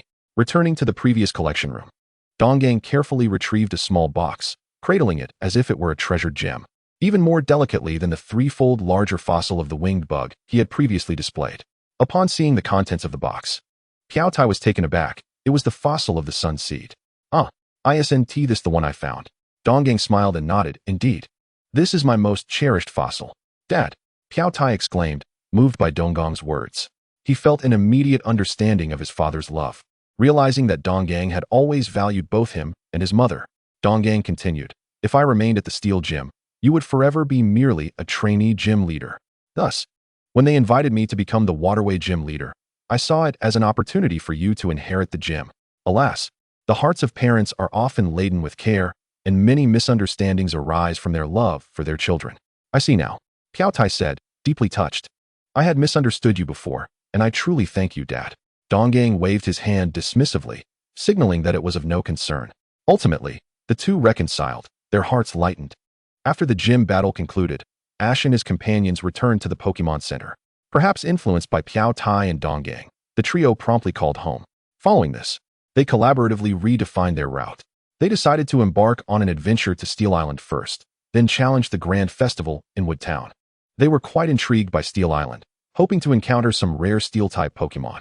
Steel Island, a distinctive isle near Waterway City, is home to a plethora of Steel-type Pokémon, and its rugged terrain provides an excellent training environment for trainers. Upon arriving, Ash and his friends received a distress call from Hoenn, reporting that the Steel-type Pokémon on Steel Island had gone haywire. Chapter 326, Hoenn, the hero of the wave. Upon reaching Steel Island and meeting up with Hoenn, they first visited the Pokémon Center to check on his Empoleon. Hoenn knelt beside Empoleon's sickbed, his eyes filled with concern. Ash noticed numerous Steel-type Pokémon receiving treatment alongside it, and Xiao Wang, witnessing the scene, couldn't help but speak up. Everyone seems to be in so much pain, it's truly pitiful. Closing his eyes, Ash tapped into his wave guiding power, sensing an inexplicable low-frequency wave saturating the island. Likely the source of the Steel-type Pokémon's turmoil, its origin faintly emanating from the center of Steel Island. Opening his eyes to the sight of the suffering Pokémon before him, Ash sighed helplessly and proceeded to exchange Pokémon at the center. Jigglypuff, it shall be you. Jiggly. The sight of the round, pink Jigglypuff made Xiao Wang's eyes sparkle with delight. So adorable, Jigglypuff. Ash released Jigglypuff, which, despite not training on his island and spending its time singing to other Pokémon, had steadily improved its strength, now reaching mid-tier in the semi-elite ranks. Ash crouched down to pat its little head. I'm counting on you, Jigglypuff. You sing. Jigglypuff nodded with a smile, pulling out its small microphone to begin its performance. Jigglypuff, Jigglypuff under the enchanting melody. All Pokémon except for Xiao Wang and Brock, as well as Hoenn, fell into a deep slumber. Stepping out of the Pokémon Center, Ash brandished the Staff of Heroes, summoning Lucario to his side. Master Ash, there's a strange low-frequency wave. Lucario furrowed its brow, expressing its clarity as a Steel-type Pokémon. While this sound wave could easily incite chaos among Steel-type Pokémon, it had attained godly status and was shielded by its wave-guiding prowess. Please, lead us to its source. Lucario nodded in affirmation, then darted off in the correct direction, with Ash cradling Jigglypuff alongside Brock and Xiao Wang following closely behind. However, upon reaching the heart of Steel Island, they were met with a frenzy of fleeing moles and rampaging Katara. Lucario stepped forward, effortlessly halting the impending chaos, yet soon found himself encircled by Steelix, Bisharp, and even the semi-divine Metagross. Ash promptly commanded Jigglypuff to unleash its song, while Lucario harnessed its aura to shield itself, causing the frenzied Steel-type Pokémon surrounding it to succumb to slumber. Although encountering a semi-divine being was unexpected, it was hardly the moment for capture. Lucario suddenly turned its gaze towards the aura. Was it the aura of Lord Yalan? However, shaking its head, Lucario concluded it was merely a resemblance. Perhaps it belonged to Yalan's descendant. A blue light flickered around Ash, suggesting that if his aura were identical to Yalan's, it would explain why he could awaken Lucario, a feat even Lucario had failed to achieve previously. Yet, this aura was merely similar, and Lucario quickly discerned the truth, a descendant of Lord Yalan. Lucario's eyes widened in astonishment as it beheld a young man clad in the garb of an aura guardian approaching. The figure before it gradually overlapped with Lucario's memories of Yalan. Despite knowing this was Yalan's descendant, Lucario couldn't help but exclaim, Lord Yalan. Yalan, the aura guardian. Startled by the utterance, looked up at Lucario and exclaimed, You are a companion of my ancestor. In that moment, Lucario recalled memories, his eyes softening as he nodded in acknowledgement. So you must be Ash. Greetings. My name is Yashwan, a Pokémon trainer specializing in steel types, and I have been training on this island. Yashwan introduced himself, revealing that he had maintained contact with the city of Aruder. He had received a message from Princess Eileen, stating that Yalan's companion had been awakened by a trainer named Ash. Unfortunately, he was too far away on Steel Island to return in time. It was a delightful surprise for them to meet here. Since Yashwan was a descendant of Yalan, Lucario smiled and patted Yashwan's Lucario, causing it to shyly scratch its head. sensing that this elder was immensely more powerful than it was. Under Lucario's guidance, the group hastened towards the center of Steel Island, while Yashuan shared his findings with Ash. According to my investigation with Lucario, it seems that a peculiar low-frequency wave affecting steel types permeates every corner of this island, negatively impacting their bodies. This explains why their senses have become distorted. That aligns with my expectations. Ash nodded in agreement. Although Yashuan and Lucario's aura was usable, it was not particularly strong, relying on their continual exploration. In contrast, Ash's Lucario was vastly different, its formidable power enveloping the entirety of Steel Island as it moved towards the source. Upon arriving at a volcanic-like terrain, Ash and his companions successfully located their target. They crouched atop a slope, observing a large gathering of Team Galactic members below. Among them was a red-haired woman engaged with several members around a peculiar device, upon which rested a strange key. A horde of rampaging Steel-type Pokémon had already been subdued by them. Ash instantly recognized the odd key. His first encounter with Team Galactic had been in Veilstone City, where the town's guardian had used the power of meteorites to activate this very key. Ash surmised that everything was connected to this enigmatic artifact. It's Team Galactic. This ruin must have some connection to the Sinnoh legends of time and space, Ash declared. At that moment, Lucario confirmed that this was indeed the source of the low-frequency waves tormenting the steel Pokémon, and soon the group focused their attention on the strange device. Yashuan pondered aloud. I never expected such a place existed on Steel Island. Having trained there for so long, he was astonished to discover an area unknown to him. It must have been uncovered recently by Team Galactic. Xiaoguang's comment was met with unanimous agreement. Just as Ash intended to send Magiarna to stealthily acquire the key, they witnessed Huixing lifting the strange key from the device and embedding it into the stone pillar of the ruin's entrance. In an instant, a brilliant blue beam shot into the sky. Chapter 327, The Key of the Gun. Huixing in captivity, gazing at the radiant beam piercing the heavens. Even the statues of Palkia and Dialga before the ruins began to glow. This is bad. We're too late, Ash exclaimed, furrowing his brow. Meanwhile, Huixing below exclaimed with excitement, just as Lord Akatsuki said. Through his aura, Ash sensed that the beam was not shooting directly upward, but rather at an angle, indicating it might be a guiding path, with the endpoint likely being Team Galactic's ultimate objective. At that moment, the two research facilities in the Sinnoh region detected a violent energy reaction emanating from the location of MT Coronet. Even the meteorite in Veilstone City resonated, releasing its own beam of light. Huixing connected with headquarters. This is G2, currently directing the high-energy beam towards the destination. Understood, Lord Akatsuki. The beam is indeed aimed at MT Coronet. We also detected a high-energy response from MT Coronet identical to that of Steel Island. I believe the gun pillar must lie within the range of this energy distribution. We're currently pinpointing the exact location. At that moment, Team Galactic's headquarters was receiving a report from the respectful Jinxing, who was pleased with the progress. This is dire. We must act swiftly to stop them. Just as Ash stood, Yashuan's Lucario, which had been protecting him with its aura, began to display signs of agitation. Are you alright, Lucario? Yashuan exclaimed, while Ash's Lucario, possessing formidable strength and an aura far exceeding that of Yashuan's, remained unaffected. At that moment, Yashuan's Lucario lost its composure, its eyes shimmering with blue light as it bared its teeth and launched an aura sphere at the group. Ash's Lucario immediately positioned itself in front of everyone, shattering the aura sphere with a punch before swiftly subduing Yashuan's Lucario to the ground. Yashuan, witnessing this, hurriedly recalled it. Mr. Yashuan, please take care of Xiaoguang and Xiaogang. With that, Ash leaped down alone, with Lucario following closely behind. It's that investigator. He's come. Huixing gasped upon seeing Ash. Ever since Team Galactic had suffered a significant defeat at Ash's hands, Akatsuki had ensured that all his subordinates memorized Ash's information. Everyone, stop him. Block his path, Huixing commanded, pointing at Ash. Immediately, a swarm of Zubat, led by a plump Meowth, charged toward Ash. Undeterred by the onslaught, Ash was armed with the ultimate annihilation artifact, Jigglypuff. Jigglypuff, use Sing. Jigglypuff sprang from Ash's arms, excitedly brandishing a microphone as it began to sing its lullaby. The eager Pokémon, upon hearing the melody, gradually became lethargic, soon collapsing to the ground in a deep slumber. Meowth, what are you doing? Huixing shouted in disbelief, but was soon interrupted by Jigglypuff's song, causing all Team Galactic members, including Huixing, to fall asleep. Huixing, what happened? Please respond. Huixing's earpiece crackled to life as Ash approached to pick it up. Akatsuki, long time no see. However, Hoenn is now our prisoner, and that key belongs to us. If you have the ability, come and take it. Ash, damn it, what do you want? Akatsuki seethed through gritted teeth. After a pause, he coldly remarked, in that case, I'll leave the gun key in your custody. I hope you can handle this hot potato.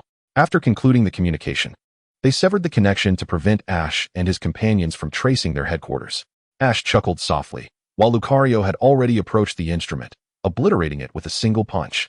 With the destruction of the device, the low-frequency waves that had incited chaos among the Steel-type Pokémon dissipated, restoring tranquility to all the Steel-type Pokémon on Iron Island. Furthermore, even the gun key embedded in the pillar was ejected, and Lucario quickly seized it, ready to hand it over to Ash. At that moment, Misty and the others arrived on the scene, and upon seeing the Galactic team sprawled out, fast asleep on the ground, Misty marveled, is this the power of Jigglypuff? Remarkable. Jigglypuff stood proudly with its hands on its hips, head held high. Ash merely smiled at her reaction, examining the gun key intently. After contacting Ms. Cynthia, both she and Ms. Cynthia from Steel Island swiftly arrived, personally escorting Team Galactic members and the accomplice to prison. Last time, they had managed to rescue the accomplice. But this time, Team Galactic was ill-prepared for a rescue operation, ultimately leading to their incarceration. One must admit, the accomplice was truly unfortunate. Although it was the town guardian who first encountered Ash, it was she who found herself imprisoned first. As dusk fell, a helicopter descended before Ash and his companions, from which Dr. Cedar emerged. Dr. Cedar. Ash and his friends hurriedly greeted him. Upon seeing them, Dr. Cedar smiled warmly. Ah, it's you. It seems you have resolved the troubles, Ash. Indeed. We managed to capture a high-ranking member of Team Galactic. Ash replied with a grin. By the way, take a look at this relic. Dr. Cedar, devoted to the study of Sinnoh's myths, immediately recognized the relic before him, exclaiming, "This is the steel relic? It truly exists." He first examined the instrument and remarked, "I see. The components of this machine are crafted from minerals identical to those of the meteorites found in Veilstone City. This steel island is said to have been formed long ago from meteorites. So, the steel of the relic was refined from meteorites as well," interjected Ian. "Exactly, Dr. Cedar nodded. Both the relic and the components of this machine emit unique electromagnetic waves, resonating and amplifying each other, thus creating the low-frequency waves that torment Steel-type Pokémon." Upon hearing Dr. Cedar's conclusion, Ian continued, "So, the Steel Island itself consists of the same material as the meteorites from Veilstone City. Is that what you mean, Doctor?" "That should be correct." Thus, Team Galactic utilized this machine as a radar to locate the resting place of the relic. In fact, it is said that this relic indicates the location of something referred to as the Gun Pillar, a site for summoning Dialga and Palkia into this world, supposedly located somewhere in Sinnoh. Dr. Cedar had evidently pieced together Team Galactic's grand scheme. "By the way, Mr. Ian, you seem to have been on this island for quite some time. Could I ask for your assistance with the investigation in this area?" Without hesitation, Ian agreed. With no further matters concerning Ash and his friends, Ash entrusted the gun key to Dr. Cedar for safekeeping, as it held no value for him. Yet it could potentially aid Dr. Cedar's research. Chapter 328, The Return of Deoxys. Arriving at Wudong Town. After departing from Iron Island, Ash and his companions boarded a passenger ship bound for Wudong Town. Initially, Ash hoped to seek out the Metagross he had encountered earlier, as it was a quasi-legendary Pokémon. A rare find indeed. Regrettably, fate was not on his side, and he had to leave disappointed. As the ship sailed towards Wudong Town, it passed by an uninhabited island, when suddenly, Ash vanished before Misty and Brock's eyes. "Ash!" Both Brock and Misty exclaimed, immediately beginning to search for him. Although Ash possessed the strength to face numerous crises, his sudden disappearance was still a cause for concern. Meanwhile, high above, Ash found himself before Deoxys, particularly addressing the two in front with a smile. "Zyra, Zyle, long time no see. Pika, boy." Indeed, it was Zyra and Zyle who had transported Ash, as he had sensed their aura, allowing them to bring him along. Otherwise, Ash could have easily blocked their teleportation with his psychic abilities. Zyra and Zyle affectionately circled Ash a few times, while the other two Deoxys included one Ash had encountered in the Kanto region, and the other was a new companion they found on the nearby deserted island. It must be noted that Zyle was indeed exceptional, as it was the only one among them not possessing a purple core. However, their strength paled in comparison to Zyra and Zyle. Additionally, they had gained power from the meteorites on the island, and now Zyra and Zyle had both reached the mid-tier among legendary Pokémon. Suddenly, Ash recalled Misty and Brock's anxiousness. "Oh right, my companions are still below. Please teleport me back." Zyra and Zyle nodded in agreement and promptly returned Ash to the ship. Upon seeing Ash, Misty and Brock rushed to greet him, with Misty anxiously asking, "What happened, Ash?" Ash smiled and shook his head. "Don't worry. I was just visiting some old friends." Then, taking Misty and Brock by the hand, he said, "Let's go. I'll inform the captain that I'm taking you both to Wudong Town." Flying. After conversing with the captain, Ash and his companions were escorted into the sky by Zyra and Zyle. Misty gazed in awe at the fluffy white clouds and the azure sea beneath them, exclaiming, "I can't believe I'm actually flying." Meanwhile, Brock looked at the 4 Deoxys and suddenly realized, so it's Zyra and Zyle. Zyra and Zyle. Misty gazed curiously at the alien like Pokemon. Is this really a Pokemon? I've never seen anything like it. Deoxys is a Pokemon from outer space. And Zyra and Zyle are my companions. Ash explained with a smile. They are currently searching for their fellow kind across the world. I see. A Pokemon from outer space is impressive indeed. Misty exclaimed. Zyra and Zyle can take us to Wudong Town. After relaying the location to Zyra and Zyle, the 4 Deoxys swiftly propelled Ash and his friends forward, reaching Wudong Town in no time due to their formidable power. Deoxys teleported Ash and his companions to the vicinity of the Pokemon Center. In truth, Zyra and Zyle sought out Ash not only because they had missed him, but also because they desired a permanent resting place to end their wandering. The expansive territory of the Icefire Island, facilitated by Groudon, was ample enough to carve out a section for the Deoxys to inhabit. Thus, Ash switched back to Kyogre, allowing it to lead the Deoxys to Icefire Island. Watching the gradually receding figures, Misty excitedly turned to Ash. Ash, I am increasingly looking forward to your Icefire Island. The idea of various Pokemon, even legendary ones, residing there is simply spectacular. Rest assured, you will definitely get to see it. Once our Sinnoh journey concludes, I will personally take you for a visit. Ash replied with a smile. Though he had not spent many days on the island, he was already well acquainted with it. After months of travel, it was likely that his residence, or rather, his home, had been established on the island. After his journey in Sinnoh, perhaps he could even move in. Meanwhile, the Pokemon on his island were not only cared for by Nurse Joy, but even Professor Oak frequently visited Icefire Island, as it was home to legendary Pokemon that others could only dream of. Xiao Gang, with a playful grin, nudged Xiao Ji and inquired, Xiao Ji, is Miss Joy from your island around? Have you managed to win over Miss Jiao? Xiao Ji chuckled in response, not quite yet.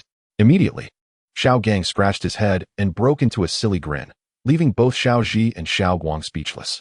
With the assistance of Deoxys, Xiao Ji and his companions arrived at Wudong Town ahead of schedule, allowing him to engage in intensive training sessions with Xiao Guang at the Pokemon Center. For every mistake Xiao Guang made, Xiao Ji meticulously guided her, and now she was nearly flawless. It appeared that a celebration was to be held today, and Xiao Ji planned to take Xiao Guang out for some leisure and enjoyment after their hard work, with Xiao Gang wandering off to who knows where. After all, Xiao Ji had been preoccupied with Xiao Guang's training. He had taken the liberty of exploring on his own. What a lively scene, Xiao Guang exclaimed, marveling at the bustling streets before her.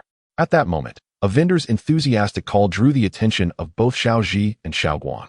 Would you care for a lucky Fiona charm? We have Fiona dolls, Fiona buns, Fiona t-shirts, and many other delightful items. Chapter 329, Fiona.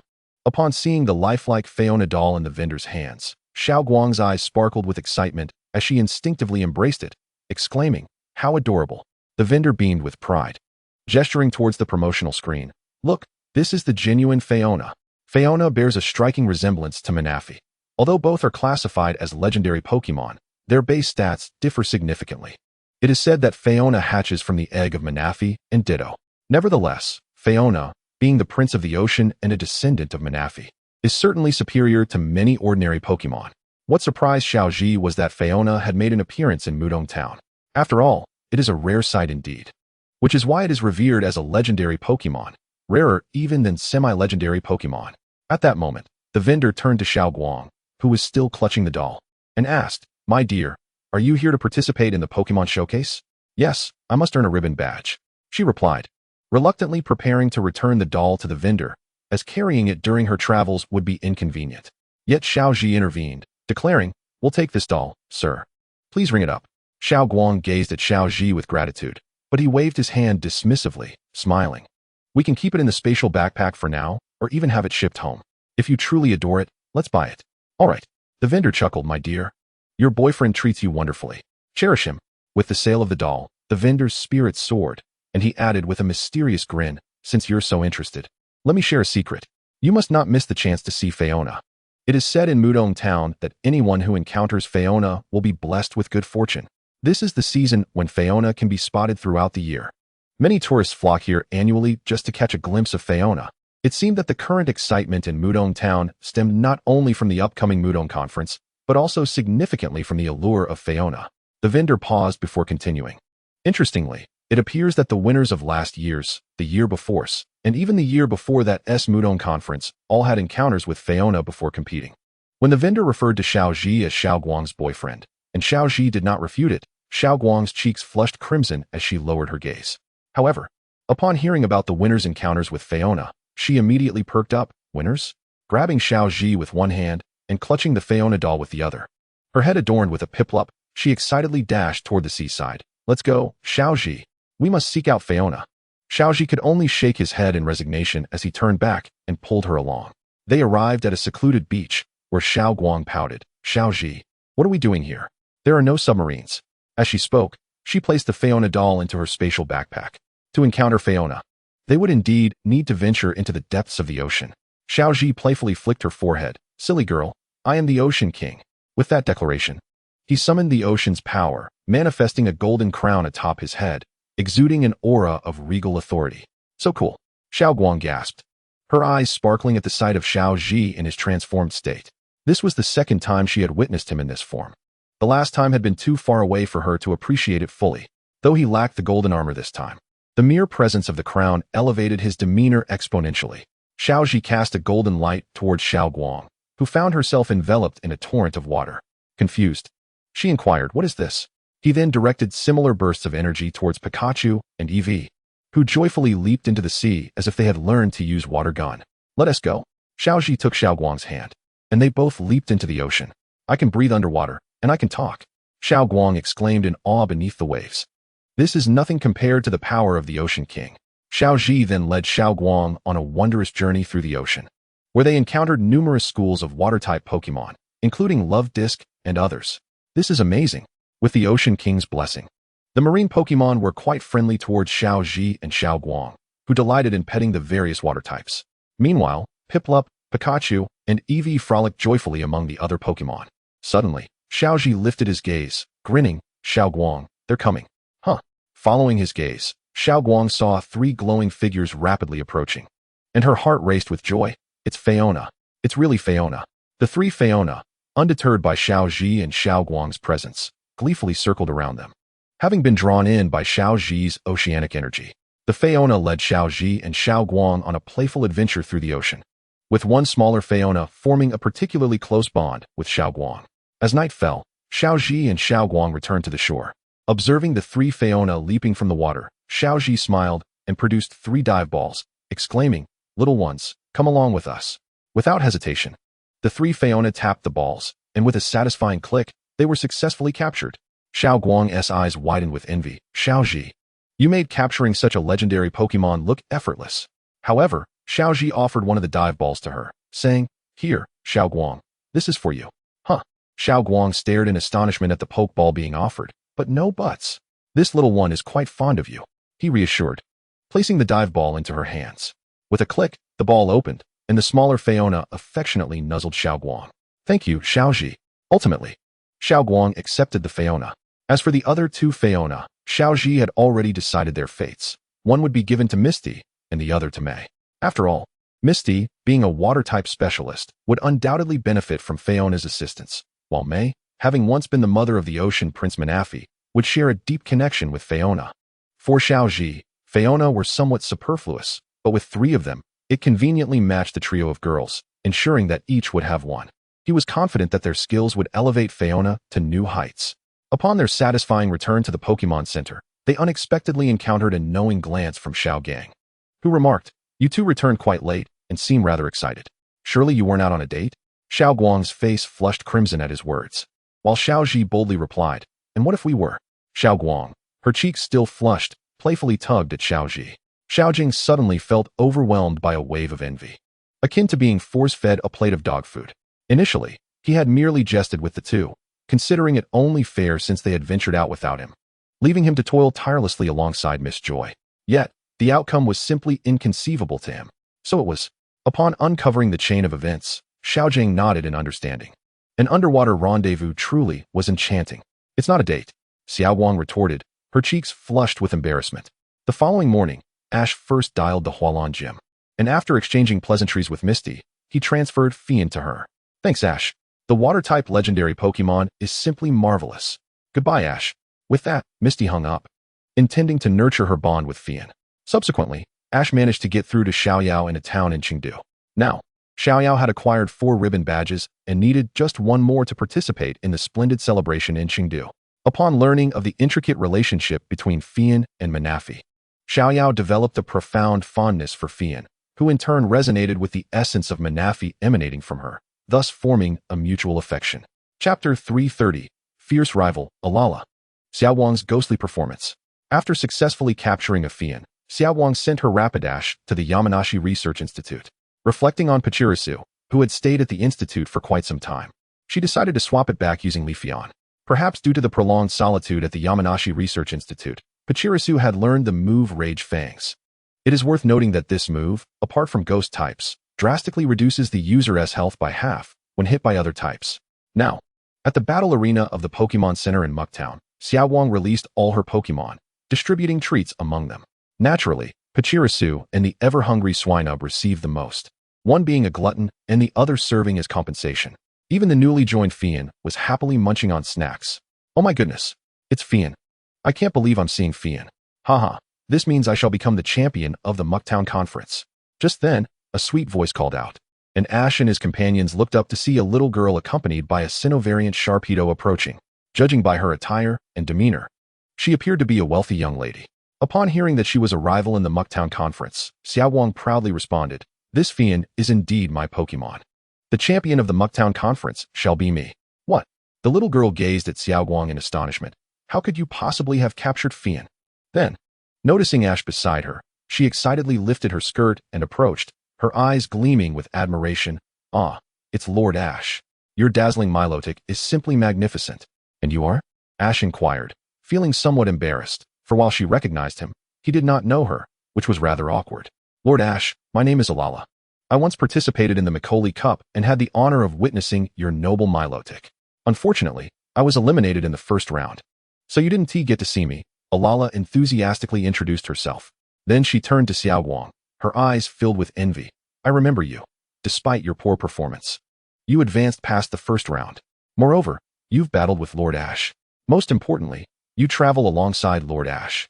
Before Xiao Wang could respond, Alala, tugging at her Sharpedo, continued, "But thanks to you and Lord Ash's performance, we vow to showcase even more beautiful and extravagant coordination as trainers." This revelation made Ash and his companions realize her intent. She had come to challenge Xiao Wang. At the same time, Alala showcased her 3 ribbon badges, having progressed even faster than Xiao Wang. Instantly, their competitive spirits clashed. Agreeing to settle their rivalry at the Mucktown Conference, the winds by the harbor began to blow, and with the northern gusts serenading the docks, they proclaimed, "Sing and dance." For this grand festival is hosted by the picturesque Mucktown, where encounters and farewells intertwine. As the words echoed, the crowd erupted into cheers. At that moment, Xiao Wang had retreated to the waiting room to prepare, entrusting Ash and Xiaojing with her 4 Pokémon, aside from Gengar and Swinub, who were participating in the tournament. Thus, Ash and Xiaojing settled in the front row of the audience, accompanied by Pikachu and Eevee, to cheer for Xiao Wang. Now, let us proceed to the first evaluation. The stage is set for performances showcasing the unique moves of a single Pokémon. Contestant number 1, give it your all and take the stage. With Miss Bian's voice ringing out, the curtain gradually rose, revealing Xiao Wang as the first contestant. Xiao Wang jogged to the center of the stage, tossing her Pokeball with a smile. "Gengar, make your enchanting entrance." As her voice resonated, all lights suddenly dimmed, and swirling blue flames illuminated the stage. Gengar emerged like a specter, emitting a chilling, eerie laugh. "Gengar, use Shadow Ball." Instantly, numerous ghostly figures erupted from Gengar, swirling around the audience before hurtling back towards Gengar like a tidal wave of spirits. "Excellent, Gengar. Use the return shield." Indeed, it was the same return shield technique demonstrated by Melissa, inspired by Ash's return shield. The ghostly flames and psychic powers, alongside the Shadow Ball, were learned by Gengar under the tutelage of Ash's Miss Magius. As a ghostly Pokémon from the spirit realm, Gengar swiftly mastered these moves, especially the ghost-type techniques. Blue flames ignited around Gengar, with pink sparkles flickering in its eyes, as ghostly flames transformed into two intersecting blue rings encircling Gengar. All the ghostly figures were shattered, culminating in Xiaowang using a mystical light to conclude her performance. The purple glow illuminated the entire stage, with Gengar becoming the focal point as it danced across the stage, eventually appearing before Xiaowang, while the shattered, ghostly fragments dispersed like shimmering specks of darkness. Ash nodded in satisfaction. Xiaowang had effectively showcased Gengar's ghostly attributes. Following her performance, each contestant took their turn on stage, and soon it was the turn of their familiar acquaintance, Musashi, or rather, the sweet Musashi Lina. She showcased her Meowth, with the silver whirlwind encircling her, a signature of Musashi's performances, using herself as a prop in the display. The silver whirlwind sparkled under the stage lights, and as the speed escalated, Meowth's acceleration ability was triggered, transforming the silver whirlwind into a streak of azure light. With the increasing speed, Musashi began to soar as well. Ultimately, Meowth collided with the silver whirlwind, creating a cascade of shimmering silver sparkles, and used its tail to catch Musashi mid-flight. This performance left even Ash in awe. Musashi had indeed made remarkable progress. The final performer was Alala, presenting her sand cloak form of Lurantis. She initially used Psychic to collide with boulders, creating a visual effect reminiscent of fireworks, successfully showcasing Lurantis's unique traits. To conclude, she crafted the silhouette of Lurantis using a sandstorm, thereby finishing her performance. With that, the first evaluation reached its conclusion. Before announcing the results, Miss Bayan instructed everyone to take a brief respite. Chapter 331, Champion, Xiaowang. In the waiting room, Xiaowang turned to Ash and Xiaojing, asking, "What did you think?" "You performed splendidly." Ash smiled, gently patting Xiaowang's Gengar, who affectionately nuzzled Ash's hand. As the remaining 5 Pokémon of Xiaowang congratulated her, even Fiona expressed a newfound interest after witnessing the splendid performance of the gorgeous contest. At that moment, Alala jumped forth with a smile, inquiring, "How was my performance, Master Xiaoji?" "This is the culmination of our efforts. Born from the experience of consecutive failures in the preliminary reviews, and the fervent applause and cheers have validated our hard work thus far." Xiaoji merely nodded with a smile. Throughout the performance, what struck him most about Alala was her ability to have her Pokémon execute their signature moves with corresponding gestures, showcasing their unspoken bond, while the rest could only be described as mediocre. Sharing a similar experience, Xiaowang immediately responded, "We share that sentiment. Let us look forward to meeting again in the second review. Farewell, Master Xiaoji." With that, Alala turned and departed. Apologies for the prolonged wait, everyone. It is now time to announce the results of the first review. After a rigorous selection process, the 8 contestants who emerged victorious in the first review, advancing to the second round, were announced. On the large screen behind Miss Bayan, the names and images of the 8 successful participants appeared, and Xiaowang, Musashi, and Alala all made the cut. "Let us do our best, Ivory Pig," Xiaowang encouraged, to which the Ivory Pig excitedly nodded. The 8 contestants would aim for the Mutong Satin Ribbon Medal, engaging in elegant battles during the second review. Now, let the competition continue. As the second review progressed, Xiaowang, Musashi, and Alala each triumphed over their opponents, advancing to the next round.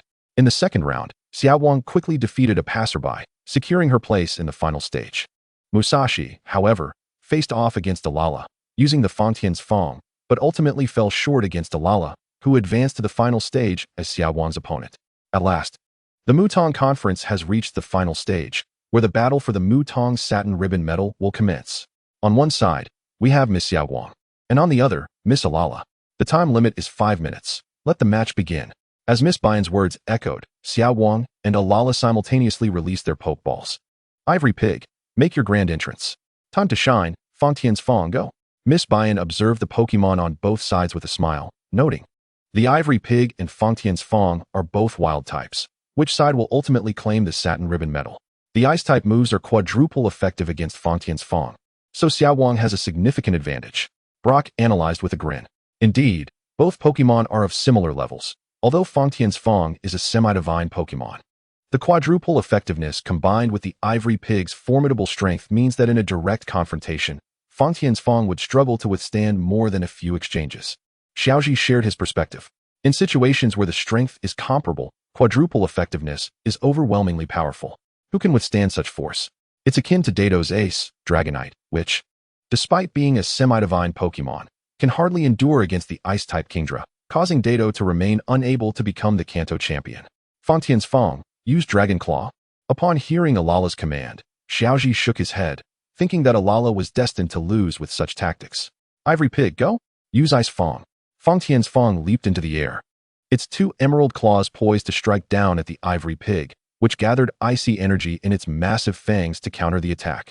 The two powerhouses collided, but the icy aura of Ice Fang began to freeze Fangtian's Fang's claws, causing it to falter and become vulnerable to the Ivory Pig's counterattack, sending it flying.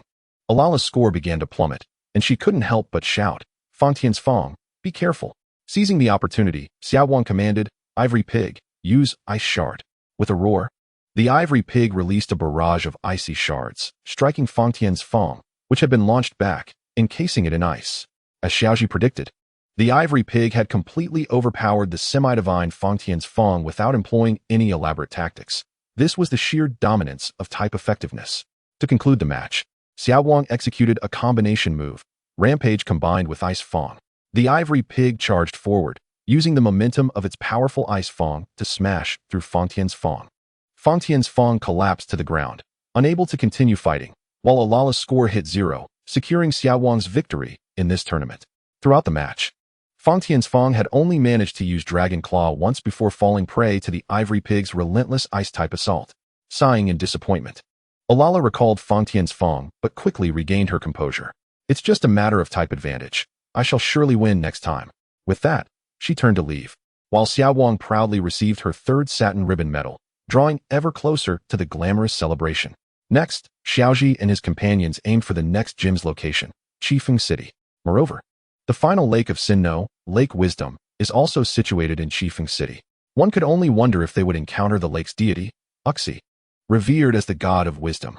Additionally, the ice rock that Eevee requires is located near Chifeng City, making it an essential destination for Xiaoji. Chapter 332, A Shiny Metagross. Captured.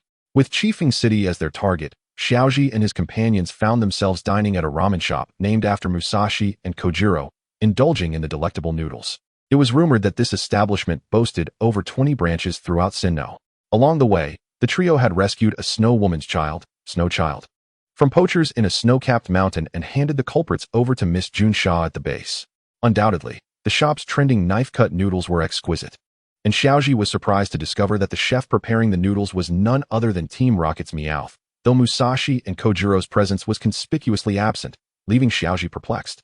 Prior to arriving in this quaint town, Team Rocket had inexplicably appeared before Xiaoji and his friends, deploying a robot that lacked its usual electric defenses, resulting in Pikachu zapping it away with a thunderbolt. Xiaowang savored a bowl of knife-cut noodles, exclaiming, "Delicious. No wonder these knife-cut noodles are all the rage lately." "Huh. Xiaoji, what are you looking at?"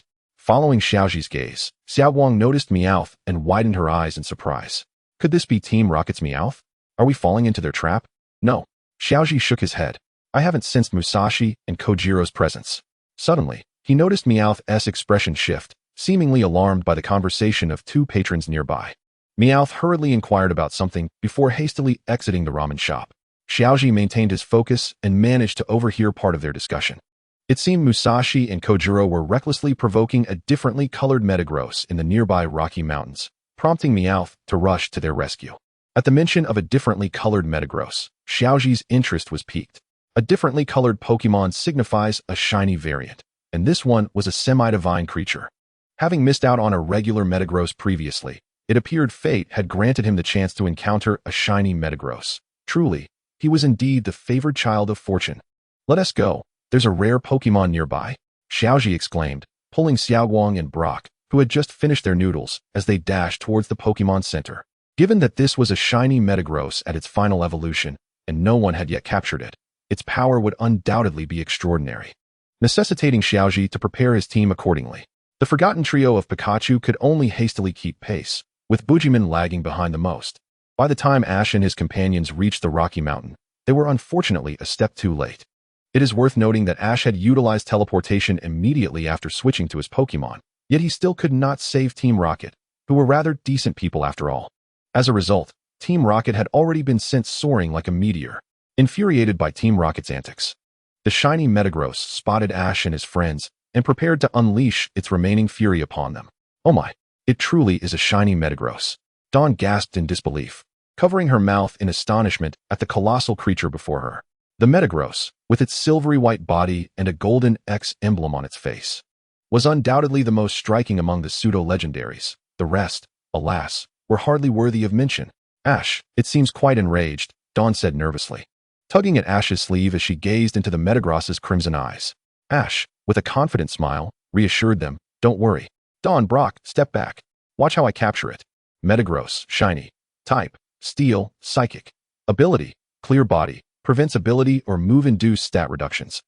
Power level, Peak of Pseudo-Legendary. Moves, Meteor Mash, Earthquake, Zen Headbutt, Bullet Punch, Euro Ball.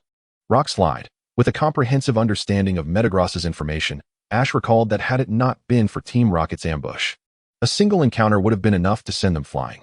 "It's decided, Apocalyptic Monkey, you're the one," Ash declared, confidently tossing out a Pokeball. This Pokemon had once been Ash's sixth to reach the level of a pseudo-legendary, and after extensive training on Icefire Island, it had attained the pinnacle of that tier, boasting a formidable foundation. Thus, bringing it back was not only to counter the shiny Metagross, but also to help it break through to the champion level. In that moment, Apocalyptic Monkey's crimson eyes radiated with a fierce battle intent. Behind Ash, Brock was introducing Apocalyptic Monkey to Dawn. "Apocalyptic Monkey, unleash your fury." "Rage Fist," Ash shouted. With a fierce roar, Apocalyptic Monkey summoned ghostly energy that coalesced around its fists, launching it directly towards Metagross. Before the Metagross's supercomputer could even calculate the outcome, Apocalyptic Monkey had already appeared before it, delivering a devastating blow to Metagross's head. The impact sent Metagross crashing into a deep pit. "Shadow Punch," Ash commanded. Apocalyptic Monkey's fists glowed with a purple-black luminescence, striking swiftly at Metagross's face. Metagross, realizing that relying solely on its supercomputer would not outpace the speed of Apocalyptic Monkey's punches, emanated a blue light from its eyes and forcibly threw Apocalyptic Monkey aside. In an instant, Metagross, no longer hesitating, lifted its four massive legs and spun at high speed, launching its signature move, Euro Ball, at Apocalyptic Monkey. Without a moment's thought, Ash initiated an attack of his own, Shadow Punch. The move, being an assured hit, accurately struck the rotating core of Metagross, sending it flying. Though Metagross's Euro Ball successfully landed a hit on Apocalyptic Monkey, who was now pushed back towards Ash, Ash raised his hand and shouted, "Bulk up." With all its might, Apocalyptic Monkey unleashed a powerful Rage Fist. Brock observed intently. It seems Ash is preparing for a decisive showdown. Apocalyptic Monkey struck a bulk-up pose, enhancing both its attack and defense. Although the initial power of Rage Fist was merely 50, each time it received damage, its power would increase by 50. This time, Rage Fist had reached an astonishing 150, firmly in the realm of ultimate moves, further amplified by the effects of Bulk Up. Metagross, witnessing the ferocious Black Iron Fist approaching, desired to retaliate. Its pride as a pseudo-legendary would not allow it to concede so easily. However, despite suffering injuries, Apocalyptic Monkey grew more exhilarated with every strike, ultimately knocking the shiny Metagross unconscious.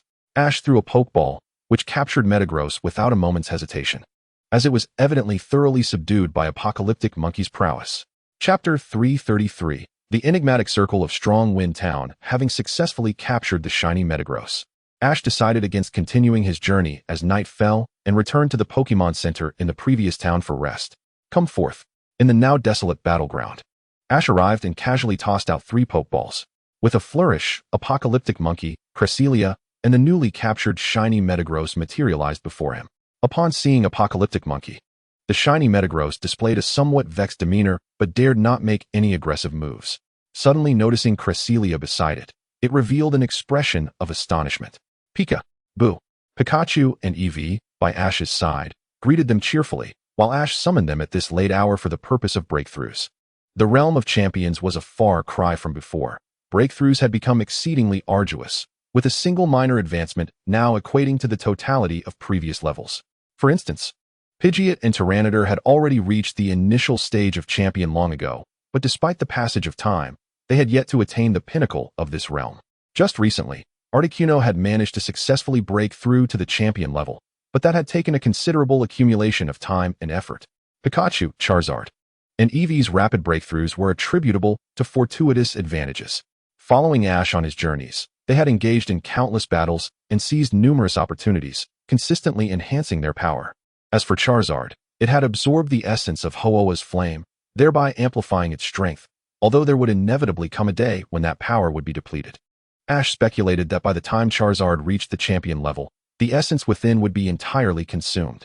After all, this was not the complete essence of Ho-Oh, but merely half, the other half residing within Ash's other Charizard, leading to the latter's rapid advancement, now at the mid-tier of pseudo-legendaries. Moreover, it was further bolstered by the original Rainbow Feather, having long since dispelled its bloodline shackles. Reflecting on this, Ash shook his head in resignation. Were it not for the multitude of opportunities, his power would not have surged so rapidly. He then produced 2 medium and 2 high-grade rare candies to distribute, with the final high-grade candy naturally designated for Pikachu. As a Pokémon that had previously consumed rare candy, Pikachu eagerly devoured it first, feeling an immediate surge of power that shattered the constraints holding it back from breaking into the champion level. Witnessing Pikachu's consumption, the other 3 Pokémon hesitated no longer and promptly followed suit. As they sensed the monumental breakthrough in their strength, their expressions turned incredulous. Apocalyptic Monkey quickly accepted this reality, having received Ash's assistance for its own evolution. Meanwhile, Cresselia and Metagross gazed at Ash with profound respect. The power to transcend limitations was not unheard of, for they were indeed champions and pseudo-legendaries. However, achieving such feats through mere candies was nothing short of astonishing, solidifying their resolve to faithfully follow Ash. Thus, Ash successfully acquired 2 new champions and 2 new pseudo-legendaries. Continuing their journey towards Cutting City, Ash and his companions traversed a valley and arrived at a town named Strong Wind Town. Upon entering Strong Wind Town, a sudden gust of strong wind swept through, causing Dawn to hurriedly clutch her short skirt, while Bujiman nearly got swept away. Observing this, Ash swiftly deployed a protective aura, shielding them from the fierce winds. Dawn, embracing Bujiman, complained, "Why is this wind so strong?" Brock, perusing a travel guide, remarked, "The book states that this town frequently experiences strong winds, so we must be cautious." At that moment, Ash heard a familiar voice, and in the wake of the wind, he exclaimed, "Mega Yinma." Looking up, he spotted a Mega Yinma fiercely contesting a ring with a Wingull, the scene unfolding with great intensity. Both Ash and Brock's eyes sparkled at the sight. It was none other than the amazing ring competition. Ash had previously participated in this event in the Hoenn region's Malville City with his Swellow and had emerged victorious. Moreover, it was during this competition that his Dratini had hatched. The trio hurried forward and, indeed, found themselves at the familiar venue of the amazing ring. Ash chuckled. "I can't believe there's an amazing ring competition in Winnie Town too. What is the amazing ring?" Dawn inquired, having never heard of such an event. Brock smiled and explained. The Amazing Ring is a competitive activity where trainers and their Pokémon team up to compete. Ash had once participated in the Hoenn region and claimed victory. The objective is to battle in the air for the rings, and then hang the ring on one of 3 hooks at the finish line to win. As soon as he finished speaking, Jesse's voice rang out, commanding Mega Yinma to hang the ring up, securing victory. Dawn quickly grasped the rules and became intrigued, exclaiming, "That sounds like so much fun." Ash approached to gather more information without revealing his intentions. From Jesse's words, he learned that today was indeed the day of the Amazing Ring competition in Windy Town. Dawn excitedly declared, "Really? I want to participate." Just as she finished speaking, Piplup jumped out of her arms, flapping its tiny wings desperately, but being a penguin, flying was not an option. Ultimately, it fell to the ground. "Piplup, are you alright?" Dawn sighed, picking it up. It was worth noting that her only flying Pokémon was Ghastly. Although Ghastly floated, it could be considered airborne, and Ash had already chosen his contender. That was none other than Salamence, which had hatched during the Amazing Ring competition and had long aspired to soar through the skies. Now, Ash was determined to dominate the skies with it. Thus, Ash hurried to the Pokémon Center in Windy Town to swap Salamence back in and join Dawn in the competition. Brock, however, opted out, as he had no flying Pokémon in his possession. Chapter 334. Salamence dominates the arena. As fireworks erupted in the sky, the Amazing Ring competition officially commenced. The prizes for the victors were akin to those in the Hoenn region, including the esteemed title of Honorary Citizen of Windy Town and a year's supply of special Pokémon food. The grandeur of the event even drew the attention of Sinnoh Now, which broadcasted live. Thank you for your patience, esteemed guests. Today, we bring you a special segment from Sinnoh Now, presenting the glorious and traditional Amazing Ring, live from Windy Town. The reporter, Yuka, announced. However, as she turned her head, she accidentally bumped into the microphone, causing her considerable discomfort. Angered, she shouted at the still-employed cameraman, "I should have told you long ago not to bring the microphone so close to my face." An attentive staff member promptly reminded her, Miss Yuka? We are currently live." Yuka awkwardly smiled, then began to explain the competition format. This tournament will follow a knockout format, and the team that triumphs through each round will be declared the winner. Now, let the competition commence. The first battle of the amazing ring, Windy Town Tournament, features Ash's team against Zhurong's team. Indeed, Ash was slated for the opening match, while an excited Dawn and an unparticipating Brock cheered him on. As the balloon carrying the rings ascended to a certain height, Ash and Zhurong climbed into their respective hot air balloons, signaling the official start of the match. They simultaneously released their Pokeballs, and Ash declared, "It's you, Salamence." Roaring with enthusiasm upon recognizing the familiar scene, Salamence was ready, while Zhurong sent forth his flying and steel-type Skarmory. Although Ash's Salamence did not possess the Intimidate ability, its formidable presence caused Skarmory to falter. Without hesitation, Salamence flapped its mighty wings, swiftly snatching the ring in its jaws. As Skarmory attempted to swoop in for the ring, Ash coldly commanded, "Use Dragon Claw." Emerging with a pair of emerald green claws, Salamence knocked Skarmory away effortlessly, securing the ring onto the hook despite the strong winds that threatened to disrupt its flight. Reaching the finish line, Ash's team advanced to the second round. "That was incredible," Dawn gasped. Salamence and Skarmory are on entirely different levels. Next up was the formidable Boruto team, boasting a 4-time champion title. The audience erupted in cheers as a muscular man took the stage, exuding an aura of undeniable strength. Their opponent was the Jinzi team. Ash was momentarily taken aback, surprised to see Jinzi participating in such a competition. "Hey, Jinzi," Ash called out as he joined the hot air balloon. "You decided to join in, huh? This should be a good training opportunity for your Haunch Crow," Jinzi explained coolly, then fixed his gaze on Ash. "We'll defeat you and your Salamence." The second match commenced, with Jinzi deploying Haunch Crow. To Ash's astonishment, Boruto sent forth a Dragonite, affirming his reputation as a 4-time champion. However, Boruto's Dragonite proved to be surprisingly weak, unable to match the speed of Jinzi's Haunch Crow, which ultimately triumphed using its signature move, Brave Bird. Ash speculated that Jinzi's participation was likely aimed at reducing the charging time for Haunch Crow's Brave Bird through rigorous training. Next up was Kojiro, who had previously faced off against Ash in the Hoenn region but performed poorly this time, leading to his elimination in the first round. However, Ash was pleasantly surprised to learn that Dawn also won her match. Despite Ghastly's young age, its elusive ghostly abilities secured her victory. The trio advanced through the rounds, with Ash being the first to reach the finals, while Jinzi faced Dawn in the semifinals. The Dark type naturally held an advantage over the Ghost type, and with Jinzi's significant strength, Dawn ultimately fell short, allowing Jinzi to advance to the finals. Finally, the knockout tournament reached its climax, with Ash's team squaring off against Jinzi's team in the ultimate showdown. By this point, Ash and Jinzi had ascended in their hot air balloons to the designated location. Dawn, seated in the audience, shouted with fervor, "Go, Ash! Defeat Jinzi and avenge me." As the finals commenced, which side would emerge victorious? "It's you, Salamence," Ash declared. "Haunch Crow, prepare for battle." The two Pokémon gazed at each other from afar. Haunch Crow, having undergone rigorous training under Jinzi, was no easy opponent. Facing Ash, Jinzi was determined to showcase his true abilities and not merely rely on Brave Bird as he had before. Roaring, Salamence and Haunch Crow raced towards the ring. Despite Salamence's larger size, it was equally swift, seizing the ring first. "Use Night Slash," Jinzi commanded, and with Haunch Crow's ability, Super Luck, the attack struck with precision. Haunch Crow swiftly approached Salamence, ready to deliver a decisive blow. "Use Heat Wave," Ash shouted. Salamence clutched the ring, flames swirling around its wings, and with a powerful flap, unleashed a scorching gust of wind that sent Haunch Crow flying backward. Jinzi gritted his teeth and shouted, "Haunch Crow, use Brave Bird." Responding to Jinzi's command, Haunch Crow began to charge up, radiating a brilliant white light.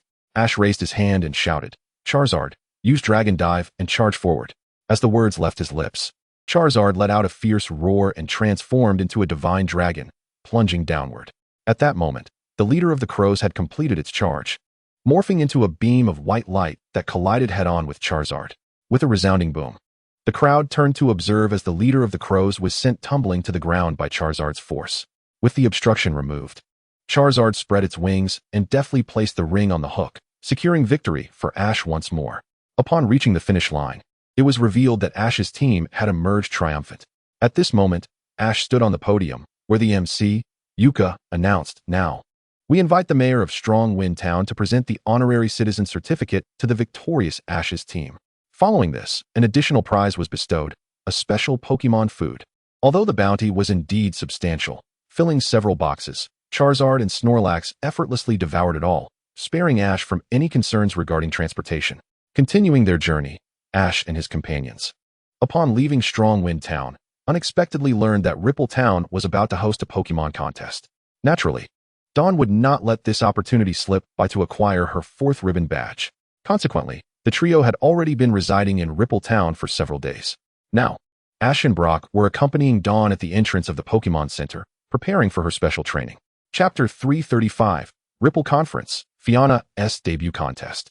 While Ash and his friends were engaged in special training at the Ripple Town Pokémon Center, a boy suddenly burst out from the center, colliding with Brock and tumbling to the ground. Ash's lips twitched upon recognizing the boy. Wasn't this Hoenn? Hoenn hastily got up, shouting incessantly, "What is going on? What is the big idea? Standing there without a purpose can get you fined." At that moment, Hoenn finally noticed Ash and his companions, exclaiming, "Oh, it's you guys." Shinji also emerged from the Pokémon Center, greeting, "Long time no see, Hoenn." Now, the trio from Futaba Town had gathered, and even the trio of Popeles was complete. After some pleasantries, it became clear that Shinji was here for the contest, holding the same number of ribbon badges as Dawn, 3. Meanwhile, Hoenn was preparing for the Pokémon Ping Pong competition in Ripple Town. In the contest, Dawn and Shinji would inevitably be rivals, and they promptly began their special training. As for the Pokémon Ping Pong, Ash and his friends showed little interest, leaving Hoenn to train diligently. Let your Pokémon showcase their charm, captivating the audience. When humans and Pokémon meet, the contest unfolds. Ladies and gentlemen, thank you for your patience. The Pokémon contest, Ripple Conference, is about to commence. At that moment, in the audience aisle, Ash, Brock, Hoenn, and Dawn as Pokémon were all present to watch. Hoenn cheered from the audience. "It certainly looks grand from here. I didn't expect Dawn to send Fianna onto the stage so quickly," Brock remarked. Indeed, it was Fianna that Dawn had chosen for her first assessment, competing as a mythical Pokémon, boasting an impressive presence. For her second assessment, Dawn opted for Pachirisu. The first to take the stage was Musashi, using Kojiru's Monin. Musashi, breaking from her previous style, initiated a lively dance with a charged performance, successfully uplifting the audience's spirits. Next was Shinji's Hariyama, showcasing the beauty of strength. Finally, it was Dawn's turn to perform. She swiftly dashed across the stage, releasing a capsule ball containing Fianna, declaring, "Fianna, make your dazzling entrance." Amidst a flurry of bubbles, Fianna sparkled onto the scene, eliciting a roar of excitement from the crowd. Use Sonic Wave. Fianna unleashed a Sonic Wave, causing countless bubbles to burst and scatter like droplets of water. Then, leaping and spinning, she executed Ice Beam. Fianna gathered the icy energy and leaped, releasing a magnificent spray of ice, creating a grand fountain. With a flip, she landed in the center of the icy fountain as Dawn exclaimed, "It's time to finish." Water Ring. Rings of water spiraled around Fianna, sparkling brilliantly under the stage lights. The first assessment of the Ripple Conference concluded with Dawn embracing Fianna as she approached Ash and the others in the aisle. Ash patted her shoulder, smiling, "Don't worry. You performed splendidly. You'll easily pass the first assessment." "Yes," Dawn sighed. "That is true, but I'm still quite nervous right before the announcement." At that moment, the much-anticipated results of the first assessment were finally revealed. "Dear guests, I apologize for keeping you waiting. After thorough evaluation, the following 8 contestants have successfully advanced to the second round. As expected, all 3 of Dawn's team members progressed. The dazzling 5 minutes continued, culminating in a finale battle between Dawn and Shinji, while Musashi had already been eliminated in the second round by Dawn. The Ripple Conference is reaching its climax. On one side, we have Mr. Shinji, and on the other, Miss Dawn, who will ultimately claim the Ripple Ribbon Badge. The time limit is 5 minutes. Let the battle commence. Once Miss Bayan announced the start, Dawn and Shinji simultaneously tossed their Pokeballs. "Pachirisu, make your charming entrance." "Go, Prince of Waves," Shinji commanded. "Use Beak Drill." The Prince of Waves extended its beak like a white lance and spun its body, charging toward Pachirisu. "Jump up and dodge, then use Charge Beam," Dawn commanded, waving her hand. Pachirisu leapt into the air, evading the attack, and unleashed a bolt of blue electricity that struck the Prince of Waves, significantly reducing Shinji's score. "Great job, Pachirisu. Use Sweet Kiss." Pachirisu landed gracefully and released a flurry of hearts toward the Prince of Waves. Seeing this, Kenji quickly ordered, "Use Metal Claw." The Prince of Waves spread its wings, their tips glistening with a metallic sheen, spinning in place to shatter the incoming hearts. Bubble Beam. The Prince of Waves unleashed a beam of bubbles. Furious Fong.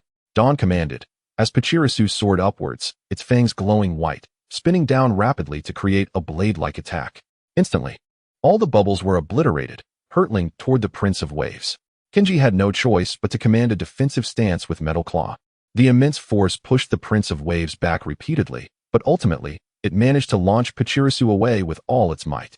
However, time was running out, and Dawn's score was far ahead.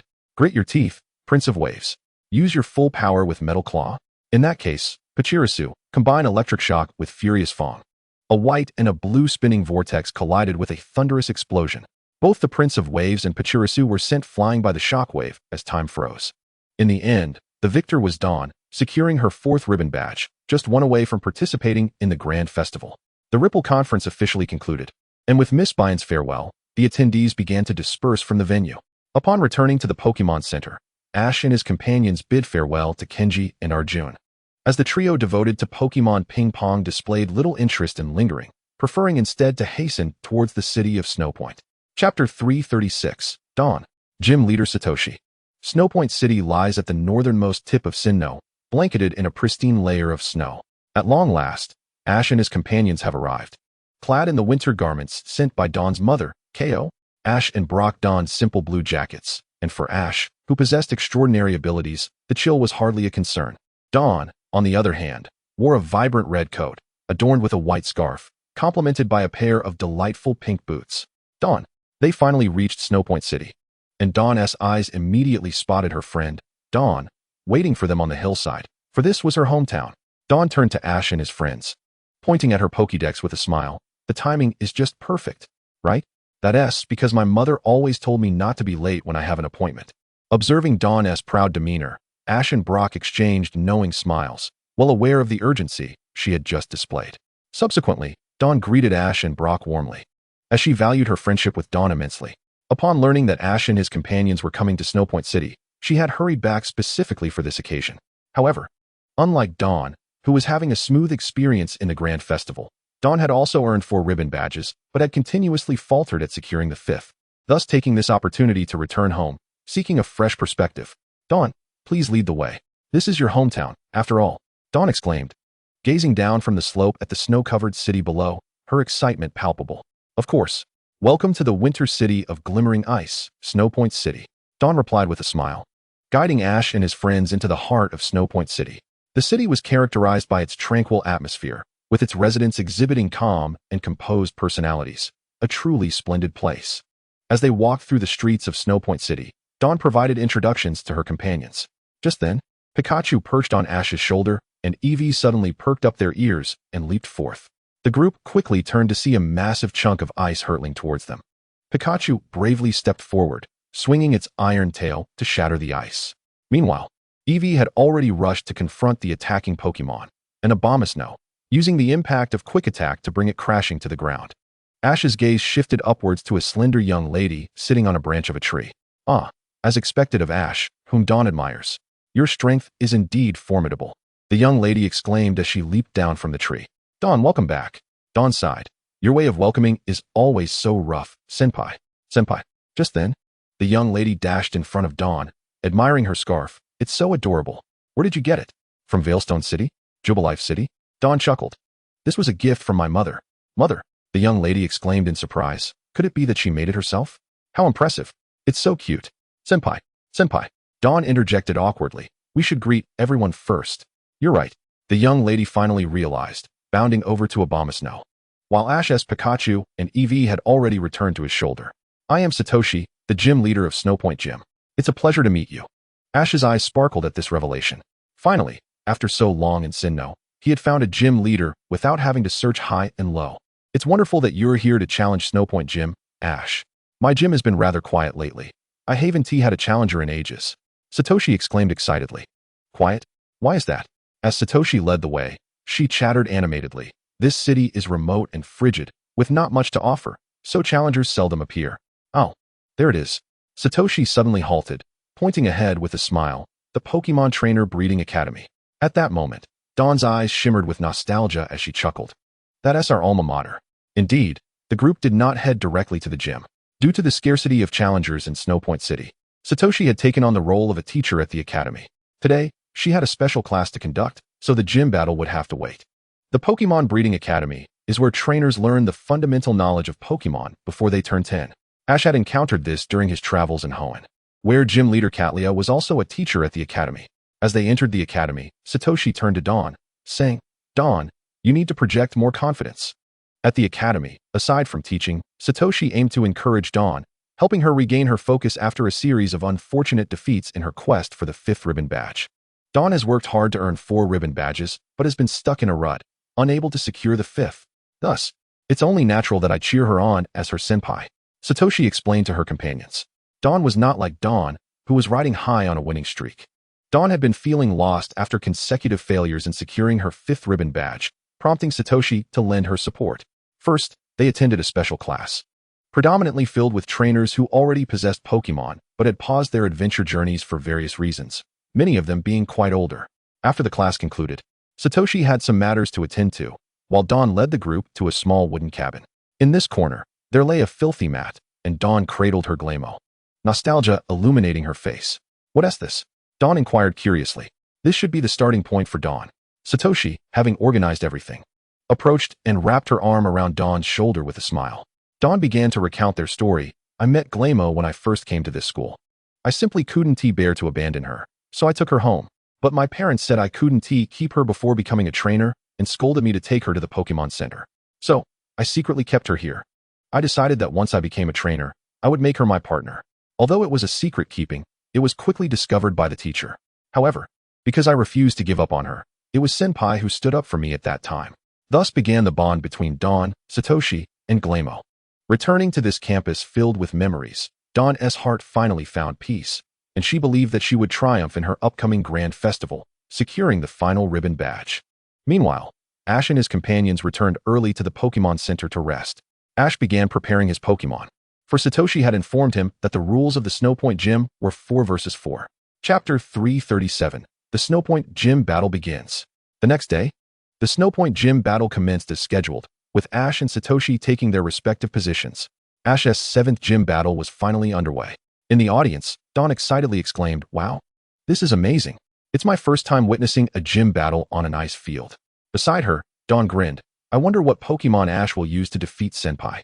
The entire Snowpoint Gym was spacious and had the heating on, prompting Dawn and Brock to remove their winter attire. Pikachu, Eevee.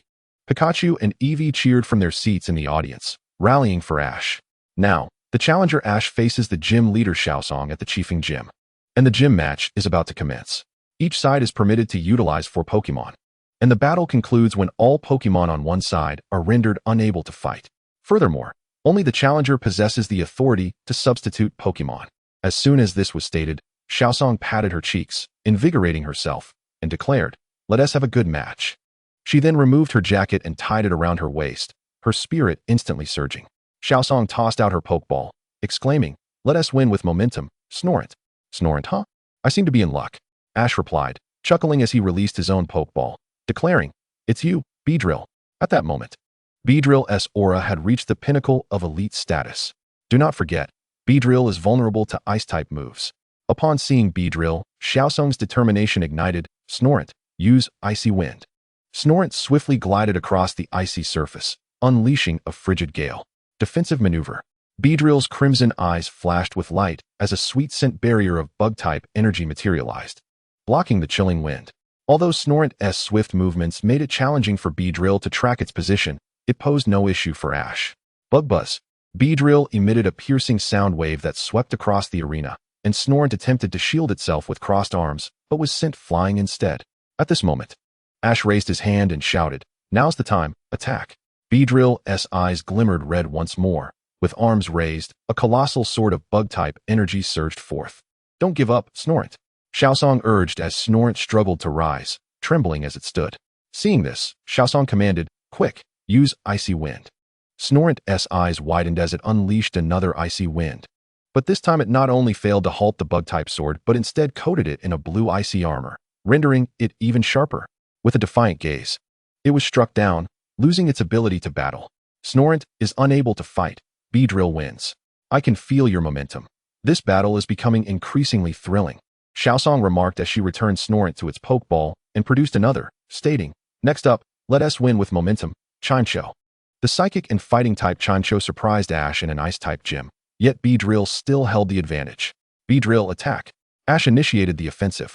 The Colossal Sword descended once more toward Chincho, but Xiaosong commanded Chincho to use Confusion, seizing control of the sword and directing it back at Beedrill.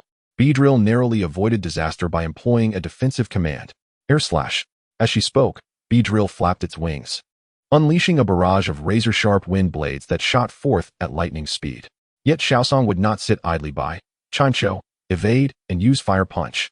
Chincho leapt high, dodging the blades, which rained down onto the icy surface, sending shards scattering, while it appeared above Beedrill, igniting its fists in flames to strike down. Beedrill, use Hurricane. Ash shouted resolutely. The Fire Punch knocked Beedrill down, but Beedrill retaliated by flapping its wings, summoning a furious whirlwind that swept Chincho away. Both Beedrill and Chincho sustained significant damage, locking eyes as they struggled to rise. At that moment, Ash's aura erupted, unleash a full-force hurricane. Xiaosong, undeterred, countered with Fire Punch. A tremendous explosion ensued, and as the smoke cleared, both Beedrill and Chincho lay on the icy battleground, unable to continue. Xiaosong gasped, astonished that what seemed to be an assured victory had turned against her. Her gaze towards Ash was now filled with gravity. Indeed, Ash's prowess was formidable.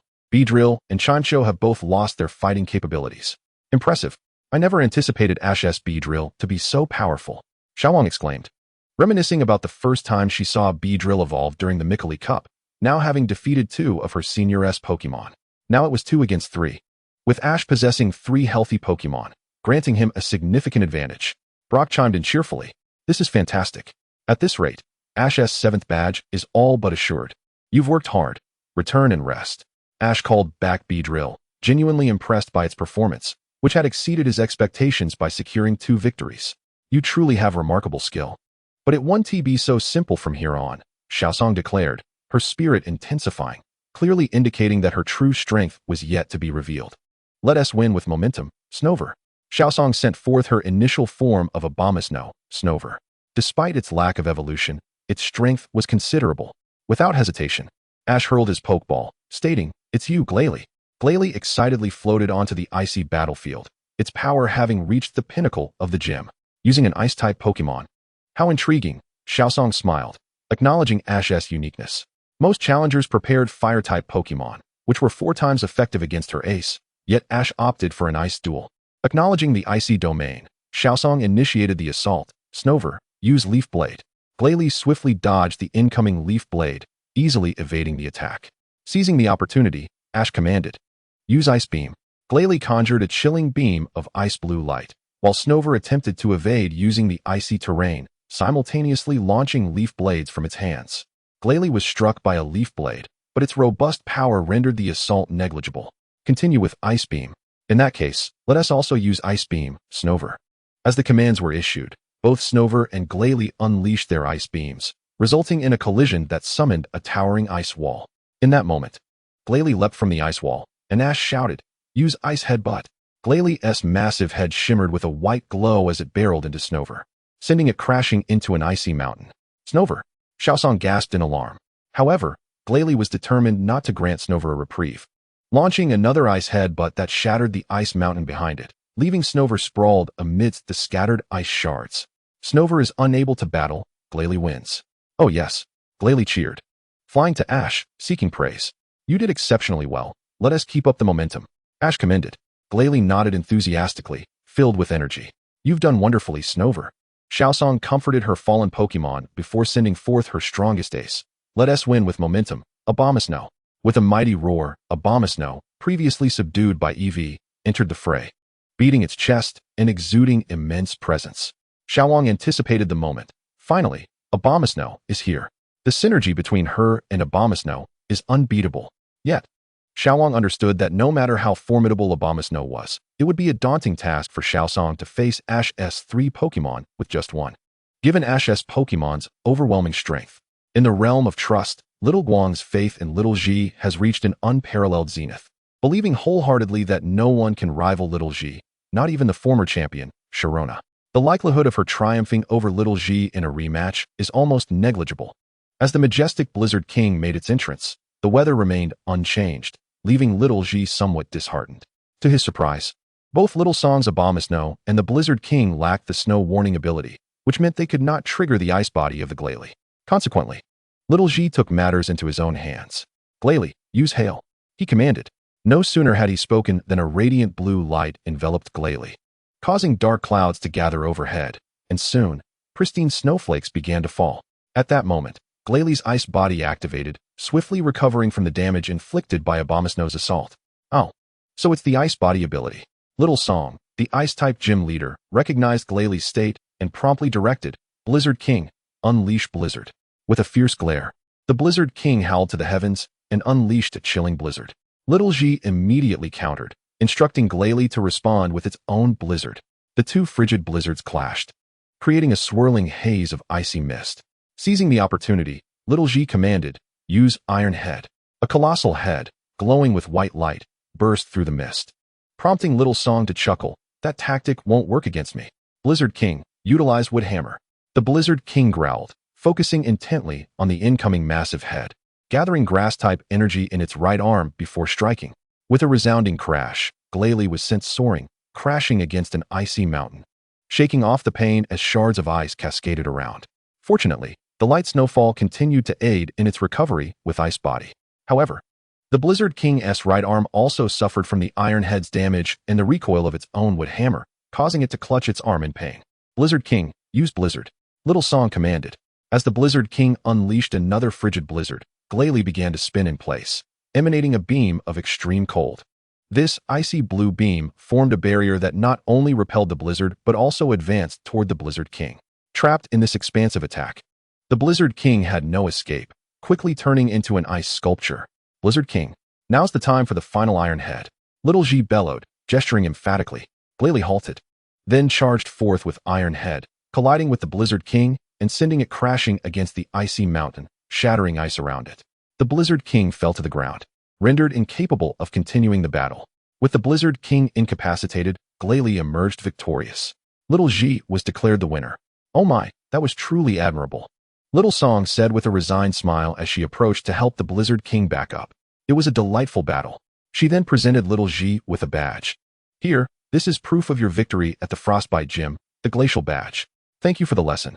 Little G replied with a smile as he accepted the Glacial Badge, finally securing his 7th badge, now only one more to qualify for the Sinnoh League.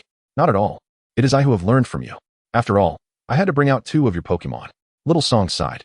At the entrance of the Frostbite Gym, Little Song and the others stepped out, coincidentally encountering Shinji, who was approaching. Hey Shinji, are you here to challenge the Frostbite Gym too? Little G greeted cheerfully. Yes. Little G, it seems you have already acquired the badge from the Frostbite Gym.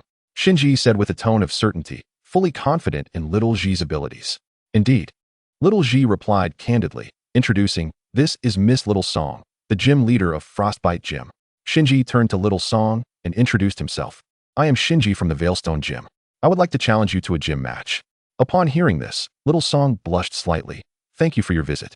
But I have just finished a battle and would like my Pokémon to rest. Would it be possible for you to return tomorrow? I understand. Then I shall return tomorrow. Shinji nodded and turned towards the Pokémon Center. Who is he? Little Wong inquired curiously of Little Guang. He is probably Little G's rival, a rather cold individual. Entirely different in philosophy from Little G, yet he holds great respect for him. Little Guang pondered before responding. Despite her less than favorable impression of Shinji, after traveling for so long, she had come to understand his previous actions. However, understanding did not equate to approval. Soon, they arrived at the Pokémon Center, where they entrusted their Pokémon to Nurse Joy. Chapter 339, Battle Pyramid. Farewell, Sinnoh. After successfully completing the gym battle, Little G and his companions rested for the night at the Pokémon Center. The next day, Little G decided to visit the Lake of Wisdom, only to unexpectedly encounter Shinji's brother, Reiji, who had also arrived. Little G and Little Wong quickly greeted him. Mr. Reiji, long time no see. Little G. And everyone else, it has been a while. Reiji responded joyfully upon seeing Little G. I was just about to return some Pokémon I had been looking after to their trainer. Are you headed to the Frostbite Gym as well? Little G smiled and shook his head, I already obtained the glacial badge yesterday. I had planned to check out the Lake of Wisdom. Is that so? Congratulations. Good luck with Shinji's gym battle. I'll be cheering for you. Reiji said, excited about his brother's upcoming challenge. Feel free to do as you wish. Shinji replied coolly. Witnessing this exchange, Little Wang couldn't help but comment to Little Guang. Those two have such contrasting personalities. Little Guang nodded in agreement. At that moment, the entire town seemed to tremble, and everyone looked up to see an enormous pyramid soaring overhead. Little Ji's face lit up with excitement. It was the Battle Pyramid. Wow. You know about the Battle Pyramid too? Reiji asked, astonished at Little Ji's knowledge. Little Gang chimed in, of course. Little Ji has already conquered the battle frontier. Mr. Reiji, you have also challenged it, haven't you? I recall seeing the symbol of the frontier in your room. Upon hearing this, Shinji was taken aback. But considering Little Ji's prowess, he found it somewhat acceptable. Indeed, it's a pity I did not attain the final brave symbol. Reiji reminisced with a wistful expression. But it made me acutely aware of my own immaturity. At that moment, within the Battle Pyramid, Sinnoh received a communication from the Pokémon Center in Cutting City. Upon connecting and seeing Little Ji, Sinnoh beamed. Little Ji, what a pleasant surprise to see you here. Successfully contacting Sinnoh, Little Ji and his companions boarded Reiji's vehicle, setting off towards the Battle Pyramid. Along the way, Little Guang tugged at Little Ji's sleeve, asking, Little Ji, what is the Battle Pyramid? Upon hearing this, Little Wang's eyes lit up with curiosity as well. Little Gang chuckled and explained, it is the final challenge of the battle frontier in Kanto that Little Ji once faced. Just like Pokemon gyms, it is a facility where powerful trainers known as Frontier Brains engage in battles. And Sinnoh, the pharaoh of the pyramid, is renowned as the Frontier Brain of Kanto. Before long, they arrived before the towering pyramid, where Sinnoh had evidently been waiting for quite some time. After disembarking, Little Ji approached to greet. Long time no see, Mr. Sinnoh. Haha, it's wonderful to see you here. How about we take a look at the Frostbite Temple together? Sinnoh said jovially, well aware of Little Ji's formidable strength, possessing numerous legendary Pokemon and the divine Mashadu as protection. Thus, accompanying Little Ji would undoubtedly ensure his safety. Then, glancing at the familiar faces behind Little Ji, he couldn't help but smile. Ah, such nostalgic faces. Clearly, Shinji still remembers Raishur. As there are few trainers who participate in the battles of the frontier, and even fewer who reach the final facilities. He then addressed Shinji, saying, I recall you are Reishi's younger brother. Am I right? Shinji respectfully stepped forward and inquired, do you still remember me? I hope you will battle me in a Pokemon match, right here and now. Meanwhile, Xiaosong, riding on her Dojuo, rushed over exclaiming, how impressive. This is the true battle pyramid. Shinji did not immediately respond to Shinji. Instead, he introduced himself to Xiaosong, stating, my apologies for the intrusion, I am Shinji, the pharaoh of the battle frontier. Being on another's territory, Shinji naturally felt it necessary to greet them properly. Xiaosong introduced herself as well. It is an honor to meet you. I am Xiaosong, the gym leader of the Qifeng Gym. At that moment, another vehicle arrived, and a young lady dressed as a shrine maiden stepped out. Shinji immediately exclaimed, Miss Shinji. This young lady was the reason for Shinji's visit, as she is the shrine maiden of the Qifeng Shrine. Not only is Shinji the head of the battle frontier, but he is also a researcher of ancient civilizations, visiting to investigate the legend of Regigigas at the Qifeng Shrine. As the possessor of the 3 Regi pillars, it was only fitting for Shinji to come here. Miss Shinji bowed and said, I have been waiting for you, Mr. Shinji. Shinji then introduced her to Ash, and everyone. Allow me to present Miss Shinji, the shrine maiden who oversees the Qifeng Shrine. Hello, everyone. Brock immediately rushed forward, saying, had I known such a beautiful lady was here, I would have visited the Qifeng Shrine as soon as I arrived. Before he could finish, he was pulled away by Bad Frog and Fluctuating Spot. At that moment, Shinji spoke up, Kazutaro, you and Miss Shinji should head to the shrine first. What about you, Master? Kazutaro asked. Shinji seriously looked at Shinji. You see, the determination in this young man's eyes compels me to accept his challenge. I shall join you later. Shinji's gaze remained unaltered upon encountering Shinji, his fierce fighting spirit prompting Shinji to accept his challenge. Miss Shinji, understanding the situation, nodded, bowed, and departed with Kazutaro. Shinji, why? Raishur inquired of his brother, though he already knew the answer. Indeed, when Shinji met Reishi's eyes, he declared, I want to accomplish what my brother could not. That is all. Since a battle was imminent, Ash and his companions, along with Xiaosong and Xiaowang, decided to watch the match. In the audience of the battle pyramid, Raishur explained the background to everyone. Shinji witnessed me and my Pokemon being defeated by Mr. Shinji. As a novice trainer, having just received his Turtwig, He did not challenge Sinnoh, but instead came to Kanto to observe my battles. After traversing various leagues, I challenged the battle frontier. And as one of the candidates for the frontier brain, I sought my own battle against Mr. Shinji, yet I could not secure a single victory before it ended. At this moment, everyone began to comprehend Shinji's fervent desire to grow stronger. It stemmed from Raishur. Although Shinji held Raishur in high regard, he perceived a lack of spirit. As Raishur hesitated in battle, it was Shinji's words that made Raishur realize his gentle nature led him to abandon the identity of a trainer and become a caretaker. Yet, to Shinji, this was a form of self-deprecation, and he could not grasp it. Thus he relentlessly pursued strength. Chapter 340. The Challenge. The Awakening of the Sacred Pillars. Shinji's battle with Shinji was a 6-on-6 full battle. Although Shinji challenged him with type advantages in mind, he was swiftly overwhelmed by Shinji's Regi pillars. Ultimately, Regirock obliterated Shinji's last Pokémon, the Charizard, with its flames, releasing an electric shockwave that instantly defeated it, leaving Shinji with no room to retaliate throughout the match.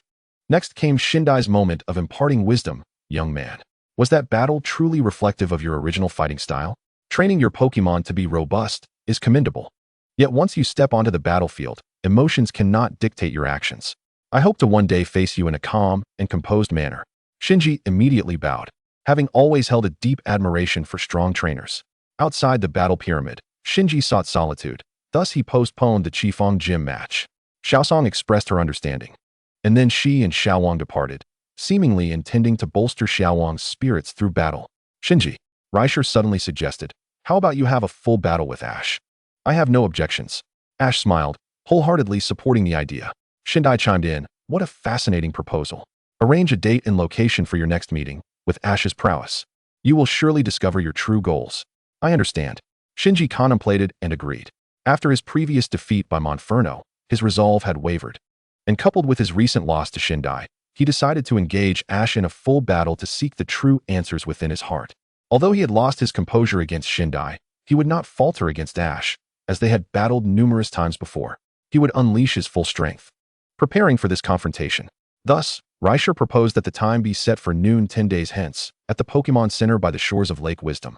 Both Ash and Shinji readily accepted, especially Ash, who had intended to visit Lake Wisdom anyway. Just as Raishur drove Shinji away, Kazutaro and Miss Shinji hurried back, exclaiming, Master, something terrible has happened at the shrine. What? What occurred? Ash immediately inquired. Kazutaro replied, a mysterious group has surrounded the shrine. Given the urgency of the situation, Shinji quickly summoned everyone to board the battle pyramid and head towards the Qifeng shrine. Ash, have you heard of the legend of the Qifeng shrine? Shinji suddenly asked while driving the pyramid. Ash nodded. It should be the legend of Regigigas. Meanwhile, Miss Shinji began to recount the tale. Long ago, a volcano erupted violently, transforming the once bountiful Qifeng forest into a sea of lava. From a blue light, Regigigas emerged, followed by Registeel, Regirock, and Regice, who together quelled the eruption and safeguarded Qifeng City. Subsequently, Regigigas transformed into the Stone of Light and fell into slumber. It is said that Registeel, Regirock, and Regice transformed into pillars of rock, ice, and steel to protect Regigigas. Upon hearing this, Ash couldn't help but chuckle. It seems Hunter J's target must be Regigigas. Hunter J, everyone exclaimed in unison. Ash nodded. I have sensed Hunter J's aura ahead. Based on my understanding of her, she is undoubtedly well prepared. So everyone, be cautious. No sooner had he spoken than Kazutaro pointed out the window, urgently reporting, oh no, Master. A multitude of Medong and Fortress have appeared outside.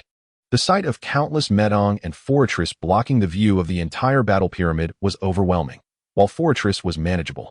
The sheer number of Medong had Ash feeling quite vulnerable.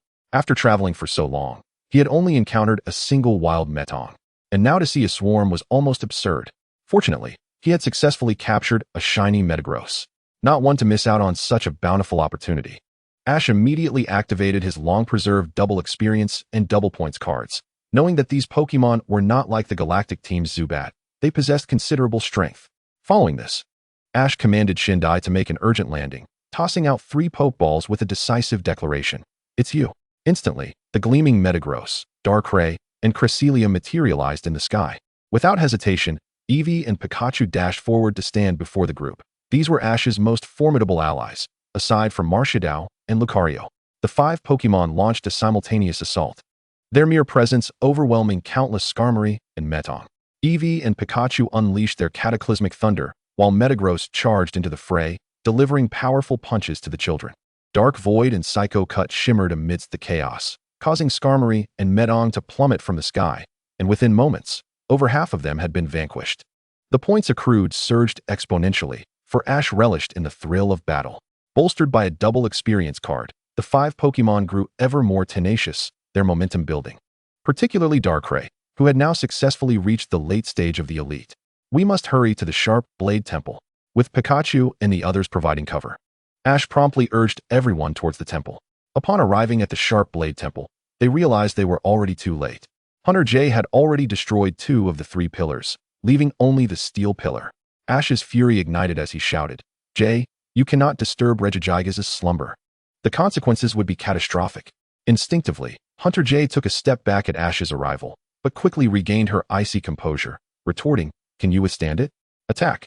In an instant, the scene unfolded. Roaring, Dragonite unleashed its long-prepared hyper beam towards the steel pillar. Marshadao. At that moment, Marshadao appeared above Dragonite, knocking it to the ground. However, the steel pillar was also obliterated by the hyper beam. Ash's expression shifted dramatically, realizing, "Oh no, I should have had Marshadao block the attack." The entire temple began to tremble as the translucent orb embodying Regigigas radiated a cerulean light, signaling the awakening of the slumbering deity, and Ash sensed its overwhelming rage. Chapter 341, Confronting Regigigas. Regigigas, a colossal white figure adorned with yellow stripes and 7 circular indentations, emerged, its feet resting upon verdant foliage. Regigigas, the legendary entity believed to have separated the continents with ropes, was indeed a deity of immense strength, second only to Arceus. Unfortunately, it was hindered by its ability. Slow start. Awakened forcefully, it was filled with wrath as it raised its powerful arms, unleashing dual hyper beams that wreaked havoc upon the temple. Regigigas, type, normal. Ability, slow start, attack and speed have for 5 turns. Power, divine, moves, crush grip, giga impact, hyper beam, as a normal type deity. Regigigas showed no signs of pausing after unleashing its devastating hyper beam, continuously firing with astonishing power. Witnessing the temple on the verge of collapse due to Regigigas' destruction, Ash swiftly led everyone to teleport, leaving behind a parting remark, "Jay, you've gone too far this time. Take care." Humph. Hunter J scoffed, recalling Dragonite and dispatching Alakazam to teleport away. Just as Ash and the others arrived outside the temple, it crumbled behind them, while Pikachu and the 5 Pokémon rushed to greet them, having already dealt with the remaining Metong and Skarmory. Meanwhile, Hunter J teleported to her flying vessel, observing Ash and his companions from above as well as the fallen temple. In the collapsing temple, Regigigas' massive form loomed before them, prompting Pikachu and Marshadao to brace themselves for battle. At this juncture, no one could halt Regigigas. As the priestess of the Sharp Blade Temple, Miss Shinko was the first to concede defeat. However, Shindai could not surrender. Just as he attempted to throw the 3 legendary Pokeballs, Ash interjected, "Wait, Mr. Shindai." The legend of the 3 pillars transformed into guardians of Regigigas. "I sensed they could be turned against us. Leave it to me," Ash declared, exchanging for a Master Ball from the system. With the temple in ruins, the only remaining option was to capture it. A mere Pokeball would not suffice against a true deity. "Marshadao, it's your time to shine." Although Marshadao appeared diminutive beside Regigigas, it exhibited no fear, for its slow start ability was a mere triviality, and its normal and fighting type moves held no efficacy against it. The Divine Domain activated, causing the enraged Regigigas to fixate on Marshadao. Twin dark hyper beams surged towards it with tremendous force. Simultaneously, Cresselia executed a teleport, whisking everyone but Ash far from the impending clash, for a battle of this caliber was beyond their capabilities. With ease, Marshadao activated Bulk Up within the destructive beams, enhancing both its attack and defense, as the normal-type Hyper Beam proved ineffective against it. Yet, within the devastation, Marshadao inadvertently further enraged Regigigas, who advanced with heavy steps, preparing to unleash Heavy Slam, an attack that would be catastrophic given the weight disparity between them. Dodge, then engage in close combat. Marshadao. At that moment, Marshadao melded into the shadows, reappearing behind Regigigas, delivering a powerful punch that sent the Titan staggering back. Thus, the 2 deities continued to clash, with Regigigas unable to catch the agile Marshadao. After several exchanges, its slow start ability had expired, and each of its punches now bore cataclysmic force. Observing the ravaged canyon, Ash resolved not to delay any longer. Marshadao, finish it in one go. Marshadao nodded resolutely, gazing at Regigigas. Ash then exchanged for a fighting Z crystal, investing 15,000 points, but knew that defeating Regigigas would yield a return. In synchrony with Marshadao, Ash embedded the fighting Z into his universal ring, exclaiming, "Full power, unmatched fury punch." Marshadao surged towards Regigigas, who sensed the terrifying power of the move and quickly raised its arms to defend. "Go, Marshadao!" With Ash and Marshadao's battle cries, Regigigas was forcefully embedded into the stone wall behind it, tumbling down with the rubble. At this moment, Regigigas weakened and knelt on the ground, prompting Ash to throw the Master Ball. "Go, Master Ball!" As the purple Master Ball successfully captured Regigigas, Ash couldn't suppress his joy, exclaiming, "We did it!" Meanwhile, high above, Hunter J, having witnessed the divine confrontation, contemplated whether to seize the opportunity, realizing that although Ash was weakened, she could not contend with Pikachu. Just as Hunter J hesitated, her client abruptly canceled the order, allowing her to breathe a sigh of relief. She truly wished to avoid conflict with Ash, promptly issuing a retreat. However, this job had left her at a loss, as Mini Medong and Skarmory remained behind. At this moment, Ash, holding the Master Ball, cast a cold gaze towards the departing Hunter J, his eyes filled with an icy determination. "J, your days of frolicking are numbered. Next time, you shall languish in prison for eternity." However, the matter concerning the Temple of Cutting Edge had finally come to a resolution. With Regigigas now ensconced within Ash's Pokeball, there was no way Ash would allow it to escape. As a deity, Regigigas naturally healed swiftly, and its fury had subsided. Subsequently, under Ash's persuasion, Regigigas consented to become Ash's Pokemon. Since Regigigas had agreed, Miss Godchild had no objections. As for the conditions, Ash utilized his last remaining ability capsule to alter Regigigas' ability to that of a Guts Pokemon. Now, liberated from the burdens of slow start and bolstered by Guts, it felt as though it could challenge an alpaca. Simultaneously, it was profoundly astonished. To alter an innate ability was likely beyond even Arceus's capabilities. Following a brief exchange, Ash transported Regigigas to the Ice and Fire Island, ensuring that with Regigigas' presence, no calamity could be feared. Chapter 342, Icy Frost. The arrival of the Handsome One. After successfully capturing the Sacred Pillar King Regigigas, Ash and his companions did not hasten towards Lake Wisdom. Instead, guided by the coordinates left by May, they arrived at an icy cavern, where they finally found the snow-covered rock that Ash had long yearned for. Ash's Eevee joyfully approached the icy rock and, under the gaze of the others, eagerly struck it, instantly enveloped in the glow of evolution, which quickly extinguished, revealing the fleeting shadow of an ice-type Pokemon. "Ash's Eevee is truly remarkable," May exclaimed in awe. Ash knelt down, affectionately ruffling Eevee's fluffy head, and smiled. "Of course, my Eevee is the rarest of companions." "Eevee." It proudly lifted its head. "Eevee. Strength. Late champion. Move. Icy Wind." Now, Eevee only needed to learn the final Fairy-type move, Dazzling Gleam, to master all its partner skills. And acquiring Dazzling Gleam would be straightforward, requiring only Eevee to learn the Fairy-type ultimate move. Ash rose to his feet, pointing at the ice wall ahead, and shouted, "Eevee, use Icy Wind." "Eevee." It unleashed a jet of dark mist from its mouth, filled with countless icy spikes, piercing through the entire ice wall. With their goal achieved, Ash and his companions boarded a train bound for Lake Wisdom. "Ash, have you decided which Pokemon you'll use against Shinji?" May inquired curiously. Ash nodded with a smile. "Of course, I've made my choice." Before Ash could finish, a male voice interrupted. "Hey, would you like some bento, Ash the investigator?" Ash looked up to see a rather handsome middle-aged man. Recognizing him as an investigator meant he had done his homework on Ash. "And you are?" The man, unperturbed, distributed 3 bento boxes to Ash and his companions, then sat beside Brock, extending his hand. "International Criminal Police, handsome guy. Ash the investigator, it's a pleasure to meet you." Ash shook his hand. "Hello?" The International Criminal Police is the enforcement agency in the Pokemon world, and handsome guy is merely this man's code name within the organization, not his real name. As an agency dedicated to combating evil organizations across various regions, Handsome Guy's arrival was naturally linked to Team Galaxy. His journey to Lake Wisdom was also to investigate Team Galaxy. To this, Ash readily shared all the intelligence he had gathered regarding Team Galaxy. Later, when issues arose with the tracks, Handsome Guy astutely deduced a connection to Team Galaxy and went to investigate.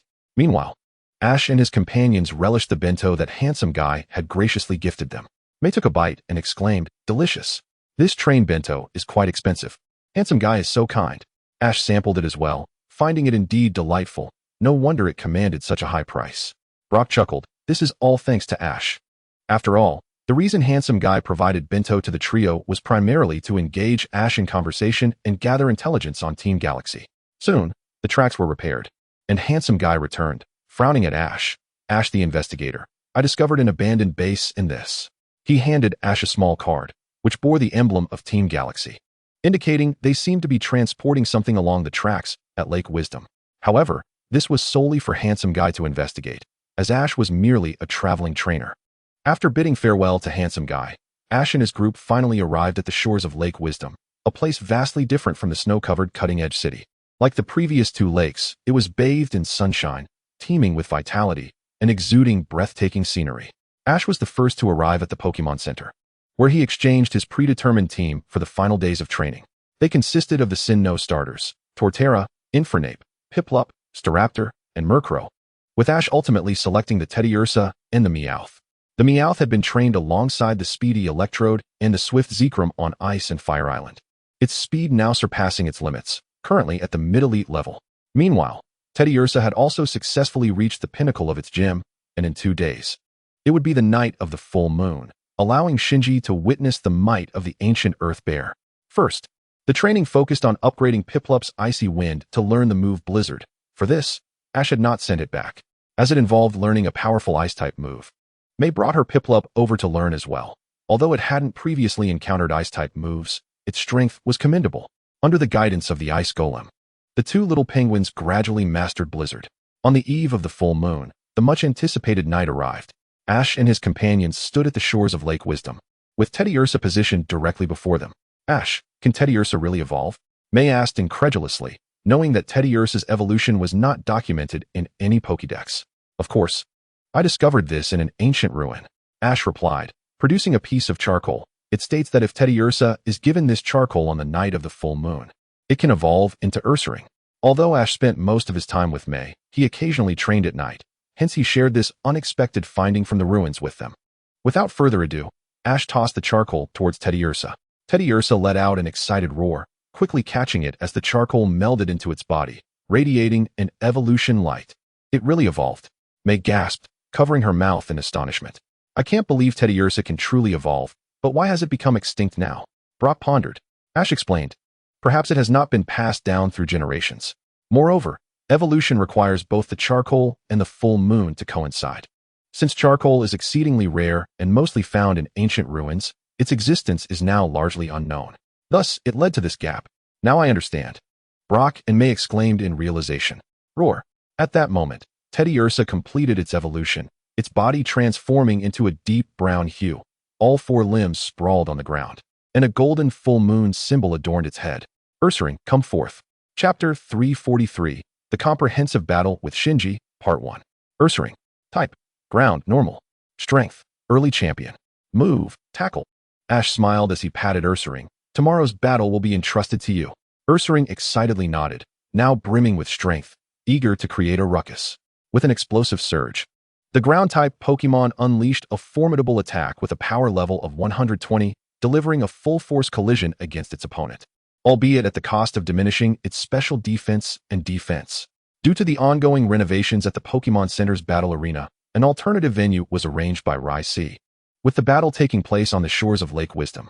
To ensure a fair contest, Rai-C had enlisted the services of a professional league referee, Okai, along with a trio of expertly disguised assistants from Team Rocket.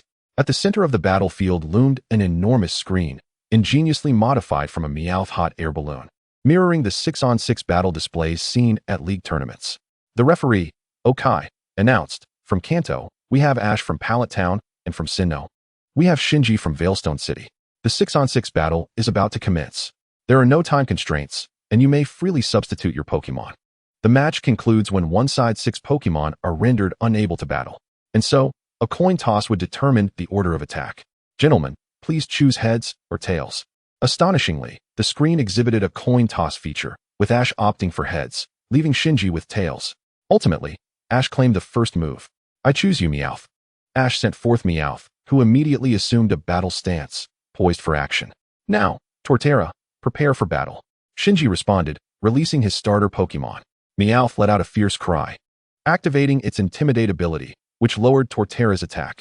Observing this, Shinji frowned slightly, but with Ash holding the advantage of initiative, he commanded, charge up for Flame Charge. Meowth sprinted forward, engulfed in flames. It was astonishing to see a Fire-type move executed with such speed. Shinji narrowed his eyes, yet he remained confident in his ace, ordering, use Giga Drain. Torterra stomped the ground, extending green tendrils of energy towards Meowth. However, thanks to Meowth's remarkable agility, enhanced by Flame Charge, it deftly evaded the attack, landing a hit on Torterra instead, before swiftly retreating. Return Meowth. Torterra, use Earthquake. Before Shinji could act, Ash recalled Meowth, recognizing that facing Torterra would be a daunting challenge. He then threw forth another Pokeball, declaring, I choose you, Staraptor. Staraptor squawked, triggering its Intimidate ability, which further decreased Torterra's attack. It seemed Ash had anticipated Shinji's strategy to launch a wide-range attack, prompting him to withdraw Meowth preemptively. Raicy observed from the sidelines, analyzing the unfolding tactics. Stone Edge. Shinji commanded in a calm voice. Instantly, sharp stones erupted around Torterra, hurtling towards Staraptor. Ash quickly instructed Staraptor to unleash Air Slash, and blades of wind collided with the incoming rocks. Despite Torterra's attack being weakened twice, some stones still broke through the wind slices, striking Staraptor and enveloping the area in dust. At that moment, Shinji recalled Torterra. Mismagius, prepare to battle. Simultaneously, Ash's voice rang out, Hurricane. Staraptor, with a fierce gaze, charged through the smoke, activating its Intimidate ability once more, causing Mismagius's attack to falter. The spectators gasped in astonishment at Ash's strategic command, as Staraptor flapped its wings, summoning a powerful gust that returned Mismagius to its Pokeball with a thud, only for Honchkrow to appear bewildered on the battlefield. Did he predict my move? Shinji pondered, realizing Ash had anticipated his choice to counter Staraptor with a Pokemon possessing a type advantage, leading Ash to utilize Hurricane preemptively. Raicy marveled at Ash's foresight. Honchkrow, use Dark Pulse. Shinji shouted, gesturing emphatically. Honchkrow, with a serious expression, unleashed a menacing spiral of dark energy towards Staraptor. Shadow Clone, then Brave Bird. Staraptor responded, creating numerous duplicates that surrounded Honchkrow, who was undeterred, continuously releasing Dark Pulse. Boom! Staraptor's duplicates shattered, but it emerged from behind Honchkrow, enveloped in a blue shockwave, launching a surprise attack with Night Slash. Honchkrow's eyes sharpened as it unleashed a wing imbued with dark energy to counter. The two collided mid-air, and upon separating, both Pokemon bore expressions of pain, with Staraptor's Night Slash proving equally potent as Brave Bird, especially with the Stroke of Luck enhancing its damage, despite the recoil it suffered. Honchkrow, use Sky Attack. Shinji commanded, as Honchkrow began to gather energy rapidly, enveloped in a dazzling light, charging towards Staraptor. Shinji had trained Honchkrow extensively for this move during the Pokemon World Tournament, significantly reducing its charge time and amplifying its power. Close in for melee combat. Ash bellowed, and Staraptor, brimming with determination, absorbed the Sky Attack before engaging Honchkrow in close quarters, ultimately delivering a powerful wing strike that sent Honchkrow crashing to the ground. Now, use Wing Attack. Staraptor, despite its own injuries, surged towards Honchkrow, lifting it with one wing while the other glimmered with radiant light, striking down upon its foe. Soon enough, Honchkrow could no longer withstand the onslaught, succumbing to defeat. With Honchkrow unable to battle, Staraptor emerged victorious. Shinji, maintaining a stoic demeanor, recalled Honchkrow and gazed at Staraptor. Well aware that it too was nearing exhaustion, he retrieved a new Pokeball, tossing it forth gently. Porygon Z, prepare for battle. It seemed Shinji had completed the ultimate evolution of Porygon, its size and power formidable, clearly demonstrating a strong synergy with his training compared to the earlier stages. However, even so, it remained under the influence of Staraptor's Intimidate ability. Ash decided to recall Staraptor, acknowledging its efforts. Well done, Staraptor. Though Staraptor still had the strength to continue, there was no need to confront the formidable Porygon Z. Chapter 344, Comprehensive Battle with Shinji, Part 2. Then, I choose you, Prinplup. Ash declared. Prin, with wings unfurled. Prinplup faced the evolved contender. Shinji promptly recalled Porygon Z, sending forth Electivire to the fray. With the appearance of Electivire, Shinji had now revealed 5 Pokemon. While Honchkrow was already out of commission, It was clear that Shinji was at a disadvantage. Ricey sighed helplessly. Facing the electric-type Electivire, Ash opted not to withdraw Prinplup, intending to put it through the paces and push its limits. Prinplup, use Work Up. Electivire, unleash Thunderbolt. Electivire released a torrent of golden electricity towards Prinplup, who, familiar with the impending threat, raised its wings, summoning metallic claws to shred through the electrical assault. Surf, Thunder Punch. Prinplup unleashed a massive wave, yet Electivire, undeterred, gathered golden light, summoning lightning that pierced through the wave, crashing heavily onto Prinplup. Prinplup, clearly outmatched by Electivire's strength and type advantage, suffered tremendous damage. Clutching its chest in pain, its expression grim. Ash, witnessing this, sighed in resignation, prepared to recall Prinplup, but was met with the determined gaze of his Pokémon. With Prinplup's proud spirit, it would never retreat, even in the face of defeat. Ash took a deep breath, his gaze resolutely firming. I understand now, Prince Wave. Unleash Metal Claw. Wave. Prince Wave leapt into the air, his wings shimmering with white light as he spun rapidly, transforming into a colossal drill. Electabuzz. Once more with Thunder Punch. Shinji commanded coldly. The golden glinting Thunder Punch collided with the massive drill, igniting Ash's fervor as he shouted, Go for it, Prince Wave. Wave. Prince Wave let out a low cry, his aura finally surging to its peak, reaching the pinnacle of elite status. Alas, he remained outmatched in raw power by Electabuzz, who, grit teeth clenched, unleashed another strike that sent Prince Wave hurtling away. However, Electabuzz was not unscathed. Its right hand, which had collided with Prince Wave, trembled with numbness. With Prince Wave incapacitated, Electabuzz was declared the victor. You've done well, Prince Wave. Ash smiled as he recalled him, looking up at Electabuzz. In that case, Turtwig. It's your turn. Turtwig made a dazzling entrance, its size matching that of Shinji's meticulously trained initial Pokémon, Turtwig. Leaf Tornado. Ash initiated the attack. Light Screen. Electabuzz raised its arms, summoning a golden protective barrier that successfully fended off the Leaf Tornado's assault. Return, Electabuzz. Shinji called back Electabuzz and sent out his next Pokémon, Mismagius. Prepare for battle. Shinji unleashed Mismagius, knowing full well that Ice-type moves inflicted quadruple damage on Turtwig. Ash had initially taught Prince Wave Blizzard to wear down Shinji's Turtwig, but that strategy had faltered before it could even be executed. With Ice-type moves being 4 times as effective against Turtwig and the Light Screen still in play, would Ash dare to switch his Pokémon? However, this time Ash had no intention of substituting his Pokémon. Turtwig, Sunny Day? Turtwig's massive shell erupted with a radiant orb of light, instantly transforming the battlefield into a sweltering summer scene, intensely dry. Solar Beam. Blizzard.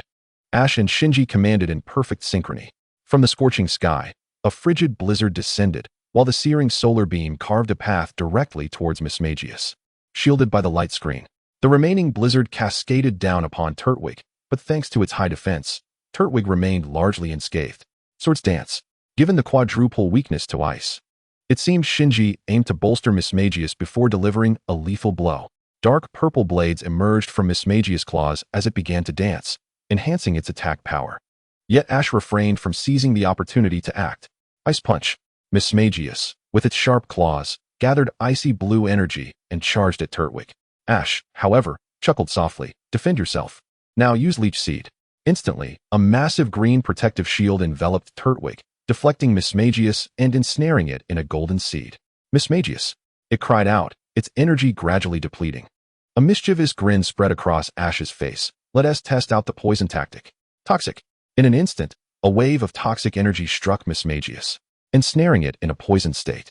The strategy was to wear it down, with the dual advantages of Leech Seed and Solar Power after several rounds. Mismagius could not withstand Turtwig's assault, and under the influence of Toxic, it had become incredibly weakened. Finish it off. Use Leaf Storm.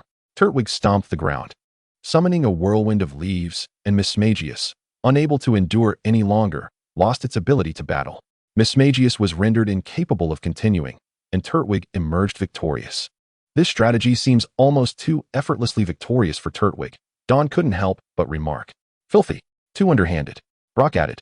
Yet it is undeniably a perfect tactic, wearing down the opponent with Toxic, then relying on Leech Seed and Solar Power for endurance.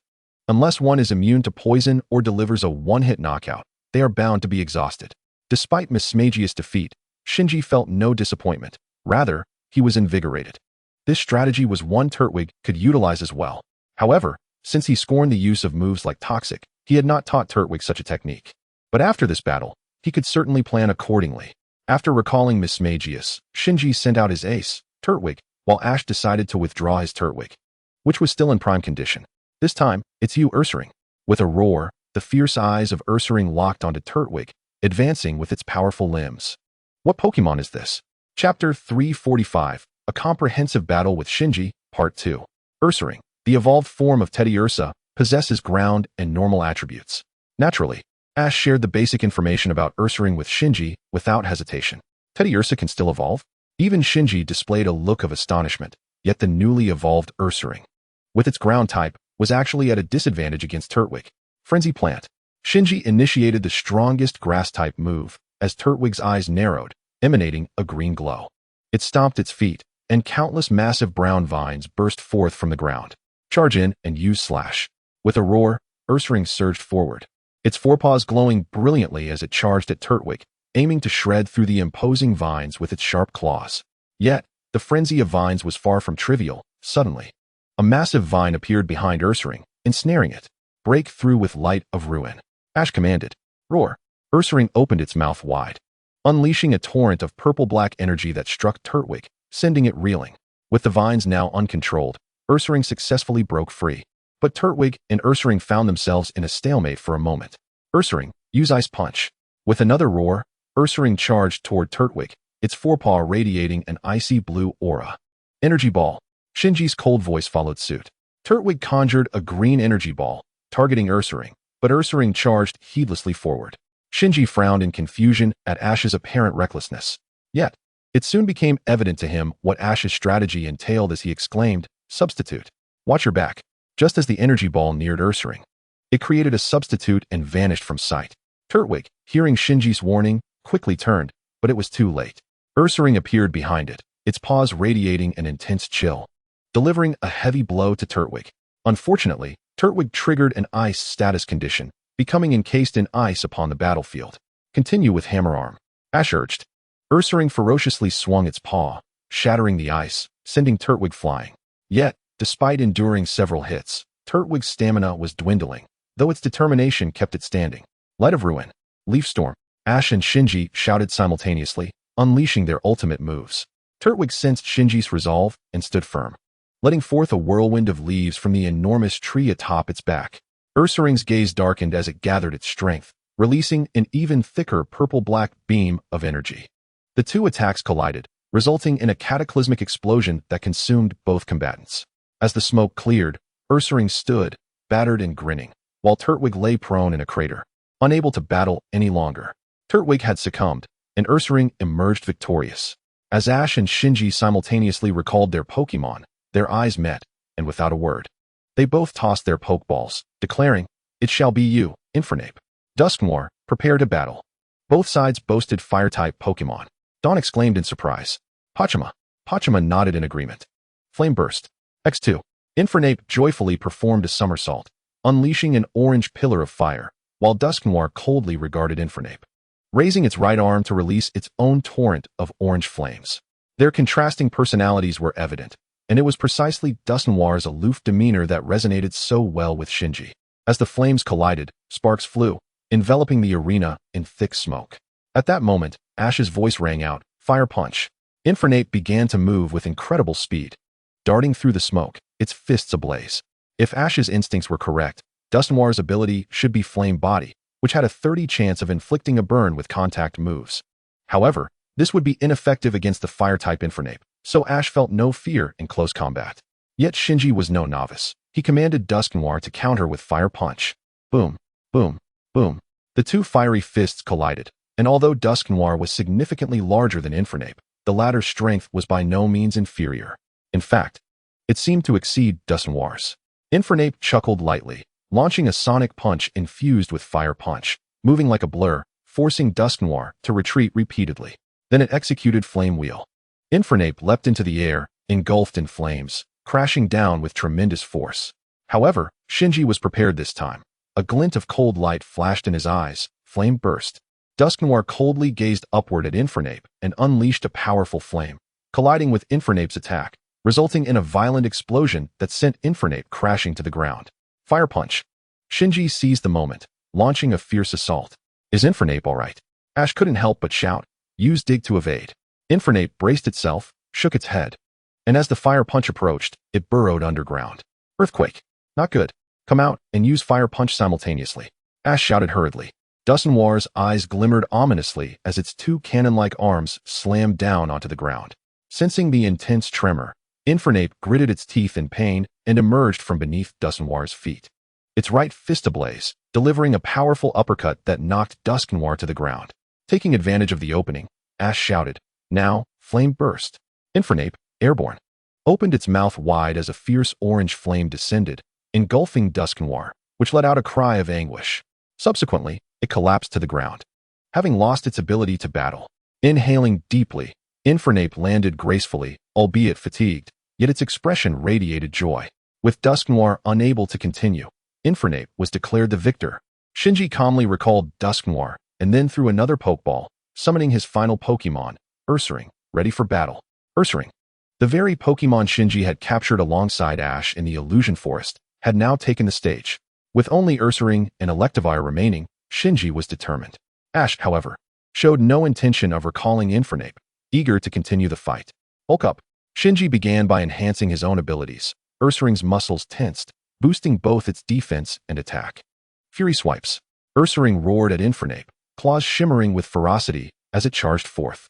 Impressive spirit. Ash remarked with a grin, directing, Infernape, enhance your punch. Infernape swiftly leapt, delivering a merciless strike to Ursaring's face, bolstered by its enhanced attack. Yet, Ursaring, baring its teeth, withstood the assault, its fierce glare sending a shiver down Infernape's spine. Hammerarm. Shinji's icy command only intensified the tension. Accompanied by Ursaring's roar, its powerful paw came crashing down upon Infernape's head, a force so terrifying it could obliterate Infernape. With a thunderous crash, Infernape was slammed into the ground, creating a substantial crater around it. Infernape fell. Wait. Ash interrupted before the referee could finish announcing the outcome. Through his aura perception, Ash sensed that Infernape had not lost its fighting spirit. Rather, its power was surging. He glanced at Shinji, prepared to witness Infernape's true strength. Shinji looked at Infernape, his eyes filled with anticipation. He knew precisely what Ash was referring to, the strength he had long sought. Infernape, with its crimson eyes wide open. Flames blazed vigorously from its tail as it rose, arms outstretched, letting out a thunderous roar, immediately enveloped in crimson fire. Next, from the flames, Infernape began to radiate the light of evolution, its stature expanding as it donned a coat of white fur adorned with golden armor. The crimson flames surged into the eternal fire atop Infernape's head, igniting to an astounding height. Its scarlet eyes bore fiercely into Ursaring, and the aura it emitted raised the temperature of the battlefield significantly. Remarkable. No wonder Shinji has been so eager to unlock this power. Dawn marveled. Raichu widened its eyes in disbelief. Could this really be Infernape? It had always known that Shinji aimed to harness this strength, yet witnessing it firsthand was truly astonishing. Infernape. Strength. Late Gym Leader level. Moves. Close combat. Flare Blitz. Shinji showed no signs of shock. Instead, he was filled with exhilaration. Hammerarm. Roar. Ursaring immediately swung its right arm towards Infernape. Flame Wheel. Ash commanded without hesitation. As soon as the words left his lips, Infernape emitted a low growl, enveloped in a massive crimson flame wheel, crashing down upon Ursaring, which was swiftly consumed by the fiery inferno, letting out a pained cry. Infernape performed a backflip, landing gracefully on the ground, while Ursaring lay charred and defeated. Ursaring had lost its ability to battle, and Infernape was the victor. Had it truly grasped this power? Though defeated, Shinji couldn't help but smile, promptly sending out his final Pokémon, Electivire. The moment Electivire emerged, it was taken aback by Infernape's fierce gaze and the towering red flames. Electivire, unleash your full Thunderbolt, Shinji shouted, clenching his fist tightly. Upon hearing Shinji's resolute voice, Electivire quickly adjusted its stance, unleashing a torrent of golden lightning. Give it your all, Flare Blitz. Ash commanded without hesitation, prompting Infernape to activate its powerful fire-type move. Instantly, Infernape was enveloped in blue flames, charging towards Electivire with unrelenting fury. Electivire's Thunderbolt was instantly incinerated by Infernape's raging blue flames, its power undiminished as it crashed into Electivire with tremendous force. A violent explosion engulfed both Infernape and Electivire, filling the battlefield with billowing smoke.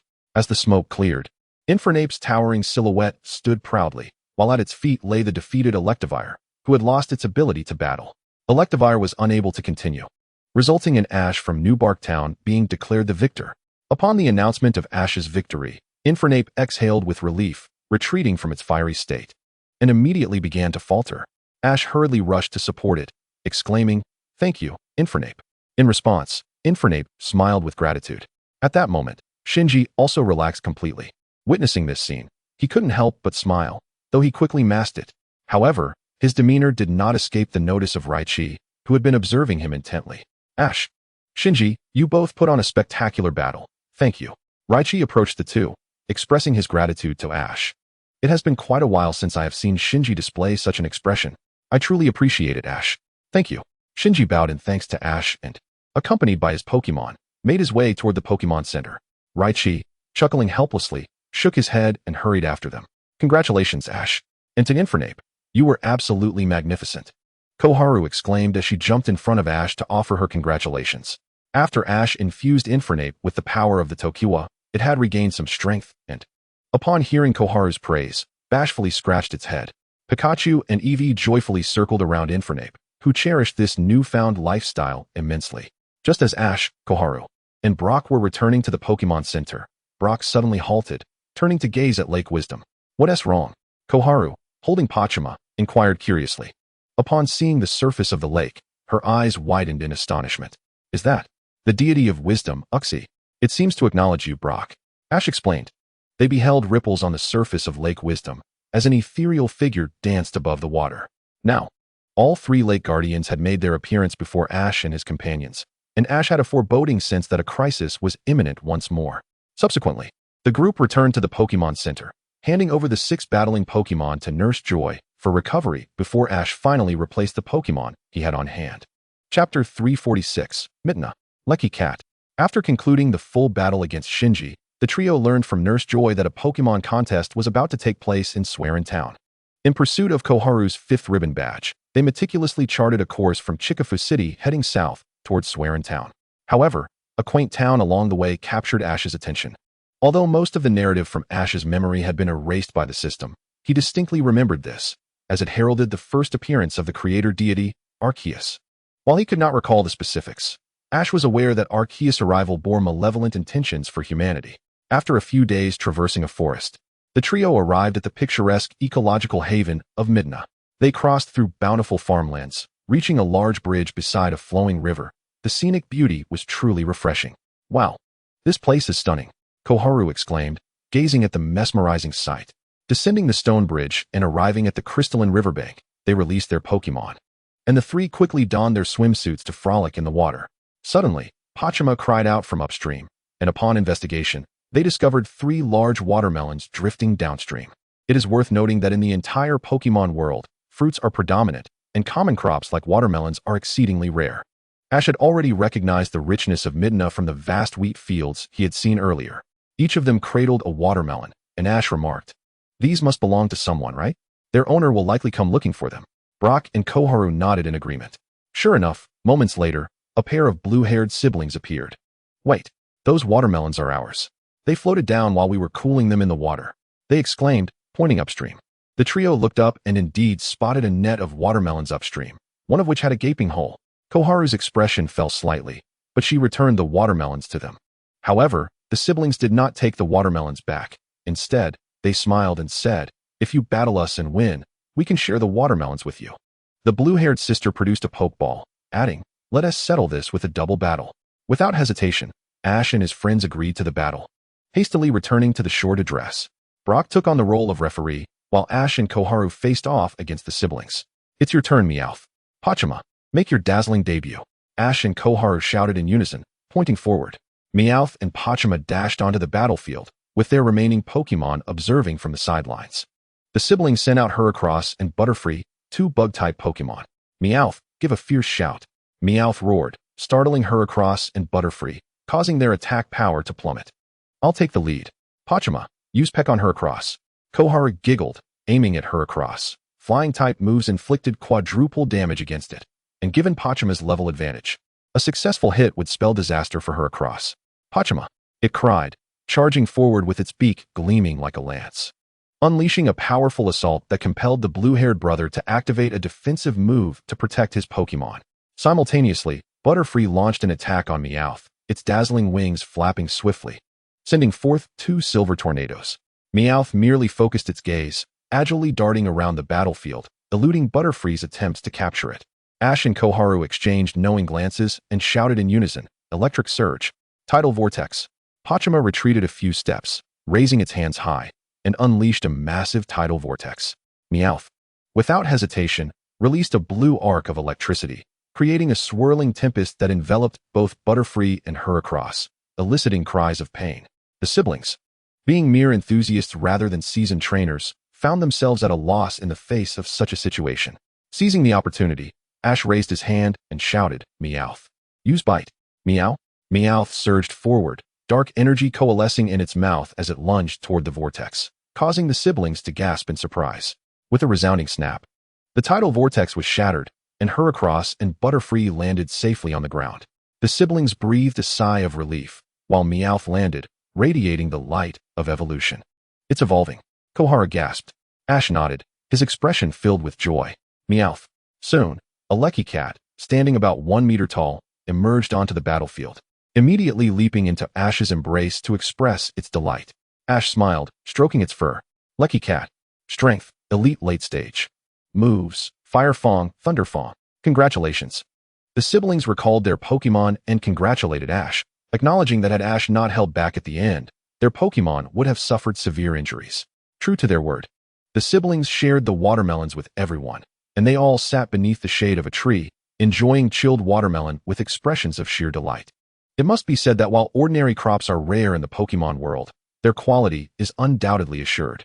The watermelons were juicy and exceedingly sweet. Ash had seldom encountered such exquisite fruit in his previous life. After a delightful watermelon feast, the siblings took on the role of guides, accompanying the trio around Midna, though they soon had to bid farewell to attend to their farm chores. Before parting ways, the blue-haired elder brother suggested to Ash and his companions, "Since you have arrived in this town, it would be wise to visit the ruins. They are the remnants of a temple that dates back several thousand years, and the scenery is simply breathtaking." The trio immediately became intrigued. As Brock opened the travel guide for Midna, they set off towards the Midna ruins under his guidance. Chapter 347, The Gathering of the 3 Dragon Gods. The Power of Overcoming. The entire Midna ruins are situated atop a towering peak, where several waterfalls cascade down, creating a truly magnificent sight. Ash and his friends arrived at a lake at the foot of the mountain, the very spot where the waterfalls converge. Just as they were about to relax and enjoy the gentle breeze off the lake, Ash suddenly shouted, "Be careful, get behind me." He quickly pulled Brock and Dawn back, while Pikachu and Eevee sheltered behind him. Without hesitation, Ash activated the aura shield to protect them all. Dawn was about to speak when the sky above the lake suddenly tore apart. A black hole in space-time opened up, unleashing a powerful suction that transformed the lake into a formidable water vortex. Ash, having fully harnessed his aura, called upon Marshadao to assist him in maintaining stability. Marshadao gazed solemnly at the black hole, sensing that the power within surpassed that of the divine. "What should we do, Ash?" Dawn anxiously clutched Ash's arm. "At this point, we must close the black hole," Ash replied gravely. "Brock, Dawn, quickly get on my back." Before he could finish, a man and a woman appeared before them.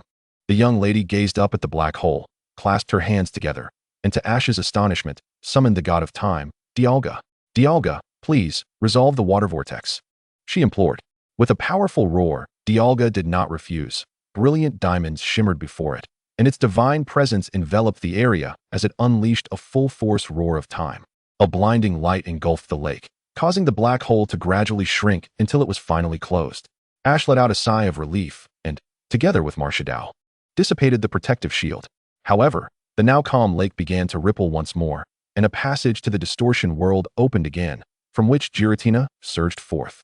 This time, its target was no longer Dialga, but it soared into the sky, astonishing everyone as it struck Palkia down, sending massive splashes across the lake. Palkia, undeterred, shook its head and charged at Giratina, engaging in a fierce battle, while Dialga watched with amusement. "It's too dangerous. You all need to retreat." Ash attempted to intervene, but the man stepped in front of the trio to block their way. Upon seeing the Pokémon beside Ash, he exclaimed in surprise, "Marshadao." Meanwhile, the young lady closed her eyes, her hands clasped, murmuring, "Overcome, the laws of time and space." She began to emit an orange-red glow, trying to establish a connection with Giratina and Palkia. She gasped in pain, clearly disappointed, prompting the man to rush forward in concern. "Giratina, its anger is too overwhelming," she lamented. Ash recognized her ability. It was the power of overcoming, a force that transcends and connects with Pokémon on a mental level. Realizing the gravity of the situation, Ash retrieved a silver dragon scale and a gray dragon scale from his backpack, calling out, "Palkia, Giratina, please stop," channeling the power of the two scales. They emitted shimmering silver and gray lights, restoring a semblance of reason to Palkia and Giratina, who reluctantly ceased their conflict to look towards Ash. The young lady's mouth fell open in astonishment, and she hastily activated the power of overcoming again, successfully clarifying the situation to Giratina and Palkia. Giratina then fully absolved Palkia and Dialga, letting out a roar at Ash before returning to the distortion world.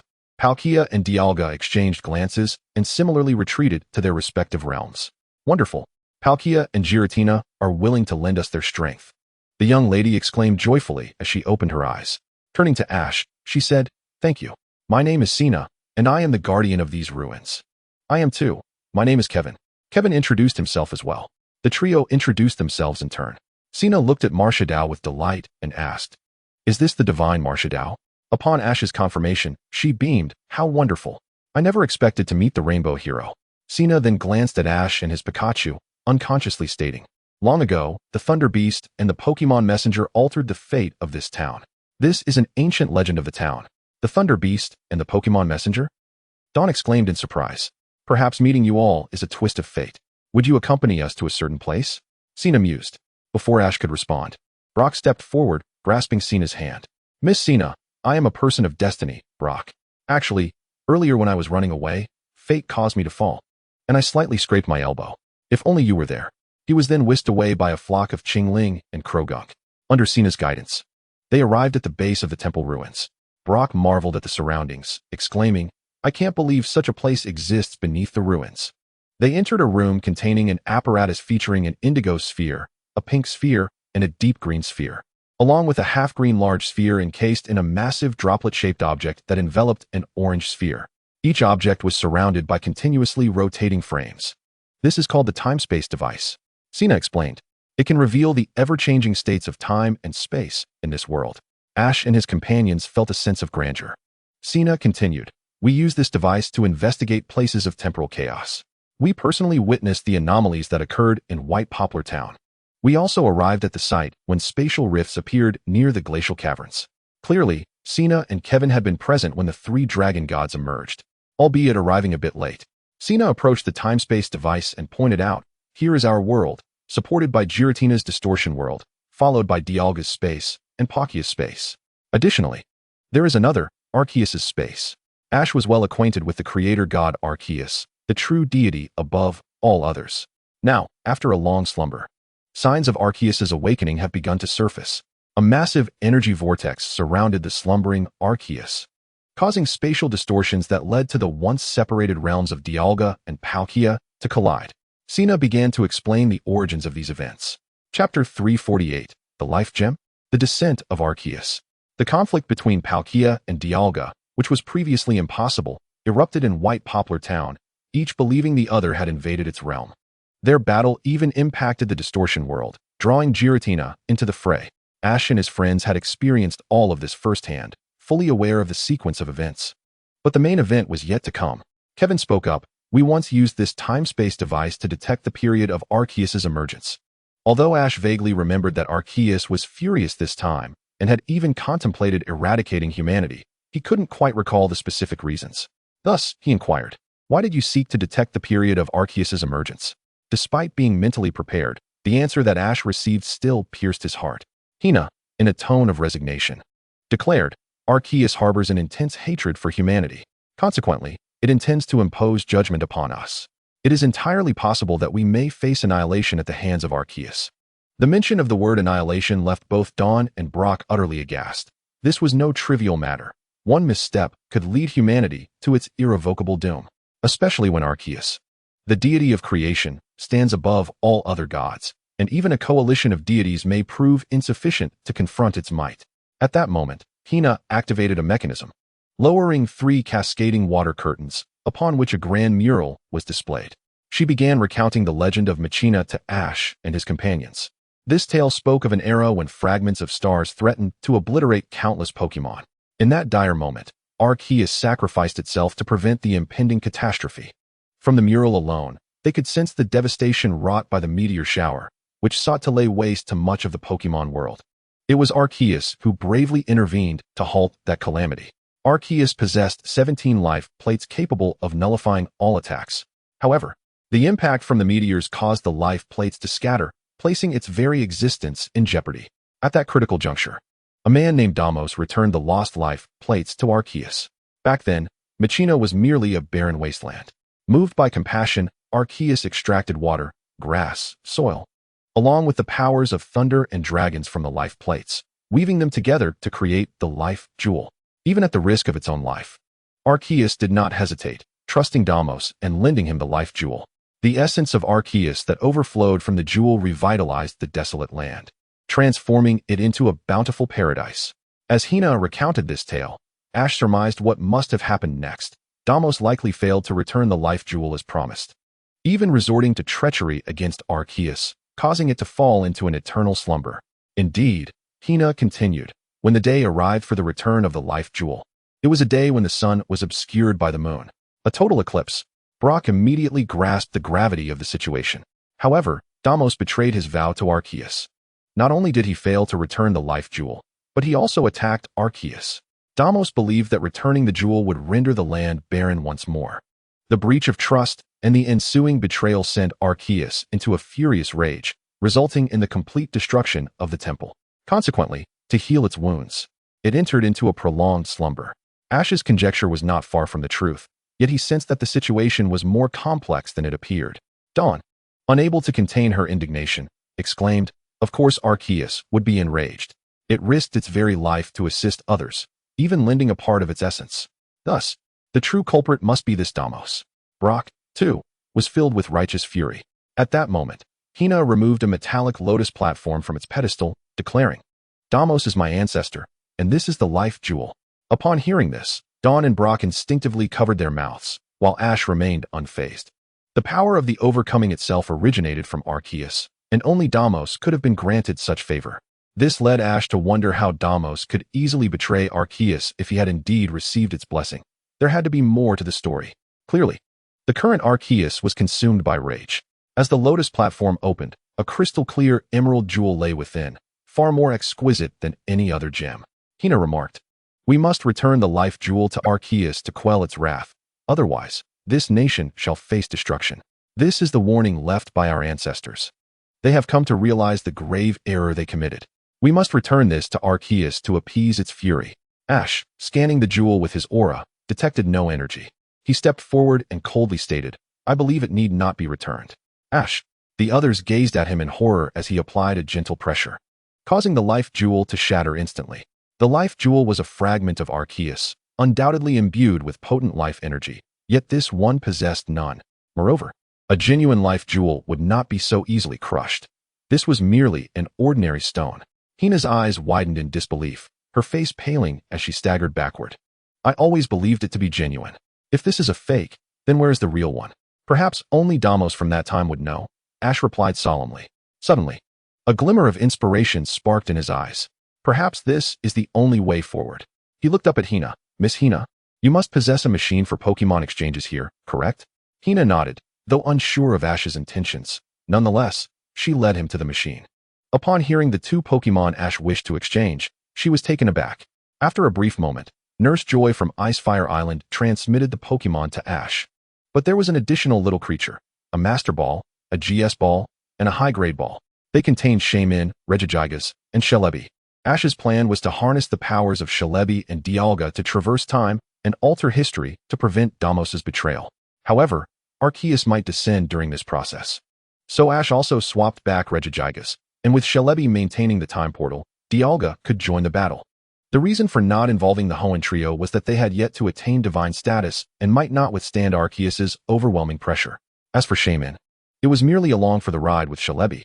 At that moment, the entire time device emitted a buzzing sound, and a blue light flickered in Ash's eyes. Arceus was coming. Chapter 349, Summoning Ho-Oh. Time travel. Ash and his companions rushed outside, where the sky was shrouded in ominous clouds, and a vibrant portal filled with a spectrum of colors opened, through which the figure of Arceus emerged. Its form resembled that of a Qilin, adorned in pure white and gold, with a golden wheel-shaped structure resembling a cross connecting its body, embedded with 4 jewels, exuding an air of haughty superiority from the heavens. The time for judgment has arrived. Its voice resonated throughout Machina, the golden wheel shimmering with light as the remaining 12 tablets soared into the sky, their brilliance transforming into countless energy orbs. The ancient ruins atop the mountains were relentlessly ravaged, and the once lively surroundings were quickly engulfed in smoke, exemplifying the truth that the deity of creation could both forge worlds and bring about their destruction. As Arceus approached the entrance of the temple ruins, it suddenly heard familiar footsteps. Damos? Arceus focused its gaze and beheld several distinctly different figures. Arceus, please cease your actions. Hoenn stepped forward, stating, I am a descendant of Damos. My ancestor committed grievous acts against you, and I apologize on behalf of my lineage. Do you think a mere apology suffices? Arceus retorted furiously, apologies must be accompanied by genuine intent to return the life jewel. Arceus, do you not find certain aspects of the past to be rather questionable? Ash interjected. It was evident that Arceus was blinded by rage at that moment. I shall no longer be deceived by you humans. Prepare to face the consequences. A terrifying, godlike aura erupted forth, and Ash gritted his teeth as he hurled the Master Ball. In an instant, Regigigas stood before the crowd, while Dialga, Palkia, and Giratina materialized, shielding Ash and his companions from the overwhelming pressure. There was no choice but to resort to that method now. Ash lamented, Regigigas, Marshadao, step forward and hold Arceus at bay. Regigigas turned to glance at Ash, as if to question, are you serious, my friend? I thought you were jesting. Ignoring Regigigas, Ash shouted, Palkia, Dialga, I require your assistance. Hearing this, Palkia and Dialga exchanged a knowing glance and nodded, drifting toward Ash, while Regigigas and Marshadao moved forward to confront Arceus. Taking a deep breath, Ash retrieved the rainbow feather and the transparent bell. Palkia, please open the spatial wormhole. A resonance occurred between the rainbow feather and the transparent bell, sending forth a radiant sound wave. With a nod, Palkia promptly opened the spatial wormhole, and a rainbow extended from it, revealing the majestic figure of Ho-Oh. Yet, upon arrival, Ho-Oh's expression stiffened as it beheld the wrathful Arceus, reflecting on the unfortunate circumstance of being summoned to face such a powerful entity. Ash called out, everyone, Arceus is currently missing the water, grass, ground, electric, and dragon plates. So do your utmost to restrain it. He then explained the plan of traversing time to Dialga, who without hesitation provided Ash with the temporal coordinates. The other deities surged forward, striving to buy time for Ash and his companions, fully aware that failure could herald the end of the Pokémon world. Do not impede us any further. Arceus bellowed in fury. Though it was a god, it would show no mercy to those who colluded with humans. The 5 deities did not flinch, unleashing attacks that exploited Arceus's lack of plate attributes, entangling it in a fierce struggle. I'm going with you, Ash, Dawn declared resolutely, while Brock stood beside Ash, his presence conveying unwavering support. Of course, we'll go together. Ash replied without hesitation. Hoenn then stepped forward, saying, Ash, as the guardian of the temple, I wish to understand why my ancestors betrayed Arceus. Additionally, I can communicate with Pokémon on a psychic level, which should prove beneficial. Ultimately, it was Ash and his 3 companions who would traverse time. The journey was immense in its consumption of time, hence Cresselia did not accompany them. Both Celebi and Jirachi recognized the gravity of the situation, encircling Ash and his companions, while Dialga roared in their direction. 2 currents of temporal energy enveloped Ash and his trio, and in an instant, they vanished from their original location. Within the blue-white temporal corridor, Celebi began guiding Ash and his companions onward. Once they had departed, Dialga turned its gaze toward Arceus, unleashing a dragon pulse, then surged into the fray of this divine battle. At that moment within the time corridor, Ash spoke, Celebi, take us to a time before the total eclipse, thus granting us more time to prepare. Robbie. Celebi nodded in agreement. A blinding white light flashed, and when the 4 opened their eyes again, they found themselves before a magnificent white structure. Have we truly returned to the past? Dawn surveyed their surroundings. Noticing that the architecture bore a striking resemblance to the dilapidated ruins of a temple, yet it appeared as though it had just been constructed. Indeed, Ash gazed up at the temple, surprised to find they were being welcomed upon their arrival. Emerging from the side was a legendary Pokémon, the volcanic Pokémon Heatran. Clad in armor, its presence exuded not only immense power, but also an aura of lethal intent that current Pokémon lacked. Following Heatran was a cadre of armored soldiers wielding spears and other weapons, swiftly separating the group. Ash and his companions instinctively huddled together, while Hoenn was isolated. What is happening? Upon hearing the commotion, a slender man draped in red, resembling the sun, stepped forth, accompanied by a psychic and steel-type Bronzong. Lord Chisui, we have intruders. The soldiers reported urgently. Oh, the man named Chisui turned his gaze toward Ash and his companions, while Ash continuously activated his aura to scan them. Chapter 350, The Rescue of Damos. Faced with the soldiers, Hoenn quickly interjected, Please wait. We come from the future. What? The future? Suddenly, Ash's attention was drawn to Chishui's staff. What an immense energy. What is that? Ash's aura distinctly sensed the terrifying power emanating from it. And upon learning of their origins, Chishui's eyes filled with malice. Simultaneously, Chisui whispered to Bronzong, Use hypnosis. Bronzong floated before Ash and his companions, emitting a chime. But Ash was vigilant and shouted, Pikachu, Iron Tail. Pikachu swung its tail, striking Bronzong and interrupting its hypnosis. What are you doing? Chisui roared angrily. Heatran, attack. Heatran unleashed a furious roar, spewing forth a torrent of flames mixed with rock. Its signature move, Lava Plume. Boy, Poga.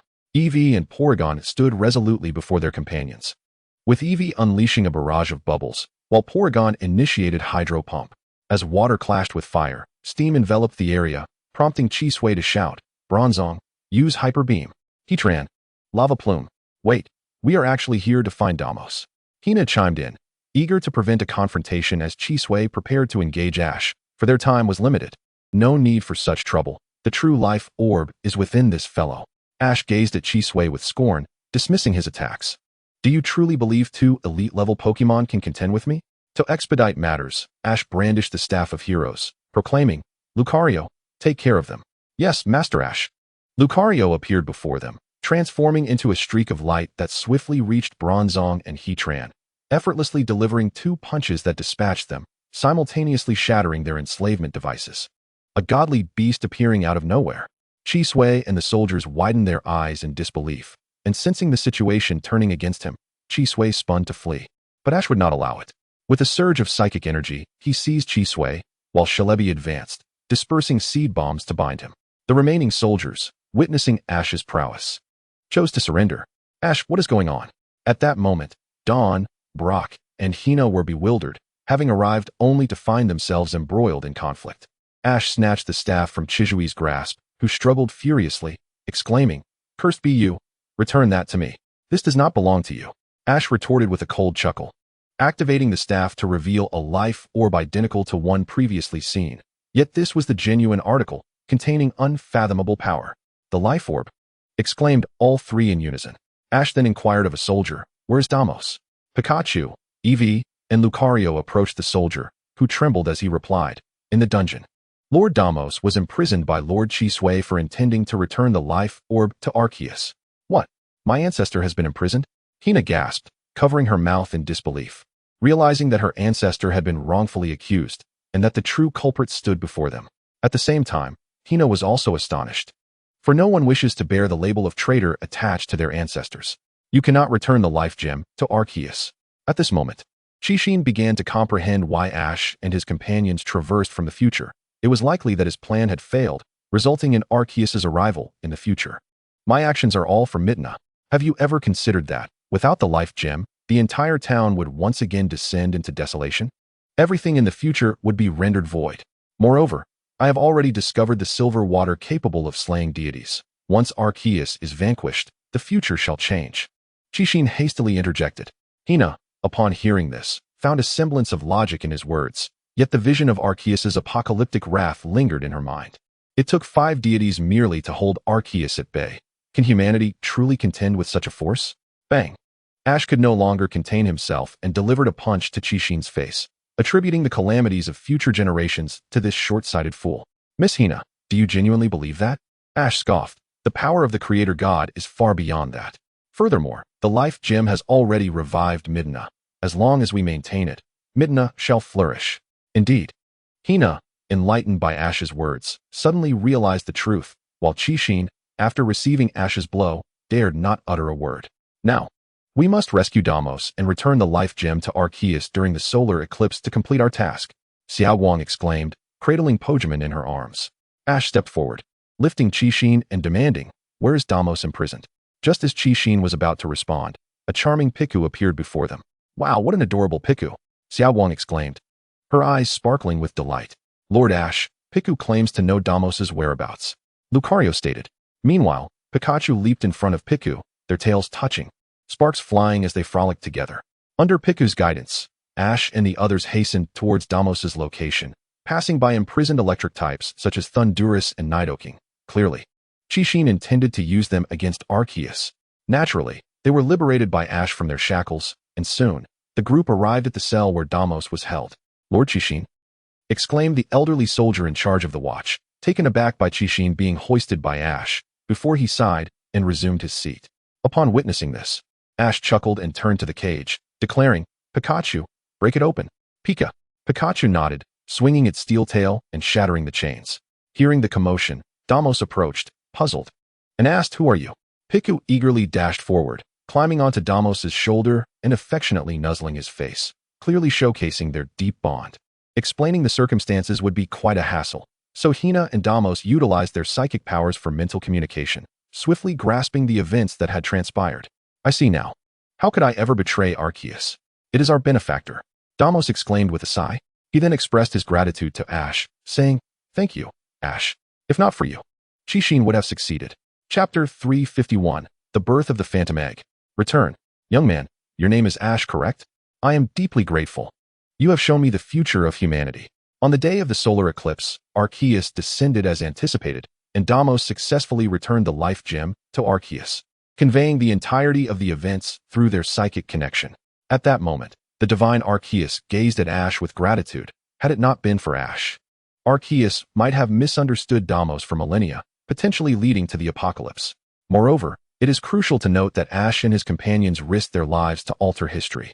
Any missteps would result in their erasure from the annals of time. With this thought, Arceus further acknowledged Ash, suddenly noticing the spatial hatching bracelet on Ash's wrist. Through its essence, it discerned the phantom egg contained within, widening its eyes in surprise. This as Arceus then grasped the reality of the situation. This was the true history and future. Just as the solar eclipse concluded, the life gem radiated brilliance, splitting into 5 sources of life that merged into Arceus' being. Ash stepped forward with a smile, saying, "So, you shouldn't be sleeping anymore, right?" Arceus had slumbered for a millennium primarily due to Qixin's machinations, which had left it gravely wounded. Arceus shook its head in response. "I must sleep, for this is history." As soon as the words left its mouth, a sacred radiance enveloped Ash, more precisely, the spatial hatching bracelet. The phantom egg materialized before them. The phantom egg? Ash, along with his companions, gasped in astonishment. Bathed in the divine light, the flicker of life within the egg began to amplify, causing it to shed its dark exterior, transforming into a glorious blend of red, purple, and gold. After this transformation, Arceus' essence weakened considerably, yet it did not cease its actions. 17 tablets materialized around Arceus once more. Among them were the psychic plate representing psychic attributes, the dark stone plate for dark attributes, and the ghost plate for ghost attributes, encircling the egg. Using this as a foundation, Arceus converted all its internal power into the primal divine energy of these 3 types and infused it into the egg. Crack! Amidst the astonished gazes of the onlookers, the egg transformed into a colossal entity, possessing 6 arms, each grasping a golden ring. The form then morphed into a Pokémon about half a meter in height, floating in the air, adorned with 2 large bull horns, with golden rings encircling them. Ash exclaimed, "The mythical Pokémon, Hoopa, and it possesses its unbound form." It is known that Hoopa's unbound form boasts a base stat total rivaling that of the likes of Giratina and other legendary beings. "Master," Hoopa cheered, circling around Ash joyfully. Hoopa. Apart from Ash, the others were utterly bewildered, having never heard of such a Pokémon. At this moment, Arceus had become exceedingly weak. "It is nearly time. I must enter slumber. Until we meet again, Ash." Before departing, Arceus turned to Damos, saying, "Farewell, Damos, and to all whom I cherish." Under the watchful eyes of numerous Pokémon and Ash's group, Arceus retreated to its realm. Subsequently, Celebi indicated that it was time for them to return, to which Ash nodded, gathering the Pokémon back into their Pokeballs. Just then, Hoopa unexpectedly fell into Ash's embrace, murmuring, "Master, Hoopa is so sleepy." By the time Ash realized what had happened, Hoopa was already nestled in his arms, fast asleep. Ash quickly employed his aura and the power of nature to check on little Hoopa, discovering no issues and noting its robust essence. Reluctantly, Ash switched to a Master Ball to capture it, and after bidding farewell to Damos, Celebi began to traverse time, returning them to their era. Damos watched the direction from which they departed, resolutely proclaiming, "Rest assured, the future of Midna shall only grow more prosperous." Meanwhile, upon returning to its realm, Arceus did not immediately succumb to slumber. Instead, it ventured deep into its domain. Under Arceus's illumination, a black phantom egg identical to the one Ash had previously possessed appeared before it. However, in stark contrast to Ash's, this one exuded an aura of lifelessness, devoid of even a trace of vitality. Arceus pondered, "Have you chosen Ash? And it is only in the spirit realm that life can be rekindled." With that, Arceus floated towards the spirit realm. In the present timeline, accompanied by a flash of white light, Ash and his companions returned to their original location, while the 6 deities and Arceus continued their fierce battle. "What is happening? Wasn't history altered?" Xiao Guang exclaimed. At this moment, although the 5 deities had not been defeated, they had indeed fallen into a disadvantageous position. Xiaoji harnessed the power of aura and shouted loudly, "Arceus!" At the sound of Xiaoji's call, the divine battle came to a halt, and Arceus seemed to transcend time and space, breaking a chain that had bound it. Memories from thousands of years ago were restored. Sacred light radiated forth, and the destruction that had been wrought was gradually mended. Even the stamina of the 6 deities returned to its peak. "Xiaoji, my friend, I remember now, it has been so long." Arceus floated before Xiaoji with a smile. It seemed that history had been rewritten. Xiaoji looked at Midna and smiled, saying, "Now, the entire Midna does not resemble the desolate land that Qixing described. Rather, it is more vibrant than ever. This is not my power. It is the result of your human efforts." Arceus replied with a smile. "Thanks to the joint endeavors of Damos and the Pokémon, this land has been rejuvenated." It appeared that Arceus acknowledged the term Pokémon as a designation for magical beasts. The crowd rejoiced, with Kubin embracing Sinnoh, leaving Xiao Gang in solitary tears. Meanwhile, Palkia, Dialga, and Giratina returned to their respective dimensions. Before departing, Palkia opened a spatial wormhole for Ho-Oh. A magnificent rainbow reappeared, and Ho-Oh glanced back at Xiaoji before passing through the wormhole and vanishing. The last of the Marshadao and Regigigas returned to Xiaoji's side. After bidding farewell to the deities, Xiaoji inquired of Arceus, "What is the situation with Hoopa? It seems to be in a state of slumber." After a moment of contemplation, Arceus responded, "This Hoopa is actually one of the first Pokémon birthed from the Pokémon world. When I traversed the realms, I discovered it. And at that time, it had lost all vitality. I brought it back with me. Ultimately, I placed it in the spirit world, and you are aware of the events that followed. The reason it has fallen into slumber is that it possesses my power within it, which it currently cannot bear. Thus it sleeps to gradually absorb it." "I understand." Xiaoji nodded in astonishment. "I never imagined this little fellow was one of the original Pokémon. Given enough time to settle, it will undoubtedly ascend to divinity." Arceus smiled. "Moreover, I have prepared an opportunity for the little one in the future." Arceus ended the conversation there, its gaze transcending countless spaces to arrive in the distant Kalos region. Chapter 352. A new journey begins. Destination, Twinleaf Town.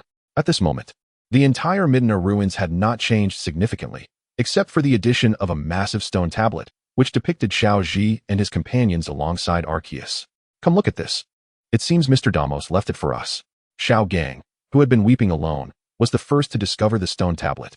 Sinnoh hurried over, glanced at it, and translated. "It appears there are words inscribed here. To the children of the future, who understand the essence of trust, may your future be a better place. I shall forever pray for you. What kind of world do you inhabit?"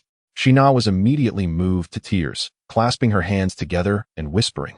"Ancestors," Arceus remarked to Xiaoji. "Xiaoji, your world is a truly beautiful place." "No, it is our world," Xiaoji replied, stepping forward with Pikachu and the others. Upon hearing this, Arceus widened its eyes in surprise before erupting in a hearty laughter. "Ha ha, indeed.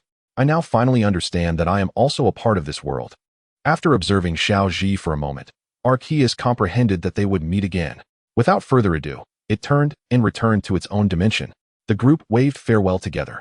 Achievement unlocked. Transcend time and space. Rewards. Ability Enhancement Card X2. Ability Modification Card X2. Hoopa Unleashed. Type. Psychic. Ghost. Psychic. Dark. Ability. Magician. Steals the item held by the opponent struck by its move. Strength. Peak Legendary. Half-Step Deity. Moves. Dimensional Hole. Dimensional Assault. Spirit Surge. Dark Pulse. Psychic Impact.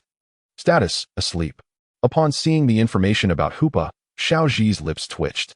Is this what they mean by being at the pinnacle from birth? Apart from Marshadao and Regigigas, none could compare to this little fellow. No wonder it fell into slumber right after birth. After spending 2 delightful days in beautiful Midna, Xiaoguang had to participate in the grand festival at Sleepy Lily Town, so Xiaoji and his companions hurriedly set off. After the divine battle concluded, Xiaoji sent Regigigas back, while Shaman and Shalebi remained with him, ready for a journey. Naturally, the little Hoopa had to be kept close, as it was uncertain when it would awaken, and besides, the Master Ball he used did not occupy a Pokémon slot. To reach Sleepy Lily Town swiftly, Xiaoji's group traversed the Tian Crown mountain range. Just as they were advancing towards Sleepy Lily Town, they received a communication from Xiaoguang's mother, Ayako, at a Pokémon Center in a nearby town. Xiaoguang, Mom has been chosen as a committee member for this year's Twin Leaf Festival. Hearing this, Xiaoguang gasped, what? Why was Mom selected as a committee member for the Twin Leaf Festival? Since Xiaoji's group was not far from Twin Leaf Town, they decided to visit Xiaoguang's hometown and attend the festival. Naturally, Xiaoguang wholeheartedly agreed, as she had not returned home in quite some time. Thus, Xiaoji and his companions restructured their itinerary and set off for Twin Leaf Town. Xiaoguang gazed excitedly towards the town ahead. Look, over there. That is Twin Leaf Town. Let us race, Pachima. With that, Xiaoguang eagerly dashed towards Twin Leaf Town with Pachima, while Xiaoji and Xiaogang exchanged helpless glances before chasing after her. As they arrived on the streets of Twin Leaf Town, Xiaogang exclaimed first, what a wonderfully tranquil place. Xiaoji smiled in agreement. It feels a bit like Masera Town. Pikachu nodded in acknowledgement. Since Xiaoguang's mother was a committee member for the Twin Leaf Festival, Xiaoji's group decided to stay until the festival concluded, as there was still ample time before the Sleepy Lily Conference. Throughout the journey, Xiaoguang greeted the uncles and aunts in town, and soon she led Xiaoji and Xiaogang to her home. Upon entering, Xiaoguang called out, Mom, I'm back. I'm so hungry. Is there anything to eat? In a moment, Ayako appeared with Meowstic and Lunala. You're back so soon. Welcome, Xiaoji, Xiaogang. Make yourselves at home and relax. Thank you. Xiaoji and Xiaogang replied with smiles. You must be Xiaoguang's companion, Pachima, right? This is our first meeting. Ayako crouched down and patted Xiaoguang's Pachima. Pachima. It greeted with a smile, then turned to acknowledge Ayako's Meowstic and Lunala, but they ignored Pachima, leaving it feeling utterly dejected. However, Xiaoji's EV got along splendidly with Lunala, which only added to Pachima's woes. At that moment, a beautiful young lady descended the stairs, accompanied by a Florges, teacher Ayako. The room is ready. Really? Ayako smiled and nodded at the young lady. Thank you, Noah. Xiaoguang joyfully approached. Sister Noah. You're here. Noah responded with a smile. Yes. I'm here for teacher Ayako's Pokemon Coordinator Workshop, which lasts a week. Xiaoguang, you look lively. How was your journey? Xiaoguang, upon hearing this, promptly produced her ribbon collection box. Look, I'm currently challenging for my 5th ribbon badge. You're quite diligent. At this moment, Brock pushed past the bewildered Dawn, his eyes sparkling with hearts as he declared, Miss Noah, my name is Brock, and my ambition is to become the world's foremost Pokemon breeder, a man with a bright future ahead. Meeting you here is surely a whimsical trick of Cupid. I implore you to allow me to participate in your romantic coordinator seminar. Immediately, Brock found himself ensnared by the dual paralysis of Krogunk and Bellisum, before being unceremoniously toppled by a shaking Snorlax. Still twitching, Brock murmured, an unprecedented sensation, it's quite electrifying. Krogunk and Snorlax grasped his feet and began to drag him away. Dawn mused, what a peculiar friend you have, Brock. Chapter 353, Dawn vs. Katie. Just then, Ash noticed the numerous trophies and medals adorning the table. My mother was once a top coordinator. Although she no longer participates in grand festivals, she demonstrates her skills to students at coordinator seminars or engages in dazzling battles with them. Dawn cheerfully explained, my dream is to be just like my mother. Suddenly, Dawn turned to Katie and suggested, hey Mom, let us have a battle. With that, she encouraged her partner Piplup. Piplup, this is a great opportunity to show Mom the fruits of our labor. Piplup eagerly nodded in agreement. Sensing Dawn's fighting spirit, Katie readily accepted. All right, Dawn. I accept your challenge. But before we begin, let us have a meal. I've prepared a feast of all your favorite dishes while waiting for your return. Let us eat before it gets cold. Fantastic. Dawn exclaimed, lifting Piplup in joy. Katie smiled and said, Noah, could you please escort Ash and Brock to the dining room upstairs?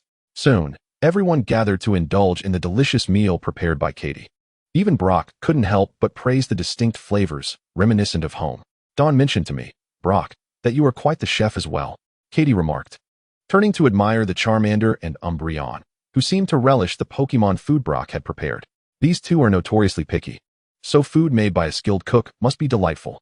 Indeed, my aim is to become the world's greatest Pokémon breeder, Brock replied resolutely.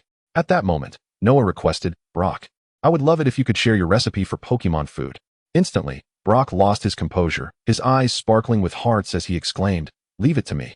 Miss Noah, I shall passionately pour my love-infused recipe into your heart, treating our first collaboration as a culinary masterpiece, simmered to perfection. And then, Brock was overwhelmed, as 3 Pokémon ambushed him. After lunch, Dawn assisted Katie with the dishes while Ash connected with Professor Oak via video call. Oh, you're at Dawn's house. I was just planning to attend the Twin Leaf Festival in a couple of days. Ash's eyes lit up upon hearing that Professor Oak would also be attending the festival. Meanwhile, Dawn rushed over to Ash. Really? Professor Oak is coming too? Katie approached as well. I invited Professor Oak to join the Twin Leaf Festival activities. Thank you so much for coming. Just then, Ash's mother, Hannah, unexpectedly pushed through to greet Professor Oak. Ash, you seem quite energetic. That puts my mind at ease. Mom, Hannah cheerfully explained, I happened to bring some herbs over here. What a coincidence. The two mothers then began chatting, and in the afternoon, Brock, eager to impress Noah, helped Katie tend to the flower garden, while Shalebi and Sky from Ishaman frolicked in the blooms. Arriving at the battle arena in Dawn's backyard, Katie announced, The rules are a 2-on-2 double battle. Is that acceptable? No problem. Dawn sent out Piplup and Pachirisu, both of whom had been through the trials of the spirit realm, boasting impressive levels. Katie countered with Umbreon and Meowstic, her status as a seasoned top coordinator ensuring she was not to be underestimated. As their levels surpassed Piplup and Pachirisu significantly, Noah smiled. The parent-child showdown is about to commence. Brock, his eyes filled with hearts, thought. To witness this battle alongside Miss Noah is an honor indeed. Suddenly, he felt a chill, as Snorlax, Krogunk, and Bellossom surrounded him, poised for action. Quickly regaining his composure, Brock shouted, Go for it, you two. Ash, casting a resigned glance at Brock, turned his attention to the mother-daughter duel, curious to see the extent of Katie's prowess. Dawn, you may attack first, and let me witness your abilities. Katie granted the initiative to Dawn. Unhesitating, Dawn raised her hand and commanded, All right. Piplup, use Whirlpool. Pachirisu, Thunderbolt. Piplup glowed blue, unleashing a fierce water vortex, while Pachirisu released arcs of electricity, intertwining in a dazzling display. The Whirlpool, now infused with electric arcs, was truly spectacular. As the daughter of a top coordinator, Dawn's elegant combination moves were indeed impressive. Noah exclaimed, The dazzling Whirlpool illuminated by electric sparks is simply breathtaking, truly an exceptional move. Brock nodded earnestly, knowing that any attempt on his part would result in being whisked away by the 3 Pokémon looming over him. At that moment, Piplup hurled the Whirlpool toward Meowstic and Umbreon. Although it radiated considerable power, Katie was unfazed, confident in her Pokémon's abilities. Umbreon, Meowstic, used Double Team to evade. Umbreon and Meowstic leapt into the air, creating 2 streaks of white light as they gracefully dodged the attack. Clearly a meticulously crafted strategy by Katie. Double Shadow Ball. With their perfectly synchronized movements, Ash was left in awe, knowing even his own Pikachu and Eevee, who were well acquainted, struggled to achieve such perfect coordination. Of course, Ash's lack of training played a part. The Double Shadow Ball was immensely powerful, piercing through the Whirlpool, although its strength waned considerably, leaving Piplup and Pachirisu relatively unscathed. Next, Dawn caught Katie off guard with a bubble beam, creating a wall of bubbles that obscured their vision, allowing Pachirisu to execute a 360-degree spin and land a successful hit on Umbreon and Meowstic with its bite. Success. As Dawn reveled in her triumph, Katie seized the opportunity. Well done, Dawn. Now it's my turn to retaliate. Meowstic, Umbreon, used Double Charm to captivate Piplup and Pachirisu. Instantly, Piplup and Pachirisu fell into a state of enchantment, leaving Dawn defenseless, and the outcome was clear. As the final Double Swift descended, Both Piplup and Pachirisu succumbed to fatigue and could no longer battle. Chapter 354. The festival begins. A rematch with Ash.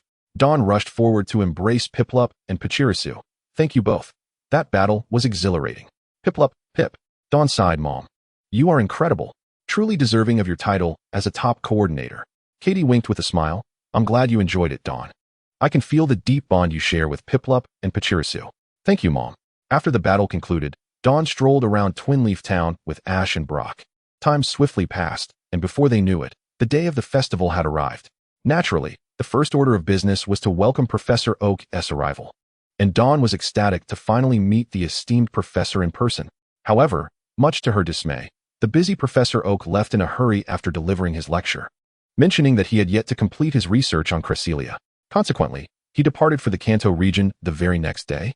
While Ash and his companions thoroughly enjoyed the vibrant Twin Leaf Festival, amidst the feasting and merriment, the days flew by, and on the eve of the festival's conclusion, the trio ambled through the food street, each clutching a delectable snack.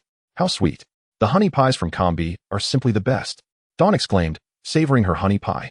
Ash, too, held a delightful egg cake shaped like a mischievous Pokémon, exclaiming, this is delicious. Hey, Shaman, you must try this. In midair, Shaman was clutching a cotton candy shaped like a sky blue bird, and after taking a bite, she beckoned her friend to taste it as well. As Shaman hovered closer to take a bite of the cotton candy, she playfully stuffed an octopus-shaped dumpling into Shaman's mouth. This is quite tasty too, Brock commented, following behind with a hint of exasperation. Aren't you all eating a bit too much? Dawn finished her last bite of honey pie and replied, not at all. It's a rare festival. We should enjoy it to the fullest. Just then, someone collided with Ash, tumbling to the ground and exclaiming, what the heck? What is going on? I can't believe I got bumped into during the Twin Leaf Festival. I should be compensated. Ash swallowed his cake and recognized the voice. It's Suki. Long time no see. Ash. Atsuki exclaimed in surprise, quickly getting to his feet and challenging. Let us battle right now, Ash. He was eager for a rematch.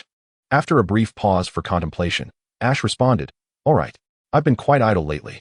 Thus, the three of them, along with Atsuki, ventured into the nearby forest to find an open space for their duel, adhering to the standard 1vs1 rules.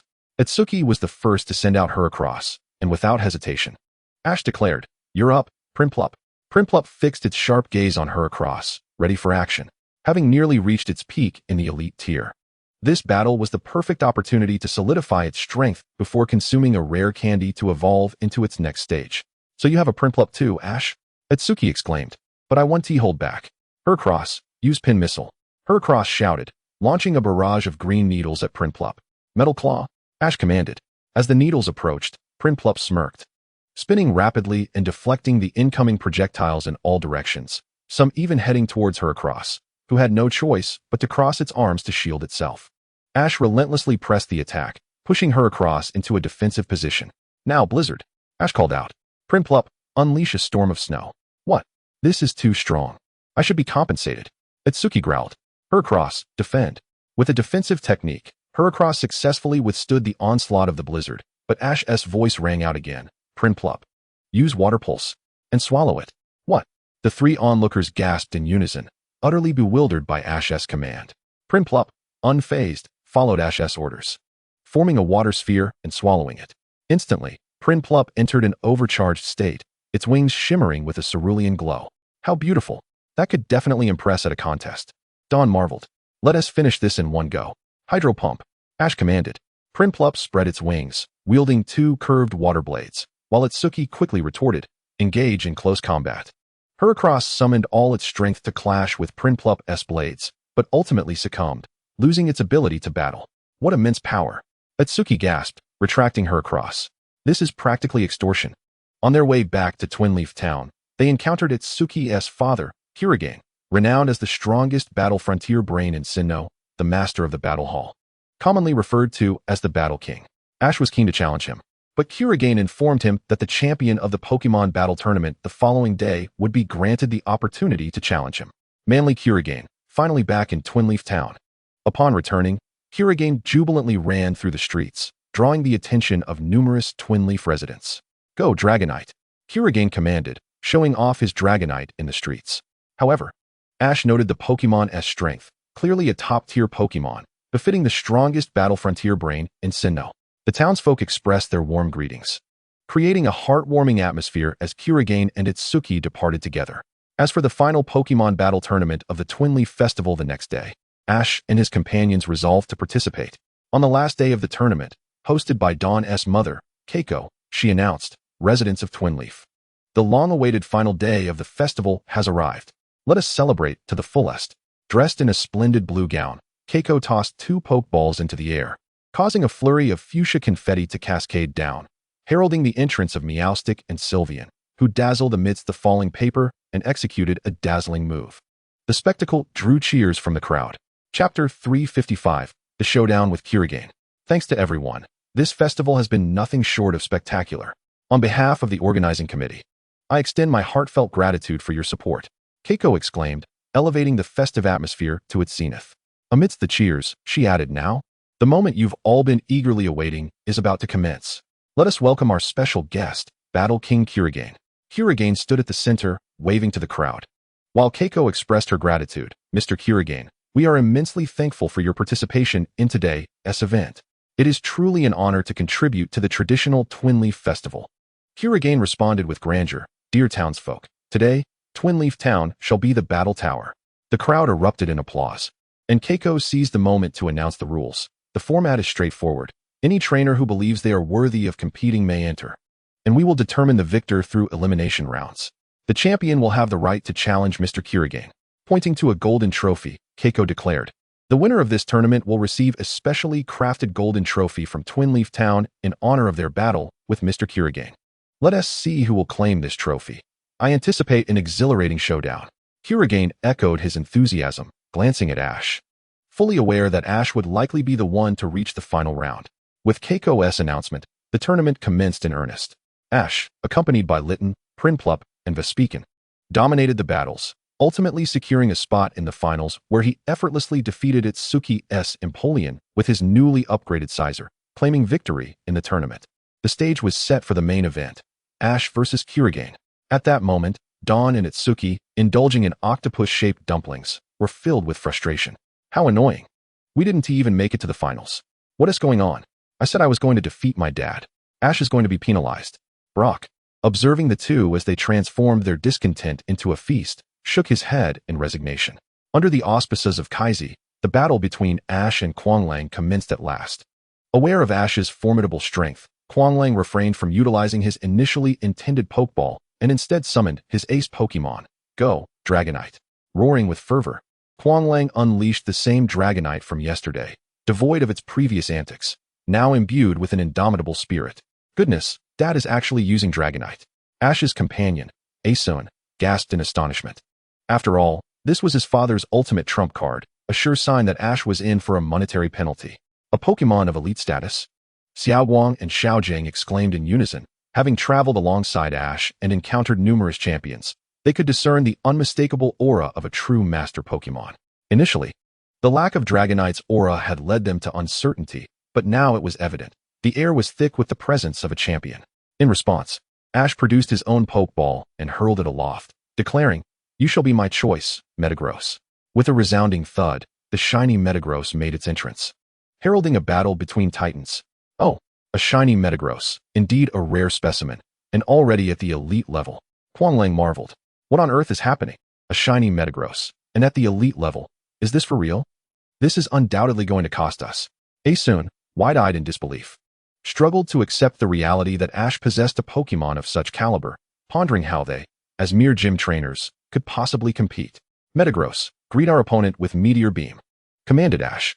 The Metagross raised its massive arms, channeling a silvery beam of energy that surged forth. Surprisingly, Quanglang did not instruct his Dragonite to evade. Instead, it stood tall and received the blow with apparent ease, sustaining only minimal damage. Ash furrowed his brow. Is its ability multi-scale? Haha, now it's our turn. Dragonite, use Dragon Dance. Quanglang laughed heartily as Dragonite began to swirl in a mysterious dance, enhancing its attack and speed. Quick attack followed by Dragon Claw. Roar. Dragonite's cry echoed as it vanished from sight, reappearing above Metagross in the blink of an eye, its verdant claws descending with ferocity. Metagross shut its eyes, enduring the pain as it was forced back. Euro Ball, Ash urgently commanded. As his words fell, Metagross suddenly opened its eyes, unleashing a tremendous aura that repelled Dragonite a few steps back. Seizing the opportunity, Metagross raised its four massive arms, spinning rapidly to clash against Dragonite's claws. With a resounding crash, Dragonite was the first to be knocked away, while Metagross remained steadfastly rooted in place. Dragonite, unleash Flamethrower. Roar. Dragonite soared, fanning its wings and releasing a torrent of searing flames. Counter with Protect. Metagross stomped firmly, summoning a barrage of colossal boulders that began to whirl around it, successfully blocking the flames. Under Metagross's command, these boulders hurtled towards Dragonite like a bolt from the blue. Now, use high-speed movement followed by Comet Punch. Metagross instantaneously appeared above Dragonite, its massive arms enveloped in a swirling white aura, crashing down upon Dragonite with unyielding force. Dragonite, quickly use Flamethrower. Quanlang shouted. Dragonite, gritting its teeth, unleashed another wave of flames, but Metagross suddenly vanished, turning the flames into a propulsive force that sent Dragonite crashing to the ground. A cloud of dust billowing forth. As the dust settled, a battered Dragonite stood in the center of a crater, panting heavily. Had it not been for its robust draconic physique, it would have already succumbed to the battle. Finish it with Comet Punch. Go, use Dragon Claw. Both Ash and Quanlang initiated their final strikes, their respective attacks colliding fiercely. In that critical moment, the injuries sustained by Dragonite caused it to falter. Metagross seized this fleeting opportunity to launch a full-on assault, sending Dragonite spiraling backward, unable to continue the fight. With Dragonite incapacitated, Metagross claimed victory, declaring Ash, the aspiring Pokémon trainer from Pallet Town, the winner. The audience erupted into thunderous applause, celebrating this exhilarating match. Ash actually won against Dad. This is going to cost us. Asun stood frozen in disbelief, never having imagined that his father could be defeated, as it seemed an absurdity. It's not as if it was a given. Xiaowang remarked with a proud smile, as if she herself had triumphed. Congratulations, Ash. You have won the tournament. Quanlang approached, cradling the golden trophy. Here, accept this trophy. Thank you. Ash replied, extending his hand to receive it. Quanlang suddenly inquired, Ash, have you decided on your next gym challenge? Ash shrugged, shaking his head, not yet. Then I suggest you challenge the gym in Ocean City. Your battle will surely excite the trainers there. Although Ash felt a tinge of uncertainty, he nodded in agreement. Mr. Quanlang and Ash, thank you for the spectacular battle. Now, esteemed guests, let us revel in song and dance on this final night. With Kai's announcement, the tournament concluded. Later that evening at the bonfire party, Asun once again took to the stage to sing. Chapter 356, The Most Malevolent Togepi makes its entrance. After the conclusion of the Twin Leaf Festival, Ash and his companions, under the watchful gaze of Xiaowang's mother, Kaizi, set forth once more from Twin Leaf Town, bound for Waterlily Town to partake in the Pokémon Showcase, thus hastening their pace. Ultimately, Ash opted for Ocean City, conveniently passing through Waterlily Town on his journey. At that moment, the trio unexpectedly stumbled upon a peculiar, towering structure in a desolate canyon. It's so tall. Xiaowang gazed upward in awe. How strange. Why is there a tower here when there isn't a soul in sight? Ash chuckled. Of course, it's the handiwork of Team Rocket. Ash's aura had already detected the presence of the Team Rocket trio within, yet he was taken aback to find them below, alongside an aura that felt oddly familiar. Reminiscent of Togepi, though something felt amiss. Determined to investigate, Ash led Xiaojiang and Xiaowang into the tower, confident that with his aura guiding them, Team Rocket's traps would pose no threat. Navigating past the traps, the trio took the elevator to the basement level, discovering the Team Rocket trio imprisoned in a cell. Xiaowang, laughing uncontrollably alongside Pachima, exclaimed, "Haha, you must be trapped in your own snares." The Team Rocket trio could only seethe in silence, until Musashi, unable to contain her outrage, shouted, "You little brat, what are you doing? Step aside. This time we'll let Pikachu go." Ash, exasperated, pointed at Togepi. "You've all been deceived. There has only ever been this one Togepi here." "What?" The Team Rocket trio gazed at Togepi in horror. As the truth dawned upon Togepi, it revealed its malevolent expression. Xiaowang and Xiaojing gasped in shock. "Goodness! Is this Togepi? You fiend! Return my dress and my precious bottle caps." The trio from Team Rocket lunged forward with palpable animosity, only for Buniri to vanish in an instant, reappearing behind them. With a powerful psychic force, it lifted the trio into the air, subsequently unleashing a torrent of flames that sent them hurtling away. What an irksome sensation. After executing this feat, Buniri turned its wicked gaze toward Ash and his companions, prompting Misty and Brock to instinctively seek refuge behind Ash. However, Ash merely chuckled as he produced a Pokeball. determined to train this little rascal properly. It's decided, you shall be the one, Litten. Meow. Litten assumed a fierce battle stance, eyes brimming with determination as it faced Buniri. Observing this, Buniri took a step back, quickly shifting to a disarming expression, with hearts floating around it. If it had been Pikachu, it would have surely succumbed, yet Litten remained unfazed, embodying the adage that a heart devoid of distractions can move with unparalleled swiftness, causing the hearts to shatter. Buniri, left with no choice, reverted to its malicious demeanor and unleashed another barrage of flames. Quick attack followed by Thunder Fawn. Ash commanded. Meow. Litten transformed into a streak of light, executing Thunder Fawn with precision as it sank its fangs into Buniri, sending it flying. Without hesitation, Litten followed up with a burst of electricity. Seizing the moment, Ash tossed out a Pokeball, successfully capturing Buniri. Buniri. Gender: female. Type: fairy. Ability: serene grace. Strength: elite late stage. Moves: psychic, flamethrower, charm, sweet kiss, tickle, substitute. This little creature already possessed considerable strength, yet its lack of battle experience rendered it vulnerable to Litten's domination. Come forth, Buniri. Ash released Buniri, which glared at him with a wicked expression. Ash shrugged, and Pikachu and Eevee exchanged knowing glances, their presence exuding an aura that made Buniri hesitate. Ash smiled, crouched down, and offered a soothing bell to Buniri. Here, little one. This is for you. Buniri shook in response, the melodious chime calming its demeanor, restoring its innocent expression. Soon after, enticed by Ash's culinary delights, it accepted him, and Ash cradled it in his arms as they continued their journey. With the soothing bell's influence, their bond was sure to strengthen rapidly, facilitating Buniri's evolution. After all, to evolve into Buniri, it needed a friendship level exceeding 220. Although Buniri was no longer as malevolent as before, its mischievous nature remained unchanged, promising that Ash and his companions would have their hands full in the time ahead. Chapter 357, Chengdu Special Exhibition. Enter Chinyin. As Ash and his companions arrived in a bustling town, they were on the lookout for a place to have lunch when they stumbled upon a Mareep ensnared in a crevice. It's a Mareep. It seems to be stuck and unable to move, Dawn exclaimed, while Ash swiftly employed his psychic abilities to extricate it. Brock approached to examine it, relieved to find the little creature uninjured. We found it. We found it. At that moment, a voice called out from behind the trio. Turning to look, they discovered a girl with twin ponytails wearing a white beret, of similar age to Dawn. Lulu. So you're here, she said, placing her hands on her hips with a sigh. I'm terribly sorry. This little one often runs off without a trace. With that, she withdrew the Mareep into her Pokeball. I'm Trainer Chinyin. And who might you be? She introduced herself, prompting Ash and his friends to reciprocate with their own introductions. Suddenly, Chinyin produced a Pokédex that Ash had never seen before.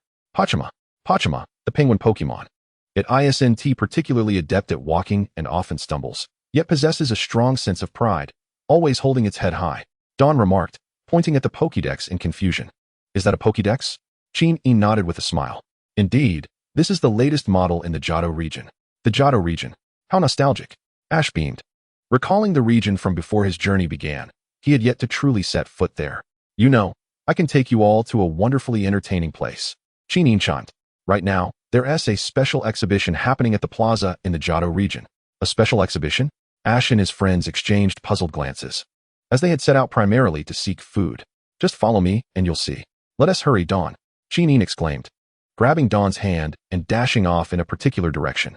Light. Dawn's expression faltered at the unexpected nickname. Just when she thought she had escaped one, another had emerged. Under Chinyin's guidance, Ash and his companions arrived at the town's central plaza, which buzzed with activity. Numerous stalls showcased the local specialties and souvenirs from the Johto region, and a large screen stood prominently in the center. Beep beep beep. Chinyin quickly retrieved a device resembling a mobile phone. What's that? Dawn inquired curiously. This is a Pokemon device. It can make calls, display maps, and has a multitude of functions. As she spoke, Chinyin activated the device. Hello? Ash's eyes lit up. This was akin to the old mobile phones from his previous life. I wonder if smart devices will emerge in a few years. This will make it much easier to contact my mother and May. After ending her call, Chinyin explained to Ash and his friends. This is the Johto Special Exhibition. We travel to various locations to host this exhibition, allowing everyone to familiarize themselves with Johto. As her words concluded, the large screen in the plaza sprang to life, displaying a recording of Chinyin. Greetings, esteemed guests. Welcome to the Johto Special Exhibition. Brock gasped in surprise. So you're a staff member for this exhibition? Yes. Chini nodded. I also assist with the promotions. When one thinks of the Johto region, one cannot help but recall the legendary tales of Ho-Oh in a Krutique city. After indulging in the ancient legends that dance in the hearts of both humans and Pokémon, how about a Pokémon battle with the charming and lovely performers? Furthermore, if you seek to explore, you must not miss out on Goldenrod City or the renowned Olivine City, famed for its lighthouse and ampharos, among other wondrous locales. Johto is teeming with marvels, and of course, is blessed with bountiful nature. Everyone, be sure to visit Johto. At that moment, Hoenn led Ash and his friends to a stall selling citrus juice and moo milk, where a bespectacled boy stood. The warm-hearted vendor welcomed them. Welcome to the Johto special exhibition. After Hoenn introduced Ash and his friends, they exchanged pleasantries with the vendor and the boy, who was named Ashi's. The vendor was Ashi's father and the organizer of this Johto exhibition. Wani. Suddenly, a blue little crocodile emerged from the stall. Ash chuckled. It's a Johto water-type starter. Totodile. Exactly. Hoenn nodded. Ash, you must have visited Johto. Of course. I reached the top 8 in the Silver Conference. Ash replied, grinning. And I'm currently challenging the Sinnoh League. Moreover, I also possess Johto-S starters, which have all evolved to their final forms. Brock chimed in. That's impressive, Ash. I've only acquired 2 badges. Hoenn displayed her 2 wing and bug badges. Ash, may I see your Johto starters? Of course. Ash readily agreed. Hoenn then turned to Dawn. And you like? I'm a Pokemon coordinator and have already earned 4 ribbon badges. I'm currently advancing towards the grand festival in Lily of the Valley Town. Dawn responded with a smile. Is that so? I specialize in battles. So it's my first time meeting a coordinator. After a brief interaction, Hoenn and Dawn quickly forged a strong friendship. At this moment, Pachima approached the little crocodile to greet it, yet the latter coldly turned its head away, especially with a bowl of Pokemon food in front of it, remaining utterly unmoved. Ash's Piplup, upon witnessing this, leaped in front of Crocodile, donning a mischievous expression that frightened the little creature into retreating repeatedly. With a sigh, Ash picked it up and admonished, You mustn't behave this way, Piplup. Immediately, Piplup switched to a harmless expression and broke into a smile. Konomi then remarked to Crocodile, You seemed quite cool just a moment ago. Ichinos helplessly replied, This is my Crocodile. It always acts like this. Moreover, it is not particularly fond of the Pokemon food I prepare. Brock stepped forward, picked up a piece of Pokemon food, sniffed it, and took a bite, commenting that it lacked sufficient bitterness. Do you have any bitter chestnuts? Indeed, I do. Ichinos responded, producing a basket of bitter chestnuts. Brock proceeded to grind the chestnuts into powder and sprinkled it over the Pokemon food. Here, please enjoy. Crocodile merely sniffed it, then happily began to eat. Konomi, witnessing this, proudly declared, I was the one who brought these guys here. How impressive, right? My goal is to become the world's foremost Pokemon breeder. Brock chuckled, and upon hearing this, Ichinos' eyes sparkled with admiration. Wow, is that true? Upon learning that Ichinos was also a breeder, Brock promptly declared, Great. I'll teach you various recipes later. I am incredibly grateful to you. Subsequently, the gentleman presented each of Ash's trio with a moo ice cream, which indeed tasted delightful. Chapter 358. Konomi acquires a new companion, Cyndaquil. Dear guests of the Sinnoh region, greetings. Konomi stood at the center of the stage. As the performance segment of the Chengdu special exhibition commenced, at Konomi's request, Ash exchanged his Chengdu starter Pokemon to make a grand entrance. I hail from the town of Wacken, Johto, and my name is Konomi. Konomi began her self-introduction, followed by a presentation of the Johto starters, Chikorita, Cyndaquil, and Crocodile. These Pokemon are a rare sight in the Sinnoh region. The trainers gasped in awe at the images on the screen. Chikorita, take the stage. Konomi summoned her novice Pokemon. Reaching the climax of the event, which was a battle. You there, with Pachima? Konomi called out, initiating a battle challenge to Konomi, who graciously accepted.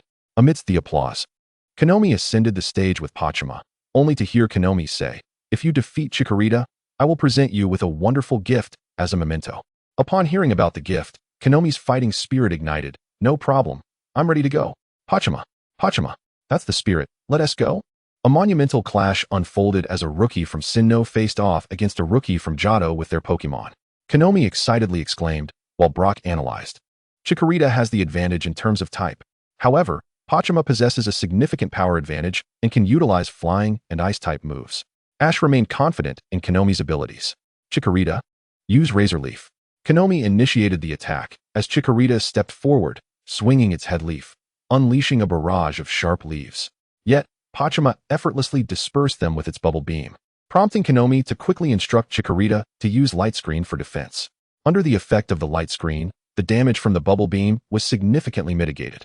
Understanding this, Konomi calmly commanded, "Use Peck." This physical attack rendered the light screen ineffective, and with its high level and excellent flying type move, it swiftly defeated Chikorita. Chikorita lost its fighting capability, and Pachima emerged victorious. "The winner is Konomi," she cheered, lifting Pachima in celebration. Instantly, thunderous applause erupted from the audience, congratulating Konomi on her victory. After recalling Chikorita, Konomi approached Konomi with a white gift box, placing it in her hands. "Congratulations, Konomi. Here, I present this gift to you. Open it and see." "Thank you, Konomi." Konomi curiously removed the box's lid to reveal a round-bottomed egg with red spots. As Konomi smiled, "The gift is a Pokémon egg." "It's a Pokémon egg, how wonderful." Konomi exclaimed, "Thank you, Konomi." This marked her second Pokémon egg, the previous one being a Spiritomb. Konomi looked at the egg nestled in Konomi's arms, smiling. "I wonder what Pokémon will hatch from this egg. It's so exciting." Next, Ash took the stage to showcase the final forms of the Chengdu starters, leading with both Feraligatr and Blaziken, simultaneously using Water Contract and Fire Contract, transforming the entire venue into a vibrant rainbow landscape. Finally, Venusaur made a dazzling entrance accompanied by a flurry of petals. Upon witnessing this splendid display, Konomi learned from Konomi that Ash was a top-notch coordinator and had already secured 5 ribbon badges. With Ash's assistance, the Chengdu special exhibition concluded splendidly. After the event, the group returned to their previous booth. Wani, Ichino's Croconaw gazed in awe at Ash's Feraligatr, which in turn showed great care for its junior, even wishing to teach it its signature dance move, although the aloof little Croconaw was unable to replicate it. Meanwhile, Konomi's Chikorita longed to interact with Ash's Venusaur. Yet Venusaur was solely focused on Ash, its affectionate demeanor evoking a tinge of jealousy from Konomi. Unbeknownst to Konomi, all of this was keenly observed by Konomi, the attentive girl, whose eyes twinkled with curiosity as if she had stumbled upon something amusing. Just then, Ash's Blaziken approached Konomi, gazing intently at the Pokémon egg in her arms, which seemed to resonate with a shimmering glow. "What is going on?" Konomi wondered, looking at Blaziken, only to notice the egg rapidly emitting white light. "Ah, it's about to hatch."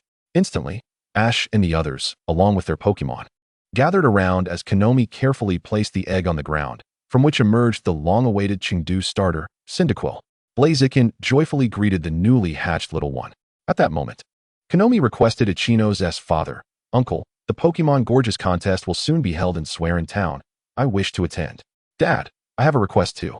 Ichino's added, "I want to travel with Brock for a while to learn more about breeding." "Is that so?" Ichino's father turned to Ash and his companions. "What do you say? Would you be willing to take them along?" "Of course." Ash and his friends readily agreed. "Konomi, this way, I can witness the glamorous contest of my dreams." Konomi smiled as she approached Konomi, grasping her hands. "I look forward to your guidance, Konomi." "No, I should be the one asking for your guidance." Konomi then captured Cyndaquil and sent Fiona to the Yamanashi Research Institute. Chapter 359, Encountering a Garchomp. Here, Cyndaquil eat up. After several days of growth, Cyndaquil had become quite robust and was now able to eat Pokémon food, particularly enjoying Konomi's Poffins. Consequently, this little one often competed for affection with Pachima. Embodying the saying that water and fire do not mix, their playful squabbles were quite entertaining.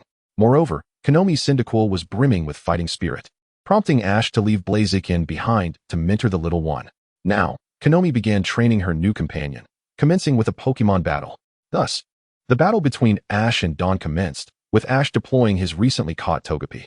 Though it was a diminutive creature, its prowess far surpassed that of the newly hatched Cyndaquil.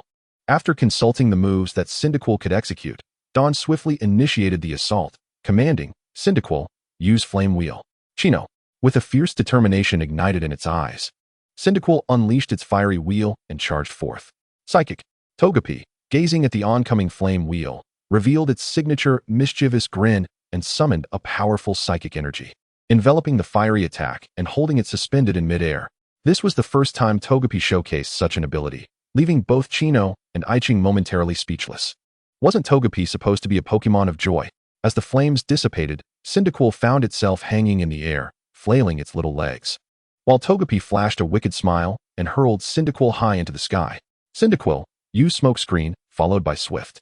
Chino, as Cyndaquil plummeted, It expelled a cloud of smoke towards the ground, utilizing the air currents to soften its landing, while the arena became enveloped in a dense haze that obscured Togepi's vision. Seizing the moment, Cyndaquil unleashed a dazzling array of stars toward Togepi, simultaneously dispersing the black fog. With calm composure, Ash commanded, "Substitute." Togepi promptly created a duplicate to evade the incoming Swift. Attract. Before the command had even fully left Ash's lips, Togepi had already appeared beside Cyndaquil, donning an innocuous, adorable expression that elicited gasps of admiration from Chino and Iching at its transformation speed. As hearts materialized, Cyndaquil was instantly entranced by Togepi, thus concluding the match. "You've done well, Cyndaquil." Dawn approached, cradling the forlorn Cyndaquil in her arms, causing Pachima to display a tinge of jealousy. Chino. Cyndaquil, having lost the battle, wore a despondent expression, prompting Dawn to console it repeatedly until its spirits were lifted once more. At midday, Ash and his companions arrived at the Pokémon Center in the town preceding Water Lily Town. Upon entering, Brock dashed forward, exclaiming, "Nurse Joy. Your beautiful eyes must belong to the cousin of the Nurse Joy in Godin Town, the sister of Nurse Joy from Mudo Town. Am I right?" Nurse Joy, visibly flustered, graciously responded, "You truly know your details." "Indeed, Brock, you've taught me something new." Iching immediately began taking notes, having diligently learned from Brock throughout their journey. Even Chino, a novice, had absorbed many battle techniques from Ash, although she often spent time giggling and chatting with Dawn. Unbeknownst to Ash, Chino had been teasing Dawn with his name, causing her cheeks to flush. Somehow, the two girls struck up an endless conversation, the specifics of which remained a mystery. Dawn, observing Iching diligently taking notes, remarked, "This has nothing to do with breeding, does it?" Just as she finished her statement, Brock was whisked away. At that moment, the doors of the Pokémon Center swung open, and several young trainers rushed in, cradling their incapacitated Pokémon. "Nurse Joy, please help us heal them." Nurse Joy frowned upon seeing the commotion. "You all didn't venture into the back mountain, did you?" "Yes, we really wanted to catch it." The trainers collectively hung their heads in disappointment. Ash stepped forward and inquired, "What Pokémon are we talking about?" "It's a very ferocious Gibble," Nurse Joy replied honestly. And Ash's eyes lit up with excitement, surprised to encounter a pseudo-legendary Pokémon here. Dawn and Chino were equally intrigued, while Brock preferred to assist Nurse Joy in healing the Pokémon.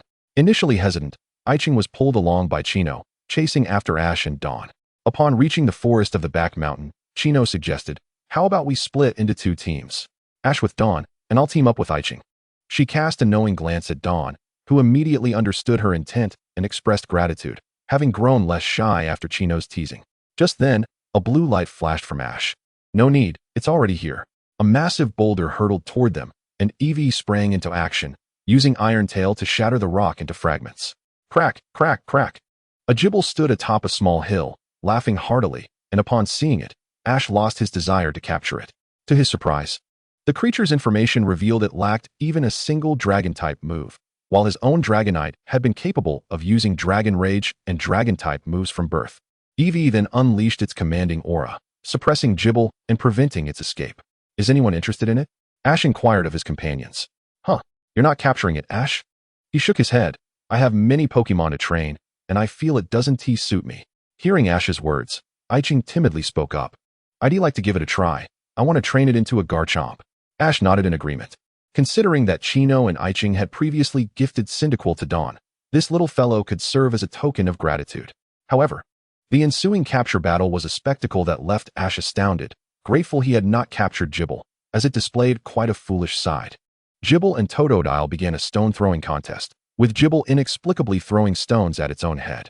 Totodile, refusing to be outdone, escalated their game, and ultimately, Gibble, in a fit of determination, hoisted a 3-meter boulder and smashed it upon its own head, rendering it unable to continue battling. Iching quickly commanded Totodile to use Water Gun for the finishing blow, and Gibble promptly lost its fighting capacity. Iching threw a Pokeball, successfully capturing it. And both he and Totodile erupted in cheers. "We did it. I captured Gibble." After several days of travel, Ash and his companions finally arrived at Water Lily Town just before the start of the Water Lily Festival. Dawn had also decided on the two Pokemon she would use for the event, which were Piloswine and Leafeon, beginning with the exchange of Leafeon from Professor Pear. While Dawn practiced, Cyndaquil suddenly approached her, showcasing its performance by sprouting a pair of magnificent flaming wings from its back. Ash chuckled. It seems Cyndaquil wants to compete too. However, Given that Cyndaquil was still quite young and Dawn was unprepared, she naturally could not permit it to participate, causing Cyndaquil to sulk on the ground. Chino remarked, "Dawn. Cyndaquil is just pouting." Dawn, feeling compelled, picked up Cyndaquil and reassured it, "Cyndaquil, with you cheering us on, we can surely summon greater strength to win this competition, understand?" Chino, Cyndaquil nodded happily. Dawn resolutely declared, "No problem. Today I will definitely earn the 5th ribbon badge." Chapter 360, The Water Lily Festival. Ever since that fateful day of meeting and capturing Pokémon, we have advanced hand in hand. Let us shine upon the stage adorned with twinkling stars and falling blossoms. Let us dazzle and perform in this grand competition. I sincerely apologize for keeping everyone waiting. The Pokémon Showcase, Water Lily Festival, is officially underway.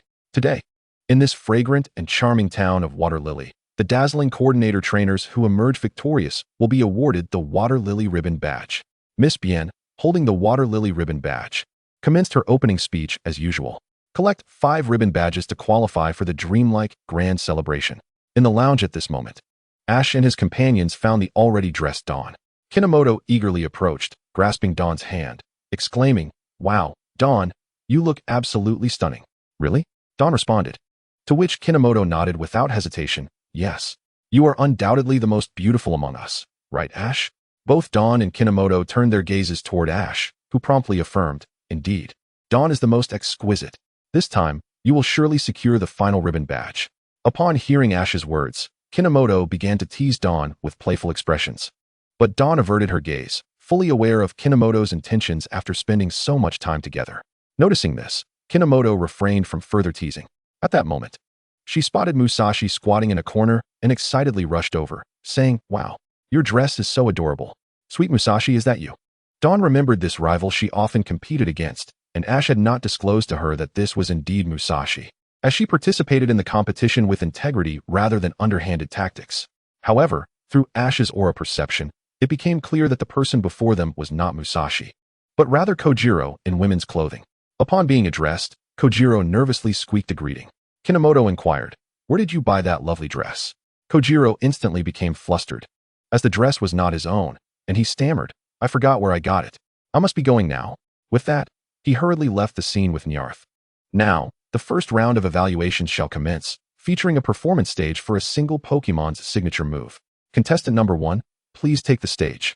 With Miss Bianca's announcement, the competition officially began. Kinomoto cheered from the audience. "Here it comes." Ichinos curiously asked Takashi, "What is the purpose of the performance stage?" Takashi smiled and explained, "It's a contest to see who can showcase their Pokémon and signature moves in the most beautiful manner." Dawn was the first to take the stage as contestant number 1. "Ivysaur, make your charming entrance." A flurry of colorful stars erupted as Ivysaur burst forth. Kinomoto, intrigued, asked, "What is the deal with that Pokeball?" Takashi continued to enlighten the 2 novice competitors. That is a performance utilizing capsule balls and stickers, enhancing the Pokémon's entrance with various sticker effects. How fascinating. Meanwhile, Dawn's performance commenced.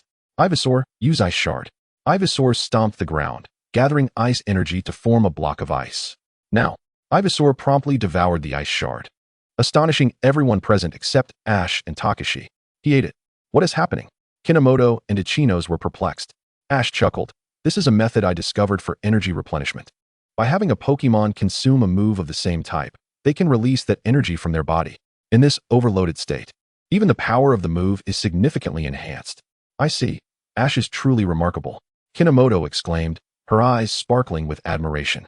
A powerful flow of ice energy coursed through Ivysaur, causing its fur to stand on end as it began to freeze, forming icy spikes. Miss Bianca gasped, "How astonishing. Ivysaur's fur is freezing like icicles, enveloping its body as if clad in armor of ice." "Now, Ivysaur, use awakening power," Dawn commanded. As soon as she finished speaking, Ivysaur radiated golden light, conjuring numerous white orbs that surrounded it, making the icy display even more breathtaking. Kinomoto continuously exclaimed, "So beautiful." After Dawn concluded her performance, the subsequent displays were rather unremarkable, with the only highlight being Nyarth's creation of ramen from its frenzy swipes, which received high praise from the judges. The glamorous 5 minutes were underway, and the ultimate victor would emerge from the competition between Dawn and Kojiro. Ichinos remarked in surprise, "I didn't expect the second round would involve battling." Takashi nodded. "Though it's a battle, it differs from gym matches. The execution of signature moves and evasive maneuvers become crucial. Meanwhile, Kinomoto was already cheering, "Go, Dawn. You can definitely earn the final ribbon badge." Dawn sent out her Leafeon, while Kojiro chose his Dusknoir, initiating the duel between the grass types. Dusknoir used Needle Arm. Dusknoir focused intently on Leafeon, raising its spiky arms and unleashing a barrage of green needles. "Leaf Blade, quickly," Dawn commanded. Leafeon's tail sprouted green leaf blades, spinning to deflect the needles, causing Dusknoir to cross its arms in defense as it was pushed backward, resulting in a decrease in Kojiro's score. Kojiro immediately ordered, "Use Absorb Punch." Dusknoir raised its right fist, forming a spiral of green energy aimed at Leafeon, but Leafeon deftly evaded the attack. Ultimate Absorb and Speed Star. Brilliant golden stars wrapped in green energy formed a verdant starry river, sending Dusknoir flying and significantly reducing Kojiro's score. Despite Kojiro's lack of major errors thereafter, he ultimately fell to Dawn's prowess. Chapter 361, The Eve of Departure's Double Battle. Time was up, and the champion of the final stage was declared as Miss Dawn. Miss Bianca announced, "Now, I shall present the Water Lily Ribbon Badge to Miss Dawn. Congratulations to Miss Dawn for successfully obtaining 5 ribbon badges, granting her the opportunity to participate in the Grand Sinnoh Festival." The audience erupted in thunderous applause, celebrating Dawn's achievement. Now both Dawn and Ash had completed their collection of ribbon badges, with Ash's final badge next on the agenda. Kinomoto excitedly surrounded Dawn with "Congratulations. Congratulations, Dawn. You can finally participate in the ultimate grand festival. The next goal is victory." "Yes." Dawn joyfully held her hard-earned 5 ribbon badges, now filled with confidence after her 4 consecutive victories. Outside of Water Lily Town, at the circular Water Lily Arena, however, it was evident that this location had become a relic, the stone-carved spectator seats now riddled with cracks, yet it remained a sacred ground for many Sinnoh trainers. Takashi began to share. "It is said that champions of the Sinnoh region have once trained their minds and signature moves here with their Pokémon. If I battle here, I might just earn my 3rd badge." Kinomoto exclaimed, thrilled by the notion that past champions had trained in this very spot. The final day in the Sinnoh region promises to be filled with wonderful memories. Ichino smiled as he looked at the battlefield, having grown more reliable during their journey with Ash and the others. Meanwhile, the Chengdu exhibition was coming to a close, and Ichino's father had informed them that they would be returning to Chengdu. Dawn inquired, "Ichinos, did you arrange to meet your father at the airport?" "Yes." Ichinos nodded. "We're scheduled to meet this evening. He contacted me after the Chengdu exhibition concluded to return together. This means there isn't much time left, correct? Let us hasten our preparations for the double battle, Ichinos." Kinomoto eagerly urged, ready for battle. Kinomoto and Ichinos formed the Chengdu team to challenge Ash and Dawn. Each trainer could use 1 Pokemon, and the battle would end when both Pokemon in a team were unable to continue fighting. "Now, let the battle begin." Takashi, acting as the referee, announced the rules of the competition. "Lekit, you are the one. I implore you, Fireball Mouse." Ash and Dawn were the first to send forth their Pokemon, followed closely by Ashiz and Kodon, who dispatched their respective partners, the Saw Crocodile and the Chikorita. Thus, all 3 of the regional starters were gathered together, albeit with the addition of the Lekit, which, among them, possessed the greatest strength. As the match commenced, Lekit let out a fearsome roar, causing the Saw Crocodile and Chikorita to retreat, significantly diminishing their offensive capabilities. Dawn swiftly issued a command, "Fireball Mouse, employ Swift." The Fireball Mouse leapt high into the air, releasing a flurry of golden stars from its mouth. Kodon quickly countered, "Chikorita, erect a light screen." Chikorita positioned itself in front of the Saw Crocodile, conjuring 4 golden glass walls that intercepted the swift attack, rendering the damage nearly negligible. Kodon exclaimed, "Excellent. The damage has been mitigated. Now Ashiz." "All right, Saw Crocodile, unleash Water Gun." Ash interjected, "Lekit, help Fireball Mouse evade." Upon hearing this, Lekit nimbly dodged, snatching Fireball Mouse away from the incoming water gun. At this moment, Ashiz smiled at Kodon, saying, "So you sent out Chikorita to deploy Light Screen." Kodon proudly nodded, "Indeed. Quite impressive, isn't it?" "Well done, Kodon. However, Fireball Mouse, create a smoke screen." No sooner had the words left his lips than a thick cloud of black smoke enveloped the arena, obstructing Kodon and Ashiz's line of sight. "Lekit, charge up Flamethrower." Seizing the opportunity, Ash commanded, and Lekit transformed into a streak of crimson light, as the physical nature of Light Screen became irrelevant. Ashiz had no choice but to instruct Saw Crocodile to muster its brute strength to resist Lekit, while Chikorita took advantage of the distraction to unleash Leaf Blade. Although the blades were consumed by the flames surrounding Lekket, the force of the attack still managed to push it back. However, in their fervor to counter Ash, they overlooked the fact that Dawn was still present. Fireball Mouse, unleash Flame Wheel against Chikorita. Chico. The Flame Wheel struck Chikorita, sending it flying. While Lekket's speed surged once more, using Bite to capture Chikorita. Chikorita was rendered unable to battle. Codone, disheartened, recalled Chikorita and encouraged Ishiz. It's all up to you now. I believe in you. Ishiz cast a grateful glance at Codone before addressing Saw Crocodile. Let's go, Saw Crocodile.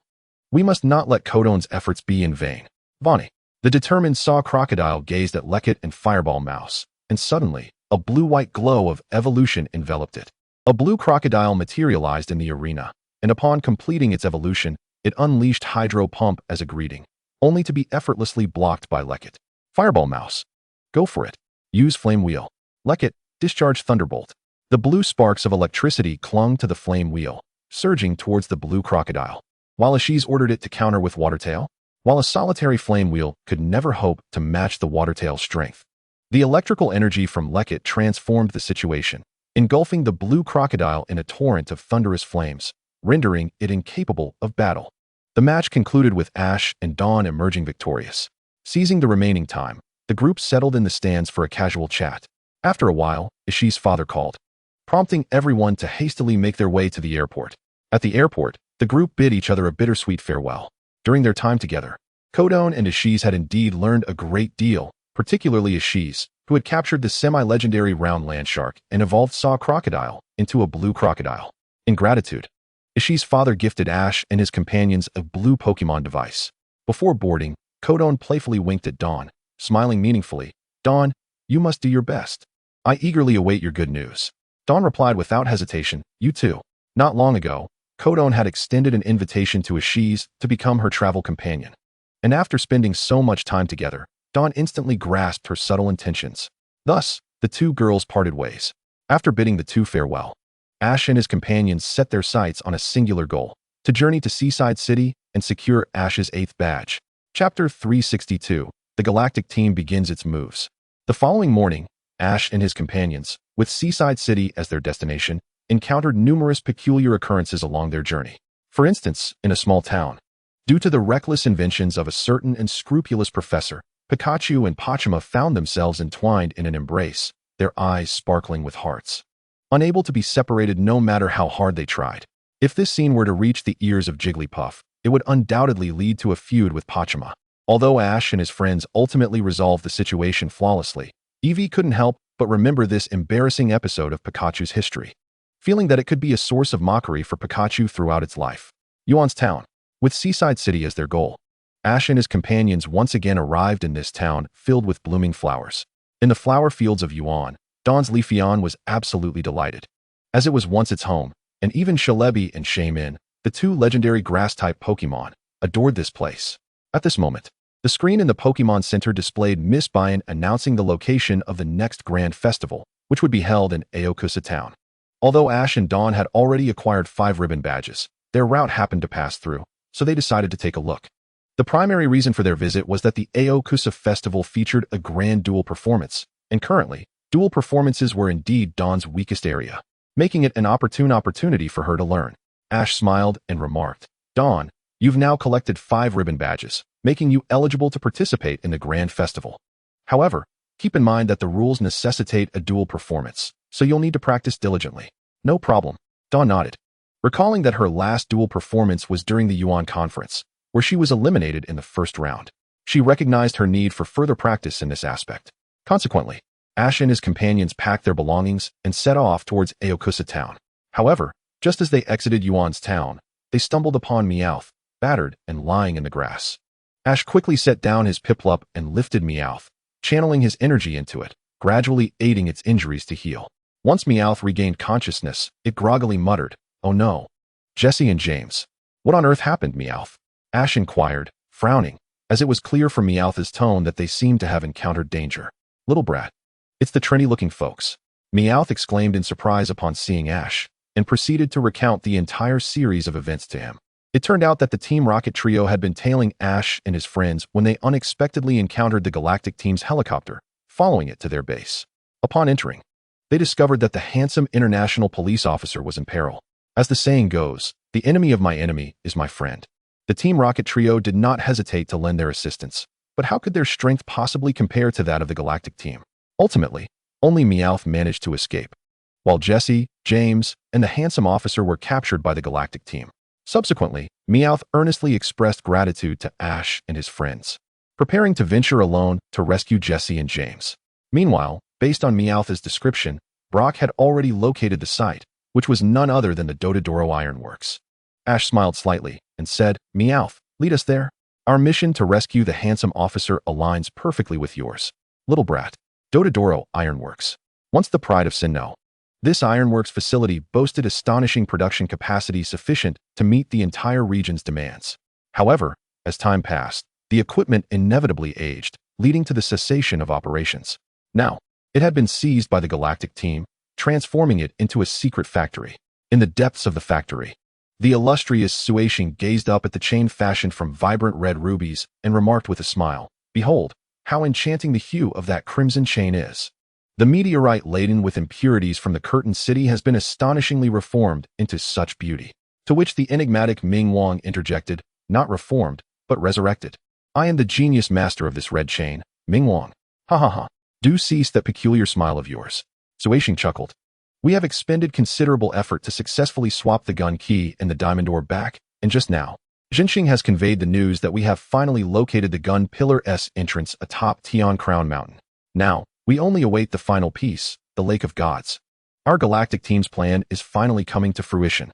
As for that absent Huashing and that despicable investigator, they shall perish along with the old world."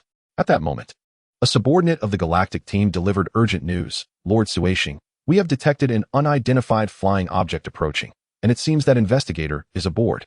Given Xiaoji's prowess, stealth was unnecessary. However, he had somewhat misjudged the Galactic team's audacity, especially after Huashing's arrest when Chiri ordered no contact with Xiaoji. With their objective nearing completion, Suashing and Ming Wang did not wish to complicate matters further and promptly took flight with the red chain. Suddenly, the Meow Meow hot air balloon collided with the Galactic team's helicopter. Xiaoji, brandishing a pokeball, sneered, "You must be the other two officers of the Galactic team. I advise you to surrender and reunite with your comrade Huashing." The impatient Suashing was about to retort when Ming Wang calmly interjected, "Investigator Xiaoji, greetings. It is a pleasure to finally meet you. I am Ming Wang, and this is Suashing. However, we have planted a time bomb in the Dodoro factory. Should you delay any further, your friends might vanish with a resounding boom." As soon as the words left his lips, the helicopter darted past Xiaoji and his companions. Rather than pursue, they hastened towards the Dodoro factory, for with each passing second, their friends' lives were at stake. Upon arriving at the factory, Xiaoji summoned Lucario to rescue his companions while he aimed to prevent the explosion. "The wave of aura resides within my heart." After Lucario and the others departed, Xiaoji unleashed his aura power, enveloping the entire Dodoro factory. Soon, he discerned 3 time bombs encircling his friends in a triangular formation. Without hesitation, Xiaoji teleported to the first bomb, his gaze intense as he enveloped it with his aura. Pikachu, Iron Tail. With a swift motion, Pikachu's tail struck the bomb, detonating it. He repeated this method swiftly for the remaining 2 bombs. By the time Xiaoji returned, his friends had been rescued by Xiao Guang and Xiao Jiang, while Team Rocket had long since fled. According to Xiao Guang, they had pursued the Galactic team. Chapter 363, The 3 Holy Mushrooms. The exit of Hunter J, Investigator Xiaoji. "Thank you for saving me," his friend expressed gratefully. Subsequently, they searched the depths of the Dodoro factory and soon discovered a red crystal. Without hesitation, Xiaoji crushed it. "Investigator Xiaoji, you?" his friend exclaimed in shock, as this was the clue he had discovered. Xiaoji shook his head. "Ming Wang is no ordinary foe. I fear there may be a trap." Though Xiaoji had only glimpsed him once, his calm demeanor suggested he was far from simple. Pondering this, his friend nodded thoughtfully, and they split ways to investigate the Galactic team's next move. Meanwhile, Xiaoji and his companions returned to the Pokémon Center in Yuan Town to swap out for Jigglypuff. With Xiaoji's strength, the Galactic team posed no real threat. The only caution was their sheer numbers, leading Xiaoji to choose the Annihilation artifact, Jigglypuff. Upon arrival, Jigglypuff showed great interest in Xiaoji's Togepi, and although Togepi initially resisted, it soon submitted to Jigglypuff's charm. At that moment, the Galactic team's headquarters convened with Jinxing, Suashing, Ming Wang, and Chiri gathered, with Chiri's eyes radiating an unmistakable excitement. Success is imminent. I have just created a new world. Now, with the gun pillar, gun key, red chain, diamond orb, and white jade orb, all preparations are complete. We await only the final 3 Pokémon of the lake. Jinxing promptly reported, the galactic bombs are ready. No sooner had he spoken than Hunter J's figure appeared on the screen. Chiri grinned. Thank you for your patience, Hunter J. Begin capturing the Pokémon. The investigator is in Yuan Town. By the time he arrives, it will all be over. Haha. Chiri's heart raced with anticipation after so long. His new world was finally within reach. That night, as Xiaoji and his companions rested in the Pokémon Center, they experienced the same vivid dream. In a kaleidoscopic white realm, they encountered Uxie, a Zelf, and Mesprit. Before they could converse, a shadowy figure lunged at them, threatening to engulf them. Startled, they awoke abruptly. Xiaoji spoke gravely, something is amiss. It seems the Galactic team is making a move against a Zelf. Xiaoguang and Xiaojing nodded in agreement and hastily dressed. Upon exiting the Pokémon Center, Xiaoji was suddenly beset by a sharp headache. Concerned, Xiaoguang and Xiaojing inquired, Xiaoji, are you alright? Xiaoji shook his head. The Galactic team is attacking a Zelf. They are at Lake Valor. At that very moment, Hunter J's airship loomed over Lake Valor, descending to a height of 500 feet, preparing to deploy the galactic bombs. On the shore, Shigeru, who had been investigating Lake Valor, spotted Hunter J and immediately reported to Professor Yamazaki. This is Shigeru at Lake Valor. Hunter J has appeared here. That detestable J targets the legendary Pokémon, doesn't she? Professor Yamazaki realized the gravity of the situation and swiftly contacted Courage from Lake Courage and Professor Kaizurin from Lake Wisdom. Just as Shigeru planned to take action, he was ambushed by Jinxing. Fortunately, at the critical moment, the Moonlight Pokémon intervened to block the attack. But it was rendered unable to fight. Shigeru sent out Blastoise and Electabuzz, evolving Blastoise into its mega form. However, Jinxing commanded Toxicroak and Bronzor to attack simultaneously, with Suashing joining the fray as well. Under the pressure of 3 Pokémon, Shigeru found himself overwhelmed. The galactic bombs were already dropped into Lake Valor by Hunter J, opening a rift to another dimension, and a Zelf emerged from it, finally revealing its true location to Xiaoji. Upon learning the position at Lake Valor, Xiaoji rushed with Xiaoguang and Xiaojing towards the lake, encountering the Sinnoh champion Cynthia along the way. Arriving at the riverbank, Cynthia wondered, at our pace, we might not make it in time. With the power of the divine, we can. Xiaoji replied, brandishing a gray-white dragon scale. Giratina, I beseech you to take us to Lake Valor. The swiftest method would have been the power of Hoopa, but regrettably, that little creature was still fast asleep. Suddenly, the water in the river began to churn, and Giratina burst forth, whisking Xiaoji and his companions directly into the distortion world. Giratina. Cynthia was utterly flabbergasted.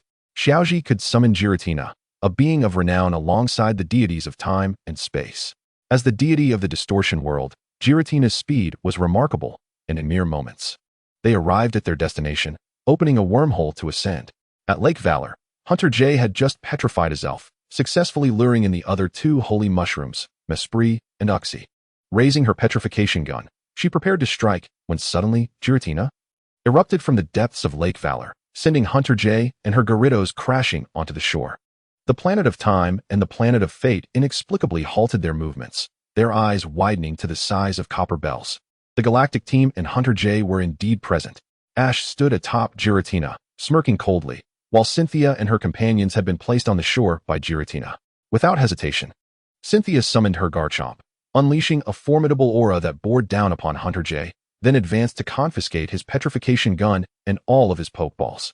With this, Hunter J found himself cornered, and with a sardonic chuckle, he admitted, "You win, investigator." However, the Galactic team had not entirely surrendered. Countless minions unleashed a multitude of Zubat. Unfortunately for them, Ash was accompanied by Jigglypuff. Under the enchanting melody of Jigglypuff's song, all the Zubat plummeted into the lake, creating a dark mass within Lake Valor. Entirely filled with Zubat, only the planet of fate and the planet of time remained. Pikachu rushed forward to dispatch the Skuntank of the planet of time, while Green commanded his Blastoise and Electivire to defeat the Bronzor and Toxicroak of the planet of fate. Thus, the Galactic team was left with only Cyrus and Pluto. Thank you, Giratina. Ash swiftly appeared at the shore, expressing his gratitude. Giratina nodded and returned to the distortion world. After helping to revive the Arceus from its petrified state, Dawn and Brock joined Ash, while the 3 Lake Guardians floated before them. Chapter 364, The fall of the Galactic team. The three Lake Guardians joyfully surrounded Ash and his companions, expressing their gratitude. Ash smiled and replied, "No need to thank me. It's my duty." With that, he approached the planet of time and seized the communicator from his hand. "Cyrus, can you hear me? You wished to create a new world, didn't you? Let us meet at the summit of MT Coordinate." All right. Investigator, we shall meet at MT Coordinate." Initially reluctant to engage with Ash, Cyrus found the temptation of a new world too alluring to resist. After ending the communication, Cyrus and Pluto, along with all their subordinates, rushed towards the spear pillar. They had one remaining opportunity, the red chain. As long as they could control Palkia and Dialga, what could Ash do, even if he summoned Giratina? Investigator Ash, Champion Cynthia. Meanwhile, Miss Junshaw from Lake Valor and nearby towns arrived, prepared to escort Hunter J, along with the Planet of Time and the Planet of Fate, to the Pokémon League's prison. "Green, how about I take you to see the legends of Sinnoh?" Ash suggested with a raised eyebrow and a smile. "Humph." After recalling his Pokémon, Green snorted, but ultimately could not resist nodding in agreement. As for Cynthia, she had long anticipated exploring the historical legends of Sinnoh, and thus they all gathered together, with the three Lake Guardians initiating a teleportation. Spear Pillar. According to legend, Arceus created the three deities here, Giratina, Palkia, and Dialga. It was said that the Sinnoh region itself was birthed in this very place. Guided by the three Lake Guardians, Ash and his companions effortlessly reached the long-sought Spear Pillar, while the Galactic team struggled to catch up. Investigator Ash, "Little brat. Oh, handsome gentleman or Team Rocket, I didn't expect to see you here." Ash greeted them cheerfully. However, as he was about to say something, the Galactic team's helicopter arrived, and Cyrus and Pluto disembarked, followed by 5 Galactic members carrying 5 boxes. Upon seeing the Arceus hovering above Ash, and the Uxie and Mesprit cradled in Brock and Dawn's arms, Cyrus trembled with rage, his face darkening, while Pluto remained remarkably composed. "Cyrus, you dare show up now?" Ash taunted. "All right, let us activate the Spear Pillar." "Humph." Cyrus snorted disdainfully, gesturing to one of his subordinates. He had no intention of responding to Ash, while that subordinate promptly understood and stepped forward to open a box, from which the key to the Spear Pillar floated out. It merged into a golden sphere, dazzling light radiating from it as the doors of the Spear Pillar swung open, revealing a pitch-black abyss within. However, as the light sphere passed through, white staircases of light extended downward. "Cyrus, let us go?" With that, Ash led Cynthia, Green, Brock, and Dawn inside, while the handsome gentleman and Team Rocket exchanged glances and quietly followed. Cyrus was not one to give up easily. After a moment of hesitation, he signaled his subordinates. And with Pluto, they pursued Ash with the diamond and pearl orbs and the red chain, quickly arriving at the Spear Pillar. Ash and his companions had been waiting for some time. Ash casually glanced at Cyrus and Pluto before his gaze settled on the 2 boxes, which seemed to harbor the power of the Creator. "Cyrus, is that your crutch?" No sooner had he spoken than a shadow darted forward, snatching the 2 orbs and the red chain from the Galactic team and handing them to Ash. The legendary Marshadao. "Ash." Cyrus clenched his fists, gritting his teeth, as he realized he was left with nothing. "This red chain is quite lovely. Pluto, did you craft this?" "Impressive," Ash remarked, peering into the box at the red chain. Thank you for the compliment, esteemed investigator." Pluto replied calmly. "Unfortunately, it is of no use." Ash's expression hardened as he tossed it into the air. Marshadao leapt up and shattered it, extinguishing Cyrus's last glimmer of hope. "Cyrus, let us see the gulf between us." Ash sneered, producing 2 dragon scales. "The deity you've schemed for all your life, I can summon with ease." Instantaneously, the 2 scales emitted pink and blue light, revealing 2 spatial wormholes as the time deities appeared before everyone. "Impossible?" Cyrus was taken aback, realizing that the 3 Sinnoh deities had acknowledged Ash. He had pored over countless ancient texts and expended immense effort to find a method, yet it was utterly futile before Ash. Even Green, Cynthia, and the handsome gentleman were astonished, summoning deities with such ease. Was this the extent of Ash's power now? "Palkia, Dialga, please create a world for him." Ash pointed at Cyrus, commanding. Upon hearing this, Palkia and Dialga exchanged glances, their expressions stiffening. If they could create a world, could they not surpass Arceus? They looked at each other, then simultaneously unleashed their powers, weaving the fabric of a vanishing world that materialized before everyone's eyes. This was the extent of their capabilities. Yet, the ephemeral world could not endure for even a day before collapsing. Cyrus, in his folly, was unconcerned, laughing maniacally. "Haha, this is mine. I am the one who brings order to this chaos." In a moment of madness, Cyrus leapt into the vanishing world, marking the end of his life. Is this where it all ends? Pluto lamented. What a pitiful person. Ash scoffed at everyone, thanking Palkia and Dialga. Palkia and Dialga nodded, having expended considerable energy, and soon returned to their respective dimensions to rest. The three Lake Guardians also bid farewell to everyone before returning to their own realms. Shortly thereafter, Professor Rowan and Professor Sycamore arrived at MT Coronet. The two orbs were retrieved, and Miss June Shaw escorted Pluto and the remaining galactic members away, marking the complete downfall of the galactic team. Ash, thank you this time. I didn't expect to play such a minor role. Cynthia laughed. However, I will advocate for your rewards. After all, capturing the galactic team and Hunter J was entirely your merit. After bidding farewell to Cynthia and Green, Ash and his companions continued on their journey. Ding, achievement unlocked. Defeat the galactic team. Reward, X10 each of basic, intermediate, and advanced rare candies. Chapter 365, Dawn's fiery ice emerges. Once again uprooting the evil organization, Ash, along with Dawn and Brock, continued their journey towards Celadon Town. Along the journey, they first indulged in a lavish feast at the villa of Kojuro, accompanied by the Rockets, and subsequently made a thrilling and tense escape before Kojuro's fiancée, Ramiya, arrived. In a magnificent stone forest, Ash had his Scorpius engage in a battle against an elderly man's giant scyther, which, predictably, ended in the elder's defeat. This elder, known as Kozo, the master of aerial battles, recognized Ash's Scorpius's potential in aerial combat and sought to train him. However, Ash declined without hesitation, asserting that his wealth of experience with flying Pokémon far surpassed Kozo's, especially when it came to his majestic Aerodactyl, which Kozo could not hope to rival. Now, Ash and his companions unexpectedly stumbled upon a dazzling contest taking place in Kinran Town, where they encountered the gym leader, Kosuke, as well as the finalist, Koha. Unfortunately, Kosuke was entirely focused on cheering for Koha and failed to notice Ash and his friend's arrival. Ultimately, Koha's Meowth executed a powerful Iron Tail to knock out her opponent, earning her the 5th ribbon badge. It was only after the contest concluded that Kosuke noticed Ash and his companions. Curious, Dawn asked. Aren't you supposed to be at the chiefing gym, Miss Kosuke? Kosuke waved her hand dismissively, stating that it hardly mattered since there were not many challengers at the gym anyway. Ash understood that Kosuke was likely there to support Koha, whom she was clearly concerned about.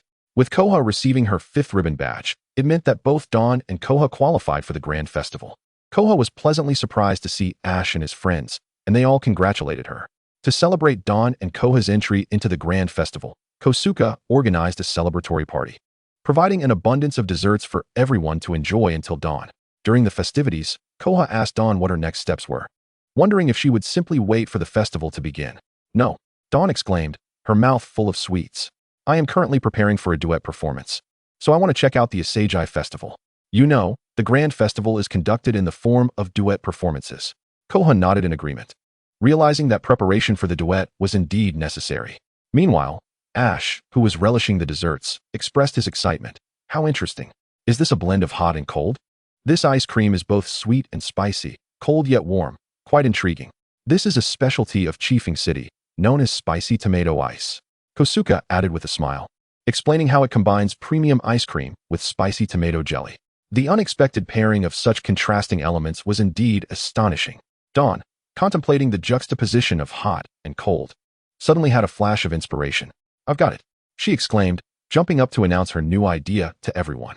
With that, she dashed towards the Pokémon Center's battle arena, prompting the others to exchange glances before hurriedly following her. Upon reaching the arena, Dawn tossed out 2 Pokeballs, Cyndaquil and Donphan, onto the stage. Watch closely. Cyndaquil, Flame Wheel. Donphan, Ice Shard. As Cyndaquil ignited its Flame Wheel, the Ice Shard struck it, extinguishing the flame and encasing Cyndaquil in ice, showcasing the significant disparity in their strengths. Pikachu. As if on cue, Pikachu rushed forward to free Cyndaquil from its icy prison. What? This isn't right, Dawn exclaimed, utterly bewildered, as it was far from her expectations. You can't do it that way. Kosuke, an expert in ice types, quickly recognized Dawn's oversight. Go, Abomasnow. Use Ice Shard. Abomasnow's Ice Shard did not coalesce into massive blocks like Donphan's, but instead formed small shards swirling around Kosuke. Use Leaf Blade, she commanded, sending the shards flying without causing any harm to her. I see now. Dawn's eyes lit up. Donphan, Cyndaquil, let's try again. Cyndaquil, Flame Wheel. Cyndaquil unleashed its Flame Wheel once more, while Donphan shattered the ice shard with its tusks, sending shards flying, but they scattered too much, causing the flames to be extinguished, leaving Cyndaquil drenched. Still not right. Dawn was starting to feel frantic. Could my idea be flawed? Calm down, Dawn. Ash interjected, offering a reminder. Think about the structure of spicy tomato ice. The structure? Dawn closed her eyes, contemplating the flavors, envisioning the ice cream intermingled with the red spicy tomato sauce. All right, this time it will work. She opened her eyes with determination, while Ash and the others eagerly anticipated her performance. This time, Donphan, first use Ice Shard. The shards flew forth, swirling around Cyndaquil, who prepared to execute its flame wheel at the center. Now again Ice Shard. The shards froze once more, forming a massive diamond ice ball, with Cyndaquil's vibrant flames refracting through the ice, creating a dazzling spectacle. I did it! Dawn exclaimed excitedly. Spicy tomato ice, no? It should be called fiery ice. Cyndaquil, use quick attack. The fiery Cyndaquil charged forth with the ice ball, combining elegance with offensive prowess. However, as it was the first attempt, the move shattered quickly, indicating that Dawn still required further training. Koha stepped forward to congratulate her, saying, Congratulations, Dawn. You've created a new combination move.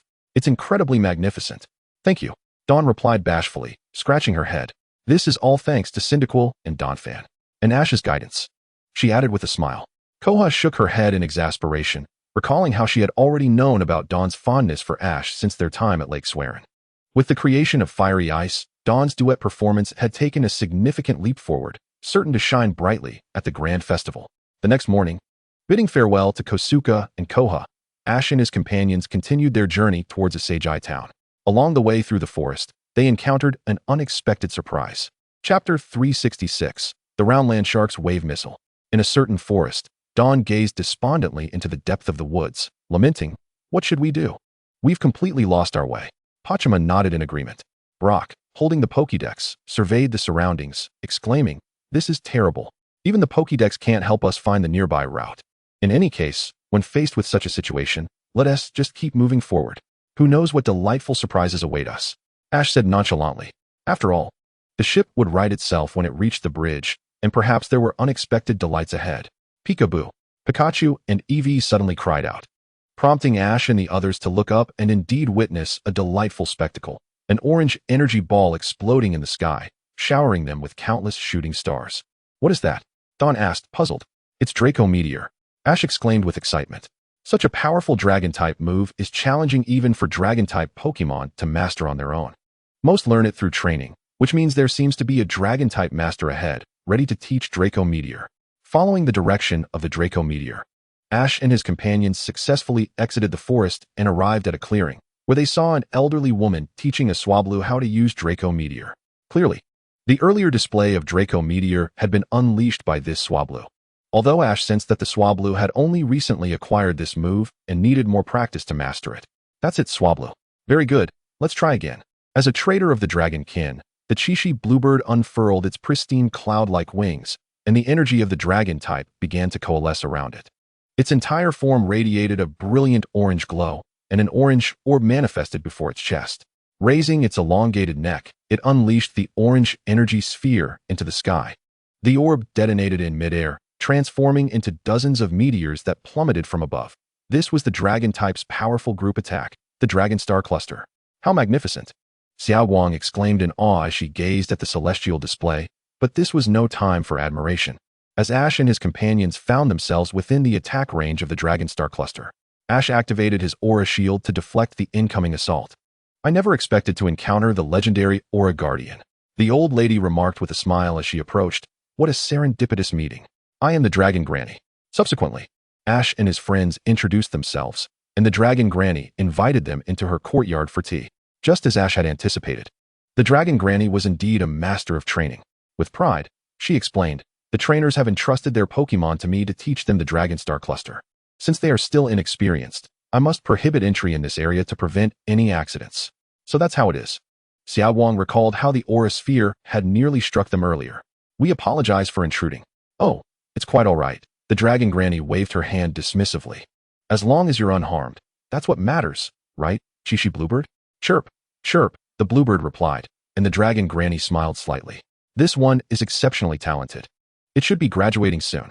She then prepared to demonstrate her training process when Ash turned to the courtyard and spotted a peculiar Pokémon with shark fins emerging from the ground, slicing towards the group like a blade.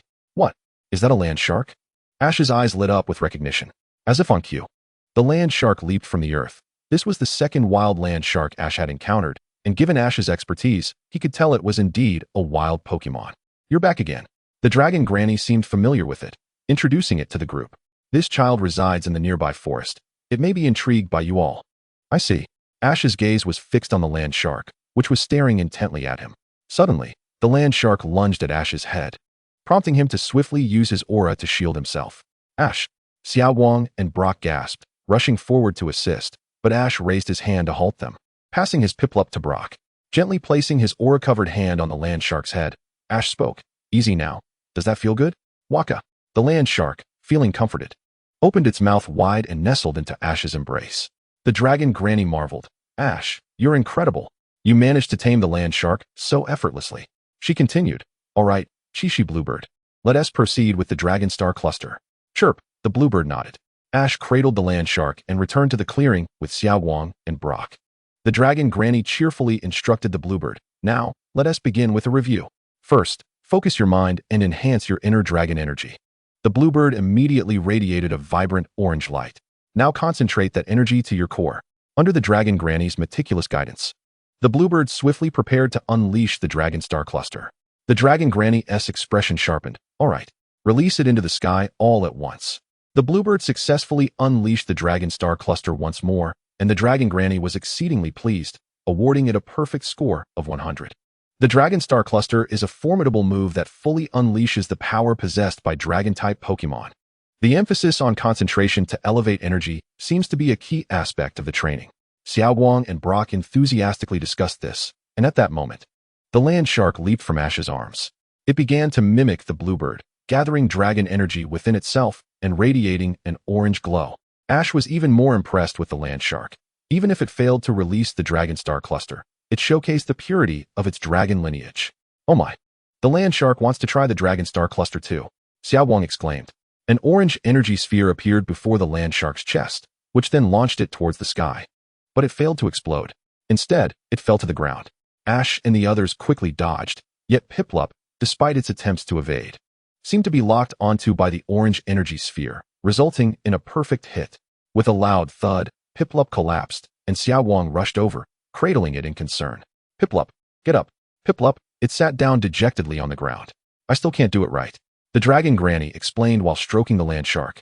It's trying to imitate us due to the stimulation. However, that was not the Dragon Star Cluster. It was merely a meteor shower. No. Ash knelt down, smiling at the land shark. Just this alone is a testament to its high potential. Land shark, how about I train with you? Kaka. The land shark eagerly nodded. Following the dragon granny's previous method, Ash guided the land shark step by step, and soon the land shark attempted the Dragon Star Cluster again. But it still resulted in a meteor shower, accurately striking Piplup once more. Piplup angrily ran up to the land shark, crying out in frustration, Piplup, Piplup, Piplup. The ensuing training saw the Dragon Star Cluster consistently targeting Piplup, who had given up all hope and lay flat on the ground. Observing this, Ash couldn't help but quip, is this the land shark's aura sphere? The full title being Piplup Tracking Missile. Chapter 367, the Sinnoh Semi-Gods join the team. Is this the land shark's aura sphere? The full title being Piplup Tracking Missile. Xiao Wang nodded in agreement. Indeed, it is an aura sphere. Piplup. Piplup leaped into Xiao Wang's embrace. Sobbing, this shark is such a bully. It targets me out of everyone here. Xiao Wang awkwardly chuckled, distancing herself from the scene. Ash patted the land shark. Let us continue. Kaka. Another meteor streaked across the sky, heading straight for Xiao Wang. Fearing it might affect her, Piplup hurriedly fled, lying listlessly on the ground. The meteor struck its target perfectly, and Xiao Wang had no choice but to recall Piplup into its pokeball, cradling it protectively. You've worked hard, Piplup. If the land shark learns the Dragon Star Cluster, you'll be the one to take the credit. Land shark, show your determination. Believe in yourself. Ash encouraged fervently. Kaka. Seemingly inspired by Ash's resolve, the land shark focused intently, and with a resounding boom, the Dragon Star Cluster soared into the sky once more. Xiao Wang instinctively tightened her grip on Piplup's pokeball. But without Piplup's guidance, the Dragon Star Cluster successfully erupted in midair, showering down meteors. We did it! We did it! Xiao Wang cheered, clutching the pokeball. Piplup, did you see that? The land shark succeeded. Congratulations, little one. You've finally achieved it. Ash smiled, affectionately ruffling its large shark head, then rewarded it with some dragon-type energy cubes. Kaka. The land shark eagerly devoured them. Once it finished, Ash knelt down, grinning. Land shark, how about becoming my Pokémon? Let us grow stronger together. Kaka. There are many more delicious treats waiting for you. Ash continued. Hearing about the food, the land shark readily accepted, stepping back 2 paces and gazing at Ash with fierce determination. All right, I understand. Ash nodded. In that case, Piplup, you shall be my choice. Piplup waddled over to the land shark, displaying a mischievous grin. However, the round land shark showed no fear and returned the glare boldly. The battle for its allegiance commenced, with Xiao Wang, Xiaojing, and Grandma Long gathering around. Grandma Long chuckled. The round land shark has indeed chosen an excellent trainer. Before Xiao Wang and Xiaojing could respond, Pokémon leaped out of its Pokeball, brandishing 2 pom-poms and cheerfully rallying for Pokebee.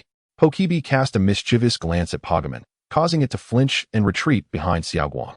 Once Pokebee's gaze returned to the round land shark, Pokémon bravely stepped forward with its head held high. Witnessing this scene, Xiao Wang felt a wave of embarrassment wash over her, covering her blushing face. What a shameful display. Flame burst. Bodhi Bodhi. Pokebee unleashed a torrent of searing flames towards the round land shark. Yet, in defiance, the round land shark opened its jaws and devoured the flames, letting out a satisfied burp, which infuriated the mischievous Pokebee. With determination, the round land shark began to gather dragon-type energy, not Dragon Star Cluster, as it was executed swiftly, indicating it was a signature move of the round land shark. The dragon pulse surged forth, but Ash remained unfazed, observing the scene with calmness. The dragon pulse struck Pokebee, yet it inflicted no damage whatsoever. Impressive power, but alas, ineffective. Ash exclaimed, waving his hand. Pokebee, use Charm. Indeed, Pokebee, being a fairy-type Pokemon, was immune to dragon-type moves. Xiao Wang, initially puzzled, suddenly understood. At that moment, Pokebee had already utilized Charm, leaving the round land shark entranced. Surprisingly, Ash noted that the round land shark continued to gather energy. Moreover, it was still dragon-type energy. Ash knew all too well that this was Dragon Star Cluster, a dragon-type move, which posed no threat to Pokebee. However, Ash chose not to command Pokebee to attack immediately, instead opting to wait quietly for the round land shark to finish its charge. All eyes were on the round land shark, except for Pokémon, who sensed a chill and instinctively distanced itself. An orange sphere of light shot skyward, transforming into a meteor streaking across the sky. Watching the meteor fade into the distance, Xiao Guang breathed a sigh of relief, as Pokémon was finally no longer in danger. However, when she looked down, she gasped, "Hey, where's Pokémon?" The sound of Pokémon's pained yelp echoed from where the meteor had landed, prompting Xiao Guang to rush toward Pokémon in worry. "Pokémon, are you okay?" It seemed the round land shark had yet to master its powers completely. Ash's lips twitched as he gazed at the still entranced round land shark. Pokebee, finish it. Use Absorb Kiss. Thus, the round land shark was effortlessly subdued by Pokebee, and Ash captured it in a Pokeball, adding the Sinnoh region's round land shark to his team. Round land shark. Gender, male. Type, dragon, ground. Ability, Sandveil. Strength, elite late stage. Moves, Sandhell, Dragon Pulse. Dig, Dragon Star Cluster, incomplete level. After resting for a night at Grandma Long's house, the next morning, Ash and his companions decided to set off early. Grandma Long pointed out the route, instructing them to head right to reach Shallow Green Town, cautioning them not to take a wrong turn. Understood. Farewell, Grandma Long. They chorused. Goodbye. The round land shark, standing beside Ash, bid a reluctant farewell to Grandma Long, having spent so much time together as neighbors. Take care, round land shark. I look forward to seeing you shine at the League Conference. Grandma Long smiled, knowing this little one possessed extraordinary talent, and Ash was no ordinary trainer. He would surely unlock its potential. The round land shark nodded resolutely. Together with Ash and his companions, it ventured into the right forest, continuing towards Shallow Green Town. Chapter 368, Shallow Green Town. An encounter with Alala. As Ash and his friends journeyed towards Shallow Green Town, they encountered many peculiar happenings along the way, with Ash focusing much of his attention on the round land shark's Dragon Star Cluster. Unfortunately, whenever Pokémon was present, the round land shark's attempts at the Dragon Star Cluster were almost always unsuccessful. As a victim, Pokémon diligently sought advice from EV on mastering the move, rapidly improving under the pressure of the Dragon Star Cluster. While the round land shark struggled to perfect its move, Pokémon had already mastered the technique flawlessly. In desperation, Ash decided to send the round land shark to an island, allowing Rayquaza and Dragonite to personally train it. With their guidance, Ash was confident that the round land shark would soon master Dragonstar Cluster, and Pokémon would finally be free from its torment. Ash understood that the round land shark's difficulties stemmed from its low strength and initial form, which hindered its control over the move. However, with the guidance of fellow dragon types Rayquaza and Dragonite, Ash believed the round land shark's innate talent would shine through. Since the round land shark was sent back, Pokémon, perched atop Xiaowang's head, was in high spirits, finally free from the daily bombardments it had endured. In Shallow Green Town, at the Pokémon Center, after much adventure, Ash and his friends finally arrived. Although Xiaowang had already collected 5 ribbon badges, she remained diligent, training her Pokémon for a duo performance at the battle arena in the center. While passionately practicing, Xiaowang suddenly spotted a pair of adorable creatures nearby, causing her to freeze in shock. As if witnessing something terrifying, she cried out in distress, "No, no, I hate it." Her 6 Pokémon rushed to her side in concern, while Ash and Xiaojing stood momentarily stunned, realizing that the 2 creatures were merely Plusle and Minun. "Xiaowang, what's wrong?" Ash knelt beside her, gently patting her head. After traveling together for so long, it was the first time he had seen her like this. She had remained steadfast even in the face of dire crises before. Just then, the trainers of Plusle and Minun approached, a familiar face. It was Alala. "Ash, long time no see. And you too, Xiaowang. I didn't expect to meet you again like this. How embarrassing for you to have outpaced me to the 5th ribbon badge." Clearly, Alala had been keeping an eye on Xiaowang. Otherwise, she wouldn't know about her achievement. Although surprised by Xiaowang's demeanor, it didn't prevent her from teasing her. "Alala, it's been a while." Ash and Xiaojing greeted her. "So, you haven't acquired 5 ribbon badges yet?" Xiaowang, regaining her composure, declared, "I'm now preparing for the grand festival." I'll catch up soon. As long as I win the upcoming Shallow Green Conference, I can participate in the grand festival too," Alala retorted defiantly. "And I've trained my A's for the duo performance." Plusle and Minun jumped out as she spoke, prompting Xiaowang to exclaim in horror, plopping down onto the ground, her head shaking like a bobblehead. "No, no, no." Ash, perplexed, asked, "What is going on with you? What are you so afraid of? It's just impossible. Plusle and Minun are simply not my thing." Xiaowang cried out repeatedly. "What?" Alala was taken aback by Xiaowang's reaction. "I'll make sure you experience the charm of Plusle and Minun." As she finished speaking, Alala clapped her hands, and Plusle and Minun approached Xiaowang, simultaneously transmitting their positive and negative energy fields. With a loud bang, Xiaowang's hair exploded outward, shimmering with golden and blue sparks, leaving her expression more bewildered than ever. Observing this, Ash appeared contemplative and forcibly pulled Xiaowang to her feet. "Alala, my apologies. Wishing you the triumph of securing your 5th ribbon medal at the grand competition." After speaking, Ash took Dawn back to the Pokémon Center, while Brock hurriedly followed with Dawn's Pokémon, leaving only the 2 electric types, Plusle and Minun, exchanging glances.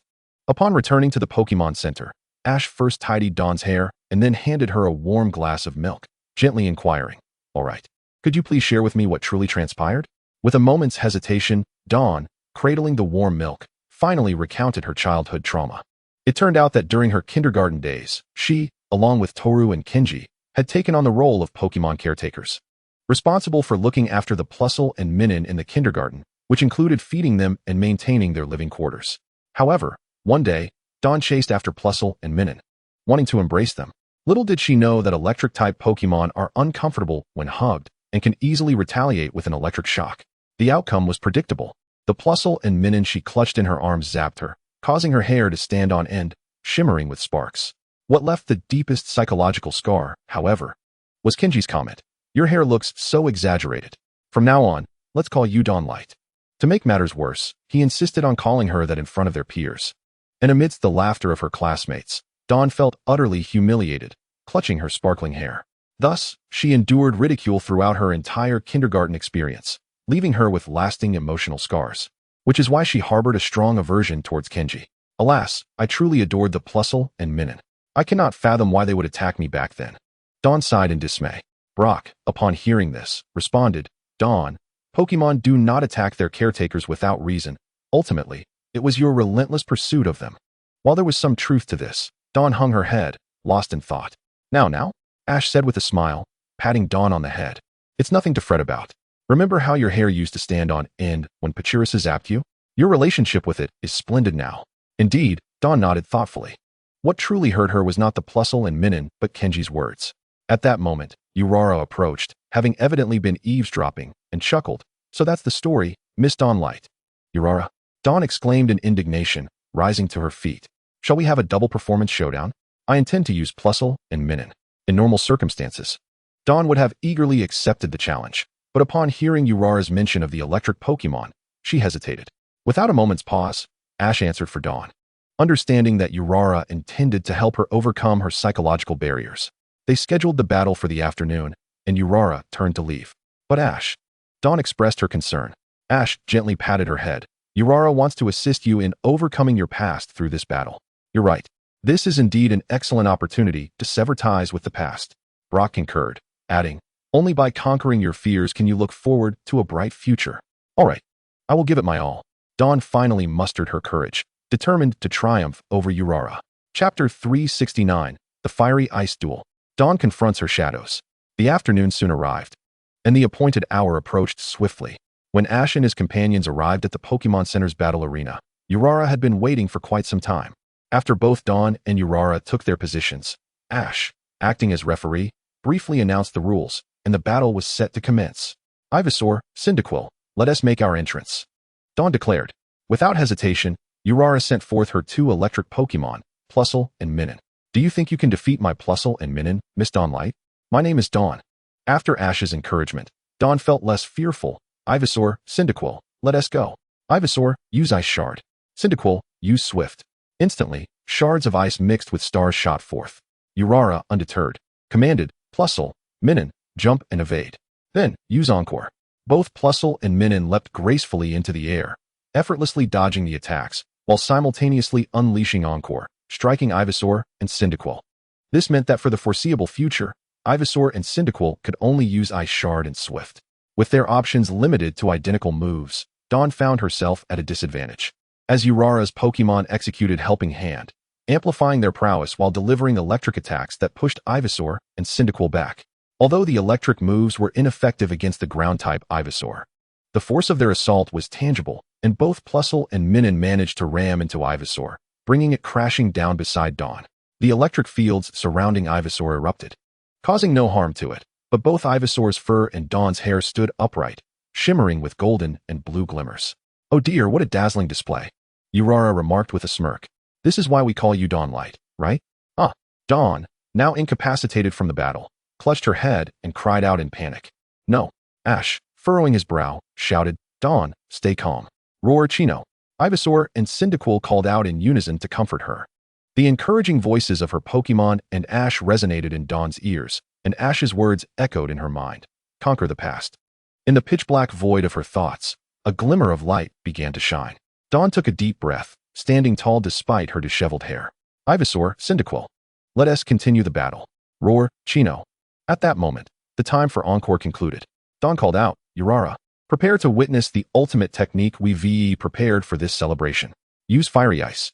Shards of ice began to swirl around Cyndaquil as it unleashed a fiery wheel at the center. Under the influence of the ice shards, the fragments froze again, forming a colossal diamond ice sphere, with Cyndaquil's fiery blaze refracting spectacularly, creating a dazzling display.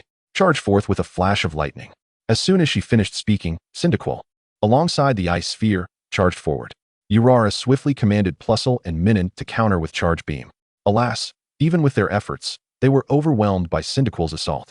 As the two electric Pokémon collided with the fiery ice sphere, a burst of fireworks erupted, sending ice shards flying, and both Pokémon crashed to the ground. Unable to continue the battle, Plusle and Minun are unable to battle, thus Dawn is the victor, Ash announced. "Yay, thank you, Cyndaquil and Ivysaur." Dawn cheered, turning to Urara with a smile. "Thank you as well, Urara." "Humph." Urara haughtily snorted. "Next time, I will not easily concede to you. Goodbye, Ash." With that, Urara turned and departed. The Alway conference proceeded as scheduled. Musashi had been absent for a few days, but had surprisingly secured 3 ribbon medals, currently striving for her 4th. Musashi's performance had even impressed Ash, as she cleverly concealed a Spoink's Pokeball within the jaws of a fantastic Pokemon. A truly innovative display that imparted new knowledge to both Ash and Dawn. The final showdown was a fierce duel between Musashi and Urara, with both sides engaging in a relentless clash, strategizing at every turn. Musashi commanded her Meowth to lift Spoink into the air, while Urara directed her 2 Pokemon to utilize Helping Hand in perfect synchrony. This was shaping up to be a decisive moment. Spoink, use Poison Tail.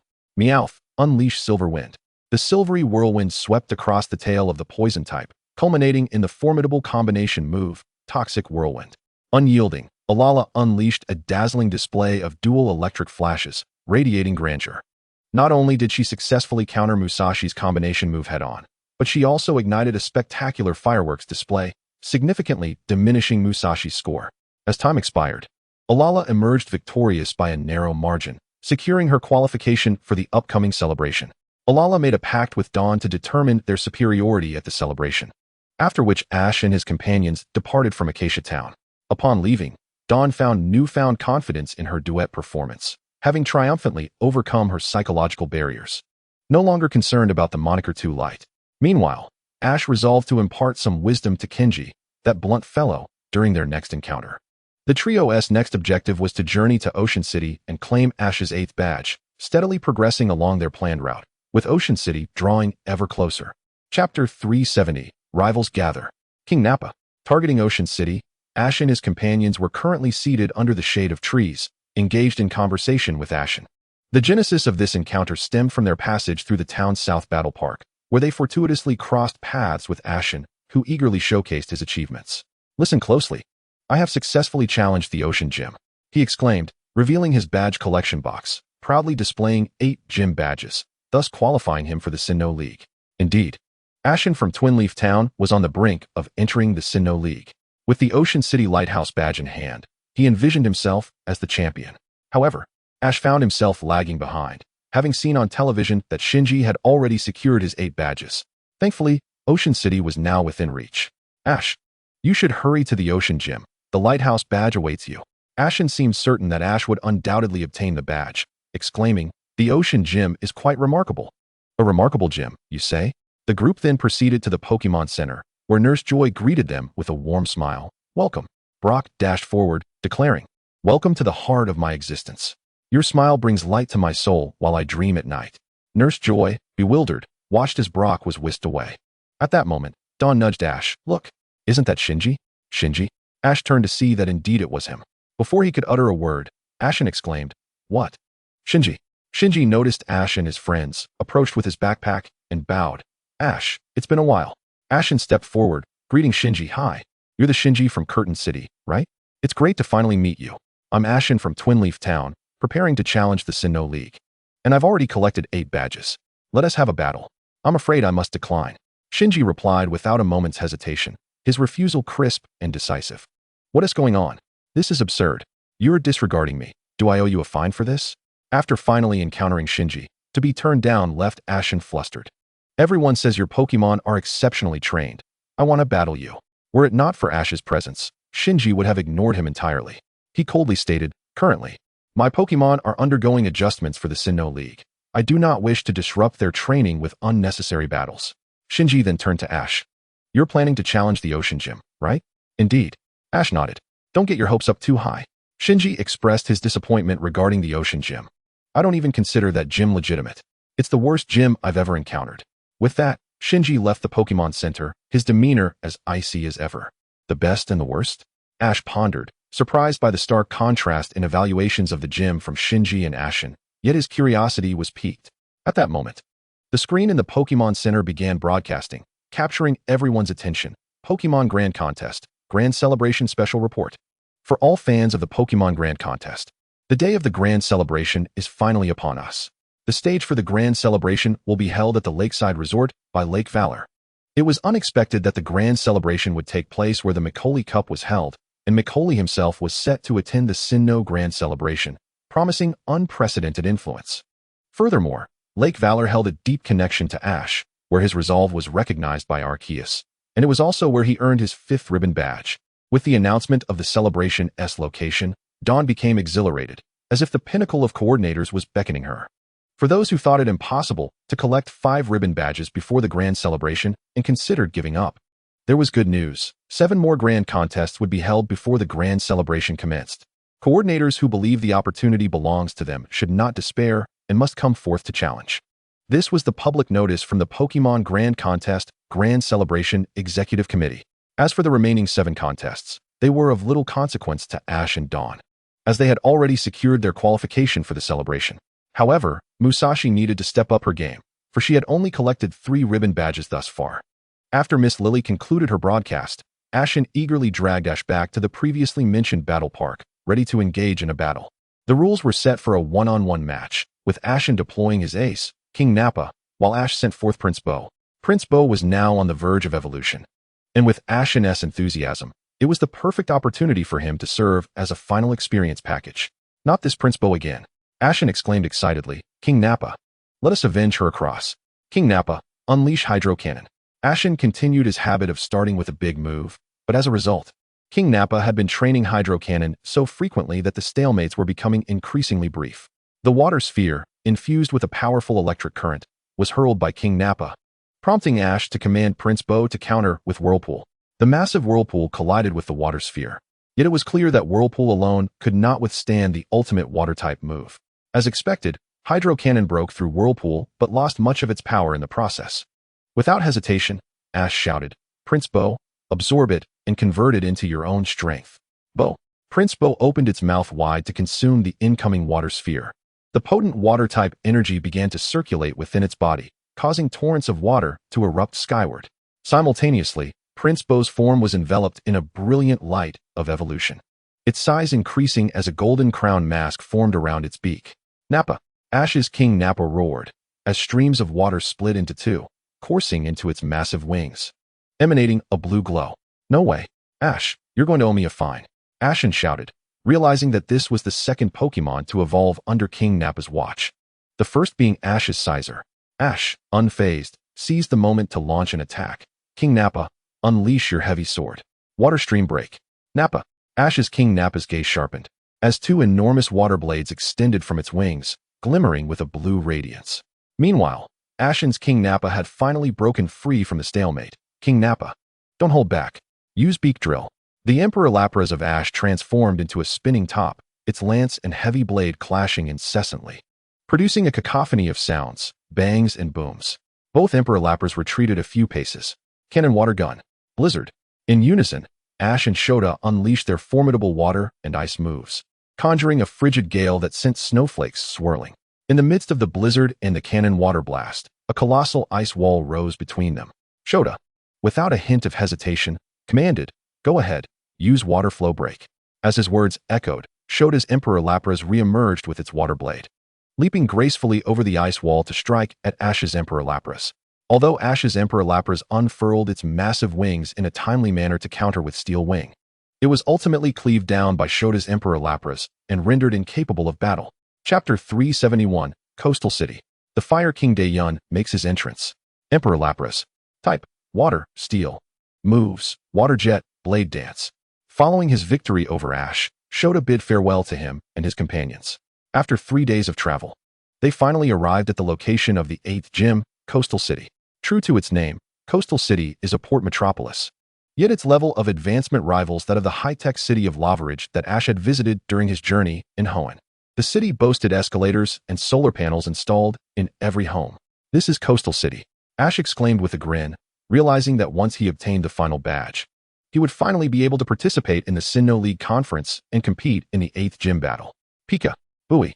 As for the contenders, Ash had long since made up his mind. However, it is wise to remain cautious. The gym trainer, Mr. Denji of the Coastal Gym, is said to be quite a formidable opponent.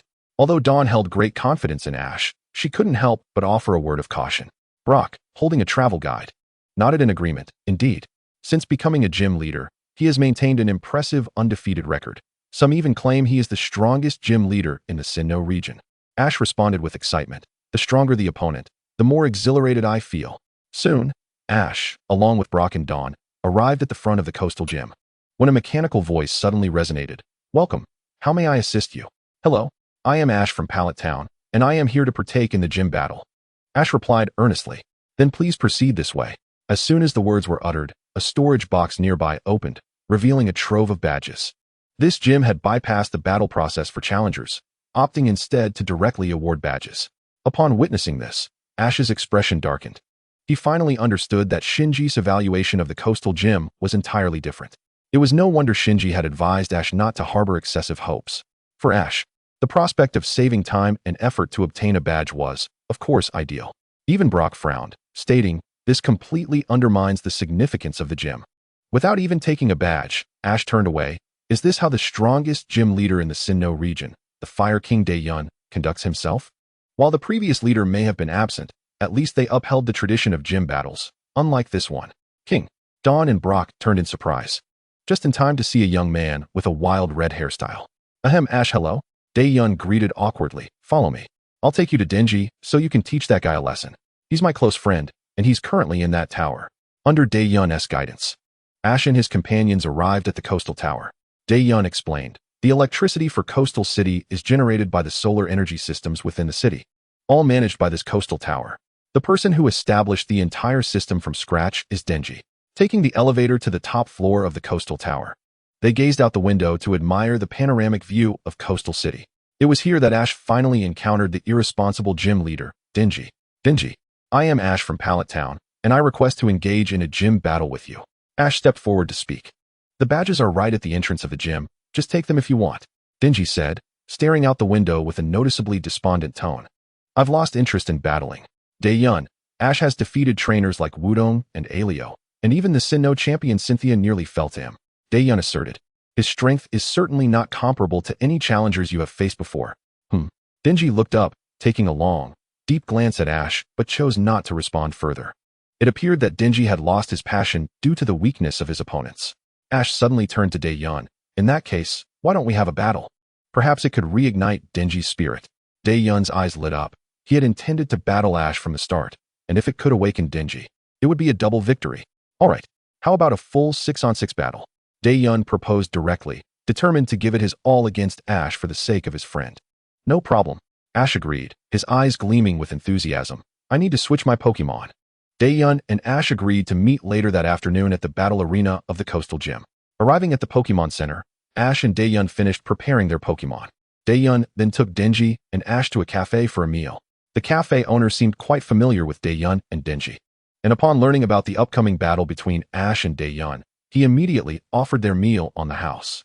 Time flew by, and soon Ash and Hoenn stood opposite each other at the battle arena of the coastal gym, while Denji, the cafe owner, Dawn, and Brock took their seats in the audience to watch. Everyone, except Denji, was filled with anticipation. The quality of this battle would undoubtedly rival that of the Elite Four challenge. The referee robot within the coastal gym announced, now, the Elite Four Hoenn will face Ash from Pallet Town in a 6-on-6 Pokemon battle. Even a graphic depicting the 6-on-6 format appeared on the screen. After a coin toss, Hoenn secured the first move. Ash, let us have a battle where we give it our all, Hoenn declared with a smile, tossing his Pokeball into the arena. Go. Houndoom. Hoenn led with Houndoom, a dark fire-type Pokemon renowned as the Hellhound, radiating a menacing aura. Ash assessed that while this Houndoom had not yet reached the elite level, it was nonetheless a formidable presence among semi-elite contenders. Then, for this first battle, I choose you. Blastoise, Ash declared, tossing his Pokeball with determination. Blastoise landed heavily on the battlefield, exuding an aura that matched Houndoom's, having already attained the pinnacle of semi-elite status. Considering that Hoenn's main team consisted entirely of fire types, which were inherently weak against water types, there was no need for Hoenn to switch Pokemon at this moment. Houndoom, use Dark Pulse, Hoenn commanded, as Houndoom locked eyes with Blastoise, baring its fangs and unleashing a sinister spiral wave. Yet Ash was brimming with confidence. Blastoise, show it the power of dual water. Hydro Pump. Blastoise responded with a smirk, as two massive cannons on its back unleashed a dual torrent of powerful water waves. The two water spheres spiraled together, amplifying both their speed and strength, and upon colliding with the Dark Pulse, they pierced through it, surging directly towards Houndoom. Quick, dodge it, Hoenn shouted urgently, as Houndoom swiftly abandoned its Dark Pulse and dashed sideways to evade the incoming attack. With a resounding boom, a vast water pit emerged at the position previously occupied by Houndoom, prompting both Day and Houndoom to breathe a sigh of relief for narrowly evading disaster. The consequences had they not done so were unfathomable. Simultaneously, Day regarded Ash with a sense of trepidation. The sheer power of that single strike was staggering, leaving him to ponder the depths of Ash's true strength. Whether it was for his friend Denki or his own resolute determination to challenge formidable foes. An unprecedented surge of fervor ignited within him, fueling his fighting spirit. Upon sensing Day's battle intent, Houndoom's aura swelled, its gaze directed fiercely at the Blastoise. Houndoom, go forth. Utilize Sludge Bomb. The purple sludge was flung by Houndoom, imbued with a terrifying venom that could easily ensnare its target in a state of poisoning. Spin at high speed.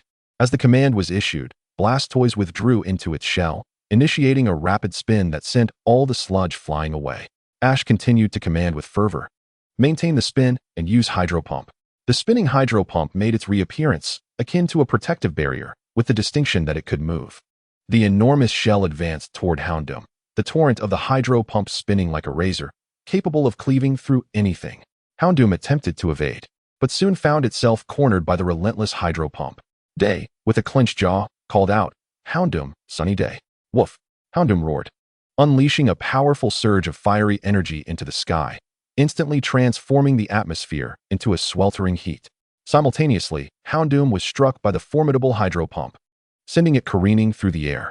However, as a Pokémon of the utmost caliber, it was not easily subdued and stood its ground, albeit gravely wounded due to the water type's inherent advantage over it. Blastoise ceased its rotation, revealing itself once more, and Day bellowed, now's our chance. Use Solar Flare. Houndoom's eyes shimmered with intensity as it unleashed a torrent of scorching sunlight flames with blinding speed. Hold firm. Double Water Pulse. Anticipating Day's move, Ash commanded without hesitation. Blastoise. Slam the ground. Blastoise stomped down, raising a verdant protective shield before itself. The intense sunlight flames struck the shield, causing no harm to Blastoise, though the forceful impact propelled it backward. Meanwhile, Blastoise's piercing gaze remained fixed on Houndoom as it began to gather its water energy for another attack. The double spiral water pulse being unleashed once more. With the solar flare maintained, Houndoom had no time to evade. Just before being struck, it resolutely channeled all its strength to amplify the solar flare. Boom! A violent explosion erupted simultaneously from both Houndoom and Blastoise. Thick smoke billowing from both sides and quickly engulfing the entire battlefield. Blastoise. As the smoke dissipated, Ash's Blastoise stood tall amidst the battlefield, sustaining only minor injuries. While Houndoom lay prostrate, devoid of the will to continue fighting. The match is over. Houndoom is unable to battle, and Blastoise is the victor, the referee robot announced. Hooray! Ash has secured his first victory. Xiaowang cheered exuberantly. Though it was not her first time witnessing Ash's elite battles, each one was a spectacle, and Ash's prowess was undeniably formidable. Houndoom's final resolve had stirred Denki, but as Ash and Day recalled their Pokémon, his earlier enthusiasm waned into despondency. The cafe owner, sensing the shift, smiled at Denki and remarked, Denki, what do you think? It must have been a while since you last witnessed Day's battle. Taken aback, Denki paused before responding listlessly, I'm not particularly interested. At this moment, the battle between Ash and Day intensified, engulfing them in its fervor, rendering them oblivious to Denki. Go Psyduck. Day's second Pokémon was the Psyduck that Shinji had once used, yet its strength was nowhere near that of Shinji's. Day's Psyduck was a true pinnacle-level Pokémon, emanating an aura of supremacy across the field. Ash, undeterred, promptly hurled his Pokeball, declaring, You shall be my choice, Charizard. With a roar, Charizard emerged, releasing tendrils of crimson flame while flaunting its majestic wings. In that moment, although its strength was that of a late-stage Quasi-King, its presence rivaled that of Day's Houndoom, which was at the apex of its level. Especially with its searing flames, it posed a significant threat to any challenger. Given that both were fire-type Pokémon, Psyduck's ability, Flame Body, was rendered virtually ineffective. Chapter 373, Mega Charizard Y. Consecutive victories. With a flap of its wings, Charizard took to the air, benefiting from the lingering sunny weather created by the previous Houndoom, activating its ability, Solar Power. Although it felt a slight burn, it was negligible for Charizard, and its special attack received a boost. Ash's gaze turned grave as he focused on Psyduck. After all, it was a legitimate Quasi-King. Thus, he activated his Universal Ring and proclaimed, Let our bond shine. Charizard. Mega Evolve Mega Charizard Y. The genetic link symbolizing Mega Evolution converged within Charizard, sprouting a third horn atop its head, significantly longer than the previous two. While Charizard retained its vibrant orange hue, its overall physique elongated. Small wings sprouting from its dragon-like arms, with its tail and wings growing even longer. Mega Charizard Y. Type, Fire, Flying. Ability, Solar Power. Strength, pinnacle of Quasi-King. With a triumphant roar, the airborne Mega Charizard Y reveled in its newfound strength, especially the enhanced temperature of its crimson flames, which became terrifyingly high. Mega Evolution. My goodness. Is this truly Charizard's Mega Evolution form? Xiaoguang gazed in awe at the soaring Mega Charizard Y, her eyes sparkling with excitement. Brock chuckled and explained, actually, that's just one of its forms. Among the known Mega Evolutions, Charizard is the most unique, boasting two distinct forms, X and Y. The X form is a grayish-blue color, embodying both dragon and fire types, excelling in physical attacks. The Y form, which we see now, remains a fire and flying type, with a greater emphasis on special attacks. How impressive! Charizard has two Mega Evolution forms, Xiaoguang exclaimed, simultaneously grumbling. Why are some Pokémon without a single Mega Evolution, while Charizard has two? With the emergence of Mega Charizard Y, the previously waning sunny weather intensified, becoming even more radiant. Charizard's Mega Evolution. I've longed to witness it. Day's eyes gleamed with fervor as he observed Mega Charizard Y, his battle spirit surging. Psyduck, unleash Flamethrower. Psyduck's aura pressed against Mega Charizard Y, yet it had no discernible effect. Though momentarily surprised, Psyduck quickly raised the cannons on its arms, releasing a torrent of scorching flames. We shall not be outdone in flames. Ash chuckled lightly. Charizard, unleash Flamethrower. With a ferocious roar, Mega Charizard Y unfurled its expansive wings, releasing a torrent of crimson flames. The fearsome dragon fire collided with Psyduck's fiery assault, astonishingly consuming the flames of the Quasi-King.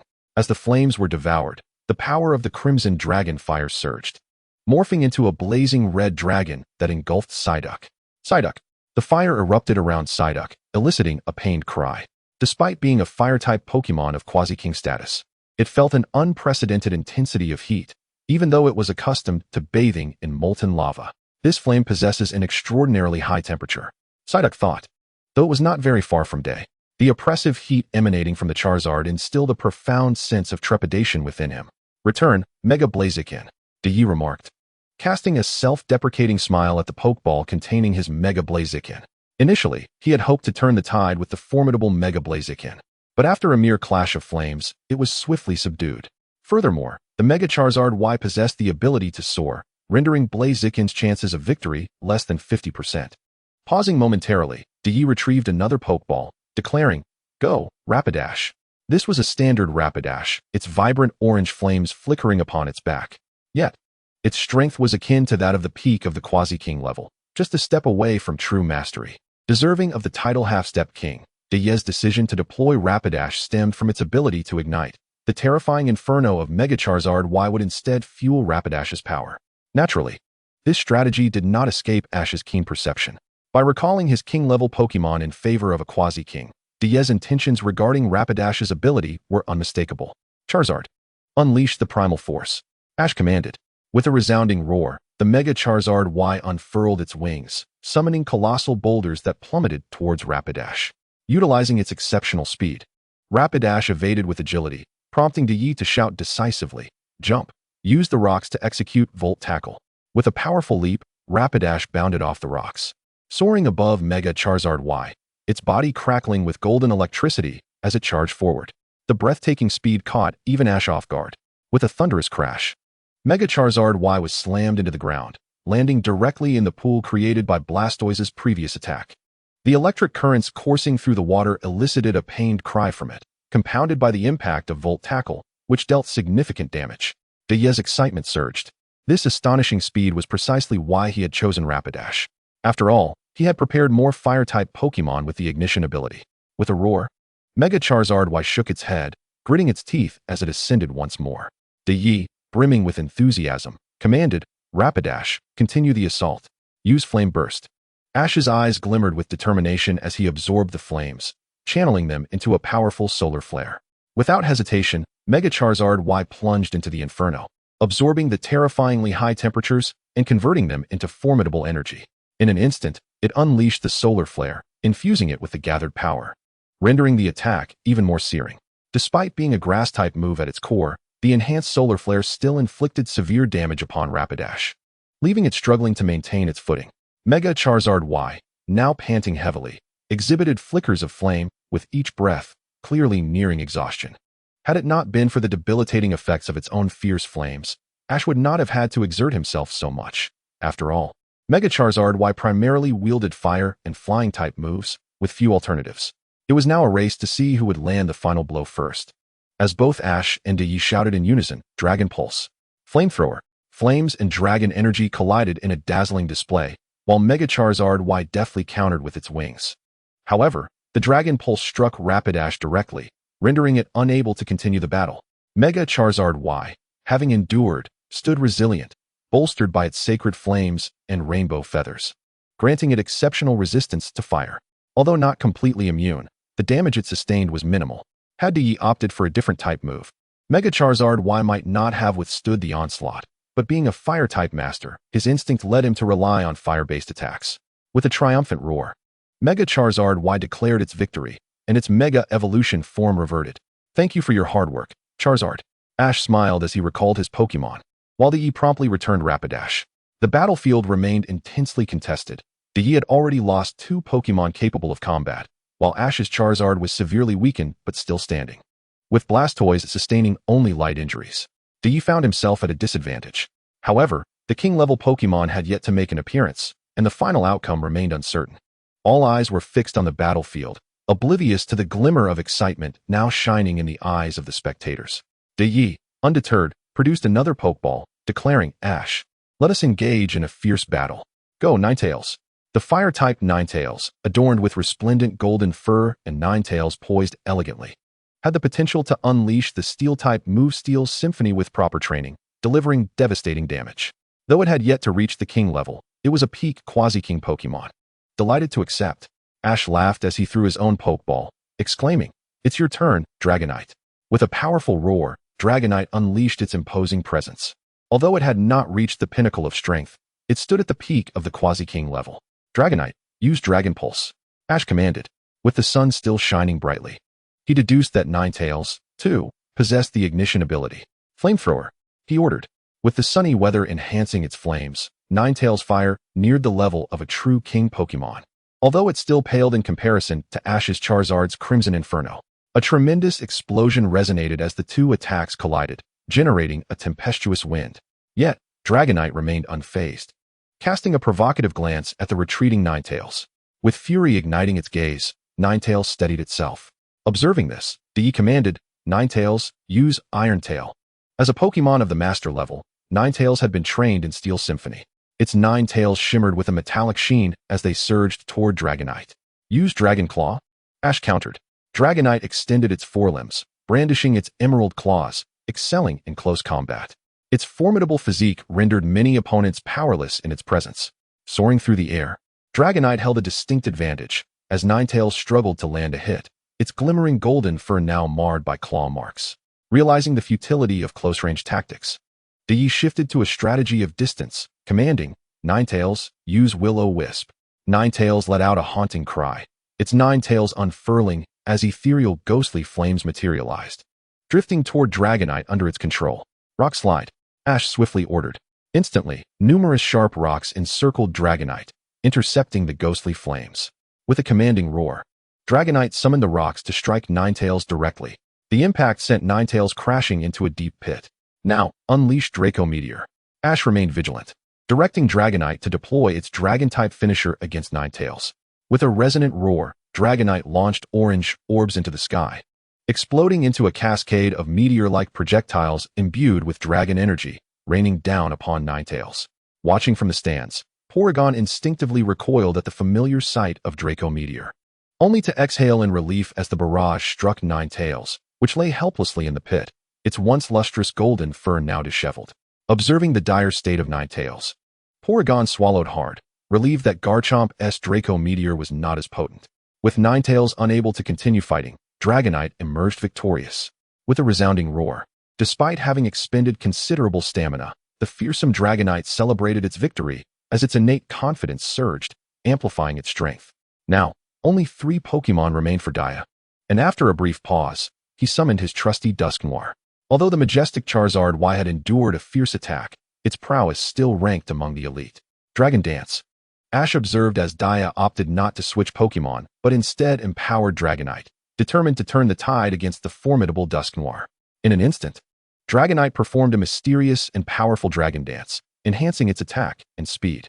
Dusknoir unleashed Thunderbolt. Dusknoir raised its arm, directing a torrent of golden electricity towards Dragonite. Ash swiftly commanded Dragonite to counter with Stealth Rock. However, the relentless current shattered the rocky defense, striking Dragonite directly. Fortunately, the Stealth Rock absorbed a significant portion of the damage, leaving Dragonite relatively unscathed. With fervor, Ash bellowed, "Dragonite, use Dragon Claw." The vibrant green claws shimmered with intensity, sharpened by the previous boosts, seeming ready to rend the very fabric of space. A piercing sound echoed as Dragonite surged forward, claws extended towards Dusknoir, prompting Dia to immediately order a fire punch in retaliation. The sharp claws collided with the blazing fist, and in a dazzling display of power, Dragonite's claw struck Dusknoir, sending it reeling. Simultaneously, the fire punch impacted Dragonite's abdomen, slamming it to the ground and leaving charred marks in its wake. Suddenly, Dragonite let out a pained roar, as an invisible fire enveloped it, clearly indicating that the fire punch, combined with its fiery body, had inflicted a burn. Use Flamethrower. Inferno attack. Dusknoir unleashed a torrent of flames, while Dragonite fused Flamethrower with Dragon Pulse, creating a fiery dragon. Though Dragonite's flames may not rival Charizard's Crimson Inferno, the combination proved explosive, resulting in a massive detonation that engulfed the arena in thick black smoke.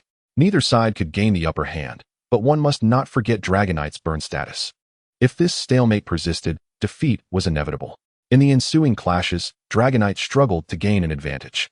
While Dusknoir had sustained considerable damage, Dragonite found itself in a more precarious position, on the brink of collapse. Ash, sensing the urgency, made a bold decision. Dragonite, activate your blaze. Without hesitation, Dragonite entered its blaze mode, its crimson eyes glaring fiercely at Dusknoir. Charge forth, Dragon Dive. In an unexpected display of obedience, Dragonite dove downward, transforming into a fearsome crimson dragon. Dia, awestruck, had no time to react. Dusknoir, unleash your full overheat. Dusknoir erupted with fiery intensity, and as the two forces collided, a colossal mushroom cloud erupted, casting a shroud of smoke over the battlefield. Both Ash and Dia clenched their fists, anxiously awaiting the outcome, uncertain of who would emerge victorious. Even the spectators, including Denki, were captivated, the tension of the match rekindling their fighting spirit. As the smoke cleared, both Dusknoir and Dragonite lay incapacitated in a massive crater. The battle capabilities of both Dusknoir and Dragonite have been rendered null, the robotic referee announced dutifully. Chapter 375, Snorlax enters. Dia remained silent, wholly focused on the battle. As both trainers recalled their Pokémon. Well done, Dragonite. You performed admirably. Ash expressed his satisfaction, noting that Dragonite had not only defeated a peak elite Pokémon, but also met its end in a valiant exchange with a true elite. With Dia down to only 2 Pokémon, and Ash still possessing 3 untouched ones, Dia's chances appeared slim, unless he had an absolute ace like Cynthia's Garchomp, capable of sweeping the field. Let the battle commence, Flareon. Dia tossed a Pokeball, his voice brimming with fervor. Emerging was Flareon, one of the many evolutions of EV. Among the 8 forms, Flareon bore the closest resemblance to its predecessor. With a fiery coat and a bushy tail, Flareon exuded a commanding presence that rivaled even Dusknoir. It seems the remaining 2 are both elite Pokémon. Ash murmured, retrieving his own Pokeball. All right, old friend, I'm counting on you. A glint of determination flashed in Ash's eyes as he declared, "It's you, Snorlax." With a resounding thud, Snorlax landed on the battlefield, letting out a hearty cry. Though it had been a while since Snorlax had battled at the initial elite level, it still paled in comparison to Dia's Flareon, which likely stood at the mid-elite tier. However, Snorlax's ability, Thick Fat, have the damage from fire-type moves. Snorlax, use Earthquake. Ash commanded. Snorlax, brimming with fighting spirit, stomped the ground, sending powerful shockwaves rippling through the arena. Dia remained calm, waiting until the tremors approached before instructing, Flareon, leap to avoid it, and then use Will-O-Wisp. As the command was issued, Flareon effortlessly soared into the air, evading the earthquake, and unleashed a barrage of ghostly flames. Snorlax, with its heavy form, found it nearly impossible to evade, and the Will-O-Wisp struck, igniting Snorlax in a burning state. Snorlax, use Belly Drum. Ash's eyes sparkled with determination. Realizing that capturing Flareon was unlikely, he opted to enhance Snorlax's power for a decisive blow. Snorlax slammed its palms against its belly, wincing in pain, but simultaneously maximizing its strength. Now, Snorlax, unleash Fire Punch. Clenching its fists ablaze, Snorlax swung towards Flareon.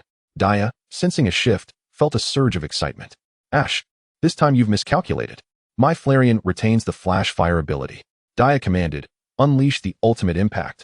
Though using the ultimate impact would leave Flareon momentarily vulnerable, Dia had meticulously trained it, significantly minimizing the downtime. Flareon became enveloped in a swirl of purple and translucent energy, rendering it impervious to Snorlax's fire punch. Oh, Dia fell into the trap, Dinky exclaimed from the audience. Indeed, a calm analysis reveals this to be a clear ruse. Brock mused, only to suddenly sense something amiss. In an instant, Xiaoguang, Brock, and the audience members turned to Dinky in astonishment. Dinky, the gym leader? Dinky merely smiled and pointed towards the arena. Watch the match. At that moment, as Flareon and Snorlax closed in on each other, Ash couldn't suppress a sly smile. You've walked right into my trap. Dia? Snorlax, use yawn. Snorlax. Snorlax abruptly halted its steps, the flames surrounding its fists dissipating as it opened its wide maw, releasing several pink bubbles that floated gently towards the fire spirit. Instantly, the fire spirit was enveloped in drowsiness. Despite being mere steps away from Snorlax, it succumbed to fatigue and collapsed onto the ground, falling into a deep slumber. The fire spirit, Day exclaimed, realizing he had been tricked. Had he taken a moment to analyze the situation calmly, perhaps things would have been different, but alas. There is no what if. Ash, with a smile, continued to command, use heavy slam. A glimmer of determination shone in Snorlax's eyes as it leapt into the air with all its might. Given Snorlax's immense mass, the impact of heavy slam was undeniable, especially with the added force from Belly Drum. The petite fire spirit stood no chance against such overwhelming power. With a resounding crash, the fire spirit was pinned beneath Snorlax's belly, unable to rise, while Snorlax, chuckling, effortlessly stood back up. However, Snorlax's stamina was waning. It had already expended half its energy on Belly Drum, compounded by the ongoing effects of burn. I apologize, it was a misjudgment on my part. Day recalled the fire spirit into its Pokeball, leaving him with only one remaining Pokemon. His final choice was none other than his starter Pokemon, his absolute trump card, Infernape. It was time to unleash its power. At that moment, Day's aura surged, igniting his fighting spirit anew. Go, Infernape. Chapter 376. The Fire Starters of Kanto vs. Sinnoh. Infernape, Day's ultimate ace, finally made its entrance, radiating a terrifying aura that surpassed all the Pokemon he had previously deployed.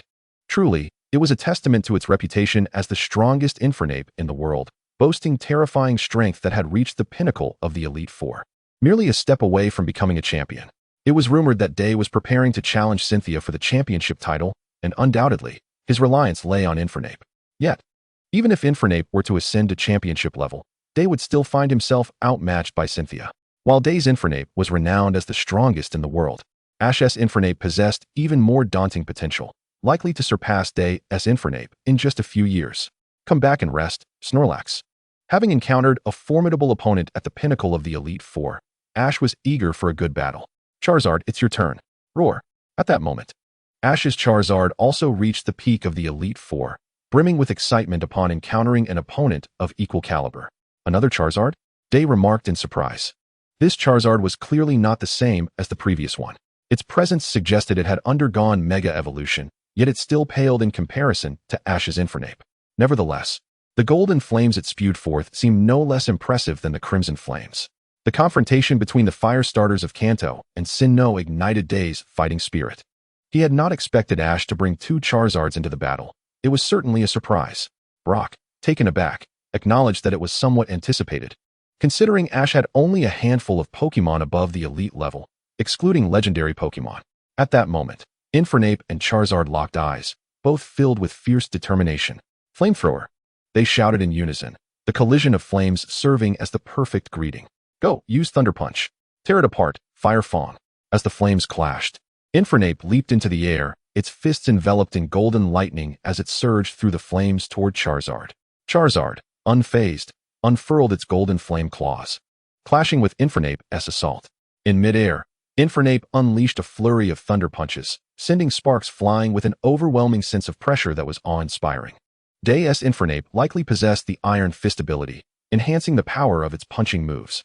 Meanwhile, Charizard deftly dodged while retaliating with its golden flame claws, but ultimately, Infernape was not a flying-type Pokemon. Seizing the opportunity, Charizard executed a swift strike, sending Infernape crashing to the ground. "Are you alright, Infernape?" they called out. "Okay." Infernape stood back up, replying to Day, its gaze now serious as it focused on Charizard. "Infernape, use Flare Blitz." Day, not daring to underestimate Charizard, immediately commanded a powerful physical fire-type move.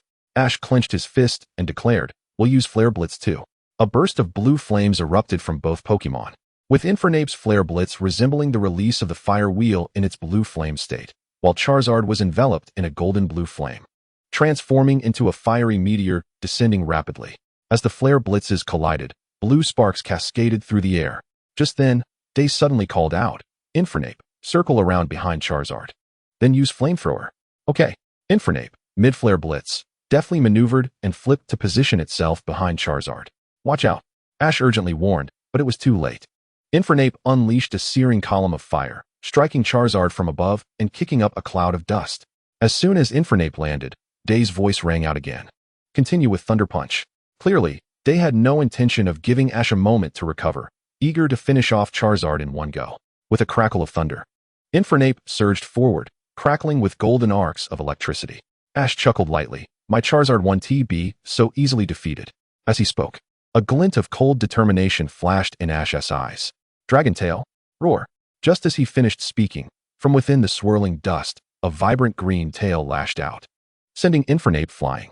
"Now is your chance. Grab Infernape." Charizard charged out from the dust, seizing Infernape midair.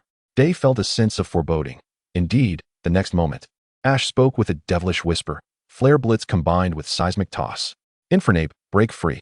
But alas, no matter how Infernape struggled, it could not escape Charizard's grip, which ascended rapidly, enveloped in blue-golden flames. The intense heat was unbearable even for the fire-type Infernape, which cried out in pain. High in the sky, Charizard spun in a circle before diving down, ruthlessly slamming Infernape into the battlefield, creating a massive crater in the already uneven terrain. Roar! Charizard stood tall, releasing a powerful roar. At that moment, Infernape staggered to its feet, locking eyes with Charizard before succumbing to exhaustion and collapsing back onto the ground. Infernape was unable to continue battling. Charizard emerged victorious, and thus the winner was Ash from Pallet Town. The referee robot announced Ash's triumph. "Thank you for your hard work, my friend." Day recalled Infernape with a smile, accepting his defeat graciously. "From this battle, I can already foresee the outcome of the upcoming championship challenge. But even if I lose, I will fight with all my might." "Well then, good luck." Ash replied with a smile as he returned Charizard to its Pokeball. Diantha approached the two, her eyes sparkling with excitement. "It seems I have a mission I must fulfill." "Huh, Diantha," Day exclaimed in delight, thrilled to see his friend rejuvenated. Diantha smiled and nodded, continuing, "As a gym leader, I shall ensure that all challengers inherit the soul-stirring fire of passion." Day patted Diantha on the back. "It's wonderful to see you back to your old self. Thanks to you all, I have found this opportunity. I must express my gratitude to Day, the boss, and Ash." Electric, with utmost sincerity, expressed his admiration. "Remarkable, Ash. Your determination and the unwavering focus of your Pokemon are truly inspiring, igniting fervor in all who witness it. This is indeed an exceptional match. However, due to the need for renovations at the gym, the battle would be postponed until the following day. I look forward to an exhilarating contest with you, Ash," he declared. "Absolutely," Ash readily agreed. Chapter 377, Super Electric Beast. Ice Skin. The next morning at the seaside gym, Electric and Yi had been waiting for some time. Electric wore a radiant smile. "Ash, let us engage in a battle where we give it our all."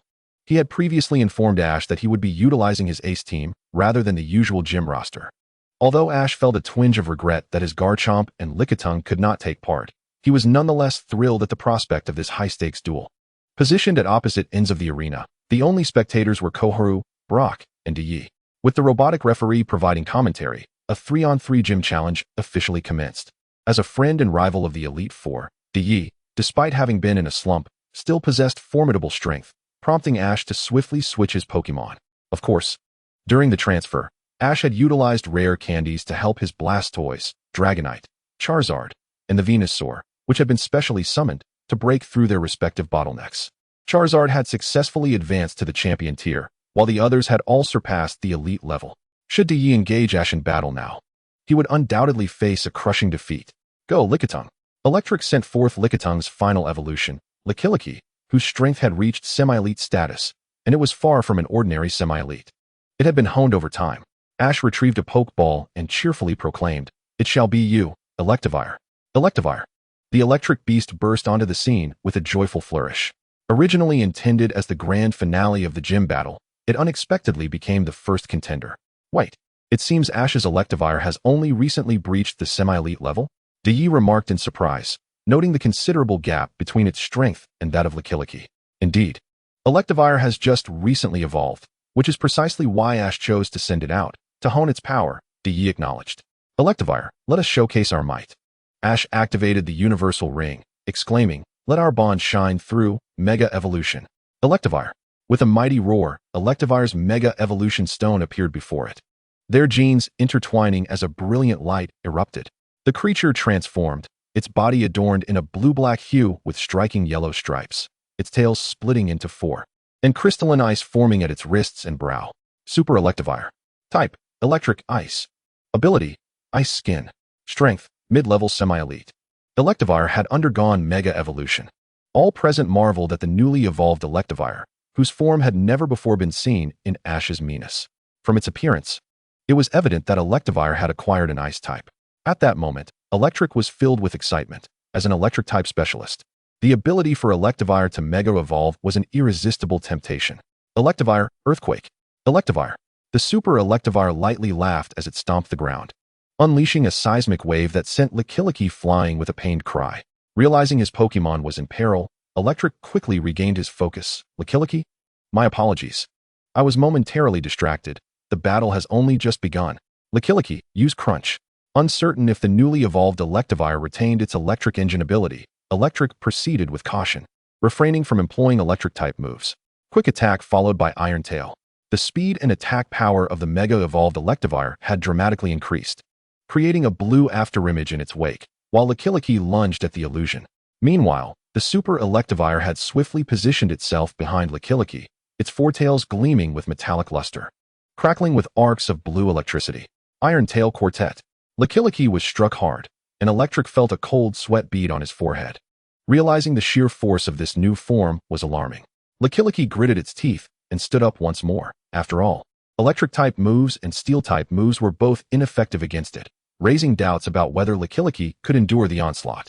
"Impressive, Ash," Yi remarked from the stands, watching his friend struggle in the early stages of the match. "But I sensed Ice-type energy just now." Upon hearing this, Brock pondered deeply. "Go, Ash," Kohara cheered, undeterred by the tension, as she saw Ash maintaining a strong advantage. "Use Fire Fawn." Electric deduced from the situation that Electivire likely possessed the Ice type, meaning it would be weak to fire moves. Yet Lickiliky's speed could not match that of the Super Electivire, which did not possess the same quick moves as Ash's Lickitung. With a resigned sigh, Electric decided to take a risk. "Unleash a Thunderbolt." "Meow?" Lickilicky cried out, releasing a torrent of violent blue electricity that engulfed the arena. The Super Electivire had no choice but to raise its arms in defense, still succumbing to the electric surge. It seems the electric engine ability is no longer in effect. Electric exclaimed with excitement. "All right, Lickilicky, concentrate and unleash thunder." Lickiliky's eyes gleamed with determination as it released a massive bolt of blue lightning. Ash waved his hand, smiling. "Electivire, let it witness your true ability." "Electivire." The Super Electivire responded with a resounding call. "Ultimate Impact." "Electivire." Instantly, the Super Electivire was enveloped in a cerulean aura, indeed icy blue, exuding a chilling breeze. The already formidable Ultimate Impact now bore the added power of ice, elevating its might to an unprecedented level. As the Super Electivire surged forward, the arena began to freeze, the overwhelming force dispersing the thunder attack and crashing into Lickilicky, who collapsed, encased in ice crystals. Lickilicky was unable to continue fighting, and Electivire emerged victorious. That Ultimate Impact transformed into an ice move. Kohara gasped in awe. "Ice Skin." Yi and Brock exclaimed in unison, clearly recognizing the rare ability, which was known to be possessed only by the Super Glalie and the fossil Pokémon. The Ice Dragon lineage. Who would have thought it was Ice Skin? Electric sighed as he recalled Lickilicky. Simultaneously, Ash withdrew the Super Electivire, realizing that its effortless victory had taken Electric by surprise. The disparity in information had restricted Electric's strategy, but now that the Super Electivire had revealed its capabilities, the upcoming battles would undoubtedly be arduous. Chapter 378, The Arrival of Donphan. Abandoning the World Monkey to battle Raichu. "Ash, it's time for this guy." Electric unhesitatingly tossed out another Pokeball. Electivire. Indeed, Electric's second Pokemon was Electivire, which was why he had been so eager to evolve his own Electivire. However, Electric's Electivire was significantly stronger than Ash's, even surpassing Lickilicky from before. Donphan, you shall take the stage. Ash sent out his long-absent Donphan, whose strength had also reached mid-level semi-elite. A ground-type Pokemon. Electric nodded. As an Electric-type gym leader, he was well-versed in facing ground-type Pokemon. Electivire. Use Quick Attack followed by Ice Punch. Electivire. The Electric Shock Beast instantly transformed into a yellow blur, appearing before Dongia in the blink of an eye. Its two chilling iron fists descending upon him with deadly intent. Transform into a sphere. As the command left his lips, Dongia promptly curled up, enhancing his defenses and successfully withstanding the onslaught. Ash, continue with Ice Wheel. The two enormous fangs of Dongia radiated icy energy as they began to roll rapidly, forming a colossal ice wheel, a combination technique of rolling and icy fangs. Swift as lightning, it surged towards the Electric Shock Beast, which had no choice but to raise its hands in a futile attempt to defend. However, Dongia's might was formidable, causing the Electric Shock Beast to stagger backward, its hands beginning to freeze under the biting cold. Electric Shock Beast, use Iron Tail. The two metallic tails, gleaming with a lustrous sheen, were whipped out, sending Dongia flying. While the Electric Shock Beast chuckled, clapping its hands together, causing the ice crystals to shatter. Simultaneously, Ash suddenly commanded, Dongia, use Earthquake.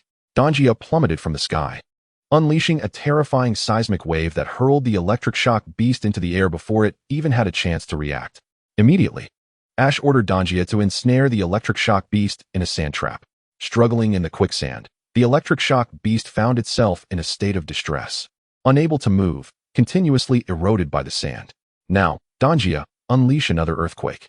Ash's eyes glinted with intensity as he gestured emphatically. Dongia, filled with battle spirit, gazed at the Electric Shock Beast, its forelegs stamping powerfully on the ground, channeling a massive seismic wave that crashed down upon the Electric Shock Beast with a resounding boom, sending dust and debris flying. The referee robot, after assessing the situation, promptly declared, the Electric Shock Beast has lost its combat ability. Dongia is victorious. Electric CI retrieved the Electric Shock Beast into its Pokeball, pausing for a moment to glance at it before ultimately deploying his final ace, Raichu. As Electric C's initial Pokemon, Raichu had grown alongside Dia's Monferno as both rival and ally. Although it could not compare to Monferno now, it had still attained the level of a champion. Ash also recalled Dongia, retrieving another Pokeball, and couldn't help but smile, since I missed my chance yesterday. Let's have a thrilling battle today. The Pokeball shook twice before he tossed it into the arena, declaring, it's you, Apocalyptic Monkey. Huh. Apocalyptic Monkey roared, its crimson eyes flashing with fierce determination, radiating battle fervor. Among the 6 Pokemon Ash had prepared yesterday, Apocalyptic Monkey had yet to take the field before the match concluded. And with Electric C's Raichu also being a champion-level Pokemon, Ash chose Apocalyptic Monkey to join the fray. Another champion-level Pokemon.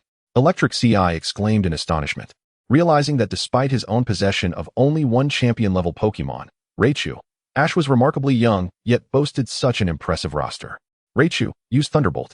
Finally free to unleash Electric-type moves, Electric CI commanded Raichu to use Thunderbolt to boost morale. Bodybuilding. Bathed in the dazzling golden electric light, Apocalyptic Monkey maintained its composure, flexing its muscles. Drain Punch. Thunder Punch. The clash of green radiance and golden arcs created a symphony of impact, as Raichu, having completed its evolution, exhibited considerable offensive power.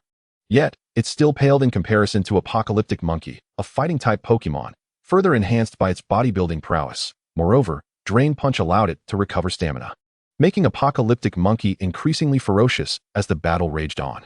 Realizing the precariousness of the situation, Electric CI commanded, Raichu, use Thunder. Raichu's eyes narrowed as it leapt backward, channeling its internal electric energy, unleashing a bolt of golden lightning.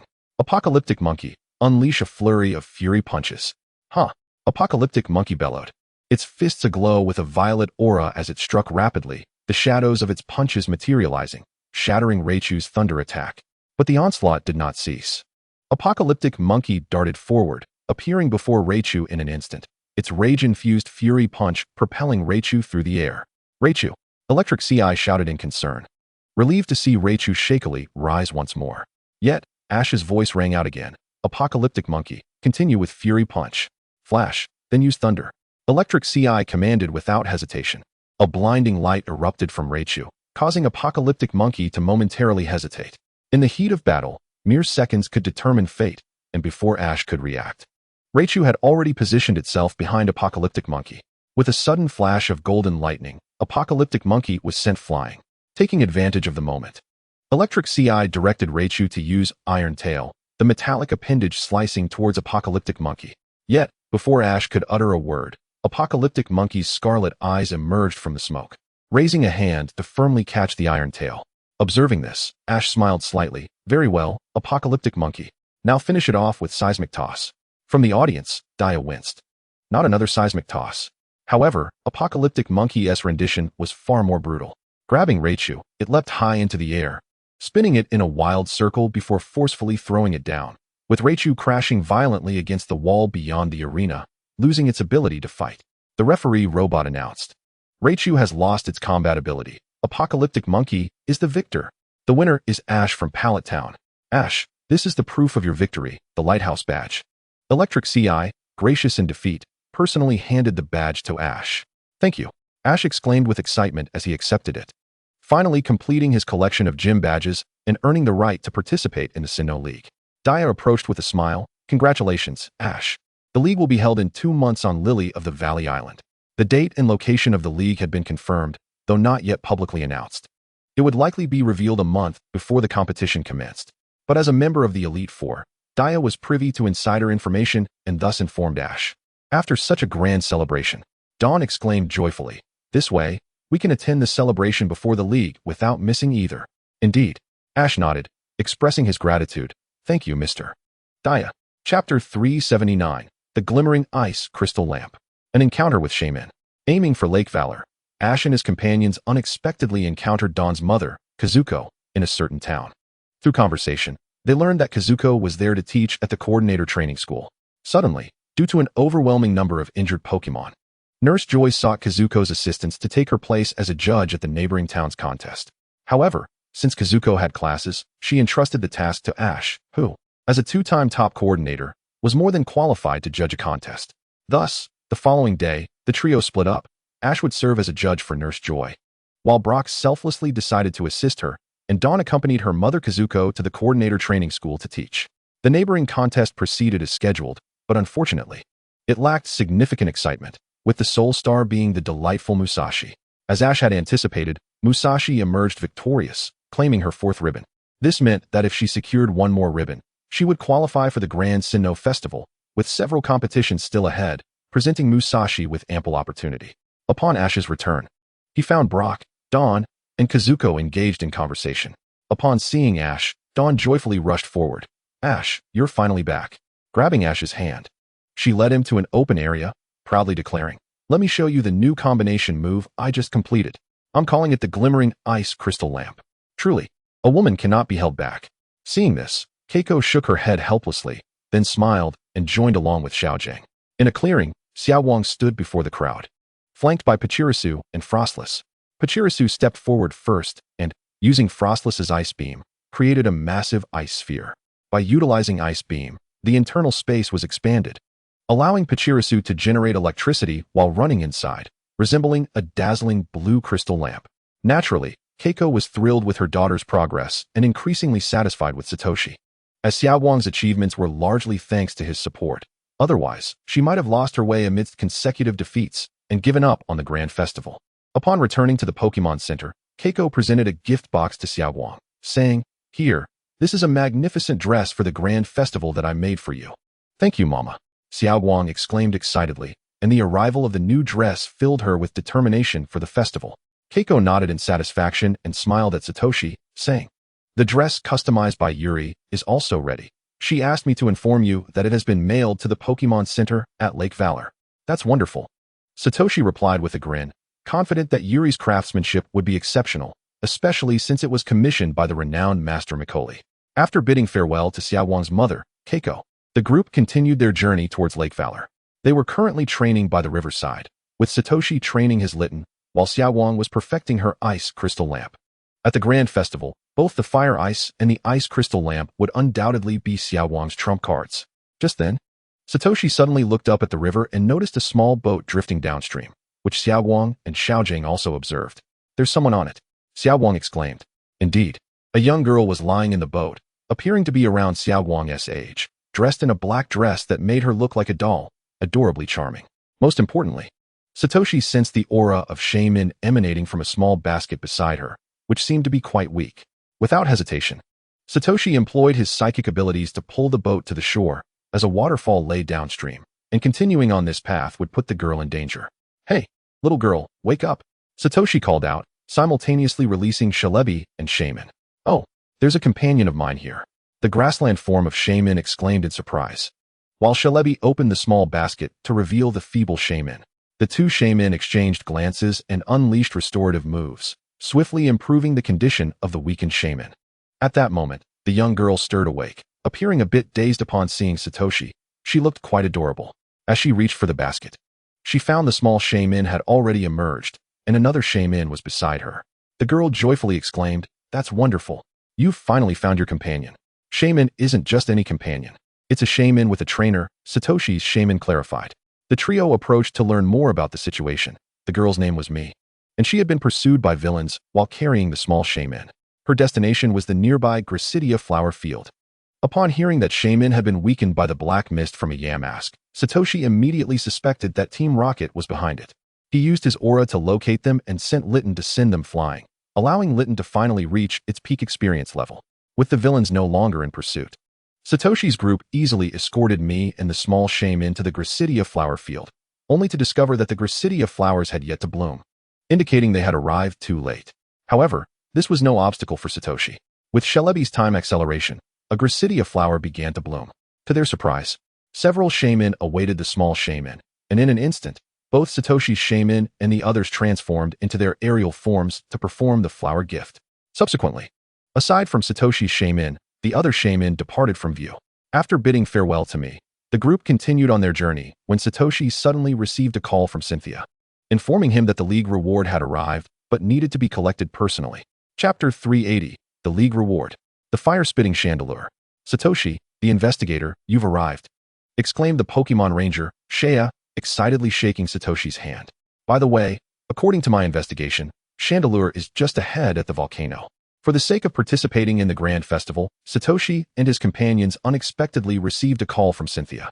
Upon learning that the League and Interpol had arranged for him to capture a Chandelure as a token of gratitude for his assistance, Satoshi felt a surge of excitement.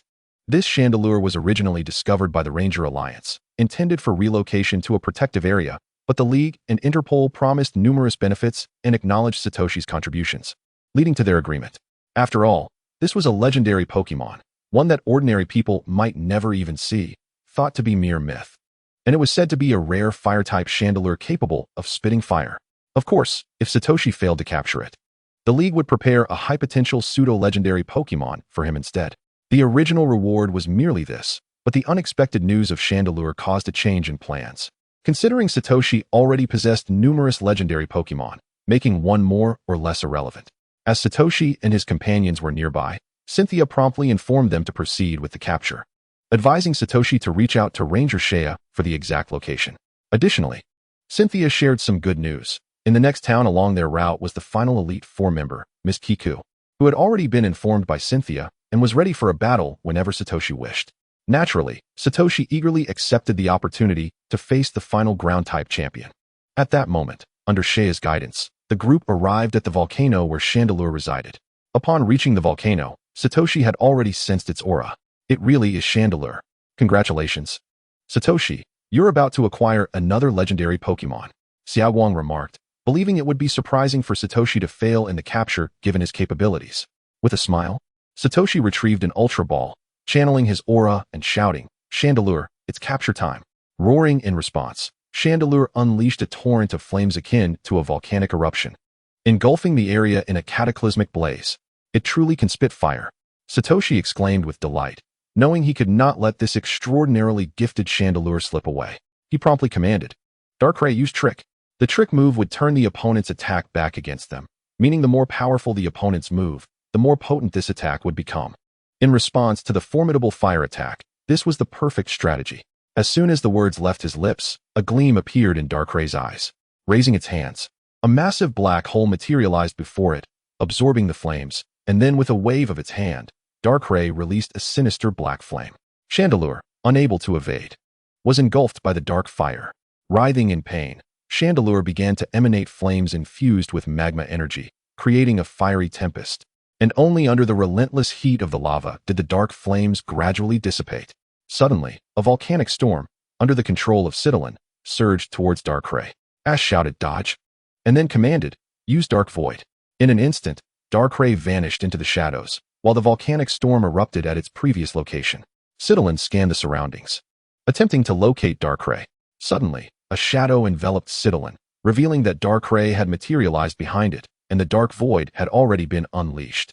Citolin unwillingly succumbed to a deep slumber and collapsed onto the floating rocks above the lava pool. In its dream, Citolin displayed signs of distress, as its stamina was relentlessly drained by Darkrai's ability, Nightmare. Ash smiled faintly and declared, "Darkrai, granted a swift end. Use Dream Eater." With the execution of Dream Eater, Citolin let out a pained cry before losing all fighting capability. "Go Ultra Ball!"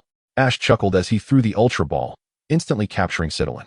After a few shakes, the ball clicked, signifying success. Citolin. Type: Fire Steel. Ability: Flash Fire. Strength: Mid-tier Elite. Moves: Volcanic Storm, Flamethrower, Cannon Beam, Earth Power. As an investigator, my task is complete. Farewell, everyone. With Ash successfully capturing Citolin, Shay also bid his farewell, needing to report the situation to the Ranger Union. Ash shook his hand and nodded, saying, "Take care." After parting ways with Ranger Shay, Ash and his companions ventured towards the next town, where the final battle against the Elite awaited him. Chapter 381, Ground-Type Elite, Kikyo. To challenge the Ground-Type Elite, Miss Kikyo of Sinnoh, Ash and his companions arrived at a certain town. At that moment, a starry-eyed little boy approached them. "Wow, so adorable!" exclaimed the boy. "Pachima, Pachima, Pachirisu," responded Pachima and Piplup proudly, eyeing each other as if to say, "You should not feel flattered. They are clearly complimenting me." However, the next moment, they were struck by lightning. The boy excitedly addressed Ash's Pikachu. "Is this your Pikachu?"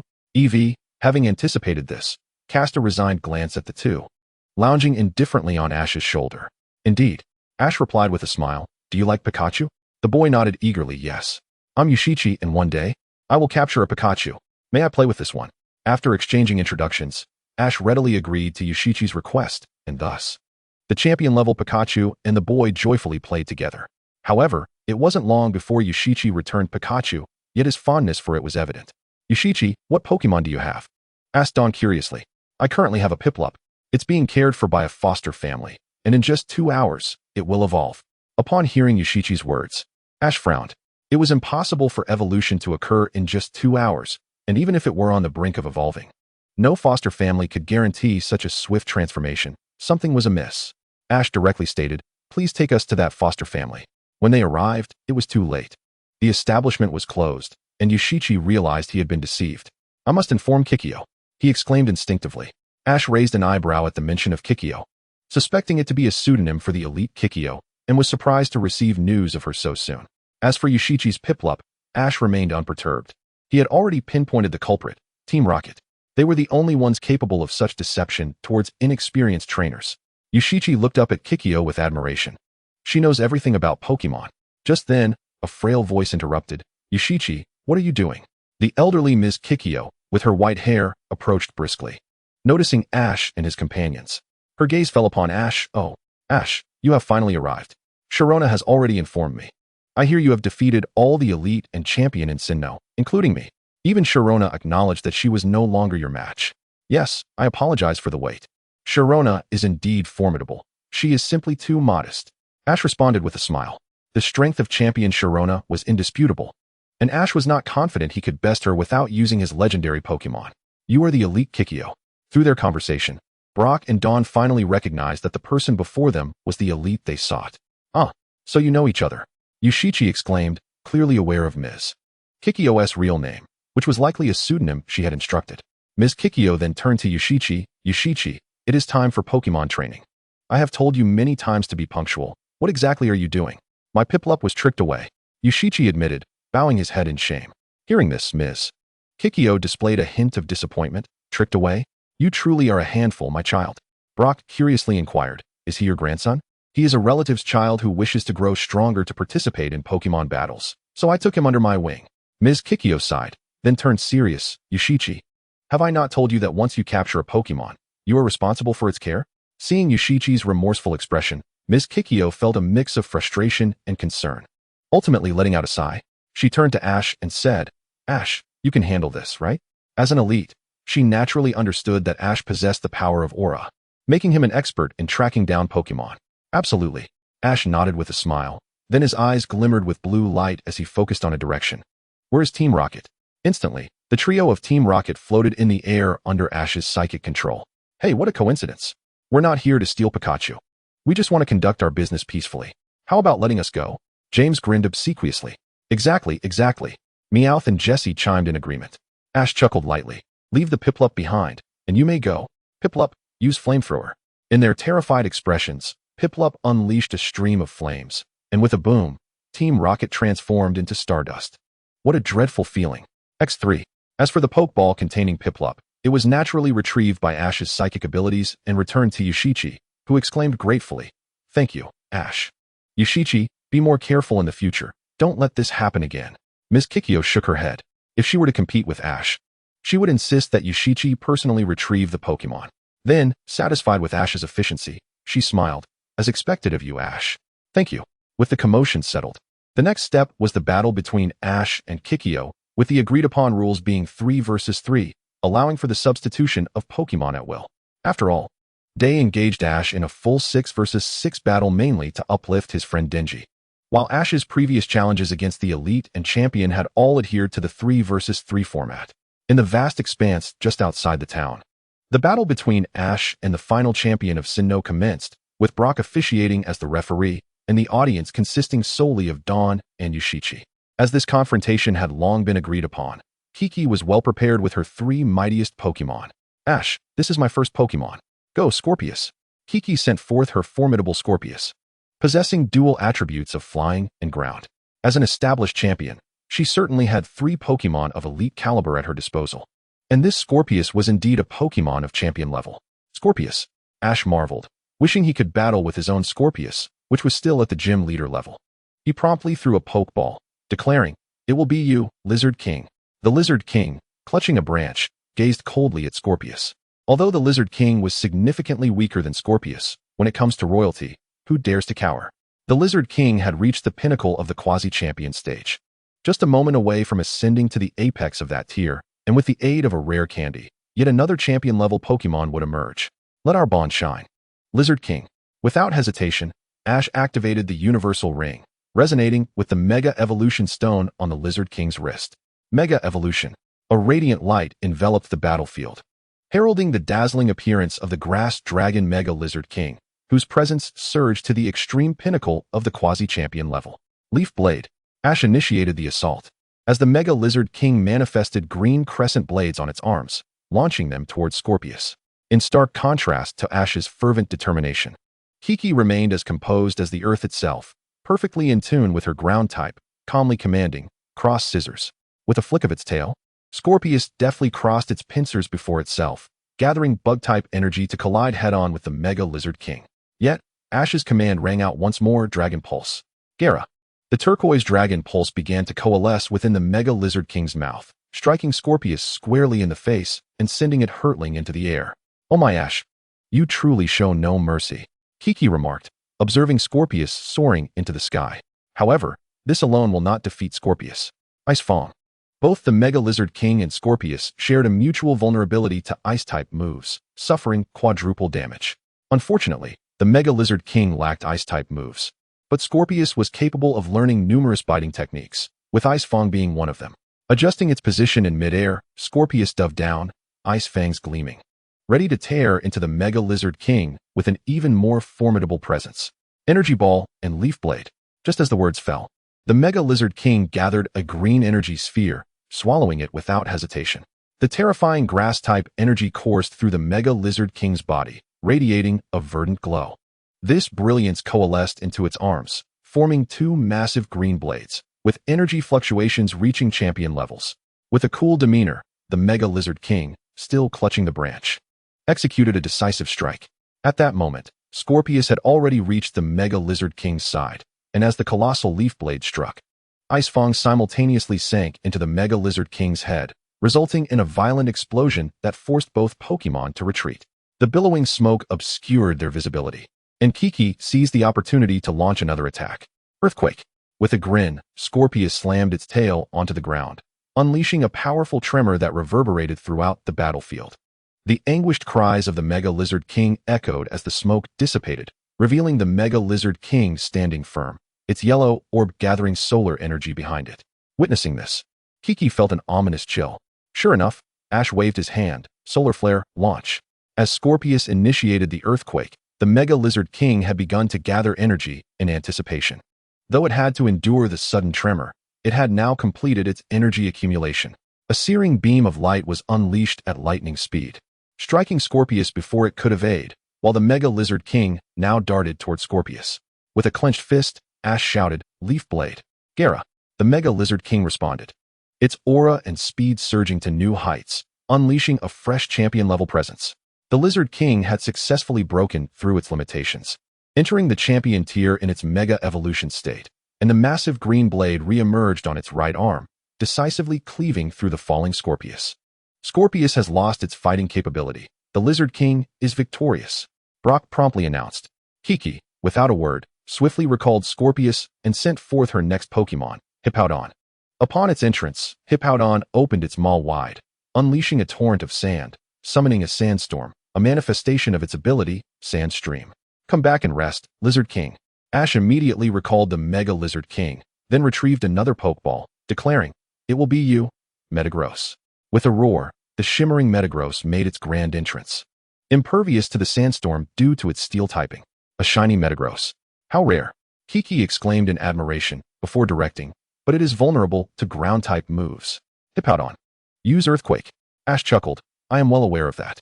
"Metagross, use Magnet Rise." As soon as the command was issued, Metagross levitated effortlessly, rendering ground-type moves ineffective against it. "Ash, you truly came prepared," Kiki said with a wry smile. "In that case, Hippowdon, use Curse."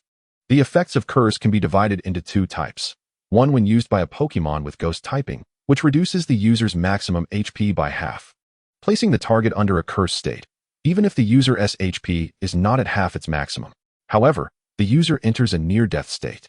The other type, when used by a Pokémon without Ghost typing, lowers the user's speed by one stage, while raising both attack and defense by one stage. For Hippowdon, lacking Ghost typing and already slow, sacrificing speed to enhance its attack and defense was an astute choice. A ghostly purple aura enveloped Hippowdon as it successfully executed Curse. Kiki promptly commanded, "Stone Edge." As rocks and ground go hand in hand, being a ground-type champion, Kiki wielded rock-type moves with unparalleled skill. Hippowdon roared, its heavy hooves pounding the ground, summoning a massive, blue, sharp rock. "Use Meteor Mash." Metagross raised its two colossal arms, enveloped in a silver current, and charged forward, shattering rocks in its path as it barreled toward Hippowdon. Under Kiki's direction, Hippowdon burrowed underground to evade the impending attack. Yet, Ash was all too familiar with countering such tactics. "Use Earthquake." The four massive arms of Metagross plummeted from above, about to crash into the ground, but Kiki remained calm, stating, "Young one, do not act rashly. One must not merely scratch the surface." "What?" Ash gasped in surprise. "Be careful, Metagross." But it was too late. Ms. Kikuno spoke, "Arise, Hippowdon. Use Bite."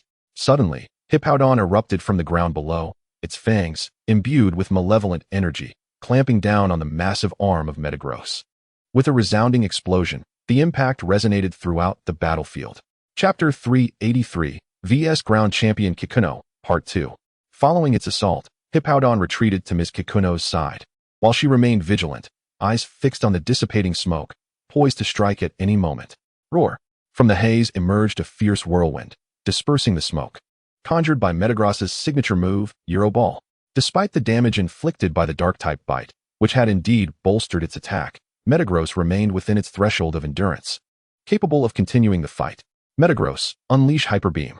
Instantly, Metagross released a silvery beam of energy. Ms. Kikuno, not one to be outdone, commanded Hippowdon to burrow underground once more. Ash, however, was not one to fall for the same trick again. Metagross, use Psychic to locate Hippowdon. At this command, Metagross closed its eyes, its formidable psychic abilities enveloping the terrain.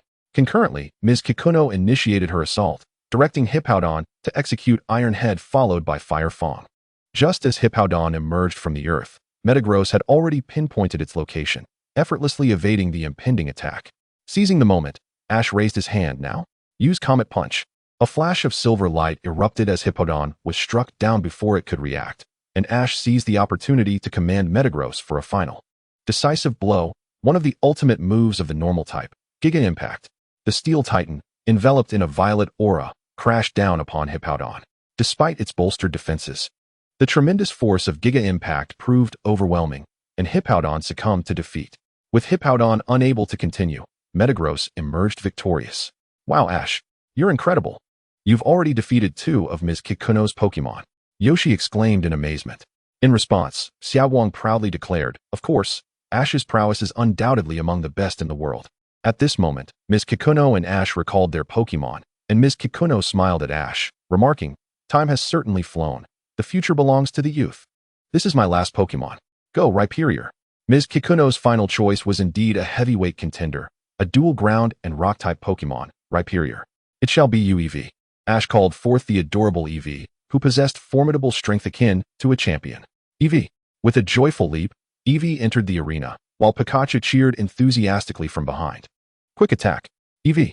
Without hesitation, Eevee flicked its tail, unleashing a cascade of dazzling golden stars, transforming into a golden river of starlight. As a signature move of its type, combined with Eevee's adaptability ability, its power soared to new heights. Such a powerful Eevee, Ms. Kikuno exclaimed, unable to contain her admiration. Rhyperior, use Rock Wrecker. Roar.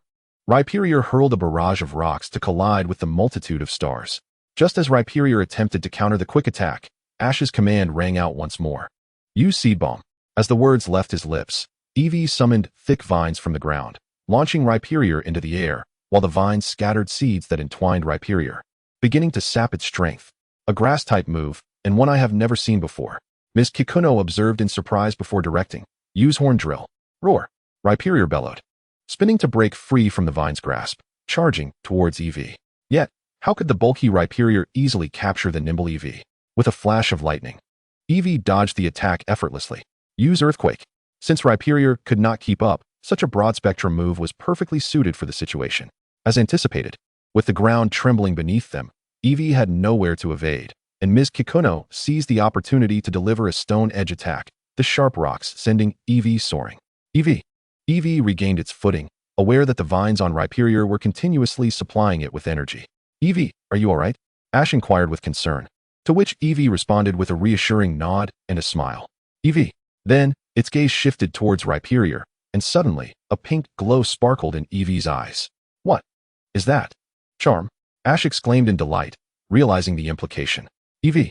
Before Ash could finish, a radiant light enveloped Eevee. Oh, is it evolving? Ms. Kikuno laughed. Having just learned Charm, is it about to evolve into a Sylveon? As the light faded, the figure of Sylveon appeared beside Eevee, its aura now resonating with the pinnacle of champion strength. Eevee. Strength. Champion Peak. Moves. Fairy Wind. Unleashes a fragrant whirlwind that engulfs opponents while healing ally status conditions. Charm. What? Ms. Kikuno and Yoshi gasped, their eyes widening in astonishment at this unprecedented occurrence. Ms. Kikuno was the first to recover, exclaiming, what a truly exceptional Eevee. Eevee go? Use Bubble Beam. Instantly, Eevee opened its mouth, gathering a small orb of water, which it then launched forward. Is this a water-type move? A glimmer of excitement crossed Ms. Kikuno's eyes. Use Avalanche. Roar. Rhyperior hurled a massive snowball, shattering the small water orb. Following that, it unleashed Rock Wrecker, a move of utmost power from the rock type. Its ferocity was terrifying, yet it would leave Rhyperior vulnerable for a moment. Clearly, Ms. Kikuno was all in for this battle. Rhyperior conjured a colossal boulder and hurled it at Eevee. Iron Tail. At Ash's command, Eevee swung its tail, forged through countless trials, and with a crack, the rock was split in two, the resulting force knocking Eevee down to the ground. Seeing Rhyperior momentarily immobilized, Ash seized the chance, shouting, Eevee, get up. Use Full Force Tackle. Eevee. Rising to its feet, Eevee transformed into a white streak of light, colliding with Rhyperior with all its might. Ultimately, Rhyperior could not withstand the onslaught and collapsed, unable to continue fighting. With Rhyperior defeated, Eevee emerged victorious. Thus, the champion of this battle was Ash from Pallet Town. Chapter 384, Princess. Ding, congratulations, host. For achieving the accomplishment of defeating the Sinnoh Elite Four. Reward, Bloodline Enhancer X4. Ash's eyes sparkled with excitement. Hidden achievements were indeed a delightful surprise. Perhaps if he could triumph over Cynthia, there might be an achievement for dominating the Sinnoh League as well. Furthermore, after this battle, Eevee had finally completed all its evolutions, now able to utilize moves of all 8 types at will. After bidding farewell to Ms. Kikuno and Yoshi, Ash and his companions continued on their journey, soon arriving at the venue for the final grand tournament in Petalburg Town. Although they had already collected their ribbon medals and thus had no need to participate, they were unexpectedly approached by a young lady who appeared before them. The young lady gently bowed and inquired, "Excuse me, are you Mr. Ash and Princess Xiaowang? I have been eagerly awaiting your arrival." Before Ash and Xiaowang could respond, Brock rushed forward, grasping the young lady's hand and sincerely stating, "Pleasure to meet you. My name is Brock, and it is my utmost honor to meet such a beautiful lady." Immediately, Brock's guardians, the mischievous Froggy and the vigilant Dunsparce, intervened, leading him away. Xiaowang curiously stepped forward, asking, "May I inquire what brings you to us? Also, who is the princess?" The young lady immediately bowed again and introduced herself, saying, "My name is Furigia. I have come to invite His Highness Xiaowang to become Her Highness the Princess." "Her Highness the Princess," exclaimed Xiaoji and his companions in unison, unable to contain their wild speculations. Could it be that Xiaowang is actually a lost princess, merely caught up in a struggle for royal power? Upon noticing the expressions of the trio, Furigia seemed to grasp something and quickly clarified, "It's not as you think. Please follow me. You will understand once you arrive." Nodding in agreement, the 3 of them followed her. Upon entering the opulent castle, they were utterly astonished, for they beheld the true princess, who remarkably resembled Xiaowang almost identically. Xiaojing could not help but whisper to Xiaowang, "You can't possibly be a princess lost from a kingdom, can you? Is she your twin sister?" Xiaowang firmly denied. "How could that be? My mother has only one daughter." However, despite their striking resemblance, their temperaments were worlds apart. Xiaowang was cheerful and optimistic, while the princess exuded elegance, tranquility, and impeccable poise. Though the princess was excited to see them, she approached slowly and began to speak. "This feels like a dream. I am truly meeting Mr. Xiaoji and Miss Xiaowang in person. I have been following all your competitions." In that moment, the princess was an ardent admirer of the two, yet she maintained her decorum. Meanwhile, Pokémon was bewildered, wondering how its partner had been split into 2. "Allow me to reintroduce everyone." Furigia stepped forward to introduce Xiaoji and his companions. "This is Her Highness Princess Shalubia." The princess gracefully lifted her long gown and performed a courtly bow, saying, "Greetings, Mr. Xiaoji, Miss Xiaowang, and Mr. Xiaojing." The trio promptly returned her greeting. Furigia continued, "Today, Princess Shalubia is visiting this town as an ambassador of goodwill. Coincidentally, a grand contest is about to be held here, and the princess has expressed a fervent desire to participate in the Pokémon contest. It is her dream." "Participate in the contest?" Xiaowang hesitated, thinking it was simple enough to just sign up. Sensing Xiaowang's confusion, Furigia elaborated, "However, Her Highness's royal duties are exceedingly demanding, leaving her with little time." Upon hearing this, Xiaoji quickly understood their intent and spoke up. "So, you wish for Xiaowang to disguise herself as the princess for a day, allowing Princess Shalubia to compete in the contest?" Both Princess Shalubia and Furigia nodded in affirmation. Xiaoji gently patted the bewildered Xiaowang and smiled. "Xiaowang, why not experience the feeling of being a princess?" "Huh." Only when Xiaoji spoke did Xiaowang reluctantly agree. However, once she donned the princess's gown, she was immediately enchanted, exclaiming, "How wonderful. A genuine princess's dress. I've always wanted to try one on. I'm glad you like it." Princess Shalubia replied with a smile. "Now, Your Highness, please change." After Xiaowang finished changing, Furigia helped Princess Shalubia into Xiaowang's travel attire, accessorizing her with Xiaowang's bracelet and Pokémon watch, transforming her into Xiaowang completely. Xiaowang herself was astonished. "This is amazing. It's like looking into a mirror." Thus, Princess Shalubia could now assume Xiaowang's identity to participate in the contest. However, due to the length of Xiaowang's dress, Princess Shalubia felt a bit embarrassed. Soon, a minister came to see the princess, and Xiaoji and Xiaojing quickly led Princess Shalubia out, casting Xiaowang a sympathetic glance before departing. For being a princess was no simple task. "Thank you for your patience. The Pokémon contest in Canry Town is now officially underway, taking place in a verdant town. This was the last grand contest before the major celebration, urging everyone to give their utmost in this final opportunity. As the contest commenced, Princess Shalubia, following closely behind Xiaoji, could not help but exclaim, "It's finally beginning. I'm starting to feel a bit nervous." Though she appeared anxious, her excitement for the contest was palpable. Her partner was none other than the final evolution of Pokekiss. Elegant and composed, Pokekiss contrasted sharply with Xiaoxia's mischievous Bokeji and Xiaoji's prankster Boke. The contest proceeded smoothly, with even Musashi striving for the final ribbon medal. Meanwhile, Xiaowang finally comprehended the meaning behind Xiaoji's earlier glance. Sitting on the luxurious seat, she had hosted a full 20 guests, all while maintaining a smile, only to be informed that she still had 80 more to entertain. At that moment, Xiaowang's eyes glazed over in despair, thinking, "Xiaoji, and your highness, you have trapped me." Chapter 385, Acquiring Pokekiss. Arrival at Ambition Lake. The cannery contest was in full swing, and the finalists were none other than Musashi and Princess Shalubia. In the beginning, Musashi found it easy to deal with the inexperienced Princess Shalubia, swiftly deducting a significant amount of her points. As the princess, now embodied by Xiaowang, cheered for her, she found her focus and continued to fight, ultimately defeating Musashi's Suyaki with Pokekiss's superior level, securing the cannery ribbon medal.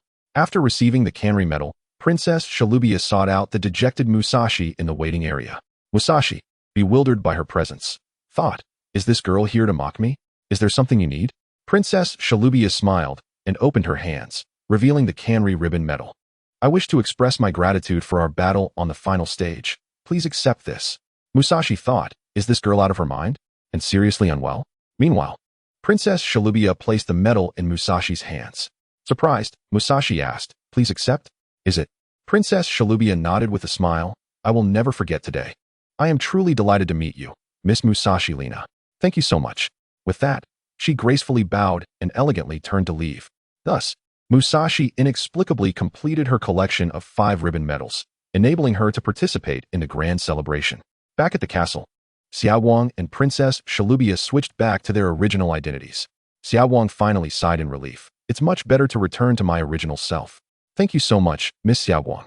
Thanks to you, I now have such wonderful memories." Princess Shalubia expressed her gratitude, adding, "Additionally, I have one more request of you. Could you please take this child with you?" With that, Princess Shalubia opened her Pokeball, revealing her Pokekiss. The very same Pokekiss that had performed today appeared, clearly fond of performing, prompting her wish to entrust it to Xiaowang.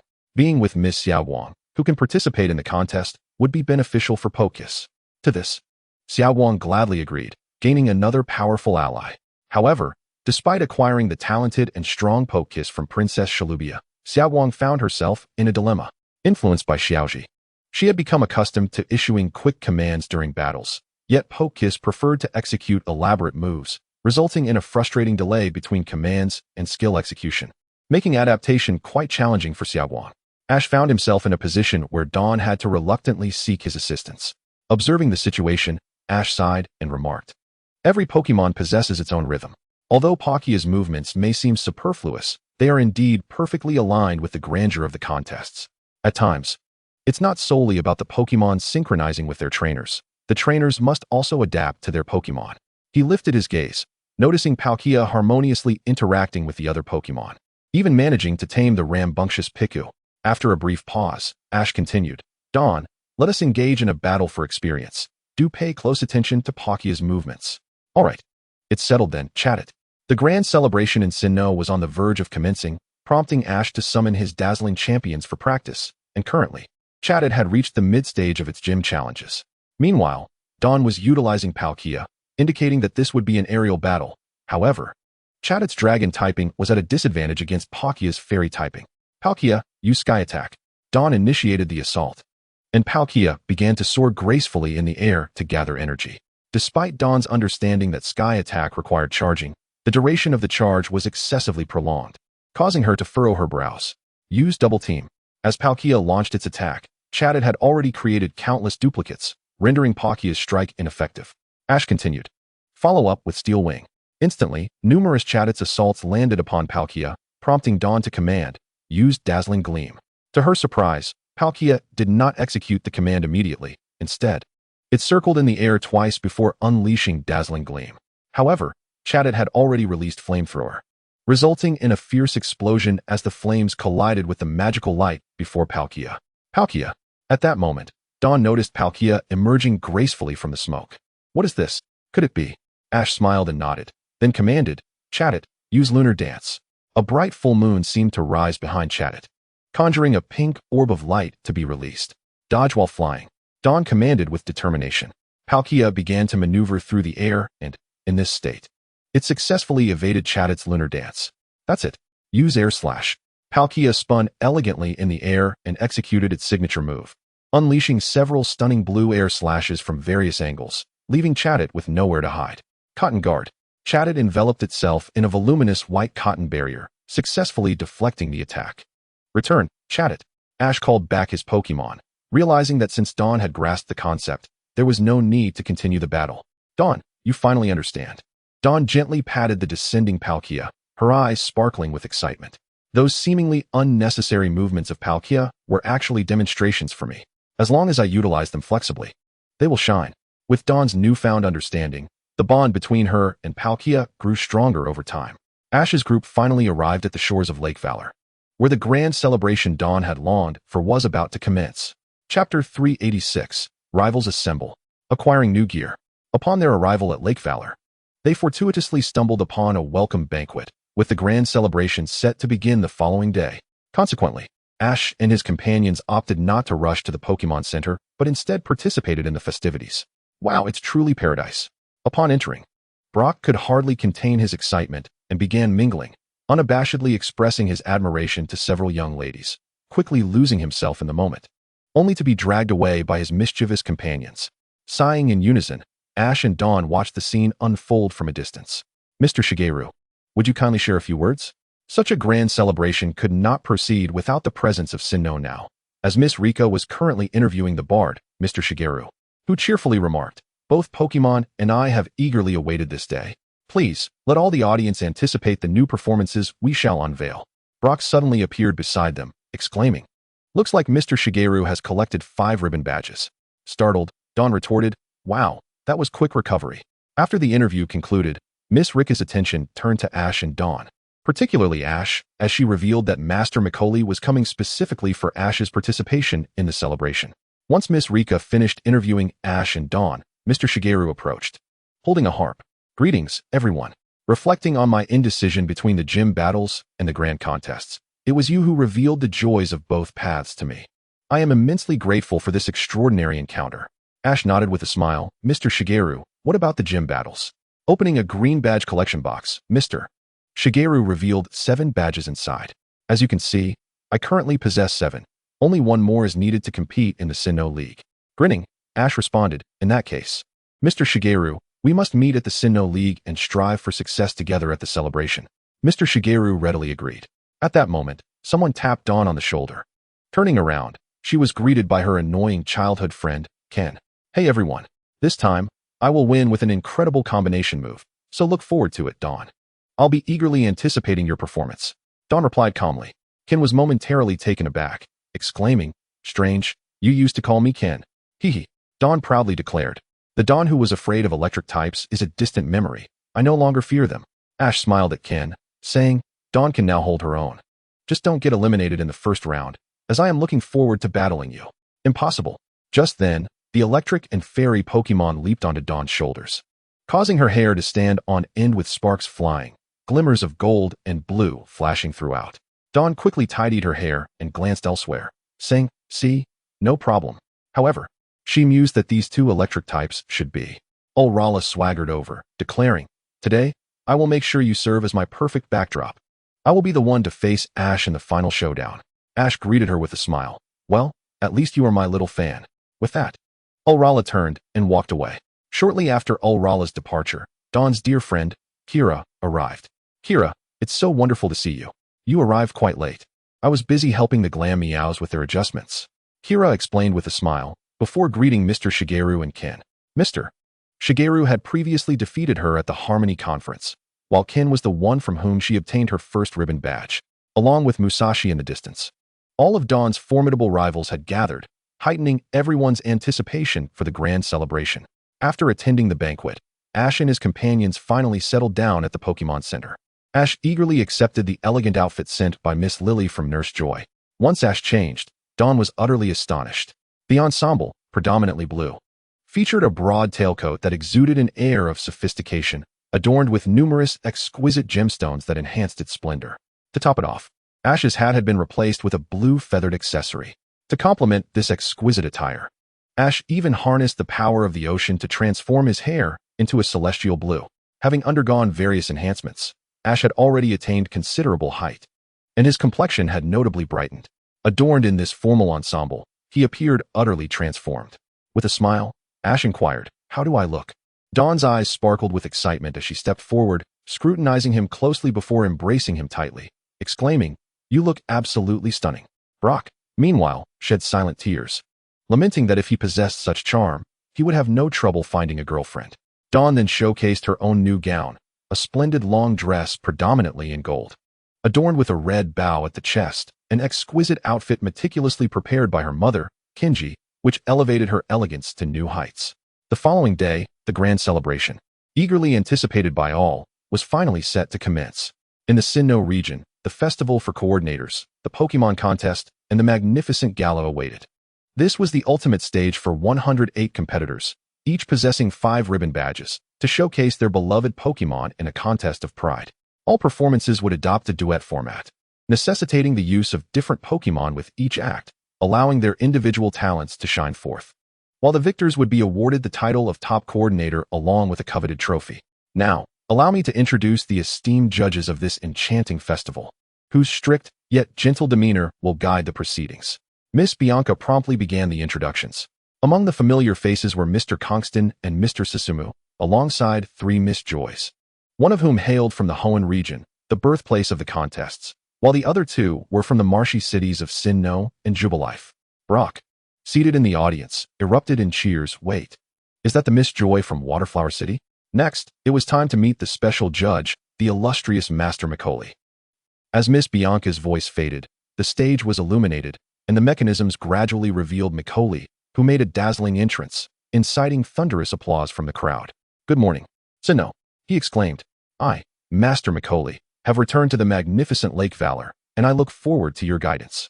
It was evident that Macaulay had honored his promise to attend this celebration as a special judge, and Miss Bianca cheerfully noted that he was both a champion of Hoenn and a Grand Master, here to assist in the rigorous evaluations. With all judges now in position, Miss Bianca announced, "Let the performance stage commence." Due to the number of participants, evaluations would take place simultaneously on 3 stages, blue, red, and green, each hosting 2 judges, which competitors would earn their applause and advance to the second round of this splendid contest. Soon, the first round of performances began. Leading off was Alala, who surprised everyone by sending out 2 EVs, using a Firestone and a Waterstone for a live evolution. The beauty of the evolution was absolutely breathtaking, and Alala's performance garnered unanimous praise from the judges. Even Ash and his friends in the waiting room were left in awe, though such a performance was a one-time spectacle and rather costly. Next was Mr. Shoji, showcasing his talents with a duet of the Shiny Noctowl and the Round Mage, continuing his specialty in musical performances. With a melody of the Song of Ruin, colorful notes floated through the air, creating a mesmerizing scene. Following him was Musashi, portraying sweet Musashi Lina, who utilized the Spoon Snake and the Mecha Yenma, displaying her relentless performance style that ordinary individuals could scarcely emulate, yet it was refreshingly captivating, earning her high praise. Then came Xiao Wang, who performed the art of waterways with the Neon Fish and the Sea Bunny, impressing Macaulay with the potential of the young girl. However, when it was Ken's turn, an unexpected mishap occurred. Everything had been going smoothly, showcasing the beauty of strength, but a final miscalculation between the Emperor Napole and the diving weasel resulted in the latter being sent flying. In a typical contest, he might have had a chance, but this was the final stage of a grand celebration, where standards were exceptionally high. Ken would likely face the fate Ash had previously warned him about, an early exit.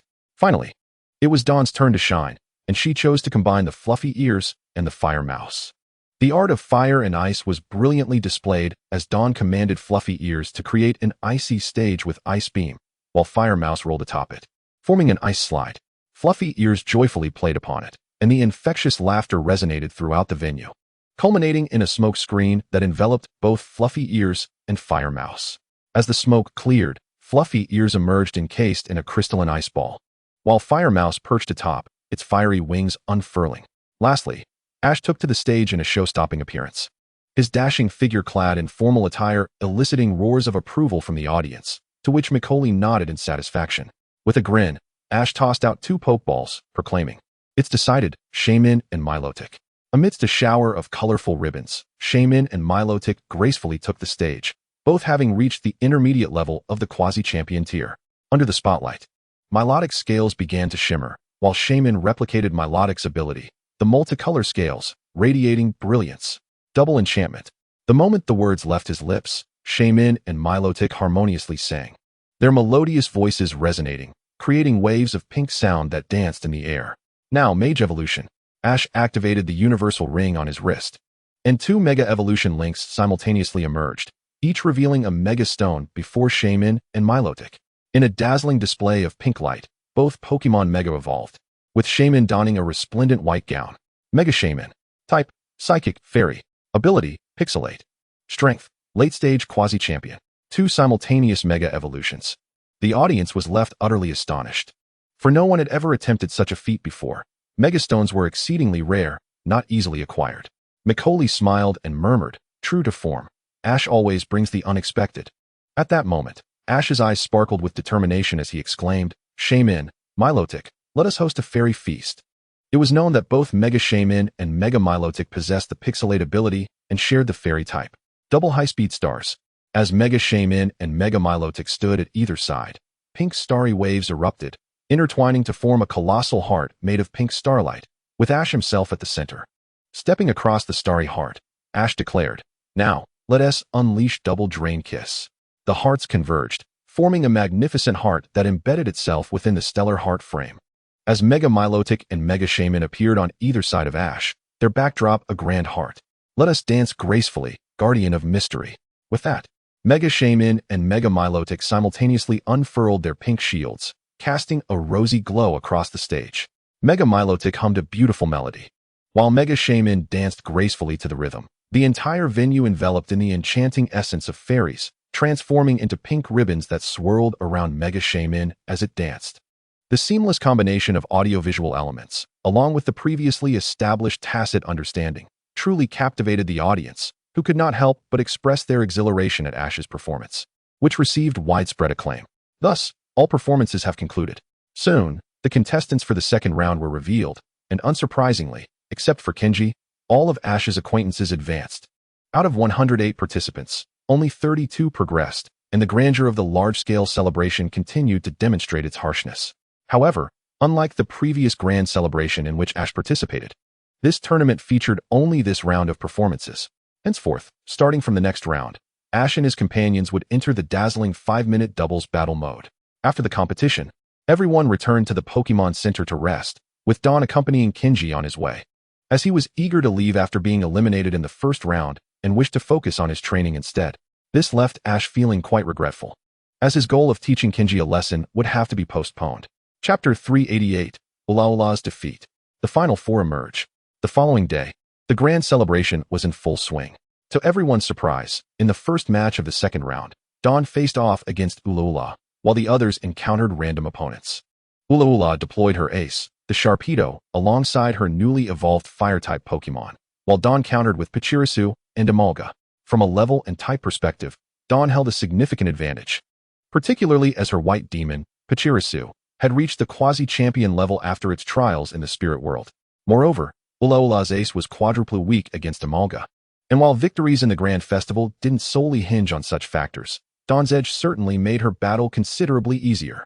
In the arena, after several rounds of exchanges, Dawn fought with remarkable ease, as her colossal Emolga, clad in icy armor, stood in front, clashing with Sharpedo, allowing Pachirisu to unleash its full power against the Fire-type Pokemon. Nevertheless, Ulaula employed numerous clever combination techniques, such as the synergy between Sharpedo's Sandstorm and the Fire-type's Scary Face, creating a massive, ghostly visage formed of sand. This stunning combination indeed cost Dawn some points, yet she still maintained a commanding lead. As the final minute approached, Ulaula resorted to her ultimate combination technique, the Flame Vortex combined with Dragon Claw to create the Flame Dragon Claw. Emolga, use Ice Shard. Pachirisu, Thunderbolt. Dawn commanded without hesitation. Executing her own combination move, the crystal ice lamp. Through Dawn's relentless efforts, Imalga was finally able to join forces with Pachirisu to create the crystal ice lamp. Shattered ice shards swirled around Pachirisu, forming a translucent ice sphere, while Pachirisu dashed within, emitting a dazzling thunderbolt that transformed into a resplendent crystal lamp. Miss Bianca couldn't help but exclaim, "Radiant Charm." The combined ultimate move of Imalga and Pachirisu radiates a beautiful and enchanting brilliance. The flame dragon claw and the crystal ice lamp collided with a thunderous crash, sending Pachirisu flying from the smoke, while Sharpedo and the fire-type Pokémon lay incapacitated on the ground. Consequently, Ulaula's score dropped to 0, and Dawn successfully advanced. After the match, Dawn approached Ulaula, who was already packing her belongings, only to hear Ulaula retort, "Humph, don't think your victory means anything. Once I become stronger, I will surely make you my supportive backdrop. Lord Ash will notice me sooner or later." With that, Ulaula grabbed her luggage and turned to leave, prompting a resigned smile from Dawn, who recognized this as the Ulaula she knew. The competitions continued, with Ash utilizing Queen Bee and the shiny Butterfree to advance to the top 16, while Shinji, Musashi, and Mr. Shoji also easily progressed. Double Solar Flare. Under Ash's command, both of his Butterfree unleashed the scorching Solar Flare, instantly incapacitating their opponent's Pokémon. Congratulations to Ash for entering the semifinals. After several rounds of competition, Ash became the third contestant to reach the finals, following Dawn and Musashi. Following her initial victory, Dawn became an unstoppable force, employing Cyndaquil and Fiona to create the Flaming Ice, a magnificent combination move that dazzled the entire audience and secured her another win. In the third match, she sent out Gengar and Leafeon. Although the combination wasn't as spectacular as before, Gengar unexpectedly evolved into Gengar's final form during the battle, wielding eerie ghost-type moves with finesse, ultimately being easily dispatched by Leafeon's Leaf Tornado, making her the first to reach the semifinals. Musashi, like Ash, enjoyed favorable fortune, facing relatively weak opponents and easily advancing to the semifinals. As for the last spot, Shinji and Mr. Shoji were pitted against each other, meaning only one of them could enter the semifinals. Dressed in fresh attire, Ash found Dawn and Brock in the audience and cheerfully inquired, "How's the battle faring?" His gaze shifted to the stage, where Shinji was utilizing Drowzee and Leafeon, while Mr. Shoji commanded the musical Cricketun and the dancer Buniri. From the scores, it was evident that Mr. Shoji had a slight advantage over Shinji, placing him temporarily at a disadvantage. Dawn remarked, "Mr. Shoji is truly formidable. His audiovisual combat style is utterly unpredictable, and he can even utilize Shinji's combination techniques. I've never seen Shinji so thoroughly suppressed before." Ash chuckled, observing the composed Shinji. "Don't jump to conclusions just yet. Shinji might have a trump card up his sleeve." As expected, the tide of battle swiftly turned in Shinji's favor, for he had previously faced defeat at Mr. Shoji's hands and was thus well prepared. Shinji's Drowzee utilized its hypnosis move to disrupt Cricketun's singing, allowing Leafeon to regain the upper hand. With time running low, Mr. Shoji unleashed a combination technique of Silver Wind and Blizzard, illuminating the stage with a dazzling display, as snowflakes danced in the air. At that moment, Shinji finally revealed his long-concealed trump card, commanding Leafeon to execute Wing Attack. "Drowzee, use Psychic." Leafeon swiftly charged toward Cricketun and Buniri, while Drowzee's Psychic enveloped Leafeon, forming a pair of exquisite pale blue wings behind it. The audience was left in awe at Shinji's ingenuity. "The psychic ability of Drowzee has transformed into luminous wings on Leafeon," exclaimed Miss Bianca in disbelief. "This is the grand celebration. I've never witnessed such a technique before." Even Mikuri expressed his excitement over the performance. Brock marveled. This combination move maximizes the strengths of psychic-type moves, beautifully integrating Drowzee's power with the aesthetic of Leafeon. Leafeon flapped its pale blue wings, soaring amidst the falling snowflakes, prompting Mr. Shoji to exclaim, "How beautiful." Buniri intercepted directly. Shinji quickly commanded, "Drowzee, unleash Thunderwave." As Buniri leapt to kick Leafeon, Drowzee intervened, releasing a surge of blue electricity to counter Buniri's assault. Just as Leafeon drew closer to Cricketun, Mr. Shoji called out, "Cricketun, use X-Scissor." The sickle-like claws of Cricketun glowed green, crossing in front of it like scissors, clashing with Leafeon's wings of light. With a resounding boom, countless blue particles scattered across the stage. As time expired, Miss Bianca announced the conclusion of the match, and all eyes turned anxiously to the big screen. "Miss Shinji." A resounding applause erupted in the arena, honoring the two competitors for their spectacular performance. with Shinji becoming the final contestant to advance to the semifinals. After the conclusion of the match, Mr. Shangji bid farewell to the crowd. Although he had faced defeat, he felt no regret, having exerted every ounce of effort. With the Sinnoh League conference on the horizon, he needed to hastily gather the 8th badge. As for the semifinals and finals, they were scheduled for the following day. Xiaoguang, watching her formidable rivals depart, couldn't help but feel a sense of nostalgia. Tomorrow's battle would undoubtedly be more challenging. Chapter 389, Ash vs. Musashi. In the evening, on the balcony of the hotel, Ash observed the graceful figure resting there and approached with Pikachu, Eevee, and Togepi, inquiring, "What's wrong, Xiaoguang?" Xiaoguang, cradling Pachima, gazed up at the stars and remarked, "I just need a moment to escape reality. Tomorrow is the semifinals, and out of over 100 competitors, I am one of the final 4. It feels surreal. Moreover, I will be battling Xiaoguang tomorrow." Indeed, the groupings had been revealed long ago. Ash would face Musashi, while Xiaoguang would contend with Xiaoguang. Brock also approached with a smile, saying, "But this is reality. Tomorrow, you both must strive to be the 2 who remain among the final 4. Ash grinned and said, "Then, Xiaoguang, let us meet in the finals." Xiaoguang paused for a moment before nodding with a smile, "Absolutely." As night fell, the venue was filled to capacity for the emotionally charged and enchanting Pokémon Grand Festival, featuring the dazzling semifinals. Ms. Bayan cheerfully addressed the audience. Macaulay stood up, raising his arms to speak. "Ladies and gentlemen, all Pokémon coordinators and esteemed spectators, let us hear a rousing cheer." The crowd erupted in applause in response to Macaulay's call. The semifinals would feature 2 Pokémon battling in a double battle format. And within the time limit, they would need to employ dazzling performances and strategies to diminish their opponent's score. Thus, the first match commenced, with Ash as one contender and the charming Musashi as the other, who would advance to the final stage. Ms. Bayan announced the commencement of the battle as both sides took their positions. The time limit was set for 5 minutes, and the match was officially underway.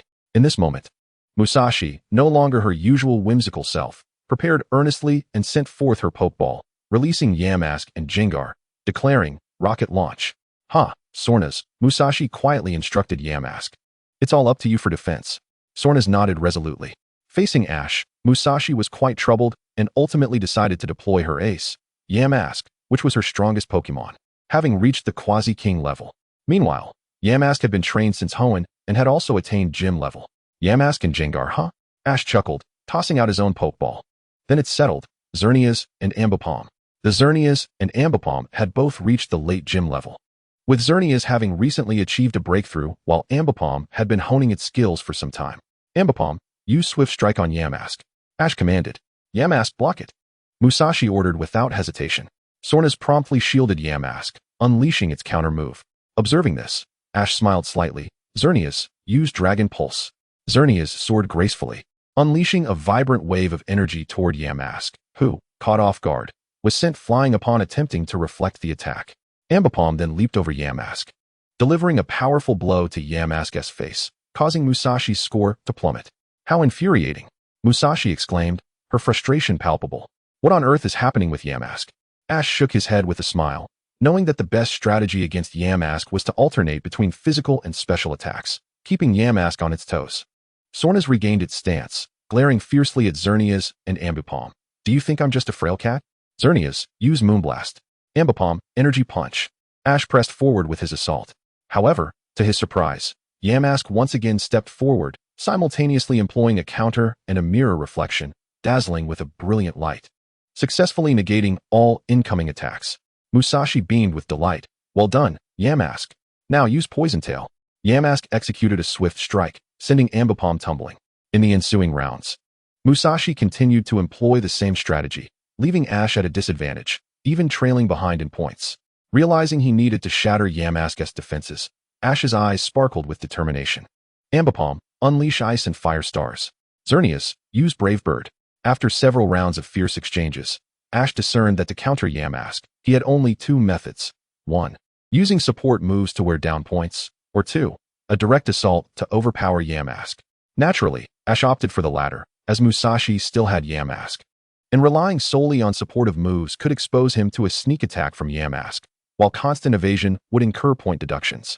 Xerneas ascended, swirling in the air, its aura transforming from red to blue, diving downward, while Ambipom's hands ignited in flames, and frosted with ice. With a mighty flourish, they combined their powers into a magnificent display. A colossal blue bird descended from the heavens, enveloped in a radiant red and blue starry cascade. Yamask, undeterred, employed its counter and mirror reflection to meet the challenge head-on.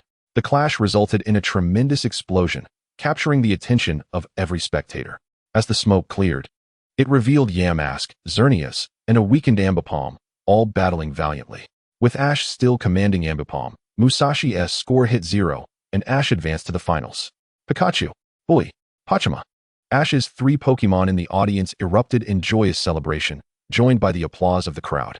However, Kojiru and Meowth exchanged anxious glances, though Musashi's defeat was anticipated. Her fiery spirit made it hard to swallow. Darn it, I lost to that kid. Musashi clenched her fists, shouting, "Kid, since you've beaten me, you must win the championship." Kojiru and Meowth breathed a sigh of relief upon hearing her declaration. Don't worry, Ash replied with a smile to Xerneas and Ambipom, knowing that victory was his ultimate goal. A perfect conclusion to his journey as a Pokémon coordinator. Chapter 390, Xiaowang Advances. The final stage. As Ash exited the arena, he fortuitously encountered Xiaowang making her way to the stage. Good luck, Xiaowang. I'll be waiting for you in the finals. Ash encouraged with a smile. Xiaowang tightly gripped her 2 Pokeballs, nodding resolutely. Thus, the second round of the semifinals, Xiaowang versus Xiaowang, commenced. The match was time-limited to 5 minutes, and both competitors were called to send forth their Pokémon. Under Ms. Bayon's guidance, Xiaowang deployed Meowth and Lucario, while Xiaowang chose Sewaddle and Togekiss. The disparity in their strengths was minimal. However, Xiaowang's Togekiss held an advantage over Xiaowang's Lucario, while Lucario countered Xiaowang's Sewaddle. Ultimately, it would come down to their respective performances. Let us go. Togekiss, use Aura Sphere. Sewaddle, bounce. Xiaowang initiated the attack. As Juanchu's ears leapt high into the air, Palkia's ascended in a dazzling spiral, releasing a cerulean wave of energy. Without hesitation, Juanchu struck the wave with its foot, sending it plummeting downwards, transforming into a magnificent blue meteor. Instantly, Xiaowang's score began to decline. Early Elijuo, block it. Xiaowang commanded decisively, facing the incoming meteor. Early Elijuo dashed forward, crossing its arms, and as the wave struck, a resounding explosion erupted, scattering points of blue light across the arena. What is this? Xiaowang exclaimed in shock. Could it be? Be careful, Mimi observed as Juanchu leapt over Early Elijuo, aiming directly for Melee Meow. Xiaowang smiled and declared, indeed, my target was always Melee Meow. Use Aura Punch. Juanchu's ability to vault over Early Elijuo was entirely facilitated by the energy wave, causing an early detonation of the projectile. Moreover, Xiaowang understood that Xiaowang's Melee Meow was her trump card, hence her initial focus on it. Juanchu's ears shimmered with brilliant white light as it landed 2 punches squarely on Melee Meow's face, pushing it back. Following a backflip, Juanchu was promptly caught by Palkia's, and they soared away in perfect synchrony. As a result, Xiaowang's score plummeted once more. Realizing the urgency for a counterattack, Xiaowang shouted, Melee Meow, Thunderbolt. Early Elijuo, Aura Wave. Early Elijuo's eyes sparkled as it unleashed a spiraling vortex of energy, complemented by Melee Meow's Thunderbolt, creating a whirlwind entwined with golden lightning heading toward Palkia's. Xiaowang remained unfazed, having already devised a countermeasure. Palkia's Mystic Guard. A protective shield radiating green light immediately deflected Xiaowang's combination attack, further diminishing Xiaowang's score. Now, her score had dwindled to 3/4, while Xiaowang maintained a perfect score, asserting an undeniable advantage. In the ensuing rounds, Xiaowang and Xiaowang engaged in a fierce exchange, each striving to outmaneuver the other. Xiaowang was momentarily caught off guard by Xiaowang's clever strategy, as she used her spring-like tail to leap onto Palkia's. Despite the immense effort Xiaowang exerted to dislodge her, the advantage she had painstakingly built was now depleted. The scores between Xiaowang and Xiaowang were now nearly equal, but time had reached the final minute, signaling that their decisive moment was at hand. Xiaowang, the battle is just beginning. With her crisis averted, Xiaowang rallied her spirits, her confidence surging as she commanded, Palkia's Divine Bird Strike. Juanchu Ice Beam. Combined move, Crystal Divine Bird. Palkia's ascended in a grand spiral, gathering energy, while Juanchu danced across the stage, unleashing an icy blue beam upon Palkia's. In an instant, Palkia's transformed into an ice blue divine bird, exuding an aura of extreme cold, which significantly impacted Xiaowang's score. Undeterred, Xiaowang retaliated with determination. This is the decisive moment. Early Eligio, Spirit Blade. Melee Meow, Thunderbolt. Early Eligio radiated a fierce aura as it manifested spirit blades on its arms, leaping onto Melee Meow's spring-like tail. Meow? Melee Meow cried out, its electrified body discharging energy into Early Eligio, causing it to wail in agony, albeit in a dazzling display. As a result, Xiaowang's score took a hit. Early Eligio soared upwards to confront the incoming Crystal Divine Bird, its spirit blades now entwined with electricity, greatly amplifying its power. The two forces collided violently, resulting in an explosive flash that temporarily dimmed the arena lights, causing both Early Eligio and Palkia's to plummet. Time's up, Ms. Bian's voice rang out, capturing everyone's attention as they gazed at the scoreboard, revealing that both competitors had scant points remaining, yet it was evident that Xiaowang had the upper hand. Congratulations, Miss Xiaowang, for advancing to the final stage, Ms. Bian announced. Well done, Xiaowang. It was an exhilarating match. Best of luck in the finals. Xiaowang extended her hand in congratulations towards Xiaowang. Xiaowang promptly reciprocated, thank you, Xiaowang. The fateful day had finally arrived. At the grand stage of the Pokémon contest, the coveted trophy and the esteemed title of top coordinator awaited the victor. On Macaulay's table lay the coveted ribbon trophy that every coordinator dreamed of, even though Ash's household already possessed two. Ms. Bian continued, the final battle will feature these two competitors, Ash from Pallet Town and Xiaowang from Twinleaf Town. The time limit is 5 minutes. Let the match commence. With the finals underway, Ash's friends and family gathered around their televisions to witness what would be Ash's final contest. Pachima, Rapidash, make your entrance. Xiaowang summoned her final two Pokémon, a harmonious blend of water and fire. The appearance of the gleaming, ghostly flames of Rapidash astounded the audience. Previously, Ash's Golden Butterfree and Pink Beautifly had been remarkable, but Xiaowang had something even rarer. Simultaneously, Ash tossed his Pokeballs, declaring, you too are it. Jigglypuff, Miss Smagius. Both Jigglypuff and Miss Smagius were seasoned contenders in the intermediate stage, capable of challenging even the likes of Shinado and Mina's under Mega Evolution. Particularly, Jigglypuff's enchanting song and Miss Smagius's illusions were the very foundation of their power. Xiaowang's expression grew serious. The capabilities of Jigglypuff's singing and Miss Smagius's illusions were formidable. Xiaowang's in trouble. Brock, seated beside Xiaowang, sighed in concern. Is that so? While these Pokémon may have the upper hand, this is a Pokémon contest after all, Xiaowang remarked. You don't understand their true terror.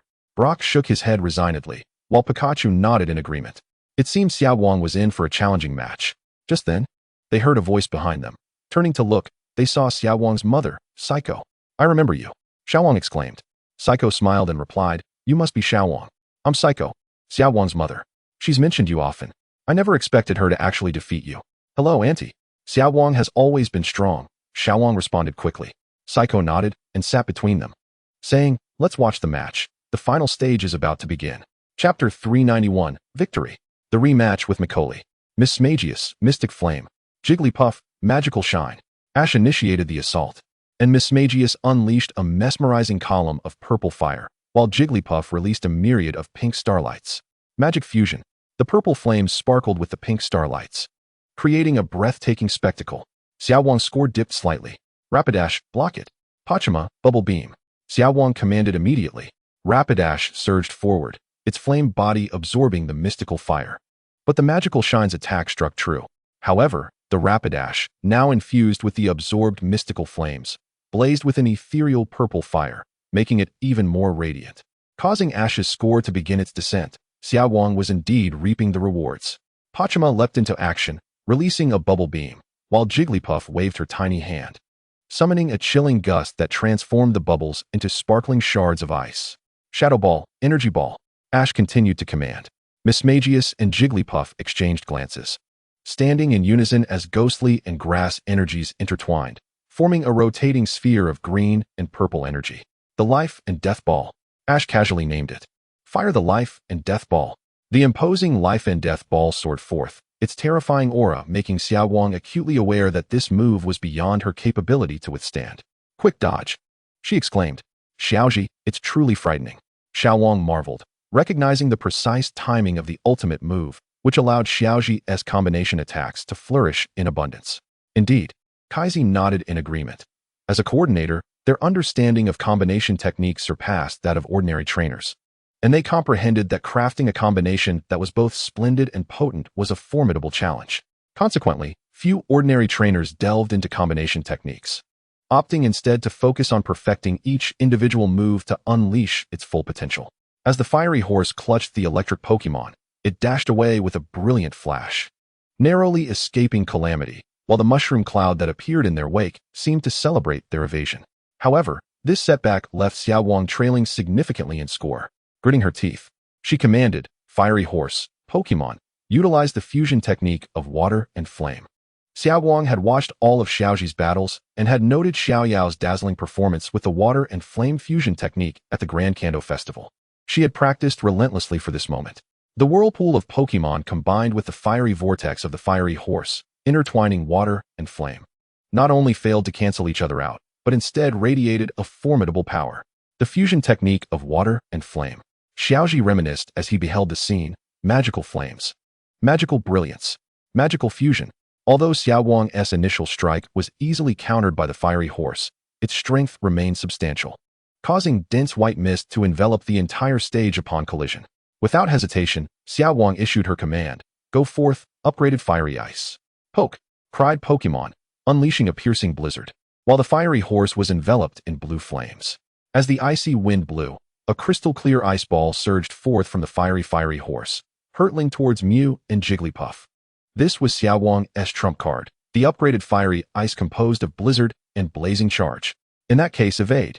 Xiaoji waved his hand, then instructed, "Now use hypnosis light and sing." Jigglypuff promptly grasped Mew with its tiny hands and floated into the air, at which point a glimmer sparked in Mew's eyes. Instantly, an eerie purple light enveloped the entire stage. Following closely, Jigglypuff's enchanting melody emerged from its melodious voice, and under the dual hypnosis, the fiery horse and Pokémon succumbed to a delightful slumber. No matter how Xiaowang called to them, they found it exceedingly difficult to break free. And Xiaoji chose not to press the attack, believing it better to allow him a glimpse of the bond between Xiaowang and her Pokémon. However, Xiaowang did not disappoint. Just as she was about to be judged as having lost her fighting spirit, she cried out, "Pokémon, fiery horse." Her voice and resolve successfully reached Pokémon and the fiery horse, enabling them to break free from the dream and rise once more. At that moment, Ms. Bian's voice echoed, "Time's up. The champion of the final stage is contestant Xiaoji." Xiaowang smiled at the dejected Pokémon and fiery horse, saying, "It's all right. We've given it our all. Next time, we will surely succeed." Poke, woo. Both Pokémon and the fiery horse nodded resolutely. "Now, Master Macaulay will present the ribbon trophy to contestant Xiaoji." Ms. Bian added, "Congratulations, contestant Xiaoji, on securing your third ribbon trophy. What an exhilarating match." Macaulay handed the gleaming ribbon trophy to Xiaoji, just as Xiaoji reached out to accept it. Macaulay continued, "Xiaoji, with your prowess, you are more than capable of becoming a Grand Master." With those words, a glimmer ignited in Macaulay's eyes, "So, let us engage in a grand duel." As soon as the words left his lips, the audience erupted in astonishment, yet there were no voices of dissent. With Xiaoji's 3 consecutive championships, he undoubtedly possessed the right to this challenge. "All right," Xiaoji responded without hesitation, thinking it would be a fitting conclusion to his journey as a coordinator to end as a grandmaster. "Xiaowang, please hand me the trophy." He then passed the ribbon trophy to a still-dazed Xiaowang, for Xiaoji was on the verge of becoming a grandmaster, the pinnacle of coordinators. Snapping back to reality, Xiaowang quickly accepted the trophy and exclaimed, "Xiaoji, go for it." With that, she hurried off the stage, not even changing her clothes, rushing towards the audience to ensure she wouldn't miss the match. As Macaulay and Xiaoji positioned themselves, Macaulay was the first to throw out a Pokeball. "Come forth." Milotic and Swampert. Endless splashes erupted as Milotic and Swampert made their dazzling entrance. Sensing their formidable presence, Xiaoji's lips curled into a smirk. "Uh-huh. You went straight for the ace, champion-level Milotic and peak-tier Swampert. Are you taking advantage of the fact that my ace is not here?" Xiaoji chuckled lightly, grateful that he had kept a card up his sleeve. He pulled out 2 special Pokeballs, fitted them with capsule balls, and affixed stickers. Chapter 392, New Achievement. Grandmaster. Shaymin, Shalebi, you shall be the ones. In an instant, petals danced through the air as the mythical Pokemon Shaymin and Shalebi appeared on the stage. Xiaoji casually tossed a seed, and Shalebi immediately showered the area in green light. The seed sprouted, grew, and blossomed in the blink of an eye, revealing a magnificent Gracidia flower, its pollen wafting through the air, prompting Shaymin to transform into its sky form and take flight. "Look at that," 2 grass-type legendary Pokémon. Macaulay exclaimed, taken aback. He had expected Xiaoji to send out Pikachu and Eevee from the audience, for which he had prepared his ground-type Swampert. Realizing this, Macaulay shot Xiaoji a resentful glance. I went through all the trouble to prepare my outfit, and you actually brought 2 legendary Pokémon. It seemed he too would have to reveal his trump card. Macaulay retrieved a keystone and declared, Swampert, Mega Evolve. Instantly, the champion-level Mega Swampert emerged. Ever since Xiaoji showcased Milotic's Mega Evolution, Macaulay had shifted all the pressure onto Daigo, especially since Daigo had been digging for stones all over the place. The result was that Daigo was nearly driven mad by Macaulay, who had directly handed him 2 stones, the Keystone and the Mega Stone for Swampert, indicating Milotic's absence. Do you want these or not? Though Swampert had Mega Evolved, all eyes remained fixated on Shaymin and Celebi, the legendary Pokémon. Mom. Meanwhile, Xiaoguang, having found Xiaowang and Xiaojing in the audience, spotted a familiar figure and rushed over, holding Xiaoji's trophy. Mom, when did you arrive? With Xiaowang's arrival, the trio of Pikachu also took their leave, as Pikachu and Eevee had to leap onto Xiaojing's shoulders to watch the match, while Togepi nestled in Kaizi's embrace. I've been here from the start. Kaizi replied with a smile. Xiaowang, you did wonderfully. I'm so proud of you. Really? Thank you, Mom. They fell silent as the match commenced. Macaulay was the first to launch an attack. Swampert, use Rain Dance. Milotic, Ice Wind. The Super Swampert's ability, Swift Swim, was crucial for Macaulay to seize control of the weather, immediately enveloping the stage in a light drizzle, while Milotic elegantly waved its tail, the chilling wind sweeping through, transforming countless raindrops into shards of ice that hurtled towards Shaymin and Celebi. Block it with Magical Leaf. Shaymin, use Tailwind. As soon as Xiaoji's command rang out, several vibrant green magical leaves materialized before Celebi, spinning rapidly like a fan. Clink, clank. Not only did they successfully deflect the chilling gusts, but they also sent the icy shards flying, and Shaymin simultaneously executed Tailwind, significantly boosting the speed of both Shaymin and Celebi. Double Energy Ball. As Shaymin and Celebi ascended in spirals, their laughter filled the air, and vibrant green orbs of energy were unleashed, each spiraling forth with amplified power. Ash, let us witness your combination technique. Macaulay declared with an elegant smile. Milotic, Ice Dragon Attack. With a graceful leap, Milotic soared into the sky, releasing a colossal frost dragon. Although its presence remained formidable, it lacked the vividness of Ash's creations. The frost dragon unhesitatingly sank its fangs into the energy orbs, resulting in a resounding explosion, scattering blue and green sparks across the arena. In truth, both Ash and Macaulay were not exerting their full strength. Rather, they engaged in a dazzling display of combination techniques to celebrate the grandeur of the competition. Since Ash aspired to become a master of elegance, he was more than willing to assist in this endeavor. Thus, the match resembled a performance, with both competitors maintaining a closely matched score throughout. Macaulay and Ash executed numerous exquisite and powerful combination techniques, leaving the audience exhilarated and providing ample inspiration for many coordinators in attendance. As the final minute approached, Ash and Macaulay exchanged knowing glances and nodded. At that moment, their scores were tied, signaling that it was time to conclude this exhibition. In unison, they shouted, Swampert. Water Gun. Milotic, Twister. Combination Technique. Water Tornado. Shaymin, Leaf Storm. Celebi, Psychic. The Water Gun and Twister merged, giving rise to the classic combination technique, Water Tornado. While the swirling leaves danced around Shaymin like a tempest, under Celebi's psychic guidance, forming a magnificent green leaf sword. With a thunderous crash, countless droplets and fragmented leaves cascaded across the stage, and as the storm subsided, a breathtaking rainbow emerged in the spotlight. Simultaneously, the time expired, and unsurprisingly, Ash and Macaulay were tied, marking Ash's new title as Master of Elegance. In the grand competition, Ash had become an equal to Macaulay. Haha, the little rascal has become a Master of Elegance. Musashi suddenly erupted in laughter. Are you all right, Musashi? Kojiru cautiously inquired, concerned that Musashi might be affected by the outcome, which would inevitably lead to their own misfortune. Musashi smiled slightly, proudly asserting, what could possibly trouble me? However, she waved her hand dismissively and analyzed. Consider this. The little rascal is a master of elegance, and I was defeated by him, yet I managed to triumph over one of his Pokémon.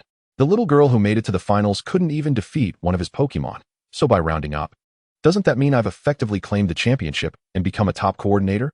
Kojiru and Nyarth exchanged bewildered glances, questioning the logic in her reasoning. Outside the grand celebration venue, Hikari excitedly rushed into Ash's embrace upon seeing him. Congratulations, Ash. You've become a master of elegance. Clearing his throat, Ash gently patted Hikari's back. Ahem. Your mother is still here. Hikari abruptly realized, her cheeks flushing as she reluctantly stepped away from Ash. Meanwhile, Kasumi surveyed Ash with satisfaction, recognizing that he had far surpassed her achievements. If Hikari could become Ash's girlfriend, she would wholeheartedly approve. By the way, Mom, here has something for you. Hikari produced an old ribbon badge and handed it back to Kasumi. This was my talisman when I set off from Twin Leaf Town. It provided me with immense support. But now I no longer need it. I have 5 ribbon badges and many partners. From now on, what will support my progress is the fruit of my hard work. Seeing Hikari's demeanor, both Kasumi and Ash nodded with pride, recognizing that her realization signified her growth. Suddenly, Shota began to applaud, exclaiming, "Well said, Hikari. I plan to participate in the grand festival in the Hoenn region, so I hope we can become fierce rivals then." Hoenn, you say? Chapter 393, Micoli's Gift. Pokémon Footbasket. Ding, obtain the Sinnoh Grand Festival Champion. Reward, 50,000 points. Ding, achieved new title, Master of Elegance. Reward, Ability Capsule X10, Hidden Ability Capsule X5. Ability Capsule. When possessing a Pokémon with 2 abilities, this capsule can change its current ability to another one. Note, it cannot change to a hidden ability, but a hidden ability can be changed to a regular ability. Hidden Ability Capsule can change a regular ability to a hidden ability. The emergence of the ability capsules thrilled Ash, as previously, he could only rely on the rare ability modification cards to alter abilities, of which he possessed only one. He had a few stacking cards, but the ability capsules would still be beneficial, given that some Pokémon had exceptionally strong abilities while others were rather ordinary. The next morning, as Ash and his companions prepared to depart from the Pokémon Center, they were intercepted by Micoli. Meanwhile, Kasumi and Shota had already left. And Ash's next goal was to journey to Lily of the Valley Island for the final Lily of the Valley Conference, marking the conclusion of Ash's Sinnoh adventure. Consequently, the trio opted not to sail directly to Lily of the Valley Island, but instead returned to Hearthome City, replanning their route to explore the beautiful landscapes of Sinnoh. Good morning, Mr. Micoli. Ash and his friends greeted him cheerfully. Good morning to you all. Micoli responded with a smile. Ash, do you remember the gift I promised you? Ash suddenly recalled, feeling a surge of anticipation as he asked, what is it? Here. Micoli produced 2 Pokeballs, presenting them to Ash. I've been nurturing them for quite some time. They possess boundless potential. He handed one to Ash and the other to Hikari. I have one too. Hikari exclaimed in surprise. Micoli nodded with a grin. Miss Hikari, your advancement to the finals as a newcomer is undoubtedly a sign of immense potential. You may one day become a new master of elegance. Me. Hikari was astonished by Micoli's high praise, though she recognized that her rapid growth was largely thanks to Ash. This wouldn't happen to be a Magikarp, would it? Ash inquired, somewhat at a loss, as he couldn't fathom what rare Pokemon Micoli might bestow upon him given his stature. If it were Daisuke, perhaps there would be some rare treasure involved. Correct. Micoli confirmed, causing Ash's interest to wane. After all, he had already raised a Milotic, but it would be a fitting gift for Misty. What's wrong? Micoli asked, noticing Ash's disinterest. This is a carefully selected Magikarp. Its potential to evolve into a Milotic is certain. Micoli exclaimed indignantly. My niece has been asking for one for ages, and I haven't given her a single one. Suddenly, Micoli slung his arm around Ash's shoulder, raising an eyebrow with a smile. By the way, my niece is quite beautiful. Would you be interested? Hikari immediately yanked Ash behind her, her expression filled with wariness as if to say, I'm not ready yet. You can't start introducing your niece. In truth, Ash and Hikari's relationship was on the verge of blossoming. It was merely a matter of who would take the first step. Observing Hikari's reaction, Micoli cleared his throat. I have matters to attend to. Farewell. With that, Micoli turned and departed, after which Ash gifted the Magikarp to Misty, as raising one Milotic was sufficient for him. Now, the two teams were fiercely battling for control of the ball, each striving for an opportunity to score, yet both sides were determined to thwart their opponent's advances. As Ash and his companions set forth toward Hearthome City, they unexpectedly encountered a new trend in the Sinnoh region displayed on the large screen at the Pokémon Center. Pokémon Footbasket. The essence of the game is essentially a fusion of soccer and basketball, where 3 Pokémon form a team to compete against another team in an arena, vying for a ball reminiscent of a rugby ball. The objective is to score by throwing this ball into a moving triangular hoop suspended in the air. At this moment, Ash and his companions are watching a match between the Electrode team and the Steelix team, both composed of their evolved forms. Electrode takes a shot. With the seamless cooperation of Electabuzz and Electivire, Electrode successfully evades the clutches of Steelix and strikes. The ball goes in, and Electrode's shot erupts in triumph. As Electrode scores, this exhilarating first half of the match concludes, and the group realizes that the World Cup is set to take place in Crown City the day after tomorrow. This match is merely a warm-up for the grand event. In anticipation of the opening ceremony, powerful teams from various regions have gathered at the newly constructed Pokémon Soccer and Basketball Arena in Crown City. At this moment, the screen displays a magnificent image of the arena, with a particularly striking object marked with the number 2, indicating that there are 2 days left until the event. The most noteworthy team features legendary Pokémon such as Inii, Suicune, and Raikou, led by the formidable Klinkota and his Raven Legends team. Klinkota issues the command to commence action, and the 3 legendary beasts spring into action, effortlessly executing slam dunks as expected of such mythical Pokémon. Observing this, Ash furrows his brow. While it is indeed possible to capture legendary Pokémon, he senses something amiss, and it seems he must visit Crown City to ascertain the situation firsthand. Even Marshadao glances over, as this is the protective squad of Lord Ho-Oh, albeit not a divine role. Ash proposes, "Everyone, let us venture to Crown City to witness the match. After all, we are not in a hurry." Misty and Brock readily agree, intrigued by the prospect of Pokémon Soccer, especially with the appearance of legendary Pokémon. "Leave the shortcuts to me," Brock confidently declares, clutching his Pokémon gear. With only 2 days until the match, taking the usual route would undoubtedly delay them, so the group decides to take a shortcut. In Chapter 394, titled Encountering a Zorua, Ash and his friends, aiming for Crown City, plunge into the forest under Brock's guidance. Unbeknownst to them, a flying ship glides overhead, heading towards Crown City. Inside the ship, a pitch-black fox-like Pokémon awakens from a cage, accompanied by a small red-haired fox emerging from behind it. They are Zorua in its evolved form, Zoroark, whose strong illusionary abilities are evident in their affectionate interaction, hinting at a mother-son relationship. However, this tender scene is abruptly interrupted as the cage door slowly rises, revealing the 3 legendary Pokémon they had seen on screen before. Zoroark instinctively shields Zorua, transforming into Raikou, unleashing a terrifying display of thunder and lightning, though it is merely an illusion without any real effect. Nearby, Klinkota and his secretary, observing through a glass window, can't help but smirk malevolently at the spectacle. The secretary, regaining his composure, glances at his wristband and chuckles. "Even with the illusion dispel ring on, I was still startled." Klinkota, however, remains unfazed, engrossed in the surveillance monitors, knowing that Zoroark's formidable illusionary prowess could deceive even cameras. Meanwhile, his bodyguard, Gun, reports that they are nearing Crown City, and shortly thereafter, the 3 legendary Pokémon morph into 3 iron boxes, revealing that they never truly existed but were merely illusions like Zoroark's. To gain control over Zoroark, Klinkota orders the iron-faced ninja to capture Zorua. Little did he anticipate that Zorua would indeed escape from the iron-faced ninja, plummeting from the flying ship and landing deep within the forest where Ash and his friends are. Meanwhile, Ash and his companions find themselves lost once more, with Misty bluntly stating, "We're not lost, are we?" As the designated navigator, Brock stubbornly insists, "No worries. Everything is under control." Ash and Misty exchange exasperated glances, knowing full well they are lost.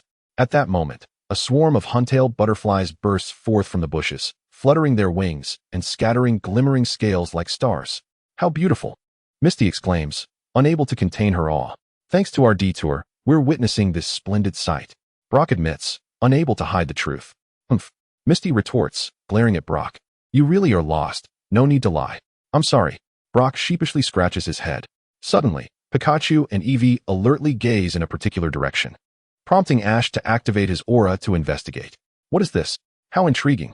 "Brock, Misty, let us go take a look." With that, Ash leads the group in an instant teleportation, and they find themselves at the edge of a cliff, flanked by a group of restless monkeys and the black fox, Zorua, who appear taken aback by their presence. Especially Zorua, who perceives these humans as potential captors, prepares to leap off the cliff, but Ash swiftly grabs its bushy tail, pulling it back up. "Hello there, little fox. Jumping off a cliff is quite dangerous." Ash smiles gently. The monkeys, intimidated by Pikachu and Eevee, remain motionless, while Zorua struggles and exclaims, "You bad people, let me go." Telepathy. Ash is taken aback. It is rare for ordinary Pokémon to possess such abilities, as even legendary Pokémon rarely exhibit telepathy. Take his own Lucario, who has only recently entered the realm of the divine. Zoroa soon realizes its mistake and quickly covers its mouth with its tiny paws. Misty, dissatisfied, interjects, "You must be mistaken. We were just here to help you, not to harm you." Ash begins to piece together the puzzle, knowing that Zoroa typically resides in the distant Unova region, where it is already an exceedingly rare Pokémon, let alone in other regions. This little one is likely a victim of poachers, having escaped, and now harbors a deep-seated mistrust of humans, as various Pokémon voice their concerns. And sensing no malice from the group, particularly from Ash, who exudes a comforting aura, Zoroa slowly begins to understand its error, but still replies haughtily, "I don't need your help." Believing it to be the same as before, Ash gently sets Zoroa down and uses his aura to calm the monkeys, distributing some Pokémon treats before they disperse. "Zoroa, tell me, what brings you here?" Ash inquires after resolving the situation, noticing Zoroa happily conversing with Eevee. "Zoroa? Ash, do you know this Pokémon?" Misty asks, puzzled, as she had just checked the Pokédex and found no information. "Indeed," Ash nods, explaining, "Zoroa, the illusion fox Pokémon, primarily inhabits the far-off Unova region. It is not a Pokémon native to the Sinnoh region." "You seem quite knowledgeable about me," Zoroa replies with a smile. Glancing back at the distant city from the cliff's edge, "I'm on my way to that city. I want to help MA. That's Crown City." Little Gang exclaimed with delight that they had finally found their direction. Little Light, perplexed, inquired, "What is MA?" "MA is my MA," Zoroa responded. Upon hearing Zoroa's explanation, Little Light rolled his eyes in exasperation. Little G asked, "Does MA refer to your mother? Is she currently in Crown City?" Zoroa nodded excitedly, relieved to find someone who understood, unlike that little girl who seemed rather dim-witted. "MA was captured to protect me." Thus, the three companions set off with Zoroa, urging it to speak as they hurried towards Crown City. "We were brought here by bad people from the other side of the sea and forced onto a flying ship." This confirmed Little G's earlier suspicions. From Zoroa's words, it became evident that they had specifically targeted Zoroa, seemingly to utilize its powers. "In that case, I cannot stand idly by," Little G remarked, affectionately patting Zoroa's small head, to which Little Light, Little Gang, and Pikachu readily agreed. Feeling the warmth of their camaraderie, Zoroa was deeply touched but proudly declared, "Then I shall consider you my companions." No sooner had the words left its mouth than Zoroa burst forth in a dazzling violet glow, spinning around and transforming into Little G's likeness, startling everyone. Little G, taken aback by Zoroa's cheeky grin, gently pinched the foxtail that had been revealed, causing Zoroa to revert to its original form. Eventually, Zoroa settled on transforming into an Eevee, deeming it a more suitable guise. Chapter 395, Zoroa's Chaos in Crown City. "You mean Zoroa has escaped?" Meanwhile, in the cockpit, Kotai discovered Zoroa's absence. However, unaware of Zoroa's telepathic abilities, he dismissed the matter with an ambitious grin. "Surely, there must be footage of Zoroa here? That will suffice." Clearly, Kotai intended to exploit the illusionary technology to deceive the tormented Zoroark into cooperating with him. At that moment, he opened a video showcasing Little G battling Macaulay using Shalebi and Shaman during a grand celebration. It was unexpected to see an Alliance investigator had managed to capture a Shalebi, though regrettably, it had been captured. He gazed skyward, pondering that the temporal ripples must have dissipated. "I must acquire the time ripples within a day." As Kotai collected information on Little G with ease due to his status, he was nonetheless wary of the Alliance investigator's identity, especially upon hearing that Little G's prowess was on par with those of the Elite Four champions. He merely sought the ability to foresee the future without attracting unnecessary trouble. As he contemplated this, in the Crown City basketball arena, a prominent landmark began to ripple with time, opening a temporal portal through which a delightful Shalebi soared, with the landmark's number swiftly changing to 1. Upon witnessing the vibrant surroundings, Shalebi joyously flitted about, while its temporal portal gradually faded from sight. "Zoroark, let the battle commence," Kotai sneered, pointing towards the nearby Crown City. "Unleash your transformations and deceive the citizens within." He then revealed to Zoroark the trembling image of Zoroa. Although Zoroark was reluctant, it leaped into action, its menacing aura surging under the moonlight as it infiltrated the city. Subsequently, Kotai dispatched numerous drones to capture aerial footage, showcasing Zoroark transforming into a guardian of Ho-Oh, wreaking havoc throughout the city. As dawn broke, Zoroark commenced its assault, creating storms and floods, followed by raging fires. Although all of this was merely an illusion, it undeniably instilled panic among the populace. Particularly, Kotai manipulated the footage and falsely claimed that the malevolent Pokémon Zoroark had taken control of the 3 legendary beasts, urging citizens to seek shelter. This was Kotai's true objective, to evacuate the populace, thus facilitating his investigation into the time ripples. Even if Crown City fell silent as it had 2 decades prior, he could still lay blame on the 3 legendary beasts and Zoroark. It was indeed a flawless scheme. Yet to exploit the legendary beasts' names for wrongdoing would undoubtedly provoke their wrath, for they could never allow their dignity as legendary Pokémon to be tarnished. When Little G and his companions arrived in Crown City, they discovered it had been sealed off, with all citizens evacuated beyond the city limits. At that moment, Miss Junsha was broadcasting through a loudspeaker, announcing that the old district of Crown City had been locked down and would be inaccessible from that point onward. Little Gang rushed forward, exclaiming, "Miss Junsha, you cannot seal off my admiration for you." Little Light hurriedly pushed him aside, urgently asking, "What has happened?" Miss Junsha nodded, explaining that an evil Pokémon named Zoroark was wreaking havoc by controlling Inti, Raikou, and Suicune. The group was taken aback, while the shadowy figure of Marshadao also paused in surprise, then seethed with anger. What a disgrace to Lord Ho-Oh! Although it had not sensed their presence, it found the matter concerning Lord Ho-Oh's reputation too pressing to ignore. In a flash, a shadow darted away from Little G, racing towards Crown City. Little G sensed Marshado's movement, but chose not to comment, knowing that with Marshado's powers, it could arrive and depart without a trace. It was prudent to allow Marshadao to investigate the situation. Little Light then voiced her greatest concern. What about the Pokémon basketball game? Surely it hasn't been cancelled? No need to worry, they are already addressing the situation, Miss Junsha assured her.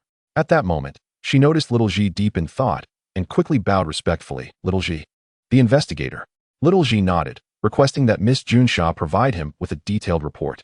Although he could easily infiltrate using his identity, the situation was far from simple, and it was wise to avoid alarming the enemy. Finding a deserted location, Soroya spoke first. Little G, that person, the one on the news, is a villain. He captured us, and MA must have escaped to find me. Little G was taken aback. If what Soroya said was true, this was the final piece of the puzzle. I understand. Soroya, have you seen Kotai's legendary beasts? Soroya shook its head. I've never seen them, but I did witness an illusion. That villain used illusions to frighten me and MA. MA even transformed into Raikou to confront him.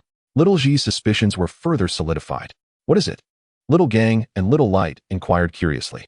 Taking a deep breath, Little G analyzed. Zoroark has likely not escaped, but has been manipulated.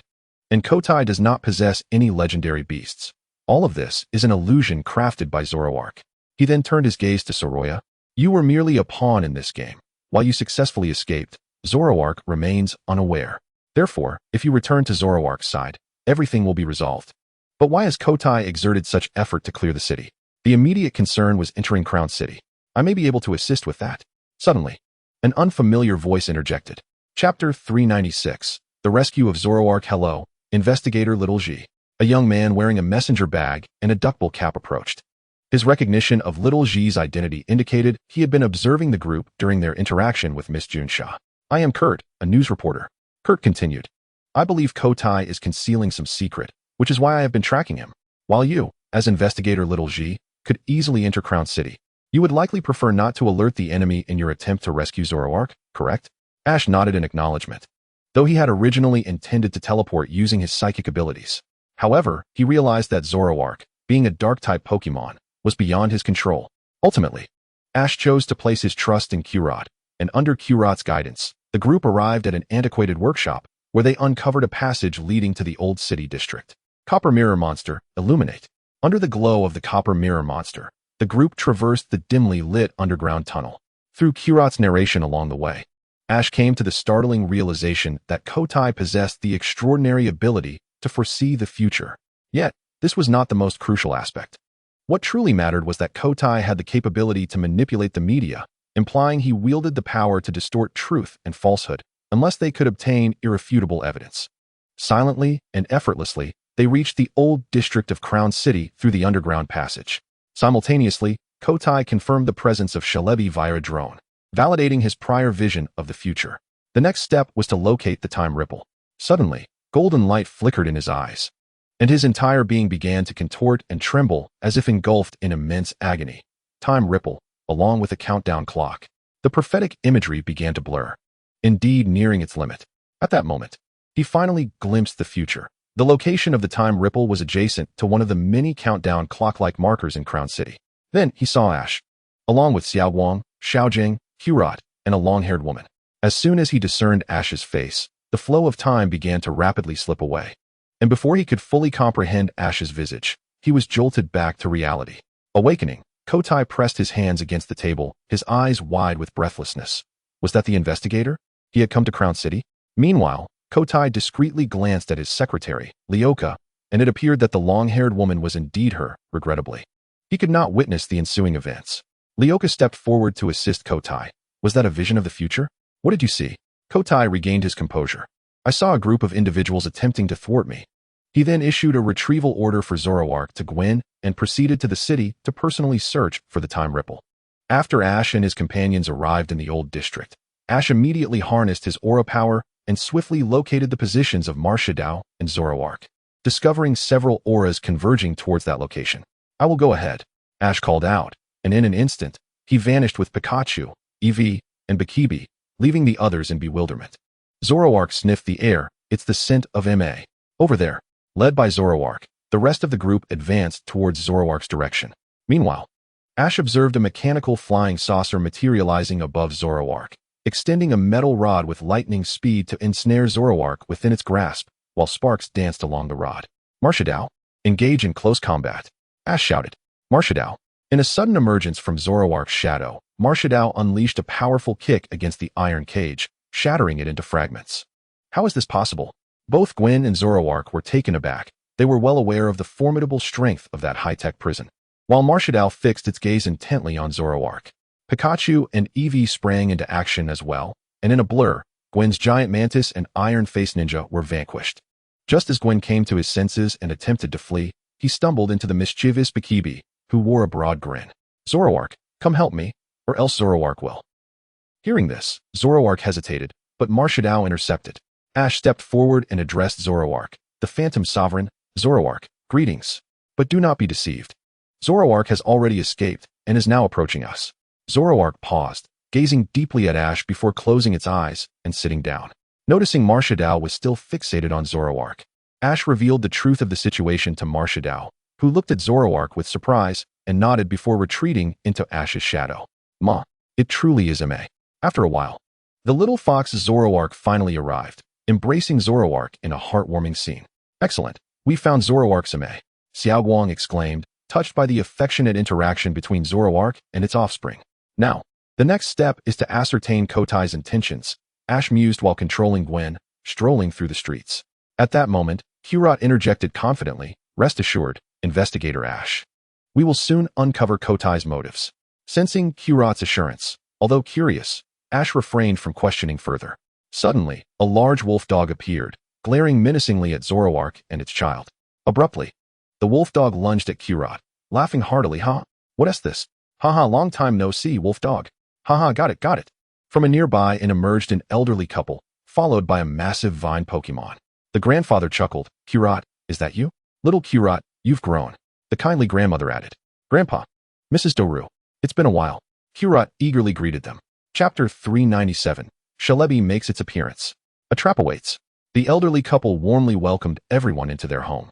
Thank you, Grandpa and Grandma. Ash expressed his gratitude, while Hurat informed them of the situation, clarifying that the legendary trio of Pokémon were merely transformations of Zoroark, and the streets had remained unscathed.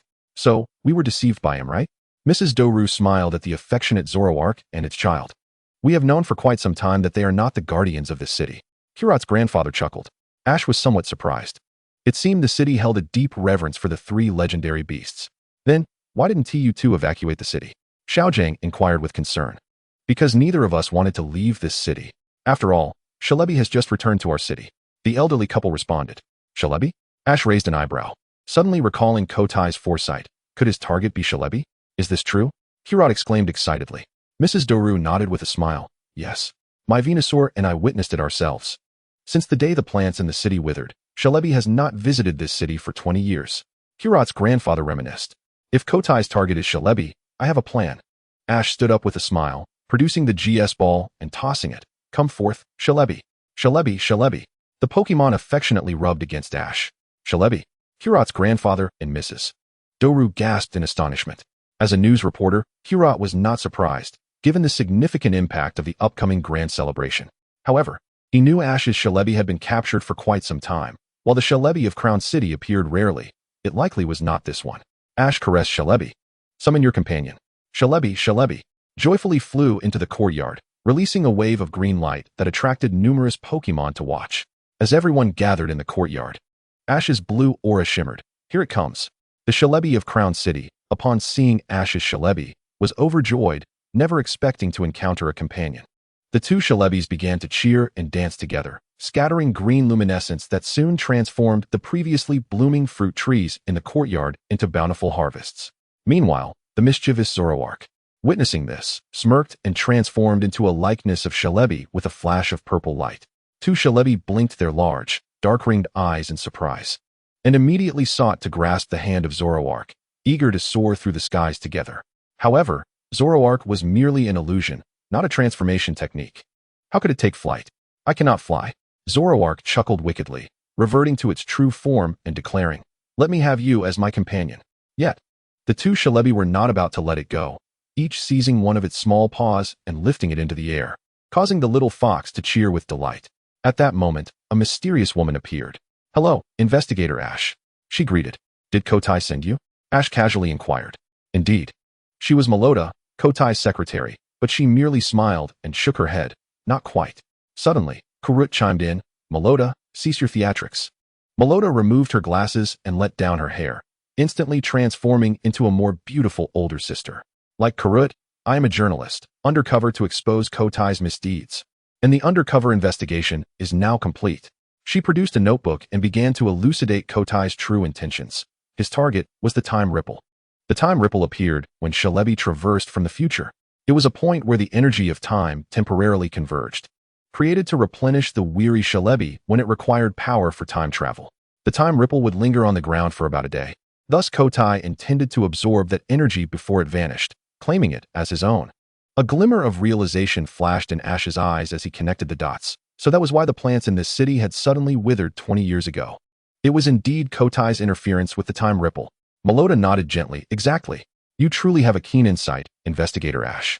According to records, Kotai had inadvertently gained the ability to see the future 20 years ago, interpreting ancient texts left behind by seers to discover that the energy of the Time Ripple possessed the power to reveal the future.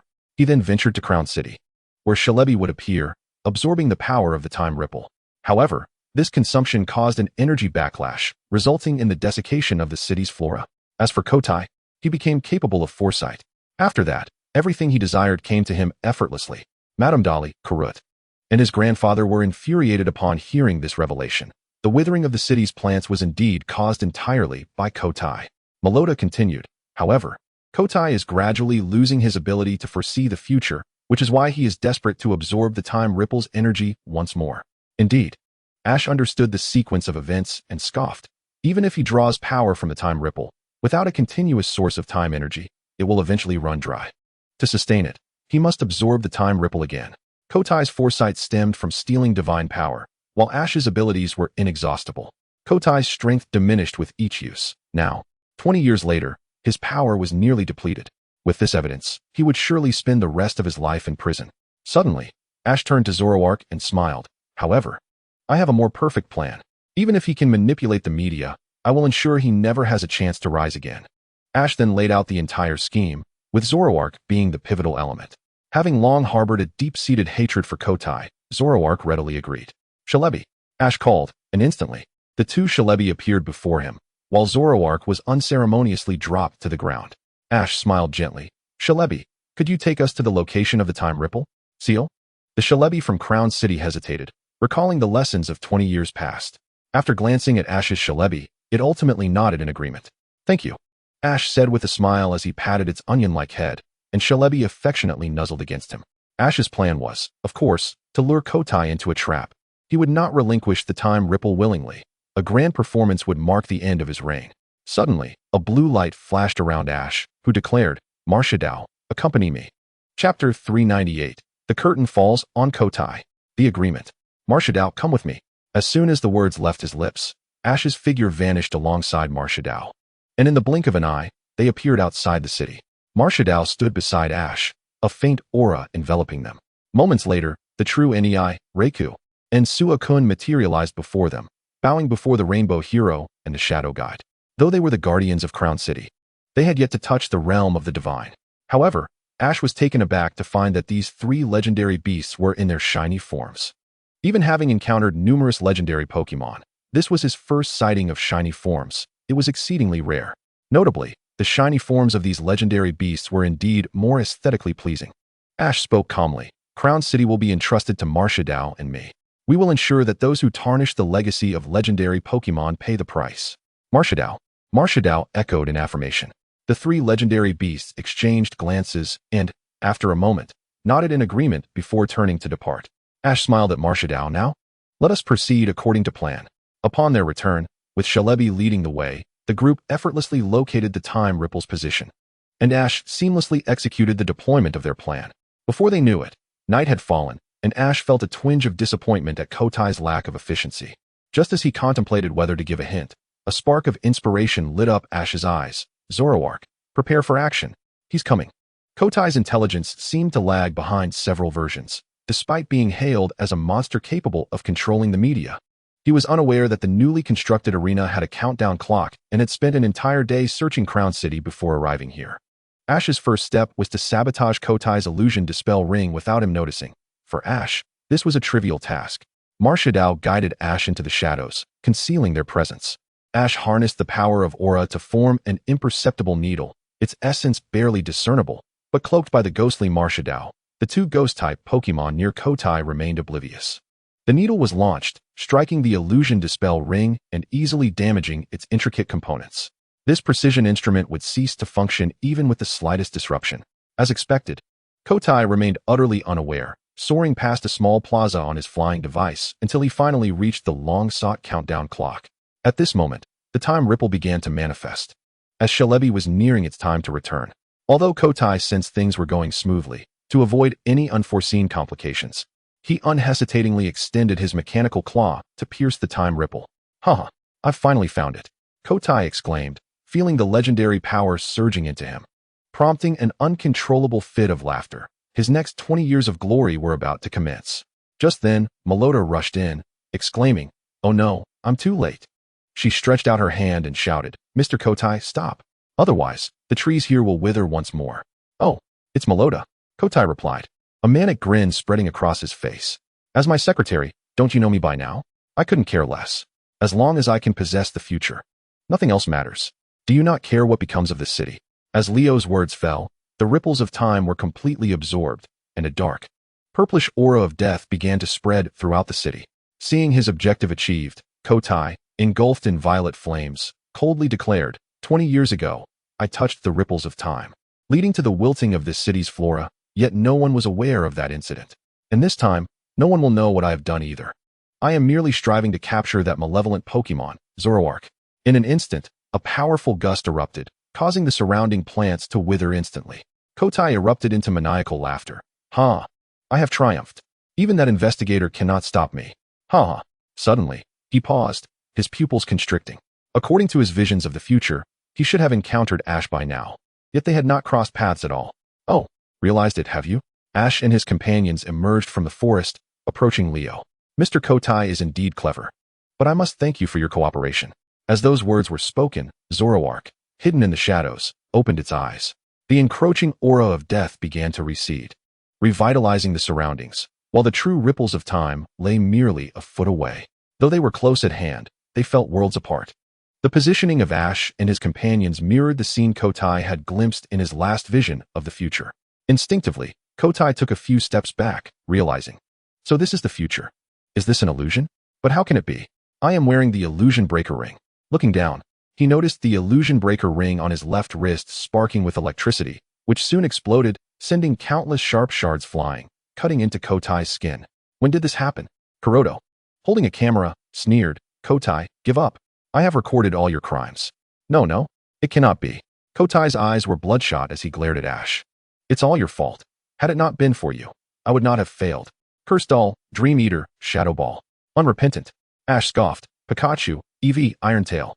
Pikachu and Eevee leapt from Ash's shoulder, transforming into streaks of light, easily shattering the Shadow Ball, and subsequently cleaving the Cursed Doll and Dream Eater asunder. Seeing this, Kotai ultimately fell to his knees before Ash, forced to accept reality. Though he could manipulate the media, in the face of irrefutable evidence, his reputation was already in tatters. Mission accomplished. Ash smiled at Shalebi of Crown City, who, with a hint of reluctance, bid farewell to the group as it prepared to embark on its time-traveling journey. Shalebi absorbed the energy of the time ripples, causing the flowers of Crown City to bloom vibrantly, brimming with life. Farewell, Shalebi. You will always be my friend. Zoroark, nestled in the arms of its offspring, bid farewell to Shalebi. Ash's Shalebi also exchanged goodbyes with its companion. As the chime representing dawn rang out, Shalebi of Crown City cheered, passing through the ripples of time, vanishing into the void. After bidding farewell to Shalebi, it was time to part with Zoroark and its child. Although Ash wished to capture Zoroark, they had just reunited. Zoroark promptly made an agreement with Ash, stating that it would embark on a journey with him once he visited its homeland. As the sun rose, Ash and his companions arranged for Zoroark and its child to board a passenger ship, while Leo and Kuroto escorted them back to their homeland. After watching the Pokemon football event in Crown City, Ash's group continued on their journey. As for Kotai and his subordinate Gun, they had already been handed over to Miss Junsha to serve time in prison. Chapter 399, The Azure Gym Leader, Amy. Ding. Achievement Master of Illusions completed. Reward, Bloodline Enhancer X3. With Xiaoji's 3 consecutive championships, he undoubtedly possessed the right to this challenge. Alright, Xiaoji responded without hesitation. After several days of travel, Ash and his companions visited a few towns, experiencing the various customs and breathtaking landscapes of Sinnoh, and finally returned to Harbor City. They revisited Denji and Daisuke, then headed to the harbor of Harbor City, preparing to set sail for Lily of the Valley Island to participate in the final Lily of the Valley Conference. However, upon arriving at the harbor, they discovered that there was only one ferry to Lily of the Valley Island each day, and the last one had just departed. Ash smiled wryly. It seems we must wait until tomorrow morning. Fortunately, there was still ample time before the conference began, and Ash was not one to waste such moments. Just as he contemplated finding a place for special training, they suddenly heard a familiar voice. Let's go, Surfing Weasel. Upon hearing this, Ash and his companions rushed over. With Koharu speaking first, Kinyo, what brings you here? At that moment, Kinyo was showcasing his combo technique to a young lady, executing a water pulsation that amplified the force of a water column, shooting straight up with considerable power. Kinyo smiled at the young lady beside him. What do you think? Ash recognized this young lady as Amy, the Azure Gym leader from the Chengdu region, known as the Iron-Walled Girl, who had once bested Ash's Pikachu with her Steelix. The combination of water pulsation and surfing is quite impressive. Amy smiled in admiration. It seems that even in ordinary battles, it can amplify the power significantly. Brock had already rushed forward, filled with admiration. Amy. Koharu looked at Ash in confusion, as it seemed they had traveled together across many regions. Ash nodded, promptly introducing. This is Amy, the gym leader of the Azure Gym.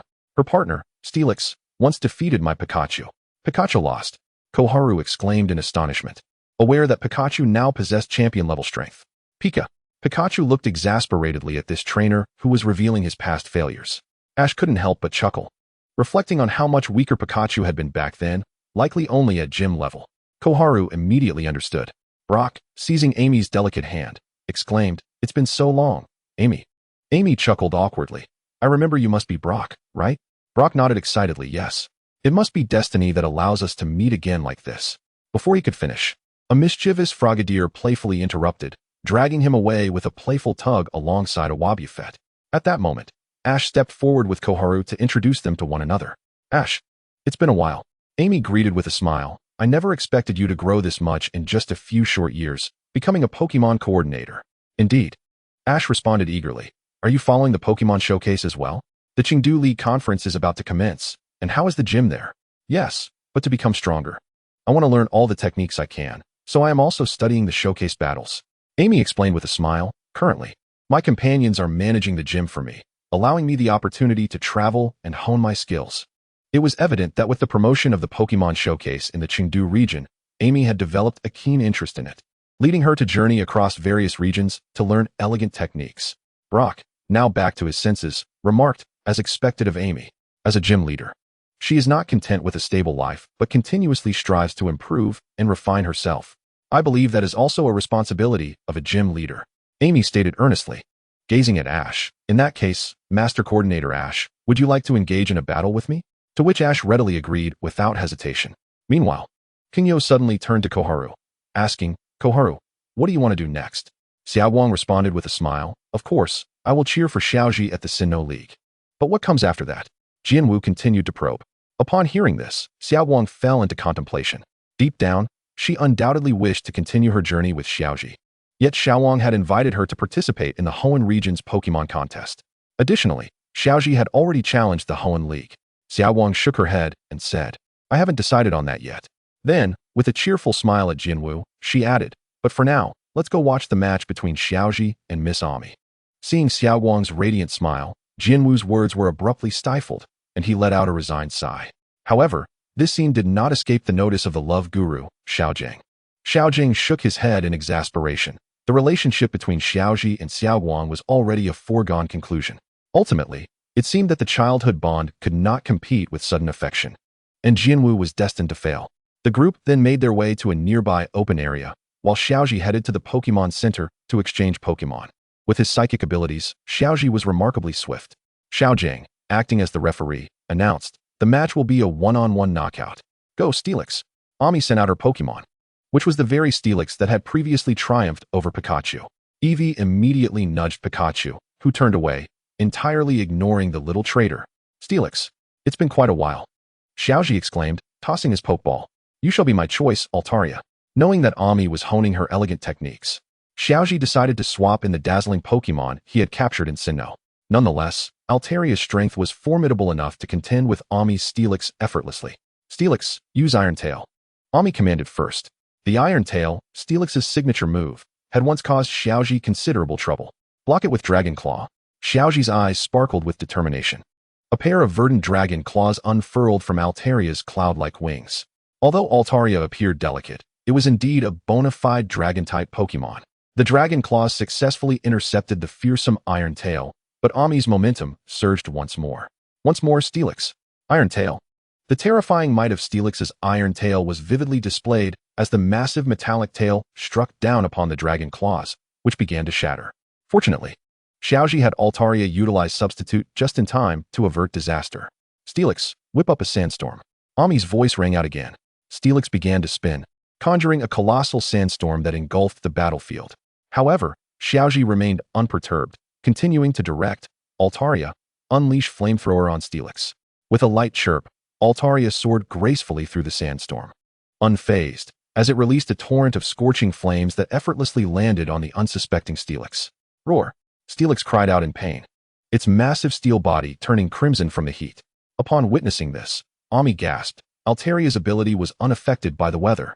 Exactly, Xiaoji affirmed, and Ami, undeterred, shouted with renewed vigor, Steelix, use Stone Edge. Steelix roared, its powerful tail slamming into the ground, causing sharp blue boulders to erupt and charge toward Altaria. Dragon Claw. The sharp dragon claws of Altaria swung fiercely, shattering the boulders, and even returning the fragments back to Steelix. Countless shards flew back, forcing Steelix to retreat under the onslaught. Now, Altaria, execute Dragon Flame. Xiaoji commanded decisively. Altaria opened its beak, channeling both dragon and fire energies, releasing a blazing dragon that soared high into the sky, enveloping the arena in its fiery aura. Ami's gaze sharpened, her delicate hands clenched into fists. What a powerful combination move. Steelix, use Bite. Steelix charged toward the fiery dragon, gathering formidable dark energy as it clashed with the Inferno. Ultimately, it was the scorched Steelix that succumbed first, losing its fighting capability. Ami, resigned, recalled Steelix, graciously admitting, I have lost. Thank you for your guidance, Xiaoji. Well done, Altaria. Xiaoji encouraged, and Altaria affectionately nuzzled him. After recalling Altaria, he turned to Ami with a smile. That was a splendid match. At that moment, Jinwu suddenly addressed Xiaowang. Xiaowang, wait. I intend to challenge Xiaoji. If I win. If you win? Xiaowang looked at Jinwu with a puzzled expression. What does your victory have to do with me? Besides, what gives you the confidence that you can beat Xiaoji? I hope you will travel with me, Xiaowang. Jinwu continued earnestly. It may be a bit presumptuous, but this is how I feel. With that, he turned and dashed toward Xiaoji. Xiaowang, holding her Pachima, called out, Hey? I haven't agreed yet. Besides, I should decide about traveling myself. Unfortunately, Jinwoo could not hear her words, as he had already approached Xiaoji to propose a battle. Upon hearing the challenge, Xiaoji chuckled. He had yet to seek out Jinwoo. Yet Jinwoo had come right to him. Without hesitation, Xiaoji accepted the duel. Jinwoo, without a second thought, sent out his ace, Empoleon, while Xiaoji dispatched his mischievous Mismagius. This was a match devoid of suspense. Mismagius's enigmatic tactics left Empoleon bewildered. Ultimately, a combination of hypnosis and Dream Eater swiftly eliminated Jinwoo's Pokémon. With a face full of reluctance, Jinwoo recalled Empoleon, gripping the Pokeball tightly, unable to find peace. Finally, he approached Xiaowang, saying, Xiaowang, even though I lost, I will wait for you at the lighthouse tomorrow if you wish to travel with me. As he spoke, Jinwoo faltered, unable to finish his sentence. He simply said goodbye and turned to leave. The others paid little heed. Xiaowang had matured, understanding that she must choose her own path. After resting at the Pokémon Center for the night, Xiaoji and his companions set sail for Lilycove Island in the morning. Xiaowang had entirely devoted her heart to Xiaoji. How could she seek out Jinwoo? Nevertheless, she penned a letter to be delivered by Miss Ami, who decided to return to the Celadon Gym, intending to pursue higher aspirations through battles with gym leaders. As for Xiaowang's letter, it read, regarding the future, I wish to contemplate it thoroughly after watching Xiaoji's league match. I intend to find that answer on my own. However, one thing I can state with certainty is that my dream is to become a top coordinator, and I will continue to pursue the path of a coordinator. Jinwoo, as long as we share the same dream, we are sure to meet again, just like yesterday. Having been friends since childhood, Xiaowang gently declined Jinwoo's invitation, resolved to embark on her journey alone after parting with Xiaoji. After all, Xiaoji was exceptional. She needed to elevate herself to be worthy of him. Her next goal would likely be to challenge the Hoenn region's Pokémon contest alongside Xiaowang. Meanwhile, as Xiaoji and his companions journeyed toward Lilycove Island, they unexpectedly encountered a treasure hunter named Michael. A group of adventurers embarked on an exploration of Dandelion Island, ultimately discovering a treasure trove of ancient pottery. While this find held little value for Ash and his companions, it was a true treasure for Michael, as his aspiration was to become an archaeologist. Subsequently, Ash and his companions naturally set sail towards Lily of the Valley Island. Standing on the deck, Ash gazed at the gradually enlarging silhouette of Lily of the Valley Island, joyously exclaiming that the Sinnoh League's Lily of the Valley conference was finally approaching.